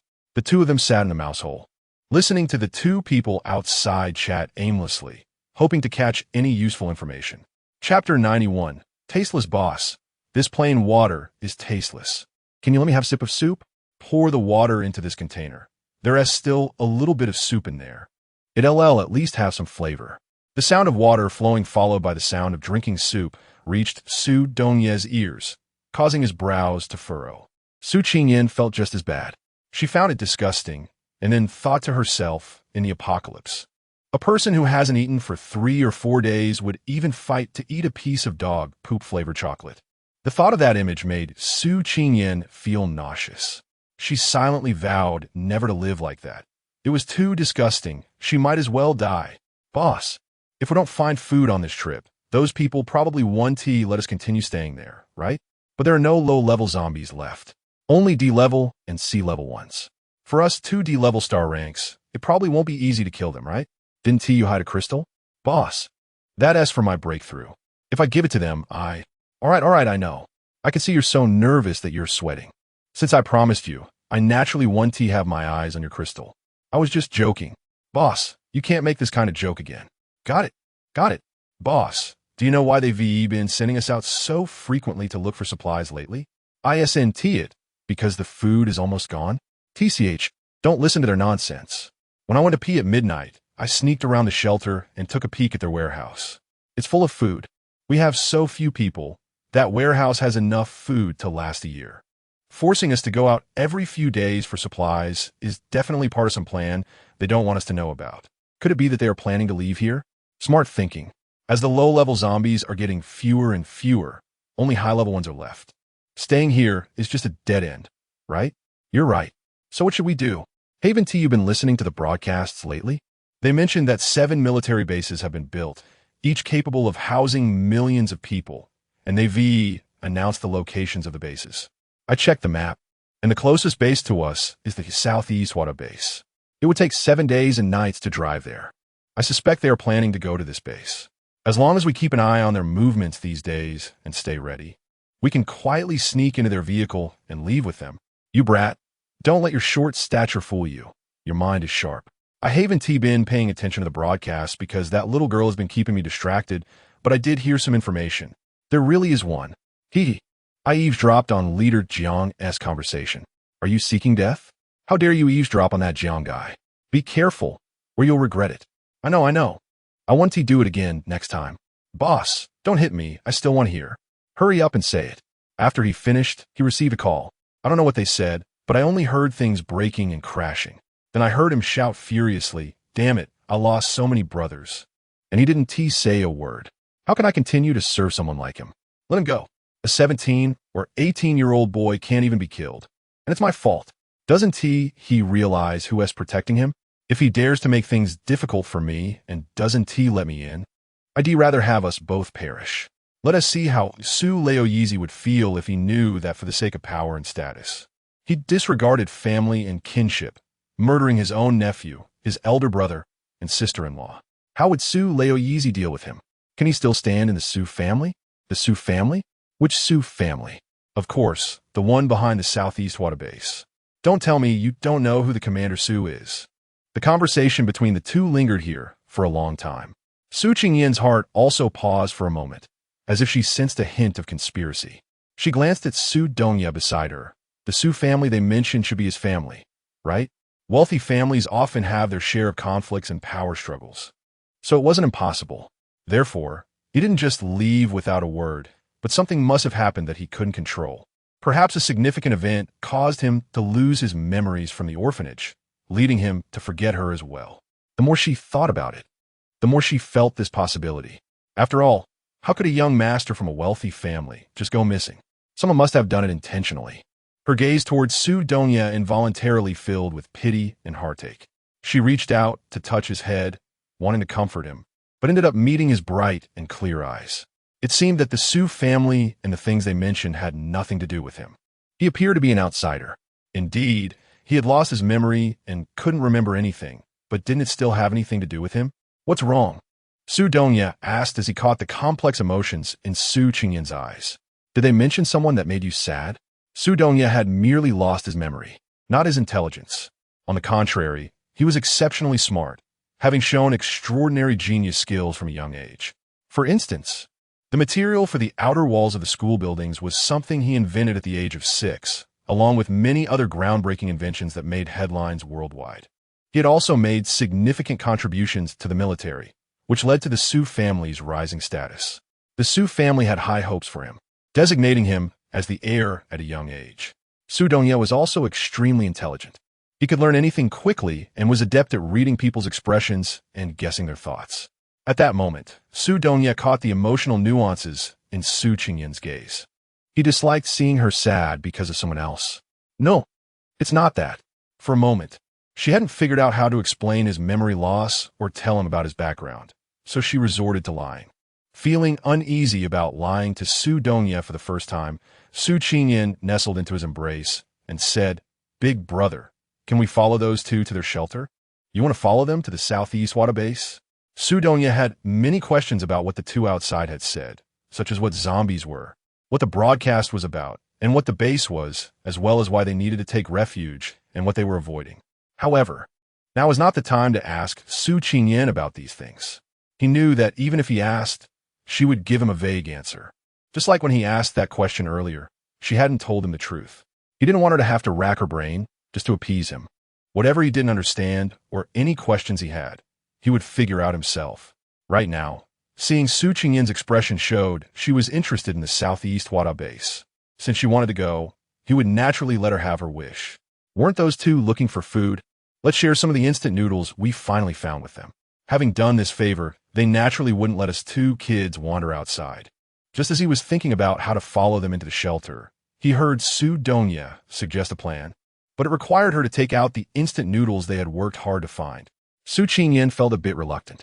Then she thought, if they didn't have instant noodles as a stepping stone, the two of them might wander around this desolate place forever, not knowing when they would be discovered by zombies and then eaten.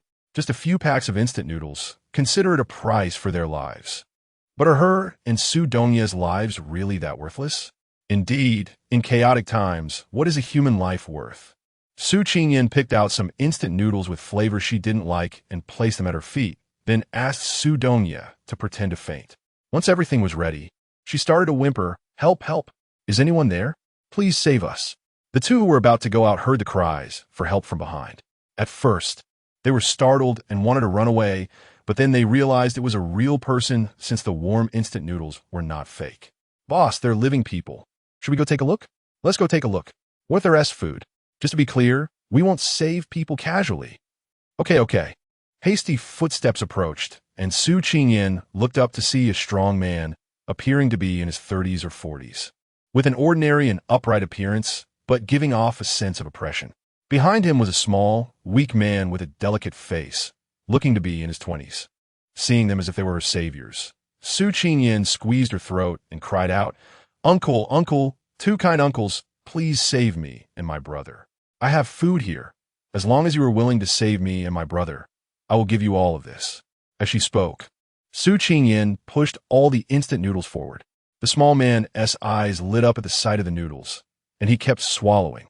He tugged at the tall man's clothes, making gestures and whispering urgently in his ear, "There are 30 packs of instant noodles. If we just hand over 10 packs, we can meet our quota and we'll still have 20 packs for ourselves." "Boss, what are you hesitating for? Didn't you say we wouldn't save people casually?" The small man's eyes were about to bulge out, and it was the tall man who finally spoke. "Little sister, what happened to your brother?" Su Qingyan saw someone talking to her and knew that this matter was half successful. She continued to play the victim and said, "I don't know what's wrong with my brother. He just suddenly fainted. Uncle, please help me see what's wrong with my brother. He said he found a lot of ham and bread in one place, and that he would take me to find it after eating instant noodles, but then, woo-woo. Brother, please don't die." "Well, I do if you die." Hearing about the food, the tall man couldn't help himself. He jumped down from above, suppressing his excitement, and took Su Donya from Su Qingyan's hands.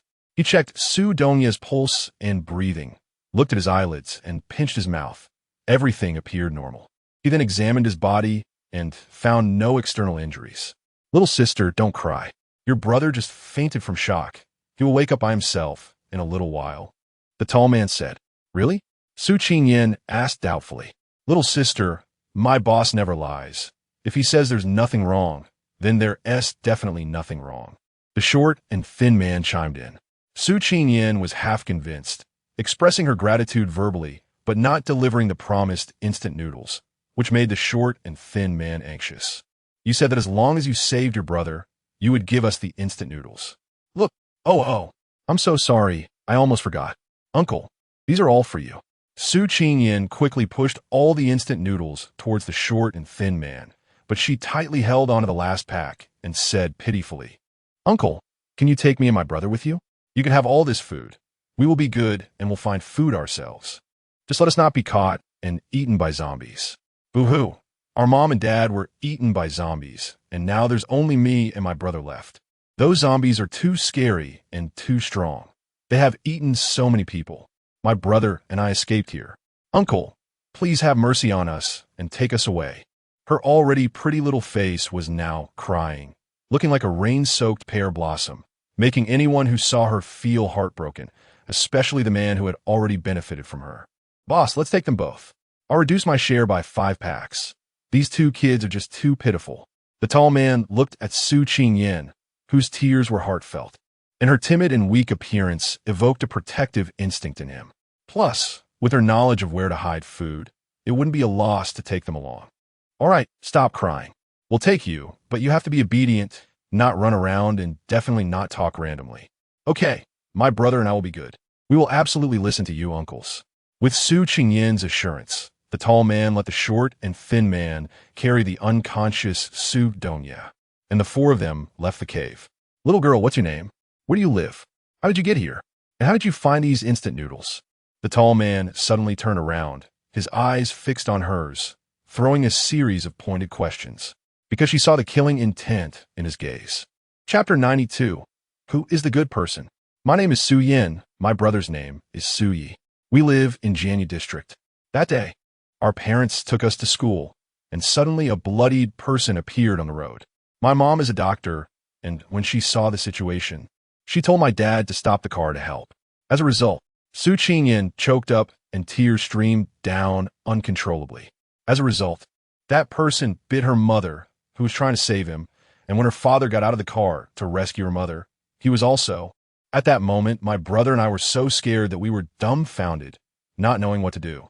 We wanted to get out and save our parents. But the car door was locked. Poor thing, don't cry from now on. Uncle will protect you both.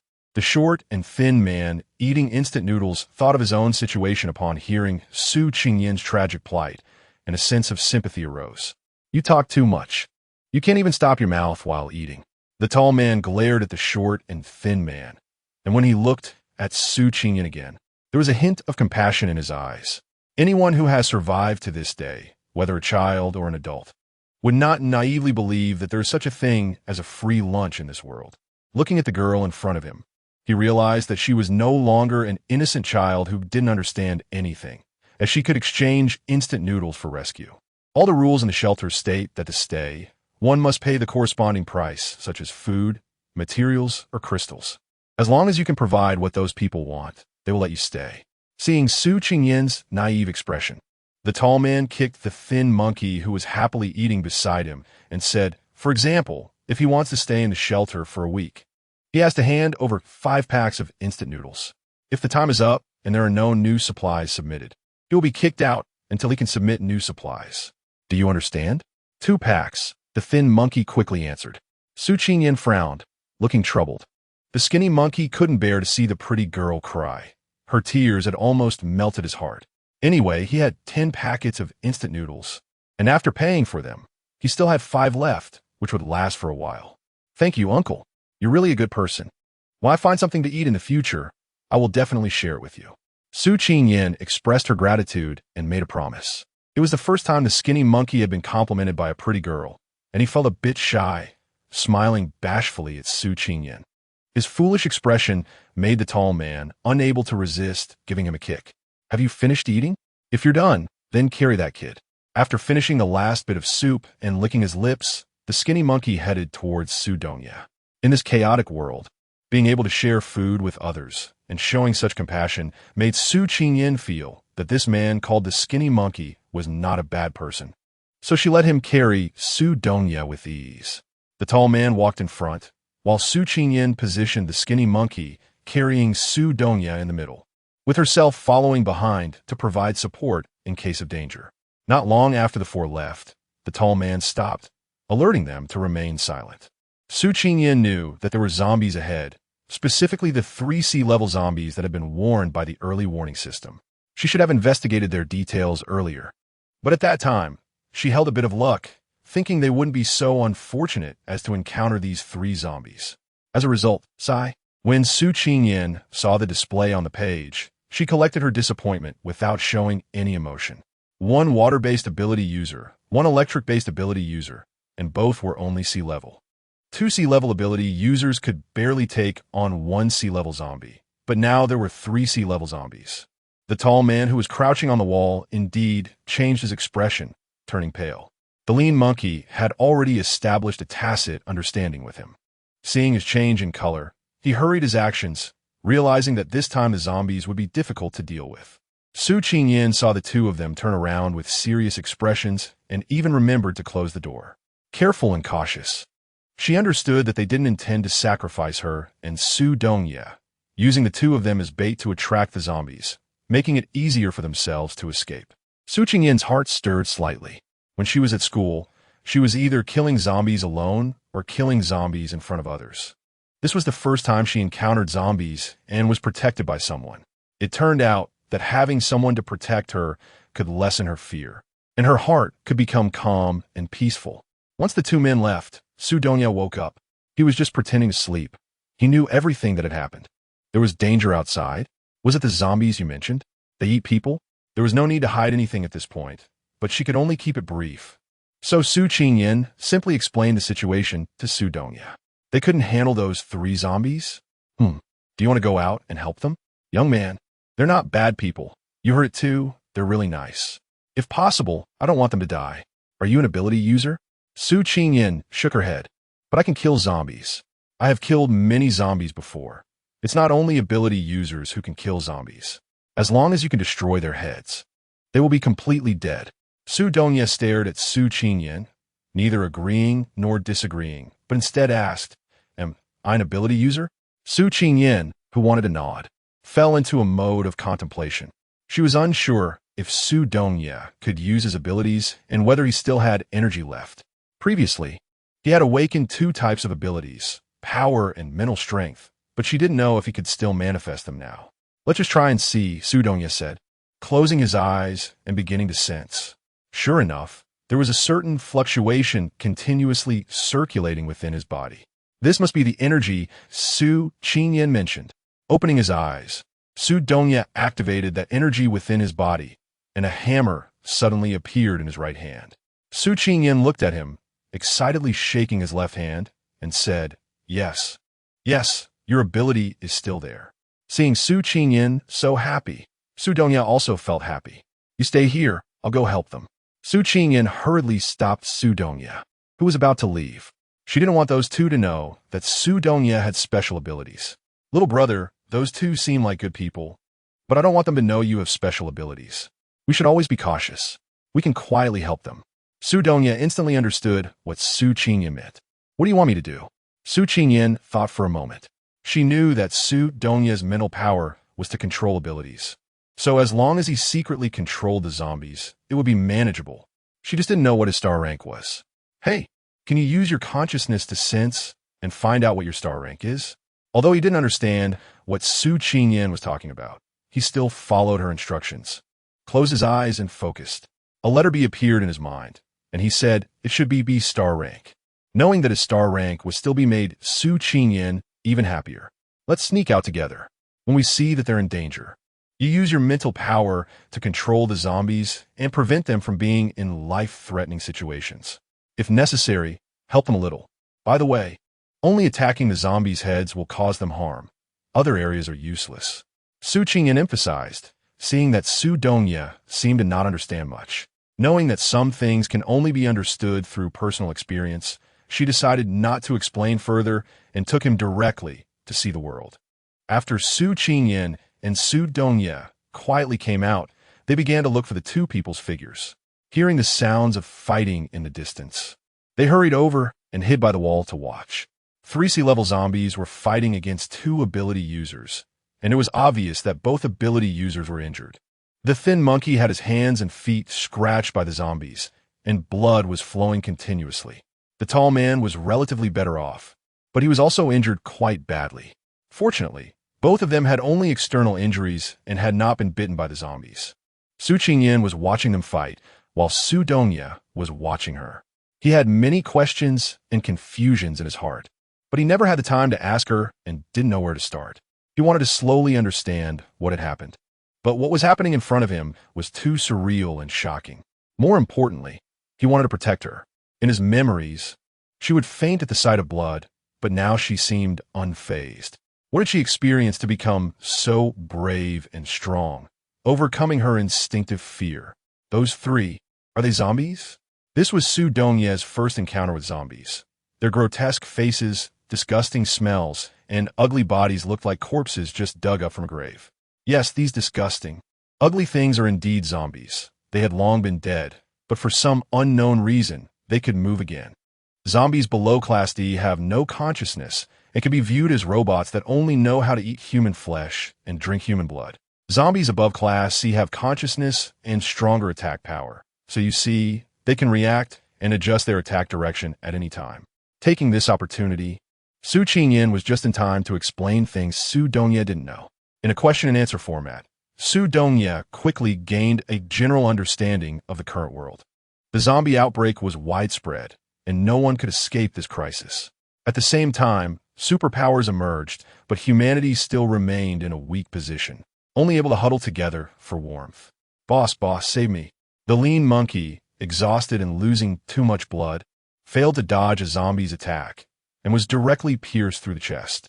Seeing this, the tall man was both anxious and angry, with two zombies entangled with him. He had no way to go save him. Su Qingyan hurriedly asked Su Dongye to use his abilities, while controlling 3 zombies for half a minute, not too much, or would alert both sides. Saving people was fine, but she couldn't let herself fall into danger. This was Su Qingyan's principle. The tall man focused solely on saving his companion and didn't notice the changes in the zombies. He quickly shook off the entanglement of the 2 zombies and ran towards the thin monkey, delivering a lightning attack to the zombie's head. The powerful lightning directly blowing the zombie's head to bits, and the hand that had penetrated the thin monkey's chest turned to dust. The tall man caught the swaying thin monkey and pulled out a pill from his pocket, tossing it into his mouth without hesitation. It's okay. The boss is here to save you. You won't die. Boss, my chest hurts so much. After placing the thin monkey down, the tall man turned around and continued to fight the zombies. His entire aura changed, as if he possessed infinite strength, and he unleashed a frenzied attack against the remaining 2 zombies. Su Qingyan could tell that he was just at the end of his rope, trying to use this last bit of energy to see if he could defeat those 2 zombies. Little brother, you did great just now. Keep it up. Where are you going? Su Dongye saw Su Qingyan moving forward with a shovel, clearly intending to help. Having witnessed the power of the zombies, he naturally wouldn't let her take the risk. His energy was almost depleted, and he needed to take the zombies by surprise to kill one, so they could survive. You stay here, I'll go. Seeing Su Dongye's determined expression, Su Qingyan knew she couldn't win against him. All right, just be careful, and don't let them find out you have abilities. It was still more comfortable to have her own weapon in hand. Su Dongye seized the opportunity to control the zombies, but he was exposed. The thin monkey spotted Su Dongye immediately, and blood that had just stopped flowing started to pour out again in his panic. The thin monkey shouted loudly, and then saw a petite figure, which made him even more anxious as he stood up despite his injuries, trying to reach them. The tall man was already at the final moment. He released his last bit of energy, praying to hit the target. His body was falling, but his eyes were fixed on the zombies without blinking. What he didn't expect was that 2 slender, elongated figures appeared, and then a cloud of dust flew up, leaving behind the bodies of the zombies. You too. Chapter 93. Not wanting to give up. Su Dongye was so focused on the zombie in front of him that he didn't notice the situation behind him. By the time he realized it, Su Qingyan had already put on an obedient act. Brother, I'm just worried about you. You said you wanted to come and thank the 2 uncles who saved you, and I was afraid you wouldn't know who they were. That's why I followed you, so please don't be mad, okay? Su Qingyan peeked at the expressions of the skinny monkey and the tall guy while acting coy. They were both looking at them in surprise, clearly wondering if the death of the zombie had anything to do with them. At this moment, she must not show any signs and definitely could not let them sense anything. Su Qingyan shot Su Dongye a glance, signaling him not to give himself away. It was just the right moment to gloss over the fact that she had obediently stayed in place. The outside was too chaotic with man-eating zombies. I told you to stay put for your own good. You can't be so willful next time. Su Dongye wouldn't let her brush it off. But he also knew he couldn't let them know he had abilities. Is the uncle you mentioned who saved my life here? Su Dongye pointed at the tall man and said, This uncle is indeed impressive, stronger than any other ability user I've seen before. He was able to kill 2 zombies at once. With him protecting us, we won't have to hide and live in fear anymore. I didn't expect Su Dongye to be such a performer. His heartfelt praise vividly expressed all the panic, helplessness, and fear from the journey, as if he were truly a weak and helpless person seeking refuge. Su Qingyan couldn't help but marvel inwardly, and her face mirrored his, looking pitiful and lacking the bravery of someone who had just charged in a battle. Immersed in the flattery, the tall man unconsciously believed that the 2 zombies had fallen at his hands, and that the 2 little brats just happened to show up. After all, one should consider who their leader is. My skinny monkey's leader is the strongest in the world. You just didn't meet my leader in time and missed the scene where he single-handedly swept away more than 10 zombies. That scene, that moment, when the skinny monkey heard someone praising his leader, he felt immensely happy and couldn't help but join in the praise, while the tall man beside him felt a bit embarrassed. Well, that's all in the past. Let's not talk about it. The tall man blushed. For him, a sea-level ability user to take down more than 10 level zombies was quite simple. However, battles between high levels and low levels aren't particularly impressive, so there was no need to boast about it. Seeing that the skinny monkey was about to speak again, he hurriedly interjected. A true hero doesn't brag about past glories. That's all behind us now. You're not hurt anymore, right? Go check if there are any crystal stones dropped. The last strike not only exhausted all his energy, but also drained his stamina, and at this moment, the tall man truly had no strength left. Lying on the ground while directing the already healed skinny monkey to look for crystal stones. Surely, 3 sea-level zombies would drop at least 1 crystal stone, right?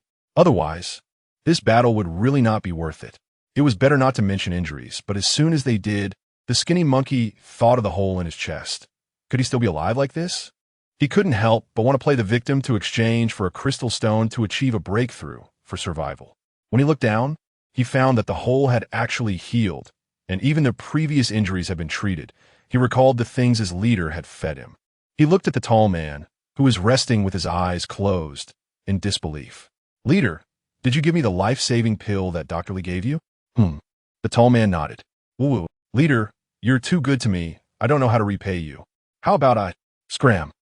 Watching the skinny monkey scamper off to find crystal stones, Su Qingyan pulled Su Dongye to sit beside the tall man. Taking this opportunity, she wanted to build a good relationship with him.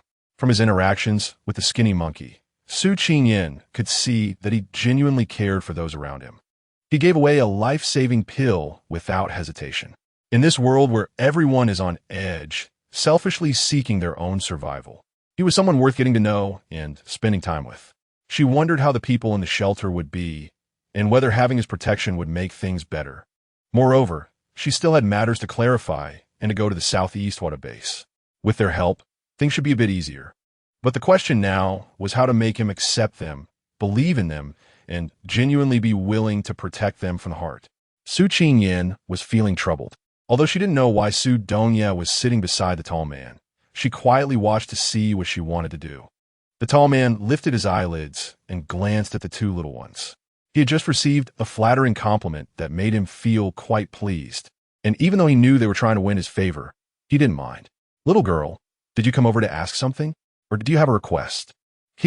Nothing can escape Uncle's eyes. I want to ask if the people in that shelter are easy to get along with. Is there anything my brother and I need to pay attention to? If we accidentally get into a conflict with others inside, can Uncle help us ease the situation? Please don't let us be kicked out of the shelter. You know, my brother and I are all alone, and in this city full of zombies without protection, it won't be long before we get eaten. As she spoke, Su Qingyan began to tear up again. She wanted to evoke the man's sympathy and compassion. All right. Wipe away your tears. The skinny monkey might fall for this, but it doesn't work on me. I've seen plenty of tears. Uncle, what would it take for you to be willing to protect us? I can take you to find the hidden food. In the shelter. Can you protect us from being bullied? Hearing Su Dongye's words, the tall man suddenly opened his eyes wide and perked up. He smiled at Su Dongye, glanced at Su Qingyan, and said, Little girl, you're not as straightforward as your brother. If you can really take us to find food, I will naturally protect you. The tall man nodded and continued to rest his eyes. Food was what he needed most right now. Those few instant noodles were simply not enough. If he were to take a chance and follow the Jiang family to the southeast base, he had no idea what the situation would be like along the way or once they got there. In this world, food and crystals were hard currency. As long as he had these 2 things, nothing would be difficult. From the moment Su Dongye mentioned finding food, Su Qingyan couldn't sit still anymore. What she said earlier was just to deceive them, merely to prevent them from ignoring her after taking the instant noodles. There was no food to be found nearby. Those instant noodles were dug out from a rat hole. Was there really another rat hole to dig? If there were a system, it should have reminded her. Su Qingyan called out to the system in her mind while pulling Su Dongye aside. She urgently asked, Do you really know where there is food? Or are you just trying to deceive him? Su Qingyan spoke in a very low voice, afraid of being overheard. It would be bad if not only did she fail to build a good relationship, but also ended up being despised as a fraud. Seeing Su Dongya nod, she still harbored doubts, but that damn system seemed truly dead, as it showed no response no matter how much she called out. It really was a garbage system, crashing at critical moments, truly both useless and frustrating. Su Dongya noticed her disbelief and revealed the address. It's so far away. How did you know?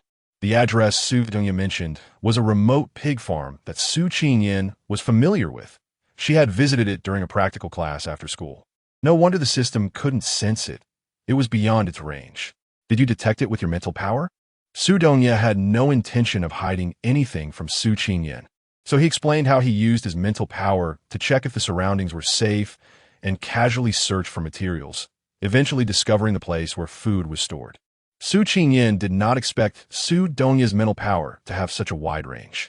Could it be used to eavesdrop on other people's conversations? If so, wouldn't it be possible to overhear the conversations of a leader with the surname Jiang when they went to the shelter? It would make things much simpler and more convenient in the future. Su Qingyan looked both secretly pleased and excited, which made Su Dongya feel as if he was being targeted by a bad person. Don't think about using it for bad things. Got it. Do you feel any discomfort after using your mental power? Su Qingyan asked with concern. No, everything is normal. Oh, that's good. If you feel any discomfort or something unusual happens, you must tell me right away. You have amnesia now and don't know anything. What if something goes wrong? At least I don't have amnesia. I definitely know how to solve it. The smile on her face could be seen from miles away. Su Qingyan certainly knew why he started like this. Just looking at the 3 shiny crystals in his hands gave it away. Uncle, did something happen that made you so happy? Su Qingyan asked, pretending to be curious. The thin monkey didn't say it directly, but raised his hands, placing the shiny crystals in front of Su Qingyan. Look, this crystal is a good thing. Why am I telling you this, you little brat? You're not an ability user, and you definitely can't kill zombies. He bypassed Su Qingyan, eager to tell the boss about finding the 3 crystals. The tall man had already opened his eyes and looked at the 3 crystals, his mouth unable to close in amazement. Wow, 3 of them, and they're this big. We're rich. The 3 fist-sized crystals contained an abundance of energy. The tall man fiddled with them affectionately, but in the end, he took one out to give to the thin monkey. This one, along with your own, should be enough for you to upgrade. This made the thin monkey so moved that he started crying uncontrollably. The tall man seemed used to his frequent tears and kicked at him, saying, "Get away a bit. Hurry up and absorb it, so we can move to the next place. This little brother is going to take us to find food." What? You don't want to go? Upon hearing the word food, the thin monkey's eyes lit up, and he stopped asking questions, immediately finding a place to absorb the crystal. The tall man also began to absorb a crystal. It was wise to maintain peak strength in case of danger later, especially since crystals were quite coveted. It was best to absorb them quickly and not attract unwanted attention. Su Dongya thought Su Qingyan was right, but there were no vehicles nearby. He looked up and saw that there were no cars, not even bicycles. Just as he was about to use his mental power to search, he heard Su Qingyan say, "I know where there are cars. Follow me." In this area, Su Qingyan was certainly the most familiar, having lived here for 3 years and gone out to play during holidays. Soon, she led Su Dongya to a 4S dealership. The door was wide open, and there were no signs of life inside. It seemed the owner had either fled or been eaten by zombies. Su Qingyan silently mourned for them for 3 seconds in her heart, quickly found a car model she liked, took the keys, opened the door, and was about to get in when she was stopped by Su Dongya. Su Qingyan thought Su Dongya had developed a sense of righteous responsibility, insisting on being a good citizen and adhering to the mission of not stealing or robbing. She didn't expect he was just preventing her from driving. Sitting in the passenger seat, Su Dongya took the keys from Su Qingyan's hand, ignoring her angry expression, sat in the driver's seat, and started the car. Although she was dissatisfied, Su Qingyan quickly got into the car. "Don't be upset. Didn't you say earlier that I was the one who drove you here? What brother lets his sister drive? Or do you know which way to the pig farm?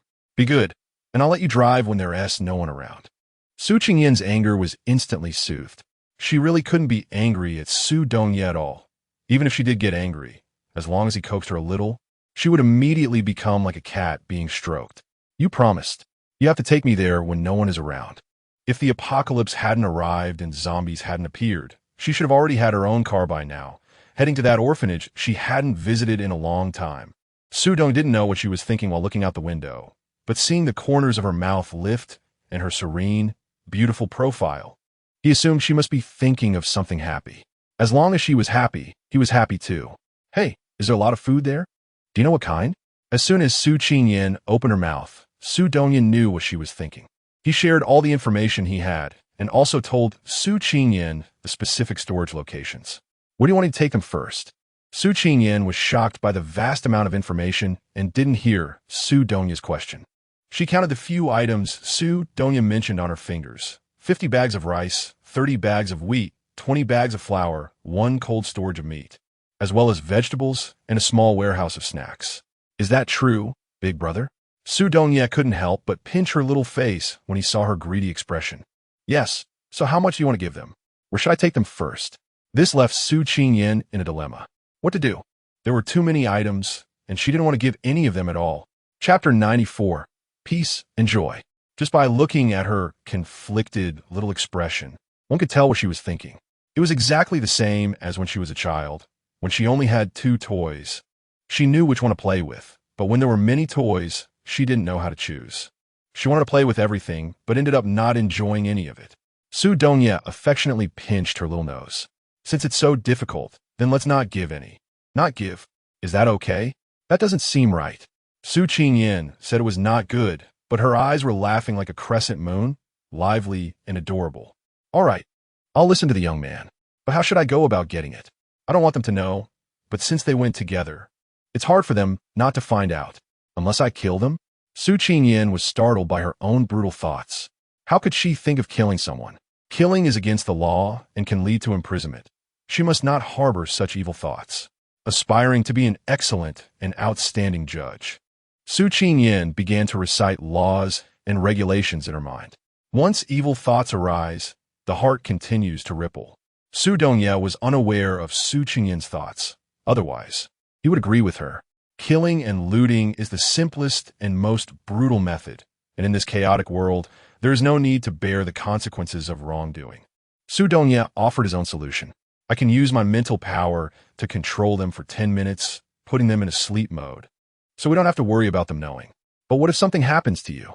Su Qingyan was concerned that he might not be able to handle the repeated use of his mental powers. We're not like those 3 zombies. Just don't worry about me, and you just need to be quick. Using his abilities would not have any adverse effects on him, but those he controlled would be affected in the long run on their brain nerves. They are not enemies, and we have saved them. Regardless of the reason for saving them, there is no need to repay kindness with hatred. Okay, please repeat those locations again. I'm afraid I might forget. Su Qingyan and Su Dongye had just gotten out of the car when the thin monkey and the tall man finished absorbing the crystal stones. The moment they opened their eyes, they felt that their vision was clearer and brighter, and they could see things that were farther and more detailed than before. Their hearing and smell were the same, and their bodies were full of energy. The tall man and the thin monkey exchanged a glance, and both laughed heartily. Boss, the crystal stones from high-level zombies are indeed different. The energy in this one is equivalent to more than 10 of the previous ones. Look, I'm already at 8 stars. Just as the thin monkey was about to show off, a sharp and piercing voice came from afar. Oh, what kind of luck have you 2 scavengers stumbled upon? Let me take a look. Wow, you really have hit the jackpot this time. Picking up crystal stones and rising to 8 and 9 stars. Not bad at all. Since you're so lucky, you must have found a lot of good stuff. Let us settle the previous debts. For men approached from a distance, and their behavior, speech, and tone made it clear they were not good people. Especially the leader, with yellow hair and slanted eyes, had a fierce and harsh face, clearly a street thug. Before the apocalypse, Su Qingyan and her classmates had encountered such people while shopping. They were just a group of girls, and faced with strong and fierce men, they could only be scared and dare not resist or show off, having to spend money to avoid trouble. That outing left them with indelible memories and bodily pain. Since then, Su Qingyan instinctively feared such people. At this moment, she slowed her pace and shrank her neck, hiding behind Su Dongya. What's wrong? Is there something off about those guys? Seeing Su Qingyan like this, Su Dongya asked in confusion, becoming alert as well. And no, it's nothing. Let us just go a bit slower, Su Qingyan said, tugging at Su Dongya's clothes. They seem to know each other. It's not good for us to go over now. Su Dongya sensed the tension in the air and realized they indeed shouldn't appear in front of those men. So he led Su Qingyan into a nearby shop. Zhao Shi, what nonsense are you talking about? When did we owe you anything? The thin monkey had long been annoyed with Zhao Shi, who relied on his sister, Zhao Yi being the woman of Leader Jiang, to act arrogantly in the shelter, bullying countless people both openly and covertly. They had clashed with him before, losing and having to pay a hefty fee to continue staying in the shelter. Whenever he saw Zhao Shi in the shelter, he would avoid him as much as possible, pretending not to see or hear him, treating his arrogant words and unpleasant remarks as mere nonsense. But now outside, with their star levels raised and strength surpassing Zhao Shi's, the thin monkey naturally did not want to endure his arrogance any longer. Owing my brother-in-law is the same as owing me. Today is the 7th day. You should hand over your supplies. So hurry up, brother-in-law, call it out in front of Leader Jiang, and let us see if he agrees. If he does, not only today as supplies, but I'll pay double in the future. His sister was merely Leader Jiang's plaything. When he liked her, he would tease her, and when he didn't he would throw her away like garbage. He would know how he died while trying to climb the family tree. But asking Zhao Shi to call Leader Jiang brother-in-law was not something he would dare to do, no matter how many guts he had. Why you? Do you dare to say that in front of my brother-in-law? After saying this, the thin monkey gave Zhao Shi a mocking smile.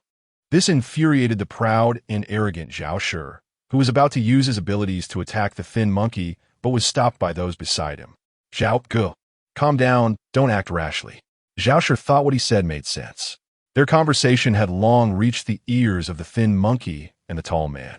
The thin monkey's expression changed immediately, wanting to take action, but was stopped by the tall man. He shook his head, indicating that it wasn't the right time. Killing him could easily be pinned on the zombies, but he was afraid that Zhao Shi had a real-time tracker on him. If he died here, an alarm would go off elsewhere, capturing the last moments of his life. Jiang Haonan might think nothing of it. Fighting over supplies or crystal stones and killing each other was normal, but he feared Zhao Yi might whisper in Leader Jiang's ear, and they wouldn't just be expelled from the shelter, but might be set up to be killed. After the tall man persuaded him, the thin monkey endured it. Since they couldn't make a move, Zhao Shi, who couldn't swallow his anger, could only use his tongue to vent. He threw out a barrage of taunts and insults. Fortunately, the tall man was already prepared for this, which also made the thin monkey close his ears. After a while of cursing, seeing that the two remained unfazed, Zhao Shi realized he was cursing for nothing and angrily turned to leave. As he passed by the thin monkey, he forcefully bumped into him with his shoulder. Seeing him stagger, Zhao Shi felt a sense of relief and threw a provocative glance at him. You're so fragile. Even if you're at 8 stars, you can't take any rough treatment. As soon as this was said, the 3 men behind Zhao Shi burst into laughter, looking at the thin monkey with disdain, contempt, and disgust. He doing this on purpose to provoke you. Don't fall for it. The tall man grabbed the thin monkey's hand to prevent him from losing control, then glared fiercely at Zhao Shi's back, vowing that one day he would kill him. Not only for the thin monkey, but also Zhao Shi, who had vented much frustration, walked away while causing destruction, smashing the already dilapidated storefront even more. Zhao Ge, look, there are 2 kids here. The surprised male voice piqued Zhao Shi's interest, and he turned to look, his eyes widening in surprise. How can it be kids? Are your eyes blind? Clearly, they're handsome guys and beautiful girls. Zhao Shi saw Su Qingyan's legs go weak. He stared at Su Qingyan intently. Who would like a pure and beautiful high school girl? She looked so tender and delicious. Zhao Shi lewdly licked his lips and said, Little sister, are you hungry? Brother has something to eat. He could tell from the expressions and demeanor of Su Qingyan and Su Dongya that they had no abilities and were just ordinary people. Ordinary people? That is easier to deal with. Zhao Shi pretended to be a kind big brother, pulling out some snacks to entice Su Qingyan to come forward. Women who take the initiative are the most fun. After waiting for a long time without anyone stepping forward, Zhao Shi's temper flared. A soft, sticky voice rang out, making Zhao Shi feel like half his body was about to melt. This little girl not only looked beautiful, but also had such a lovely voice. If he could get her, TSK, TSK, TSK. Just thinking about that scene made Zhao Shi unable to contain his excitement. But then he heard her say he was ugly, and he felt deflated. Little brother, that ugly guy has food in his hand. Are you hungry? I'll go get it for you. No, eating disgusting things will make me sick. Su Dongya's gentle hand covered Su Qingyan's small hand, signaling her not to act impulsively. The thin monkey and the tall man were watching from the side. Even if they wanted to act, they needed to find a deserted place. Being taunted as ugly by two ordinary people, Zhao Shi could no longer hold back. He stepped forward, pointing at Su Dongya and saying, "Kid, who are you calling disgusting? Say it again if you dare. Whoever is ugly knows it. How about I buy you a mirror so you can take a look at yourself?" Su Qingyan took a step forward, positioning herself in front of Su Dongya. She couldn't stand seeing him being bullied. Just a single word against him was intolerable, let alone at this moment when Zhao Shi was pointing at Su Dongya. A killing intent gathered around her, and her delicate eyes instantly turned sharp and cold. If Zhao Shi said one more word or made another move, he would face Su Qingyan's violent wrath. At this moment, however, Zhao Shi seemed frozen, unable to move or speak, and even when the people beside him pushed him, he did not respond, which greatly frightened the three people behind him. Su Qingyan knew that it was Su Dongya who had controlled him with his mental power. Such a person was not worth wasting mental energy on. It was better to let him go and kill him in a nearby alley.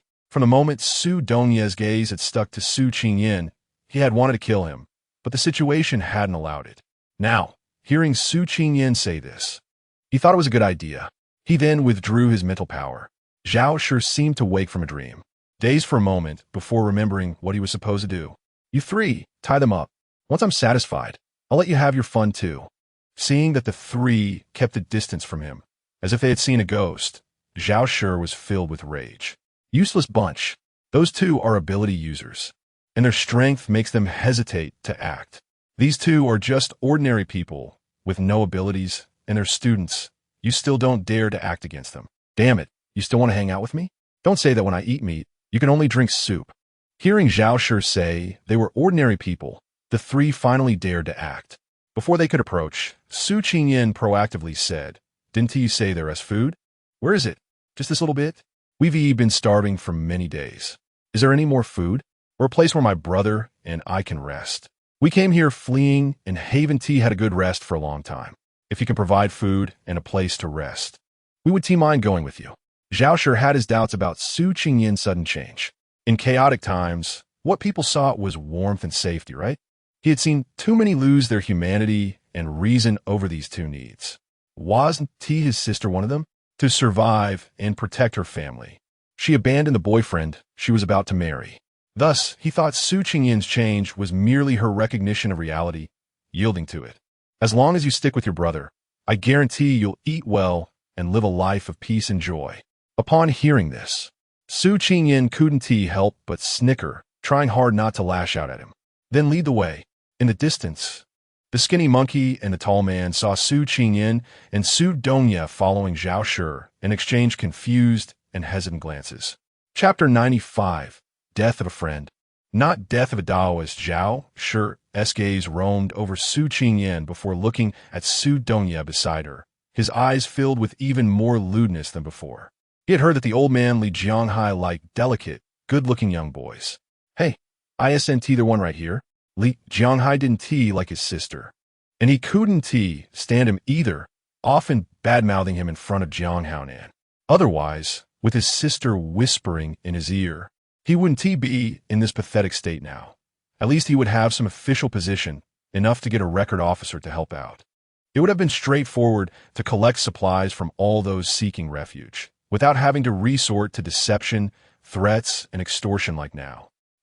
He had once been a spoiled second-generation rich kid, and now he had fallen to the role of a street thug in this world. But fortunately, Both roles shared a common trait. They were all rogues, shameless, willing to risk everything, with no burden in his heart to change. He could carry out his plans more smoothly. Look, he had even gained 3 little brothers.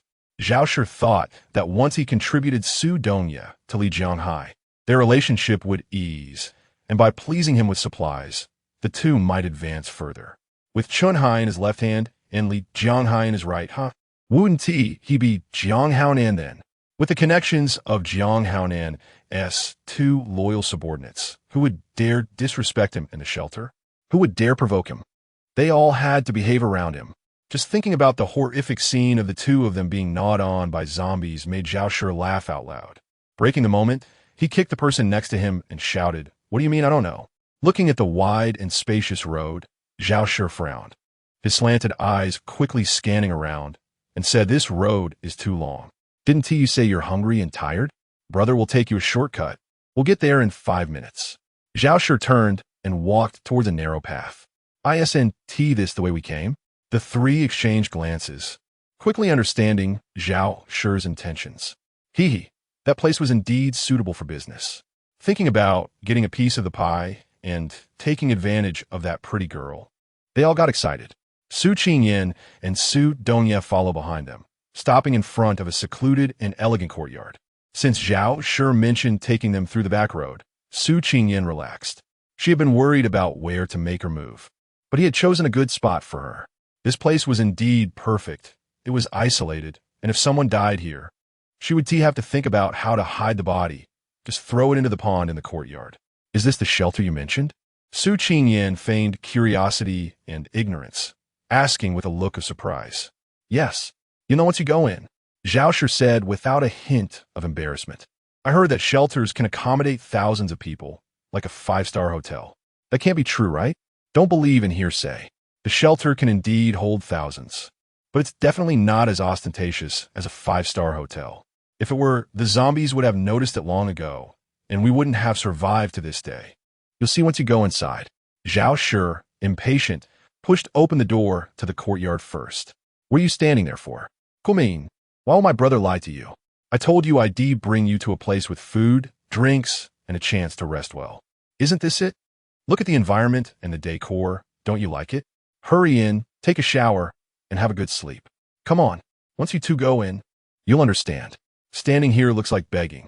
The 3 behind them urged as well. "Since you're all so eager to die, then I'll help you with that." Su Qingyan took a step forward but was blocked by Su Dongya, who leaned down and whispered, "Don't dirty your hands." As soon as he spoke, his demeanor changed instantly. The handsome young man transformed into a fierce hunter.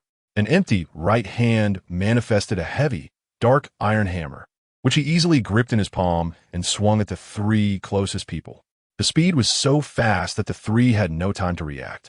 What seemed like a light gesture sent them crashing to the ground, spitting blood uncontrollably. Zhao Shi, standing nearby, was already stunned. How could this be possible?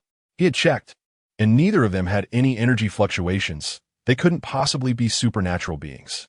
But how could he explain the actions just taken if they weren't supernatural? "Brother Zhao, save me." The 3 looked at the approaching young man in terror, trying to unleash their powers, but found themselves unable to, as if they were being controlled. This reminded them of the stiff seconds Zhao Shi had experienced earlier. "Zhao Shi, you lied to us." They glared at Zhao Shi fiercely before quickly kneeling down to Su Dongya and begging for mercy. "Handsome guy, spare us. Spare us." It was all Zhao Shi's idea. This was all his plan. He deceived you. This isn't shelter, just an abandoned courtyard. He tricked you into coming here just to sleep with your sister. We were just following his orders. "Handsome guy, spare us." The 3 knelt on the ground, crying and revealing Zhao Shi's plan while hiding their own sordid intentions. "What nonsense are you talking about? It was clearly your idea to get me to bring them here. Saying that going to the shelter would lead to being toyed with anyway, so we might as well play a bit first and help the little girl relieve herself of so many burdens. You were the ones who wanted to toy with the little girl, using me as a shield, thinking that my brother-in-law is the one in power at the shelter, so if something goes wrong, I would take the blame for you. Handsome guy, don't be fooled by their appearance of obedience to me. They have their own motives. They made me do bad things, and if something goes wrong, My brother-in-law will help me clean up the mess, and they want to be found out. They're the worst ones, the ones who incited me to do bad things. I originally. Zhao Shi, you filthy mouth, not a word of truth comes out of it. You clearly covet the little girl for her beauty and figure. Want to play with her, pushing all the blame onto us. You shameless thing, and you dare call Jiang Haonan your brother-in-law? Do you have the guts to call him brother-in-law to his face? Before the person could finish speaking, Zhao Shi used his powers to directly eliminate him. He hated those who rubbed salt in his wounds the most, just as he dealt with one. The other two were shocked by Zhao Shi's actions and tried to join forces against him, but were a step too slow. You, Zhao Shi, you're not human. Handsome guy, look, I've helped you eliminate the mastermind. Can we call it even? Zhao Shi said, rising to leave the courtyard. But Su Qingyan blocked his chest with a long stick. Wow, what a great show. Is this how you adults play now? A dead friend is better than a poor Taoist. Watching the dog-eat-dog scene, Su Qingyan gained another understanding of this world and humanity. In the face of danger, face integrity, and humanity mean nothing. The weak bear the blame. Although none of these four were good people, the one in front of them was even worse. You tricked us once, and want to trick us a second time? Do you think we are children who are easy to fool? No, we really don't dare this time. This person truly didn't say a single truthful word, thinking others were as foolish as he was. Big brother, this person has no sincerity at all. We might as well kill him. There's no use in keeping him alive. Su Dongya nodded and was about to swing the hammer when Zhao Shi suddenly knelt down. I was wrong, it's all my fault. I deceived you. I shouldn't have tricked you. Handsome guy, beautiful lady, spare me. The one in power at the shelter is not my brother-in-law. I don't even have a brother-in-law. I'm sorry, I shouldn't have deceived you. They had already realized this before. It was merely a pretense to swindle outside. Su Qingyan pretended to be regretful and said, without a backing, you are even less useful. I have supplies, I have a lot of food and other necessities, and I know some big shots in shelter. Although the person in power isn't my brother-in-law, my sister is his woman, and his subordinates still give my sister some face when they see her.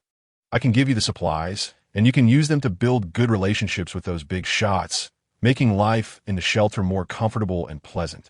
Zhao Shi's words instantly opened up Su Qingyan's thoughts. She didn't show it on her face, but her eyes swept over him lightly with a dismissive sneer. You? How much supplies can you have? What big shots do you know? Your sister is probably just one of the many women of the person in power. In the eyes of those big shots, your sister is just a plaything.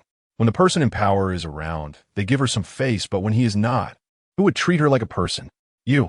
Hearing his sister being humiliated repeatedly, Zhao Shi was furious and wanted to fight back.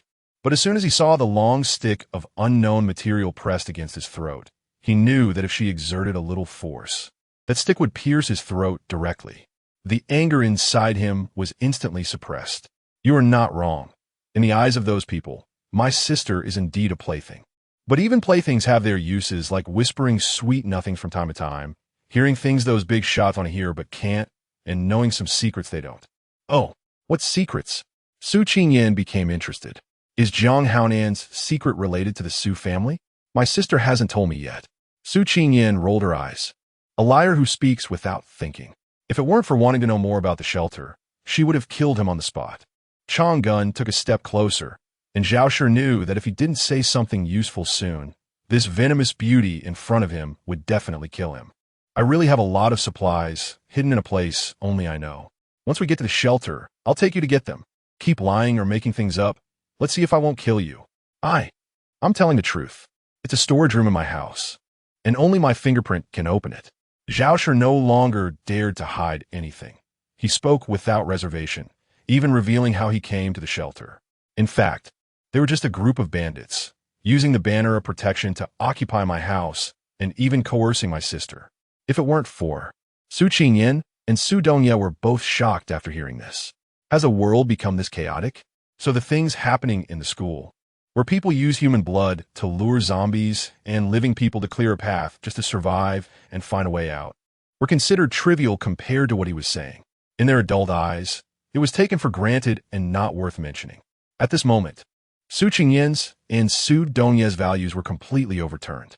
The world of adults is filled with conspiracy, bloodshed, cruelty, coldness, indulgence, and wantonness. There is no sense of morality, and even less order.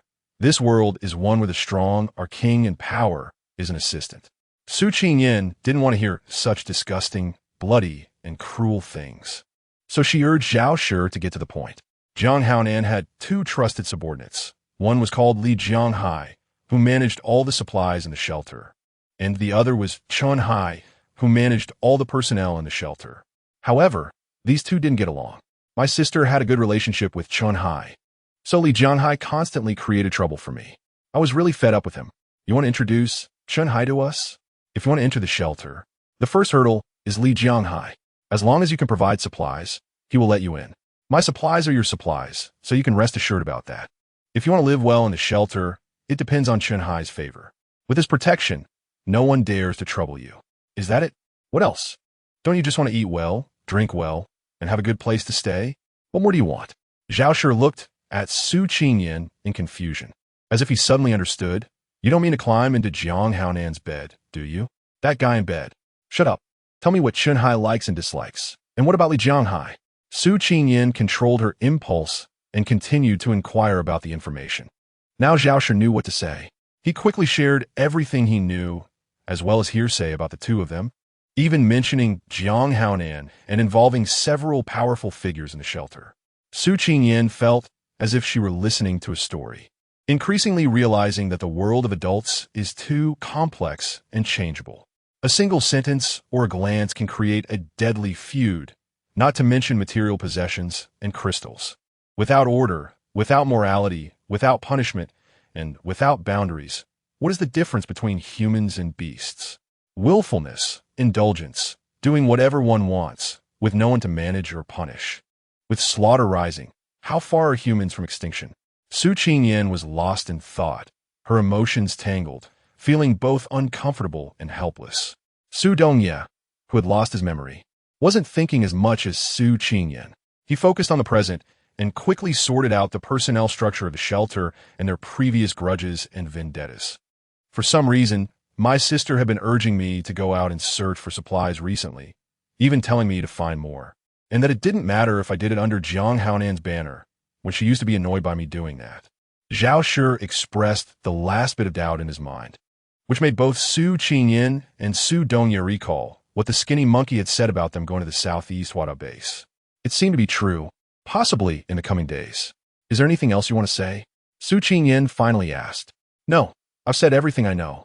Zhao Shi thought it over seriously, having told them everything he should and shouldn't say, except for one last thing about himself. He had a fact-tracking signal device implanted in his arm, which his sister had begged Jiang Haonan to get for him, to prevent those he had bullied from seeking revenge. With this device, indeed, no one dared to touch him outside. However, before he could reveal this matter, Su Qingyan forcibly killed him. It had been quite difficult to endure him for so long. Little brother, how should we deal with these corpses? Should we throw them into the pond? Let me first check what they have on them. This person's fingers are useful. I'll chop them off and then throw them into the pond. Su Qingyan said as she started to rummage through the bodies, only to find a small bread and a little pack of pork on Zhao Shi. What a stroke of bad luck. Su Qingyan complained. Beside her, Su Dongye waved his arm, and 4 corpses crashed into the pool like heavy stones, sending up high splashes of water. Afraid of getting wet, Su Qingyan quickly dodged behind Su Dongye, and when she saw him getting splashed all over, she burst into laughter. Su Dongye laughed along with her. The splashes in the pool kept surging and splattering, and a strong odor of blood made the two stop their playful laughter. Su Dongye quickly picked up Su Qingyan and moved away from the pool until he felt it was safe enough to set her down. Big brother, what is going on? Su Qingyan asked in surprise, staring at the blood-red pond. Chapter 96. No trouble, no death. Su Dongye also noticed the changes in the pool. He told Su Qingyan to stay put while he went to take a look. Su Qingyan obediently stood in place. The color of the water in the pond was still changing, becoming more and more crimson, accompanied by the stench of decay.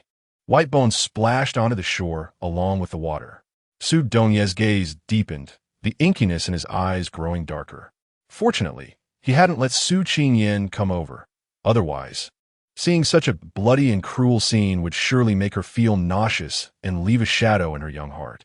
He completely forgot the fierce determination with which Su Qingyan had killed Zhao Shi without even blinking. In the pond, some ferocious beast was gnawing and tearing at the few corpses that had just been thrown in, causing the blood to flow freely and the water to change color, with a stench rising to the sky. Su Qingyan is not here. At a glance, it is clear that the mutated fish in the pond are gnawing at the corpses. The 4 corpses are soon torn apart completely, and the splashes of water also disappear. Su Qingyan waited for a long time without hearing Su Dongya say anything, and anxiously asked, "Little brother, what happened? Why aren't you saying a word? Is there something you can't understand? If you tell me, I might know." Previously, because she didn't listen to him and ran around recklessly, she got educated. So this time, Su Qingyan was very obedient. Even though she knew something was happening over there, she didn't dare to go over by herself. She didn't want to make the little brother angry. After seeing that terrifying, disgusting, and cruel scenes would no longer appear, Su Dongya finally let Su Qingyan come over. The corpses of the few of them had been bitten by some unknown creatures in the pond, which caused the previous scene. Now that the creatures were full, they should be resting at the bottom of the pond. Should we bring the skinny monkey and the tall man? Su Dongya asked. Yes.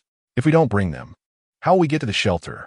Seeing Su Qingyan's big, sparkling eyes rolling around and the mischievous smile at the corner of her mouth, Su Dongya knew she had another idea. Since she had already thought of an excuse to see the skinny monkey and the tall man, he just had to go along with her. We almost missed a great opportunity. The things inside are really good. Su Qingyan kept Su Dongya in suspense. She hurriedly ran into the house to look for something to dry up the water in the pond. How could she have momentarily forgotten about the animal mutations? After they mutated, there were crystal stones inside their bodies. Crystal stones are treasures now. As long as you have them, you won't have trouble making connections with the big shots in the shelter. To live comfortably and at ease in the shelter, one certainly needs someone to back them up.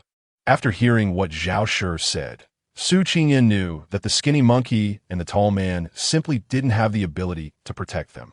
Moreover, she wanted to learn some things from Jiang Haonan. Crystal stones were the best stepping stone. Compared to supplies, crystal stones were dispensable for her and Su Dongya. Their ability upgrades had nothing to do with crystal stones, and the energy within their bodies was the same. She still hadn't figured out what allowed her and Su Dongya's abilities to level up. While searching for things, Su Qingyan was lost in thought, all about her and Su Dongya's abilities with no clues. "What are you looking for?" Su Dongya followed her into the room, observing her with changing expressions. Seeing her frown, he knew she was troubled.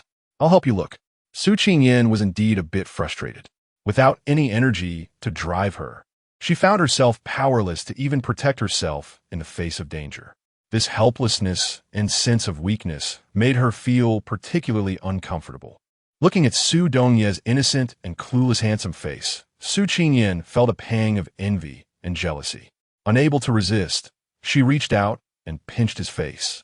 The delicate and smooth texture made her feel inferior. A thought of wanting to tease him arose in her mind. "Hey, big brother, I want to find someone." Su Qingyan spoke halfway and waved to Su Dongya, who was waiting for the rest of her sentence, saying, "Come here, I'll tell you quietly." Su Dongya obediently leaned down. As he was so close, Su Qingyan couldn't help but swallow hard while staring at his side profile. Suddenly, she gave him a quick kiss and ran away. "I need to find something that can dry up the pond." He watched her smile at the corner of her mouth that hadn't faded yet, with that mischievous expression on her face. He couldn't help but want to imitate her and do something mischievous. Looking at her moist, beautiful lips, Su Dongya leaned down and kissed her. Su Qingyan was laughing gaily, not expecting to be pulled into Su Dongya's embrace for a kiss. She widened her eyes, staring at him in disbelief. The two locked eyes, and they could see reflections of each other in their gaze. In that instant, emotions surged within her heart, uncontrollably spilling forth. His eyes were filled with the image of Su Qingyan, her watery eyes containing endless charm and purity, her flushed cheeks exuding a deadly allure. Not to mention her tender lips that made him want to kiss her again and again. And he did just that, this time merely grazing her lips like a dragonfly touching water, gently caressing her. Seeing Su Qingyan still in a daze, with their foreheads touching, he softly rubbed against her.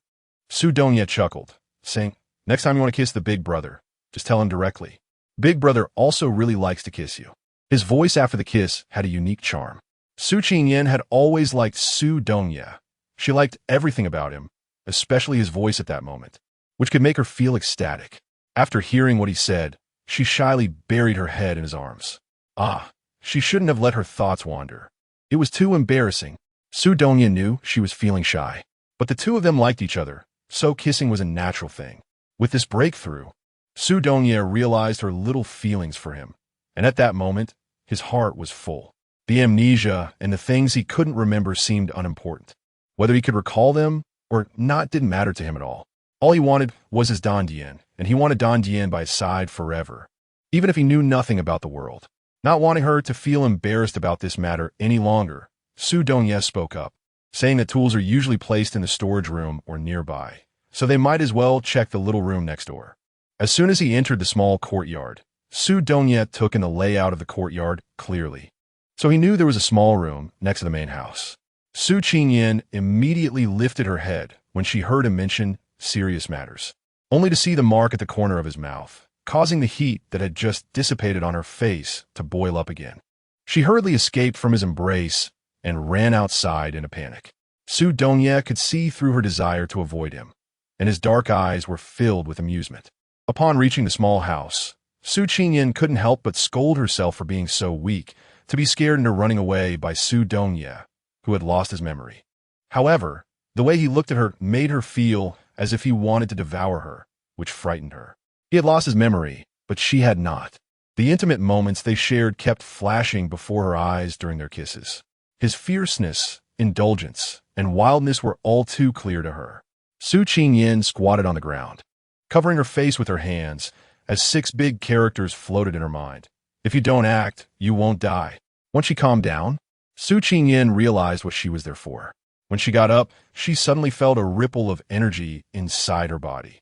She was excited to sense it, but then found that it had disappeared. Was it just her illusion? It couldn't be. What are you standing here for? Why not go in? Are you afraid of mice? Su Dongye asked. He spotted a machine lying in the corner. Is this a water pump? Can be used? Seeing that Su Qingyan was no longer avoiding him, Su Dongye was naturally pleased.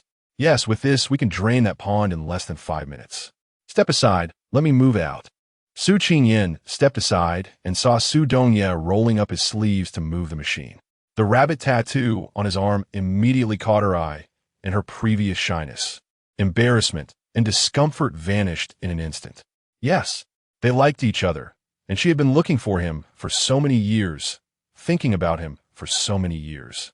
He had said he wanted to marry her, and everything that should and shouldn't have happened between them had happened. What did she have to be embarrassed about? The boy was hers. She could kiss him whenever she wanted. This shift in her thoughts made Su Qingyan feel suddenly enlightened. Her beautiful eyes now narrowed into a smile. A fleeting thought about supernatural abilities crossed her mind, but when she tried to think harder, she couldn't come up with anything. Her mind was blank. Su Qingyan also had a good mindset. After overcoming one challenge, she could set other things aside. As for the abilities, since there were signs of their emergence, they would definitely appear again in the future, as long as things weren't stagnant. Seeing Su Dongye moving the pump outside and adjusting it by the pond, she noticed his hands were covered in black, so she hurried to the kitchen to fetch some water for him to wash his hands. Su Qingyan knew nothing about machines. She squatted beside Su Dongye, watching him fiddle with it. In no time, she heard the sound of it starting up, and she saw the water being pumped out of the pond. She was so happy that she praised Su Dongye for being amazing. He smiled at her. The sunlight shone on her fair and rosy face, highlighting her delicate and charming smile, causing his heart to flutter suddenly. He wanted to kiss her again. It was hard for Su Qingyan to ignore his burning gaze. She might not know that once a man has tasted sweetness, he would always crave more. That's how desire develops. She just felt that Su Dongye at this moment was particularly clingy, nothing like the cold, aloof, and abstinent Su Dongye from before. In less than 5 minutes, the water in the pond was completely drained. Su Qingyan looked at the mutated fish at the bottom of the pond, which were jumping around due to the lack of water, feeling as excited as if she had found millions. It was the first time Su Dongye saw fish in the pond that could be as big as a golden retriever. Besides being shocked, and incredulous. He quickly realized the little hints Su Qingyan had dropped earlier. Are these fish useful to you? These are mutated fish. Because of the apocalypse, all species have undergone changes. Animals can mutate, and even plants can mutate, though it's not easy to notice with plants unless they reveal themselves actively. Su Qingyan continued. Mutated species all have crystals, and these mutated fish also have them. We can kill them to obtain the crystals, and when we go to the shelter, having the crystals will make things much easier for us. There were quite a few mutated fish at the bottom of the pond. Su Dongye calculated that it was indeed worth the excitement Su Qingyan had just shown. He then took fishing tools from the small house and stood by the pond to scoop up the fish inside. Su Qingyan watched the fish jumping in front of her, as if she were seeing crystals beckoning to her. She took out a long stick and jabbed it toward the fish's head. The mutated species, like zombies, would turn to ashes when hit in the head. Su Qingyan had stabbed several fish in a row without finding a single crystal stone, which made her a bit irritated and depressed. What the hell? How can there be no crystal stone at all? This is really unlucky. Not wanting to kill any more fish, Su Qingyan went to Su Dongye's side to see if she could trade with him. What's wrong? Su Dongye asked when he saw her pouting and looking unhappy. I've killed so many fish and not a single crystal stone has dropped. It's driving me crazy. You should try it. What's wrong? Isn't it the case that every fish drops a crystal stone? The amnesiac Su Dongye didn't know that dropping crystal stones was a matter of luck and probability. Not at all. You should give it a try. Su Qingyan was unwilling to admit that she had bad luck. She snatched the fishing tool from Su Dongye's hands and drove him to catch fish for crystal stones. Su Dongye smiled, looking as if he couldn't do anything about her. Just be careful. If you can't catch any, wait for me to do it. Got it? You go ahead.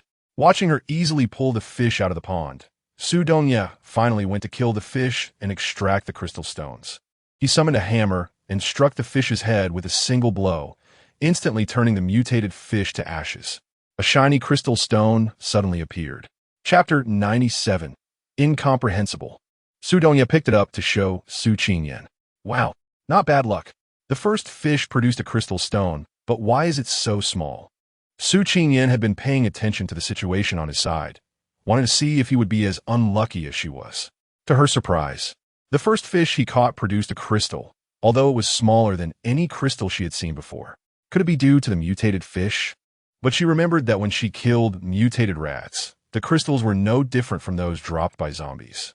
Unable to figure it out, Su Qingyan decided not to think too much about it. Having something was better than having nothing. Su Dongye went on to catch several more fish, each one dropping a crystal, although they were only the size of quail eggs. Su Qingyan watched with envy, wondering why she couldn't produce any crystal stones. Was it really because her luck was bad?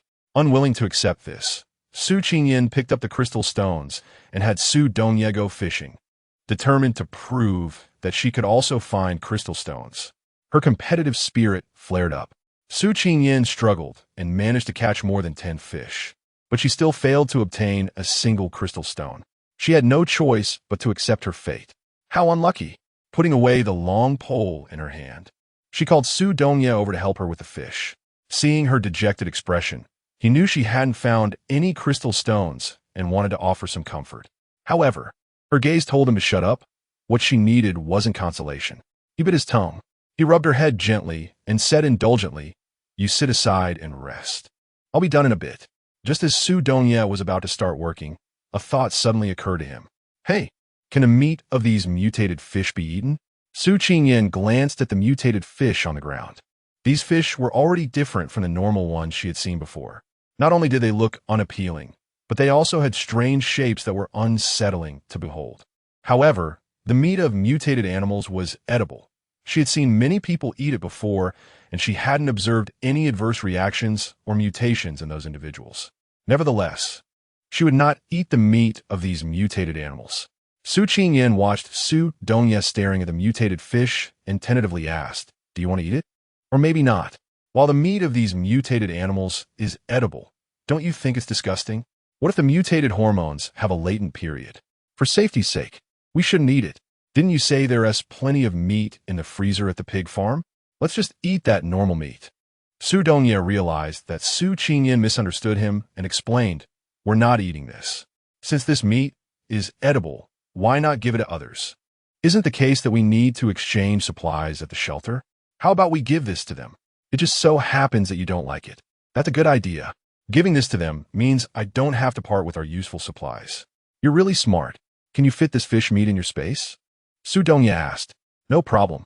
My space is huge, about the size of a football field, and it's still empty except for those instant noodles from before. I can fit a lot more in, but this fish meat is a bit bloody. I'll go find something to store it in. Since they were going to keep the fish meat, they naturally couldn't just kill them all at once like before. They first separated the heads from the bodies and then took what they needed. Having verified from before that she was indeed unlucky, and since the black ones were not worth taking the crystal stones from, she decided to just fish properly by the pond. The two worked together, and before long, they had cleaned up a total of 1,390 fish. Su Dongye was quite lucky, as almost every fish had yielded crystal stones, totaling about 1,100 stones. The fish meat was divided into 15 bags by Su Dongye using woven sacks, and Su Qingyan stored them all in her space. After cleaning up, looking at the yard that Su Dongye had restored to its original state, Su Qingyan couldn't help but sigh. She initially thought that tidying up after Zhao Shi and the others would be simple. It was indeed, but they had gained many unexpected rewards, which delayed them a bit. She wondered if the thin monkey and the tall man were still around. If possible, they wanted to reduce trouble from the source. Now, what she and Su Dongye needed was to not attract attention, to avoid being noticed by others, and if possible, to be treated like invisible people. After leaving the yard, Su Qingyan dirted and messed up Su Dongye's clothes, hair, and face, and did the same to herself. She wondered if those two had left. If not, that would be great. They could say they escaped while the four of them weren't paying attention. Would they believe it? And if they didn't believe it, what could they do? They didn't want to look for supplies anymore. Dot is getting smarter and smarter. Su Qingyan beamed with pride at Su Dongye's compliment, her little face nearly beaming with joy.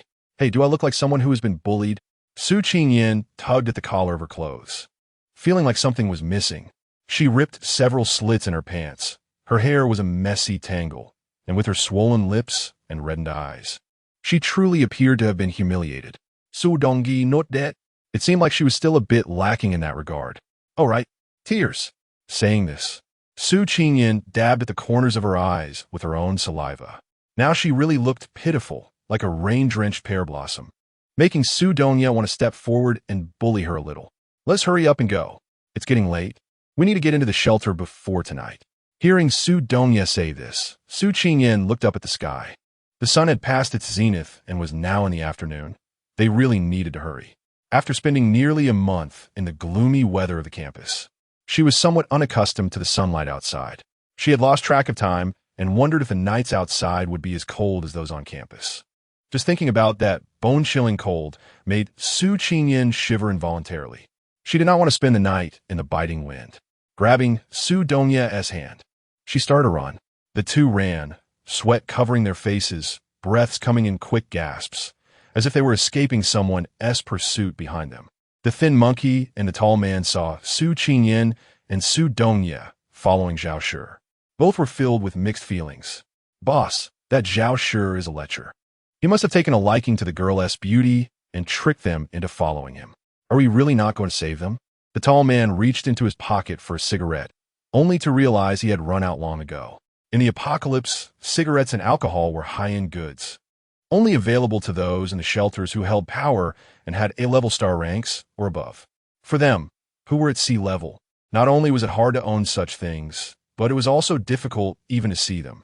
The tall man, who was heavily addicted to smoking, was forced to quit in this chaotic world, but when he was anxious, he couldn't help but crave a smoke. How to save them?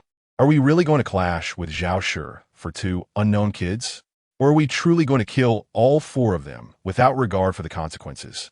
The tall man gritted his teeth. Let us go. Stop thinking about it. Just pretend we never met those two kids.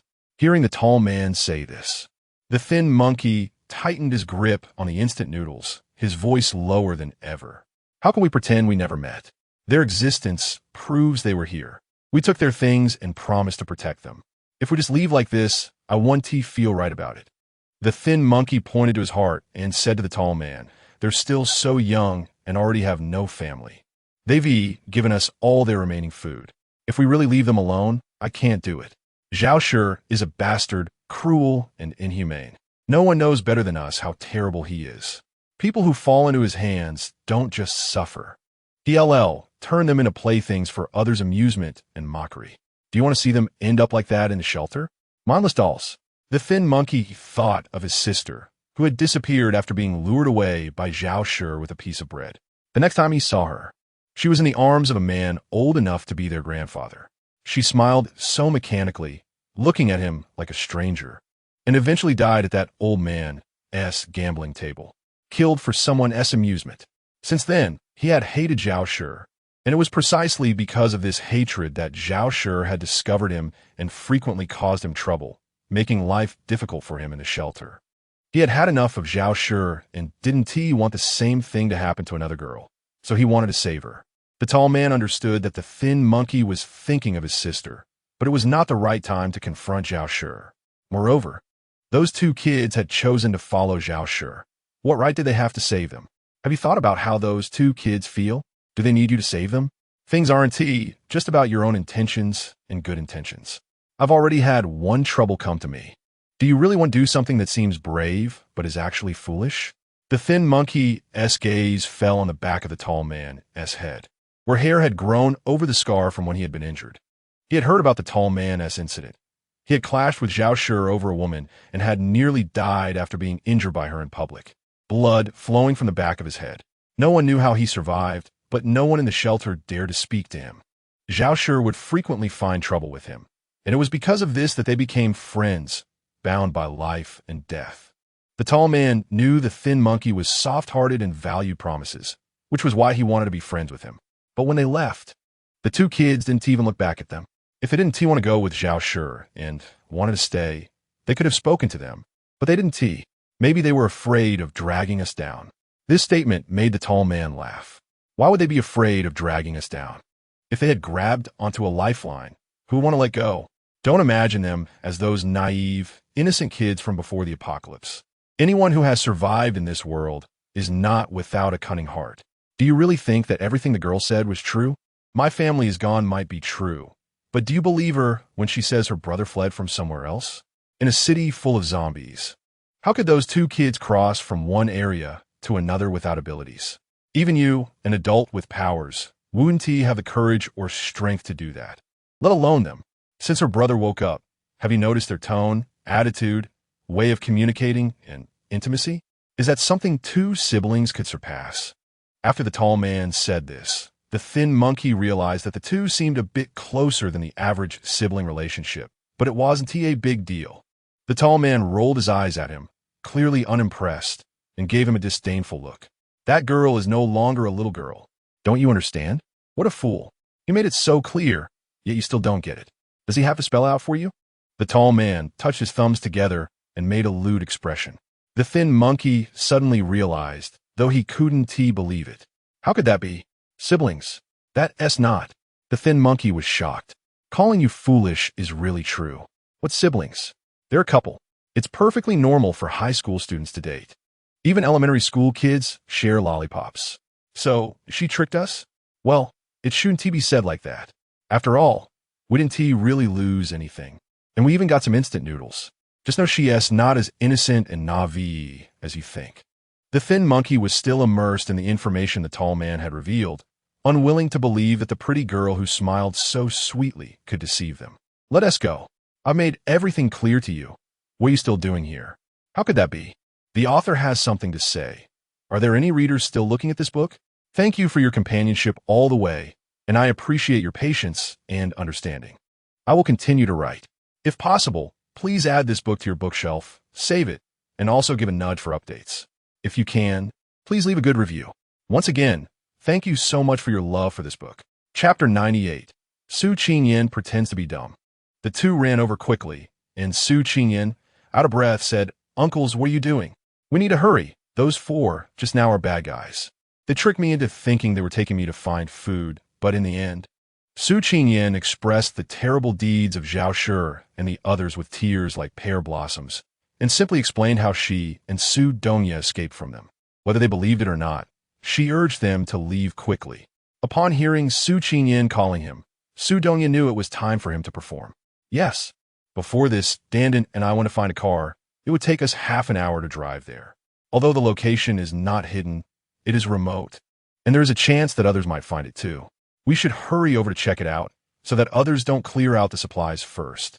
Hearing what Su Dongya said, the tall man had no other thoughts. Let us go. Get in the car. Su Dongya quickly led them towards where they had parked earlier. When the tall man saw the car, his eyes lit up. A few million off-road vehicle. It was what he had dreamed of before. He rushed to the driver's seat, but was stopped by Su Qingyan, who was sitting in the passenger seat. Uncle, you don't know that place. Let my brother drive. Yes, boss. Come sit in the back with me. Don't let Zhao Shi and the others catch up. If they follow us, the supply situation will be exposed. And with his greedy nature, who knows what crazy things he might do. We can't let him take advantage of this. After hearing the thin monkey's words, the tall man also gave up his insistence. Time was tight. There would be plenty of opportunities to drive this car later. Su Dongya got in the car, and seeing everyone settled, he started the vehicle and drove towards the pig farm. The off-road vehicle had plenty of space, but the four of them sat inside without saying a word, making it feel dull and awkward. It was the thin monkey who broke the silence. Hey, why does your brother call you Dandan? With the tall man's hint, the thin monkey began to pay attention to the relationship between Su Qingyan and Su Dongya. My nickname is Dandan. My brothers used to call me by my nickname. Uncle, what is your name? And what about that uncle? Su Qingtian also joined the chat. It took half an hour to reach the pig farm, and it was impossible not to say anything at all. However, she needed to think about what to say that wouldn't provoke their dislike or suspicion. Just then, the thin monkey asked for her name, and she used this opportunity to ask for theirs. It was unlikely that after getting along for so long, she still didn't know their names. My name is He Shui, with the he on the left. The older one is called Gao Jia. Oh, Uncle He, Uncle Gao, hello. Thank you for all your care and help along the way. I will need both of you to take good care of me in the future. Su Qingyan politely called out, her face always adorned with a sweet smile that was endearing to everyone. The thin monkey had always liked this little girl, even though he knew she was hiding something from them. It was the kind of affection an older brother has for his younger sister, a kind of care that an elder shows to a junior. Seeing her smile happily, he responded with happiness as well. While Gao Jie beside them was not as easygoing or friendly. After getting into the car, he kept a stern expression, his gaze dark and ambiguous. Su Qingyan knew that he didn't fully believe what she said, but what did it matter? All he needed to do was to get them into the shelter. He said that the two of you escaped when they weren't paying attention. That Zhao Shi fellow, once he gets something he likes, there's no way he wouldn't take action. Would he let you leave his side, even for a moment? Sure enough, he asked. He took my brother and me to a secluded little courtyard, saying that it was the shelter where there was food and drink and we could get a good night's sleep. Naturally, my brother and I were happy to hear this and went inside, but it was completely empty and there was nothing at all. We realized we had been deceived. I was furious at that moment, but my brother told me to calm down. There were 4 adult men outside, all of whom were ability users. We could only rely on our wits. So, my brother and I didn't make a scene or cry. I pretended to obey him, and seeing me so obedient and compliant, he didn't use force against me and even agreed to my requests. Su Qingyan's carefully arranged words left Gao Jie with no room for criticism. He knew Zhao Shi well. As long as he was pleased before getting what he wanted, he would still cherish and treat her well. It wasn't impossible for her to escape during this time, but not giving Gao Jie a chance to continue questioning her. This time, Su Qingyan took the initiative. Uncle Gao, you know those 4 people, right? I saw you chatting with them before and thought they were good people like you. They said they would take me and my brother to eat something delicious. So we followed them, but I didn't expect. At this point, Su Qingyan looked at Gao Jie and He Shui with a wronged and resentful expression. This made He Shui feel quite uncomfortable as he rubbed his nose. We know those 4 people, but our relationship is not good. They are our rivals. The leader often causes trouble for me and the boss. What you saw when I was talking to them wasn't anything good. Little sister, don't trust everyone, okay? Many people who seem kind actually have bad intentions. If someone says they will take you to eat something good next time, don't believe them. They are to try to deceive innocent and pretty girls like you. Thank you for the reminder, Uncle He. We won't believe them next time. Su Qingyan nodded repeatedly and asked, I just saw two uncles pulling something. Did something happen? Su Qingyan wanted to know why the two of them had not left and were waiting for them in place. She did not miss the relaxed, relieved, and fortunate expressions on their faces when they saw her and Su Dongya appear. So, were they worried about them and deliberately waiting for them? Regarding this, He Shui felt embarrassed about how to respond. Gao Jie glanced at him and scoffed. We only have a few packs of instant noodles worth of friendship. There's no way we would risk our lives for you two and get into trouble. I already told you before that we are only responsible for bringing you into the shelter. After that, you can only rely on yourselves. Right now, you've provoked Zhao Shi, and you still want to follow us to the shelter? Gao Jie stared into Su Qingyan's eyes, trying to discern something, but unfortunately, he saw nothing. However, not seeing anything only made him feel that this little girl was not simple. Suddenly, a sense of vigilance and caution rose in Gao Jie's heart. Of course we have to go.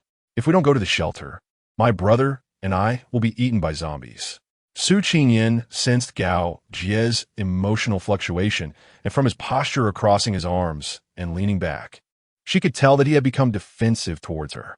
Since that was the case, she had nothing to hide from him.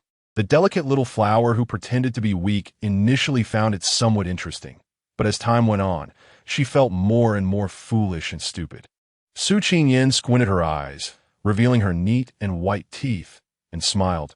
Uncle Gao, my brother and I have found supplies for you. Besides taking us into the shelter, what else can we do? Su Qingyan's temperament and the aura she exuded suddenly changed. She was no longer the weak and delicate girl from before, but instead radiated a sense of stubbornness and bravery. Gao Jie had already been on guard and was not particularly surprised, but He Shui was momentarily taken aback, his mouth agape in astonishment. You. He didn't even know what he wanted to say. Clearly, the girl in front of him was still the same girl, but she gave the impression of being a completely different person, no longer the fragile flower that needed protection. Uncle He, I am still me. It's just a bit stronger than you imagined. Su Qingyan revealed a sly smile. All right, let's get down to business. When we find the supplies, I demand an equal share. By not showing weakness, we can stand on equal footing with them and have an equal dialogue. Su Qingyan still enjoyed this feeling. Gao Jie did not immediately agree, but thought for a moment and asked in a deep voice, Why should I? The supplies were discovered by my brother, and we brought you along to find them. Is that not enough? Gao Jie shook his head. You two have no abilities. I could easily kill you both and take everything for myself. Then let me tell you, I've killed Zhao Shi and the others, Su Qingyan said. Shouho and Gao Jie gasped in unison, exchanging incredulous glances. Little girl, some things shouldn't be said lightly. Do you know who Zhao Shi is? The four of them are all ability users. You too. He Shui's words were cut off as Gao Jie covered his mouth. Boss, why won't you let me finish? They killed Zhao Shi. Don't you know what kind of revenge his sister will take? They can't go to the shelter anymore. He Shui forcibly pried Gao Jie's hand away, shot him an impatient glare, and continued speaking to Su Qingyan. Zhao Shi's sister, Zhao Yi, is one of the favorite women of Jiang Haonan, the power holder of the shelter. In shelter, all the major forces have to give her some face. That's why her brother, Zhao Shi, could act recklessly there. Many people couldn't stand his arrogance, but what could they do? He has a real-time tracker in his body. Everyone in the shelter knows about it, and no one dares to lay a hand on him for fear of Zhao Yi finding out and retaliating. Driving them out of the shelter. Did you really kill Zhao Shi? He Shui asked seriously, since she had already spoken. Su Qingyan had no intention of hiding it any longer. She nodded. Yes, I killed him. The four of us did it together. Oh dear. You. What can I even say? Rather unexpectedly, Gao Jie shifted his previously defensive attitude toward them and laughed joyfully. Well done. What a wonderful kill. It truly brings joy to the heart. Boss, I wanted to kill him for a long time, hesitating and worrying, but these two kids are decisive. The older you get, the more afraid you become. As he laughed, Gao Jie even shed tears. After saying this, his demeanor appeared older and more dejected than before, but his eyes shone brightly when looking at Su Qingyan. All right, I agree to your demand for an equal share. Moreover, I will find a way to protect you, as long as you are willing. Gao Jie's change was beyond Su Qingyan's expectations, but the outcome delighted her immensely. She knew that Gao Jie had genuinely accepted them this time. Although she was unsure of the specific reasons, it was undoubtedly connected to killing Zhao Shi. Everyone has their own privacy, and Su Qingyan would not pry or seek to find out more. He Shui was naturally happy that Gao Jie was friendly towards Su Qingyan and the others, but, boss, now that Zhao Shi is dead, Zhao Yi will definitely find out. I just don't know if the real-time tracker captured their faces. If it didn't that would be fine, but if... Gao Jie understood what He Shui wanted to say. Don't worry, I have two good things here. I guarantee that even if Zhao Yi sees their faces, she won't be able to find them. Saying this, Gao Jie took out 2 human skin masks from his backpack. He had previously been making various props, and the human skin masks were in development. Unexpectedly, amidst the chaos of the apocalypse, he grabbed the 2 he was most satisfied with. And it turned out they came in handy at this moment. Put these on, and Zhao Yi won't be able to find you too. Su Qingyan curiously took it and was about to put it on when she was interrupted by a cough from Su Dongye, who was focused on driving. She played with it in her hand, looked at it, and smiled happily, saying, "Thank you, Uncle Gao, this is a great idea. I really like this mask. Let's wear it when we go to the shelter. We'll be at our destination soon. All right, once we get the supplies, I'll tell you both in detail about the situation inside on the way to the shelter." They chatted along the way about some happy and pleasant topics. Taking advantage of their relaxed mood and lowered guard, Su Dongye used his mental power, and soon the 2 fell into a coma, just as they arrived at their destination. Su Qingyan didn't dare to hesitate. She quickly got out of the car and rushed to the locations Su Dongye mentioned that contained supplies. Summoning her long stick, she broke the door and entered. Upon seeing the warehouse filled with rice, Su Qingyan was stunned. Nothing was more shocking than seeing it with her own eyes. She quickly composed herself, waved her hand, and stored all the rice in her space, then continued to the next location. In this way, she collected all the supplies Su Dongye had mentioned into her space.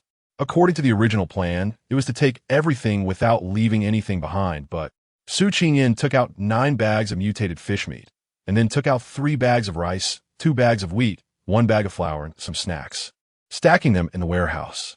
Seeing that everything seemed untouched, she then left. Chapter 99. Extreme cold. As Su Qingyan just settled in, the 2 people in the back seat woke up. He Shui and Gao Jie seemed to have not slept so comfortably in a long time, sinking into a deep slumber. Since the apocalypse, they had to remain vigilant and on guard. Even just to take a nap, there was no way to fully relax, not even in a shelter. At this moment, although they were puzzled about how they had fallen asleep, the good spirits and the relief of Zhao Shi's death dispelled their doubts.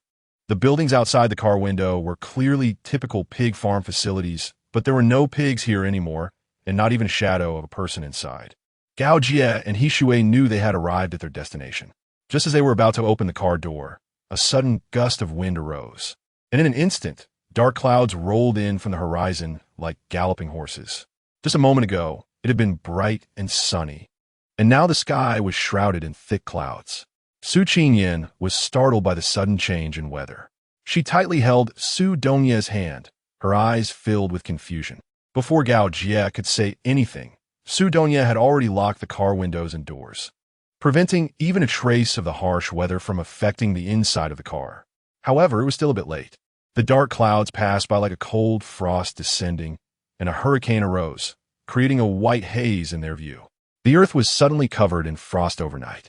The bone-chilling cold wind had already seeped in through the door and the gaps in the bed.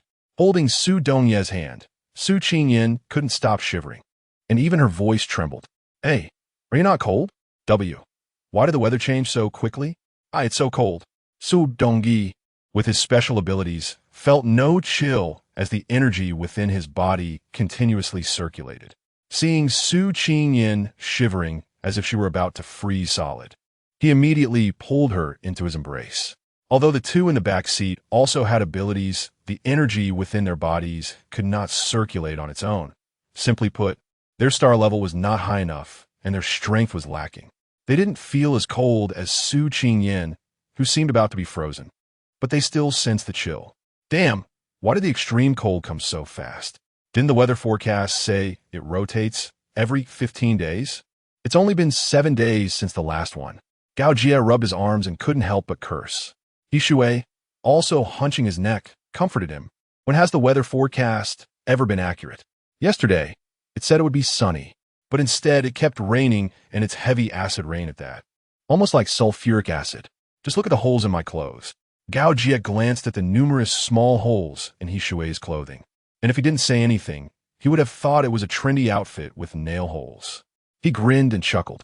Su Qingyan had no energy in her body. She was just an ordinary, plain person. She was still wearing summer clothes, and the extreme cold had left her with no temper at all. She nestled in Su Donya's arms, seeking warmth. Su Donya looked at her small face, her lips frozen to a dark purple, and he was deeply worried. Though he didn't show it at all. He asked the two people in the back seat, "How long will this temperature last? What should we do?"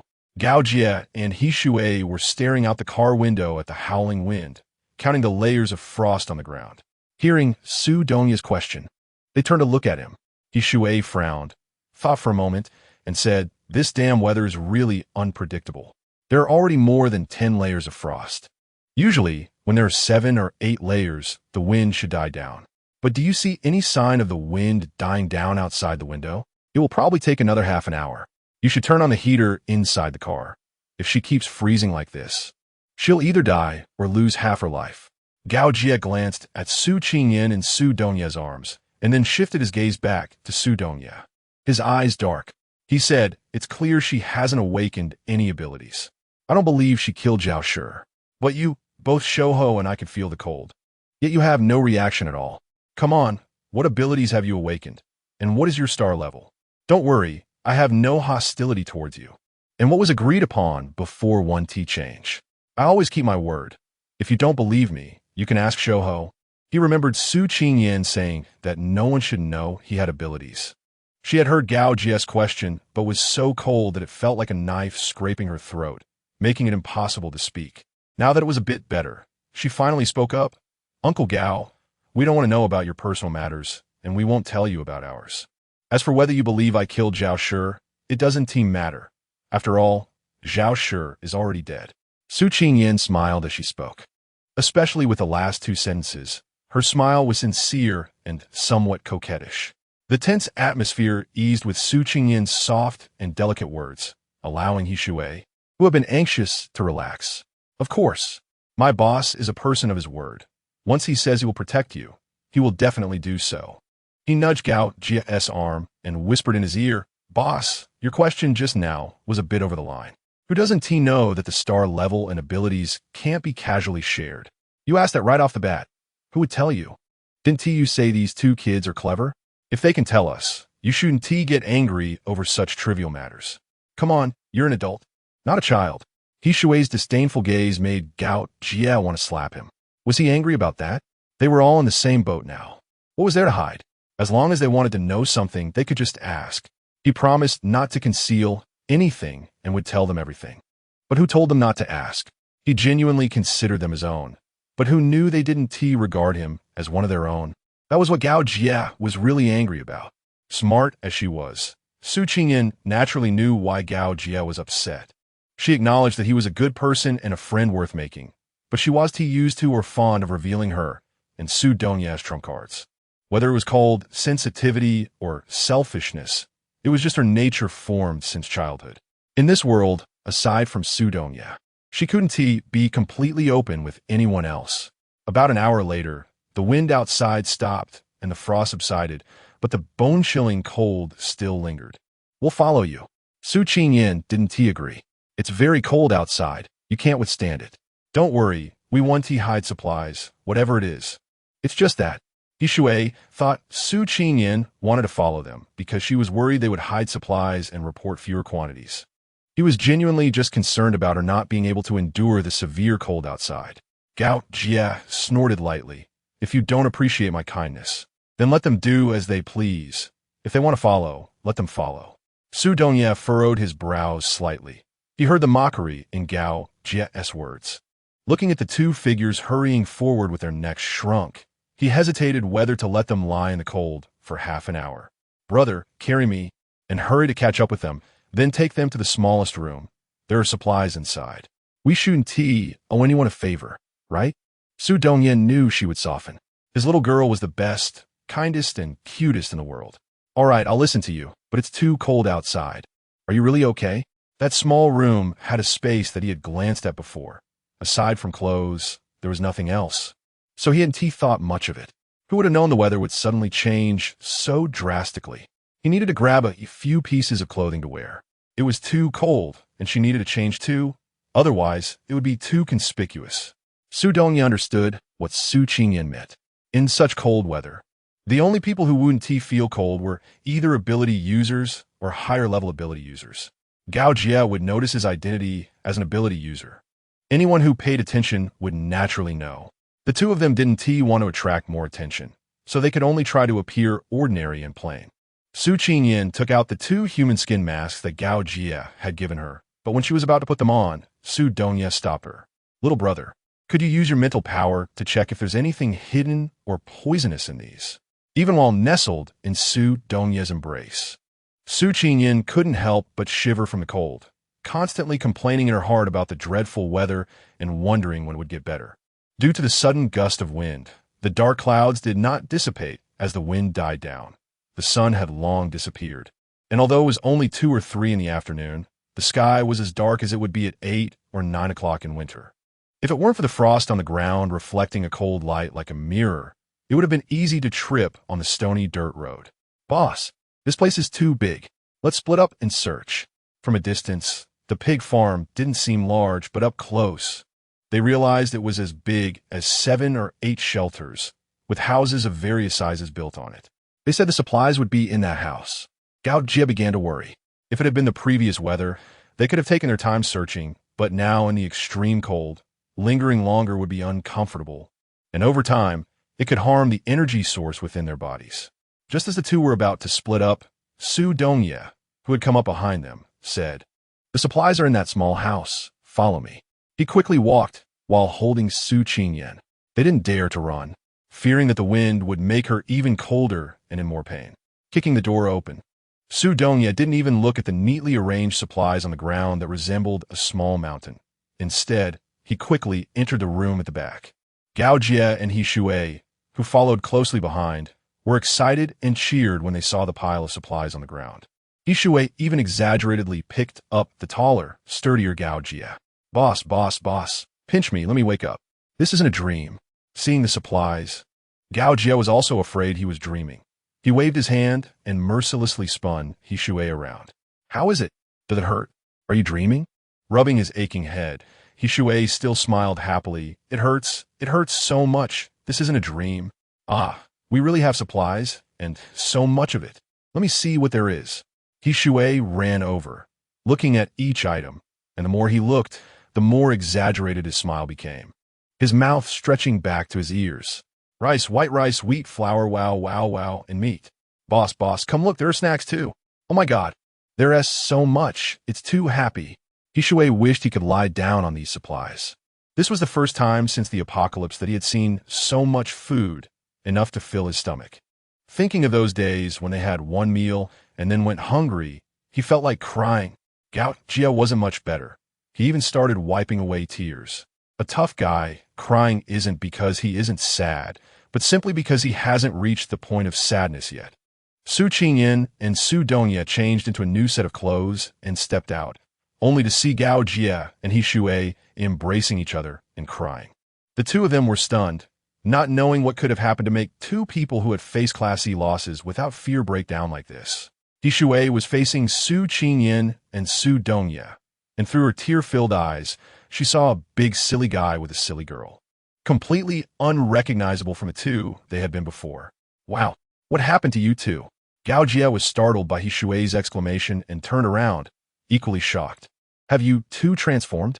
Su Qingyan tugged at her heavy floral countryside coat and touched the human skin mask on her face, which resembled cicada wings, revealing a rare, shy expression. "How about it? Do you still recognize me? I guarantee that your parents wouldn't recognize you even if they were standing right in front of you." He Shui was astonished, his mouth running away with him, and upon realizing he had spoken disrespectfully, he kept slapping his own mouth.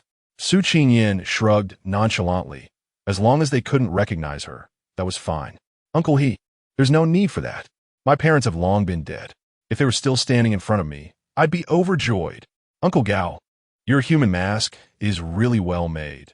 The breathability and realism are simply amazing. It's just a bit ugly. Can't you make it look a little prettier? When Su Qingyan saw Su Dongya upon the human skin mask, she couldn't stop saying ugly, ugly, ugly, too ugly. When she put on herself, she couldn't bear to look at it either. What is this? Shouldn't there be some good-looking, beautiful, handsome human skin masks? Why are they all so ugly? Gao Jie seemed to ignore Su Qingyan's complaints and walk straight to Su Dongya, his eyes hazy and fervent. You know what? My mask is tailored based on a person's original appearance. The better-looking a person is, the uglier they become when they wear it, and the uglier a person is, the better they look when they wear it. I can't believe I actually succeeded. Seeing his years of hard work on the beauty and ugliness masks pay off, Gao Jie was so excited that it felt like he had broken through to be level. Chapter 100. Young couple He Shui didn't care much about this. He was only concerned about food. The previous bowl of instant noodles hadn't filled his stomach at all, and after such a long time without seeing any food, he was indeed hungry again, in that way that one must eat to satisfy the hunger. Gao Jie didn't have time to pay attention to him. He was immersed in his masterpiece. Su Qingyan walked over, looked at the supplies on the ground, and her eyes were filled with joy. Great. Let's get some food first. My brother and I are also hungry. But how should we handle these? Su Qingyan felt worried as she looked at the supplies scattered all over the ground. It was perfectly normal for a delicate girl like her not to know how to cook. He Shui said indulgently, I'll handle this. You just wait to eat. Sitting and waiting for food was certainly the best option, especially in such cold weather. She didn't want to move.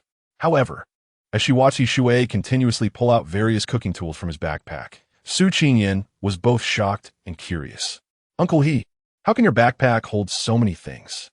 The pots, bowls, and utensils were neatly arranged on the ground, along with an electric stove and all the necessary tools for cooking. Even the spices were varied and colorful, making Su Qingyan's eyes widen in astonishment. Not only was she curious about how such a small, deflated backpack could hold so many items, but she was also intrigued by how he had all these things, as if he was carrying a miniature kitchen on his back. He's surprised, right? I used to be a chef and enjoyed tinkering with these things. I got this backpack to pack everything in, always thinking I would use it one day, and here we are. Oh, how can this backpack hold so many items? Su Qingyan understood and focused her gaze on that backpack. It might scare you when I say it. Su Qingyan was even more curious now. She blinked her bright, watery big eyes at He Shui, as if urging him to speak faster. He Shui chuckled lightly, having forgotten that she had killed Zhao Shi with the courage to kill. How could she be timid? So, he didn't keep her in suspense and said directly, this is made from the skin of the dead. It takes the skin from 4 or 5 corpses to sew one. At that time, the boss was just curious and wanted to research whether the skin of the dead could be used to make human skin masks. Unexpectedly, it turned out to have a storage function and became a backpack. He Shui's gaze fell on a pile of supplies on the ground, and he chuckled foolishly, not expecting it to be so useful at this moment. Su Qingyan instantly understood the meaning of his words. With a storage backpack similar to a space, putting these things inside would naturally keep them hidden, and no one would think that so many items could fit into a backpack. Wealth shouldn't be flaunted. Such a backpack was indeed a great treasure for storing items, but just thinking about it being made from the skin of the dead made Su Qingyan feel nauseous, especially when the disgusting, hideous, and twisted face of the dead flashed in her mind, causing her stomach to churn and wanting to vomit. He Shui only saw Su Qingyan staring at his backpack, thinking she wanted one like it. However, now it was difficult to obtain the skin of the dead. Low-level corpses were almost non-existent, and as for high-level ones, not only was it uncertain whether they could be defeated, but even if they were defeated, they couldn't be controlled. These backpacks were made from the skin of the dead that the boss and I had praised for a long time. It's not that Uncle is unwilling to give you one. You 2 kids don't have much use for it anyway. Su Qingyan nodded repeatedly.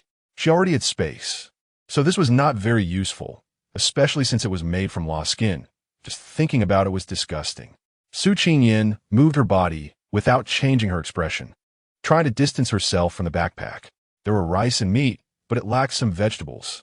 However, there were some snacks here. Oh, there were hot dogs, bagged chicken feet, chicken wings, ham sausages, and sauerkraut. Not bad. Not bad. I can prepare a feast for you all. Shui was rummaging through the supplies for the ingredients he needed, and there was indeed a lot of food. He smiled and said, "Come on, let's have some snacks to fill our stomachs first. You girls love potato chips the most." Su Qingyan shyly took it, and when she saw it was her favorite barbecue flavor, her face immediately lit up with a smile. "Thank you, Uncle He." She obediently sat there, knowing that soon she would get to enjoy the big meal that Uncle He prepared for her. The two over there were preparing food, while the two here were adjusting the human skin masks. Gao Jie was very satisfied with his work, but as Su Qingyan said, if it was too ugly, it wouldn't be good, as it would attract attention. What they wanted was something inconspicuous, something that wouldn't draw focus. Gao Jie adjusted the human skin mask on Su Dongye's face again, and finally, he was satisfied. The little girl came over to take a look. "Is this okay?" Su Qingyan heard Gao Jie calling her and ran over with a bag of chips. When she saw Su Dongye's face, she couldn't help but burst out laughing.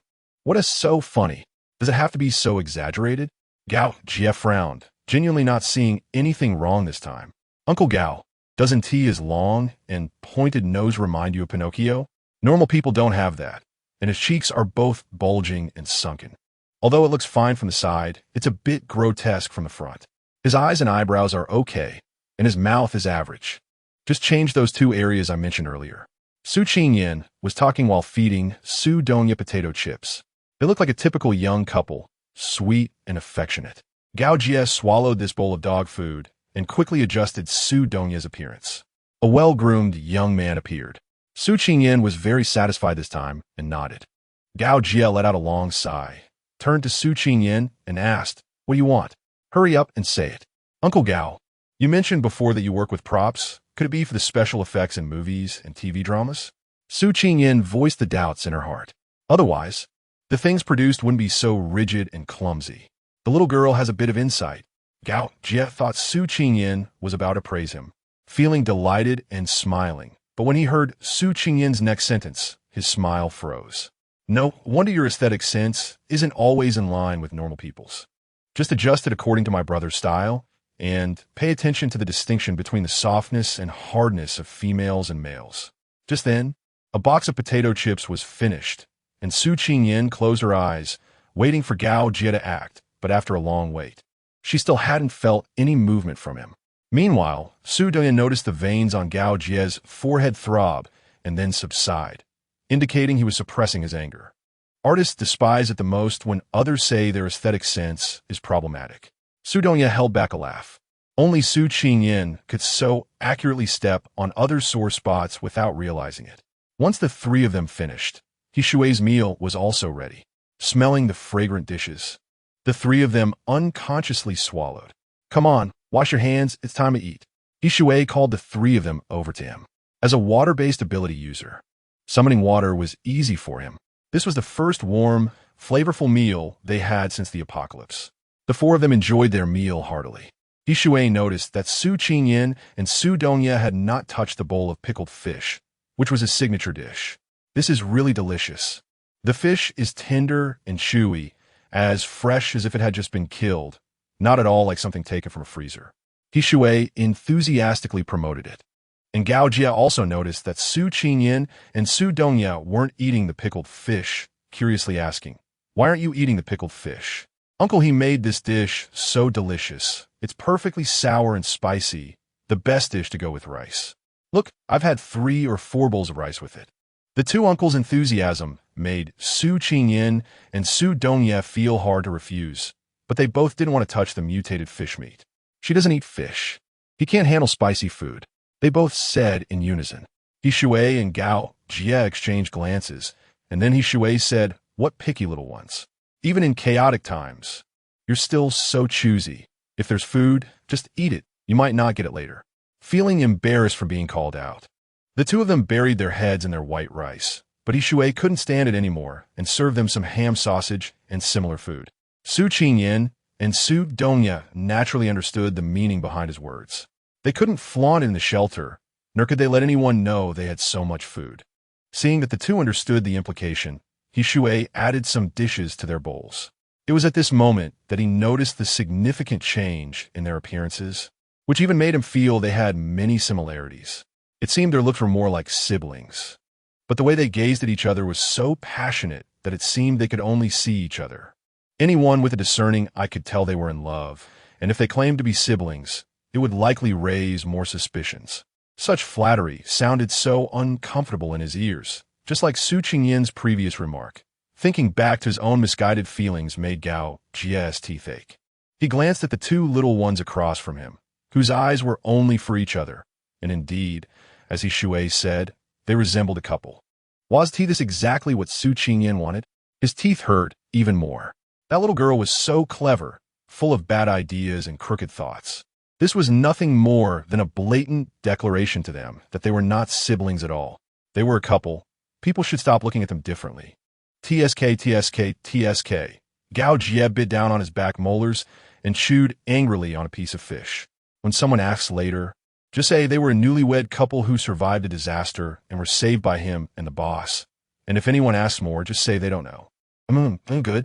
This new identity is much better than being siblings.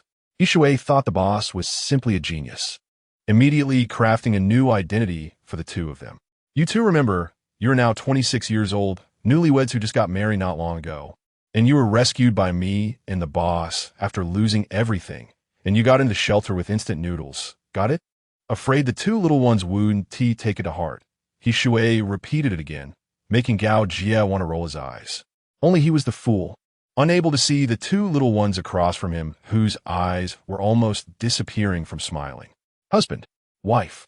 Su Qingyin and Su Dongye called each other this way for the first time, both feeling awkward and unnatural, more shy and embarrassed. But once those two words were spoken, the smiles on their faces didn't stop, especially Su Qingyin, whose smile almost reached her ears, and her beautiful eyes turned into crescent moons, captivating and enchanting. Although Su Dongye had to be more reserved, he couldn't hide his happiness and joy. He held Su Qingyin's hand tightly, their fingers interlocked, sweet and loving, just like a newlywed couple in love. Ishui and Gao Jie were also infected by their happiness, and couldn't help but sigh that it would be great if there was wine. Without wine, they raised their glasses of water instead, wishing the two newcomers a lifetime of unity and a love that lasts until old age. Gao Jie held up his cup, and Ishui followed suit. Love and companionship, lasting forever. At that moment, Su Qingyin and Su Dongye truly felt that under the witness of their elders, they had married and built a family, receiving the most sincere and beautiful blessings in the world.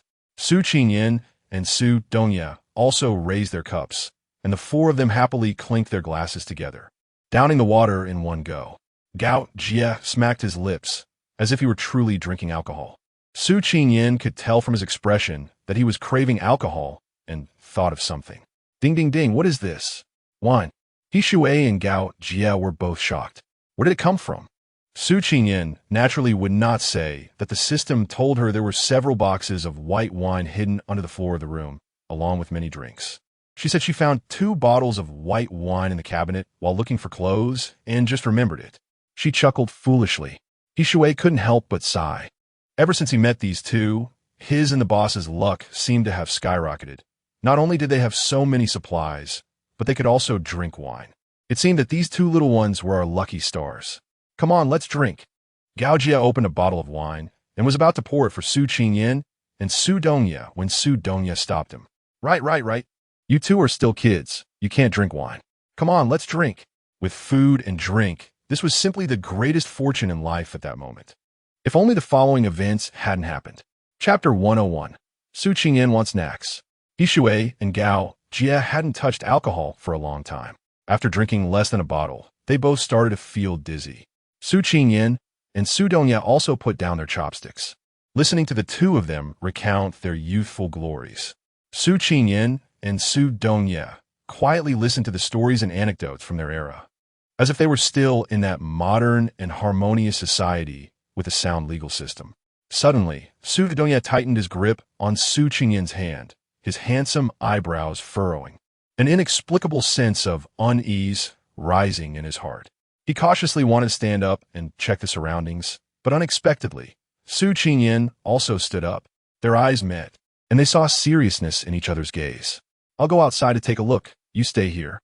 Su Qingyan was unwilling to stay and wanted to go out with him.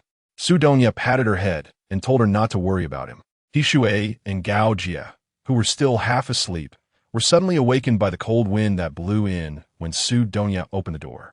Seeing Su Donya about to go out, Gao Jie asked, "It's so cold outside. What are you going to do?" He Shui, leaning on his shoulder, laughed and said, "What else could he be doing? Of course, he's going to take a leak. Come on, why you care so much? Keep drinking, this wine is really good. How come I've never had such good wine before?" He Shui poured another glass for the two of them, but Gao Jie stopped him. Saying this, Gao Jie staggered to his feet and opened the door that Su Donya had just closed, wanting the cold wind to blow away the alcohol from his body. He Shui was jolted awake by the cold wind, and the alcohol faded significantly. He then saw Su Qingyan, who had curled up due to the influx of cold air, and thought she looked like a bear wanting to hibernate, becoming cuter by the moment, while also feeling a bit sorry for her. The extreme cold would linger for 3 to 4 days, and for those without any special abilities, staying in such places was a torment for their bodies and a test of will. "It's really cold, huh? I'll blow away some of the alcohol and smell from inside before I close the door." Su Qingyan tightly wrapped herself in her cotton coat, but still felt very cold, especially with the wind, which cut into her like a knife. She wondered if Su Donya was cold outside too, and if he was feeling the same pain from the wind. Su Qingyan sat there motionless, staring at the pitch-black door outside. Suddenly, her heart began to race, and she stood up in a panic, startling He Shui, who was tidying up the table. "What's wrong, Ian?" He Shui noticed her face had turned pale and her lips were trembling. He assumed it was just the cold wind making her uncomfortable, so he quickly asked Gao Jie to close the door. Gao Jie also noticed something was off with Su Qingyan and immediately closed the door with concern. "Why is your face suddenly so pale? Did you catch a chill just now?" He started to blame himself, thinking, "It's my fault. I knew you were afraid of the cold, and your body can't handle this chill, yet I still left the door open. Shoho, don't you have ginger? Quickly make her a cup of ginger water to warm her up." "No, it's fine. Uncle He, you two don't need to worry. How about we divide the supplies first?" Su Qingyan walked over to the supplies, not noticing the change in the expressions on their faces, and said directly, "We agreed to split it evenly before, but my little brother and I can't take so many supplies. We also don't know how to cook or prepare food. How about we just take these snacks from the supplies, and you can have the rest like rice, flour, and meat. But when you have meals, you have to include us, okay? My little brother and I can't eat much. A bag of rice weighs 100 pounds, and the flour and wheat are about the same. We don't want the fish or meat either, so in the end, you won't lose out." Su Qingyan finally raised her eyes to look at He Shui and Gao Jie. The division of supplies had been agreed upon beforehand, so He Shui and Gao Jie naturally had no objections. However, they did not expect her to bring up the division of supplies so soon, especially since they had just finished eating. The table hadn't even been cleared yet, and she was already talking about dividing things. It seemed a bit inappropriate. It was as if the warmth they had just shared was all a facade. But after hearing Su Qingyan's following words, both of them felt as if a huge pie had fallen from the sky and landed on their heads. Rice, noodles, fish, and meat, these scarce resources, which were hard to come by, she actually didn't want. She only wanted a few snacks that wouldn't fill their stomachs. They thought to themselves that this girl really didn't know how to live. But then they realized from now on, they would be following her and staying with her. What would they need those supplies for? They would still have to carry their own burdens and cook for themselves, which was such a hassle. Eating and drinking alongside her meant they wouldn't have to worry about anything. It would be so much easier. The two exchanged glances. This young girl really knew how to calculate things. However, this calculation was not annoying, but rather delightful. She spoke and acted clearly and decisively, not treating others like fools. Who wouldn't want to be around someone like that? Gao Jie and He Shui smiled widely and readily agreed. With so many supplies, the four of them could eat for 3 or 4 years without finishing them, not to mention that they would continue to look for new supplies. As He Shui said, these two little ones were their lucky stars, and they would definitely find even more good things in the future. Su Qingyan saw that the two of them had agreed, so she happily packed the snacks into the backpacks of her and Su Donya. Of course, she quietly used her space. Otherwise, the two of them wouldn't have enough room in their backpacks at all. Once the supplies were distributed, Gao Jie and He Shui continued to busy themselves with their tasks and didn't think about putting the supplies away. Su Qingyan started to feel anxious for them. These two were too carefree. Why weren't they quickly hiding the good stuff? Uncle Gao, Uncle He, don't rush to clean up those things just yet. Put the supplies away first. No hurry, no hurry. I'll tidy this up and clean it before dealing with those, He Shui said slowly, which only made Su Qingyan more anxious. What if you can't fit all these things in your storage bags? You should pack them up first. It won't be a problem. Our bag is very large. Fitting these things in is no issue at all, Gao Jie said, also unhurried. There are no outsiders here. What is there to be afraid of? He still wanted to carefully count everything since it was his first time seeing so many supplies. You two were the ones who were anxious to find supplies before, and now that you've found them, you're not in a hurry again. Don't you fear that someone might steal the supplies you've just acquired? You should pack them up quickly, seeing that they still had no intention of putting things away. Su Qingyan had to emphasize, you two don't really think this place is safe, do you? Such a large pig farm. If anyone knows about this place, they will definitely come searching. What if someone comes now? Do you think all these supplies will still belong to you? With everything said so clearly, Su Qingyan couldn't believe they weren't feeling nervous. Sure enough, He Shui and Gao Jie immediately put down what they were doing and started to put the supplies into the storage bags one by one. Their storage bags were not like Su Qingyan's space. They couldn't just wave their hands and have everything instantly stored away. One of them opened the bag while the other put items inside, filling one bag with rice, flour, and wheat. Gao Jie emptied his storage bag just enough to fit the remaining items in. Su Qingyan's gaze was fixed outside, but her peripheral vision occasionally darted towards the two people loading supplies. When she saw that they had finally finished, she let out a sigh of relief. After a while of busying himself, Gao Jie was just about to sit down and take a sip of his unfinished drink when he heard Su Qingyan tell him to go find someone. He turned his head to look outside, which was pitch black. Although there was no danger nearby, it was definitely concerning for a child to be alone in the dark outside. All right, I'll go take a look. He downed the drink in his cup and walked towards the door, but just as his hand touched the doorknob, the door was pushed open. Wow, wow, wow. I didn't expect there would really be someone here. Come in quickly. Come in. Gao Jie stood at the door, stunned for a moment, before being pushed aside as 7 or 8 people walked in from outside, each hunching their necks and shivering. Su Qingyan was so frightened by the crowd rushing in that she quickly hid behind He Shui, who was preparing to clean the table. It seemed that the group only then noticed the 3 people inside the room. The person who pushed the door open was presumably their leader. Seeing He Shui and Gao Jie with wary expressions, he quickly smiled and said, "Sorry to scare you. May we stay here for one night? We will leave at dawn." Gao Jie and He Shui merely kept a watchful eye on them, showing no intention to speak. The man continued, "This extreme cold came too suddenly.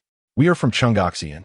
Having come from a county town, we heard there was a shelter in the city, so we came here for refuge.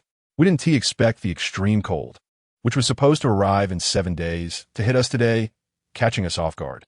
With no village nearby and no shops around, we had no choice but to disturb you." After hearing him, Gao Jie and He Shui began to evaluate the group. Among the 6 or 7 people, there were men and women, old and young, and even a pregnant woman, making it look like a family fleeing. The leading man appeared to be in his 30s or 40s, with a square face and a kind demeanor. When he smiled, the crow's feet at the corners of his eyes could squash a fly, a typical rural man. After finishing his words, he immediately went to the side of the pregnant woman, seemingly concerned for her well-being, and affectionately embraced her. Li Daren noticed Gao Jie's gaze fall on his wife and shyly introduced, "This is my wife, Zhou Miao Miao, 7 months pregnant. Li Daren. This is my father Li Dafu, my second brother Li Xiaoman, and my sister-in-law Fang Chui, my younger brother Li Zhouquan, and my son Li Xiaoguai." Gao Jie and He Shui glanced at each of them, acknowledging their presence. "Wow, Daddy, look, there's so much food here. I'm so hungry. I really want to eat." Li Xiaoguai had long been eyeing the food on the table, as he hadn't eaten anything for 3 or 4 days. Hearing this, Li Daren's expression turned grim. "These things belong to the uncles. We need to ask for their permission to eat. Uncle, can I eat this food? I'm really hungry. Can I have just a little bit, please?" Li Xiaoguai ran to Gao Jie and He Shui, kneeling down and pleading for food. which made the two big men feel awkward as they hurried to help the child up. If you want to eat, just eat. We've finished our share anyway. Upon hearing He Shui's words, the adult's eyes lit up. Since you're all full, could you spare some for my wife? She hasn't eaten in days with her big belly. Can we have some too? There's so much food.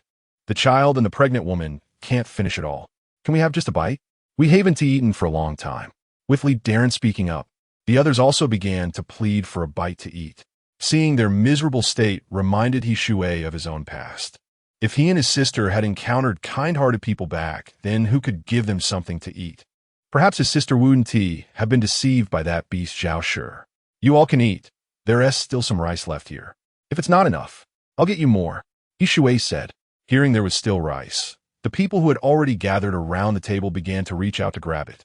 They had completely lost their previous politeness and humility, resembling a pack of hungry wolves fighting for food. Su Qingyan, who was scared behind He Shui, quickly ran to Gao Jie's side. Seeing He Shui surrounded, Gao Jie wanted to go over and pull him out, but ended up getting caught in the crowd as well. This scene triggered Su Qingyan's memories of being surrounded by zombies, and she couldn't help but tremble in fear. If these people were zombies, would they still have a chance to live? Hey, don't fight. There's plenty. If you keep fighting like this, then don't eat. Sorry, we're just too hungry. We haven't seen rice for a month. This food is delicious, but doesn't fill us up? This time, it was Feng Shui who spoke up. She was petite, her face flushed, and she stood in front of Gao Jie with her head down, constantly apologizing.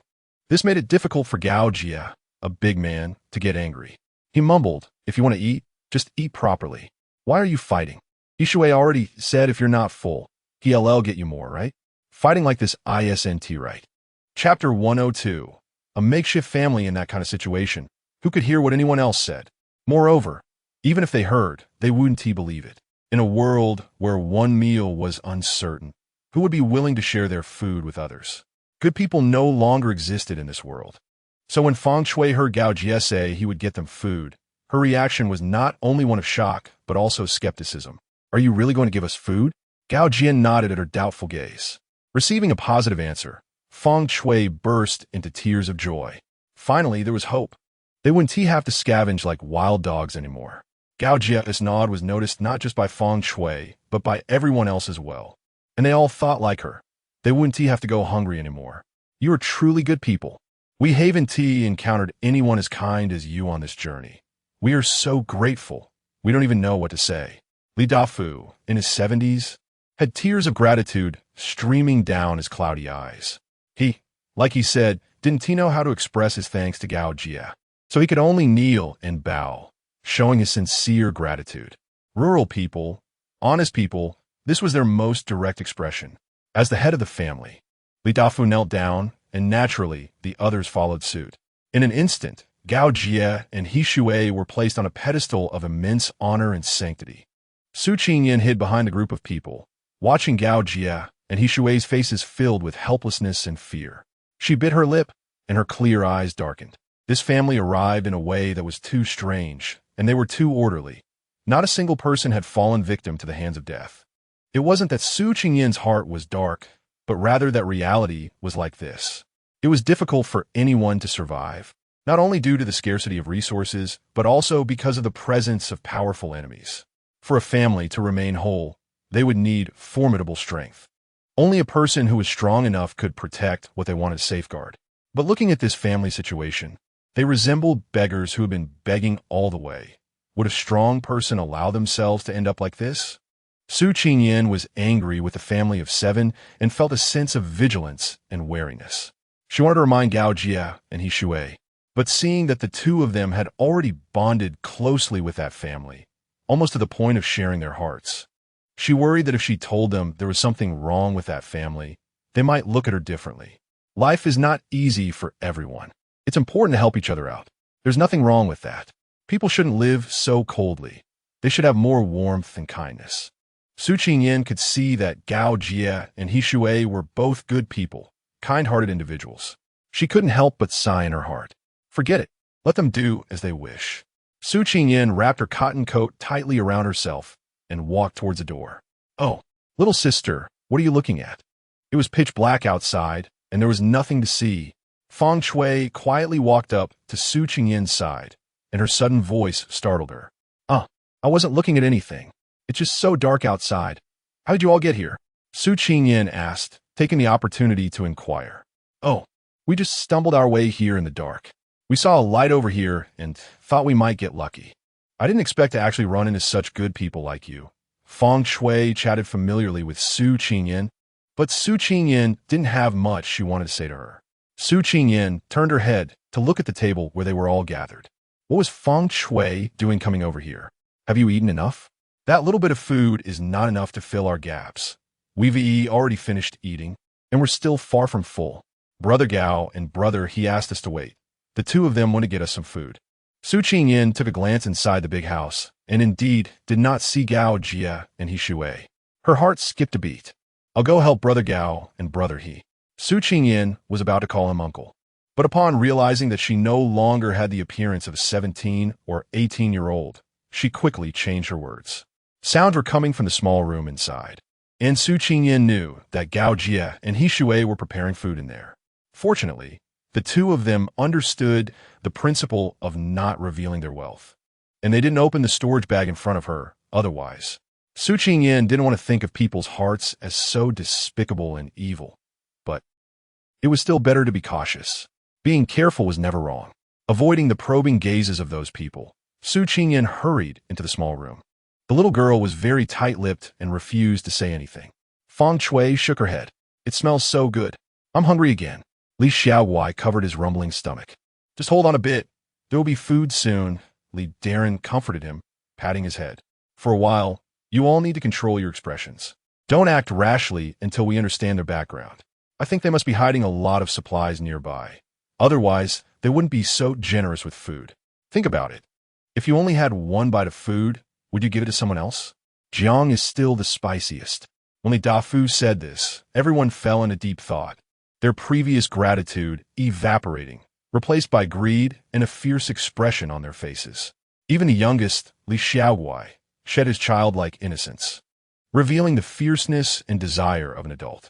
Li Zhou, who had been keeping his eyes closed, opened them and said, there are 4 people's auras in this room, but we only see 3. Where's the 4th? Maybe they went out. I saw that little girl was always looking outside, Feng Shui replied. No, it's impossible. It's so cold outside and so dark. Could it be them? Li Xiaoman raised her hand and made a slashing gesture across her neck. According to Xiaowai, they hadn't been living here long, so could it be that they got rid of someone due to a dispute over the loot? In an instant, the atmosphere became tense. There are only 3 of them. Just by looking at that woman's shivering, you can tell she has no abilities. Even if those 2 have strong abilities, my dad is an A-level in strength. We are all ability users. Even my mom, the weakest, is a C-level ability user.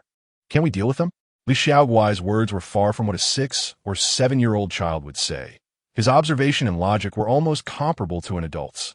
Wow, you calling them dad and mom so affectionately. Are you really going to be their son? You're pretending to be young and taking advantage of them. Don't you feel ashamed? Li Xiaoman couldn't help but criticize the older boy for acting childish. You're just a short little guy. If it weren't for the current times and your awakening of abilities, you'd probably get lost. Show me some respect. If I hadn't saved you back then and found you a beautiful wife, do you think you'd still be alive now? Shut your mouth. Seeing that the 2 were about to start arguing again, Li Dafu shouted angrily. You 2 have been noisy all the way. Do you not want to live well anymore? His powerful roar sounded nothing like that of an elderly man nearing death. At this moment, Li Daren also spoke up. If you keep arguing like this, there is no need to pretend to be a harmonious family of 7. Just go your separate ways. Once he said this, no one dared to speak again. It turned out that this family of 7 was just a patchwork meant to deceive the goodwill and kindness of others.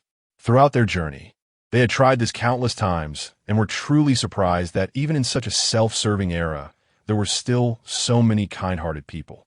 Whenever they dealt with those who had helped them, they would scorn them, yet look forward to encountering more kind-hearted people again.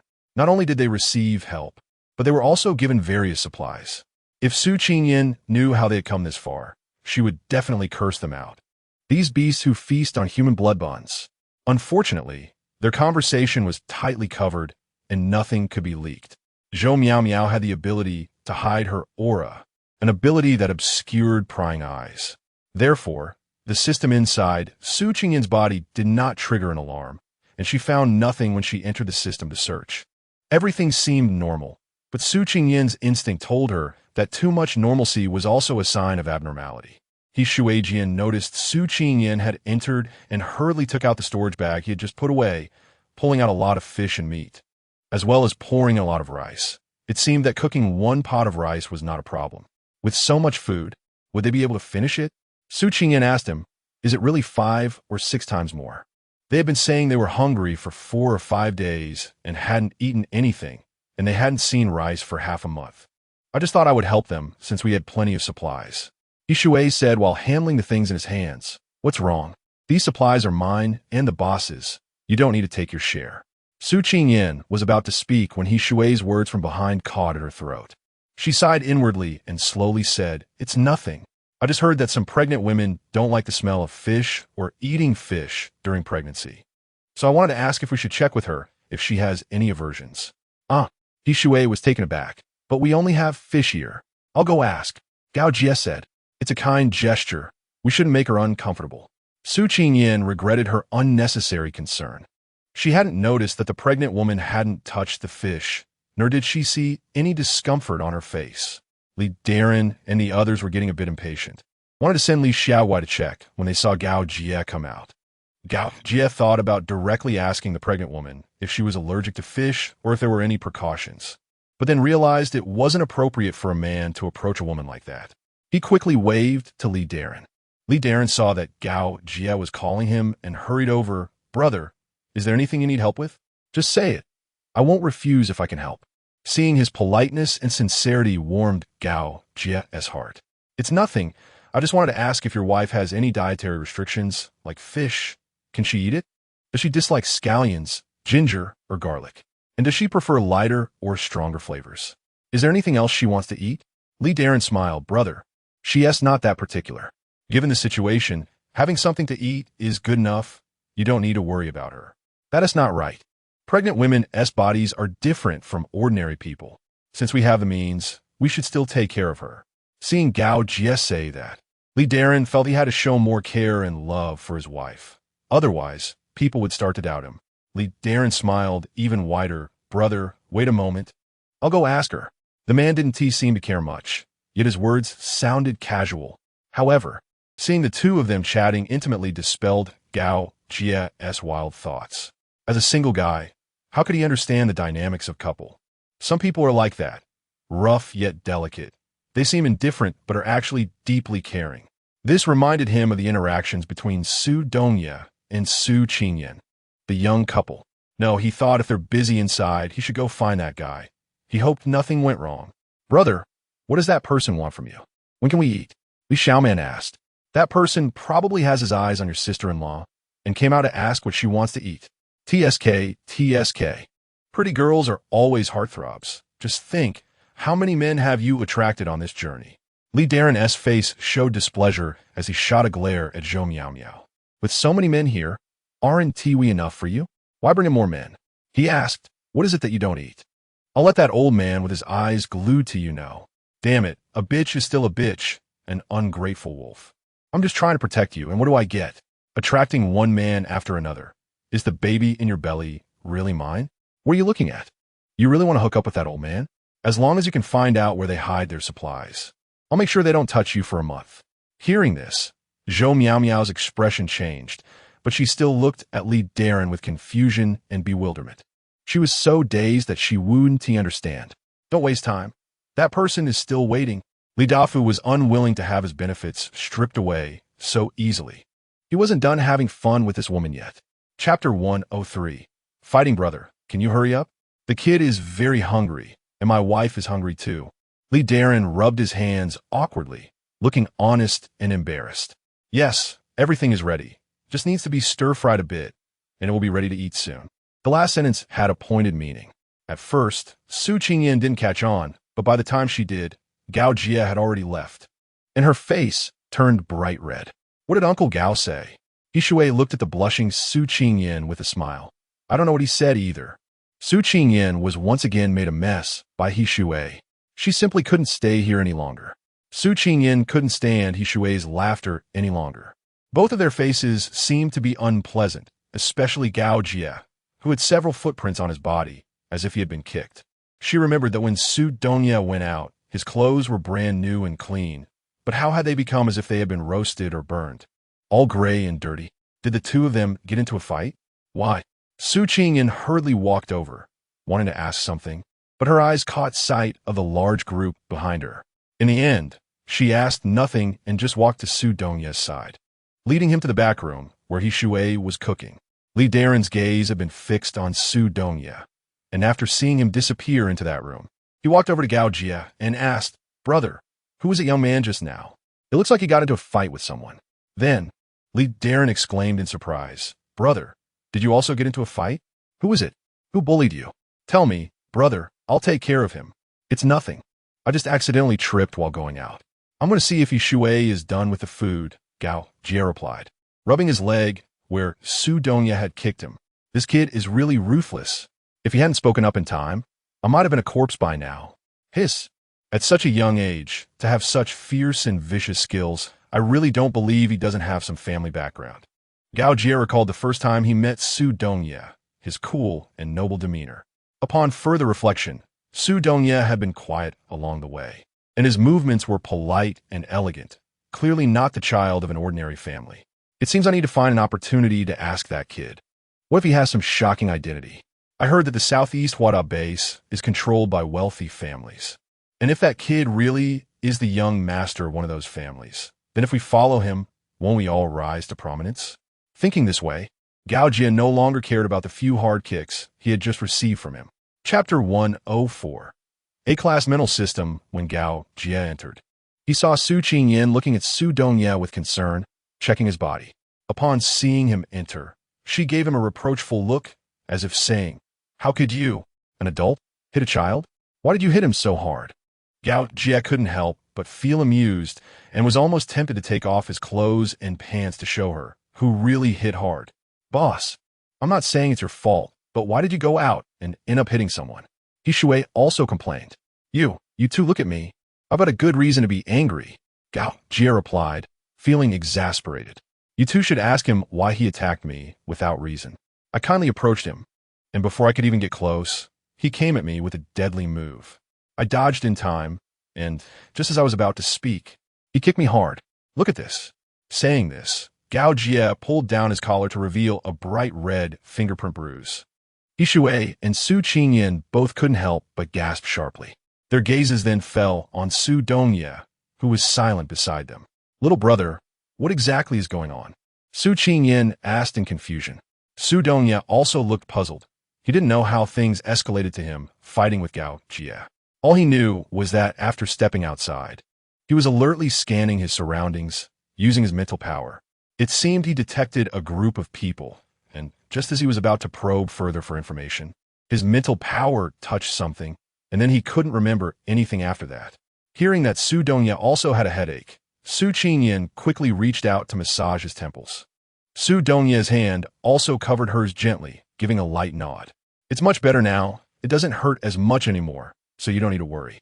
When He Shui and Gao Jie heard Su Dongye say this, they were momentarily stunned, and then it seemed they thought of something terrifying, causing their expressions to turn extremely ugly, even tinged with fear.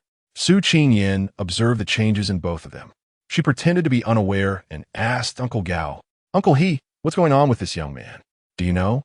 He Shui glanced at Su Dongye and then at Su Qingyin, hesitating to speak, which made Su Qingyin anxious. "Oh dear, I'm not a child anymore, so please don't treat me like one. It's nothing much. It's just that he might be under a kind of ability called illusionary enchantment."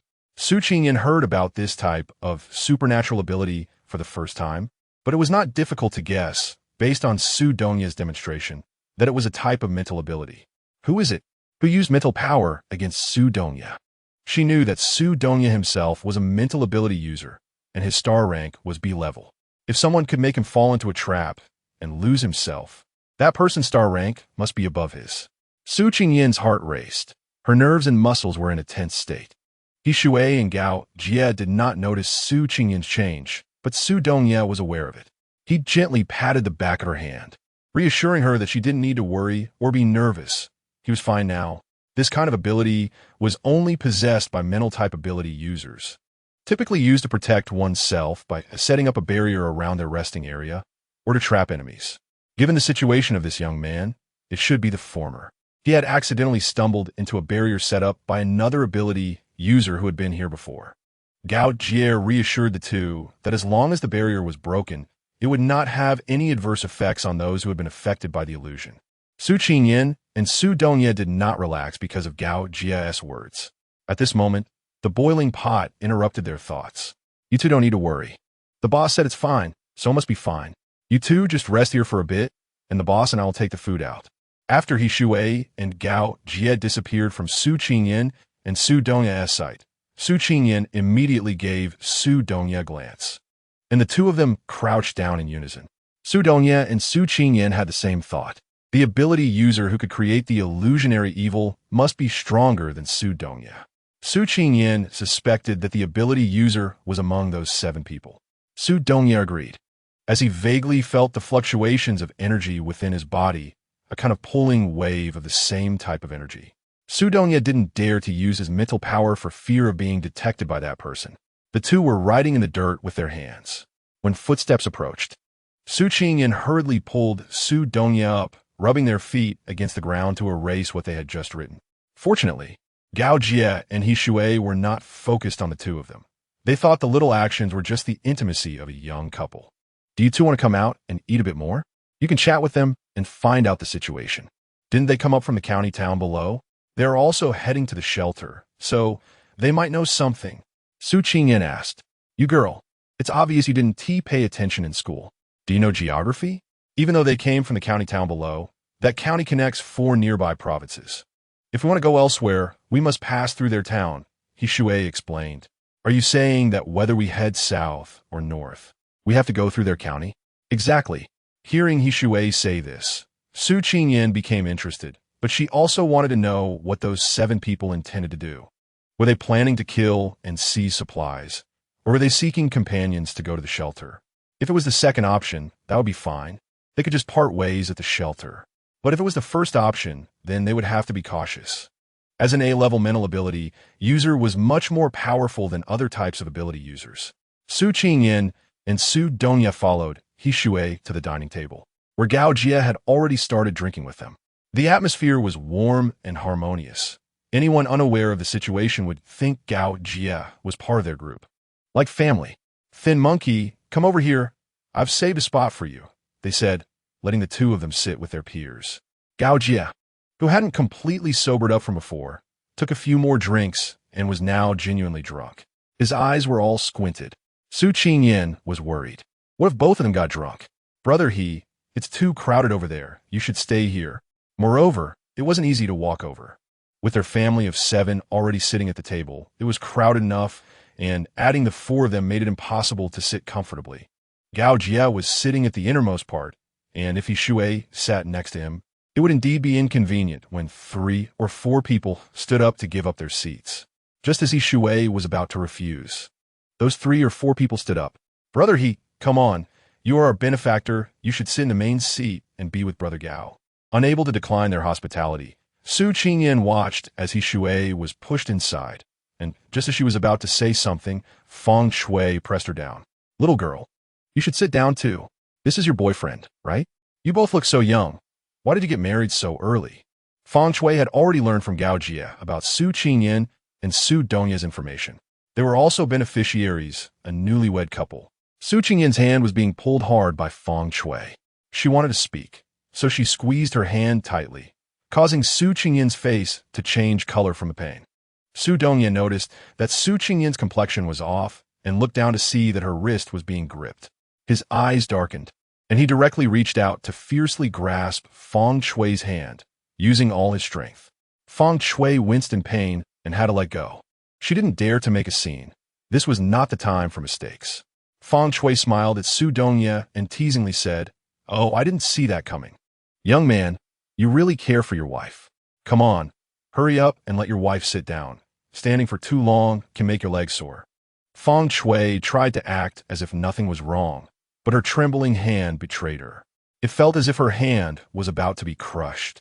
Su Dongye looked at her coldly, his dark eyes filled with chill. Su Qingyin sensed the change in his aura and quickly tugged at his shirt, subtly shaking her head at him. Su Dongye frowned, but ultimately reined in his murderous intent. He let Su Qingyin sit beside him on his right, next to the seemingly harmless pregnant woman. Su Dongye picked up Su Qingyin's reddened wrist and blew on it, his eyes filled with tenderness and discomfort. Does it hurt? Let me blow on it for you. His gentle breath on her fiery wrist dispelled some of the pain. Su Qingyin endured the pain and felt a burning gaze beside her. She turned her head and was met with a pair of beautiful eyes. But those eyes held no anger, as if they were mesmerized by something, looking confused and detached, yet she was clearly staring intently at her. Hi. Hello. What is your name? Su Qingyin, can I touch your belly? How big is the baby inside you? Su Qingyin was about to reach out and touch her belly when she was interrupted by Li Xiaoguai beside her. Sister, my mom doesn't like others touching her belly, so please don't. Li Xiaoguai ate a piece of fish and, seeing someone wanting to touch Zhou Miao Miao's belly, he frowned slightly. The little sister in my mom's belly is already 7 months old. Dad said she will be born in 2 months. Oh, can't your mom talk? Su Qingyin's gaze was drawn to Li Xiaoguai. She observed this 5 or 6-year-old boy, who had a smile on his face, but his eyes conveyed a depth that was not typical of a child's innocence, which made Su Qingyin uncomfortable. Li Xiaoguai shook his head and said, No, I can't. My mom is deaf and mute. She can't hear what you're saying, nor can she speak. No wonder he has that kind of expression. Su Qingyin understood at that moment. Big brother, you just asked me if I noticed anything unusual. I suddenly remembered that not long ago, there was a group of troops moving hastily. We wanted to hitch a ride with them, but they wouldn't stop, even though there were many civilians on their vehicles. How could they ignore us? How could they watch us die without helping? Sigh. Ever since the apocalypse began, people have lost their humanity. There is no sympathy left, and they don't know how to help each other. If we hadn't met you good people, we would definitely have frozen to death outside tonight, or starved to death in the wilderness. You are truly our benefactors. Come, let me toast to you. A bottle and a half of liquor quickly ran out, and Gao Jie and He Shui's faces turned red, their speech becoming slurred. Gao Jie immediately made a promise. He Shui nodded in agreement, saying, Yes, my big brother is amazing. Just recently, he killed 3 sea-level zombies. We were super lucky. Those 3 zombies dropped crystal stones. If you stick with us, you will definitely be as lucky as we are. When the words crystal stones were mentioned, Li Dafeng and the others' eyes sparkled brighter than when they heard about food. Crystal stones? You still have crystal stones? Such things are extremely rare. We've never even seen one. I wonder if Big Brother can show us. Li Zhou asked. The crystal stones have already been absorbed by me and my big brother. Otherwise, how? How can we be here? Li Xiaoman inquired about the current situation of their abilities. Su Qingyin and Su Dongye have not relaxed their brows at all. They said they came to gather some information, but in the end, their own secrets have been completely uncovered. Su Qingyin wanted to stop the questioning from those people, but her side was weak, and she didn't want Su Dongye to come into their sight, being caught and asked about everything.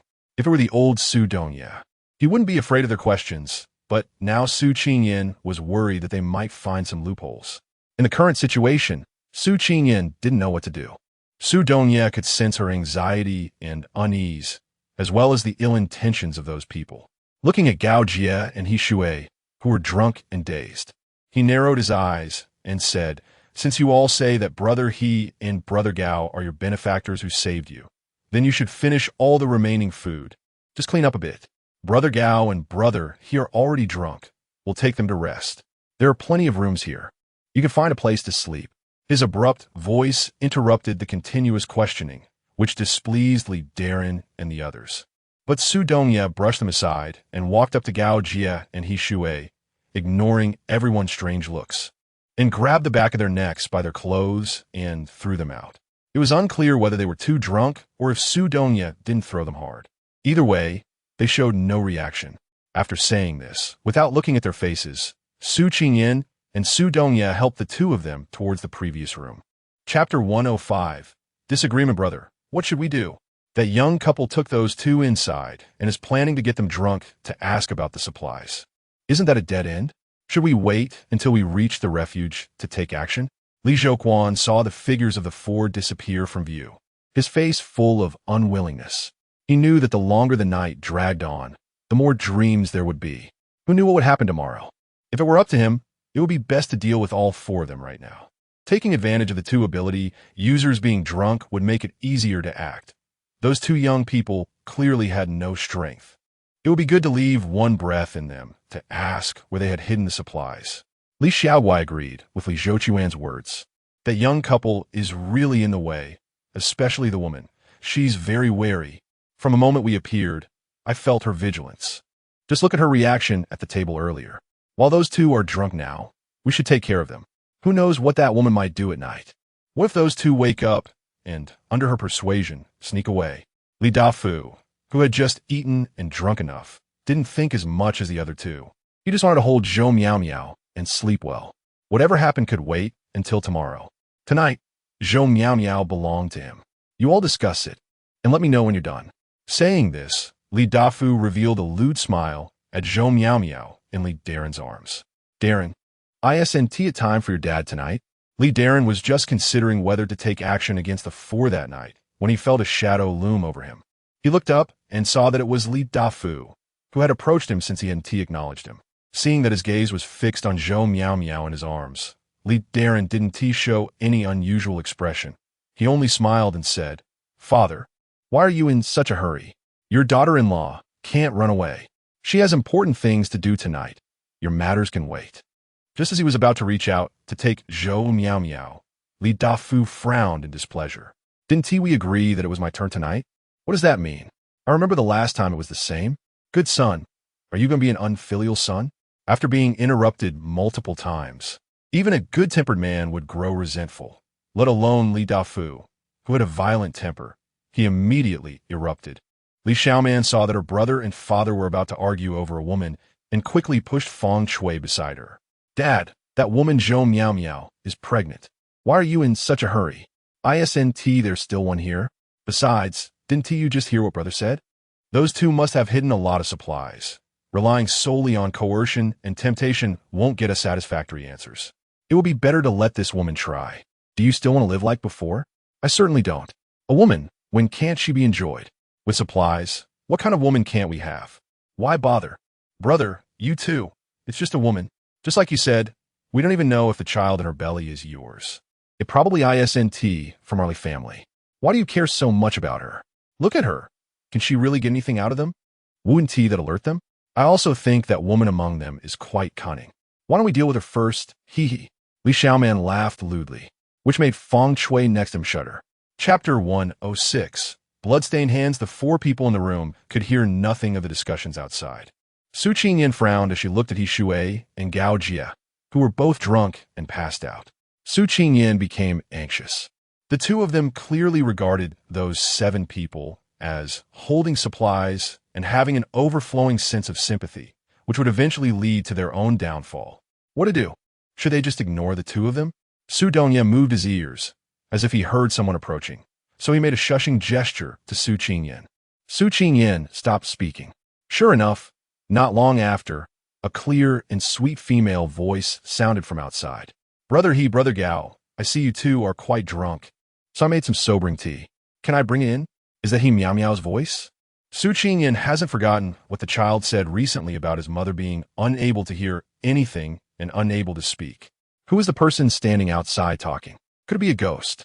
Su Qingyan immediately took out her weapon, holding it behind her back, and moved forward to open the door to take a look, but was stopped by Su Dongye. He signaled her to slow down and see what the other party actually wanted to do. Su Qingyan opened the door, and the woman outside was stunningly beautiful, graceful, and lively, a radiant pregnant woman. At this moment, Zhou Miao Miao was no longer the dazed and wooden girl from before. She blinked her alluring, watery eyes and smiled at Su Qingyan. Little sister, this is the tea I prepared for my 2 brothers to sober them up. Quickly take it in for them to drink, or they'll feel terrible when they wake up tomorrow. Even though they're supernatural beings, the pain of a hangover is just like that of ordinary people. Seeing that Su Qingyan had no intention of taking the things from her hands and was instead looking at her in surprise and caution, Zhou Miao Miao smiled playfully and said, "Why are you looking at me like that, little sister? Did you take what my boy said seriously?" After saying this, she laughed even louder, clearly in a good mood. "My man deliberately made my boy say that. Yes, just a jealous one who can't stand me talking to others, especially men. So, he let my boy keep an eye on me. Sigh, I'm not that beautiful. Not everyone would want me. I already have 2 kids. Yet he still looks so worried about me. It's really something." After Zhou Miao Miao's introduction, Su Qingyan seemed to recall Li Daren's possessiveness and protective instinct towards her. It appeared that from the very beginning, that man indeed didn't trust her to be alone. As she smiled, Zhou Miao Miao's hand moved to caress her belly, while the other hand rested on her lower back, as if feeling the stirrings of the baby, and the color on her face changed. Su Qingyan quickly took the things from her hands, reached out to support her, and asked, "Are you okay?" As she spoke, Zhou Miao Miao furrowed her brows tightly, as if she were trying hard to endure some pain, which made Su Qingyan's heart tighten. Su Qingyan stared at Zhou Miao Miao's 7 or 8-month pregnant belly, feeling quite worried about her walking unsteadily as a pregnant woman. After handing the sobriety tea to Su Dongye, she immediately rushed out, only to see Zhou Miao Miao walking alone, her steps slow and her body heavy as if she were dragging something laborious. It was like a poor person moving forward with a heavy burden, carrying the lives of others. Is this what it means to be a pregnant woman? A mother? At 17 or 18, Su Qingyan couldn't fully comprehend this new identity. She only felt that such a person was great and sacred. Her wariness and vigilance towards Zhou Miao Miao instantly vanished. She hurriedly ran up to her and reached out to support her. "Sister Zhou, it must be hard being pregnant." Zhou Miao Miao smiled from the side and said, "It's not hard at all. This is already the 2nd one. Just thinking about the baby in my belly makes everything worthwhile. Can I touch him?" Su Qingyan had been curious for a long time. She reached out and touched Zhou Miao Miao's belly, feeling the baby inside moving, as if it had kicked her. Su Qingyan was shocked by this magical power. "You like babies? I heard you 2 newlyweds are thinking about having a baby so soon?" Upon hearing Zhou Miao Miao say that she and Su Dongye were a couple, Su Qingyan blushed shyly. "It's better to wait until things settle down before having a baby. Life is just going day by day now, and I don't know when it will come to an end. Sister Zhou." A faint sadness appeared on Zhou Miao Miao's face, and Su Qingyan also sensed the meaning behind her words. When they reached the door of Zhou Miao Miao and Li Daren's room, Su Qingyan felt it was inconvenient to go in and was about to turn to leave when the door behind her opened. It was Li Xiaoman and Li Zhouquan walking out from inside. Su Qingyan felt an uneasy sensation rising again as the gazes of the 2 people kept turning towards her. Without bothering to greet them, she turned to run, but was caught by a hand that tugged at her braided hair. Ignoring Su Qingyan's struggles, they attempted to drag her inside. Su Qingyan's strength couldn't match that of a supernatural being. Just as she was about to call out to Su Dongye, a filthy, dark hand covered her mouth. Don't shout. Everyone is asleep. Do you want to wake up more people to thank you?" The stench sprayed across her face, making Su Qingyan feel nauseous. The lewd words and the men's lascivious gazes made her unable to comprehend what these people intended to do. She looked to Zhou Miao Miao for help, but she no longer had her previous enchanting aura. She had reverted to her previous dazed and wooden state, as if she had turned into a puppet that could be manipulated at will. In that moment, Su Qingyan understood everything. "You little woman, repeatedly ruining our plans. Since you like to meddle so much, why don't you come and take care of our little needs? It's been so long since we've tasted a woman. Just satisfy us a bit." The indecent and vulgar words revealed the men's inner filth and wickedness. Li Daren and Li Dafu also walked out of the room. As they watched Li Xiaoman and Li Zhou about to strip Su Qingyan, the indifference in their eyes seemed as if they had seen it all before. The 2 men, who were about to engage in lewd acts, heard this and, as if they had received a royal decree, beamed with joy and were about to carry Su Qingyan to the next room. Su Qingyan's mouth was tightly covered, making it difficult for her to breathe. A wave of dizziness hit her as she saw Zhou Miao Miao also being embraced by the 2 men into the room. She noticed the same expression of beastly lust on Li Dafu's face as on Li Xiaoman's. Once inside the room, Li Xiaoman immediately unleashed her supernatural abilities, sealing off the room to prevent any sound from escaping. Just moments ago, she had bitten him, causing him pain, and in retaliation, he slapped her. To his surprise, her rough and emaciated face felt surprisingly delicate and smooth to the touch. He was instantly filled with lustful thoughts, eager to strip her bare and touch her all over to see if every part of her was as pleasing to the touch. Li Zhouquan was just as eager, as if he hadn't seen a woman in centuries. He threw Su Qingyan onto the bed, and the two of them pounced on her like starving wolves. However, they were caught off guard when a long and hard iron rod suddenly appeared, piercing through their chests. At that moment, they resembled grasshoppers skewered on a stick, struggling helplessly while their eyes widened in terror, mouths agape in silent screams for help, only to realize that their powers had been rendered useless by Su Qingyan's abilities, making it impossible for any sounds to escape the room. At that point, they understood what it meant to lift a stone only to drop it on their own feet. From the moment her hair was grabbed, Su Qingyan knew she couldn't escape. She quickly adjusted her mindset, thinking of strategies and testing their strength through her struggles. The slap confirmed her suspicions. The two men were sea-level supernatural beings. Although she didn't know their specific abilities, it was enough for her. She had lost her energy, but her physical fitness and reflexes remained intact. As long as she seized the opportunity, these two were not insurmountable.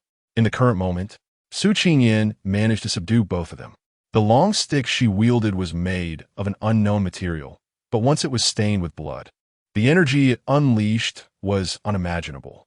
At this moment, it was able to control the two supernatural beings, rendering them powerless and no different from ordinary people.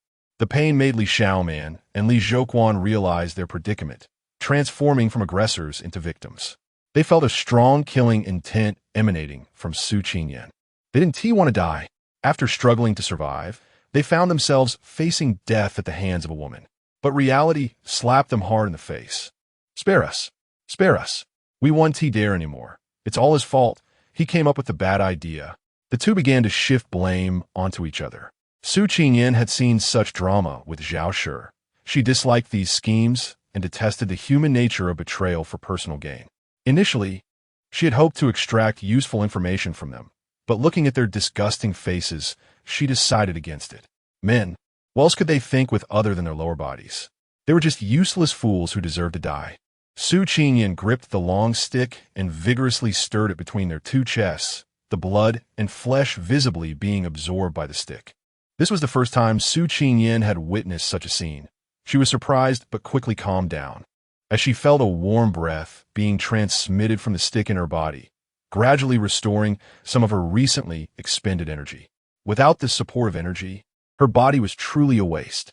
Any movement consumed excessive stamina, and if she hadn't struck them just now, she would have been a lamb waiting to be slaughtered at this moment. Su Qingyan reminisced about the days when she had energy in her body. When will this energy return? How can it be restored? Su Qingyan looked at the two corpses that had turned into dried bodies and pulled out the long stick. As soon as she opened the door, she ran into Li Xiaoguai, who was about to knock on the door to find Li Daren. "Hey, sister, why are you coming out of my uncle's room?" Li Xiaoguai asked innocently.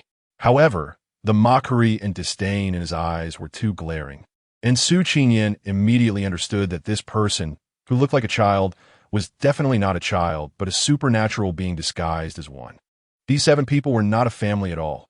Otherwise, how could it be?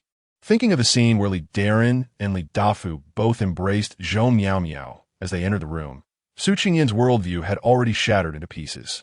She needed to quickly tell Su Dongye to leave this place. These people were a bunch of disgusting, filthy, and shameless beasts.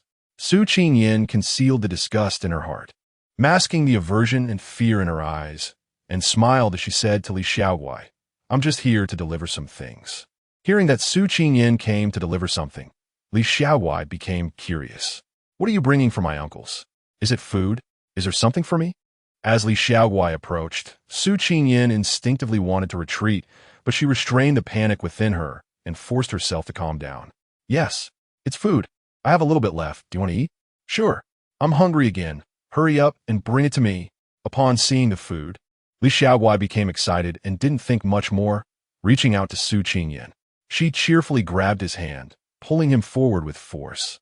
When she saw the look of terror change on his face, Su Qingyan had already gripped the long stick and struck it directly against his heart. In just 2 or 3 minutes, she had killed 3 people. Her state of mind fluctuated continuously. Having long been accustomed to killing, she should have felt calm, but at that moment, Su Qingyan felt a heavy sense of guilt. She had killed a living person, not a zombie, not a man-eating monster, but someone just like her. Since killing Zhao Shi, she had now killed 4 people. Looking at her own hands, Su Qingyan's eyes turned red in an instant. Inside her heart, 2 little figures began to tug of war. They're all bad people, all those who bully me. Killing them is fine, there's no need to feel guilty. But killing is wrong. Killing is against the law. It will lead to punishment. It will bring consequences. Ridiculous. Doesn't it see what era it is now? Punishment, legality, consequences? Is this still the same happy, harmonious, lawful family as before? Wake up.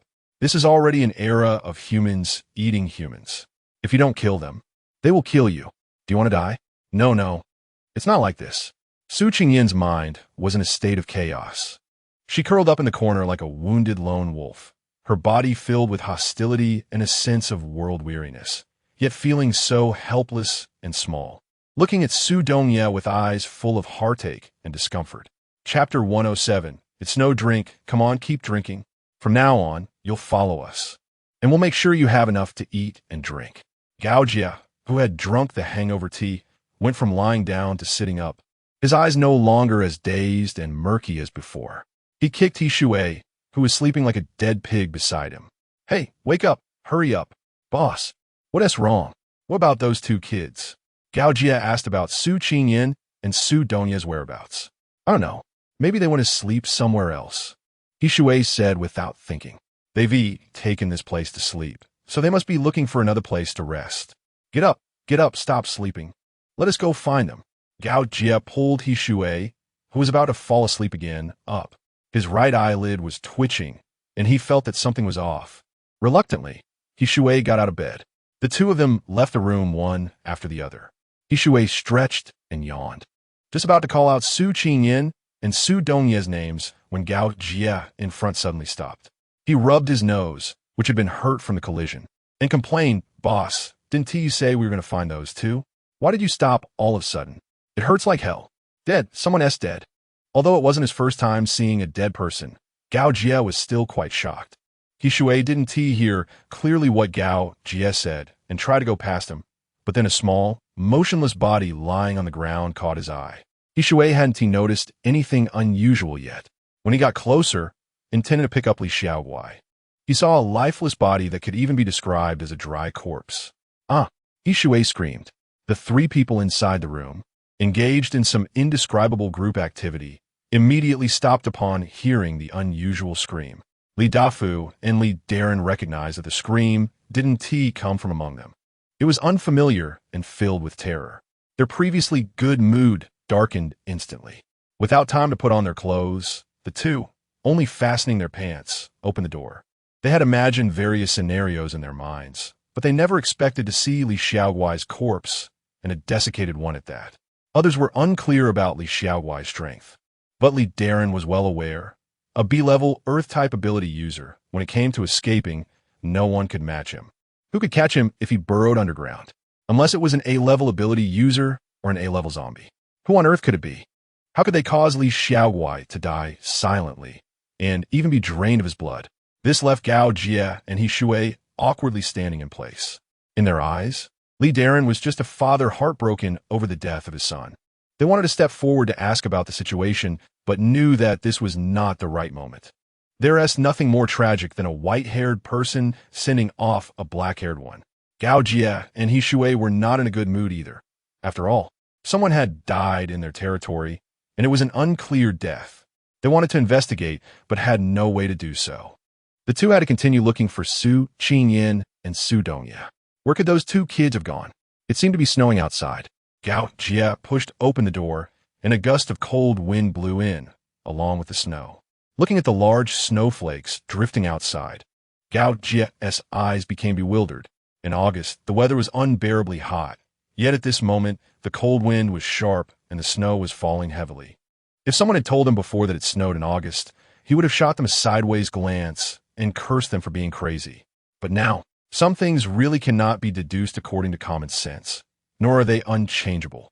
Su Qingyan nestled in Su Dongye's arms, her hands tightly grasping his shirt in front of his chest, her head resting against his heart, listening to the steady and rhythmic sound of his heartbeat, her heart synchronizing with his frequency. Big brother, is it really okay for us to just leave like this? Shouldn't we at least say something to Uncle He and Uncle Gao? After Su Dongye's comfort and reassurance, Su Qingyan's mood improved significantly. She glanced at the house that was gradually receding, and her heart began to calm down as well. There's no need. Su Dongye held her even tighter. The two of them had already become immersed in the joy of being good people, lost in themselves, and no amount of calling would wake them up. But shouldn't we at least remind those two? Are we really going to just watch as they get killed by those people? Su Dongye lowered his head, rubbing Su Qingyan's forehead with his chin, a tender gesture that stopped her from continuing her wild thoughts. We have already done everything we could to the best of our ability. As for the rest, let's leave it to fate. Yes, if they can't even protect themselves, how can they save others? She could only rely on luck to kill those three. Otherwise, she wouldn't have been able to kill even one of them, and might even have been killed by them instead. Su Qingyan opened her eyes. The cold wind caused her tears to stream down. It was snowing. Su Dongye noticed her nasal voice and hurriedly pulled her inside. This might be what they call extreme cold. You're weak. So let's find a place to fend off this cold wave. Even though Su Dongye had some energy, he still felt the bone-chilling cold, just slightly better than Su Qingyan. The two struggled to move forward in the wind and snow. Yishui and Gao Jie had searched for a long time, but still couldn't find Su Qingyan and Su Dongye. Looking at the heavy snowfall outside, could they have left? This thought was quickly dismissed. This time, both of their faces were quite awkward. After all, losing their son and grandson, their grief and anger were understandable. Gao Jie and Yishui wanted to comfort them, but after taking a few steps, they saw the two angrily heading towards the next room, not even glancing at them, which was completely different from their camaraderie during drinking earlier. Gao Jie's right eyelid had not stopped twitching. Yishui wanted to follow and see if they needed help, but was pulled back by Gao Jie, thinking of Li Xiaoguai's death. Both Yishui and Gao Jie became uneasy, especially Gao Jie. He always felt something big was about to happen. Shouho, pack your things and leave here quickly. Why? Is it because someone died? That has nothing to do with us. Don't ask so much, just hurry. Seeing Gao Jie's serious expression, Yishui didn't dare to hesitate. But what about those two kids? Yishui asked. We can't worry about that now. Let's go. Gao Jie's frown hadn't relaxed. When he saw Yishui still packing his pots and pans, he directly snatched them from his hands and threw them aside, simply stuffing the backpack into his hands. Forget those things. Hurry up. He looked around the room. Apart from a window that had been sealed shut, there were no other exits. He instructed Yishui to use his water abilities to wrap around his lightning abilities and charge towards the window. The combination of their abilities was powerful, but with the water abilities enveloping them, the explosive sound was muffled by the flowing water. A gust of cold wind rushed in, and in an instant, Gao Jie and Yishui were frozen, their faces red from the cold. Before they could think too much, Gao Jie grabbed Yishui by the collar and threw him out, following closely behind. They had barely been outside for 2 minutes when sounds of pursuit came from behind. There they are, hurry up and catch them. Avenge our second and third brothers and my poor grandson, Li Dafuruadat. And Li Darin also spotted Yishui and Gao Jie. He immediately directed his abilities towards them. A fierce attack came swiftly from behind, and Gao Jie and Yishui hurriedly dodged, still getting injured. But they didn't dare confront them and scrambled up from the snow to continue running forward. Don't let them get away. Feng Shui, use your wind abilities to restrain them. Li Darin shouted to Feng Shui behind him. Hearing this, Feng Shui immediately unleashed her abilities. The already howling cold wind intensified, and Gao Jie and Yishui's speed noticeably slowed. Boss, why are they attacking us? Yishui asked, confused. How would I know? Don't talk, just run. They're using deadly moves to take our lives. Do they think we killed their grandson? Can't we just stop and explain? After saying this, Yishui actually stopped. Darren Gu, we didn't kill your son. Isn't there's some misunderstanding? Gao Jie didn't expect Yishui to really stop. He reached out to pull him, but found the energy inside him continuously depleting, which terrified him. Li Darren caught up, seeing Gao Jia's serious expression and disbelief. Realizing that the effect of the detox tea was kicking in, he sneered, "You two using your abilities will only accelerate the depletion of your physical energy." Gao Jia immediately understood, but didn't he understand why they were doing this. "We took you in kindly and provided food and drink. Why are you doing this? Where's your food?" Li Darren didn't he have time to waste talking with them.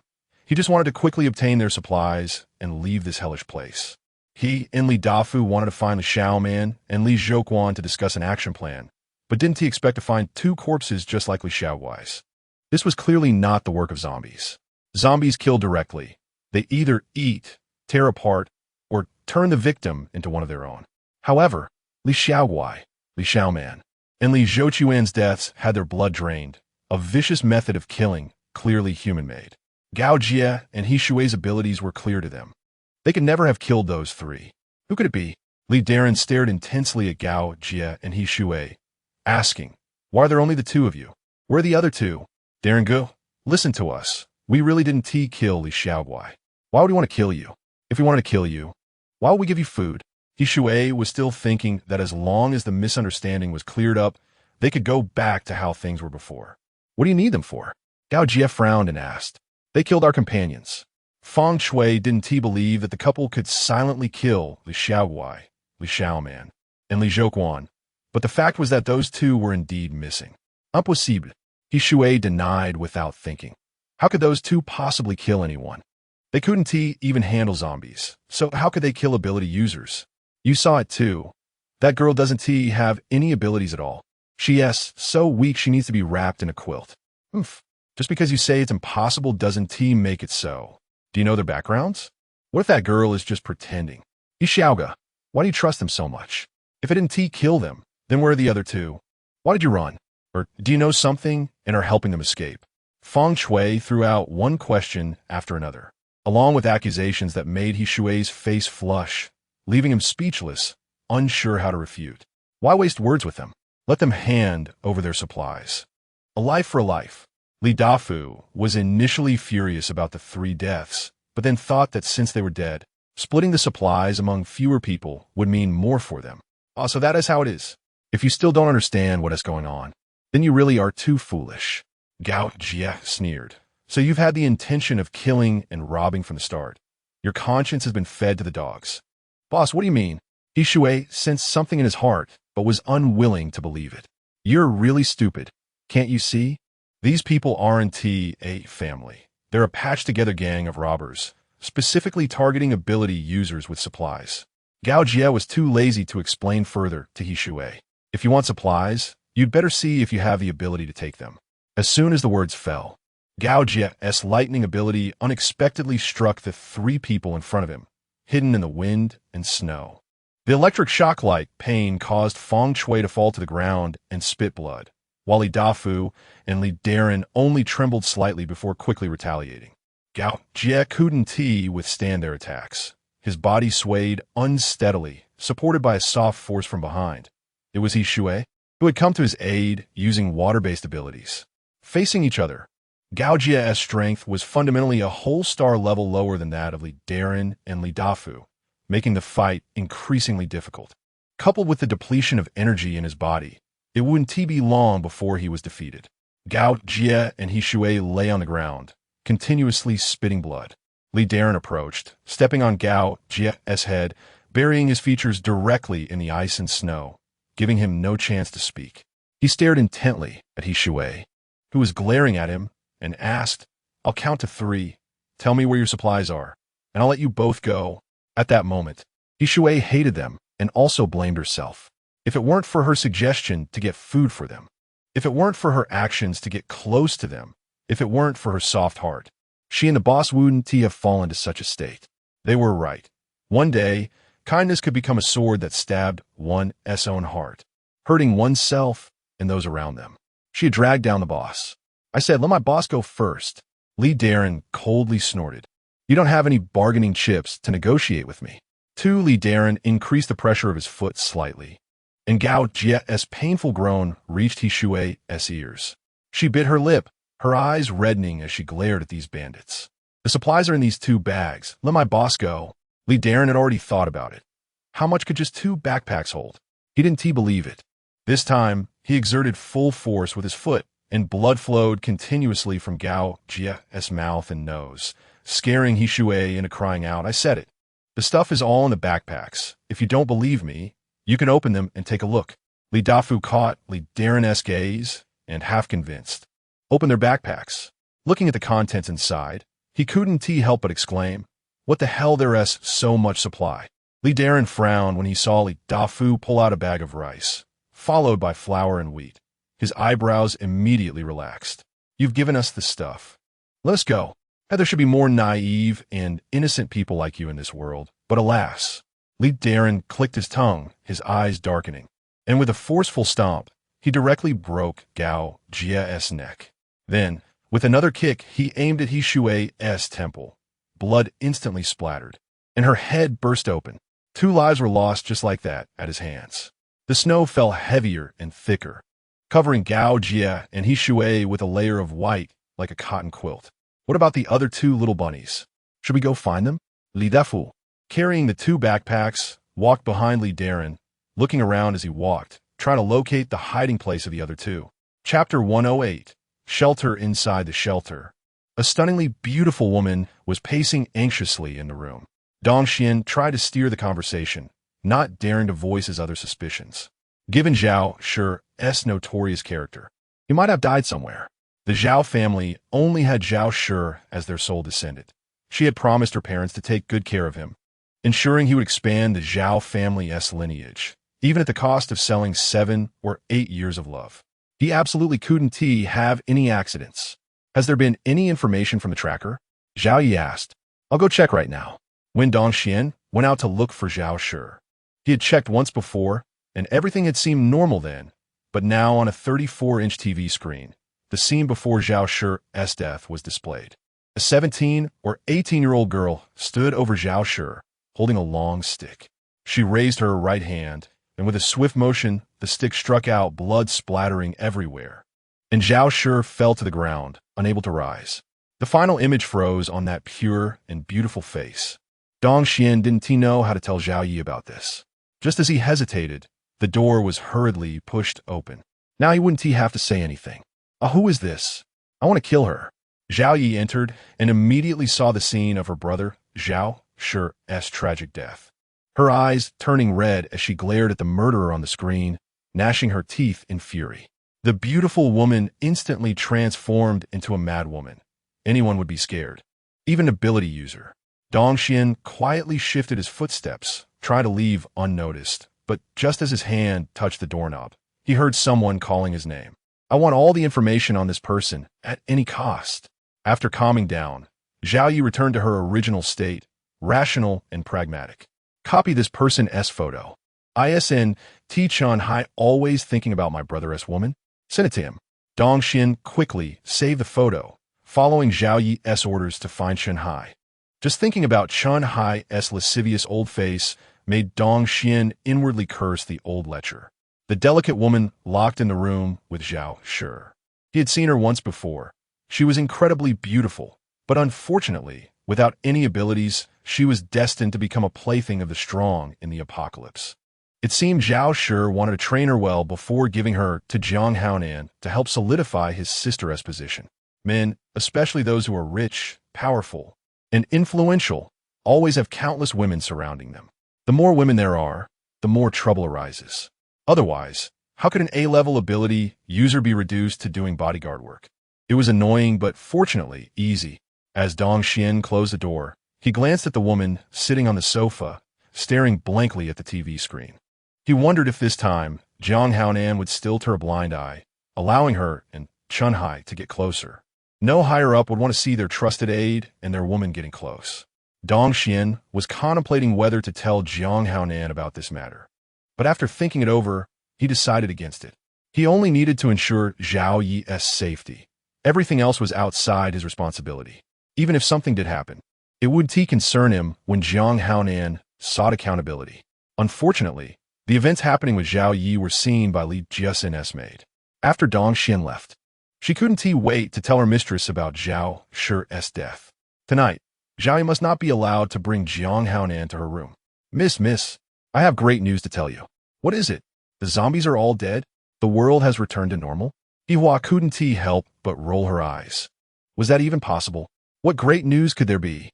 Li Jiasin had long given up hope for this world, wishing only to live peacefully without being tormented. Come over and help me see which of these two outfits has less fabric on top, or which one has less fabric underneath.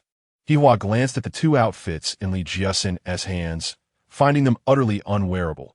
There were just a few scraps of fabric stitched together. It would be better not to wear anything at all. Men, their thoughts are filthy and vulgar. No matter what you wear tonight, Jiang Haonan will come to you. Why? The younger brother of the Zhao family has died, and she still has the mood to accompany Jiang Haonan tonight? Really? Li Jiasin asked, half in disbelief. Of course. I saw it with my own eyes and heard it with my own ears. How could it be false? That Zhao family member cherished her brother so much, and now that he is dead, she must find the murderer to avenge him. I just saw her lackey go to find Chen Hai. Is she trying to get Chen Hai's help to find a murderer? What else could it be? Chen Hai manages all the information of the people in the shelter, so finding him is the fastest way. Besides, their relationship was never ordinary. Should we tell Li Jianghai about this? Ihua asked. Li Jiasin is the woman that Li Jianghai gave to Jiang Haonan. There is a mutual interest between them, and they are in the same boat. Zhao Shi has tried multiple times to get on good terms with Li Jianghai, which is precisely because Zhao Yi wants to get close to Li Jianghai to conveniently eliminate Li Jiasin and become the only woman with a say in the shelter. However, no one knows that Li Jiasin is Li Jianghai's person. Ihua still understands the principle that when one person ascends, others benefit. Naturally, she liked it when Li Jiasin was doing well, so she hurriedly went to find Li Jianghai. A silent battle began in the shelter due to Zhao Shi's death. While Su Qingyan and Su Dongye were driving toward the shelter, the car's heater was turned up high, but Su Qingyan still felt cold. Su Dongye wanted to take off his clothes to cover her, but was rejected. Brother, you're not made of iron. It's enough for one of us to feel cold. Just drive well, and as long as we reach the shelter, I'll be fine. Su Dongye didn't dare to look at Su Qingyan, afraid he wouldn't be able to help but stop the car and hold her in his arms. According to the location Zhao Shi revealed, we should reach the shelter soon. Just hold on a little longer. I've taken out a bag of mutated fish from the space. They all say we need to hand over supplies to enter the shelter. Just in case I fall asleep later, brother, you can give them this bag of mutated fish. But remember to ask how long this bag of fish can last us. If anyone give you a hard time, just take out the crystal. Once this thing is out, it will cause a commotion, but don't be afraid. They won't dare to act in the shelter. Su Qingyan learned a lot about the rules and order inside the shelter from Zhao Shi, He Shui, and Gao Jie. One of the rules was that no one was allowed to fight inside the shelter, and anyone who caused death would be expelled from the shelter and banned from ever entering again. The heat inside the car had fogged up the windows, and Su Qingyan wiped them, looking outside at the heavy snow still falling. She instinctively shrank back a little. She didn't know how much longer she could hold on, only hoping that Su Dongye could safely enter the shelter. Big brother, I'm a bit tired and want to sleep for a while, Su Qingyan said weakly. Okay, sleep for a bit, and I'll wake you up when we get to the shelter, Su Dongye replied. After saying this, he stepped on the gas pedal and accelerated. On the dark mountain road, a white SUV sped along, splashing snow on both sides. Su Dongye's destination was at the top of the mountain, a 5-star hotel located in a local tourist area. According to Zhao Shi, it was precisely because this place was remote and sparsely populated that when the zombie outbreak occurred, there were hardly any people here. Over time, the zombies naturally left for the bustling city center. With no danger and available resources and shelter, it naturally attracted people seeking refuge, and it truly became a shelter. Before the car had even come to a stop, Su Dongye jumped out, holding Su Qingyan. Not forgetting her instructions, he took the bag of fish and meat and quickly made his way to the shelter's entrance, inputting the password as Zhao Shi had instructed.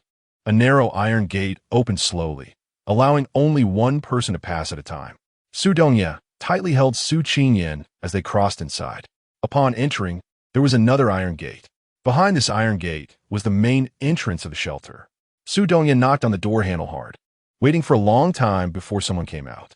The person rubbed their eyes, clearly just woken up, and shouted impatiently, "What are you knocking for? Do you even know what time it is?" Su Dongye stood there, letting the person yell until their anger dissipated. Then he spoke, "Sorry to disturb your rest. It's freezing outside, and I have no choice but to want to enter the shelter as soon as possible. My wife is not well. Here are the supplies we brought. Please see how many days we can stay inside." Su Dongye took out the bag of fish and meat from behind him. Seeing his good attitude, the person, still fuming but with no further complaints, noticed the supplies and decided not to make things difficult for them anymore. The man who opened the door was a limping man in his 50s. Su Dongye didn't attempt to use his powers to probe the man's specific information.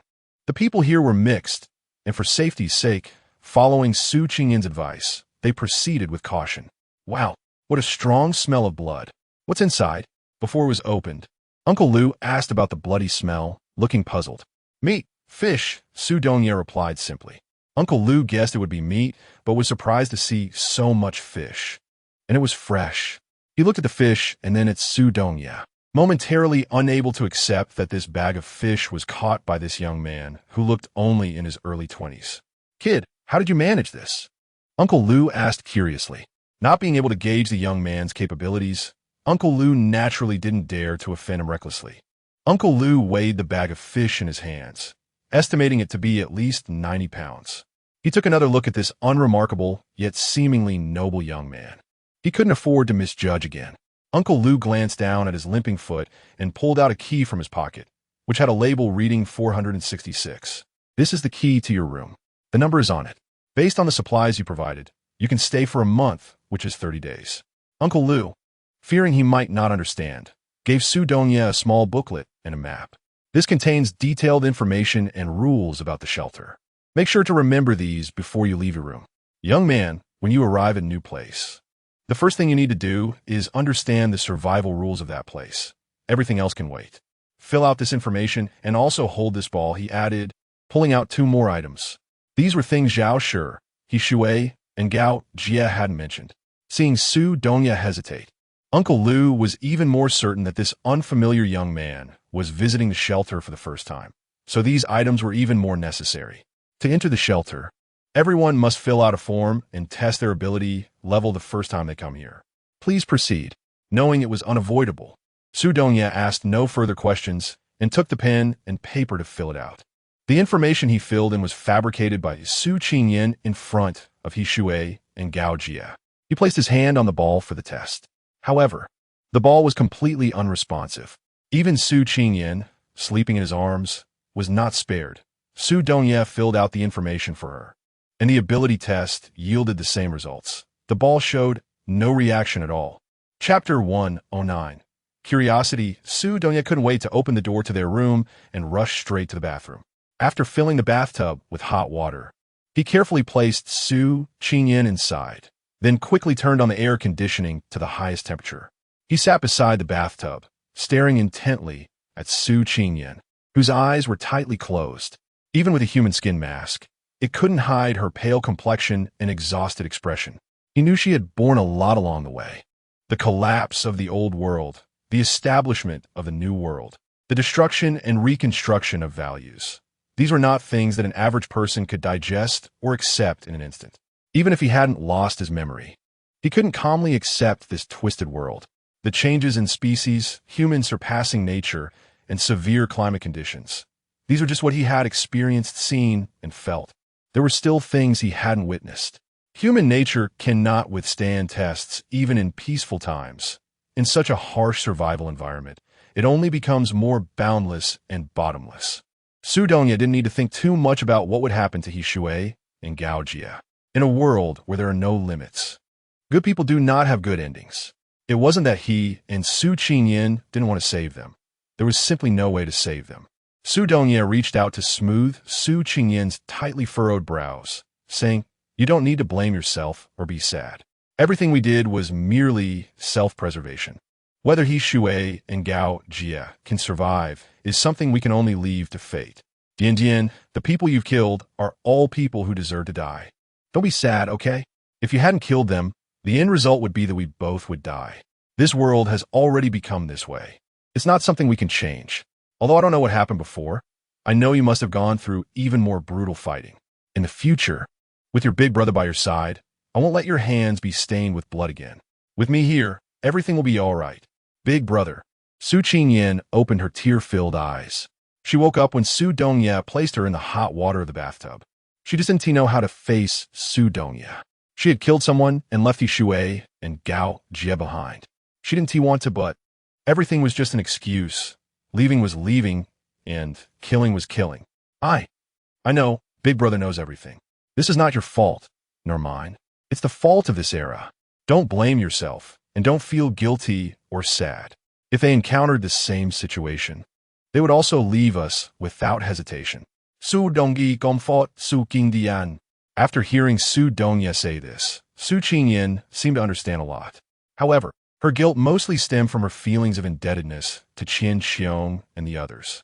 Gao Jie and Yi Shui reminded her of Qin Xiong and the others. She couldn't bring them out, not even their bodies. All right, don't think too much. You're weak. Just soak in hot water for a bit.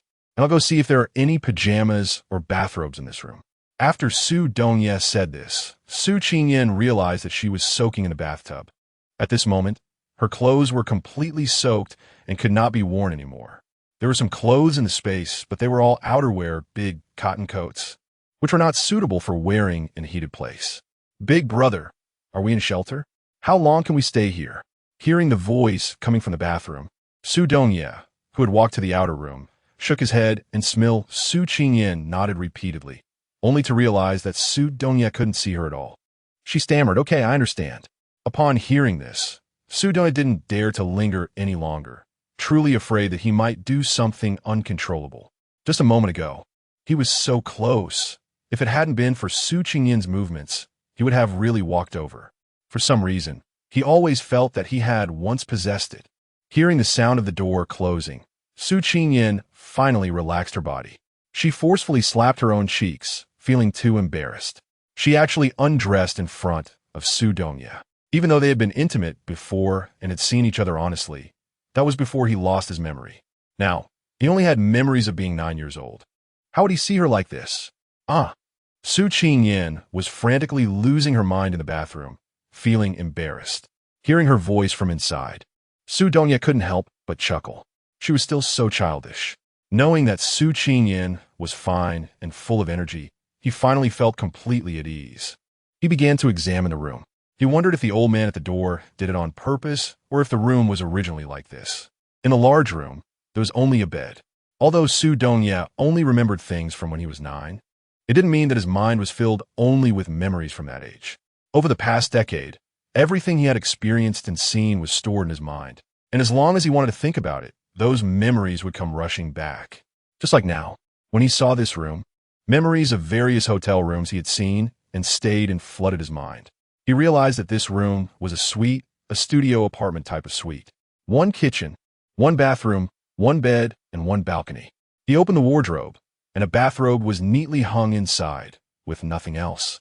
Taking down the bathrobe, he knew it was time to knock on the door. "I'll hang the bathrobe on the door lock. You could take it after you finish washing up. I'll go check if there is anything to eat in the kitchen."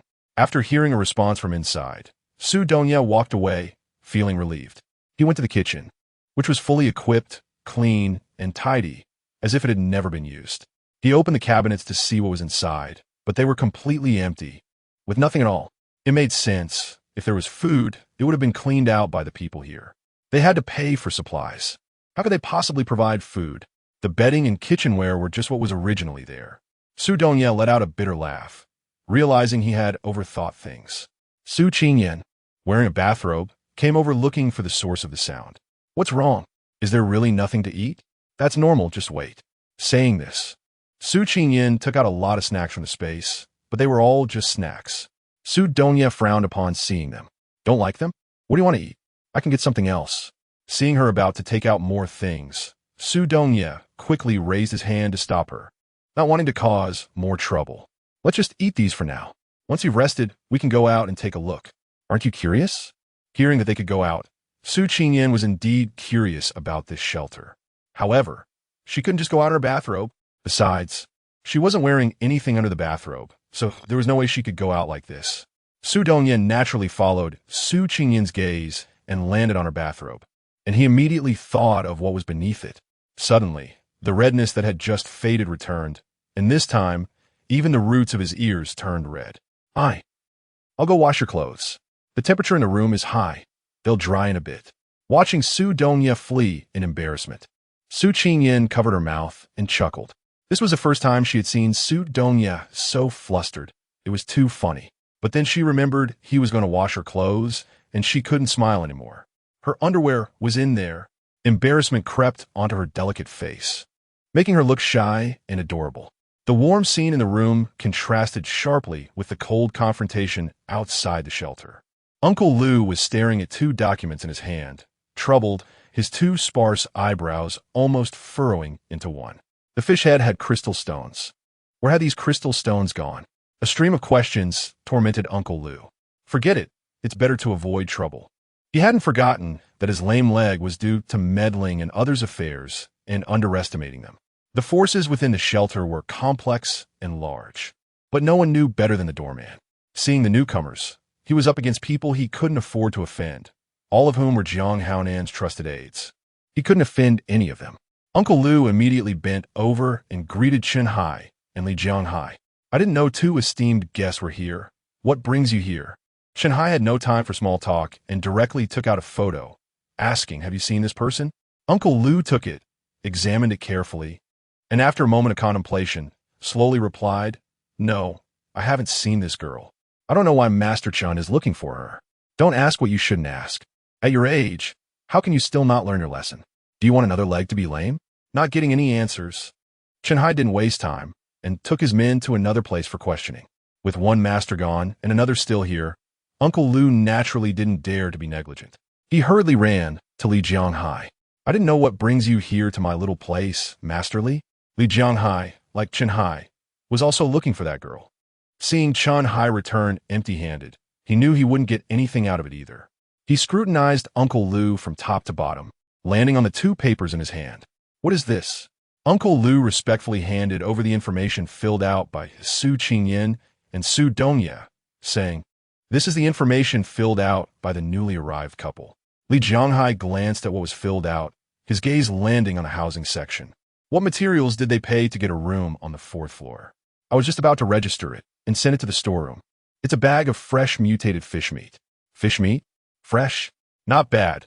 It seems there will be an extra meal tomorrow. Uncle Lu opened the bag to show Li Jianghai, but he was stopped. The smell of blood is too strong. I don't want to see it. Li Jianghai covered his nose and glanced at the room number on the document before leaving with his men. Master Li, should we follow them? Li Jianghai's subordinate asked. Taking out a pack of cigarettes from his pocket, Li Jianghai pulled one out, held it in his hand for a moment, and said, no need. Let's wait until they find the person. If old Lu said he hadn't seen her, it meant the person they were looking for hadn't entered the shelter yet. Even if she had come in, Chen Hai wouldn't find her right away. Even if he did find her, he wouldn't immediately take action. He was very willing to annoy Zhao Ye's wife. The shelter had 7 floors, each representing different identities and symbols.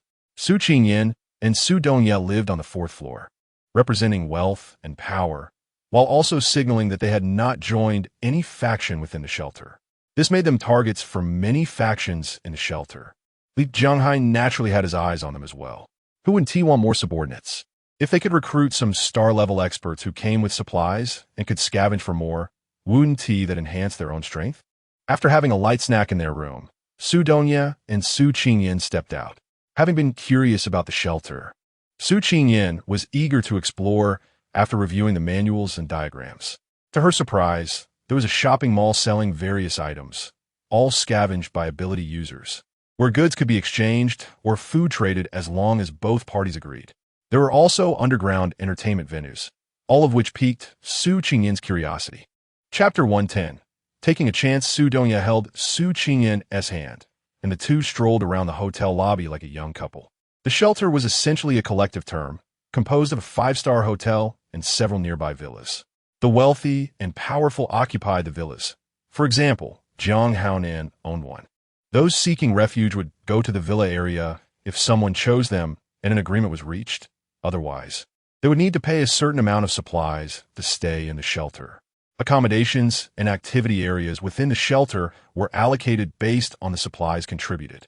The hotel had a total of 19 floors, with 9 floors designated for living and the other 10 for activities, entertainment, and private areas for the wealthy.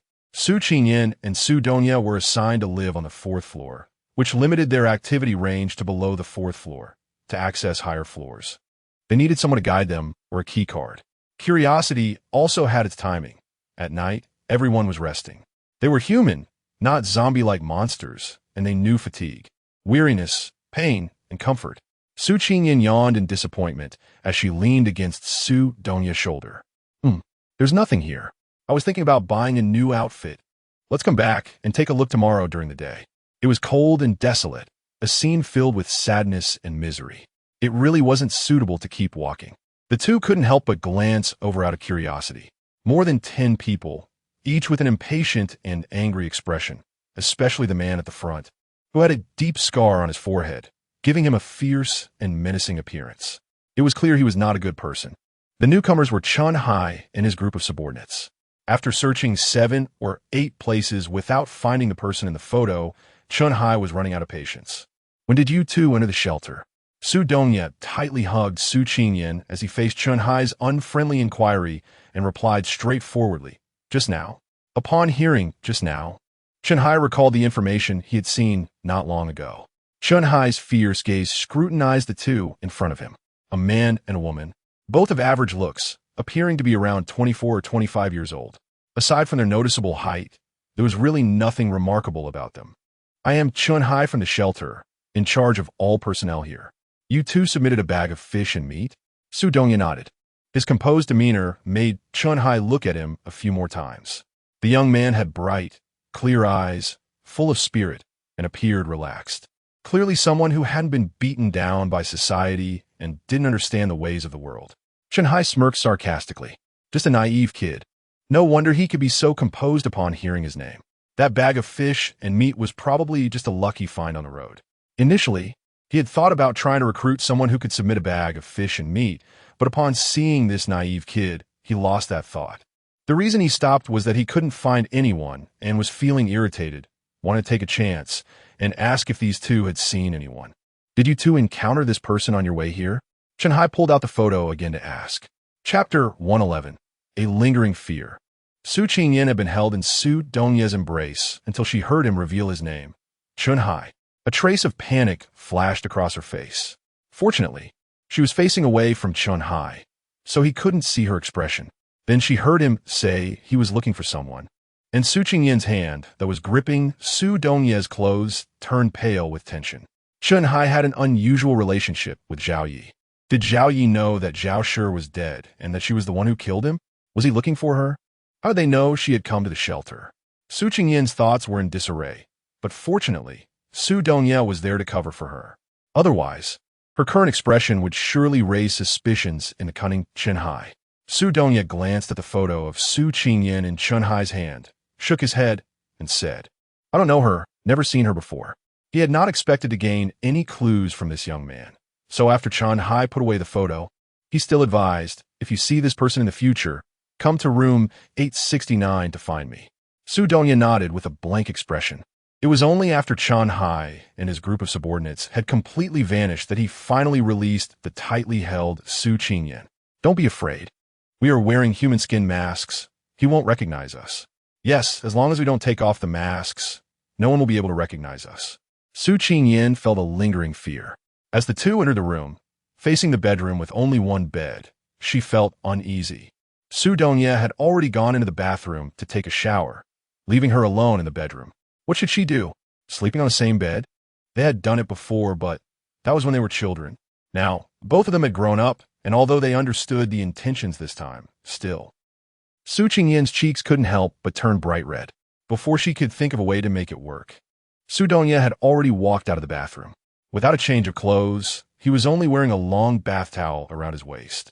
This made Su Qingyan's face even redder, reaching all the way to her ears. Why aren't you wearing any clothes?" Just a glance made her feel her heart racing like thunder. She quickly turned away, but Su Dongye's perfect figure and strong abs were already etched in her mind. The clothes were washed and wouldn't be dry until tomorrow. He wasn't doing it on purpose. It just seemed like he had worn those clothes for a very long time, and he could smell an indescribable odor. Su Dongye was also someone who liked cleanliness and had a bit of a cleanliness obsession. Since he felt uncomfortable, he naturally wanted to wash up, but it was only when he soaked his clothes in water that he remembered he had no change of clothes. For now, this was all he had. Su Dongye felt a bit embarrassed about his current attire. However, seeing Su Qingyin's shy and flustered expression, along with her desire to look, he no longer felt embarrassed. Tomorrow? Su Qingyin said in surprise. What about tonight? He can't be like this all night, right? There's only one bed in the room, not even a sofa. She had previously thought that it wouldn't matter if they lay together as long as they were properly dressed. But now, Su Qingyin tightly held onto his fingers. Her face flushed and her heart racing, truly unsure of what to do. Unable to see Su Qingyin's expression, Su Dongye couldn't guess her thoughts. But he could tell from her tone that she seemed scared. Su Dongye also didn't know what he was thinking. He wanted to tease her, but he didn't want to put her in a difficult position. He wanted to be close to her, but he was afraid she wouldn't want that. He had only lost his memory, not his mind. After such a long time, some fragmented memories flickered in his mind, and he vaguely felt that he had already had more intimate contact with her. Are you worried about how to sleep tonight? You don't need to worry about that. The room is warm enough. You can sleep on the bed, and I'll sit on the chair. Chapter 112. Memories. Su Qingyin did not expect Su Dongye to make such a request.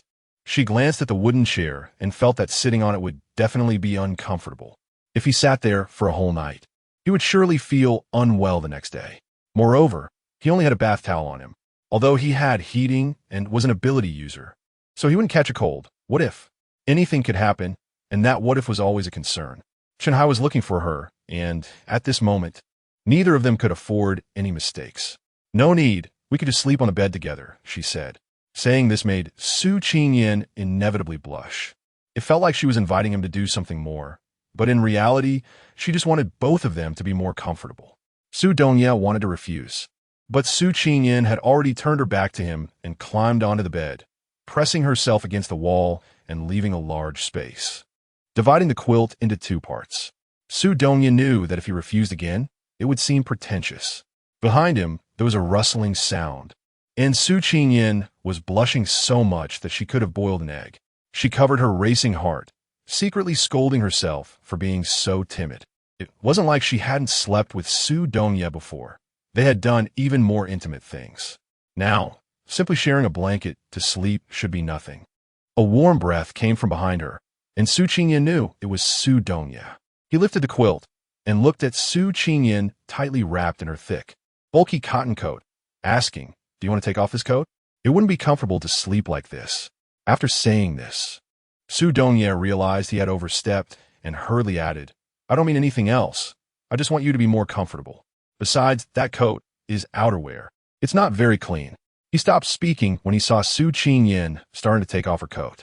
Underneath the oversized, bulky coat was a delicate and graceful figure. He had seen the beauty and perfection of this body not long ago.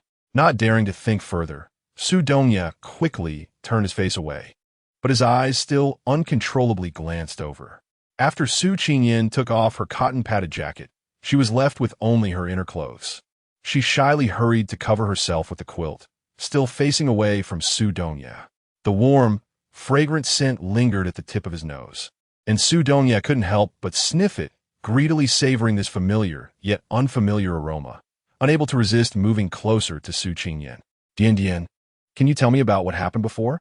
Why do I have amnesia? Did something happen between us?" Su Dongye turned to look at Su Qingyin, who had her back to him. He always felt that there must have been something that happened between them that he couldn't remember.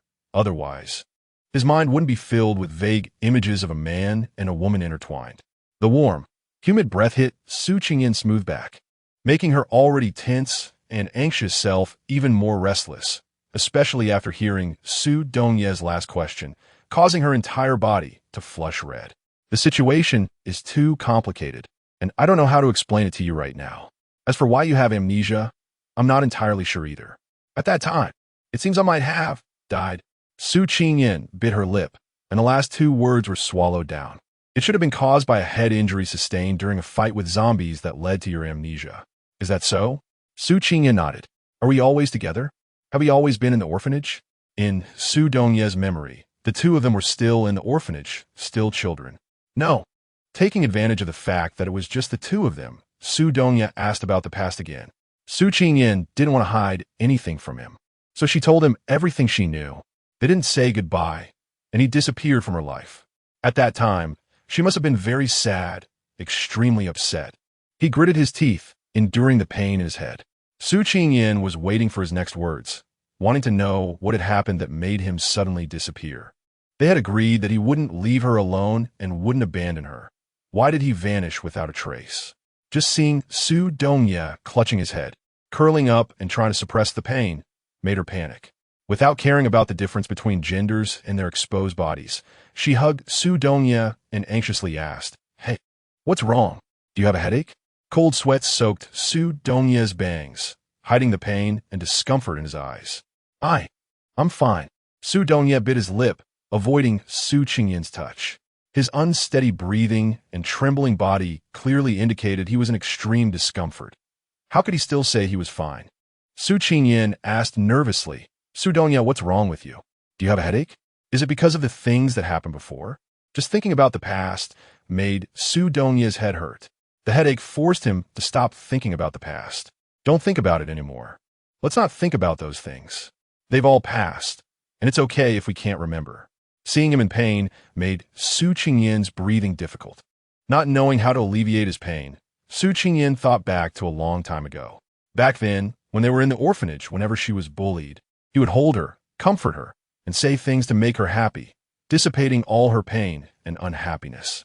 Su Qingyan ignored Su Dongye's push and forcibly held him in her arms, mimicking his previous behavior, gently patting his back and whispering softly. Gradually, Su Dongye's pain was alleviated. When he left Su Qingyan's embrace, he inevitably saw a delicate white. The soft sensation and sweet fragrance flooded his mind in an instant, and those enchanting spring scenes reappeared in his mind. This time the two people in the images were clearer than before. Chapter 113. There's nothing wrong with being selfish. It was unclear who started first. The two bodies were tightly entangled together. A night of intimacy. The daytime shelter was much livelier than the nighttime one. The shops on the first floor were all open, and people were coming and going. Su Qingyan held Su Dongye's hand, and the two looked like a newlywed couple, their faces beaming with happiness as they happily strolled through the shopping mall on the first floor. Although it was the apocalypse, one could hardly sense any decay in the shelter, as if it were still the same world as before. Su Qingyan and Su Dongye remembered everything they saw, their expressions as calm and unruffled as when they first appeared. Knowing how the transaction works makes things much easier. Su Qingyan was really worried that the things here required RMB. She was completely broke. She had been poor before, and now she was still without money. Fortunately, times had changed, and she could exchange goods instead. Su Qingyan was in high spirits, strolling around confidently, not feeling the slightest bit timid. After all, she had plenty of supplies in her space. She roughly estimated that the items she had just set her sights on could easily be purchased with the resources she had. But doing so would inevitably attract the attention of the people in the shelter. The last thing she wanted was to be noticed. Before leaving, she took some supplies from her space and placed them into the backpack that Su Dongye was carrying. This made her transactions more convenient. In a jewelry store, she found a warm hat and gloves that she liked. Su Qingyan waved her hand grandly, prompting Su Dongye to take out 3 fish and complete the transaction with the shop owner. This left the owner utterly stunned. It's important to note that in the shelter, there's a constant supply of heating, and they're all ability users, so they don't really need these warming items. What was even more surprising was that they actually exchanged 3 fresh fish for this seemingly useless item. After leaving the 3 fish behind, Su Qingyan took Su Dongye to the down jacket store. This damned cold air showed no signs of letting up, and Su Qingyan was particularly afraid of the cold. However, when she woke up this morning, she surprisingly didn't feel cold at all. After putting on that ugly and bulky cotton jacket, Su Qingyan thought about replacing it. The two of them wandered around the down jacket store. Su Qingyan had her eye on a long black down jacket that fit snugly down to the ankles. She was aware of the brand's reputation. The quality and material were top-notch. She had wanted one for a long time, but the price was quite daunting for a student like her. Starting at 10,000 yuan, she could only admire it from afar. Now, with her space in hand and plenty of resources, she could buy whatever she wanted.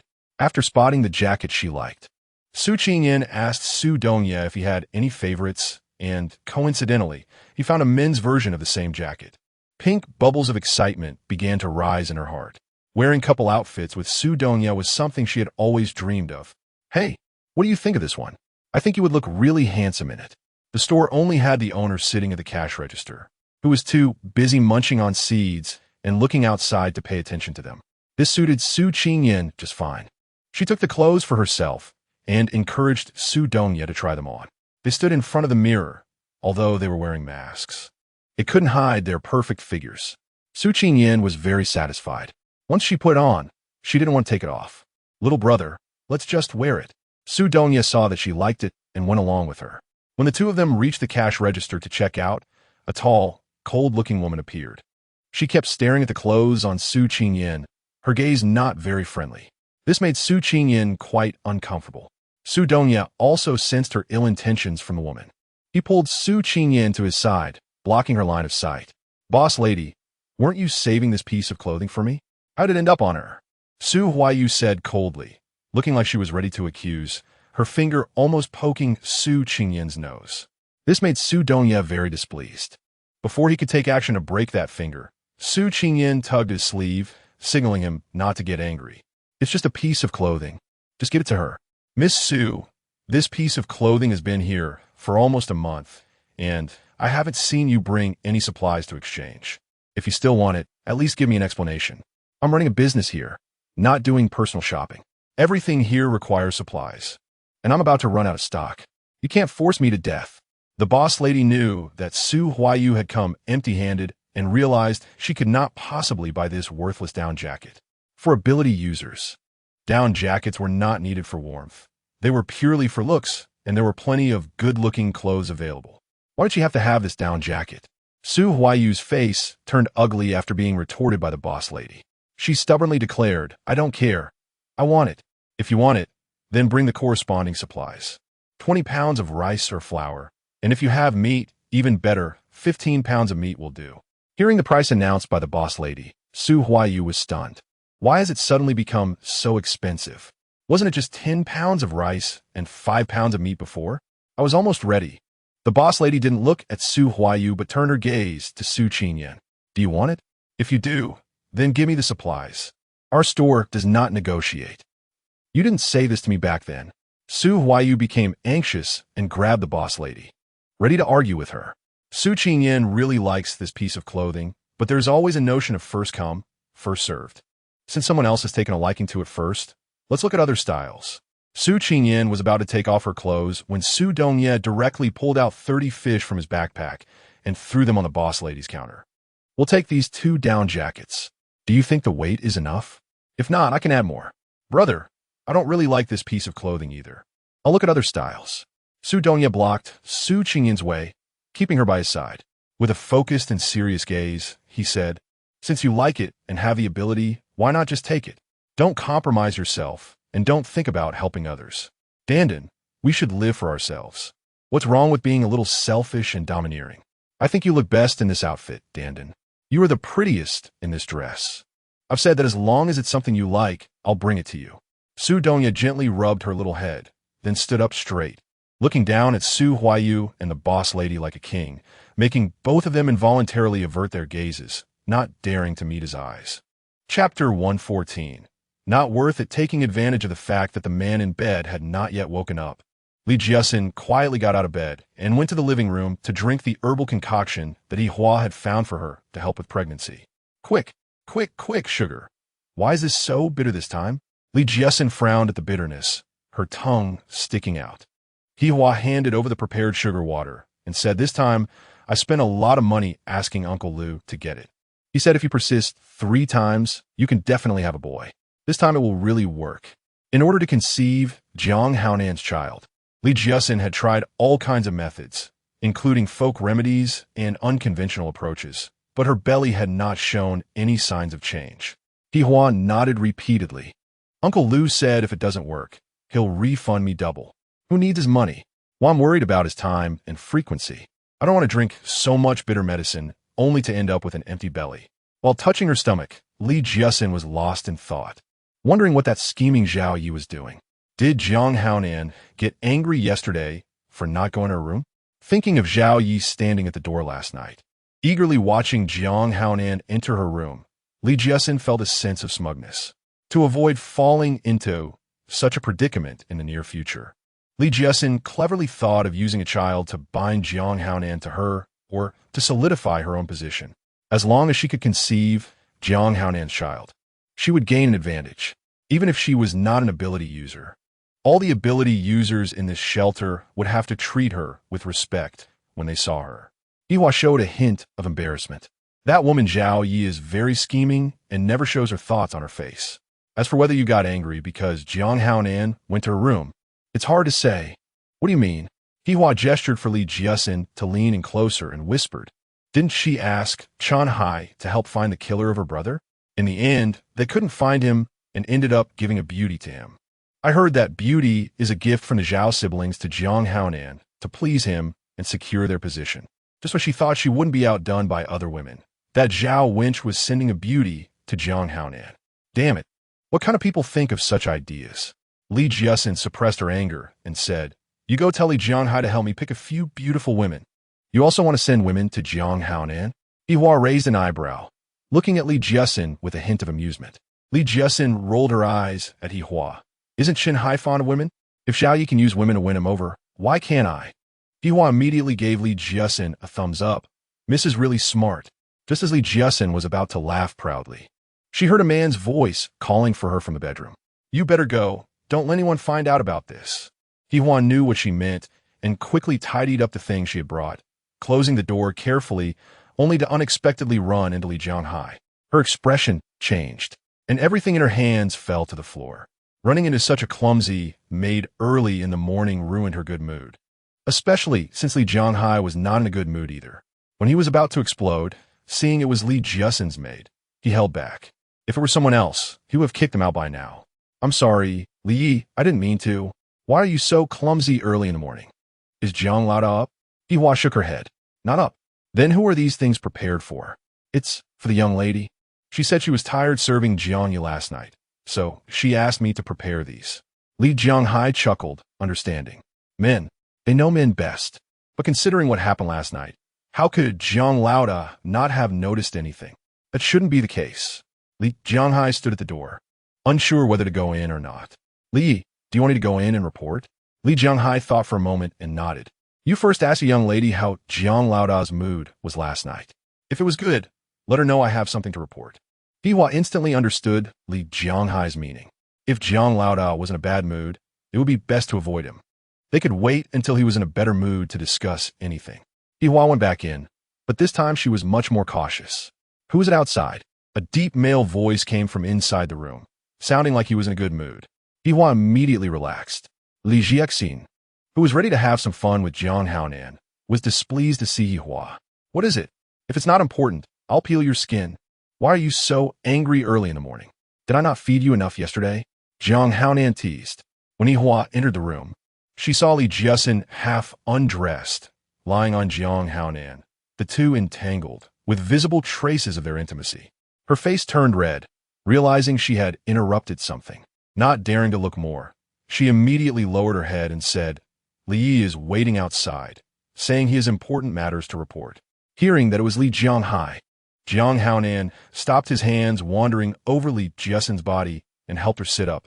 His expression remained unchanged, but his actions told Li Jiasin that their morning activities had to come to an end. Take him to the study and tell him I'll be there shortly. Li Jiasin wanted to act cute to keep him, but Jiang Haonan's obedient look calmed her down.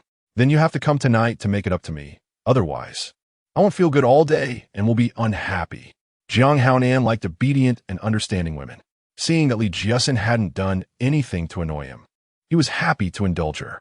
Okay, I'll come tonight, and I promise to satisfy you. Saying this, he kissed her hard on the lips, then put on a nearby robe and headed to the study. The clothes she had her eye on were snatched away by an ugly person.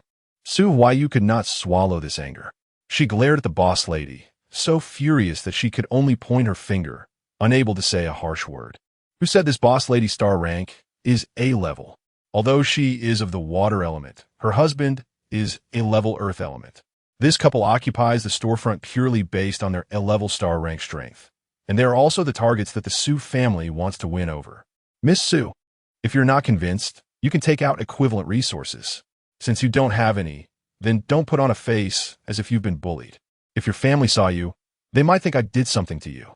The boss lady was counting the fish on the counter, exactly 30 pieces, with her weight also precise. She looked at the disappearing backs of those two and fell into a daze for a while. The two ordinary-looking individuals were indeed quite generous, taking out 30 fish without even blinking, as if it was a trivial matter to them. The Su family, one of the powerful families in the shelter, had Miss Su Huayu, who had been trying for a long time to gather 10 pounds of rice-equivalent resources, but failed. So who are these lavishly behaving two? Are they newcomers? The boss lady stared at the fish bodies without heads for a while before realizing that the spoiled miss next to her had not left yet. Her pouting expression and unwilling eyes clearly indicated she had other thoughts. The boss lady sighed, not wanting to meddle in this matter.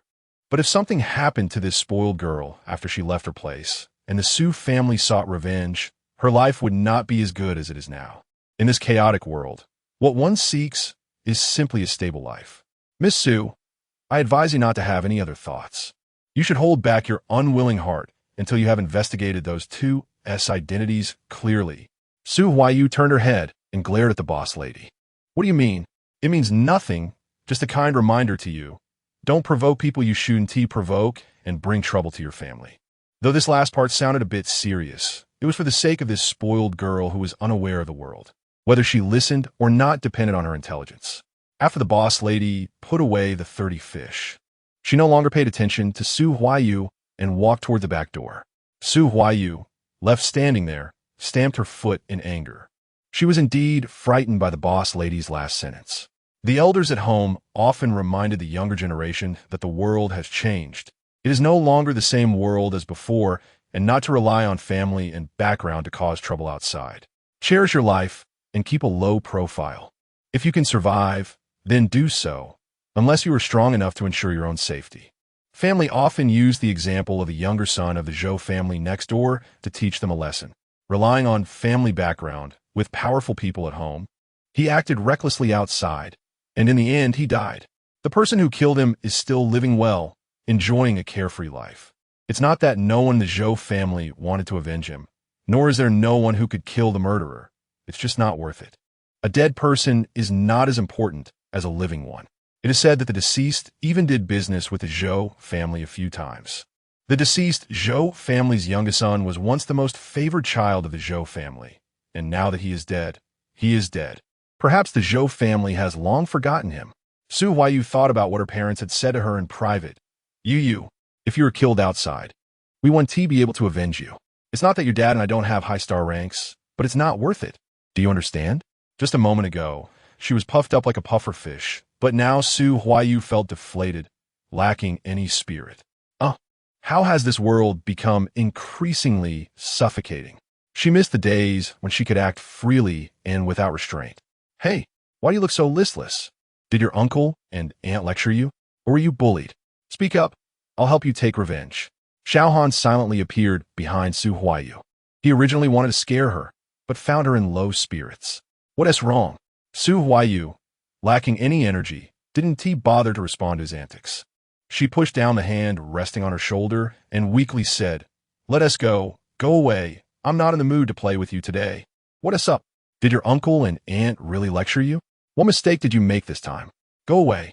Come on, tell me, so I can avoid that minefield. You don't know my parents nagging. They can compete with Tang Sung." Xiaohan is also a proud son of the Xiao family, one of the powerful families in the shelter, having reached A-level star rank at the age of 25, and he is of the lightning element. The Su and Xiao families' villas are in the same area, so their relationship is not ordinary. From the first moment Xiaohan saw Su Huayu, he liked her but didn't dare to confess, instead silently observing her from behind. Now seeing her unhappy, his mood also soured. Xiaohan racked his brains to cheer Su Huayu up, but all he received were a series of eye rolls. Hey, what about that piece of clothing you liked? Why isn't it here? Xiao Han knew Su Huayu was saving resources to buy that piece of clothing. He had offered to help her several times, but she refused. Now that the clothing was gone, that was why she was in a bad mood. Realizing the issue, Xiao Han loudly called for the boss lady. Wanted to question her why she sold that piece of clothing. Wasn't it supposed to be reserved for Su Huayu? To stop Xiao Han from continuing to shout, Su Huayu covered his mouth. Don't ask. It's none of your business. How can it not be my business? Your business is my business if you're unhappy. I am unhappy. Whoever makes me unhappy, I'll make their whole family unhappy. Xiao Han's domineering defense warmed Su Huayu's heart. The family's avoidance and reminders made her cautious everywhere, keeping a low profile in life. For a proud young person, this was undoubtedly a suppression, even a belittlement. Any young person who hasn't been beaten by society cannot accept this, nor bear it. Xiao Han clearly felt the softening of Su Huayu's attitude, and even her gaze towards him had a hint of tenderness. Though he didn't know what made her like him, he wanted to make her happy. To cheer her up. What's wrong? Tell me, I'll help you solve it. Su Huayu recounted the conflict she had with those two earlier, along with what the boss lady had said to her. After listening, Xiao Han fell silent for a moment. His star rank was higher than Su Huayu's, and he had experienced and known more things. The boss lady's words were indeed a kind reminder, but they also unconsciously placed a psychological burden on Su Huayu. Although he didn't like it, it was still out of goodwill. Those two were newcomers, naive and unaware of the rules here. I'll find them and teach them the rules, and make that person return the clothing to you. Though Xiao Han said this, he was thinking of first finding Uncle Liu, the doorman, to inquire about the two's background and see what was written during registration before making any plans. That might not be good. After all, they used resources to buy it. I think the boss lady is right. It's better to investigate their origins first, just in case. My mom said that in this world, the biggest fear is encountering that just in case. It's better to be cautious. Seeing that she was on the same wavelength as him, Xiao Han took her to find Uncle Liu to inquire about the situation. Chapter 115. Strange Things. Boss, did you feel the energy fluctuation last night? In the study, as Jiang Haonan appeared, Li Jianghai couldn't wait to discuss the matter with him. The fluctuating energy was incredibly powerful, even affecting the mindset of him, an A-class ability user. Could it be that an S-class ability user had appeared? If it really was an S-class ability user, would the shelter be facing a change? Li Jianghai stared at Jiang Haonan, trying to read any sign of disturbance on his face, but there was nothing. Was Jiang Haonan hiding it too well? Or is he just like everyone else, and didn't he feel that fluctuation? Li Jianghai began to scratch his head uneasily. With his thinning hair, he would soon be bald if he kept it up. After letting him stew for a while, Jiang Haonan finally said, I sensed it too. It's just an ability user breaking through to A-class, right? What's the big deal that you had to come to me so early? Or is the one who broke through an ability user from your team? There was a rule in the shelter that anyone who broke through to A-class would be rewarded with 30 gene of rice or equivalent supplies, and could enter Jiang Haonan's circle, becoming a person of real power in the shelter. If it were one of my people who broke through to A-class, I would definitely wait until you were rested before coming to disturb you. I'm not like Chen Hai, who lacks awareness. Li Jianghai couldn't help but take a jab at Chen Hai. The two of them were always at odds with each other, often causing trouble for Jiang Haonan, who would turn a blind eye unless things escalated. You probably came knocking at midnight, didn't you? Jiang Haonan sat in his armchair, took out a cigar, and was about to light it when Li Jianghai huffed and puffed, using his fire ability to light it for him. Boss, don't you think this energy fluctuation is a bit strange? It seems only those in a dream can sense it. I asked several people around me.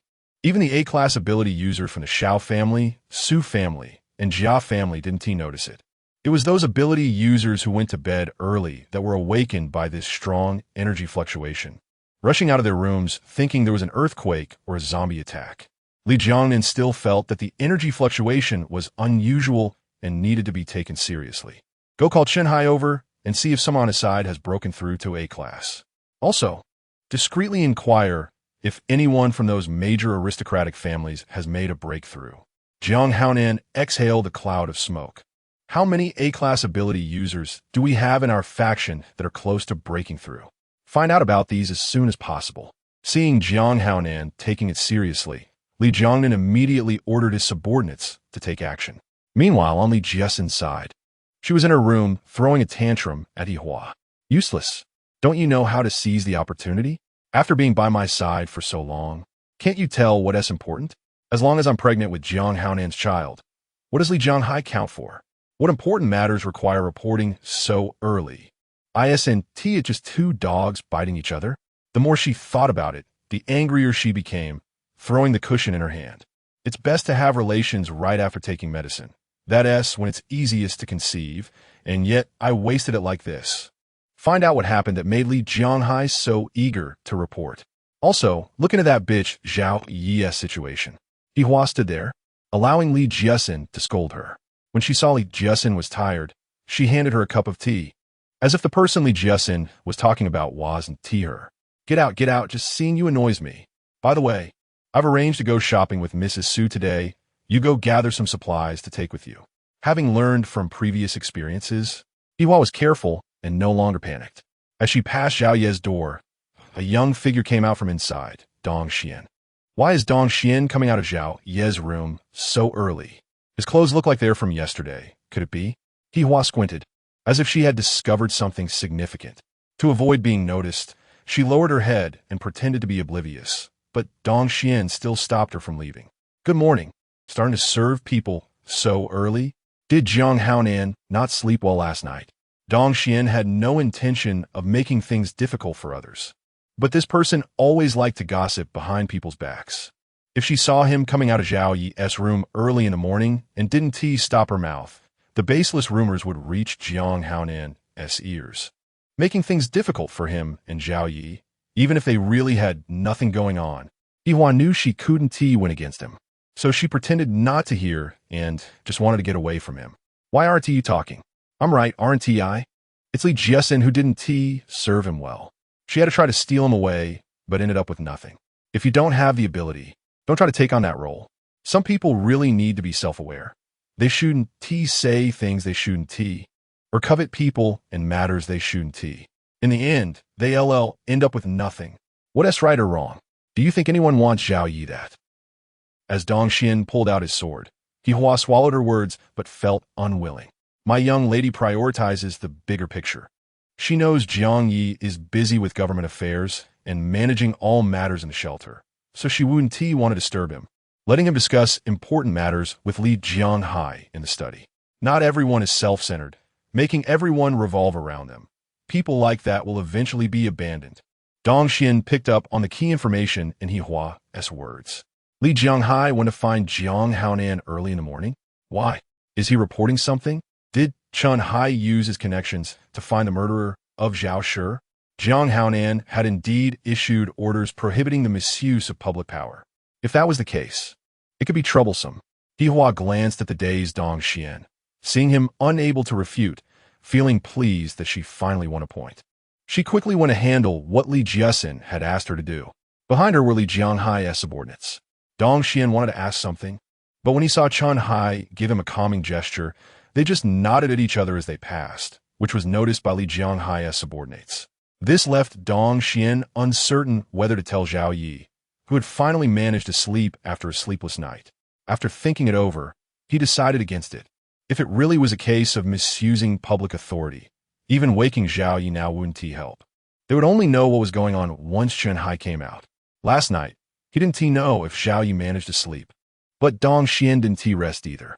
Of course, it wasn't because of anything between them, but because he was reviewing footage of Zhao Shi's last moments, trying to find more clues. He found nothing, and now his eyes were bloodshot. He finally understood what it meant to handle matters with a heart that didn't match the money he had. To stay stable in the shelter, and for that 5 dough of rice, he had truly sold himself short. Dong Xian's room was also on the 4th floor, unfortunately right next to Su Qingyan and Su Donus. Dong Xian took the initiative to greet them. Hi. Hello. Why haven't I seen you two before?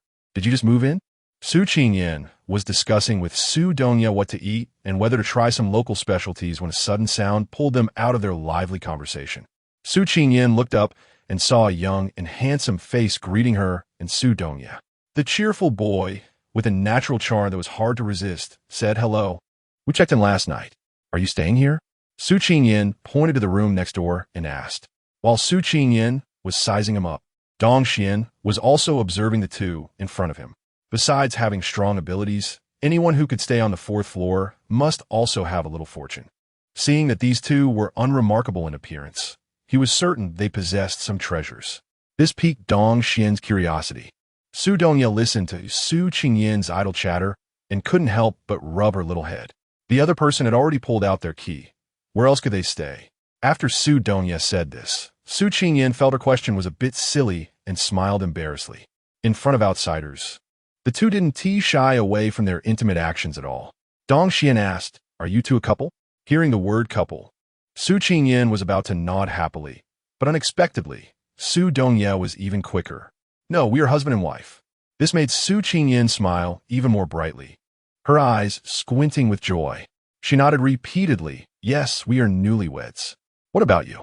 Are you alone?" "Alone?" Hearing these three words, Dong Xian gasped. Dog food, dog food, dog food. Even in this chaotic world, he could still be fed dog food every day.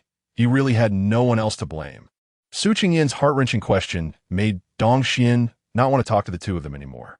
"Since you two have just entered the shelter as an elder, I give you both a piece of advice. Remember the rules of a shelter and do not stir up trouble."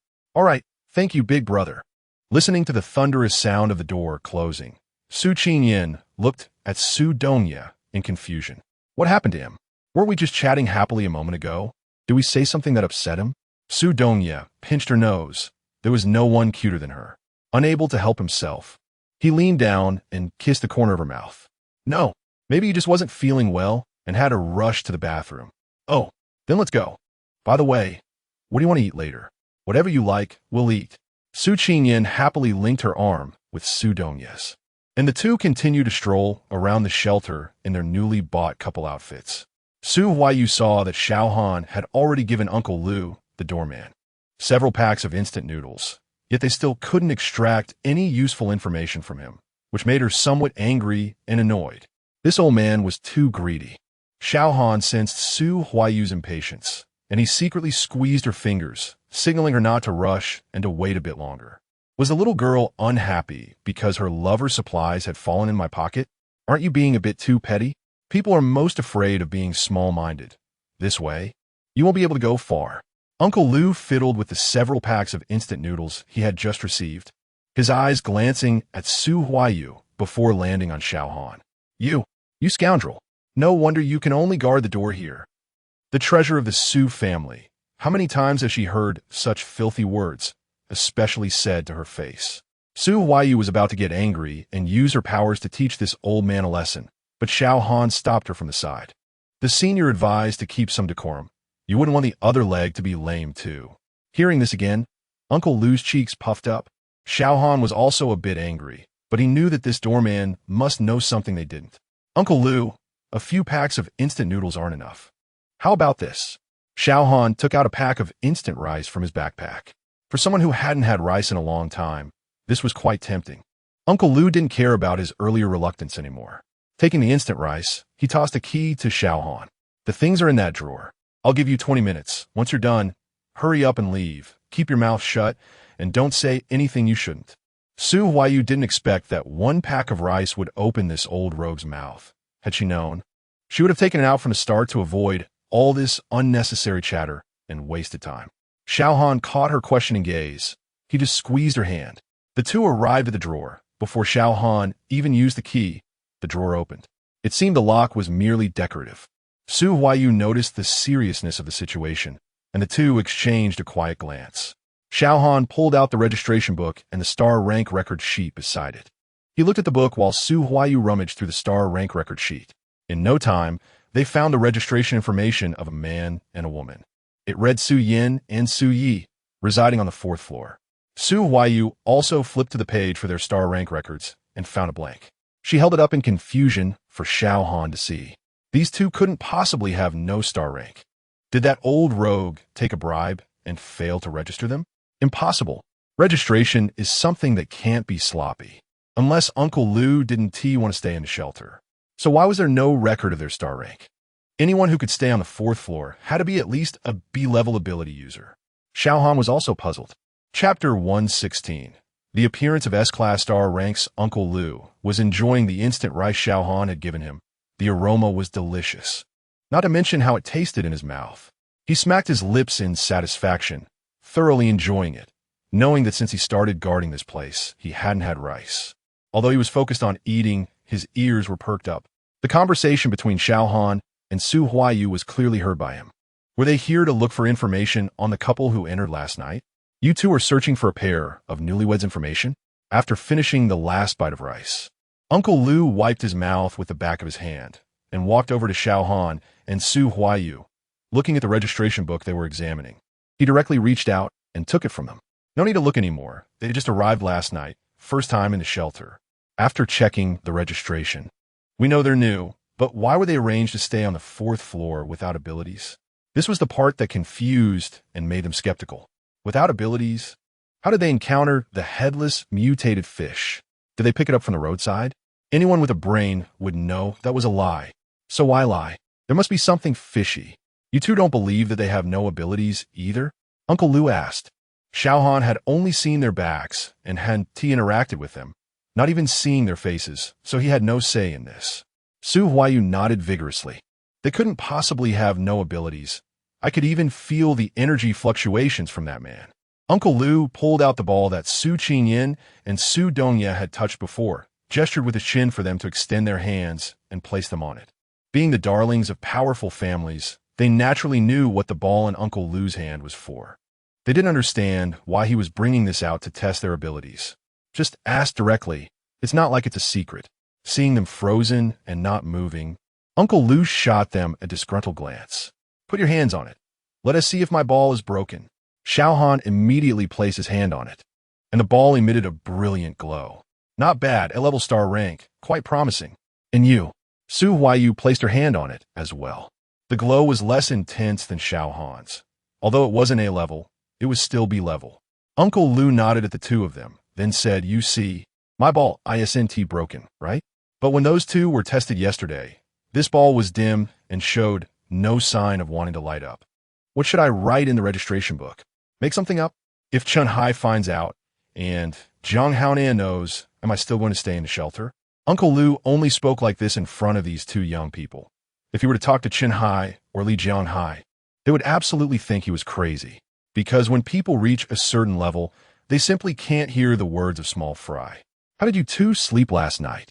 Uncle Lou shifted the topic. Su Huayu and Xiaohan were pondering what kind of person would be unable to test their abilities. Could it really be that only those without abilities would cause the testing ball not to glow? Hey, what are you two thinking about? Still wondering whether those two have abilities or not. Even if they had abilities, what does it have to do with you? Or did you two have a conflict with them, not knowing the other's bottom line, so you're unsure whether to retaliate? Su Huai, who was caught her thoughts by Uncle Lou, instantly turned red. Unable to hide her thoughts, still thinking about revenge. You two, you've been too well protected at home. Haven't you? Have you been out to gather supplies recently? No. You two don't know what is happening outside, do you? Think about it. They could bring in a pile of supplies from outside, which should indicate they are not simple. Wanting to retaliate or take revenge on them is probably not wise. Haven't you also not been out of the shelter for a long time? Xiaohan asked defiantly. You two can't even hide such trivial thoughts and still want to compare with me. Uncle Lou looked at them with great disdain. Just go. Don't disturb me here. Hey, didn't you just ask us how we slept last night? I tell you, I didn't sleep well at all last night. The ground shook and the mountain swayed. I thought there was an earthquake. I was so scared I ran out of my pajamas. Su Huayu said. Xiaohan nodded in agreement. Uncle Lou, you must know what happened last night. Of course I don't know.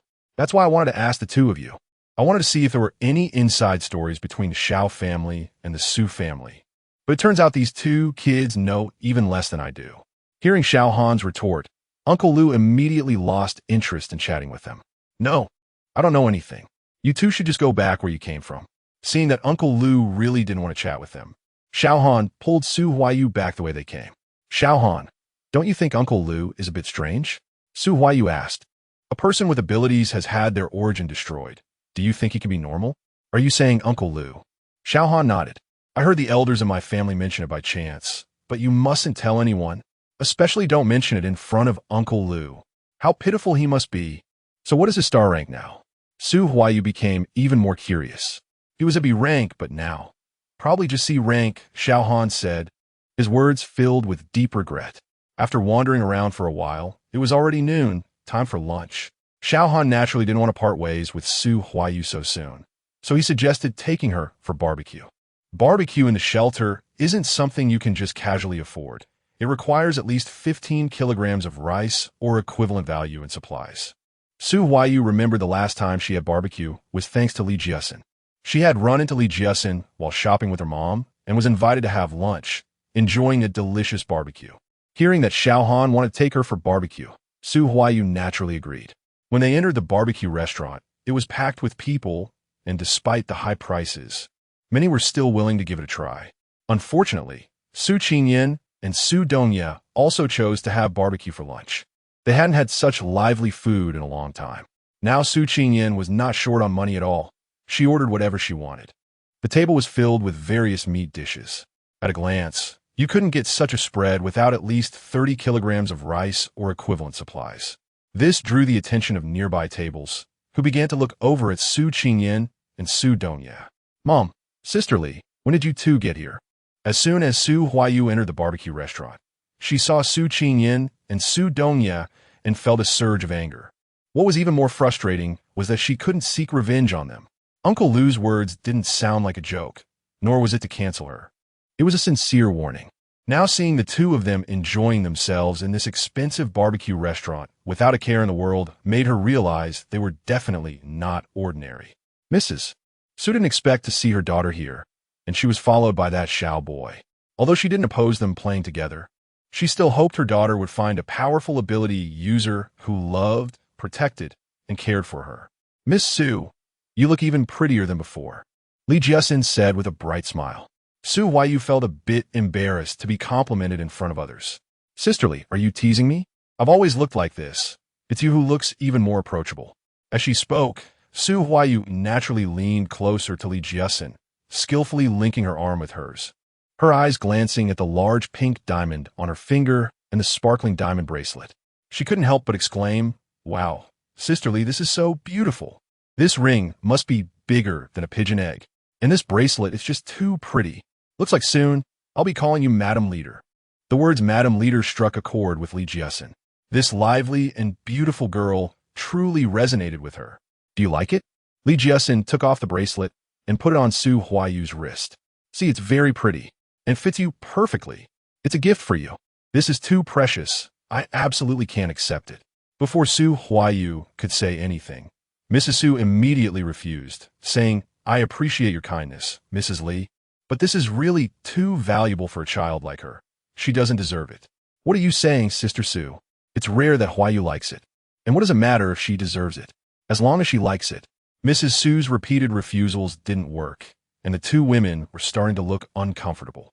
Li Jiasen simply smiled, her gaze on Su Huayu becoming even deeper.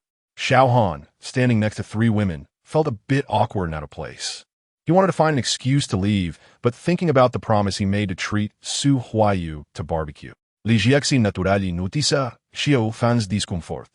The most favored child of the Xiao family seemed to be someone she could reel in, but her gaze fell on Su Huayu.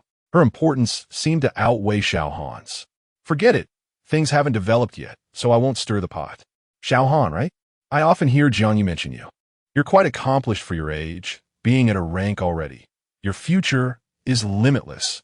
Hearing Li Jiasen say that Jiang Haonan praised him and often brought him up, Xiao Han felt a surge of emotions, his face unconsciously turning red. To be recognized by the leader is my honor. I've always looked up to the leader and hoped to serve the leader in the future. A rank ability user in the shelter is quite rare. I have high hopes for you. Thank you for your kindness, Mrs. Li. Mrs. Su also heard what Li Jiasen said, and her gaze towards Xiao Han softened considerably. Young Master Xiao is the most promising of the Xiao family and the most likely to inherit it. Not only is he exceptionally strong, but he's also very talented. If Mrs. Li has a sister, she shouldn't miss out on him. Smart people always speak with intent, and Li Jiasin would certainly not miss the implications in Mrs. Su's words. This was to clarify the relationship between Su Huayu and Xiao Han. They were just friends and could never be lovers. Li Jiasin smiled and invited the three of them to sit down and order food. Su Dongye had noticed Su Huayu since early on and could sense her hostility towards him and Su Qingyan. So he kept a mental note on her and even overheard their conversation.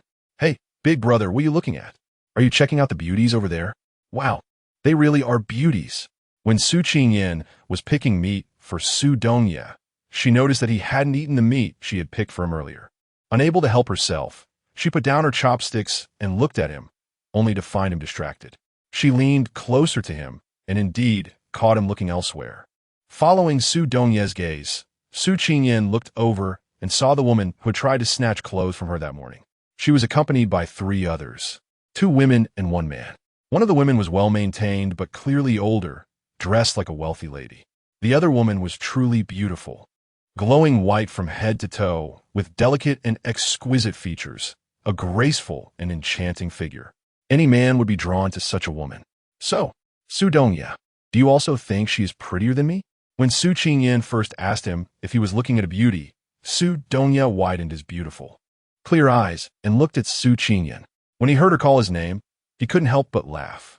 "No woman in the world could compare to my little Didi. In my heart and eyes, Didi is the most beautiful and unbeatable. No woman dislikes hearing sweet words from the man she loves." Su Qingyan was no exception. She immediately laughed heartily. "Haven't you always been thinking about how to get close to Jiang Haonan and his group? That woman you think is very beautiful is one of Jiang Haonan's women." "She's Jiang Haonan's woman?" "Uh-huh. That rich lady, the mistress of the Su family. The one who fought with you over clothes is the little princess of the Su family. So, today we offended the Su family, one of the powerful families in the shelter." Su Dongye continued to introduce, "Did you see that man? He's the young master of the Xiao family, with an ability level of A-class star rank. It seems he likes the little princess of the Su family, so we've also indirectly offended the Xiao family. Who would have thought that over a piece of clothing, she would offend 2 powerful families in the shelter?" Su Qingyan couldn't help but take a sharp breath. "So, are we supposed to tuck our tails and run now?" Su Dongye didn't respond, just looked at her with a smile. "Oomph, I'm not running away. The word escape doesn't exist in my life's dictionary, not to mention, my little brother Xinjie is already S rank. Who would dare to bully me?" Su Qingyan spoke these words with an extremely arrogant tone, and the smile on his face was excessively arrogant. As far as he knew, there were no S-level psychics in the shelter.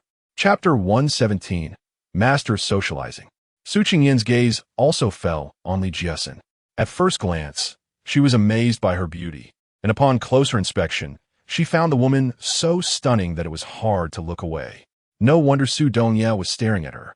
Feeling Su Qingyan's glance, Su Dongye helplessly pressed his forehead against hers, trying to prevent her from thinking about irrelevant things. Her beauty had nothing to do with him, and besides, to him, she was no different from other women. Seeing Su Qingyan's dismissive expression, Su Dongye directly cupped her face and kissed her. What are you looking at? Do you know those friends over there?" Mrs. Su noticed her daughter holding the menu without ordering for a long time, so she reminded her. Noticing her gaze on a pair of young men and women not far away, she looked over too. She had never seen those 2 before, and they clearly were not from wealthy families. Mrs. Su's expression softened significantly, and she coldly asked, "Are they new friends you've made recently? What star rank are they? Where do they work?" She momentarily didn't know how to explain her grievances with those 2, and Xiao Han spoke up to clarify. "Oh, those 2 are not our friends. We've just seen them before. We were just curious why a superpower user would spend a large amount of resources to exchange for down jackets." Speaking of clothes, Li Jiasin also glanced over. Indeed, those 2 were wearing down jackets. Although it was an extremely cold season, the temperature in the shelter was controlled around 0 degrees. And the beauty-conscious superpower users were all dressed in summer clothes, with only ordinary people bundled up tightly. Although she was an ordinary person, she wasn't wearing a down jacket. She was just in a fitted wool coat and didn't feel particularly cold. Wearing down jackets and spending a large amount of resources to buy them was only possible if one had plenty of resources to be that extravagant. Li Jiaxin couldn't help but look at those two a few more times. There was nothing special about them. Their looks were as ordinary as could be. Su Qingyan and Su Dongye were playfully teasing each other, completely unconcerned about the gazes of others. But when Li Jiaxin looked over, they both took notice. Hey, what is the name of that woman? What is her relationship with Zhao Yi? Su Dongye quickly shared the basic information about Li Jiaxin, and, as Su Qingyan teased him, he added that he had heard all this from Zhao Shi, He Shui, and Gao Jie, as well as from some quiet whispers among the people present. Su Qingyan wrinkled her nose. How boring. She hadn't even said anything yet, and he already knew. S-class superpowers are really terrifying. They even have mind-reading abilities. Su Dongye watched her little mouth move continuously, knowing what she was saying, and he smiled gently. There is no such thing as mind-reading. It's just understanding her better. Su Qingyan didn't realize that her small actions had been noticed. She thought about how she had regained some energy and even felt that her star rank had broken through to a level. However, the thought of her spatial ability being of no use against enemies dampened her spirits. Fortunately, her space had also changed with the breakthrough in her star rank, becoming larger and more spacious, making her want to store more things inside. Ever since she acquired this space, Su Qingyan felt like she had developed a collecting habit. She wanted to put everything inside, regardless of whether it was useful or not. Her thoughts wandered off. So, what do you think about starting with this Li Jiaxin? Do you want to get close to Jiang Haonan through her? Su Qingdian not det vigo adusin. Zhao Yi has already sent people to search for us. I think it won't be long before we are discovered.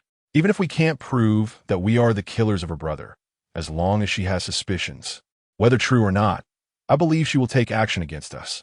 Rather than being passive later, it's better to take the initiative now. Su Qingyan continued, saying that the enemy of my enemy is my friend. We have established a connection with Li Jiaxin, and even if Zhao Yi knows that we are the ones who killed her brother, she still has to consider Li Jiaxin's power. By the way, you just said that Li Jiaxin and Li Jianghai are in cahoots? Who exactly is listening to whom? Su Dongye shook his head, indicating he didn't know. So how do you plan to get to know this Li Jiaxin? Having already angered Su Huayu and Xiao Han, it might not be so easy with those two around. Well, Su Qingyan teased Su Dongye. She stood up from her seat and walked towards Li Jiaxin. The four of them seemed to be discussing a common topic. Laughing heartily, clearly, they were all social experts who wouldn't let the conversation falter. Chapter 118. Crystal stone for bracelet. At this moment, Su Qingyan's appearance felt particularly abrupt. She didn't mind his probing. Xiao Han furrowed his brow slightly, wanting to test whether she really had no abilities. However, before he could release his powers, the woman proactively approached Li Jiaxin, which made him hesitate. Li Jiaxin had no abilities.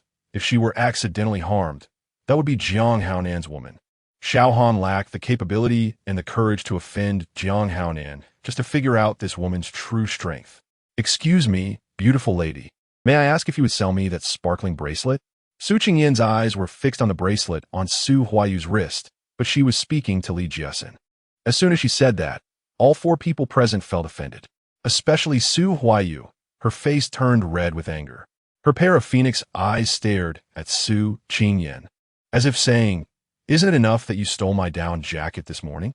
Now you're coming to steal my bracelet too? How can you be so shameless? Are you a robber or a bandit?" Su Qingyan was not bothered by Su Huayu's furious gaze. She moved a chair and sat next to Li Jiaxin, acting very familiar and affectionately praising her. Mrs. Su, who was beside them, flashed a hint of astonishment and annoyance in her eyes, but her expression remained gentle. She turned to Su Qingyan and asked, "May I know your surname, miss? Where do you live? I've never seen you before." "My name is Su Yin. I just arrived at the shelter last night, and I live on the 4th floor. Upon hearing that Su Qingyan had just arrived yesterday and lived on the 4th floor, Li Jiaxin couldn't help but feel more curious about her. Before Mrs. Su could ask again, she spoke up. "Do you want to buy this bracelet? I wonder what you plan to use for payment. Ordinary goods won't catch my eye." Li Jia. Su Huayu was anxious to reveal that Su Qingyan was trying to buy a down jacket, but both Mrs. Su and Xiao Han, who were sitting on either side of her, stopped her. In frustration, she put down her chopsticks. Su Qingyan looked at Su Huayu's childish nature with great envy. So she didn't take her temper to heart. Su Qingyan pulled something out of her pocket and gestured for Li Jiasin to come closer, indicating that they shouldn't let others see. Her cautious and sneaky demeanor attracted the attention of those around them, especially Xiaohan.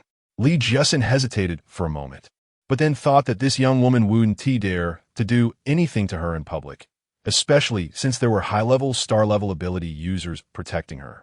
Most importantly, Su Qingyan's flattering words deeply resonated with Li Jiasin. After all, who in a world would dislike someone sincerely praising them? Li Jiasin certainly enjoyed hearing others compliment her beauty, saying that she was a blessed person destined to have many descendants. She gently stroked her small belly and moved closer to Su Qingyan, just in time to see the item in her hand. It was a stone the size of an egg, radiating a brilliant light. Even though she wasn't an ability user, she knew that it was a crystal. Her eyes widened in disbelief as she looked at Su Qingyan, realizing that crystals were rare items, even harder to obtain than supplies. And she actually had a crystal, wanting to trade it for that broken bracelet. Chapter 119. Enjoying the conversation, a faint wave of energy spread from Su Qingyan's hand. Ability users who were farther away might not notice it immediately, but those nearby, like Xiaohan, Madame Su, and Su Huayu, sensed it right away. The three understood each other without needing to speak, especially Madame Su, whose expression towards Su Qingyan changed. Li Jiasin couldn't wait to reach out for it, but Su Qingyan dodged away. Su Qingyan's eyes were slightly upturned at the corners, and her palms were pressed together. But she couldn't hide the energy emitted by the crystal beneath her hands, so she had to store it in her pocket. To outsiders, it looked like she had simply put it in her pocket, but only she knew it was stored in her space. Otherwise, she wouldn't be able to conceal the energy fluctuations from the crystal. Speaking of this, Su Qingyan felt frustrated.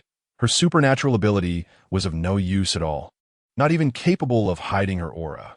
Miss Beauty, don't be so anxious. The deal isn't finalized yet. Is one piece of this stone enough? Should I add a few more? Do you still have crystals? Li Jiasin asked in shock. One piece of crystal was already enough to astonish her, and it seemed she had more based on her tone. Meanwhile, Mrs. Su and Xiaohan were in turmoil internally, but maintained their composure on the outside. However, Su Huayu couldn't close her mouth in disbelief. Are you lying? How could you have so many crystals if you don't have supernatural abilities? Su Huayu still didn't believe that Su Qingyan possessed any powers, but the crystals in front of her made it hard to dismiss. How could someone without abilities have crystals? But if she had abilities, shouldn't she use them herself? Why was she offering crystals to exchange for supplies, especially for a bracelet that was neither edible nor usable? Just pretty to look at? Li Jiasin looked at Su Qingyan, waiting for an explanation. Exactly. It's precisely because I don't have supernatural abilities that these crystals are just pretty stones to me. So why not use them to exchange for something more beautiful? As she spoke, Su Qingyan's gaze fell on Su Huayu's wrist.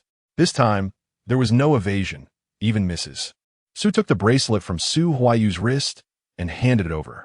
The young lady's wrist can't support this bracelet. We appreciate Mrs. Li's kindness, but I think this miss is quite suited for it. Isn't this a level above that Zhao Yu woman? The more Li Jiasin thought about it, the more she felt she had to seize this deal. How many pieces of crystals do you have?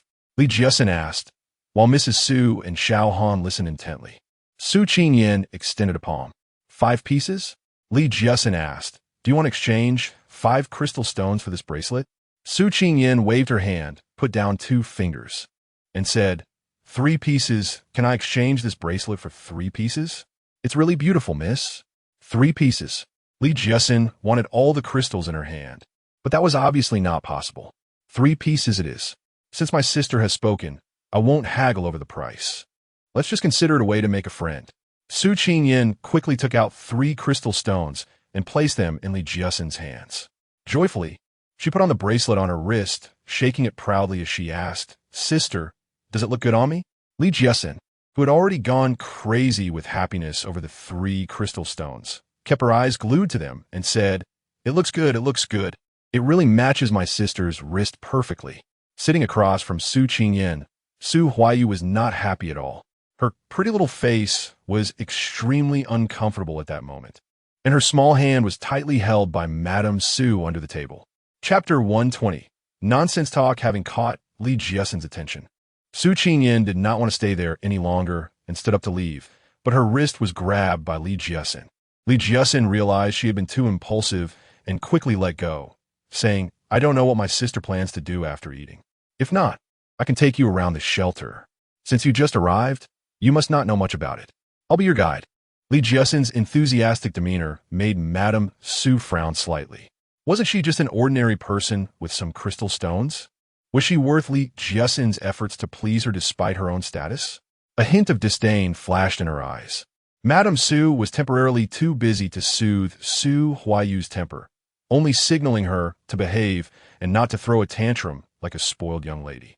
Su Huayu, filled with anger, could see that Su Qingyan had become Li Jiasen's guest of honor at that moment, even overshadowing her own mother. All because she had crystal stones in her hand. What was so great about crystal stones?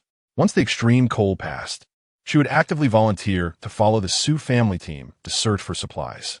By then, not only would she be able to find plenty of supplies, but she could also kill zombies to obtain crystal stones. Su Huayu, pouting with anger, poked at the roasted meat Xiao Han had made for her with her chopsticks. She didn't even want to eat her favorite roasted fatty beef when she saw Su Qingyan's smiling face. Li Jiasen's laughter made her want to leave even more. "You are such an interesting girl. I don't even know your name yet. My name is Li Jiasen.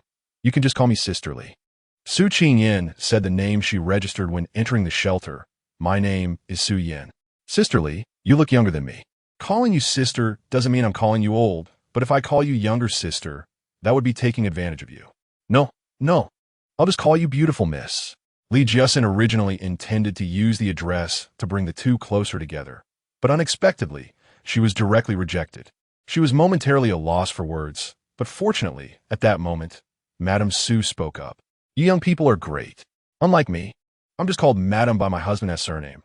I've almost forgotten what my own surname is." Su Qingyan curiously asked, "May I know your surname?" Madame Su took a moment to ponder before saying, "It's Gongchang Zhang. I'm afraid you'll laugh at me. Ever since I got married, I rarely introduce my surname. At various banquets with my husband, everyone just calls me Madame Su. In a world of wealthy families, surrounded by attention like a moon among stars, with toasts and feasts, singing and dancing, it was all peaceful and harmonious. It was nothing like now, being trapped here, constantly worried about safety, living cautiously. Unknowingly, a hint of sadness emerged, and the atmosphere at the table became much heavier. It was still Xiao Han who broke the strange silence. Times are always changing, and the survival of the fittest is inevitable. We are born at the crest of the era. As long as we seize opportunities, we can create a new world. Miss Su, what are your thoughts or expectations for the future? Isn't the change in topic a bit too abrupt? Su Qingyan couldn't quite understand what Xiao Han was trying to express, but it didn't stop her from enjoying the questions he raised. With her mind blank, the future felt too distant for her. It was better to focus on living in the moment. Su Qingyan felt the scorching gaze from a distance. It was Su Dongya. Suddenly, she had a thought about the future, to grow old peacefully, healthily, and happily with the one she loves. Chapter 121. Entangled. Su Qingyan realized that she had achieved her goal, not only by creating distance with Li Jiasen, but also by getting closer to her. She knew that too much of a good thing could be counterproductive, so it was best to stop here for today. If she continued to spend time with Li Jiasen, it would provoke Mrs. Su beside them. She had already offended Su Huayu and couldn't afford to offend the Su family completely. The bracelet and the necklace around Li Jiasen's neck were clearly a matching set under normal circumstances. Who would separate a set of items and give one part to someone else? She had just arrived at the shelter and was still unaware of the situation, so it was not wise to create enemies. Su Qingyan gently declined Li Jiasen's invitation, explaining, "Beautiful lady, I live in a room on the 4th floor. I don't know when this extreme cold will pass, and there are fierce zombies outside." The uncle at the gate said, "I can stay here for a month without having to pay for supplies. With so much time, I can wait until I rest well, and then we can schedule a time to explore the shelter." Seeing that Su Qingyan had said this, and with Mrs. Su beside her, Li Jiasen felt it would be a bit excessive to insist on inviting her. "All right then, I won't disturb Sister Yan's rest." When Su Qingyan left, she didn't forget to greet Madame Su and Xiao Han. and she believed she wouldn't expose Su Huayu either. She shook the hand with the bracelet on it, and seeing Su Huayu's puffed-up expression, she felt it was amusing for some reason. When she returned to Su Dongya's side, he pinched her nose. He said affectionately, "You're being naughty." Su Qingyan naturally understood what he meant. It was about her teasing Su Huayu. For some reason, she just wanted to tease Su Huayu a little.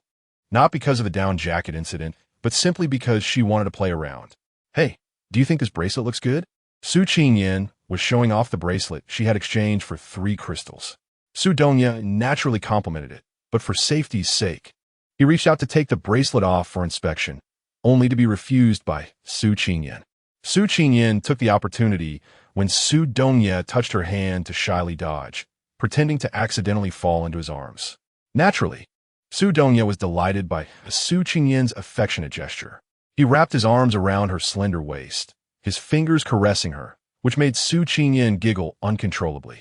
Su Qingyan had already become the center of attention in the entire shop due to the energy fluctuations caused by the crystal. Now, with her playful antics in front of a large crowd, she attracted even more glances from the diners. Li Jiaxin and Madame Su also turned their attention this way. Su Qingyan felt their gazes.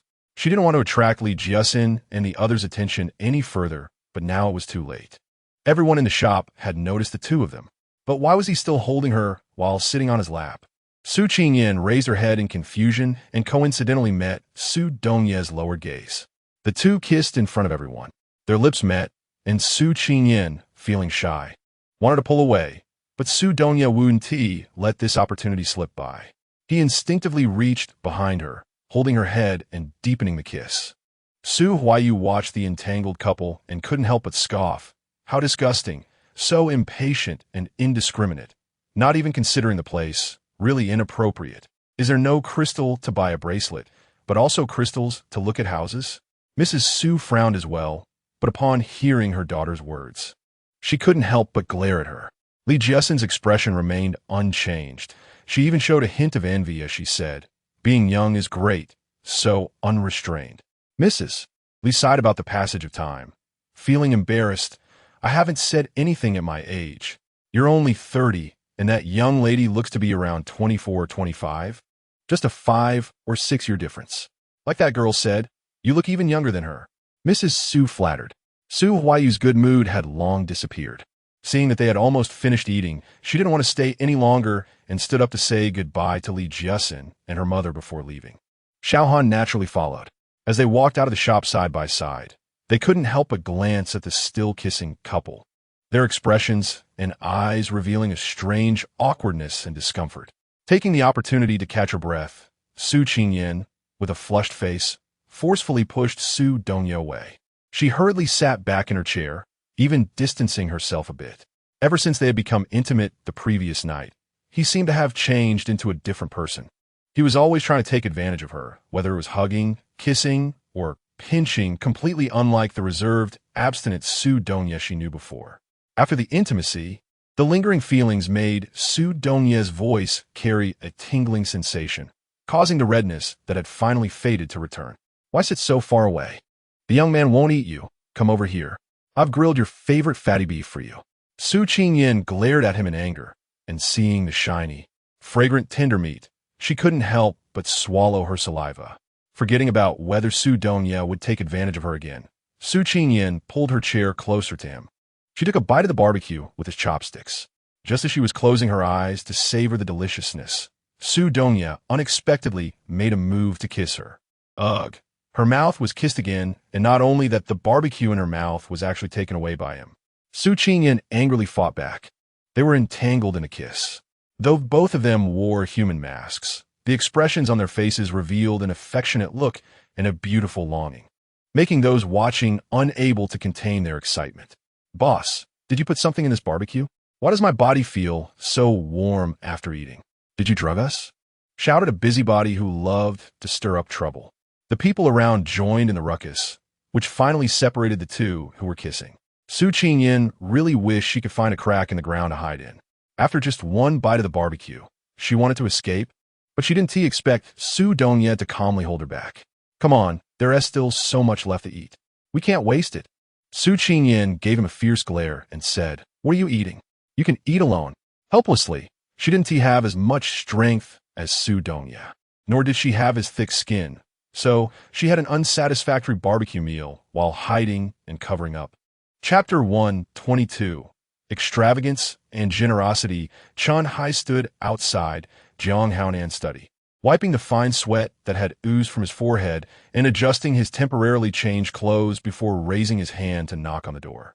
He had been busy all night looking for the murderer who killed Zhao Ye's brother, causing a bit of unrest in the entire shelter, with people thinking something big had happened. He had to reassure them while keeping it a secret, not letting Jiang Haonan know. Because Jiang Haonan didn't like his subordinates to have too much contact with his women. Just like ancient emperors, he didn't like the harem to interfere in politics. The consequences of a woman being too close to a trusted confidant often led to an early death, as verified by multiple historical events. Chun Hai didn't want to die before he could eliminate Chun Jiang Hai. Jiang Haonan was inside on the phone, and upon hearing the knock, he knew it was Chun Hai. Chun Jiang Hai felt compelled to get up and open the door. The two men met, and both had unsightly expressions on their faces, especially Chun Hai, who was swirling with thoughts about what this fake man was going to complain about again. However, they were both very good at saving face. They concealed their mutual dislike and exchanged polite greetings on the surface. Seeing Jiang Haonan on the phone, Chun Hai stood by the window, constantly nodding and responding with his attitude extremely humble. The call must have been from someone at the Southeast Wada base. Chun Hai's slanted eyes began to turn, his body unintentionally bumping into Chun Jiang Hai's. "Hey, brother Jiang, do you know why the boss called us?" Chun Jiang Hai didn't bother to respond, but under Jiang Haonan's watchful eye, he liked to see the two of them getting along, even if they were at odds privately. They had to act affectionate in front of him. Chun Jiang Hai lowered his voice and said, "I sent it about last night's energy fluctuations. The boss wants to know who broke through in the shelter and to what star rank. He wants to ask us about it. Don't tell me you didn't feel that huge energy fluctuation last night." Under Chun Jiang Hai's piercing gaze, Chun Hai felt a bit guilty, but still stubbornly insisted. I felt it. It's nothing big. Isn't that normal?" Chun Jiang Hai smirked and asked with a fake smile. "So it was from Brother Hai's side that someone broke through. I wonder what star rank they broke through to. From the looks of that energy fluctuation, at least an A-level star rank, right? Congratulations, Brother Hai. You've gained a powerful ally." "Not at all. Just a coincidence." Sitting in his chair, Jiang Haonan took out a cigar box, tossed one to Chun Hai and Chun Jiang Hai, lit one for himself, took a puff, and then slowly asked, "Hey, Jiang, how's the situation with the star ranks of the shelter personnel that I asked you to look into?" Since everyone in the shelter had their levels registered, it was easy to compile statistics. Just now, Chun Jiang Hai had his subordinates printed out, and now he was taking it out of his bag to hand to Jiang Haonan while verbally summarizing it. There are 125 at-level star ranks, with 10 about to break through to S-level. There are 386 B-level star ranks, with 132 about to break through to A-level. The numbers for other star ranks are even more, but they are of no use to us. The four major powers only know the general situation. Those people are good at hiding. I say, let us find an opportunity to deal with them. The four major powers are of no use and occupy more than half of the shelter while also competing with us for people. Last time, I had my eyes on several powerful ability users, but they were all coerced or lured away by them. It makes me furious. Thinking of this, Chun Hai was filled with anger. If it weren't for the explicit regulations against fighting and killing in the shelter, he would have killed that brat Xiao Han, who made him lose face and be ridiculed by Chun Jiang Hai for over 10 days. Jiang Haonan tapped the table with his fingers, exhaling smoke, then looked at Chun Hai and asked, "What about the supplies? How much do we have?"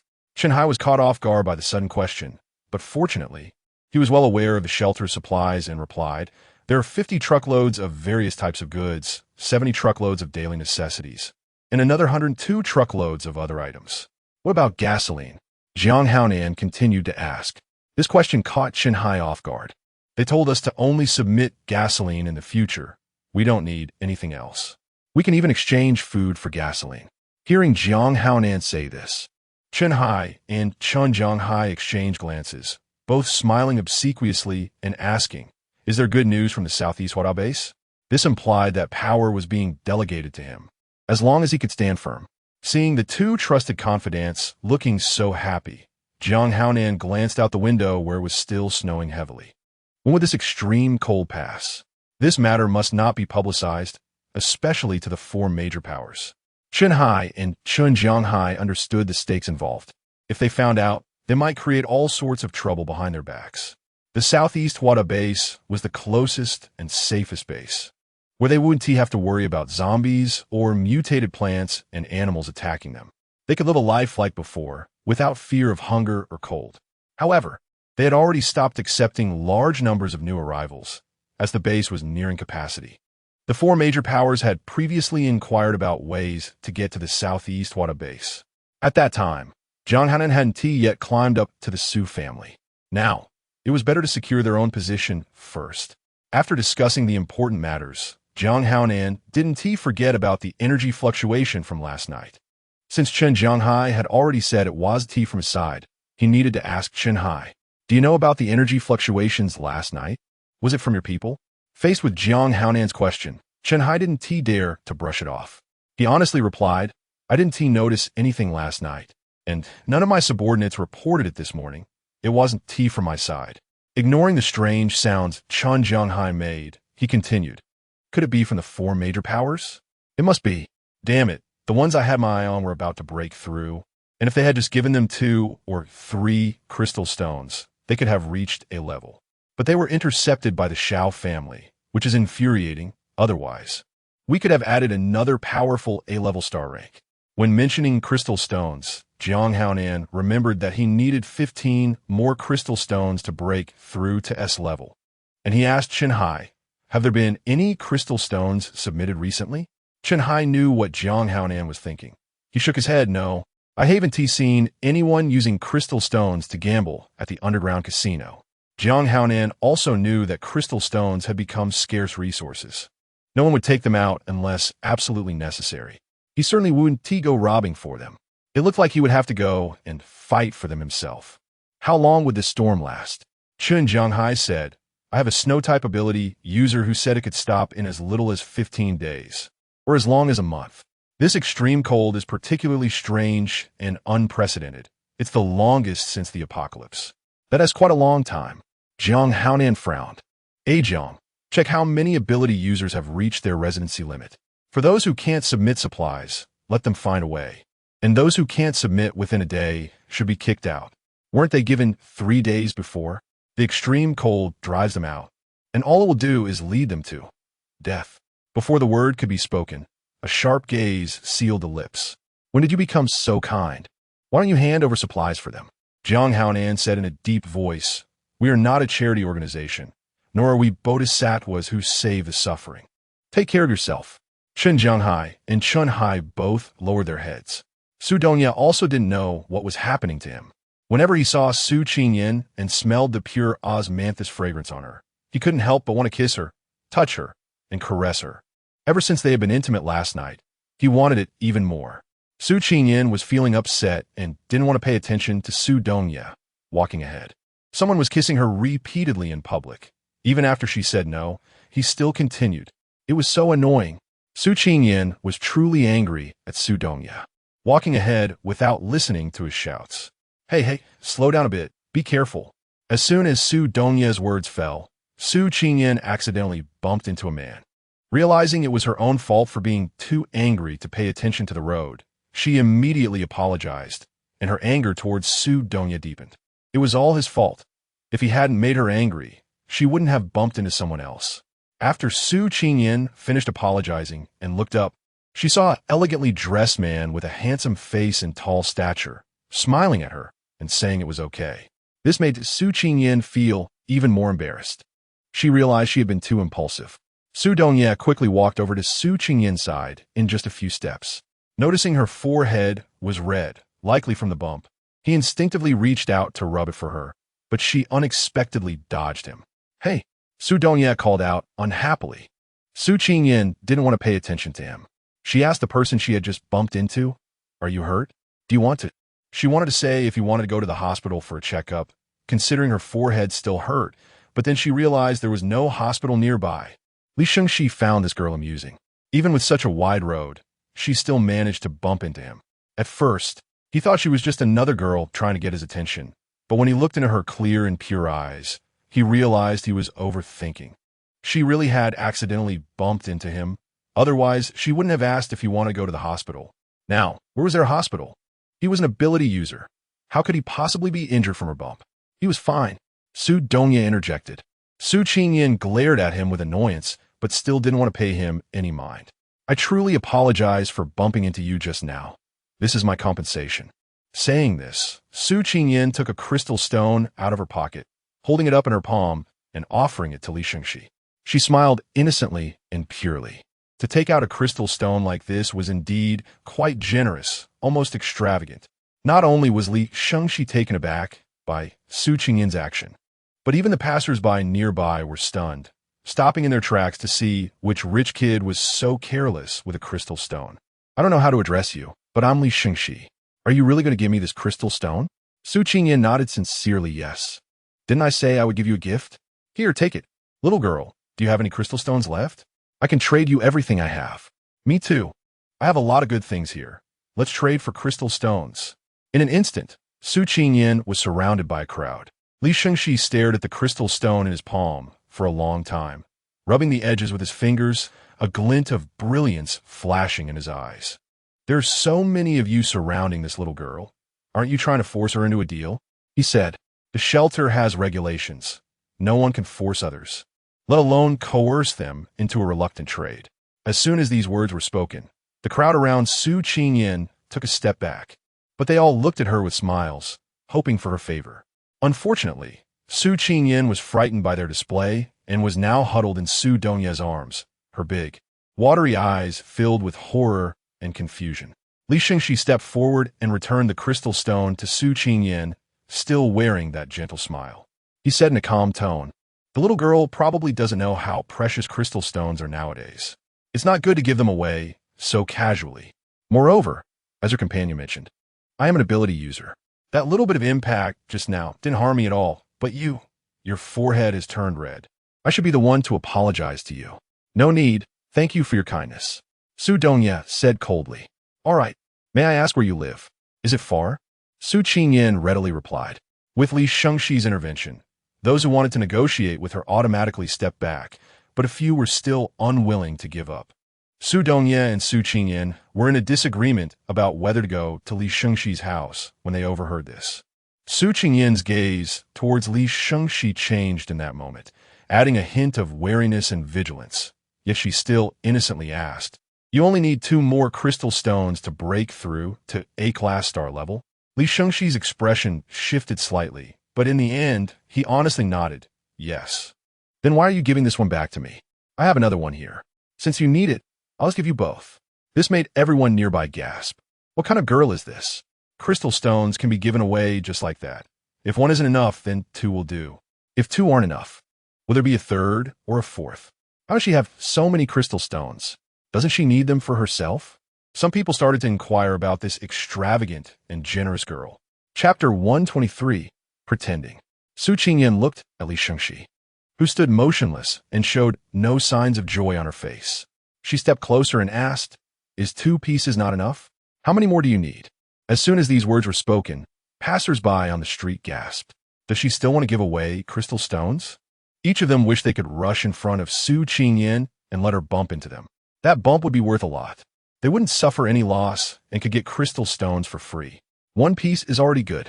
Li Shengxi didn't believe that anyone could so easily and straightforwardly give crystal stones to others.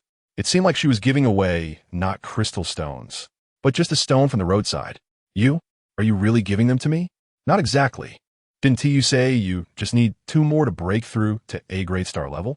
If you give me these 2 for free, then if you want more, let us see if you have something I like to trade. As soon as the word trade was mentioned, those who had just retreated surged forward again. This time, no matter what Li Shengxi said, no one was willing to back down. This left Su Qingyan at a loss for what to do. It was Su Dongye who rescued her from the crowd. He shielded her in front of him. Su Qingyan was unhappy and pushed him, but his waist was tightly embraced by him. She glared at him in anger. Her watery eyes were now filled with fire. But to Su Dongye, she looked incredibly cute. All right, the act was almost over, and if they continued, it would be a bit too much. Su Dongye affectionately ruffled her hair and was about to take her away from the smoky crowd. You know I'm pretending to be angry? Su Qingyan asked in surprise. She hadn't told him in advance. She had sent someone watching them as they stepped out of the barbecue shop, so she put on this act. She wanted to see who would be unable to resist and come forward to test them. She didn't expect it would be the Li family. The Li family was the weakest among the 4 major powerful families, and it wouldn't benefit them to stick their necks out at this time. Could it be that they wanted to use her beauty since she was a woman? Su Qingyan sneered in her heart. Although Li Shengxi was handsome and had an impressive demeanor, he was not worthy of even carrying her brother's shoes. Otherwise, Su Dongye pinched her little face and said mischievously, "You also like me kissing you.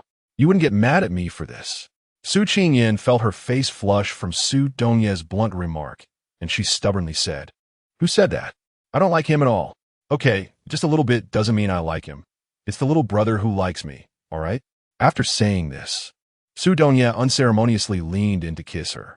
Time had already been paused by Su Dongye's abilities, leaving everyone else frozen like sculptures. Su Qingyan then felt relieved and became intimate with him. But she also knew that they couldn't continue like this otherwise. Su Qingyan pushed Su Dongye away, her swollen lips showing the intensity of their earlier struggle. "Little brother, is it okay for us to leave like this?" Su Dongye understood that the group might be affected by the temporary halt due to time. He shook his head. "It's just a minute. It won't make much difference. It's just that suddenly disappearing might raise some questions. It's fine. I'll just clarify their memories. That must consume a lot of your energy." Su Qingyan thought for a moment and said, "I have a plan. We can hide behind Li Shengxi and let him take us out." "That's a good idea." Chapter 124. Overly cautious Chen Jiang and Chen Jianghai received orders from Jiang Haonan, and they had to put aside their previous collaborations. After all, at this moment, driving out the ability users who had not submitted supplies was not a task that either side could accomplish alone. Only Chen Jiang knew who needed to submit supplies and how many, while driving the ability users out of the shelter required action from Chen Jianghai's side. Once outside, Chen Jianghai proactively offered Chen Jiang a cigarette and asked, "How many people do you think the boss will take to the base?" "What? Are you afraid he won't take you?" That concern seems unnecessary. Chen Jiang didn't hold back, pinching the cigarette between his fingers and giving him a sarcastic smile. However, Chen Jianghai did not get angry. Instead, he stared at him with a vacant expression, making Chen Jiang feel uneasy. "What do you mean? Did the boss say something to you before I came?" "Brother Hai, although we have had some minor conflicts, we have fought zombies together and share a bond. You can't hide anything significant from me. You know what kind of person the boss is. What would he say to me?" "I'm just thinking, with so many people in our shelter, it's unrealistic to bring them all over. But what will they do once we leave?" Hearing this, Chen Jiang raised an eyebrow and couldn't help but roll his eyes. "Are you overthinking? Focus on our own issues first. I'll have someone notify those who need to submit supplies. If they don't come in half an hour, I'll send you their addresses. After that, you know what to do, right? Remember to tell them the supplies we need are gasoline. Nothing else will do. Also, let the old man Liu at the gate know that any ability users wanting to enter the shelter must submit gasoline. And it would be even better if they have crystal stones." Chen Jianghai stood there until Chen Jiang's figure disappeared. Then he spat out the phlegm lodged in his throat. Seeing her looking triumphant, Chen Jianghai's expression darkened. What has Mrs. Li encountered that makes her so happy? It seems she took good care of Jiang Haonan last night. Jiang Haonan already had enough women around him. She didn't need to attract more powerful opponents. That Su Huayu looked proud and hard to handle. If she gets rid of Zhao Yi only to attract a formidable Su Huayu, it would truly be not worth the loss. Li Jiasin tightly clutched the 3 crystal stones and saw Chen Jianghai standing at the door of Jiang Haonan's study, unsure if he was going in or just coming out. "Brother Hai, is Master Jiang inside?" Ignoring Chen Jianghai's teasing, Li Jiasin asked flatteringly, "Is there something you need? The study is a restricted area. Jiang Haonan's women know it's not a place to enter casually." Li Jiasin surely knew that she had a significant matter to discuss. Chen Jianghai looked Li Jiasin up and down, faintly sensing a familiar energy fluctuation from her. He knew Li Jiasin did not have abilities.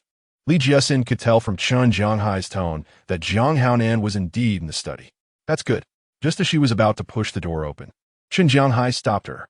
Li Jiesin raised her eyebrows in confusion, looking at him. Mrs. Li, the study is a restricted area. You know the rules. Of course I know. I have an important matter to discuss with Master Jiang. What important matter? Why don't you tell me? If it's truly important, it won't be too late to go in later. Seeing Chen Jianghai's seriousness, and since they had a good relationship, Li Jiesin felt it was fine to tell him about the crystal stones. She leaned in closer and whispered, I have crystal stones and want to give them to Master Jiang. Crystal stones? Where did you get them? I just went out to have dinner with Mrs. Su, and a little girl gave them to me. Gave them? Chen Jianghai clearly didn't believe her. Under his intense gaze, Li Jiesin had to tell the truth and took out the 3 crystal stones. Chen Jianghai did not reach out to touch the crystal stones, but said seriously, when you go in later, just tell Jiang Haonan what you just told me. Don't try to embellish or flatter him, got it? Li Jiesin didn't dare to have any other thoughts. If she couldn't fool Chen Jianghai, it would be even harder with Jiang Haonan. What did that little girl look like? Did she have anyone else with her? Chen Jianghai asked. Just an ordinary little girl. I really didn't pay attention to what she looked like. She seemed like she had a tall, thin male companion, but I can't remember his appearance either. Just an average person, the kind you could find a lot of in a crowd. Hearing Li Jiesin's description, Chen Jianghai's mind suddenly recalled the couple who registered last night. Those two were also plain-looking. If it weren't for the man's tall stature and unique aura, they would be easily forgotten.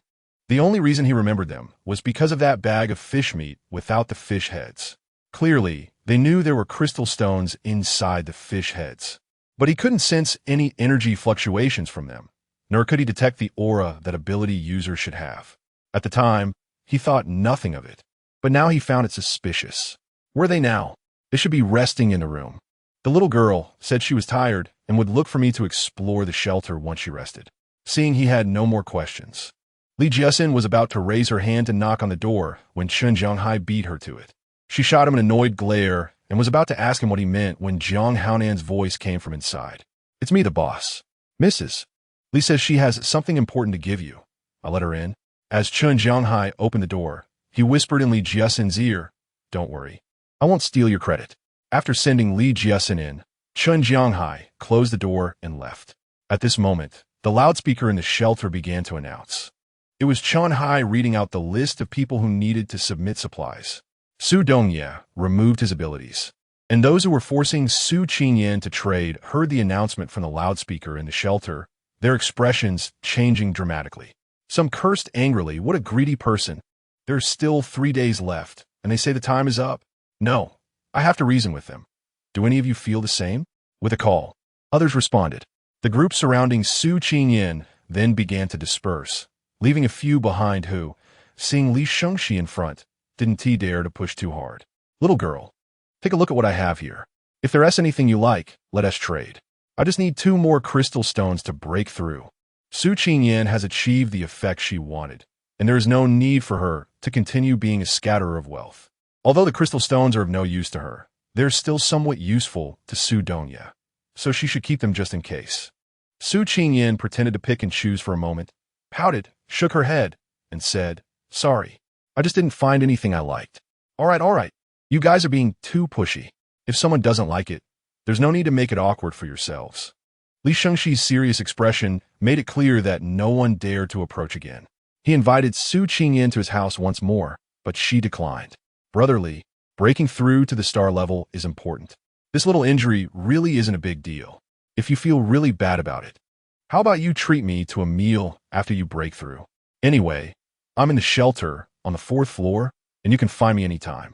Hearing Su Qingyan say this, Li Shengxi indeed wanted to break through quickly and become the first A-level ability user in the family to secure his share of resources.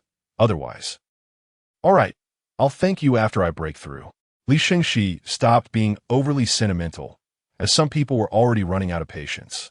Watching his confident figure turn and leave, Su Qingyan frowned. She could sense a heavy shackle on Li Shengxi.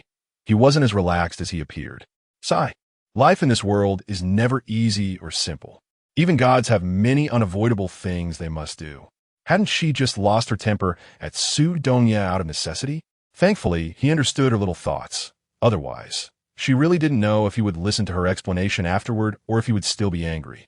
After all, feelings are complicated, and it's hard to mend the barriers between two people. A broken mirror is difficult to piece back together. The loudspeaker was still blaring, and the pedestrians on the street hurried their steps, their expressions serious. Su Dongye rubbed Su Qingyan's head. He didn't like her looking at other men besides him, especially when the person had already vanished. Su Qingyan's reluctance made him feel a hint of displeasure deep down, but he suppressed it with great effort. Chapter 125, Change Strategy, Spending 5 Crystal Stones to Gain Fame. Su Qingyan was very satisfied with her masterpiece. Before arriving, she had planned to keep a low profile, to endure as much as possible. After all, surviving was the most important thing. Upon arriving at the shelter, seeing the layout and rules here, and listening to Su Dongye's introduction, she realized that there were too many twists and turns involved. It was possible to endure, but in the end, one would still be exposed, so why not reveal themselves from the beginning? Let them, the powerful figures in the shelter, come to find them voluntarily, rather than bowing and scraping to please them, which would be much more comfortable and enjoyable. One should know that there is a significant difference between being proactive and passive, especially in terms of social connections. Next, what she needed to do was wait, to see which powerful figure in the shelter would be the first to knock on her door. Big brother, do you think it will be the Su family? The Xiao family? Or will it be Jiang Haonan who comes to find us? Su Qingyan was holding onto Su Dongye's arm, her body almost leaning into his embrace, tilting her head up with a cute and innocent expression as she asked, as if holding the most important treasure in the world. He supported her with both hands under her waist, lifting her up so she wouldn't strain her neck. The two of them were looking at each other affectionately. Su Qingyan's smile became even more radiant, and she even took the initiative to wrap her arms around his neck, leaning her face close to his. Su Dongye tightened his grip, trying hard to control the changes in his body. What happened outside? I didn't do anything shameful. It's you, little brother, who just kissed me in front of so many people. Su Qingyan deliberately twisted her body and even tightened her thighs, pressing herself closer into his embrace. Since Su Dongye had taken the initiative to hold Su Qingyan, it was now impossible for him to put her down, because Su Qingyan had already settled herself on him. Su Qingyan released her right hand and slowly slid it from the back of his neck to his Adam's apple. Her slender, fair fingers moved over his Adam's apple, and the two were so close that they could smell each other's fragrance. The scent of the same shower gel wafted between their nostrils. Although Su Qingyan was wearing a human skin mask, her eyes were impossible to hide, even though her expressionless, colorless face at this moment was paired with those alluring eyes. Su Dongye could hardly control the desire within him. Just thinking about the wonderful and intense moments of last night made him wish he were already in the room at this moment. Hey, what are you thinking about? You haven't answered my question yet. Su Qingyan smiled, her alluring eyes carrying a hint of provocation. Su Dongye pressed his tongue against his cheek, his dark eyes becoming even deeper, as if something was surging within. Su Qingyan, undeterred, slid down a little further. This is not good. I can't move recklessly anymore. Su Qingyan knew she couldn't provoke any more trouble, or else the saying fire burns the one who ignites it was no joke. In the end, it would be her who suffered the consequences. Now, feeling scared, she deliberately distanced herself from the other person, but Su Dongye had other thoughts. Chapter 126, The Land of Desire. In the palm of her hand was Su Dongye's heated chest, like a flame, burning her to the point that her face turned completely red. Su Qingyan was trying to please and act cute. She had no choice. The person in front of her seemed to have changed completely.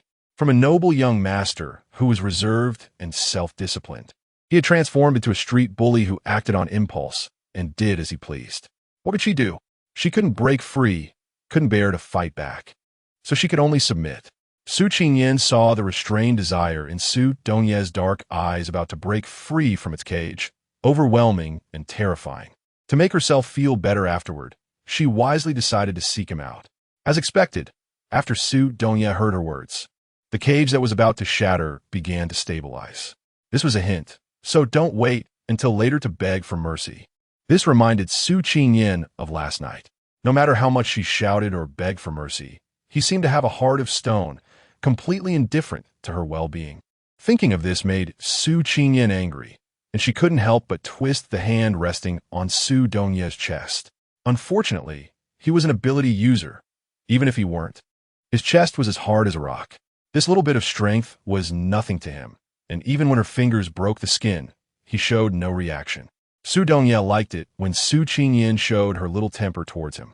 Just like just now, seeing her struggling to lift the corners of her mouth.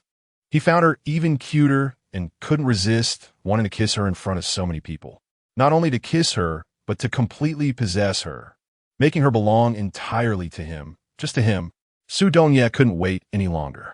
He held Su Qingyan tightly and used his abilities, his steps as swift as the wind, instantly leaving the main road. Their departure happened to catch the attention of Chun Jianghai, who was searching for them.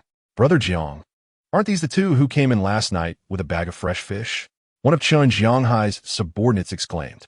The ability test ball said these two have no abilities but the speed of this man.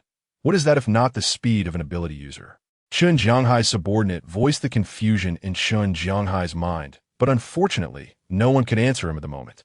It seemed these two were indeed the ones Li Jiasin mentioned who possessed crystal stones. So, they must have obtained the crystal stones from the fish heads in that bag. Thinking of this possibility, Chun Jianghai couldn't help but take a deep breath. That bag of fish presumably contained 50 or 60 fish, which meant they had 50 or 60 crystal stones between them. If he could get all of those, he could break through to S-level. He would be the first and only S-level ability user in the shelter. Just thinking about it made Chun Jianghai excited, thrilled beyond measure. Chun Jianghai quickly realized he needed to collect the crystal stones before Jiang Haonan found them and made them keep quiet. You go find out where those two are headed. His subordinate looked a bit embarrassed. He was genuinely worried those two might disregard everything and undress each other in the street. Although there had been instances of public displays of affection in the shelter, even more excessive acts, those were not acts of love. They were just degrading behaviors. There had never been any extreme actions between two people who genuinely cared for each other. However, in this chaotic world, what love could there be? What mutual affection? It was all about utility and necessity. You have the nerve to interrupt their intimacy. I don't have that kind of face. He was looking to collaborate with them, not to seek revenge. If Chun Jianghai lacked this kind of insight, he would have wasted his time reaching this position. In just a few short hours, Su Qingyan and Su Dongye had already attracted the attention of many. However, the two engrossed in each other didn't care about any of that. As soon as they entered the door, Su Dongye seemed to be possessed by a beast. Without waiting for Su Qingyan's feet to touch the ground, he held her face and began to kiss her as if he truly wanted to eat her up. He started from her face, biting and kissing. Su Qingyan's face was covered in his wet saliva. She resisted, pushed him away, and called out for him to wait a moment. But he seemed unable to wait. His mouth moved from her cheek to her forehead, eyes, and jaw, nibbling and licking, leaving no place untouched. Big brother, we haven't taken a shower yet. Can we shower first?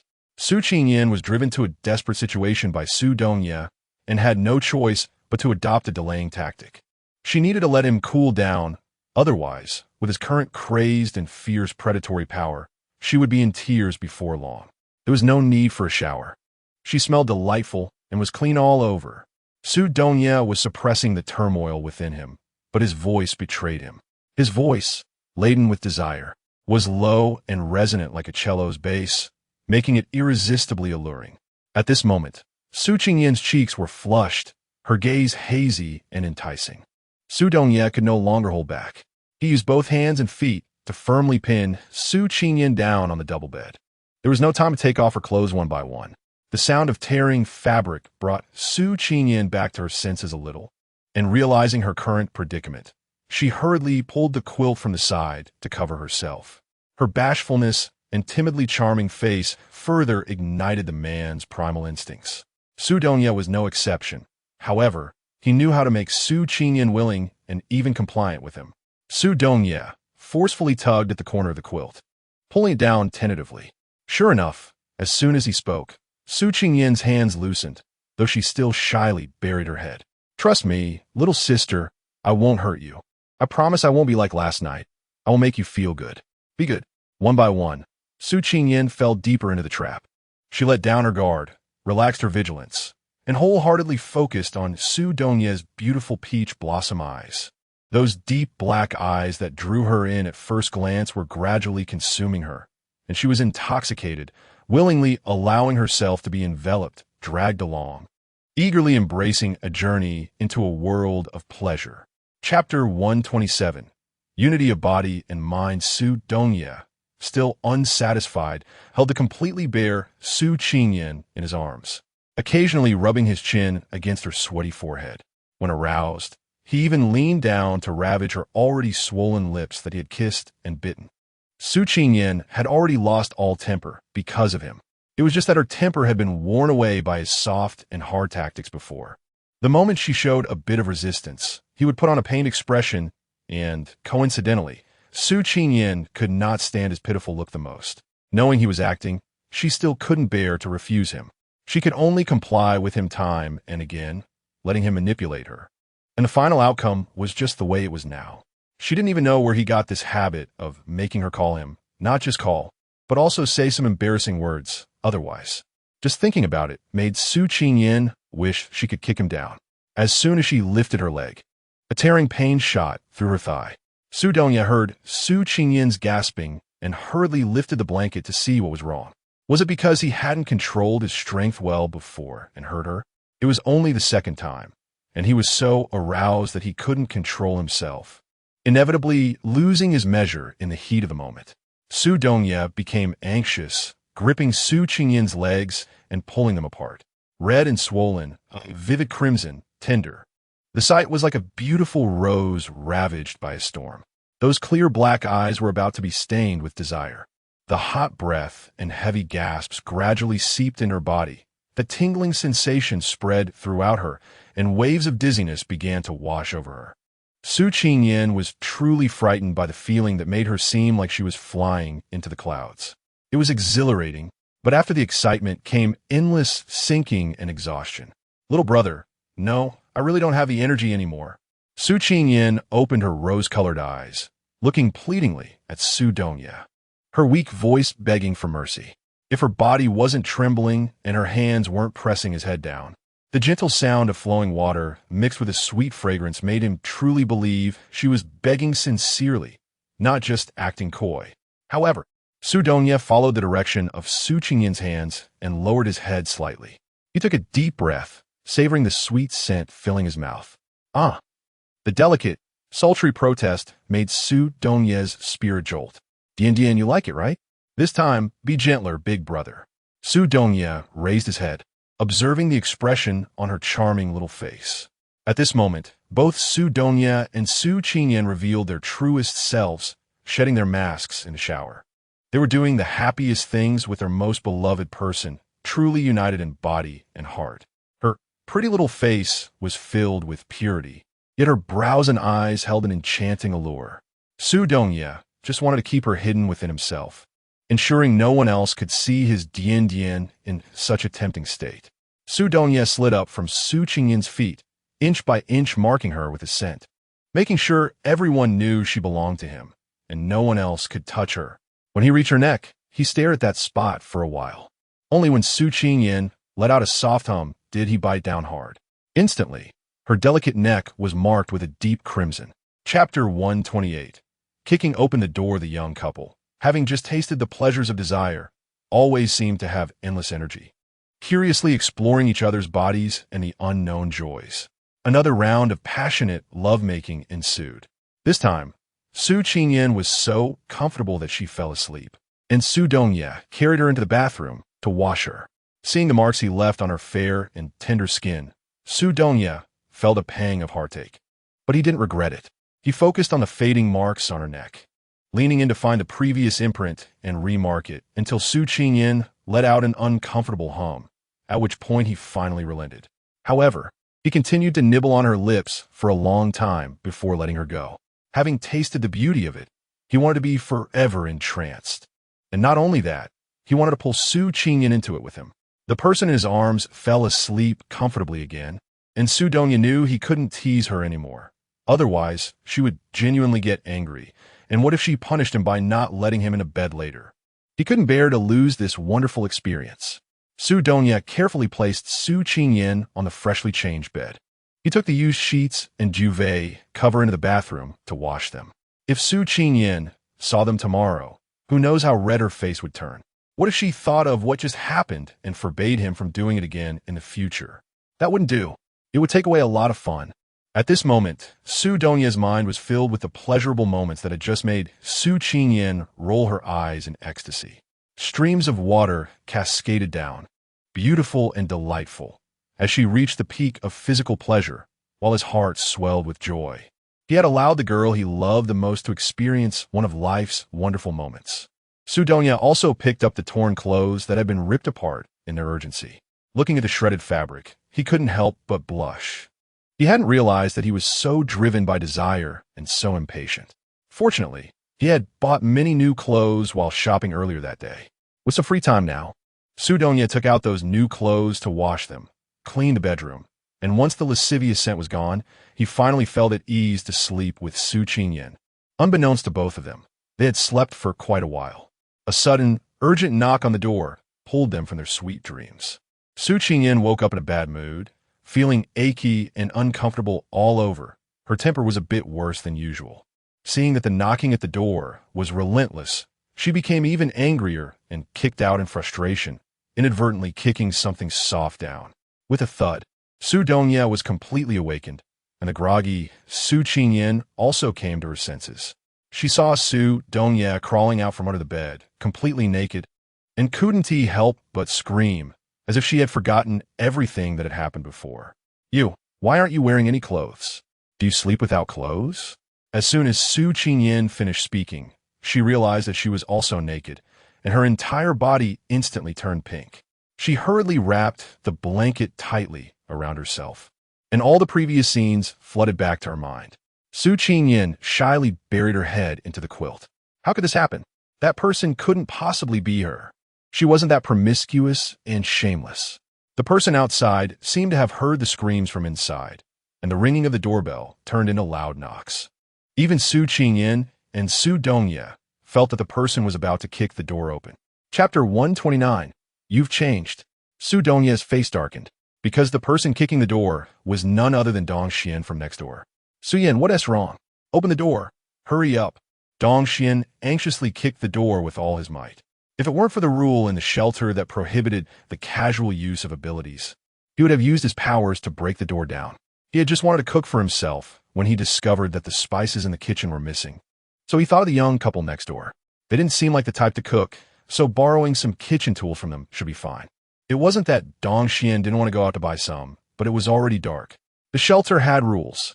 After 8 p.m., one should avoid going outside as much as possible, and the mall was naturally closed. As soon as he knocked, he heard strange noises coming from the room, which sounded like a woman's scream. Dong Xian was alarmed. Could it be domestic violence? That man looked honest and didn't talk much. But he didn't seem like someone who would hit a woman. He despised men who hit women.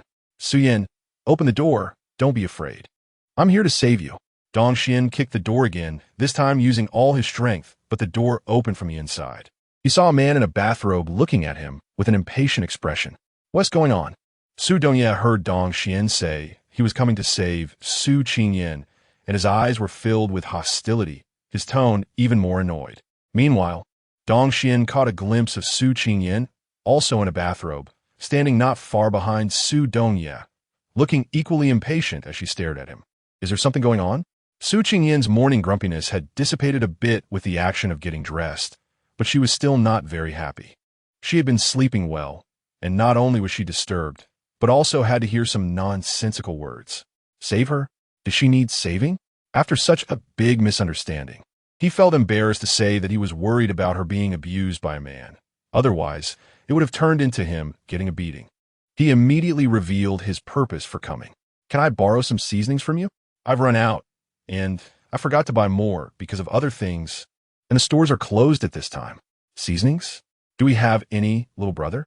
Su Qingyan frowned and looked at the somewhat down-and-out man, asking Su Donya. Su Donya really wanted to say no and wished this man would just go away. That pair of eyes was darting around Su Qingyan, and if he hadn't sensed that the man had no ill intentions or malice, Su Dongye would have already beaten him up. You could go to the kitchen and get it yourself. Su Dongye had already checked every corner of the room, so he knew there were seasonings in there. After receiving the permission, Dong Xian thanked him and skillfully headed straight for the kitchen. The two houses were adjacent, so the layout was naturally the same. Dong Xian quickly found the seasonings, taking the essentials for hot pot, along with some salt, chicken essence, light soy sauce, and oyster sauce. After all, neither of them seemed like they would cook, so it would be a waste to leave these behind. It was better for him to take them and use them up before they expired. I'm planning to make hot pot for dinner tonight. Do you two want to come over and have some? Since he was taking someone else's things, he naturally wanted to be polite. Dong Xian merely asked out of courtesy, not really expecting them to agree. The thought of having to share his limited ingredients with two more people made his heart ache. Dong Xian didn't show it on his face and simply said okay, that he would come to call them when it was ready. Once the door was closed, Su Qingyan looked at Su Dongye in confusion. Brother, don't you dislike him? Why did you agree to go eat hot pot? He has invited us so warmly. Isn't it a bit rude if we don't go? Su Qingyan didn't believe his words at all. She stared at him blankly, waiting for him to reveal his true intentions. Su Dongye affectionately held her in his arms, pinched her little nose, and said, he borrowed all our seasonings. What are we going to eat tonight? I have plenty of food in my space, so we can get by without a meal. His silly remarks. Su Dongye laughed. Food was so scarce, and he dared to invite us to have hot pot. It's rare to find someone in the shelter so generous as to share his limited food with someone he barely knows. I want to see what kind of background he has. Are you saying that he has someone backing him, and he's not just simply borrowing seasonings from us, but rather... Su Qingyan's eyes turned quickly, as if she understood something. She was casually tapped on the forehead by Su Dongye. What is this little head thinking? I simply find him unpleasant and want to give him a good beating. Su Dongye expressed his true thoughts. Why not enjoy a free dinner? There's no need to cook or clean up afterward. Su Qingyan thought for a moment and nodded repeatedly. Indeed it was so, but... Su Qingyan smiled mischievously and said, little brother, you've become bad. All right, hurry and change your clothes. The hot pot will be ready soon. You should be here to call us. Sure enough, just as the two of them finished changing, Dong Xian came to knock on the door. The three exchanged some simple pleasantries, and one of them turned around and entered Dong Xian's room. Su Qingyan thoughtfully hung a sign on her door that read, out for something, please do not disturb. This was to inform those who came to find her that she was not at home and to come back tomorrow if they had something to discuss. As soon as she entered Dong Xian's room, Su Qingyan felt a sense of familiarity as the layout of the two rooms was identical. If it weren't for the large hot pot in the middle of the living room, she might have truly thought she was in her own room. The fragrant aroma made Su Qingyan's appetite surge. You two make yourselves at home. It will be ready in a moment. I don't know what your tastes are like, but can you handle spicy food? I've only added a small piece of chili oil. If it's not enough, I can add a bit more. While Dong Xian was welcoming Su Qingyan and Su Dongye to feel at ease, he was also placing ingredients in the hot pot. The bubbling red oil was boiling, and the bright red chilies were rolling around inside, clearly indicating that the broth was well made and quite spicy. Su Qingyan can handle spicy food very well, but Su Dongye cannot. This level of spiciness is already his limit. Su Qingyan said, no need, this is just right. If it's any spicier, it'll make my stomach uncomfortable. Okay, let's add a bit more spice. Two different voices put Dong Xian in a dilemma. He looked at Su Dongye and then at Su Qingyan, unsure of whose advice to follow. Su Qingyan was momentarily stunned by Su Dongye's words, especially the part about adding more spice. Didn't he want to ruin his stomach? After giving Su Dongye a glance, Su Qingyan said, no need, I can't handle food that's too spicy. Chapter 130. A-class big shot Dong Xian was staring at Su Qingyan's face, noting her fair and delicate skin, which clearly indicated that she preferred lighter flavors. Listening to her soft and gentle local accent, it was evident she was a local girl. In Jiangnan, people often enjoy light and sweet flavors. All right, then I won't add any. Dong Xian put away the remaining base ingredients and made some space to place the food that Su Qingyan and Su Dongye had brought. Although Su Dongye claimed he would give Dong Xian a hard time eating, he still had Su Qingyan take some food out from her space before they left. The green leafy vegetables were already washed. Dong Xian's eyes lit up at the sight. Fresh vegetables were far rarer than meat. After all, green vegetables are the hardest to preserve, often spoiling within 3 days. Where did they get such good green vegetables? Dong Xian looked at the two people who were adding food to the hot pot with a puzzled expression. They seemed completely at ease, eagerly waiting for the food to cook, without a hint of panic or worry, as if they didn't realize the world had changed. Maybe they were too young to understand the changing times. Dong Xian sighed heavily in his heart, and when he picked up the vegetables with his chopsticks, he did so forcefully, quickly reducing the amount of green vegetables. He added some meat to the hot pot, and seeing that both of them had stopped eating, he also put down his chopsticks and covered the pot, waiting for the next round of boiling. After doing all this, Dong Xian poured a glass of water for Su Qingyan and Su Dongye. When he handed it over, he accidentally caught sight of a red mark on Su Qingyan's neck, and he was momentarily taken aback. It shouldn't be possible to have mosquitoes in this weather. Not to mention, someone comes to clean the room every 3 days. How could she get bitten? He looked at Su Dongye, and, similarly, he noticed a red mark on his neck. Though Su Qingyan's was larger and deeper, resembling a lip print. Suddenly, it dawned on Dong Xian, and his cheeks flushed red as he felt embarrassed and stood up to head to the restroom to calm down. What had he done?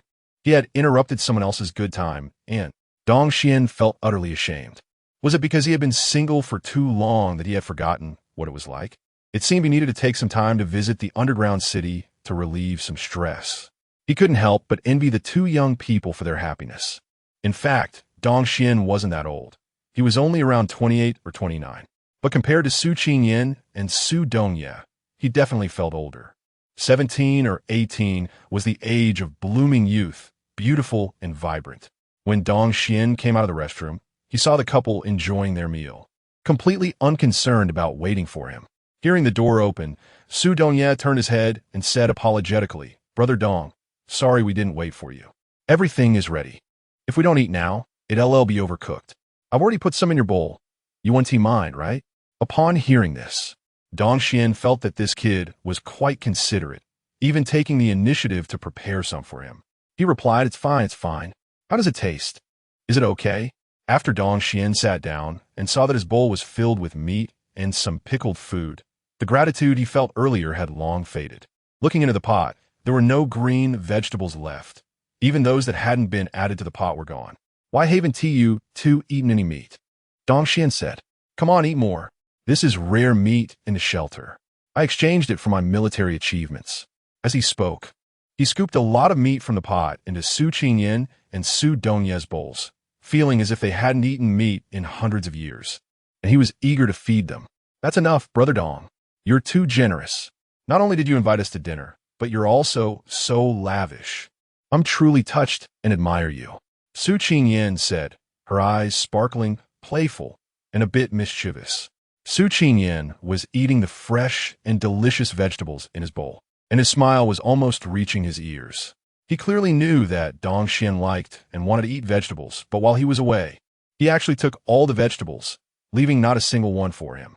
He put all the tough, unappetizing, and nutritionally devoid ones into Dong Xian's bowl.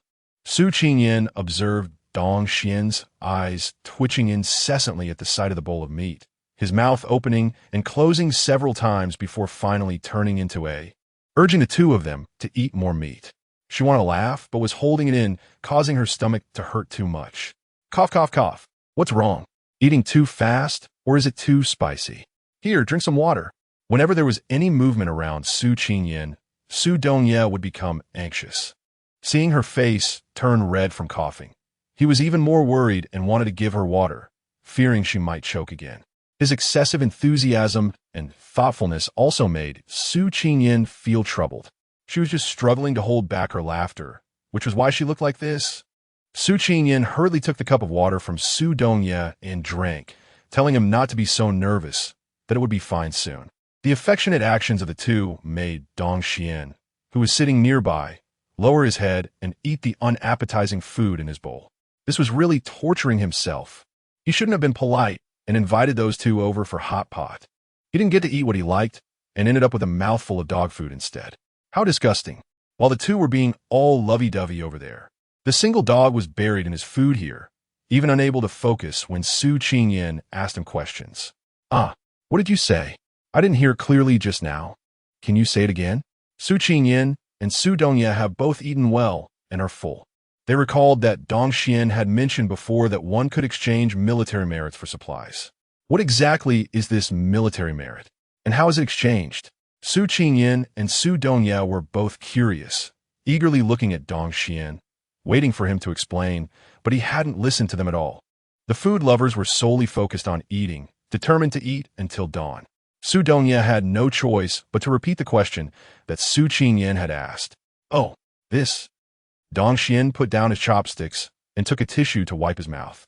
His gaze swept over the two of them, and his expression seemed to change entirely.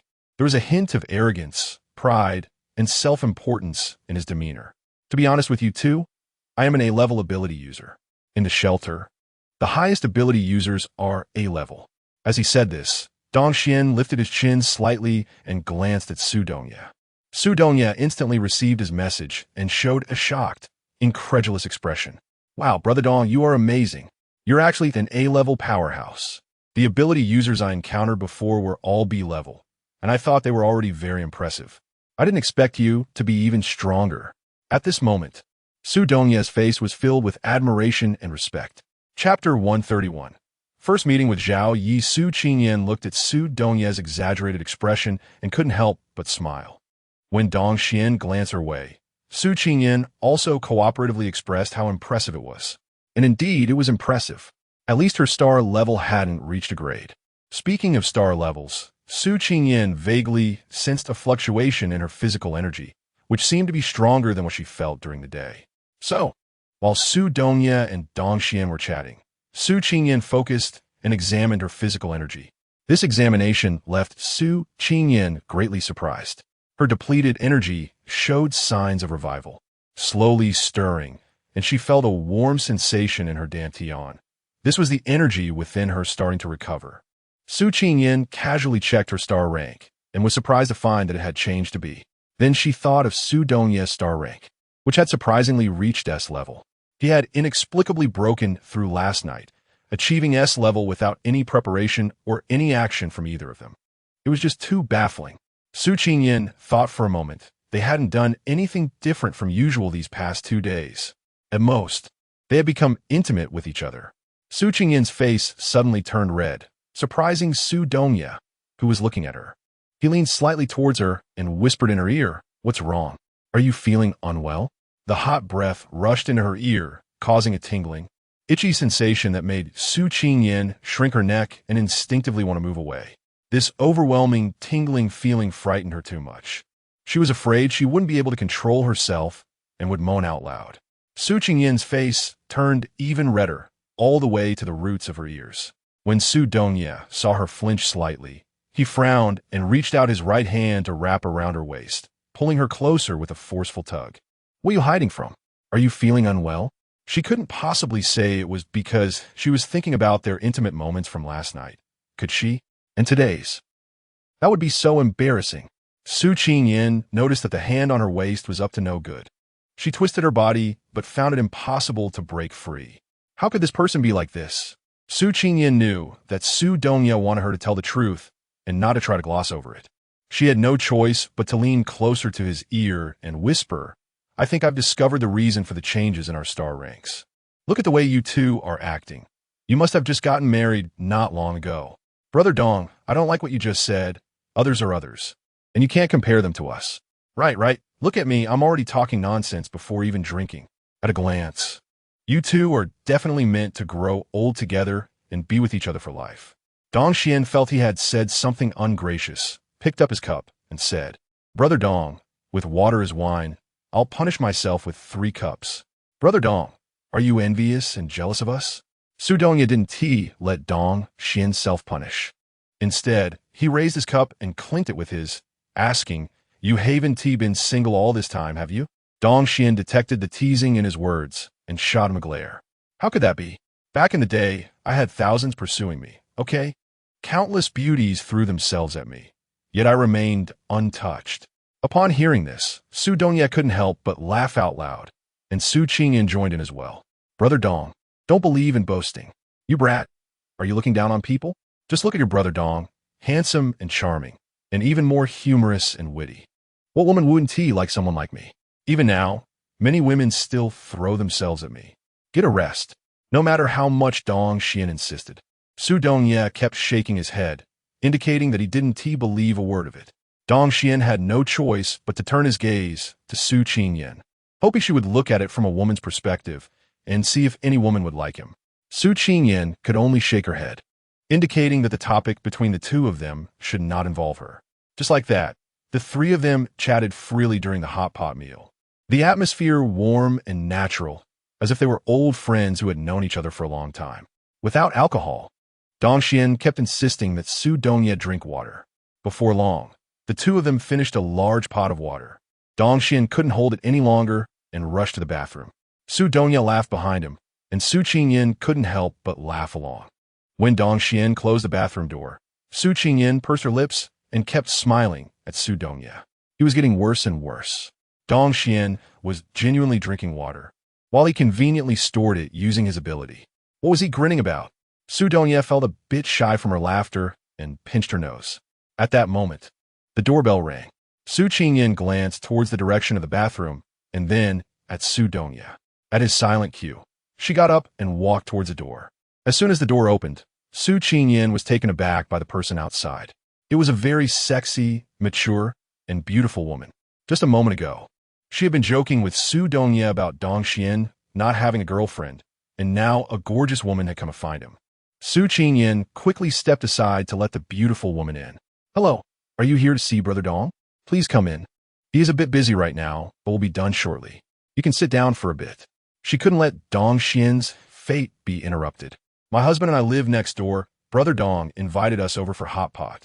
Su Qingyan walked up to Su Dongye, naturally and intimately linking her arm with his, fearing that the beautiful woman in front of them might misunderstand, which would not be good. Su Dongye understood Su Qingyan's intentions. Brother Dong was currently in the bathroom and would be out soon, so you can sit for a moment. The two quickly tidied up the messy table.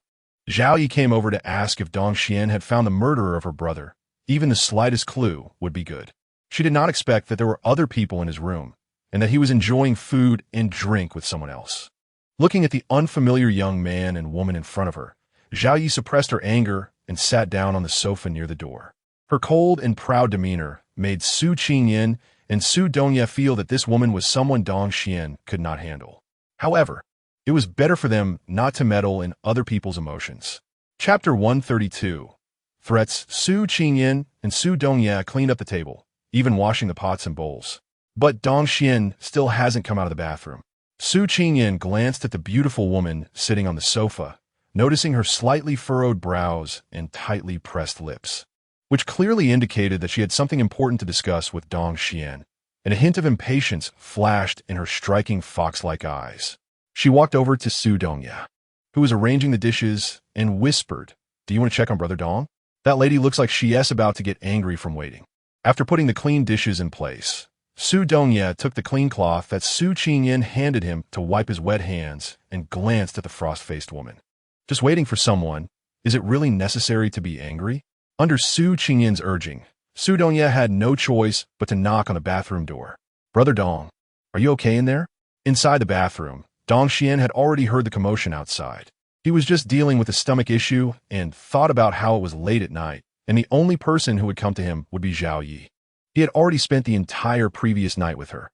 Did she really have to come again tonight? She couldn't just pin all her hopes on him, right? Moreover, he only promised Jiang Haonan to protect her and ensure her safety, which didn't include helping her find someone. Seeing her in such despair yesterday, looking utterly alone, he was worried that she might take drastic measures due to her brother's death, which would lead to trouble from Jiang Haonan. Dong Xian didn't want to see Zhao Yi. He thought he could avoid her for a while, especially since he was indeed having stomach issues, believing that she would leave if she couldn't find him. From what he knew about Zhao Yi, she was proud and stubborn, unwilling to concede or accommodate others. Besides Jiang Haonan, she looked at everyone else with a sour face, which could be described as aloofness, but in reality, it was as if everyone owed her millions. Dong Xian initially thought that by stalling, She would leave if she couldn't find him, but he was surprised that she waited so long. With Su Dongye calling him from outside, staying in the bathroom any longer would make it too obvious that he was hiding. He knew that Zhao Yi could be ruthless if pushed. After all, her ex-boyfriend was killed by her own hand. For the sake of climbing up to Jiang Haonan, she had cut the throat of her fiancé, with whom she had 10 years of relationship, just like that. Dong Xian had seen killing before. But Zhao Yi at that moment frightened him. I'm coming. Maybe it's just the result of drinking too much water. Dong Xian opened the door and saw Su Dongye still standing at the entrance, grinning at him while glancing toward Zhao Yi. He immediately felt a headache coming on. Don't think too much. It's not what you think.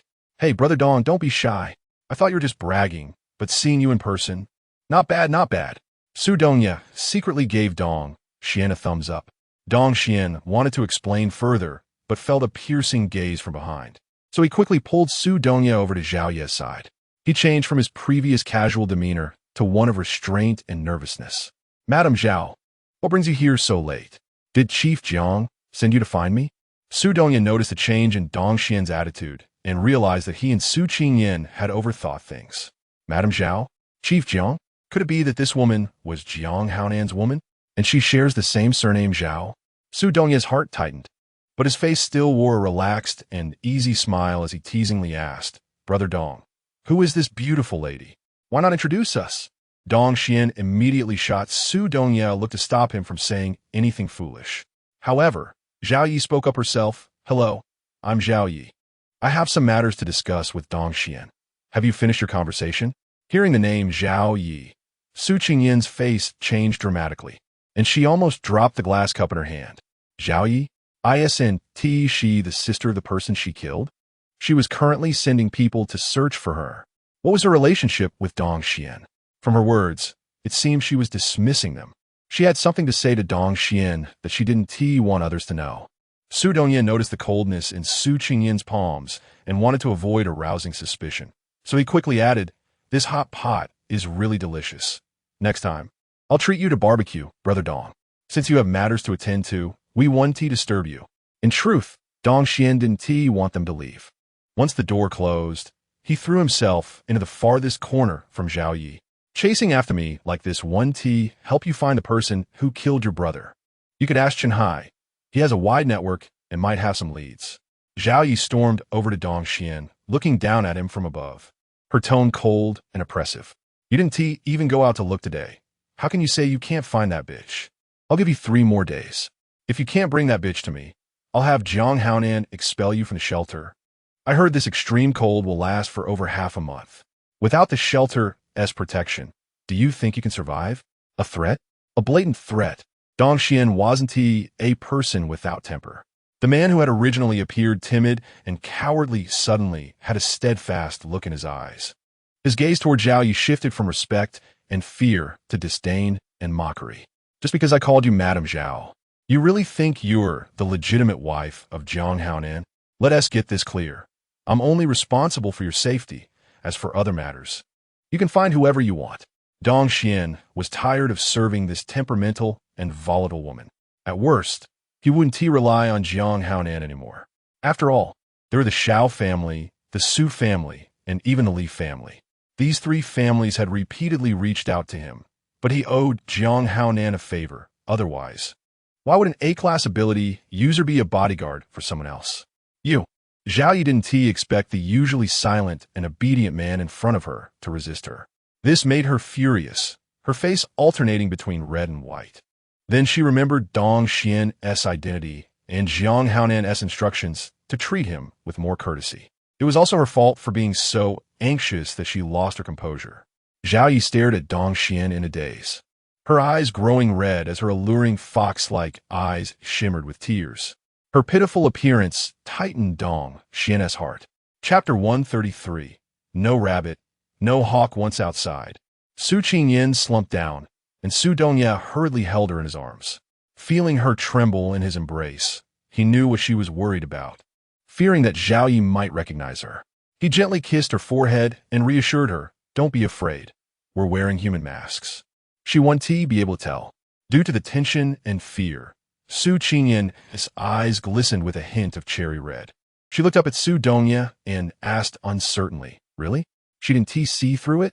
"Of course not. How could she possibly see through it?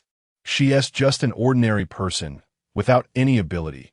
Even if she could tell, what would it matter? I'm already an S-class ability user. There's no one in the shelter who can match me. Don't worry." Su Qingyan forced herself to calm down, not to lose her composure or scare herself. Just like Su Donya said, the worst outcome is just being enemies with Jiang Haonan.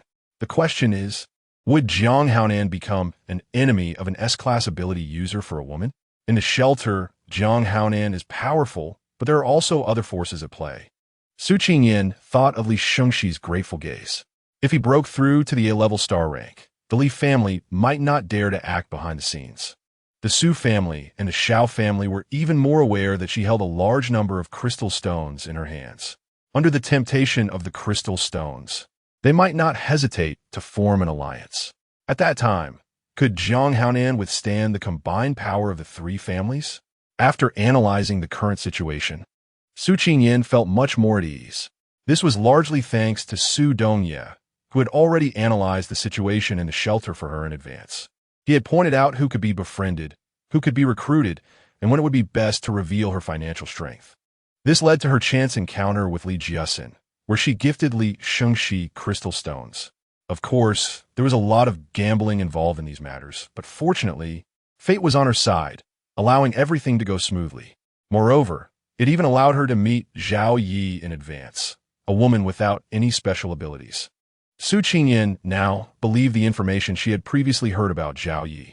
When Su Donya saw that Su Qingyan had calmed down, the turbulent waves in his heart also began to settle, knowing that she was truly no longer afraid. After settling her on the sofa, Su Donya poured a glass of water for Su Qingyan. Upon seeing the water, Su Qingyan instinctively resisted, having drunk too much at Dongxian's place. Her spatial ability was useless, unlike Su Donya's ability to store and absorb water. "Can you hear what those two are saying?" Su Qingyan asked. Su Donya activated his sharing ability, allowing Su Qingyan to hear and see what he did. This was a new expansion of his ability after reaching S-level in star rank.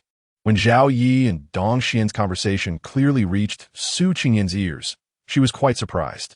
She only wanted Su Donya to relay the important points of their conversation, not expecting that he could share it with her directly. "Is this your new ability?" Su Qingyan asked curiously. Su Donya nodded and said, "It seems Dongxian is unwilling to help Zhao Yi." Su Qingyan also noticed this. It was a good thing. The fewer helpers Zhao Yi had, the less danger they were in. Dongxian seems carefree, but he is actually very observant. He is humorous, yet not a single word he says is related to himself. Even if it is, it's to extract information he wants to know, Su Donya remarked. He wasn't just boasting with Dongxian. They were both testing each other. And naturally, neither had figured out the other's true depth. Just like when Dongxian revealed he was an A-level star rank. Wasn't he also trying to draw out their ranks? "Hey, can you listen? Are those two about to fall out?" Su Qingyan indicated for Su Donya to pay attention to the conversation between the two. Zhao Yi wanted to vent her anger at Dongxian, but couldn't. Right now, she needed his help. Among the people she knew, only Dongxian was an A-level ability user, capable and qualified to accompany Jiang Haonan outside in such harsh weather. Zhao Yi had also recently heard that Jiang Haonan was going out to hunt zombies for crystal stones to prepare for upgrading to S-level. Dongxian wasn't foolish. Going out in such weather could lead to injuries, and he wasn't Jiang Haonan's loyal soldier, nor did he need to risk his life for Zhao Yi. "Miss Zhao, you should know that I only agreed to protect you for Jiang Haonan. Helping you find someone last night was already an exception. It's pointless for you to keep pressing me. What will it take for you to help me with this?" Zhao Yi was running out of patience. Dongxian chuckled awkwardly. "Isn't my refusal obvious enough?" Zhao Yi bit her lip and walked over to the sofa where Dongxian was reclining. With each step she took, a piece of clothing fell off her body. By the time she reached Dongxian, she was left with nothing on. Zhao Yi seductively sat on Dongxian's lap, her hands naturally wrapping around his neck, her body leaning against him like it had no bones, whispering softly in his ear, "Don't think I don't know your thoughts. I'm offering myself to you. Will you help me with this? As long as you accompany Jiang Haonan outside once. Regardless of whether you find that person or not, I won't bother you again." Dong Xian allowed Zhao Yi to tease him, narrowing his eyes to see how far she could go. Indeed, just as Zhao Yi said, he had wanted her from the moment he first saw her. A beautiful woman, with a hot figure and stunning looks. What man wouldn't like that? However, she was already Jiang Haonan's woman, and he had to weigh whether he had the ability to sneak a bite without facing dire consequences. Otherwise, why would he accept Jiang Haonan as olive branch and become her bodyguard? Miss Zhao, don't try to use the same tricks you used on Jiang Haonan on me. If you really want my help, you need to be more practical. Dong Xian toyed with a strand of Zhao Ye's hair that fell in front of her chest, his gaze burning with desire as he looked at the beauty before him. The beauty and the scene were extraordinary, with one hand roaming around her waist. A firm pull caused Zhao Yi to fall against Dong Xian. Their bodies pressed closely together, and they could feel each other's breath.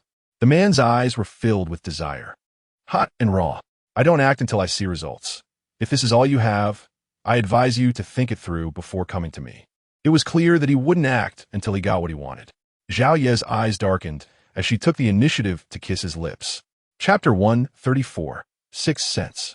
The heavy sounds of gasping and moaning from the man and woman rose and fell in waves.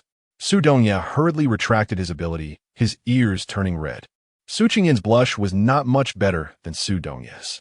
Her gaze drifted around, and she picked up the water that Su Dongye had poured earlier and took a sip. Hey, it's getting late. Let's rest early. There might be a lot of things to do tomorrow. Su Dongye touched his nose and nodded. Do you want to take a shower? We had hot pot, so we smell a bit like it. Su Qingyan nodded and said, Do you go first or should I?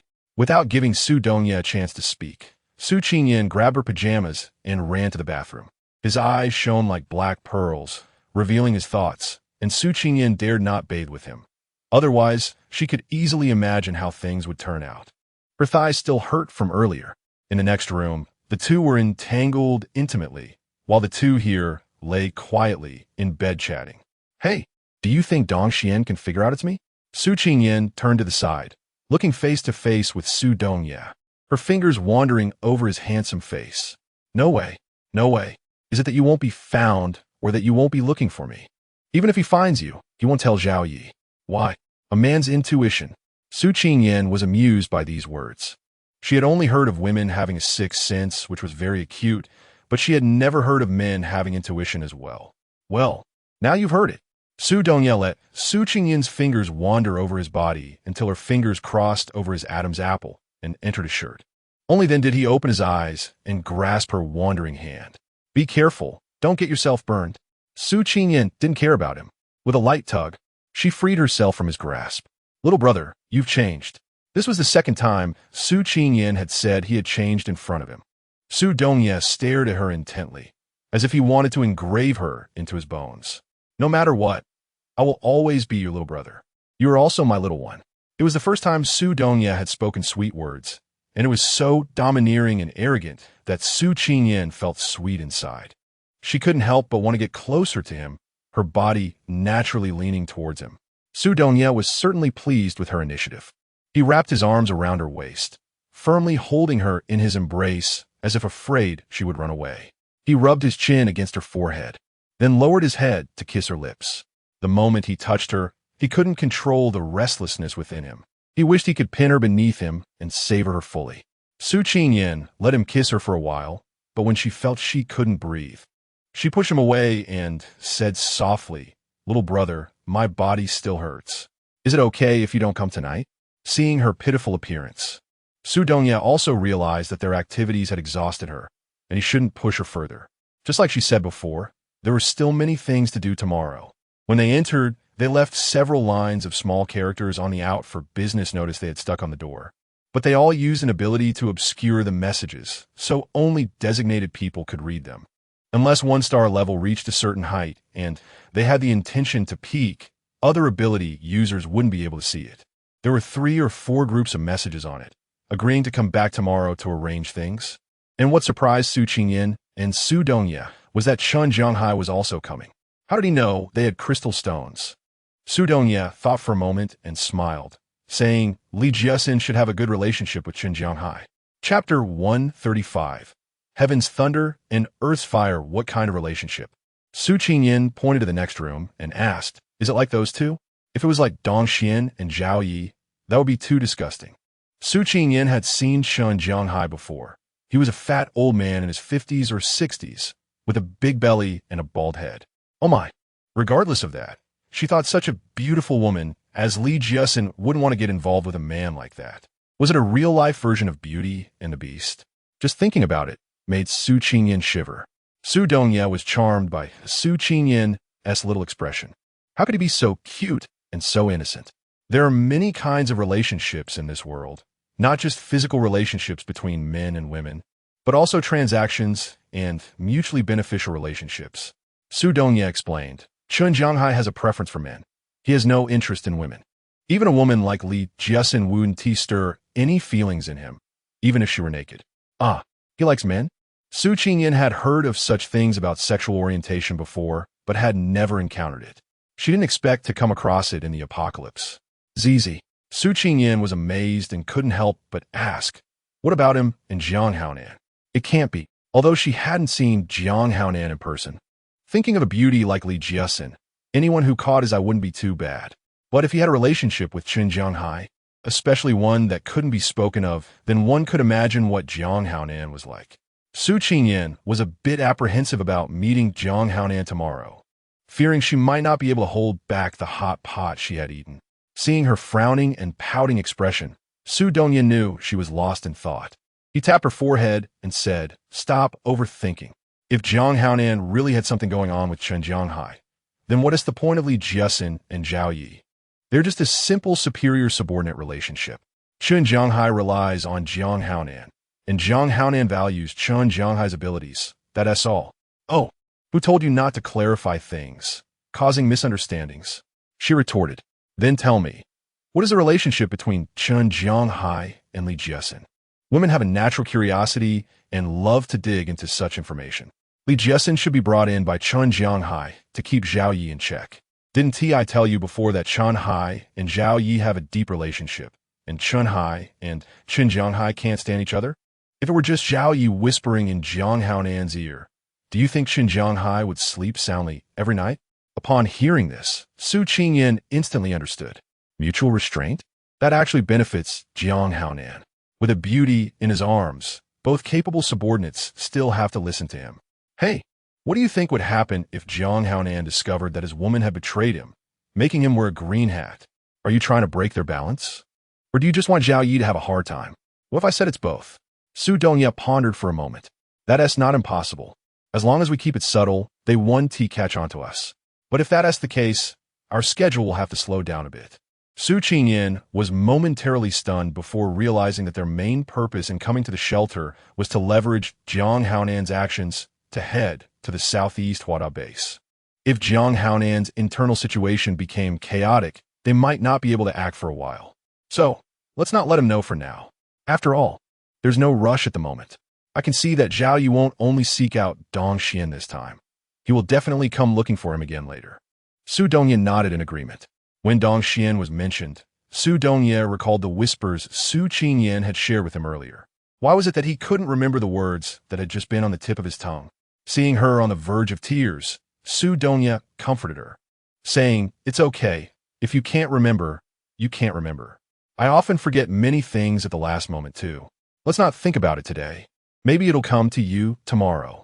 He kissed her forehead to comfort her, but gradually, the soothing kiss turned into something else. Sparks ignited. The two became entangled once again. This time, Su Dongye was much gentler, lacking the recklessness of last night and the urgency of this afternoon. Everything unfolded slowly according to Su Qingyin's feelings.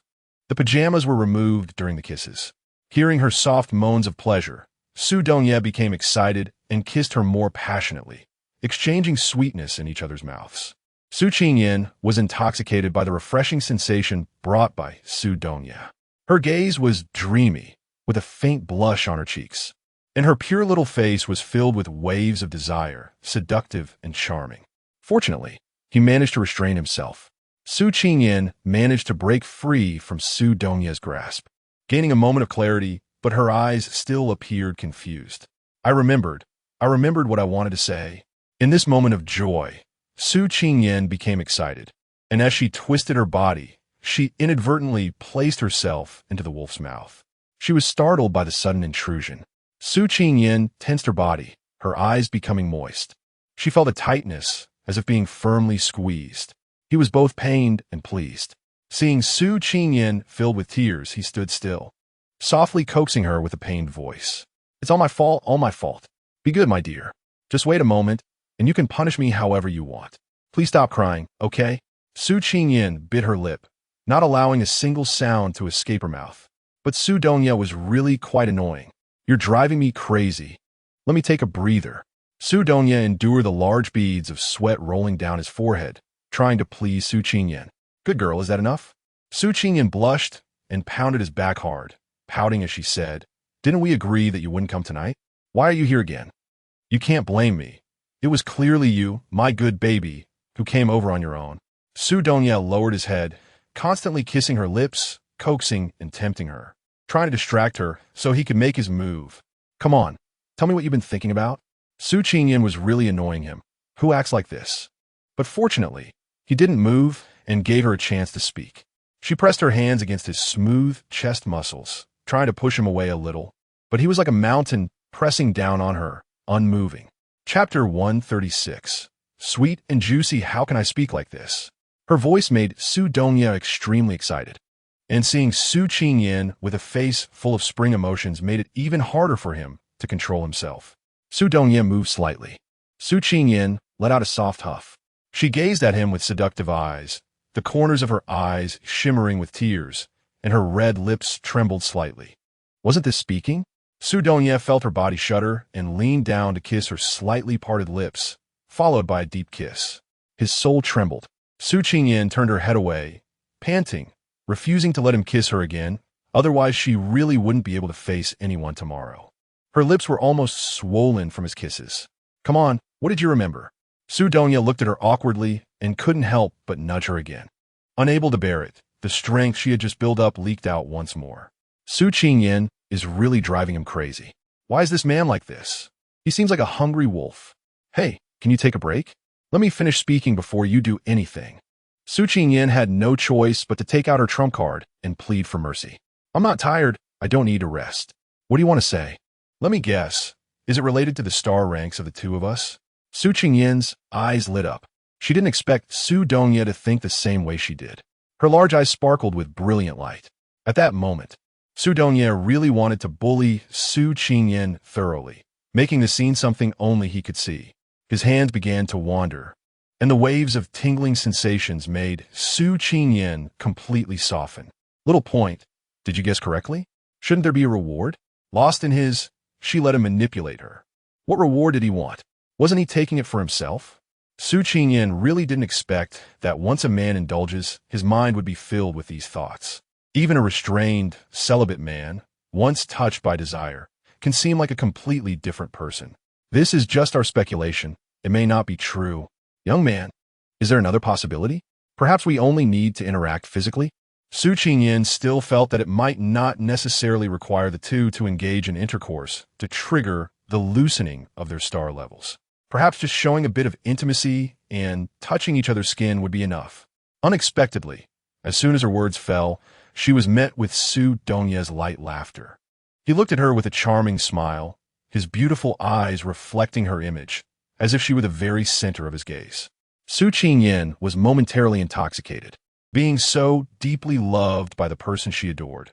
What could be more joyful and happy than two people liking each other? Su Qingyan raised her hand, her index finger sliding down Su Dongye's high nose along his handsome face, slowly landing on his Adam's apple. As she stared at that spot, a sudden thought crossed her mind, and she abruptly lifted her head and bit down. Su Dongye was surprised by her initiative.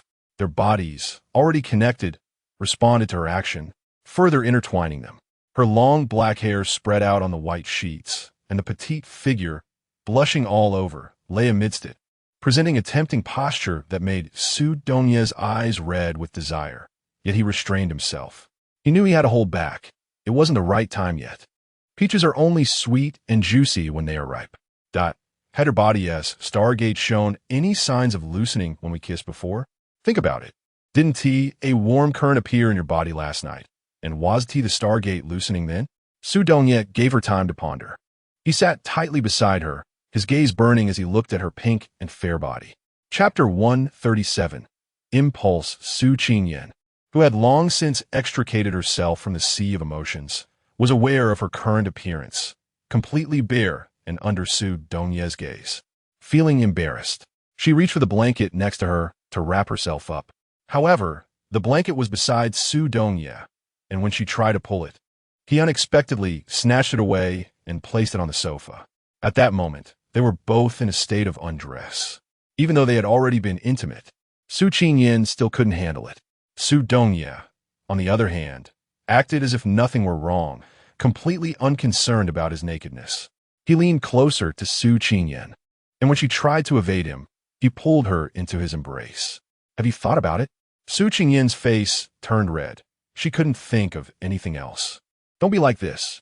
If you don't believe what I'm saying, why don't we experiment one more time? Su Dongye didn't give Su Qingyan a chance to refuse. He held her waist with one hand and pressed on the back of her head with the other, rendering her unable to move. The kiss deepened. Su Dongye knew he could no longer endure it. The fire ignited with a single spark. While the affair in this room was just beginning, the one over there had already come to an end. Dongxian got out of bed and put on his clothes, looking at Zhao Yi, who had already fallen into a deep sleep on the bed, his eyes dim and unclear. He took a cigarette out of his pocket, walked to the window, pulled the curtains, and gazed at the white expanse outside, lost in thought. A long time ago, he finally lit the cigarette between his fingers. Dongxian took a deep puff, the smoke forming a thin mist on the cold, broken glass window, blurring his vision just like his current mood. Sleeping with Zhao Yi was not a wise choice. But that woman was so alluring. With just a frown, a smile, or a glance, she made his heart flutter. What to do? Before he had her, it made him anxious. Now that he had, he wanted to possess her even more. Dongxian took another deep drag. This time the smoke rings drifted out slowly from his nose, clouding his eyes. Helping her find someone was not difficult. The hard part was how to hand that person over to Zhao Yi right under Jiang Haonan's nose. In this dreadful weather, volunteering to go out with Jiang Haonan to hunt zombies without a good excuse would raise suspicions among others. He needed to think of an excuse that wouldn't arouse doubts. When Zhao Yi turned over with a soft moan, she found the space behind her empty. She suddenly sat up in shock, and only relaxed upon seeing the silhouette of the man by the window. She picked up the clothes on the ground, enduring the soreness in her legs, and walked cautiously to Dongxian's side. After an intimate encounter, a woman's dependency often surpasses that of a man, especially after being satisfied. Zhao Yi wrapped her arms around Dongxian's waist, affectionately rubbing her cheek against his bare chest. Feeling her attachment, a hint of longing arose in Dongxian's heart. He pulled her from behind to the front, lowering his head to kiss her forehead. When he saw the marks on her neck, a deep desire surged in his calm black eyes. Yi, if Jiang Haonan died, would you follow me? Zhao Yi, lost in the tenderness Dongxian gave her, was caught off guard by the question. She looked up in disbelief at Dongxian. Do you know what you're saying? Dongxian turned his face away, realizing he had acted impulsively. Seeing his reaction, Zhao Yi understood that it was just a momentary whim. Jiang Haonan was an A-class ability user, the strongest in shelter. Who could hurt him? Chapter 138. The bet Su Qingyan knew it would be a busy day today. Early in the morning, despite Su Dongye's attempts to keep her back, she got up early. Everything was ready, and she just waited to see who would come knocking first. Su Dongye surprisingly engaged in a boring activity and made a bet with her, asking her to guess who would be the first to knock on their door. Su Qingyan guessed it was Madame Su, while Su Dongye was Li Jiasin. Why? Li Jiasin has Jiang Haonan behind her, so he shouldn't be so eager. On the other hand, the Su family could use Su Huayu to offend me and then come to apologize, which wouldn't seem too fawning in the eyes of outsiders. Although, anyone with discerning eyes can see it's all about the crystals. At least it saves face. Su Qingyan analyzed her own conjecture. No matter how she looked at it, she felt that with Madame Su's astuteness and schemes, she would definitely not fall behind, especially considering that Li Jiasin had already obtained several pieces of crystal. While the analysis was not wrong, it overlooked Li Jiasin's little thoughts. Su Dongye held her in his arms, feeding her milk and bread, and even kindly wiped the milk stains from the corner of her mouth. I'll eat it myself. Su Qingyan wanted to hear him continue, but to her surprise, he was concerned that she wasn't full. She snatched the bread from his hand and took a big bite. Her cheeks were stuffed, which reminded Su Dongye of last night when she couldn't bear to beg and had to. At that time, she looked the same, except her eyes weren't as bright. Hazy and clouded, with a hint of red at the corners, her gaze alluring and tempting, making him unable to resist wanting to be with her forever. Su Qingyan swallowed the bread in her mouth and accidentally choked on it.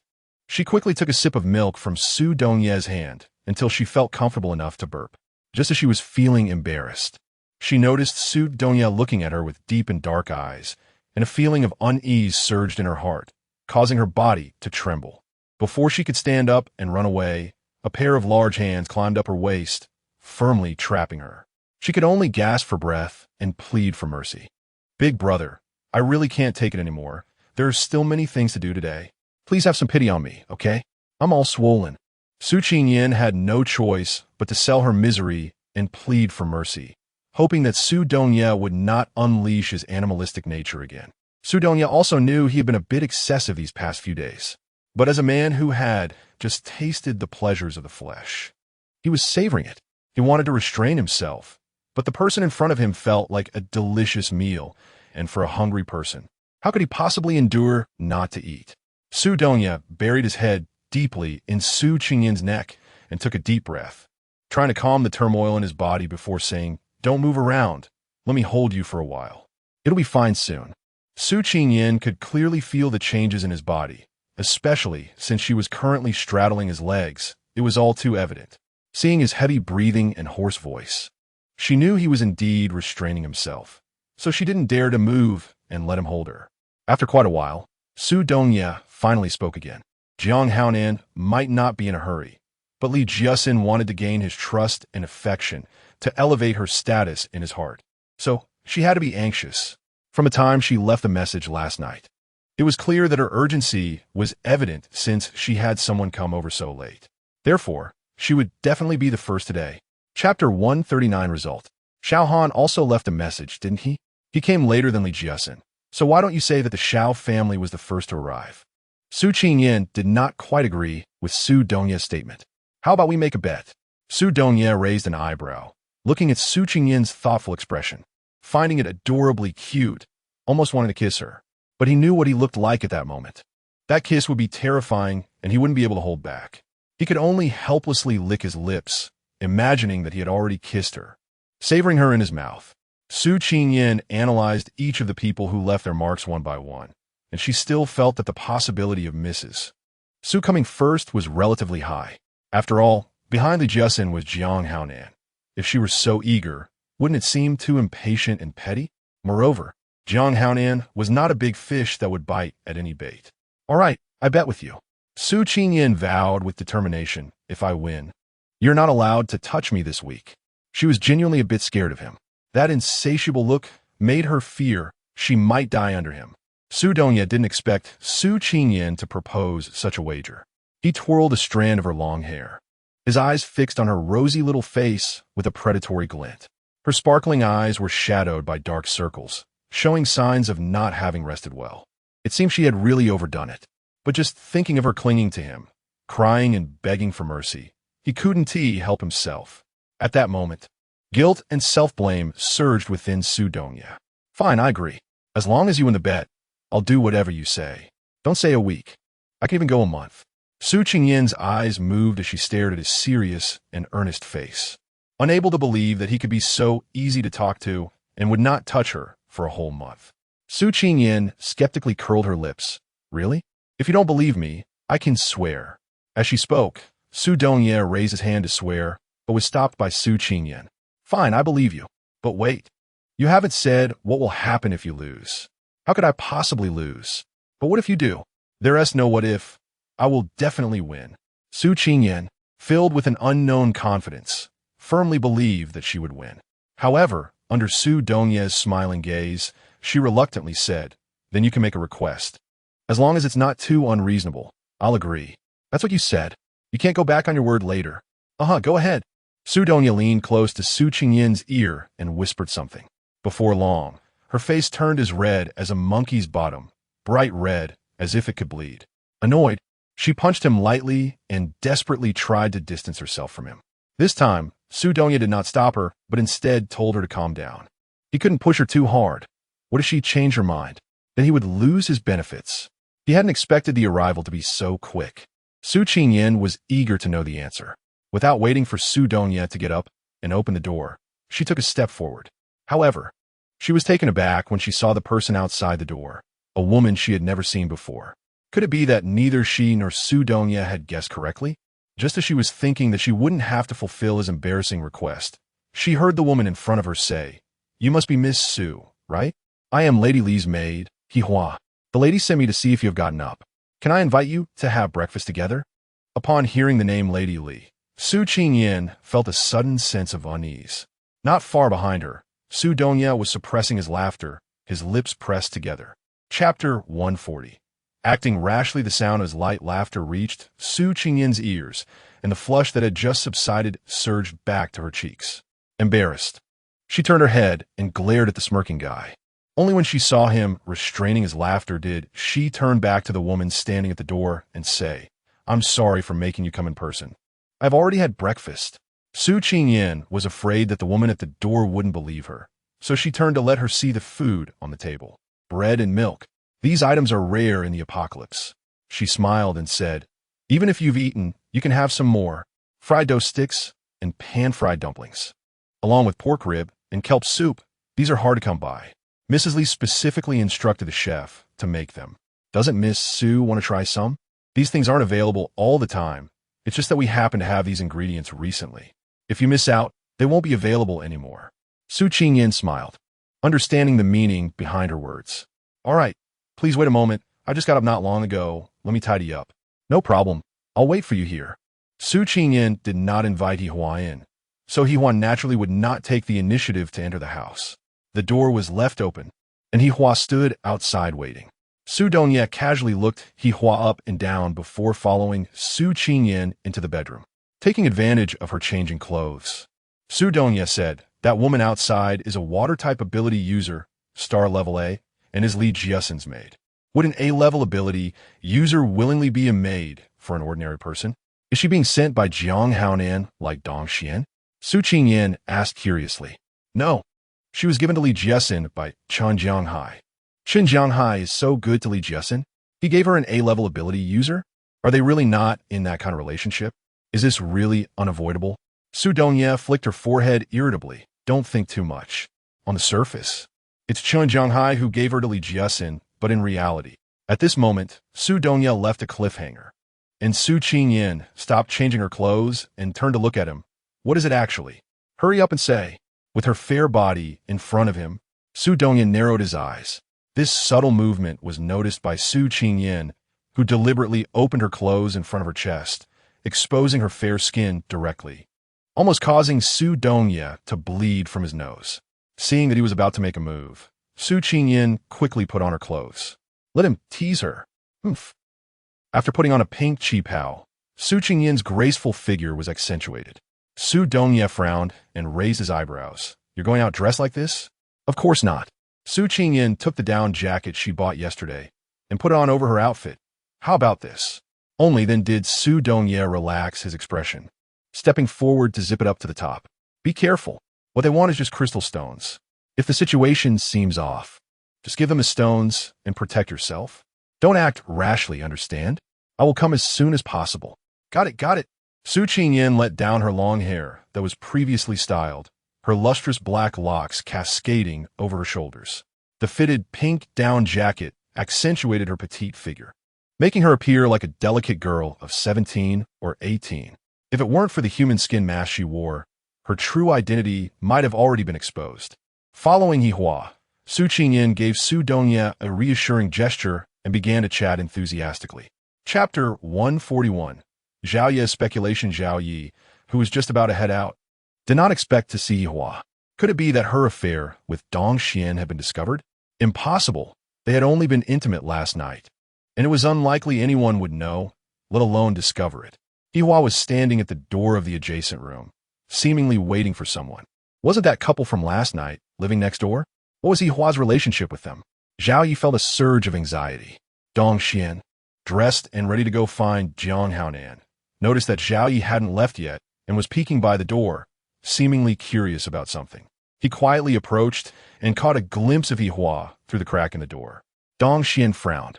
What was this maid doing here? He shared Zhao Yi's suspicions. Could it be that Zhao Yi was discovered when she came to find him last night? Impossible. Knowing this maid's temperament, if she had caught wind of Zhao Yi, she would have rushed to tell her mistress to take credit for it. Li Jiaxin's impulsive nature and reckless character would have led her to confront them last night instead of waiting until this morning. Don't worry, she's not here for us. Dong Xian reassured the tense Zhao Yi. Have you figured out who that couple next door is? What kind of people are they? What rank of ability user are they? Zhao Yi was not fully comforted, but her tense nerves relaxed a bit. Her gaze remained fixed on Yihua outside the door. Dong Xian shrugged and shook his head. The man was too slick. He hadn't revealed anything. Whenever important questions arose, he would sidestep them and say irrelevant things. The woman, on the other hand, appeared somewhat foolish, looking easy to extract information from. There were several moments when he almost got the answers, but the man interrupted with jokes, deflecting the conversation, and afterward, the woman spoke less. I'll wait for her to be alone and then find an opportunity to ask, he said. Zhao Yi nodded, her gaze unwavering on Yihua. We need to find out what their relationship with Li Jiaxin is. Yihua knocked on their door early this morning, and she wasn't angry about being left outside. She waited patiently, just one day without paying attention to her, and she got into trouble. Later, you should find out what Li Jiaxin did yesterday. Dong Xian intended to investigate that as well. Right now, they were both in the same boat, with no way to escape. Moreover, he had his own motives. After a while, a woman in a pink down jacket with long hair, cascading over her shoulders, emerged from the adjacent room. Without needing to see her face, Zhao Yi knew who it was. Watching her walk away, closely holding onto Yihua, Zhao Yi stared at the charming figure in a daze. Dong Xian, does that woman's silhouette look like the girl in the photo? Reminded by Zhao Yi, Dong Xian took out the photo to compare, and indeed, there were some similarities, but Su Yan's face was too ordinary, far less beautiful than the girl in the photo. Her age was also evident. The girl had a face full of collagen, rosy and youthful, a perfect high school student. In contrast, Su Yan had dry, sallow skin, looking like a malnourished office worker in her late 20s. There were many people with similar silhouettes. She had seen one just last night, but she was not her. She stared at Dong Xian with a blank expression and said coldly, "Remember what you promised me. I'm just changing my clothes to meet Jiang Haonan. Don't worry. When have I ever failed to do what I promised you?" Dong Xian wanted to kiss Zhao Yi but was avoided. He wasn't angry, just gave Zhao Yi a meaningful smile before opening the door and stepping out. Chapter 142. Having breakfast together, Li Jiaxin had just woken up when she asked Yihua to invite Su Qingyan for breakfast. Last night, she didn't even have to seduce Jiang Haonan. He had come to her room on his own, which was just what she wanted. It was her ovulation period, and she was taking the latest fertility medication. If she just put in a little more effort to keep him in her room, she was sure she would get pregnant. After a night of passion, Li Jiaxin used all her skills to please Jiang Haonan. If she weren't preoccupied, she would have wanted to have a proper session with him. Sitting in front of the vanity, Li Jiaxin was getting ready, glancing at the man lying on the bed smoking. He had thick brows and a handsome face, with a rugged, strong appearance that exuded masculinity, making her heart flutter. Li Jiaxin finished applying her makeup and gracefully walked towards Jiang Haonan. When she saw his gaze on her, she confidently played with her hair. Who is more beautiful, me or Sister Zhao? Jiang Haonan took a puff of his cigarette and pulled the charming beauty into his arms. Does that even need to be said? Of course it's you. Satisfied with his answer, Li Jiaxin smiled happily and leaned in for a kiss. Jiang Haonan naturally obliged her. After the kiss, Li Jiaxin lay breathlessly on him, her eyes filled with affection. Darling, I've already asked Yihua to invite Su Yan. She should be here soon. You won't think I'm being too eager, will you? How could I? You're just thinking of me and helping me out. I can't thank you enough. How could I blame you? Jiang Haonan caressed her back, his fingers teasingly exploring her exposed skin. Li Jiaxin blushed, her eyes shimmering with desire. Just as they were about to get carried away again, the doorbell rang. Li Jiaxin reluctantly pulled herself away kissed Jiang Haonan sweetly, and said, Su Yin is here. I'll go meet her. My Shiner is the smartest, knowing what to say and what not to say. Flattered, Li Jiesen's cheeks turned even redder. I know. I'll find out how many crystals she has and help you reach S level. Jiang Haonan smiled gently and nodded, watching Li Jiesen leave the room. As soon as she closed the door, Jiang Haonan immediately got up from the bed, walked to the door, and peeked outside through the crack. Su Qingyan followed Hihua to the place where Li Jiesen lived. It was a luxurious 5-story villa. Li Jiesen lived on the 3rd floor. After Hihua rang the doorbell, she left, leaving Su Qingyan standing alone at the door waiting. After about half a minute, the door opened from the inside. Li Jiesen appeared in a blue-purple fitted slip dress that showcased her great figure, making Su Qingyan envious, especially the scene in front of her chest, which sparked her imagination. Miss Su, I hope it's not too presumptuous to invite you for breakfast. I hope I'm not disturbing you. If I am, I'm really sorry. Please come in. Li Jiesen warmly took Su Qingyan's hand and brought her into the room.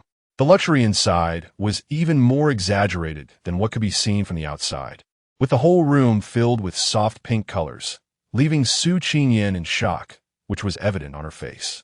Li Jiesen noticed Su Qingyan's expression clearly and couldn't help but smile as she poured tea for her. Chapter 143, Pregnancy Medicine.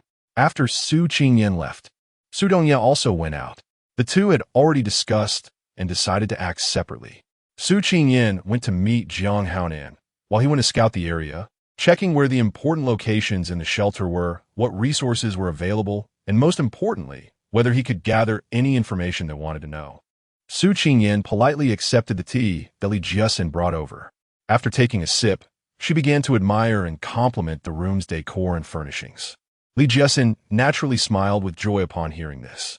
Who doesn't like to hear flattery, especially someone like Li Jiesen, who had risen from being looked down upon to living a life of privilege? Her vanity and sense of entitlement made her thoroughly enjoy the envy of others. Moreover, she wanted to show off a bit in front of Su Qingyan. However, noticing that Su Qingyan had sipped the tea several times, Li Jiesen realized she was hungry. It would be quite embarrassing if she had called her over for breakfast only for her to fill up on tea. Just when Li Jiesen was feeling awkward, Hihua knocked on the door while pushing a food cart. You must be hungry. Sorry to keep you waiting. Come on, let's head to the dining room. Li Jiesen kindly linked her arm with Su Qingyan's and led her toward the dining room, introducing the food along the way. This is all made by 5-star hotel chefs. Smell it. Doesn't it smell amazing? I assure you, the taste is even better. It's a flavor you've never had before. Su Qingyan was not used to being so warmly treated by others, but she let Li Jiesen affectionately arrange her seat and set up the food. The table was full of delicious dishes, which indeed looked very appetizing, and not to mention after smelling them, the cravings in her stomach began to stir. This was certainly many times more sumptuous than milk and bread, but unfortunately, she couldn't bring Su Dongye along. Otherwise, he could have tasted these delicacies too. The two of them hadn't seen such exquisite and abundant food since the apocalypse, let alone eaten it. Su Qingyan stared at the food without blinking, and the action of swallowing saliva couldn't help but catch Li Jiesen's attention. Yin, please don't be polite with me. Take whatever you like. Su Qingyan politely waited for Li Jiesen to take a seat before eating together, but it seemed that Li Jiesen was not in a hurry to eat. She picked up her chopsticks, unsure whether to pick something or not, and finally asked, Sisterly, are you not going to sit down and eat with me? Li Jiesen was checking Jiang Haonan's breakfast on the dining cart. Upon hearing Su Qingyan's question, she looked up and smiled. You go ahead and eat. I just remembered there's something I haven't done, so you don't need to wait for me. Isn't that a bit inappropriate? I'll wait for you to finish before we eat together. Li Jiesen was going to deliver breakfast to Jiang Haonan in the room, but didn't want Su Qingyan to know there were other people inside, making her feel awkward for a moment. Oh, look at my memory. That task was finished last night. Come on, I'll eat with you. With no other choice. Li Jiesen sat down and took a few bites with Su Qingyan before finding another excuse. Using the dining cart as a cover, Li Jiesen successfully carried Jiang Haonan's breakfast into the room. Meanwhile, Su Qingyan packed some of the food from the table into her space. Just as she finished this, there was a knock on the door again. Su Qingyan saw that Li Jiesen had not come out of the room for a long time, so she got up to open the door. Hihua, I'm sorry, I brought the drink. I didn't know if Miss Su drinks coffee for breakfast. My wife has to have a cup every morning. Hihua was holding the herbal medicine for Li Jiasin, which she had to drink every time after spending the night with Jiang Haonan, because she was busy preparing food for breakfast with Su Qingyin this morning. Hihua almost forgot about it. After delivering the breakfast, she hurried to prepare again. However, Hihua did not expect that the person opening the door would be Su Qingyin, holding the thick herbal medicine in her hand, which looked just like coffee.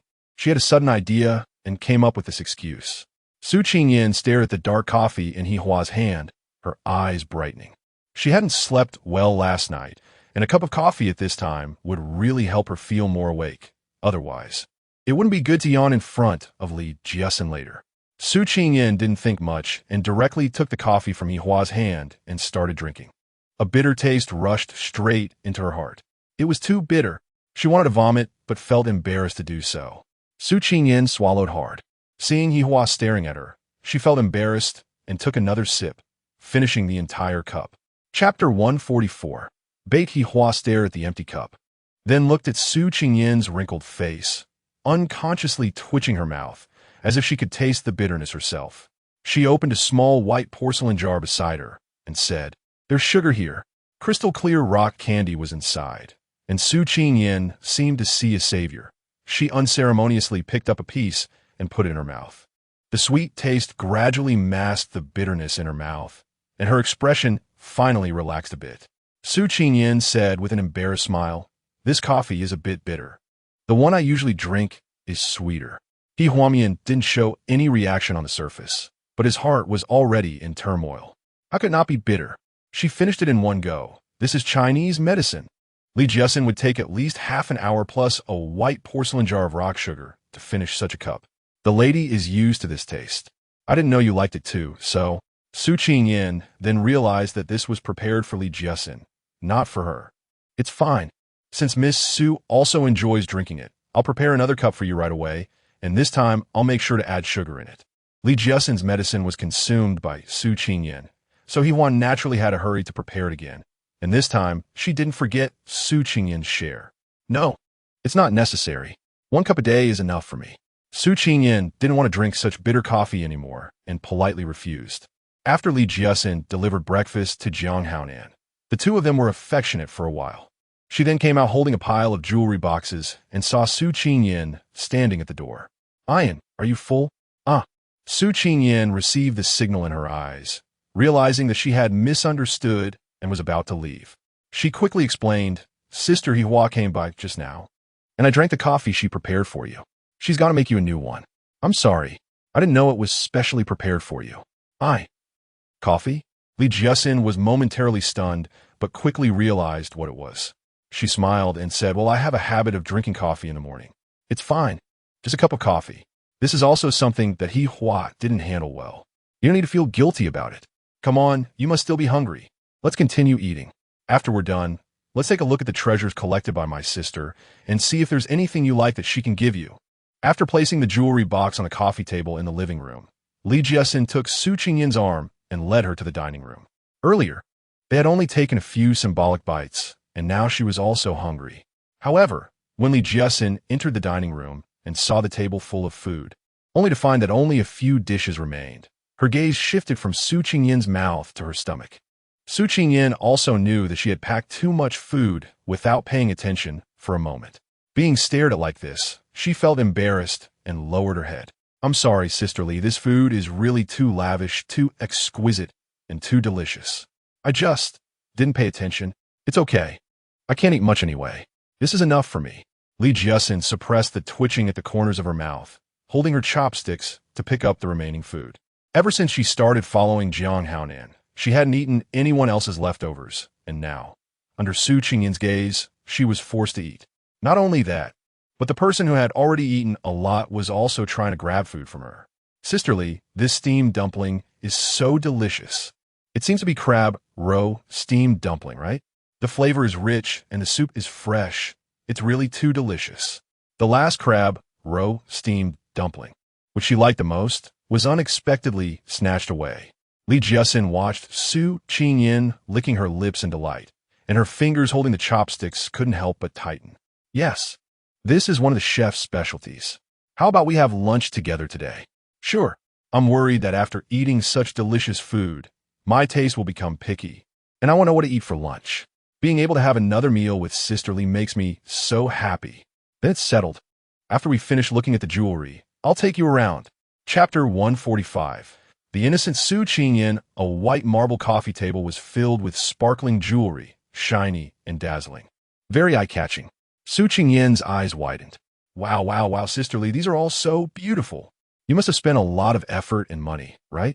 Picking up a pink diamond ring the size of an egg, Su Qingyan couldn't put down.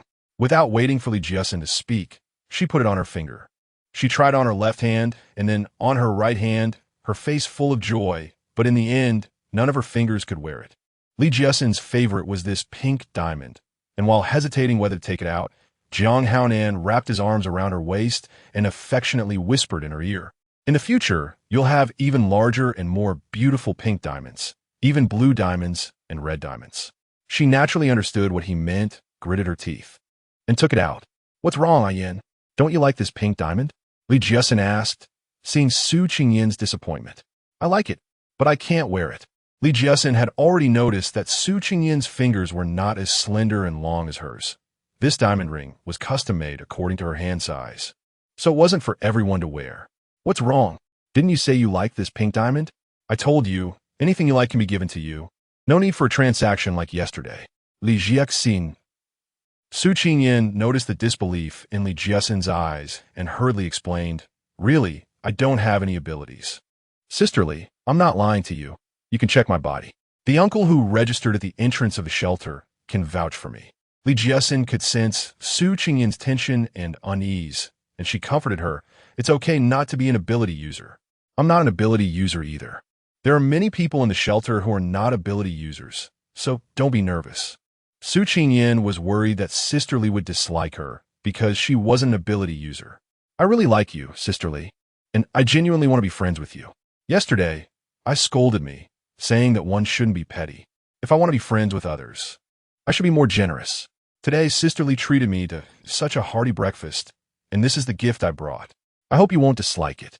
Su Qingyan took out 5 crystal stones that she had prepared in advance and placed them in Li Jiasin's hands. I could see that Sisterly really liked them. Li Jiasin couldn't sense the energy within the crystals, but Jiang Haonan in the room could clearly perceive the pure energy contained within them. He stared intently at the 5 crystal stones, knowing that if he got them, he could break through to S rank and become the true king of the shelter. Even if he had to go to the southeast Wada base, he would have the strength to compete with the local aristocratic families for territory. "I remember that yesterday, Ayan only had 2 crystal stones, so how did it turn into 5 today?"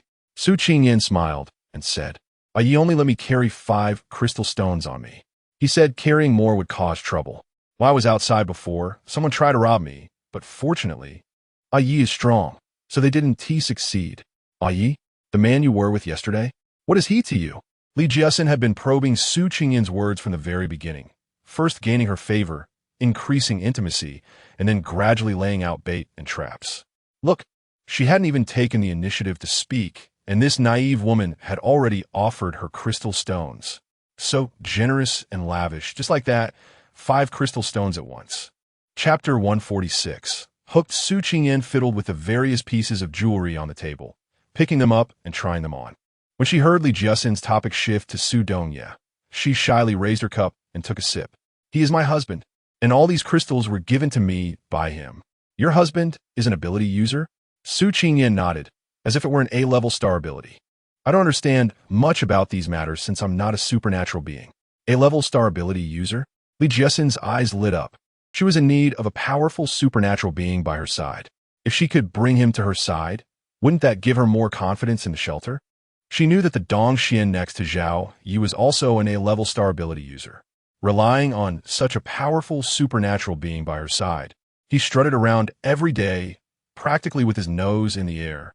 A-level star ability users are indeed formidable. Only a few supernatural beings in the shelter reach this level. "I wonder if your husband has time this afternoon. How about inviting him over for a meal?" That might not be good." "What's wrong with that? You're already my sister. What's the harm in meeting your brother-in-law?" Su Qingyan suppressed the twitching at the corners of her mouth. She really didn't expect Li Jiesin to be so eager. She lowered her eyes and said shyly, "We're all girls. It's not very convenient for a man to have dinner with us, right?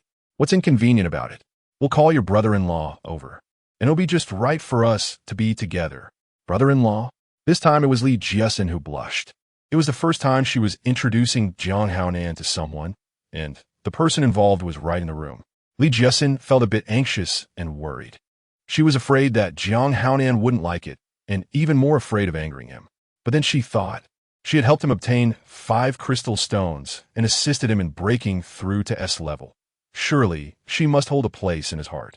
Moreover, he intended to recruit powerful ability users, and here was an A-level ability user. Shouldn't she seize the opportunity to bring him on board before someone else snatch him away? Suddenly, Li Jiesin felt full of confidence, proud, and pleased. Yes, you're new to the shelter, and there are many things and people you don't understand yet. There are also many unspoken rules in the shelter that you won't know about. Later, I'll explain everything to you one by one. By the way, how many crystal stones do you have left? Your husband is an ability user. Doesn't he need crystal stones to advance? Su Qingyan naturally understood the meaning behind her words. Aren't you worried your husband will be upset about you giving away the crystal? I'm not sure about that. But what? Su Qingyan wants to befriend Li Jiesin, to seek protection, and also to get to know Jiang Haonan through her. Seeing that Zhao Yi and Dong Xian have gotten together, it should be easy to find her. She needs to eliminate her before Zhao Yi finds her. Alternatively, she could gain Jiang Haonan's trust so that Zhao Yi would not pose a threat to her. Su Qingyan saw that Li Jiesin had taken a bait. She took a sip from her cup and glanced at the bedroom door that wasn't shut tightly. But there should be a lot, sis. You know I'm not an ability user, and besides thinking they are shiny and pretty, I have no interest in these things anymore. There should be dozens left. That's a lot, is it? It's just a few hundred fish we killed. What they had in their heads, if it weren't for someone taking the opportunity to ambush us. My husband could have gotten even more crystal stones. Chapter 147. Crystal stones become snacks. Jiang Haonan, hiding in the house, brightened up when he heard hundreds. His anger at Li Jiesin for unilaterally agreeing to have lunch with him diminished significantly. He almost wanted to show up right away and ask Su Qingyan where they encountered the mutated fish so he could immediately send someone to collect the crystal stones. Crystal stones would give him absolute power and influence. Li Jiesin seemed to know what Jiang Haonan was thinking and asked for him without him having to step in. You were ambushed. Where were you ambushed? How was it? Did you get hurt?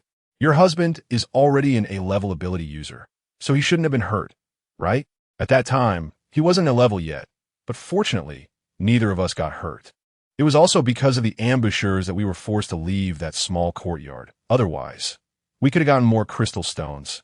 Su Qingyan continued, saying that there is a very large pond in that small courtyard, and a mutated fish is at the bottom of the pond.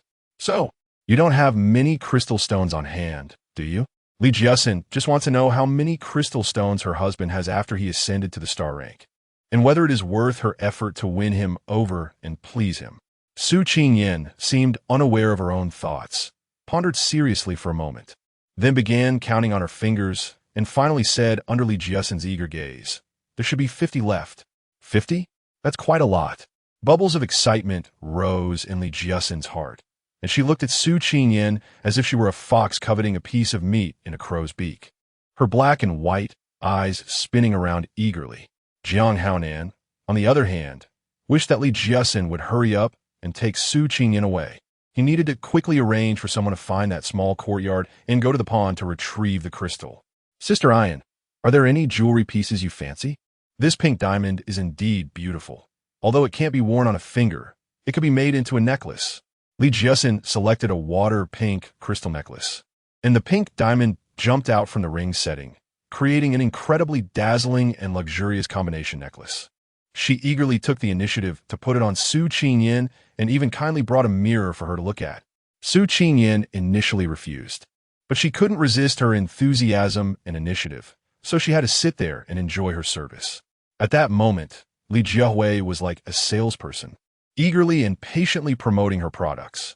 Under her enthusiasm and semi-coercion, Su Qingyan had no choice but to accept the necklace with pink diamonds and took some jewelry and treasures that she genuinely liked. Sister, I'm really sorry for taking so many of your treasured items. I told me that I shouldn't take things for free, but I have no more crystals on me. However, I still have snacks. Su Qingyin's expression instantly changed from distress to excitement. She pulled out all the snacks from her pocket. Sister, see if there's anything you like. I can't just take your shiny, beautiful jewelry, so let's exchange it for these snacks.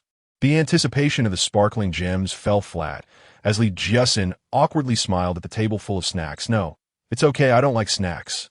Ah, sister doesn't like snacks? Look at this pork jerky, it's so delicious, and this sauce chicken feet, and the nutty dried fruits, they're really good, just pick a few. Sister, I'll give these back to you. What's wrong? Li Jiasin suddenly understood. She wanted to trade snacks for her jewelry. Hee hee.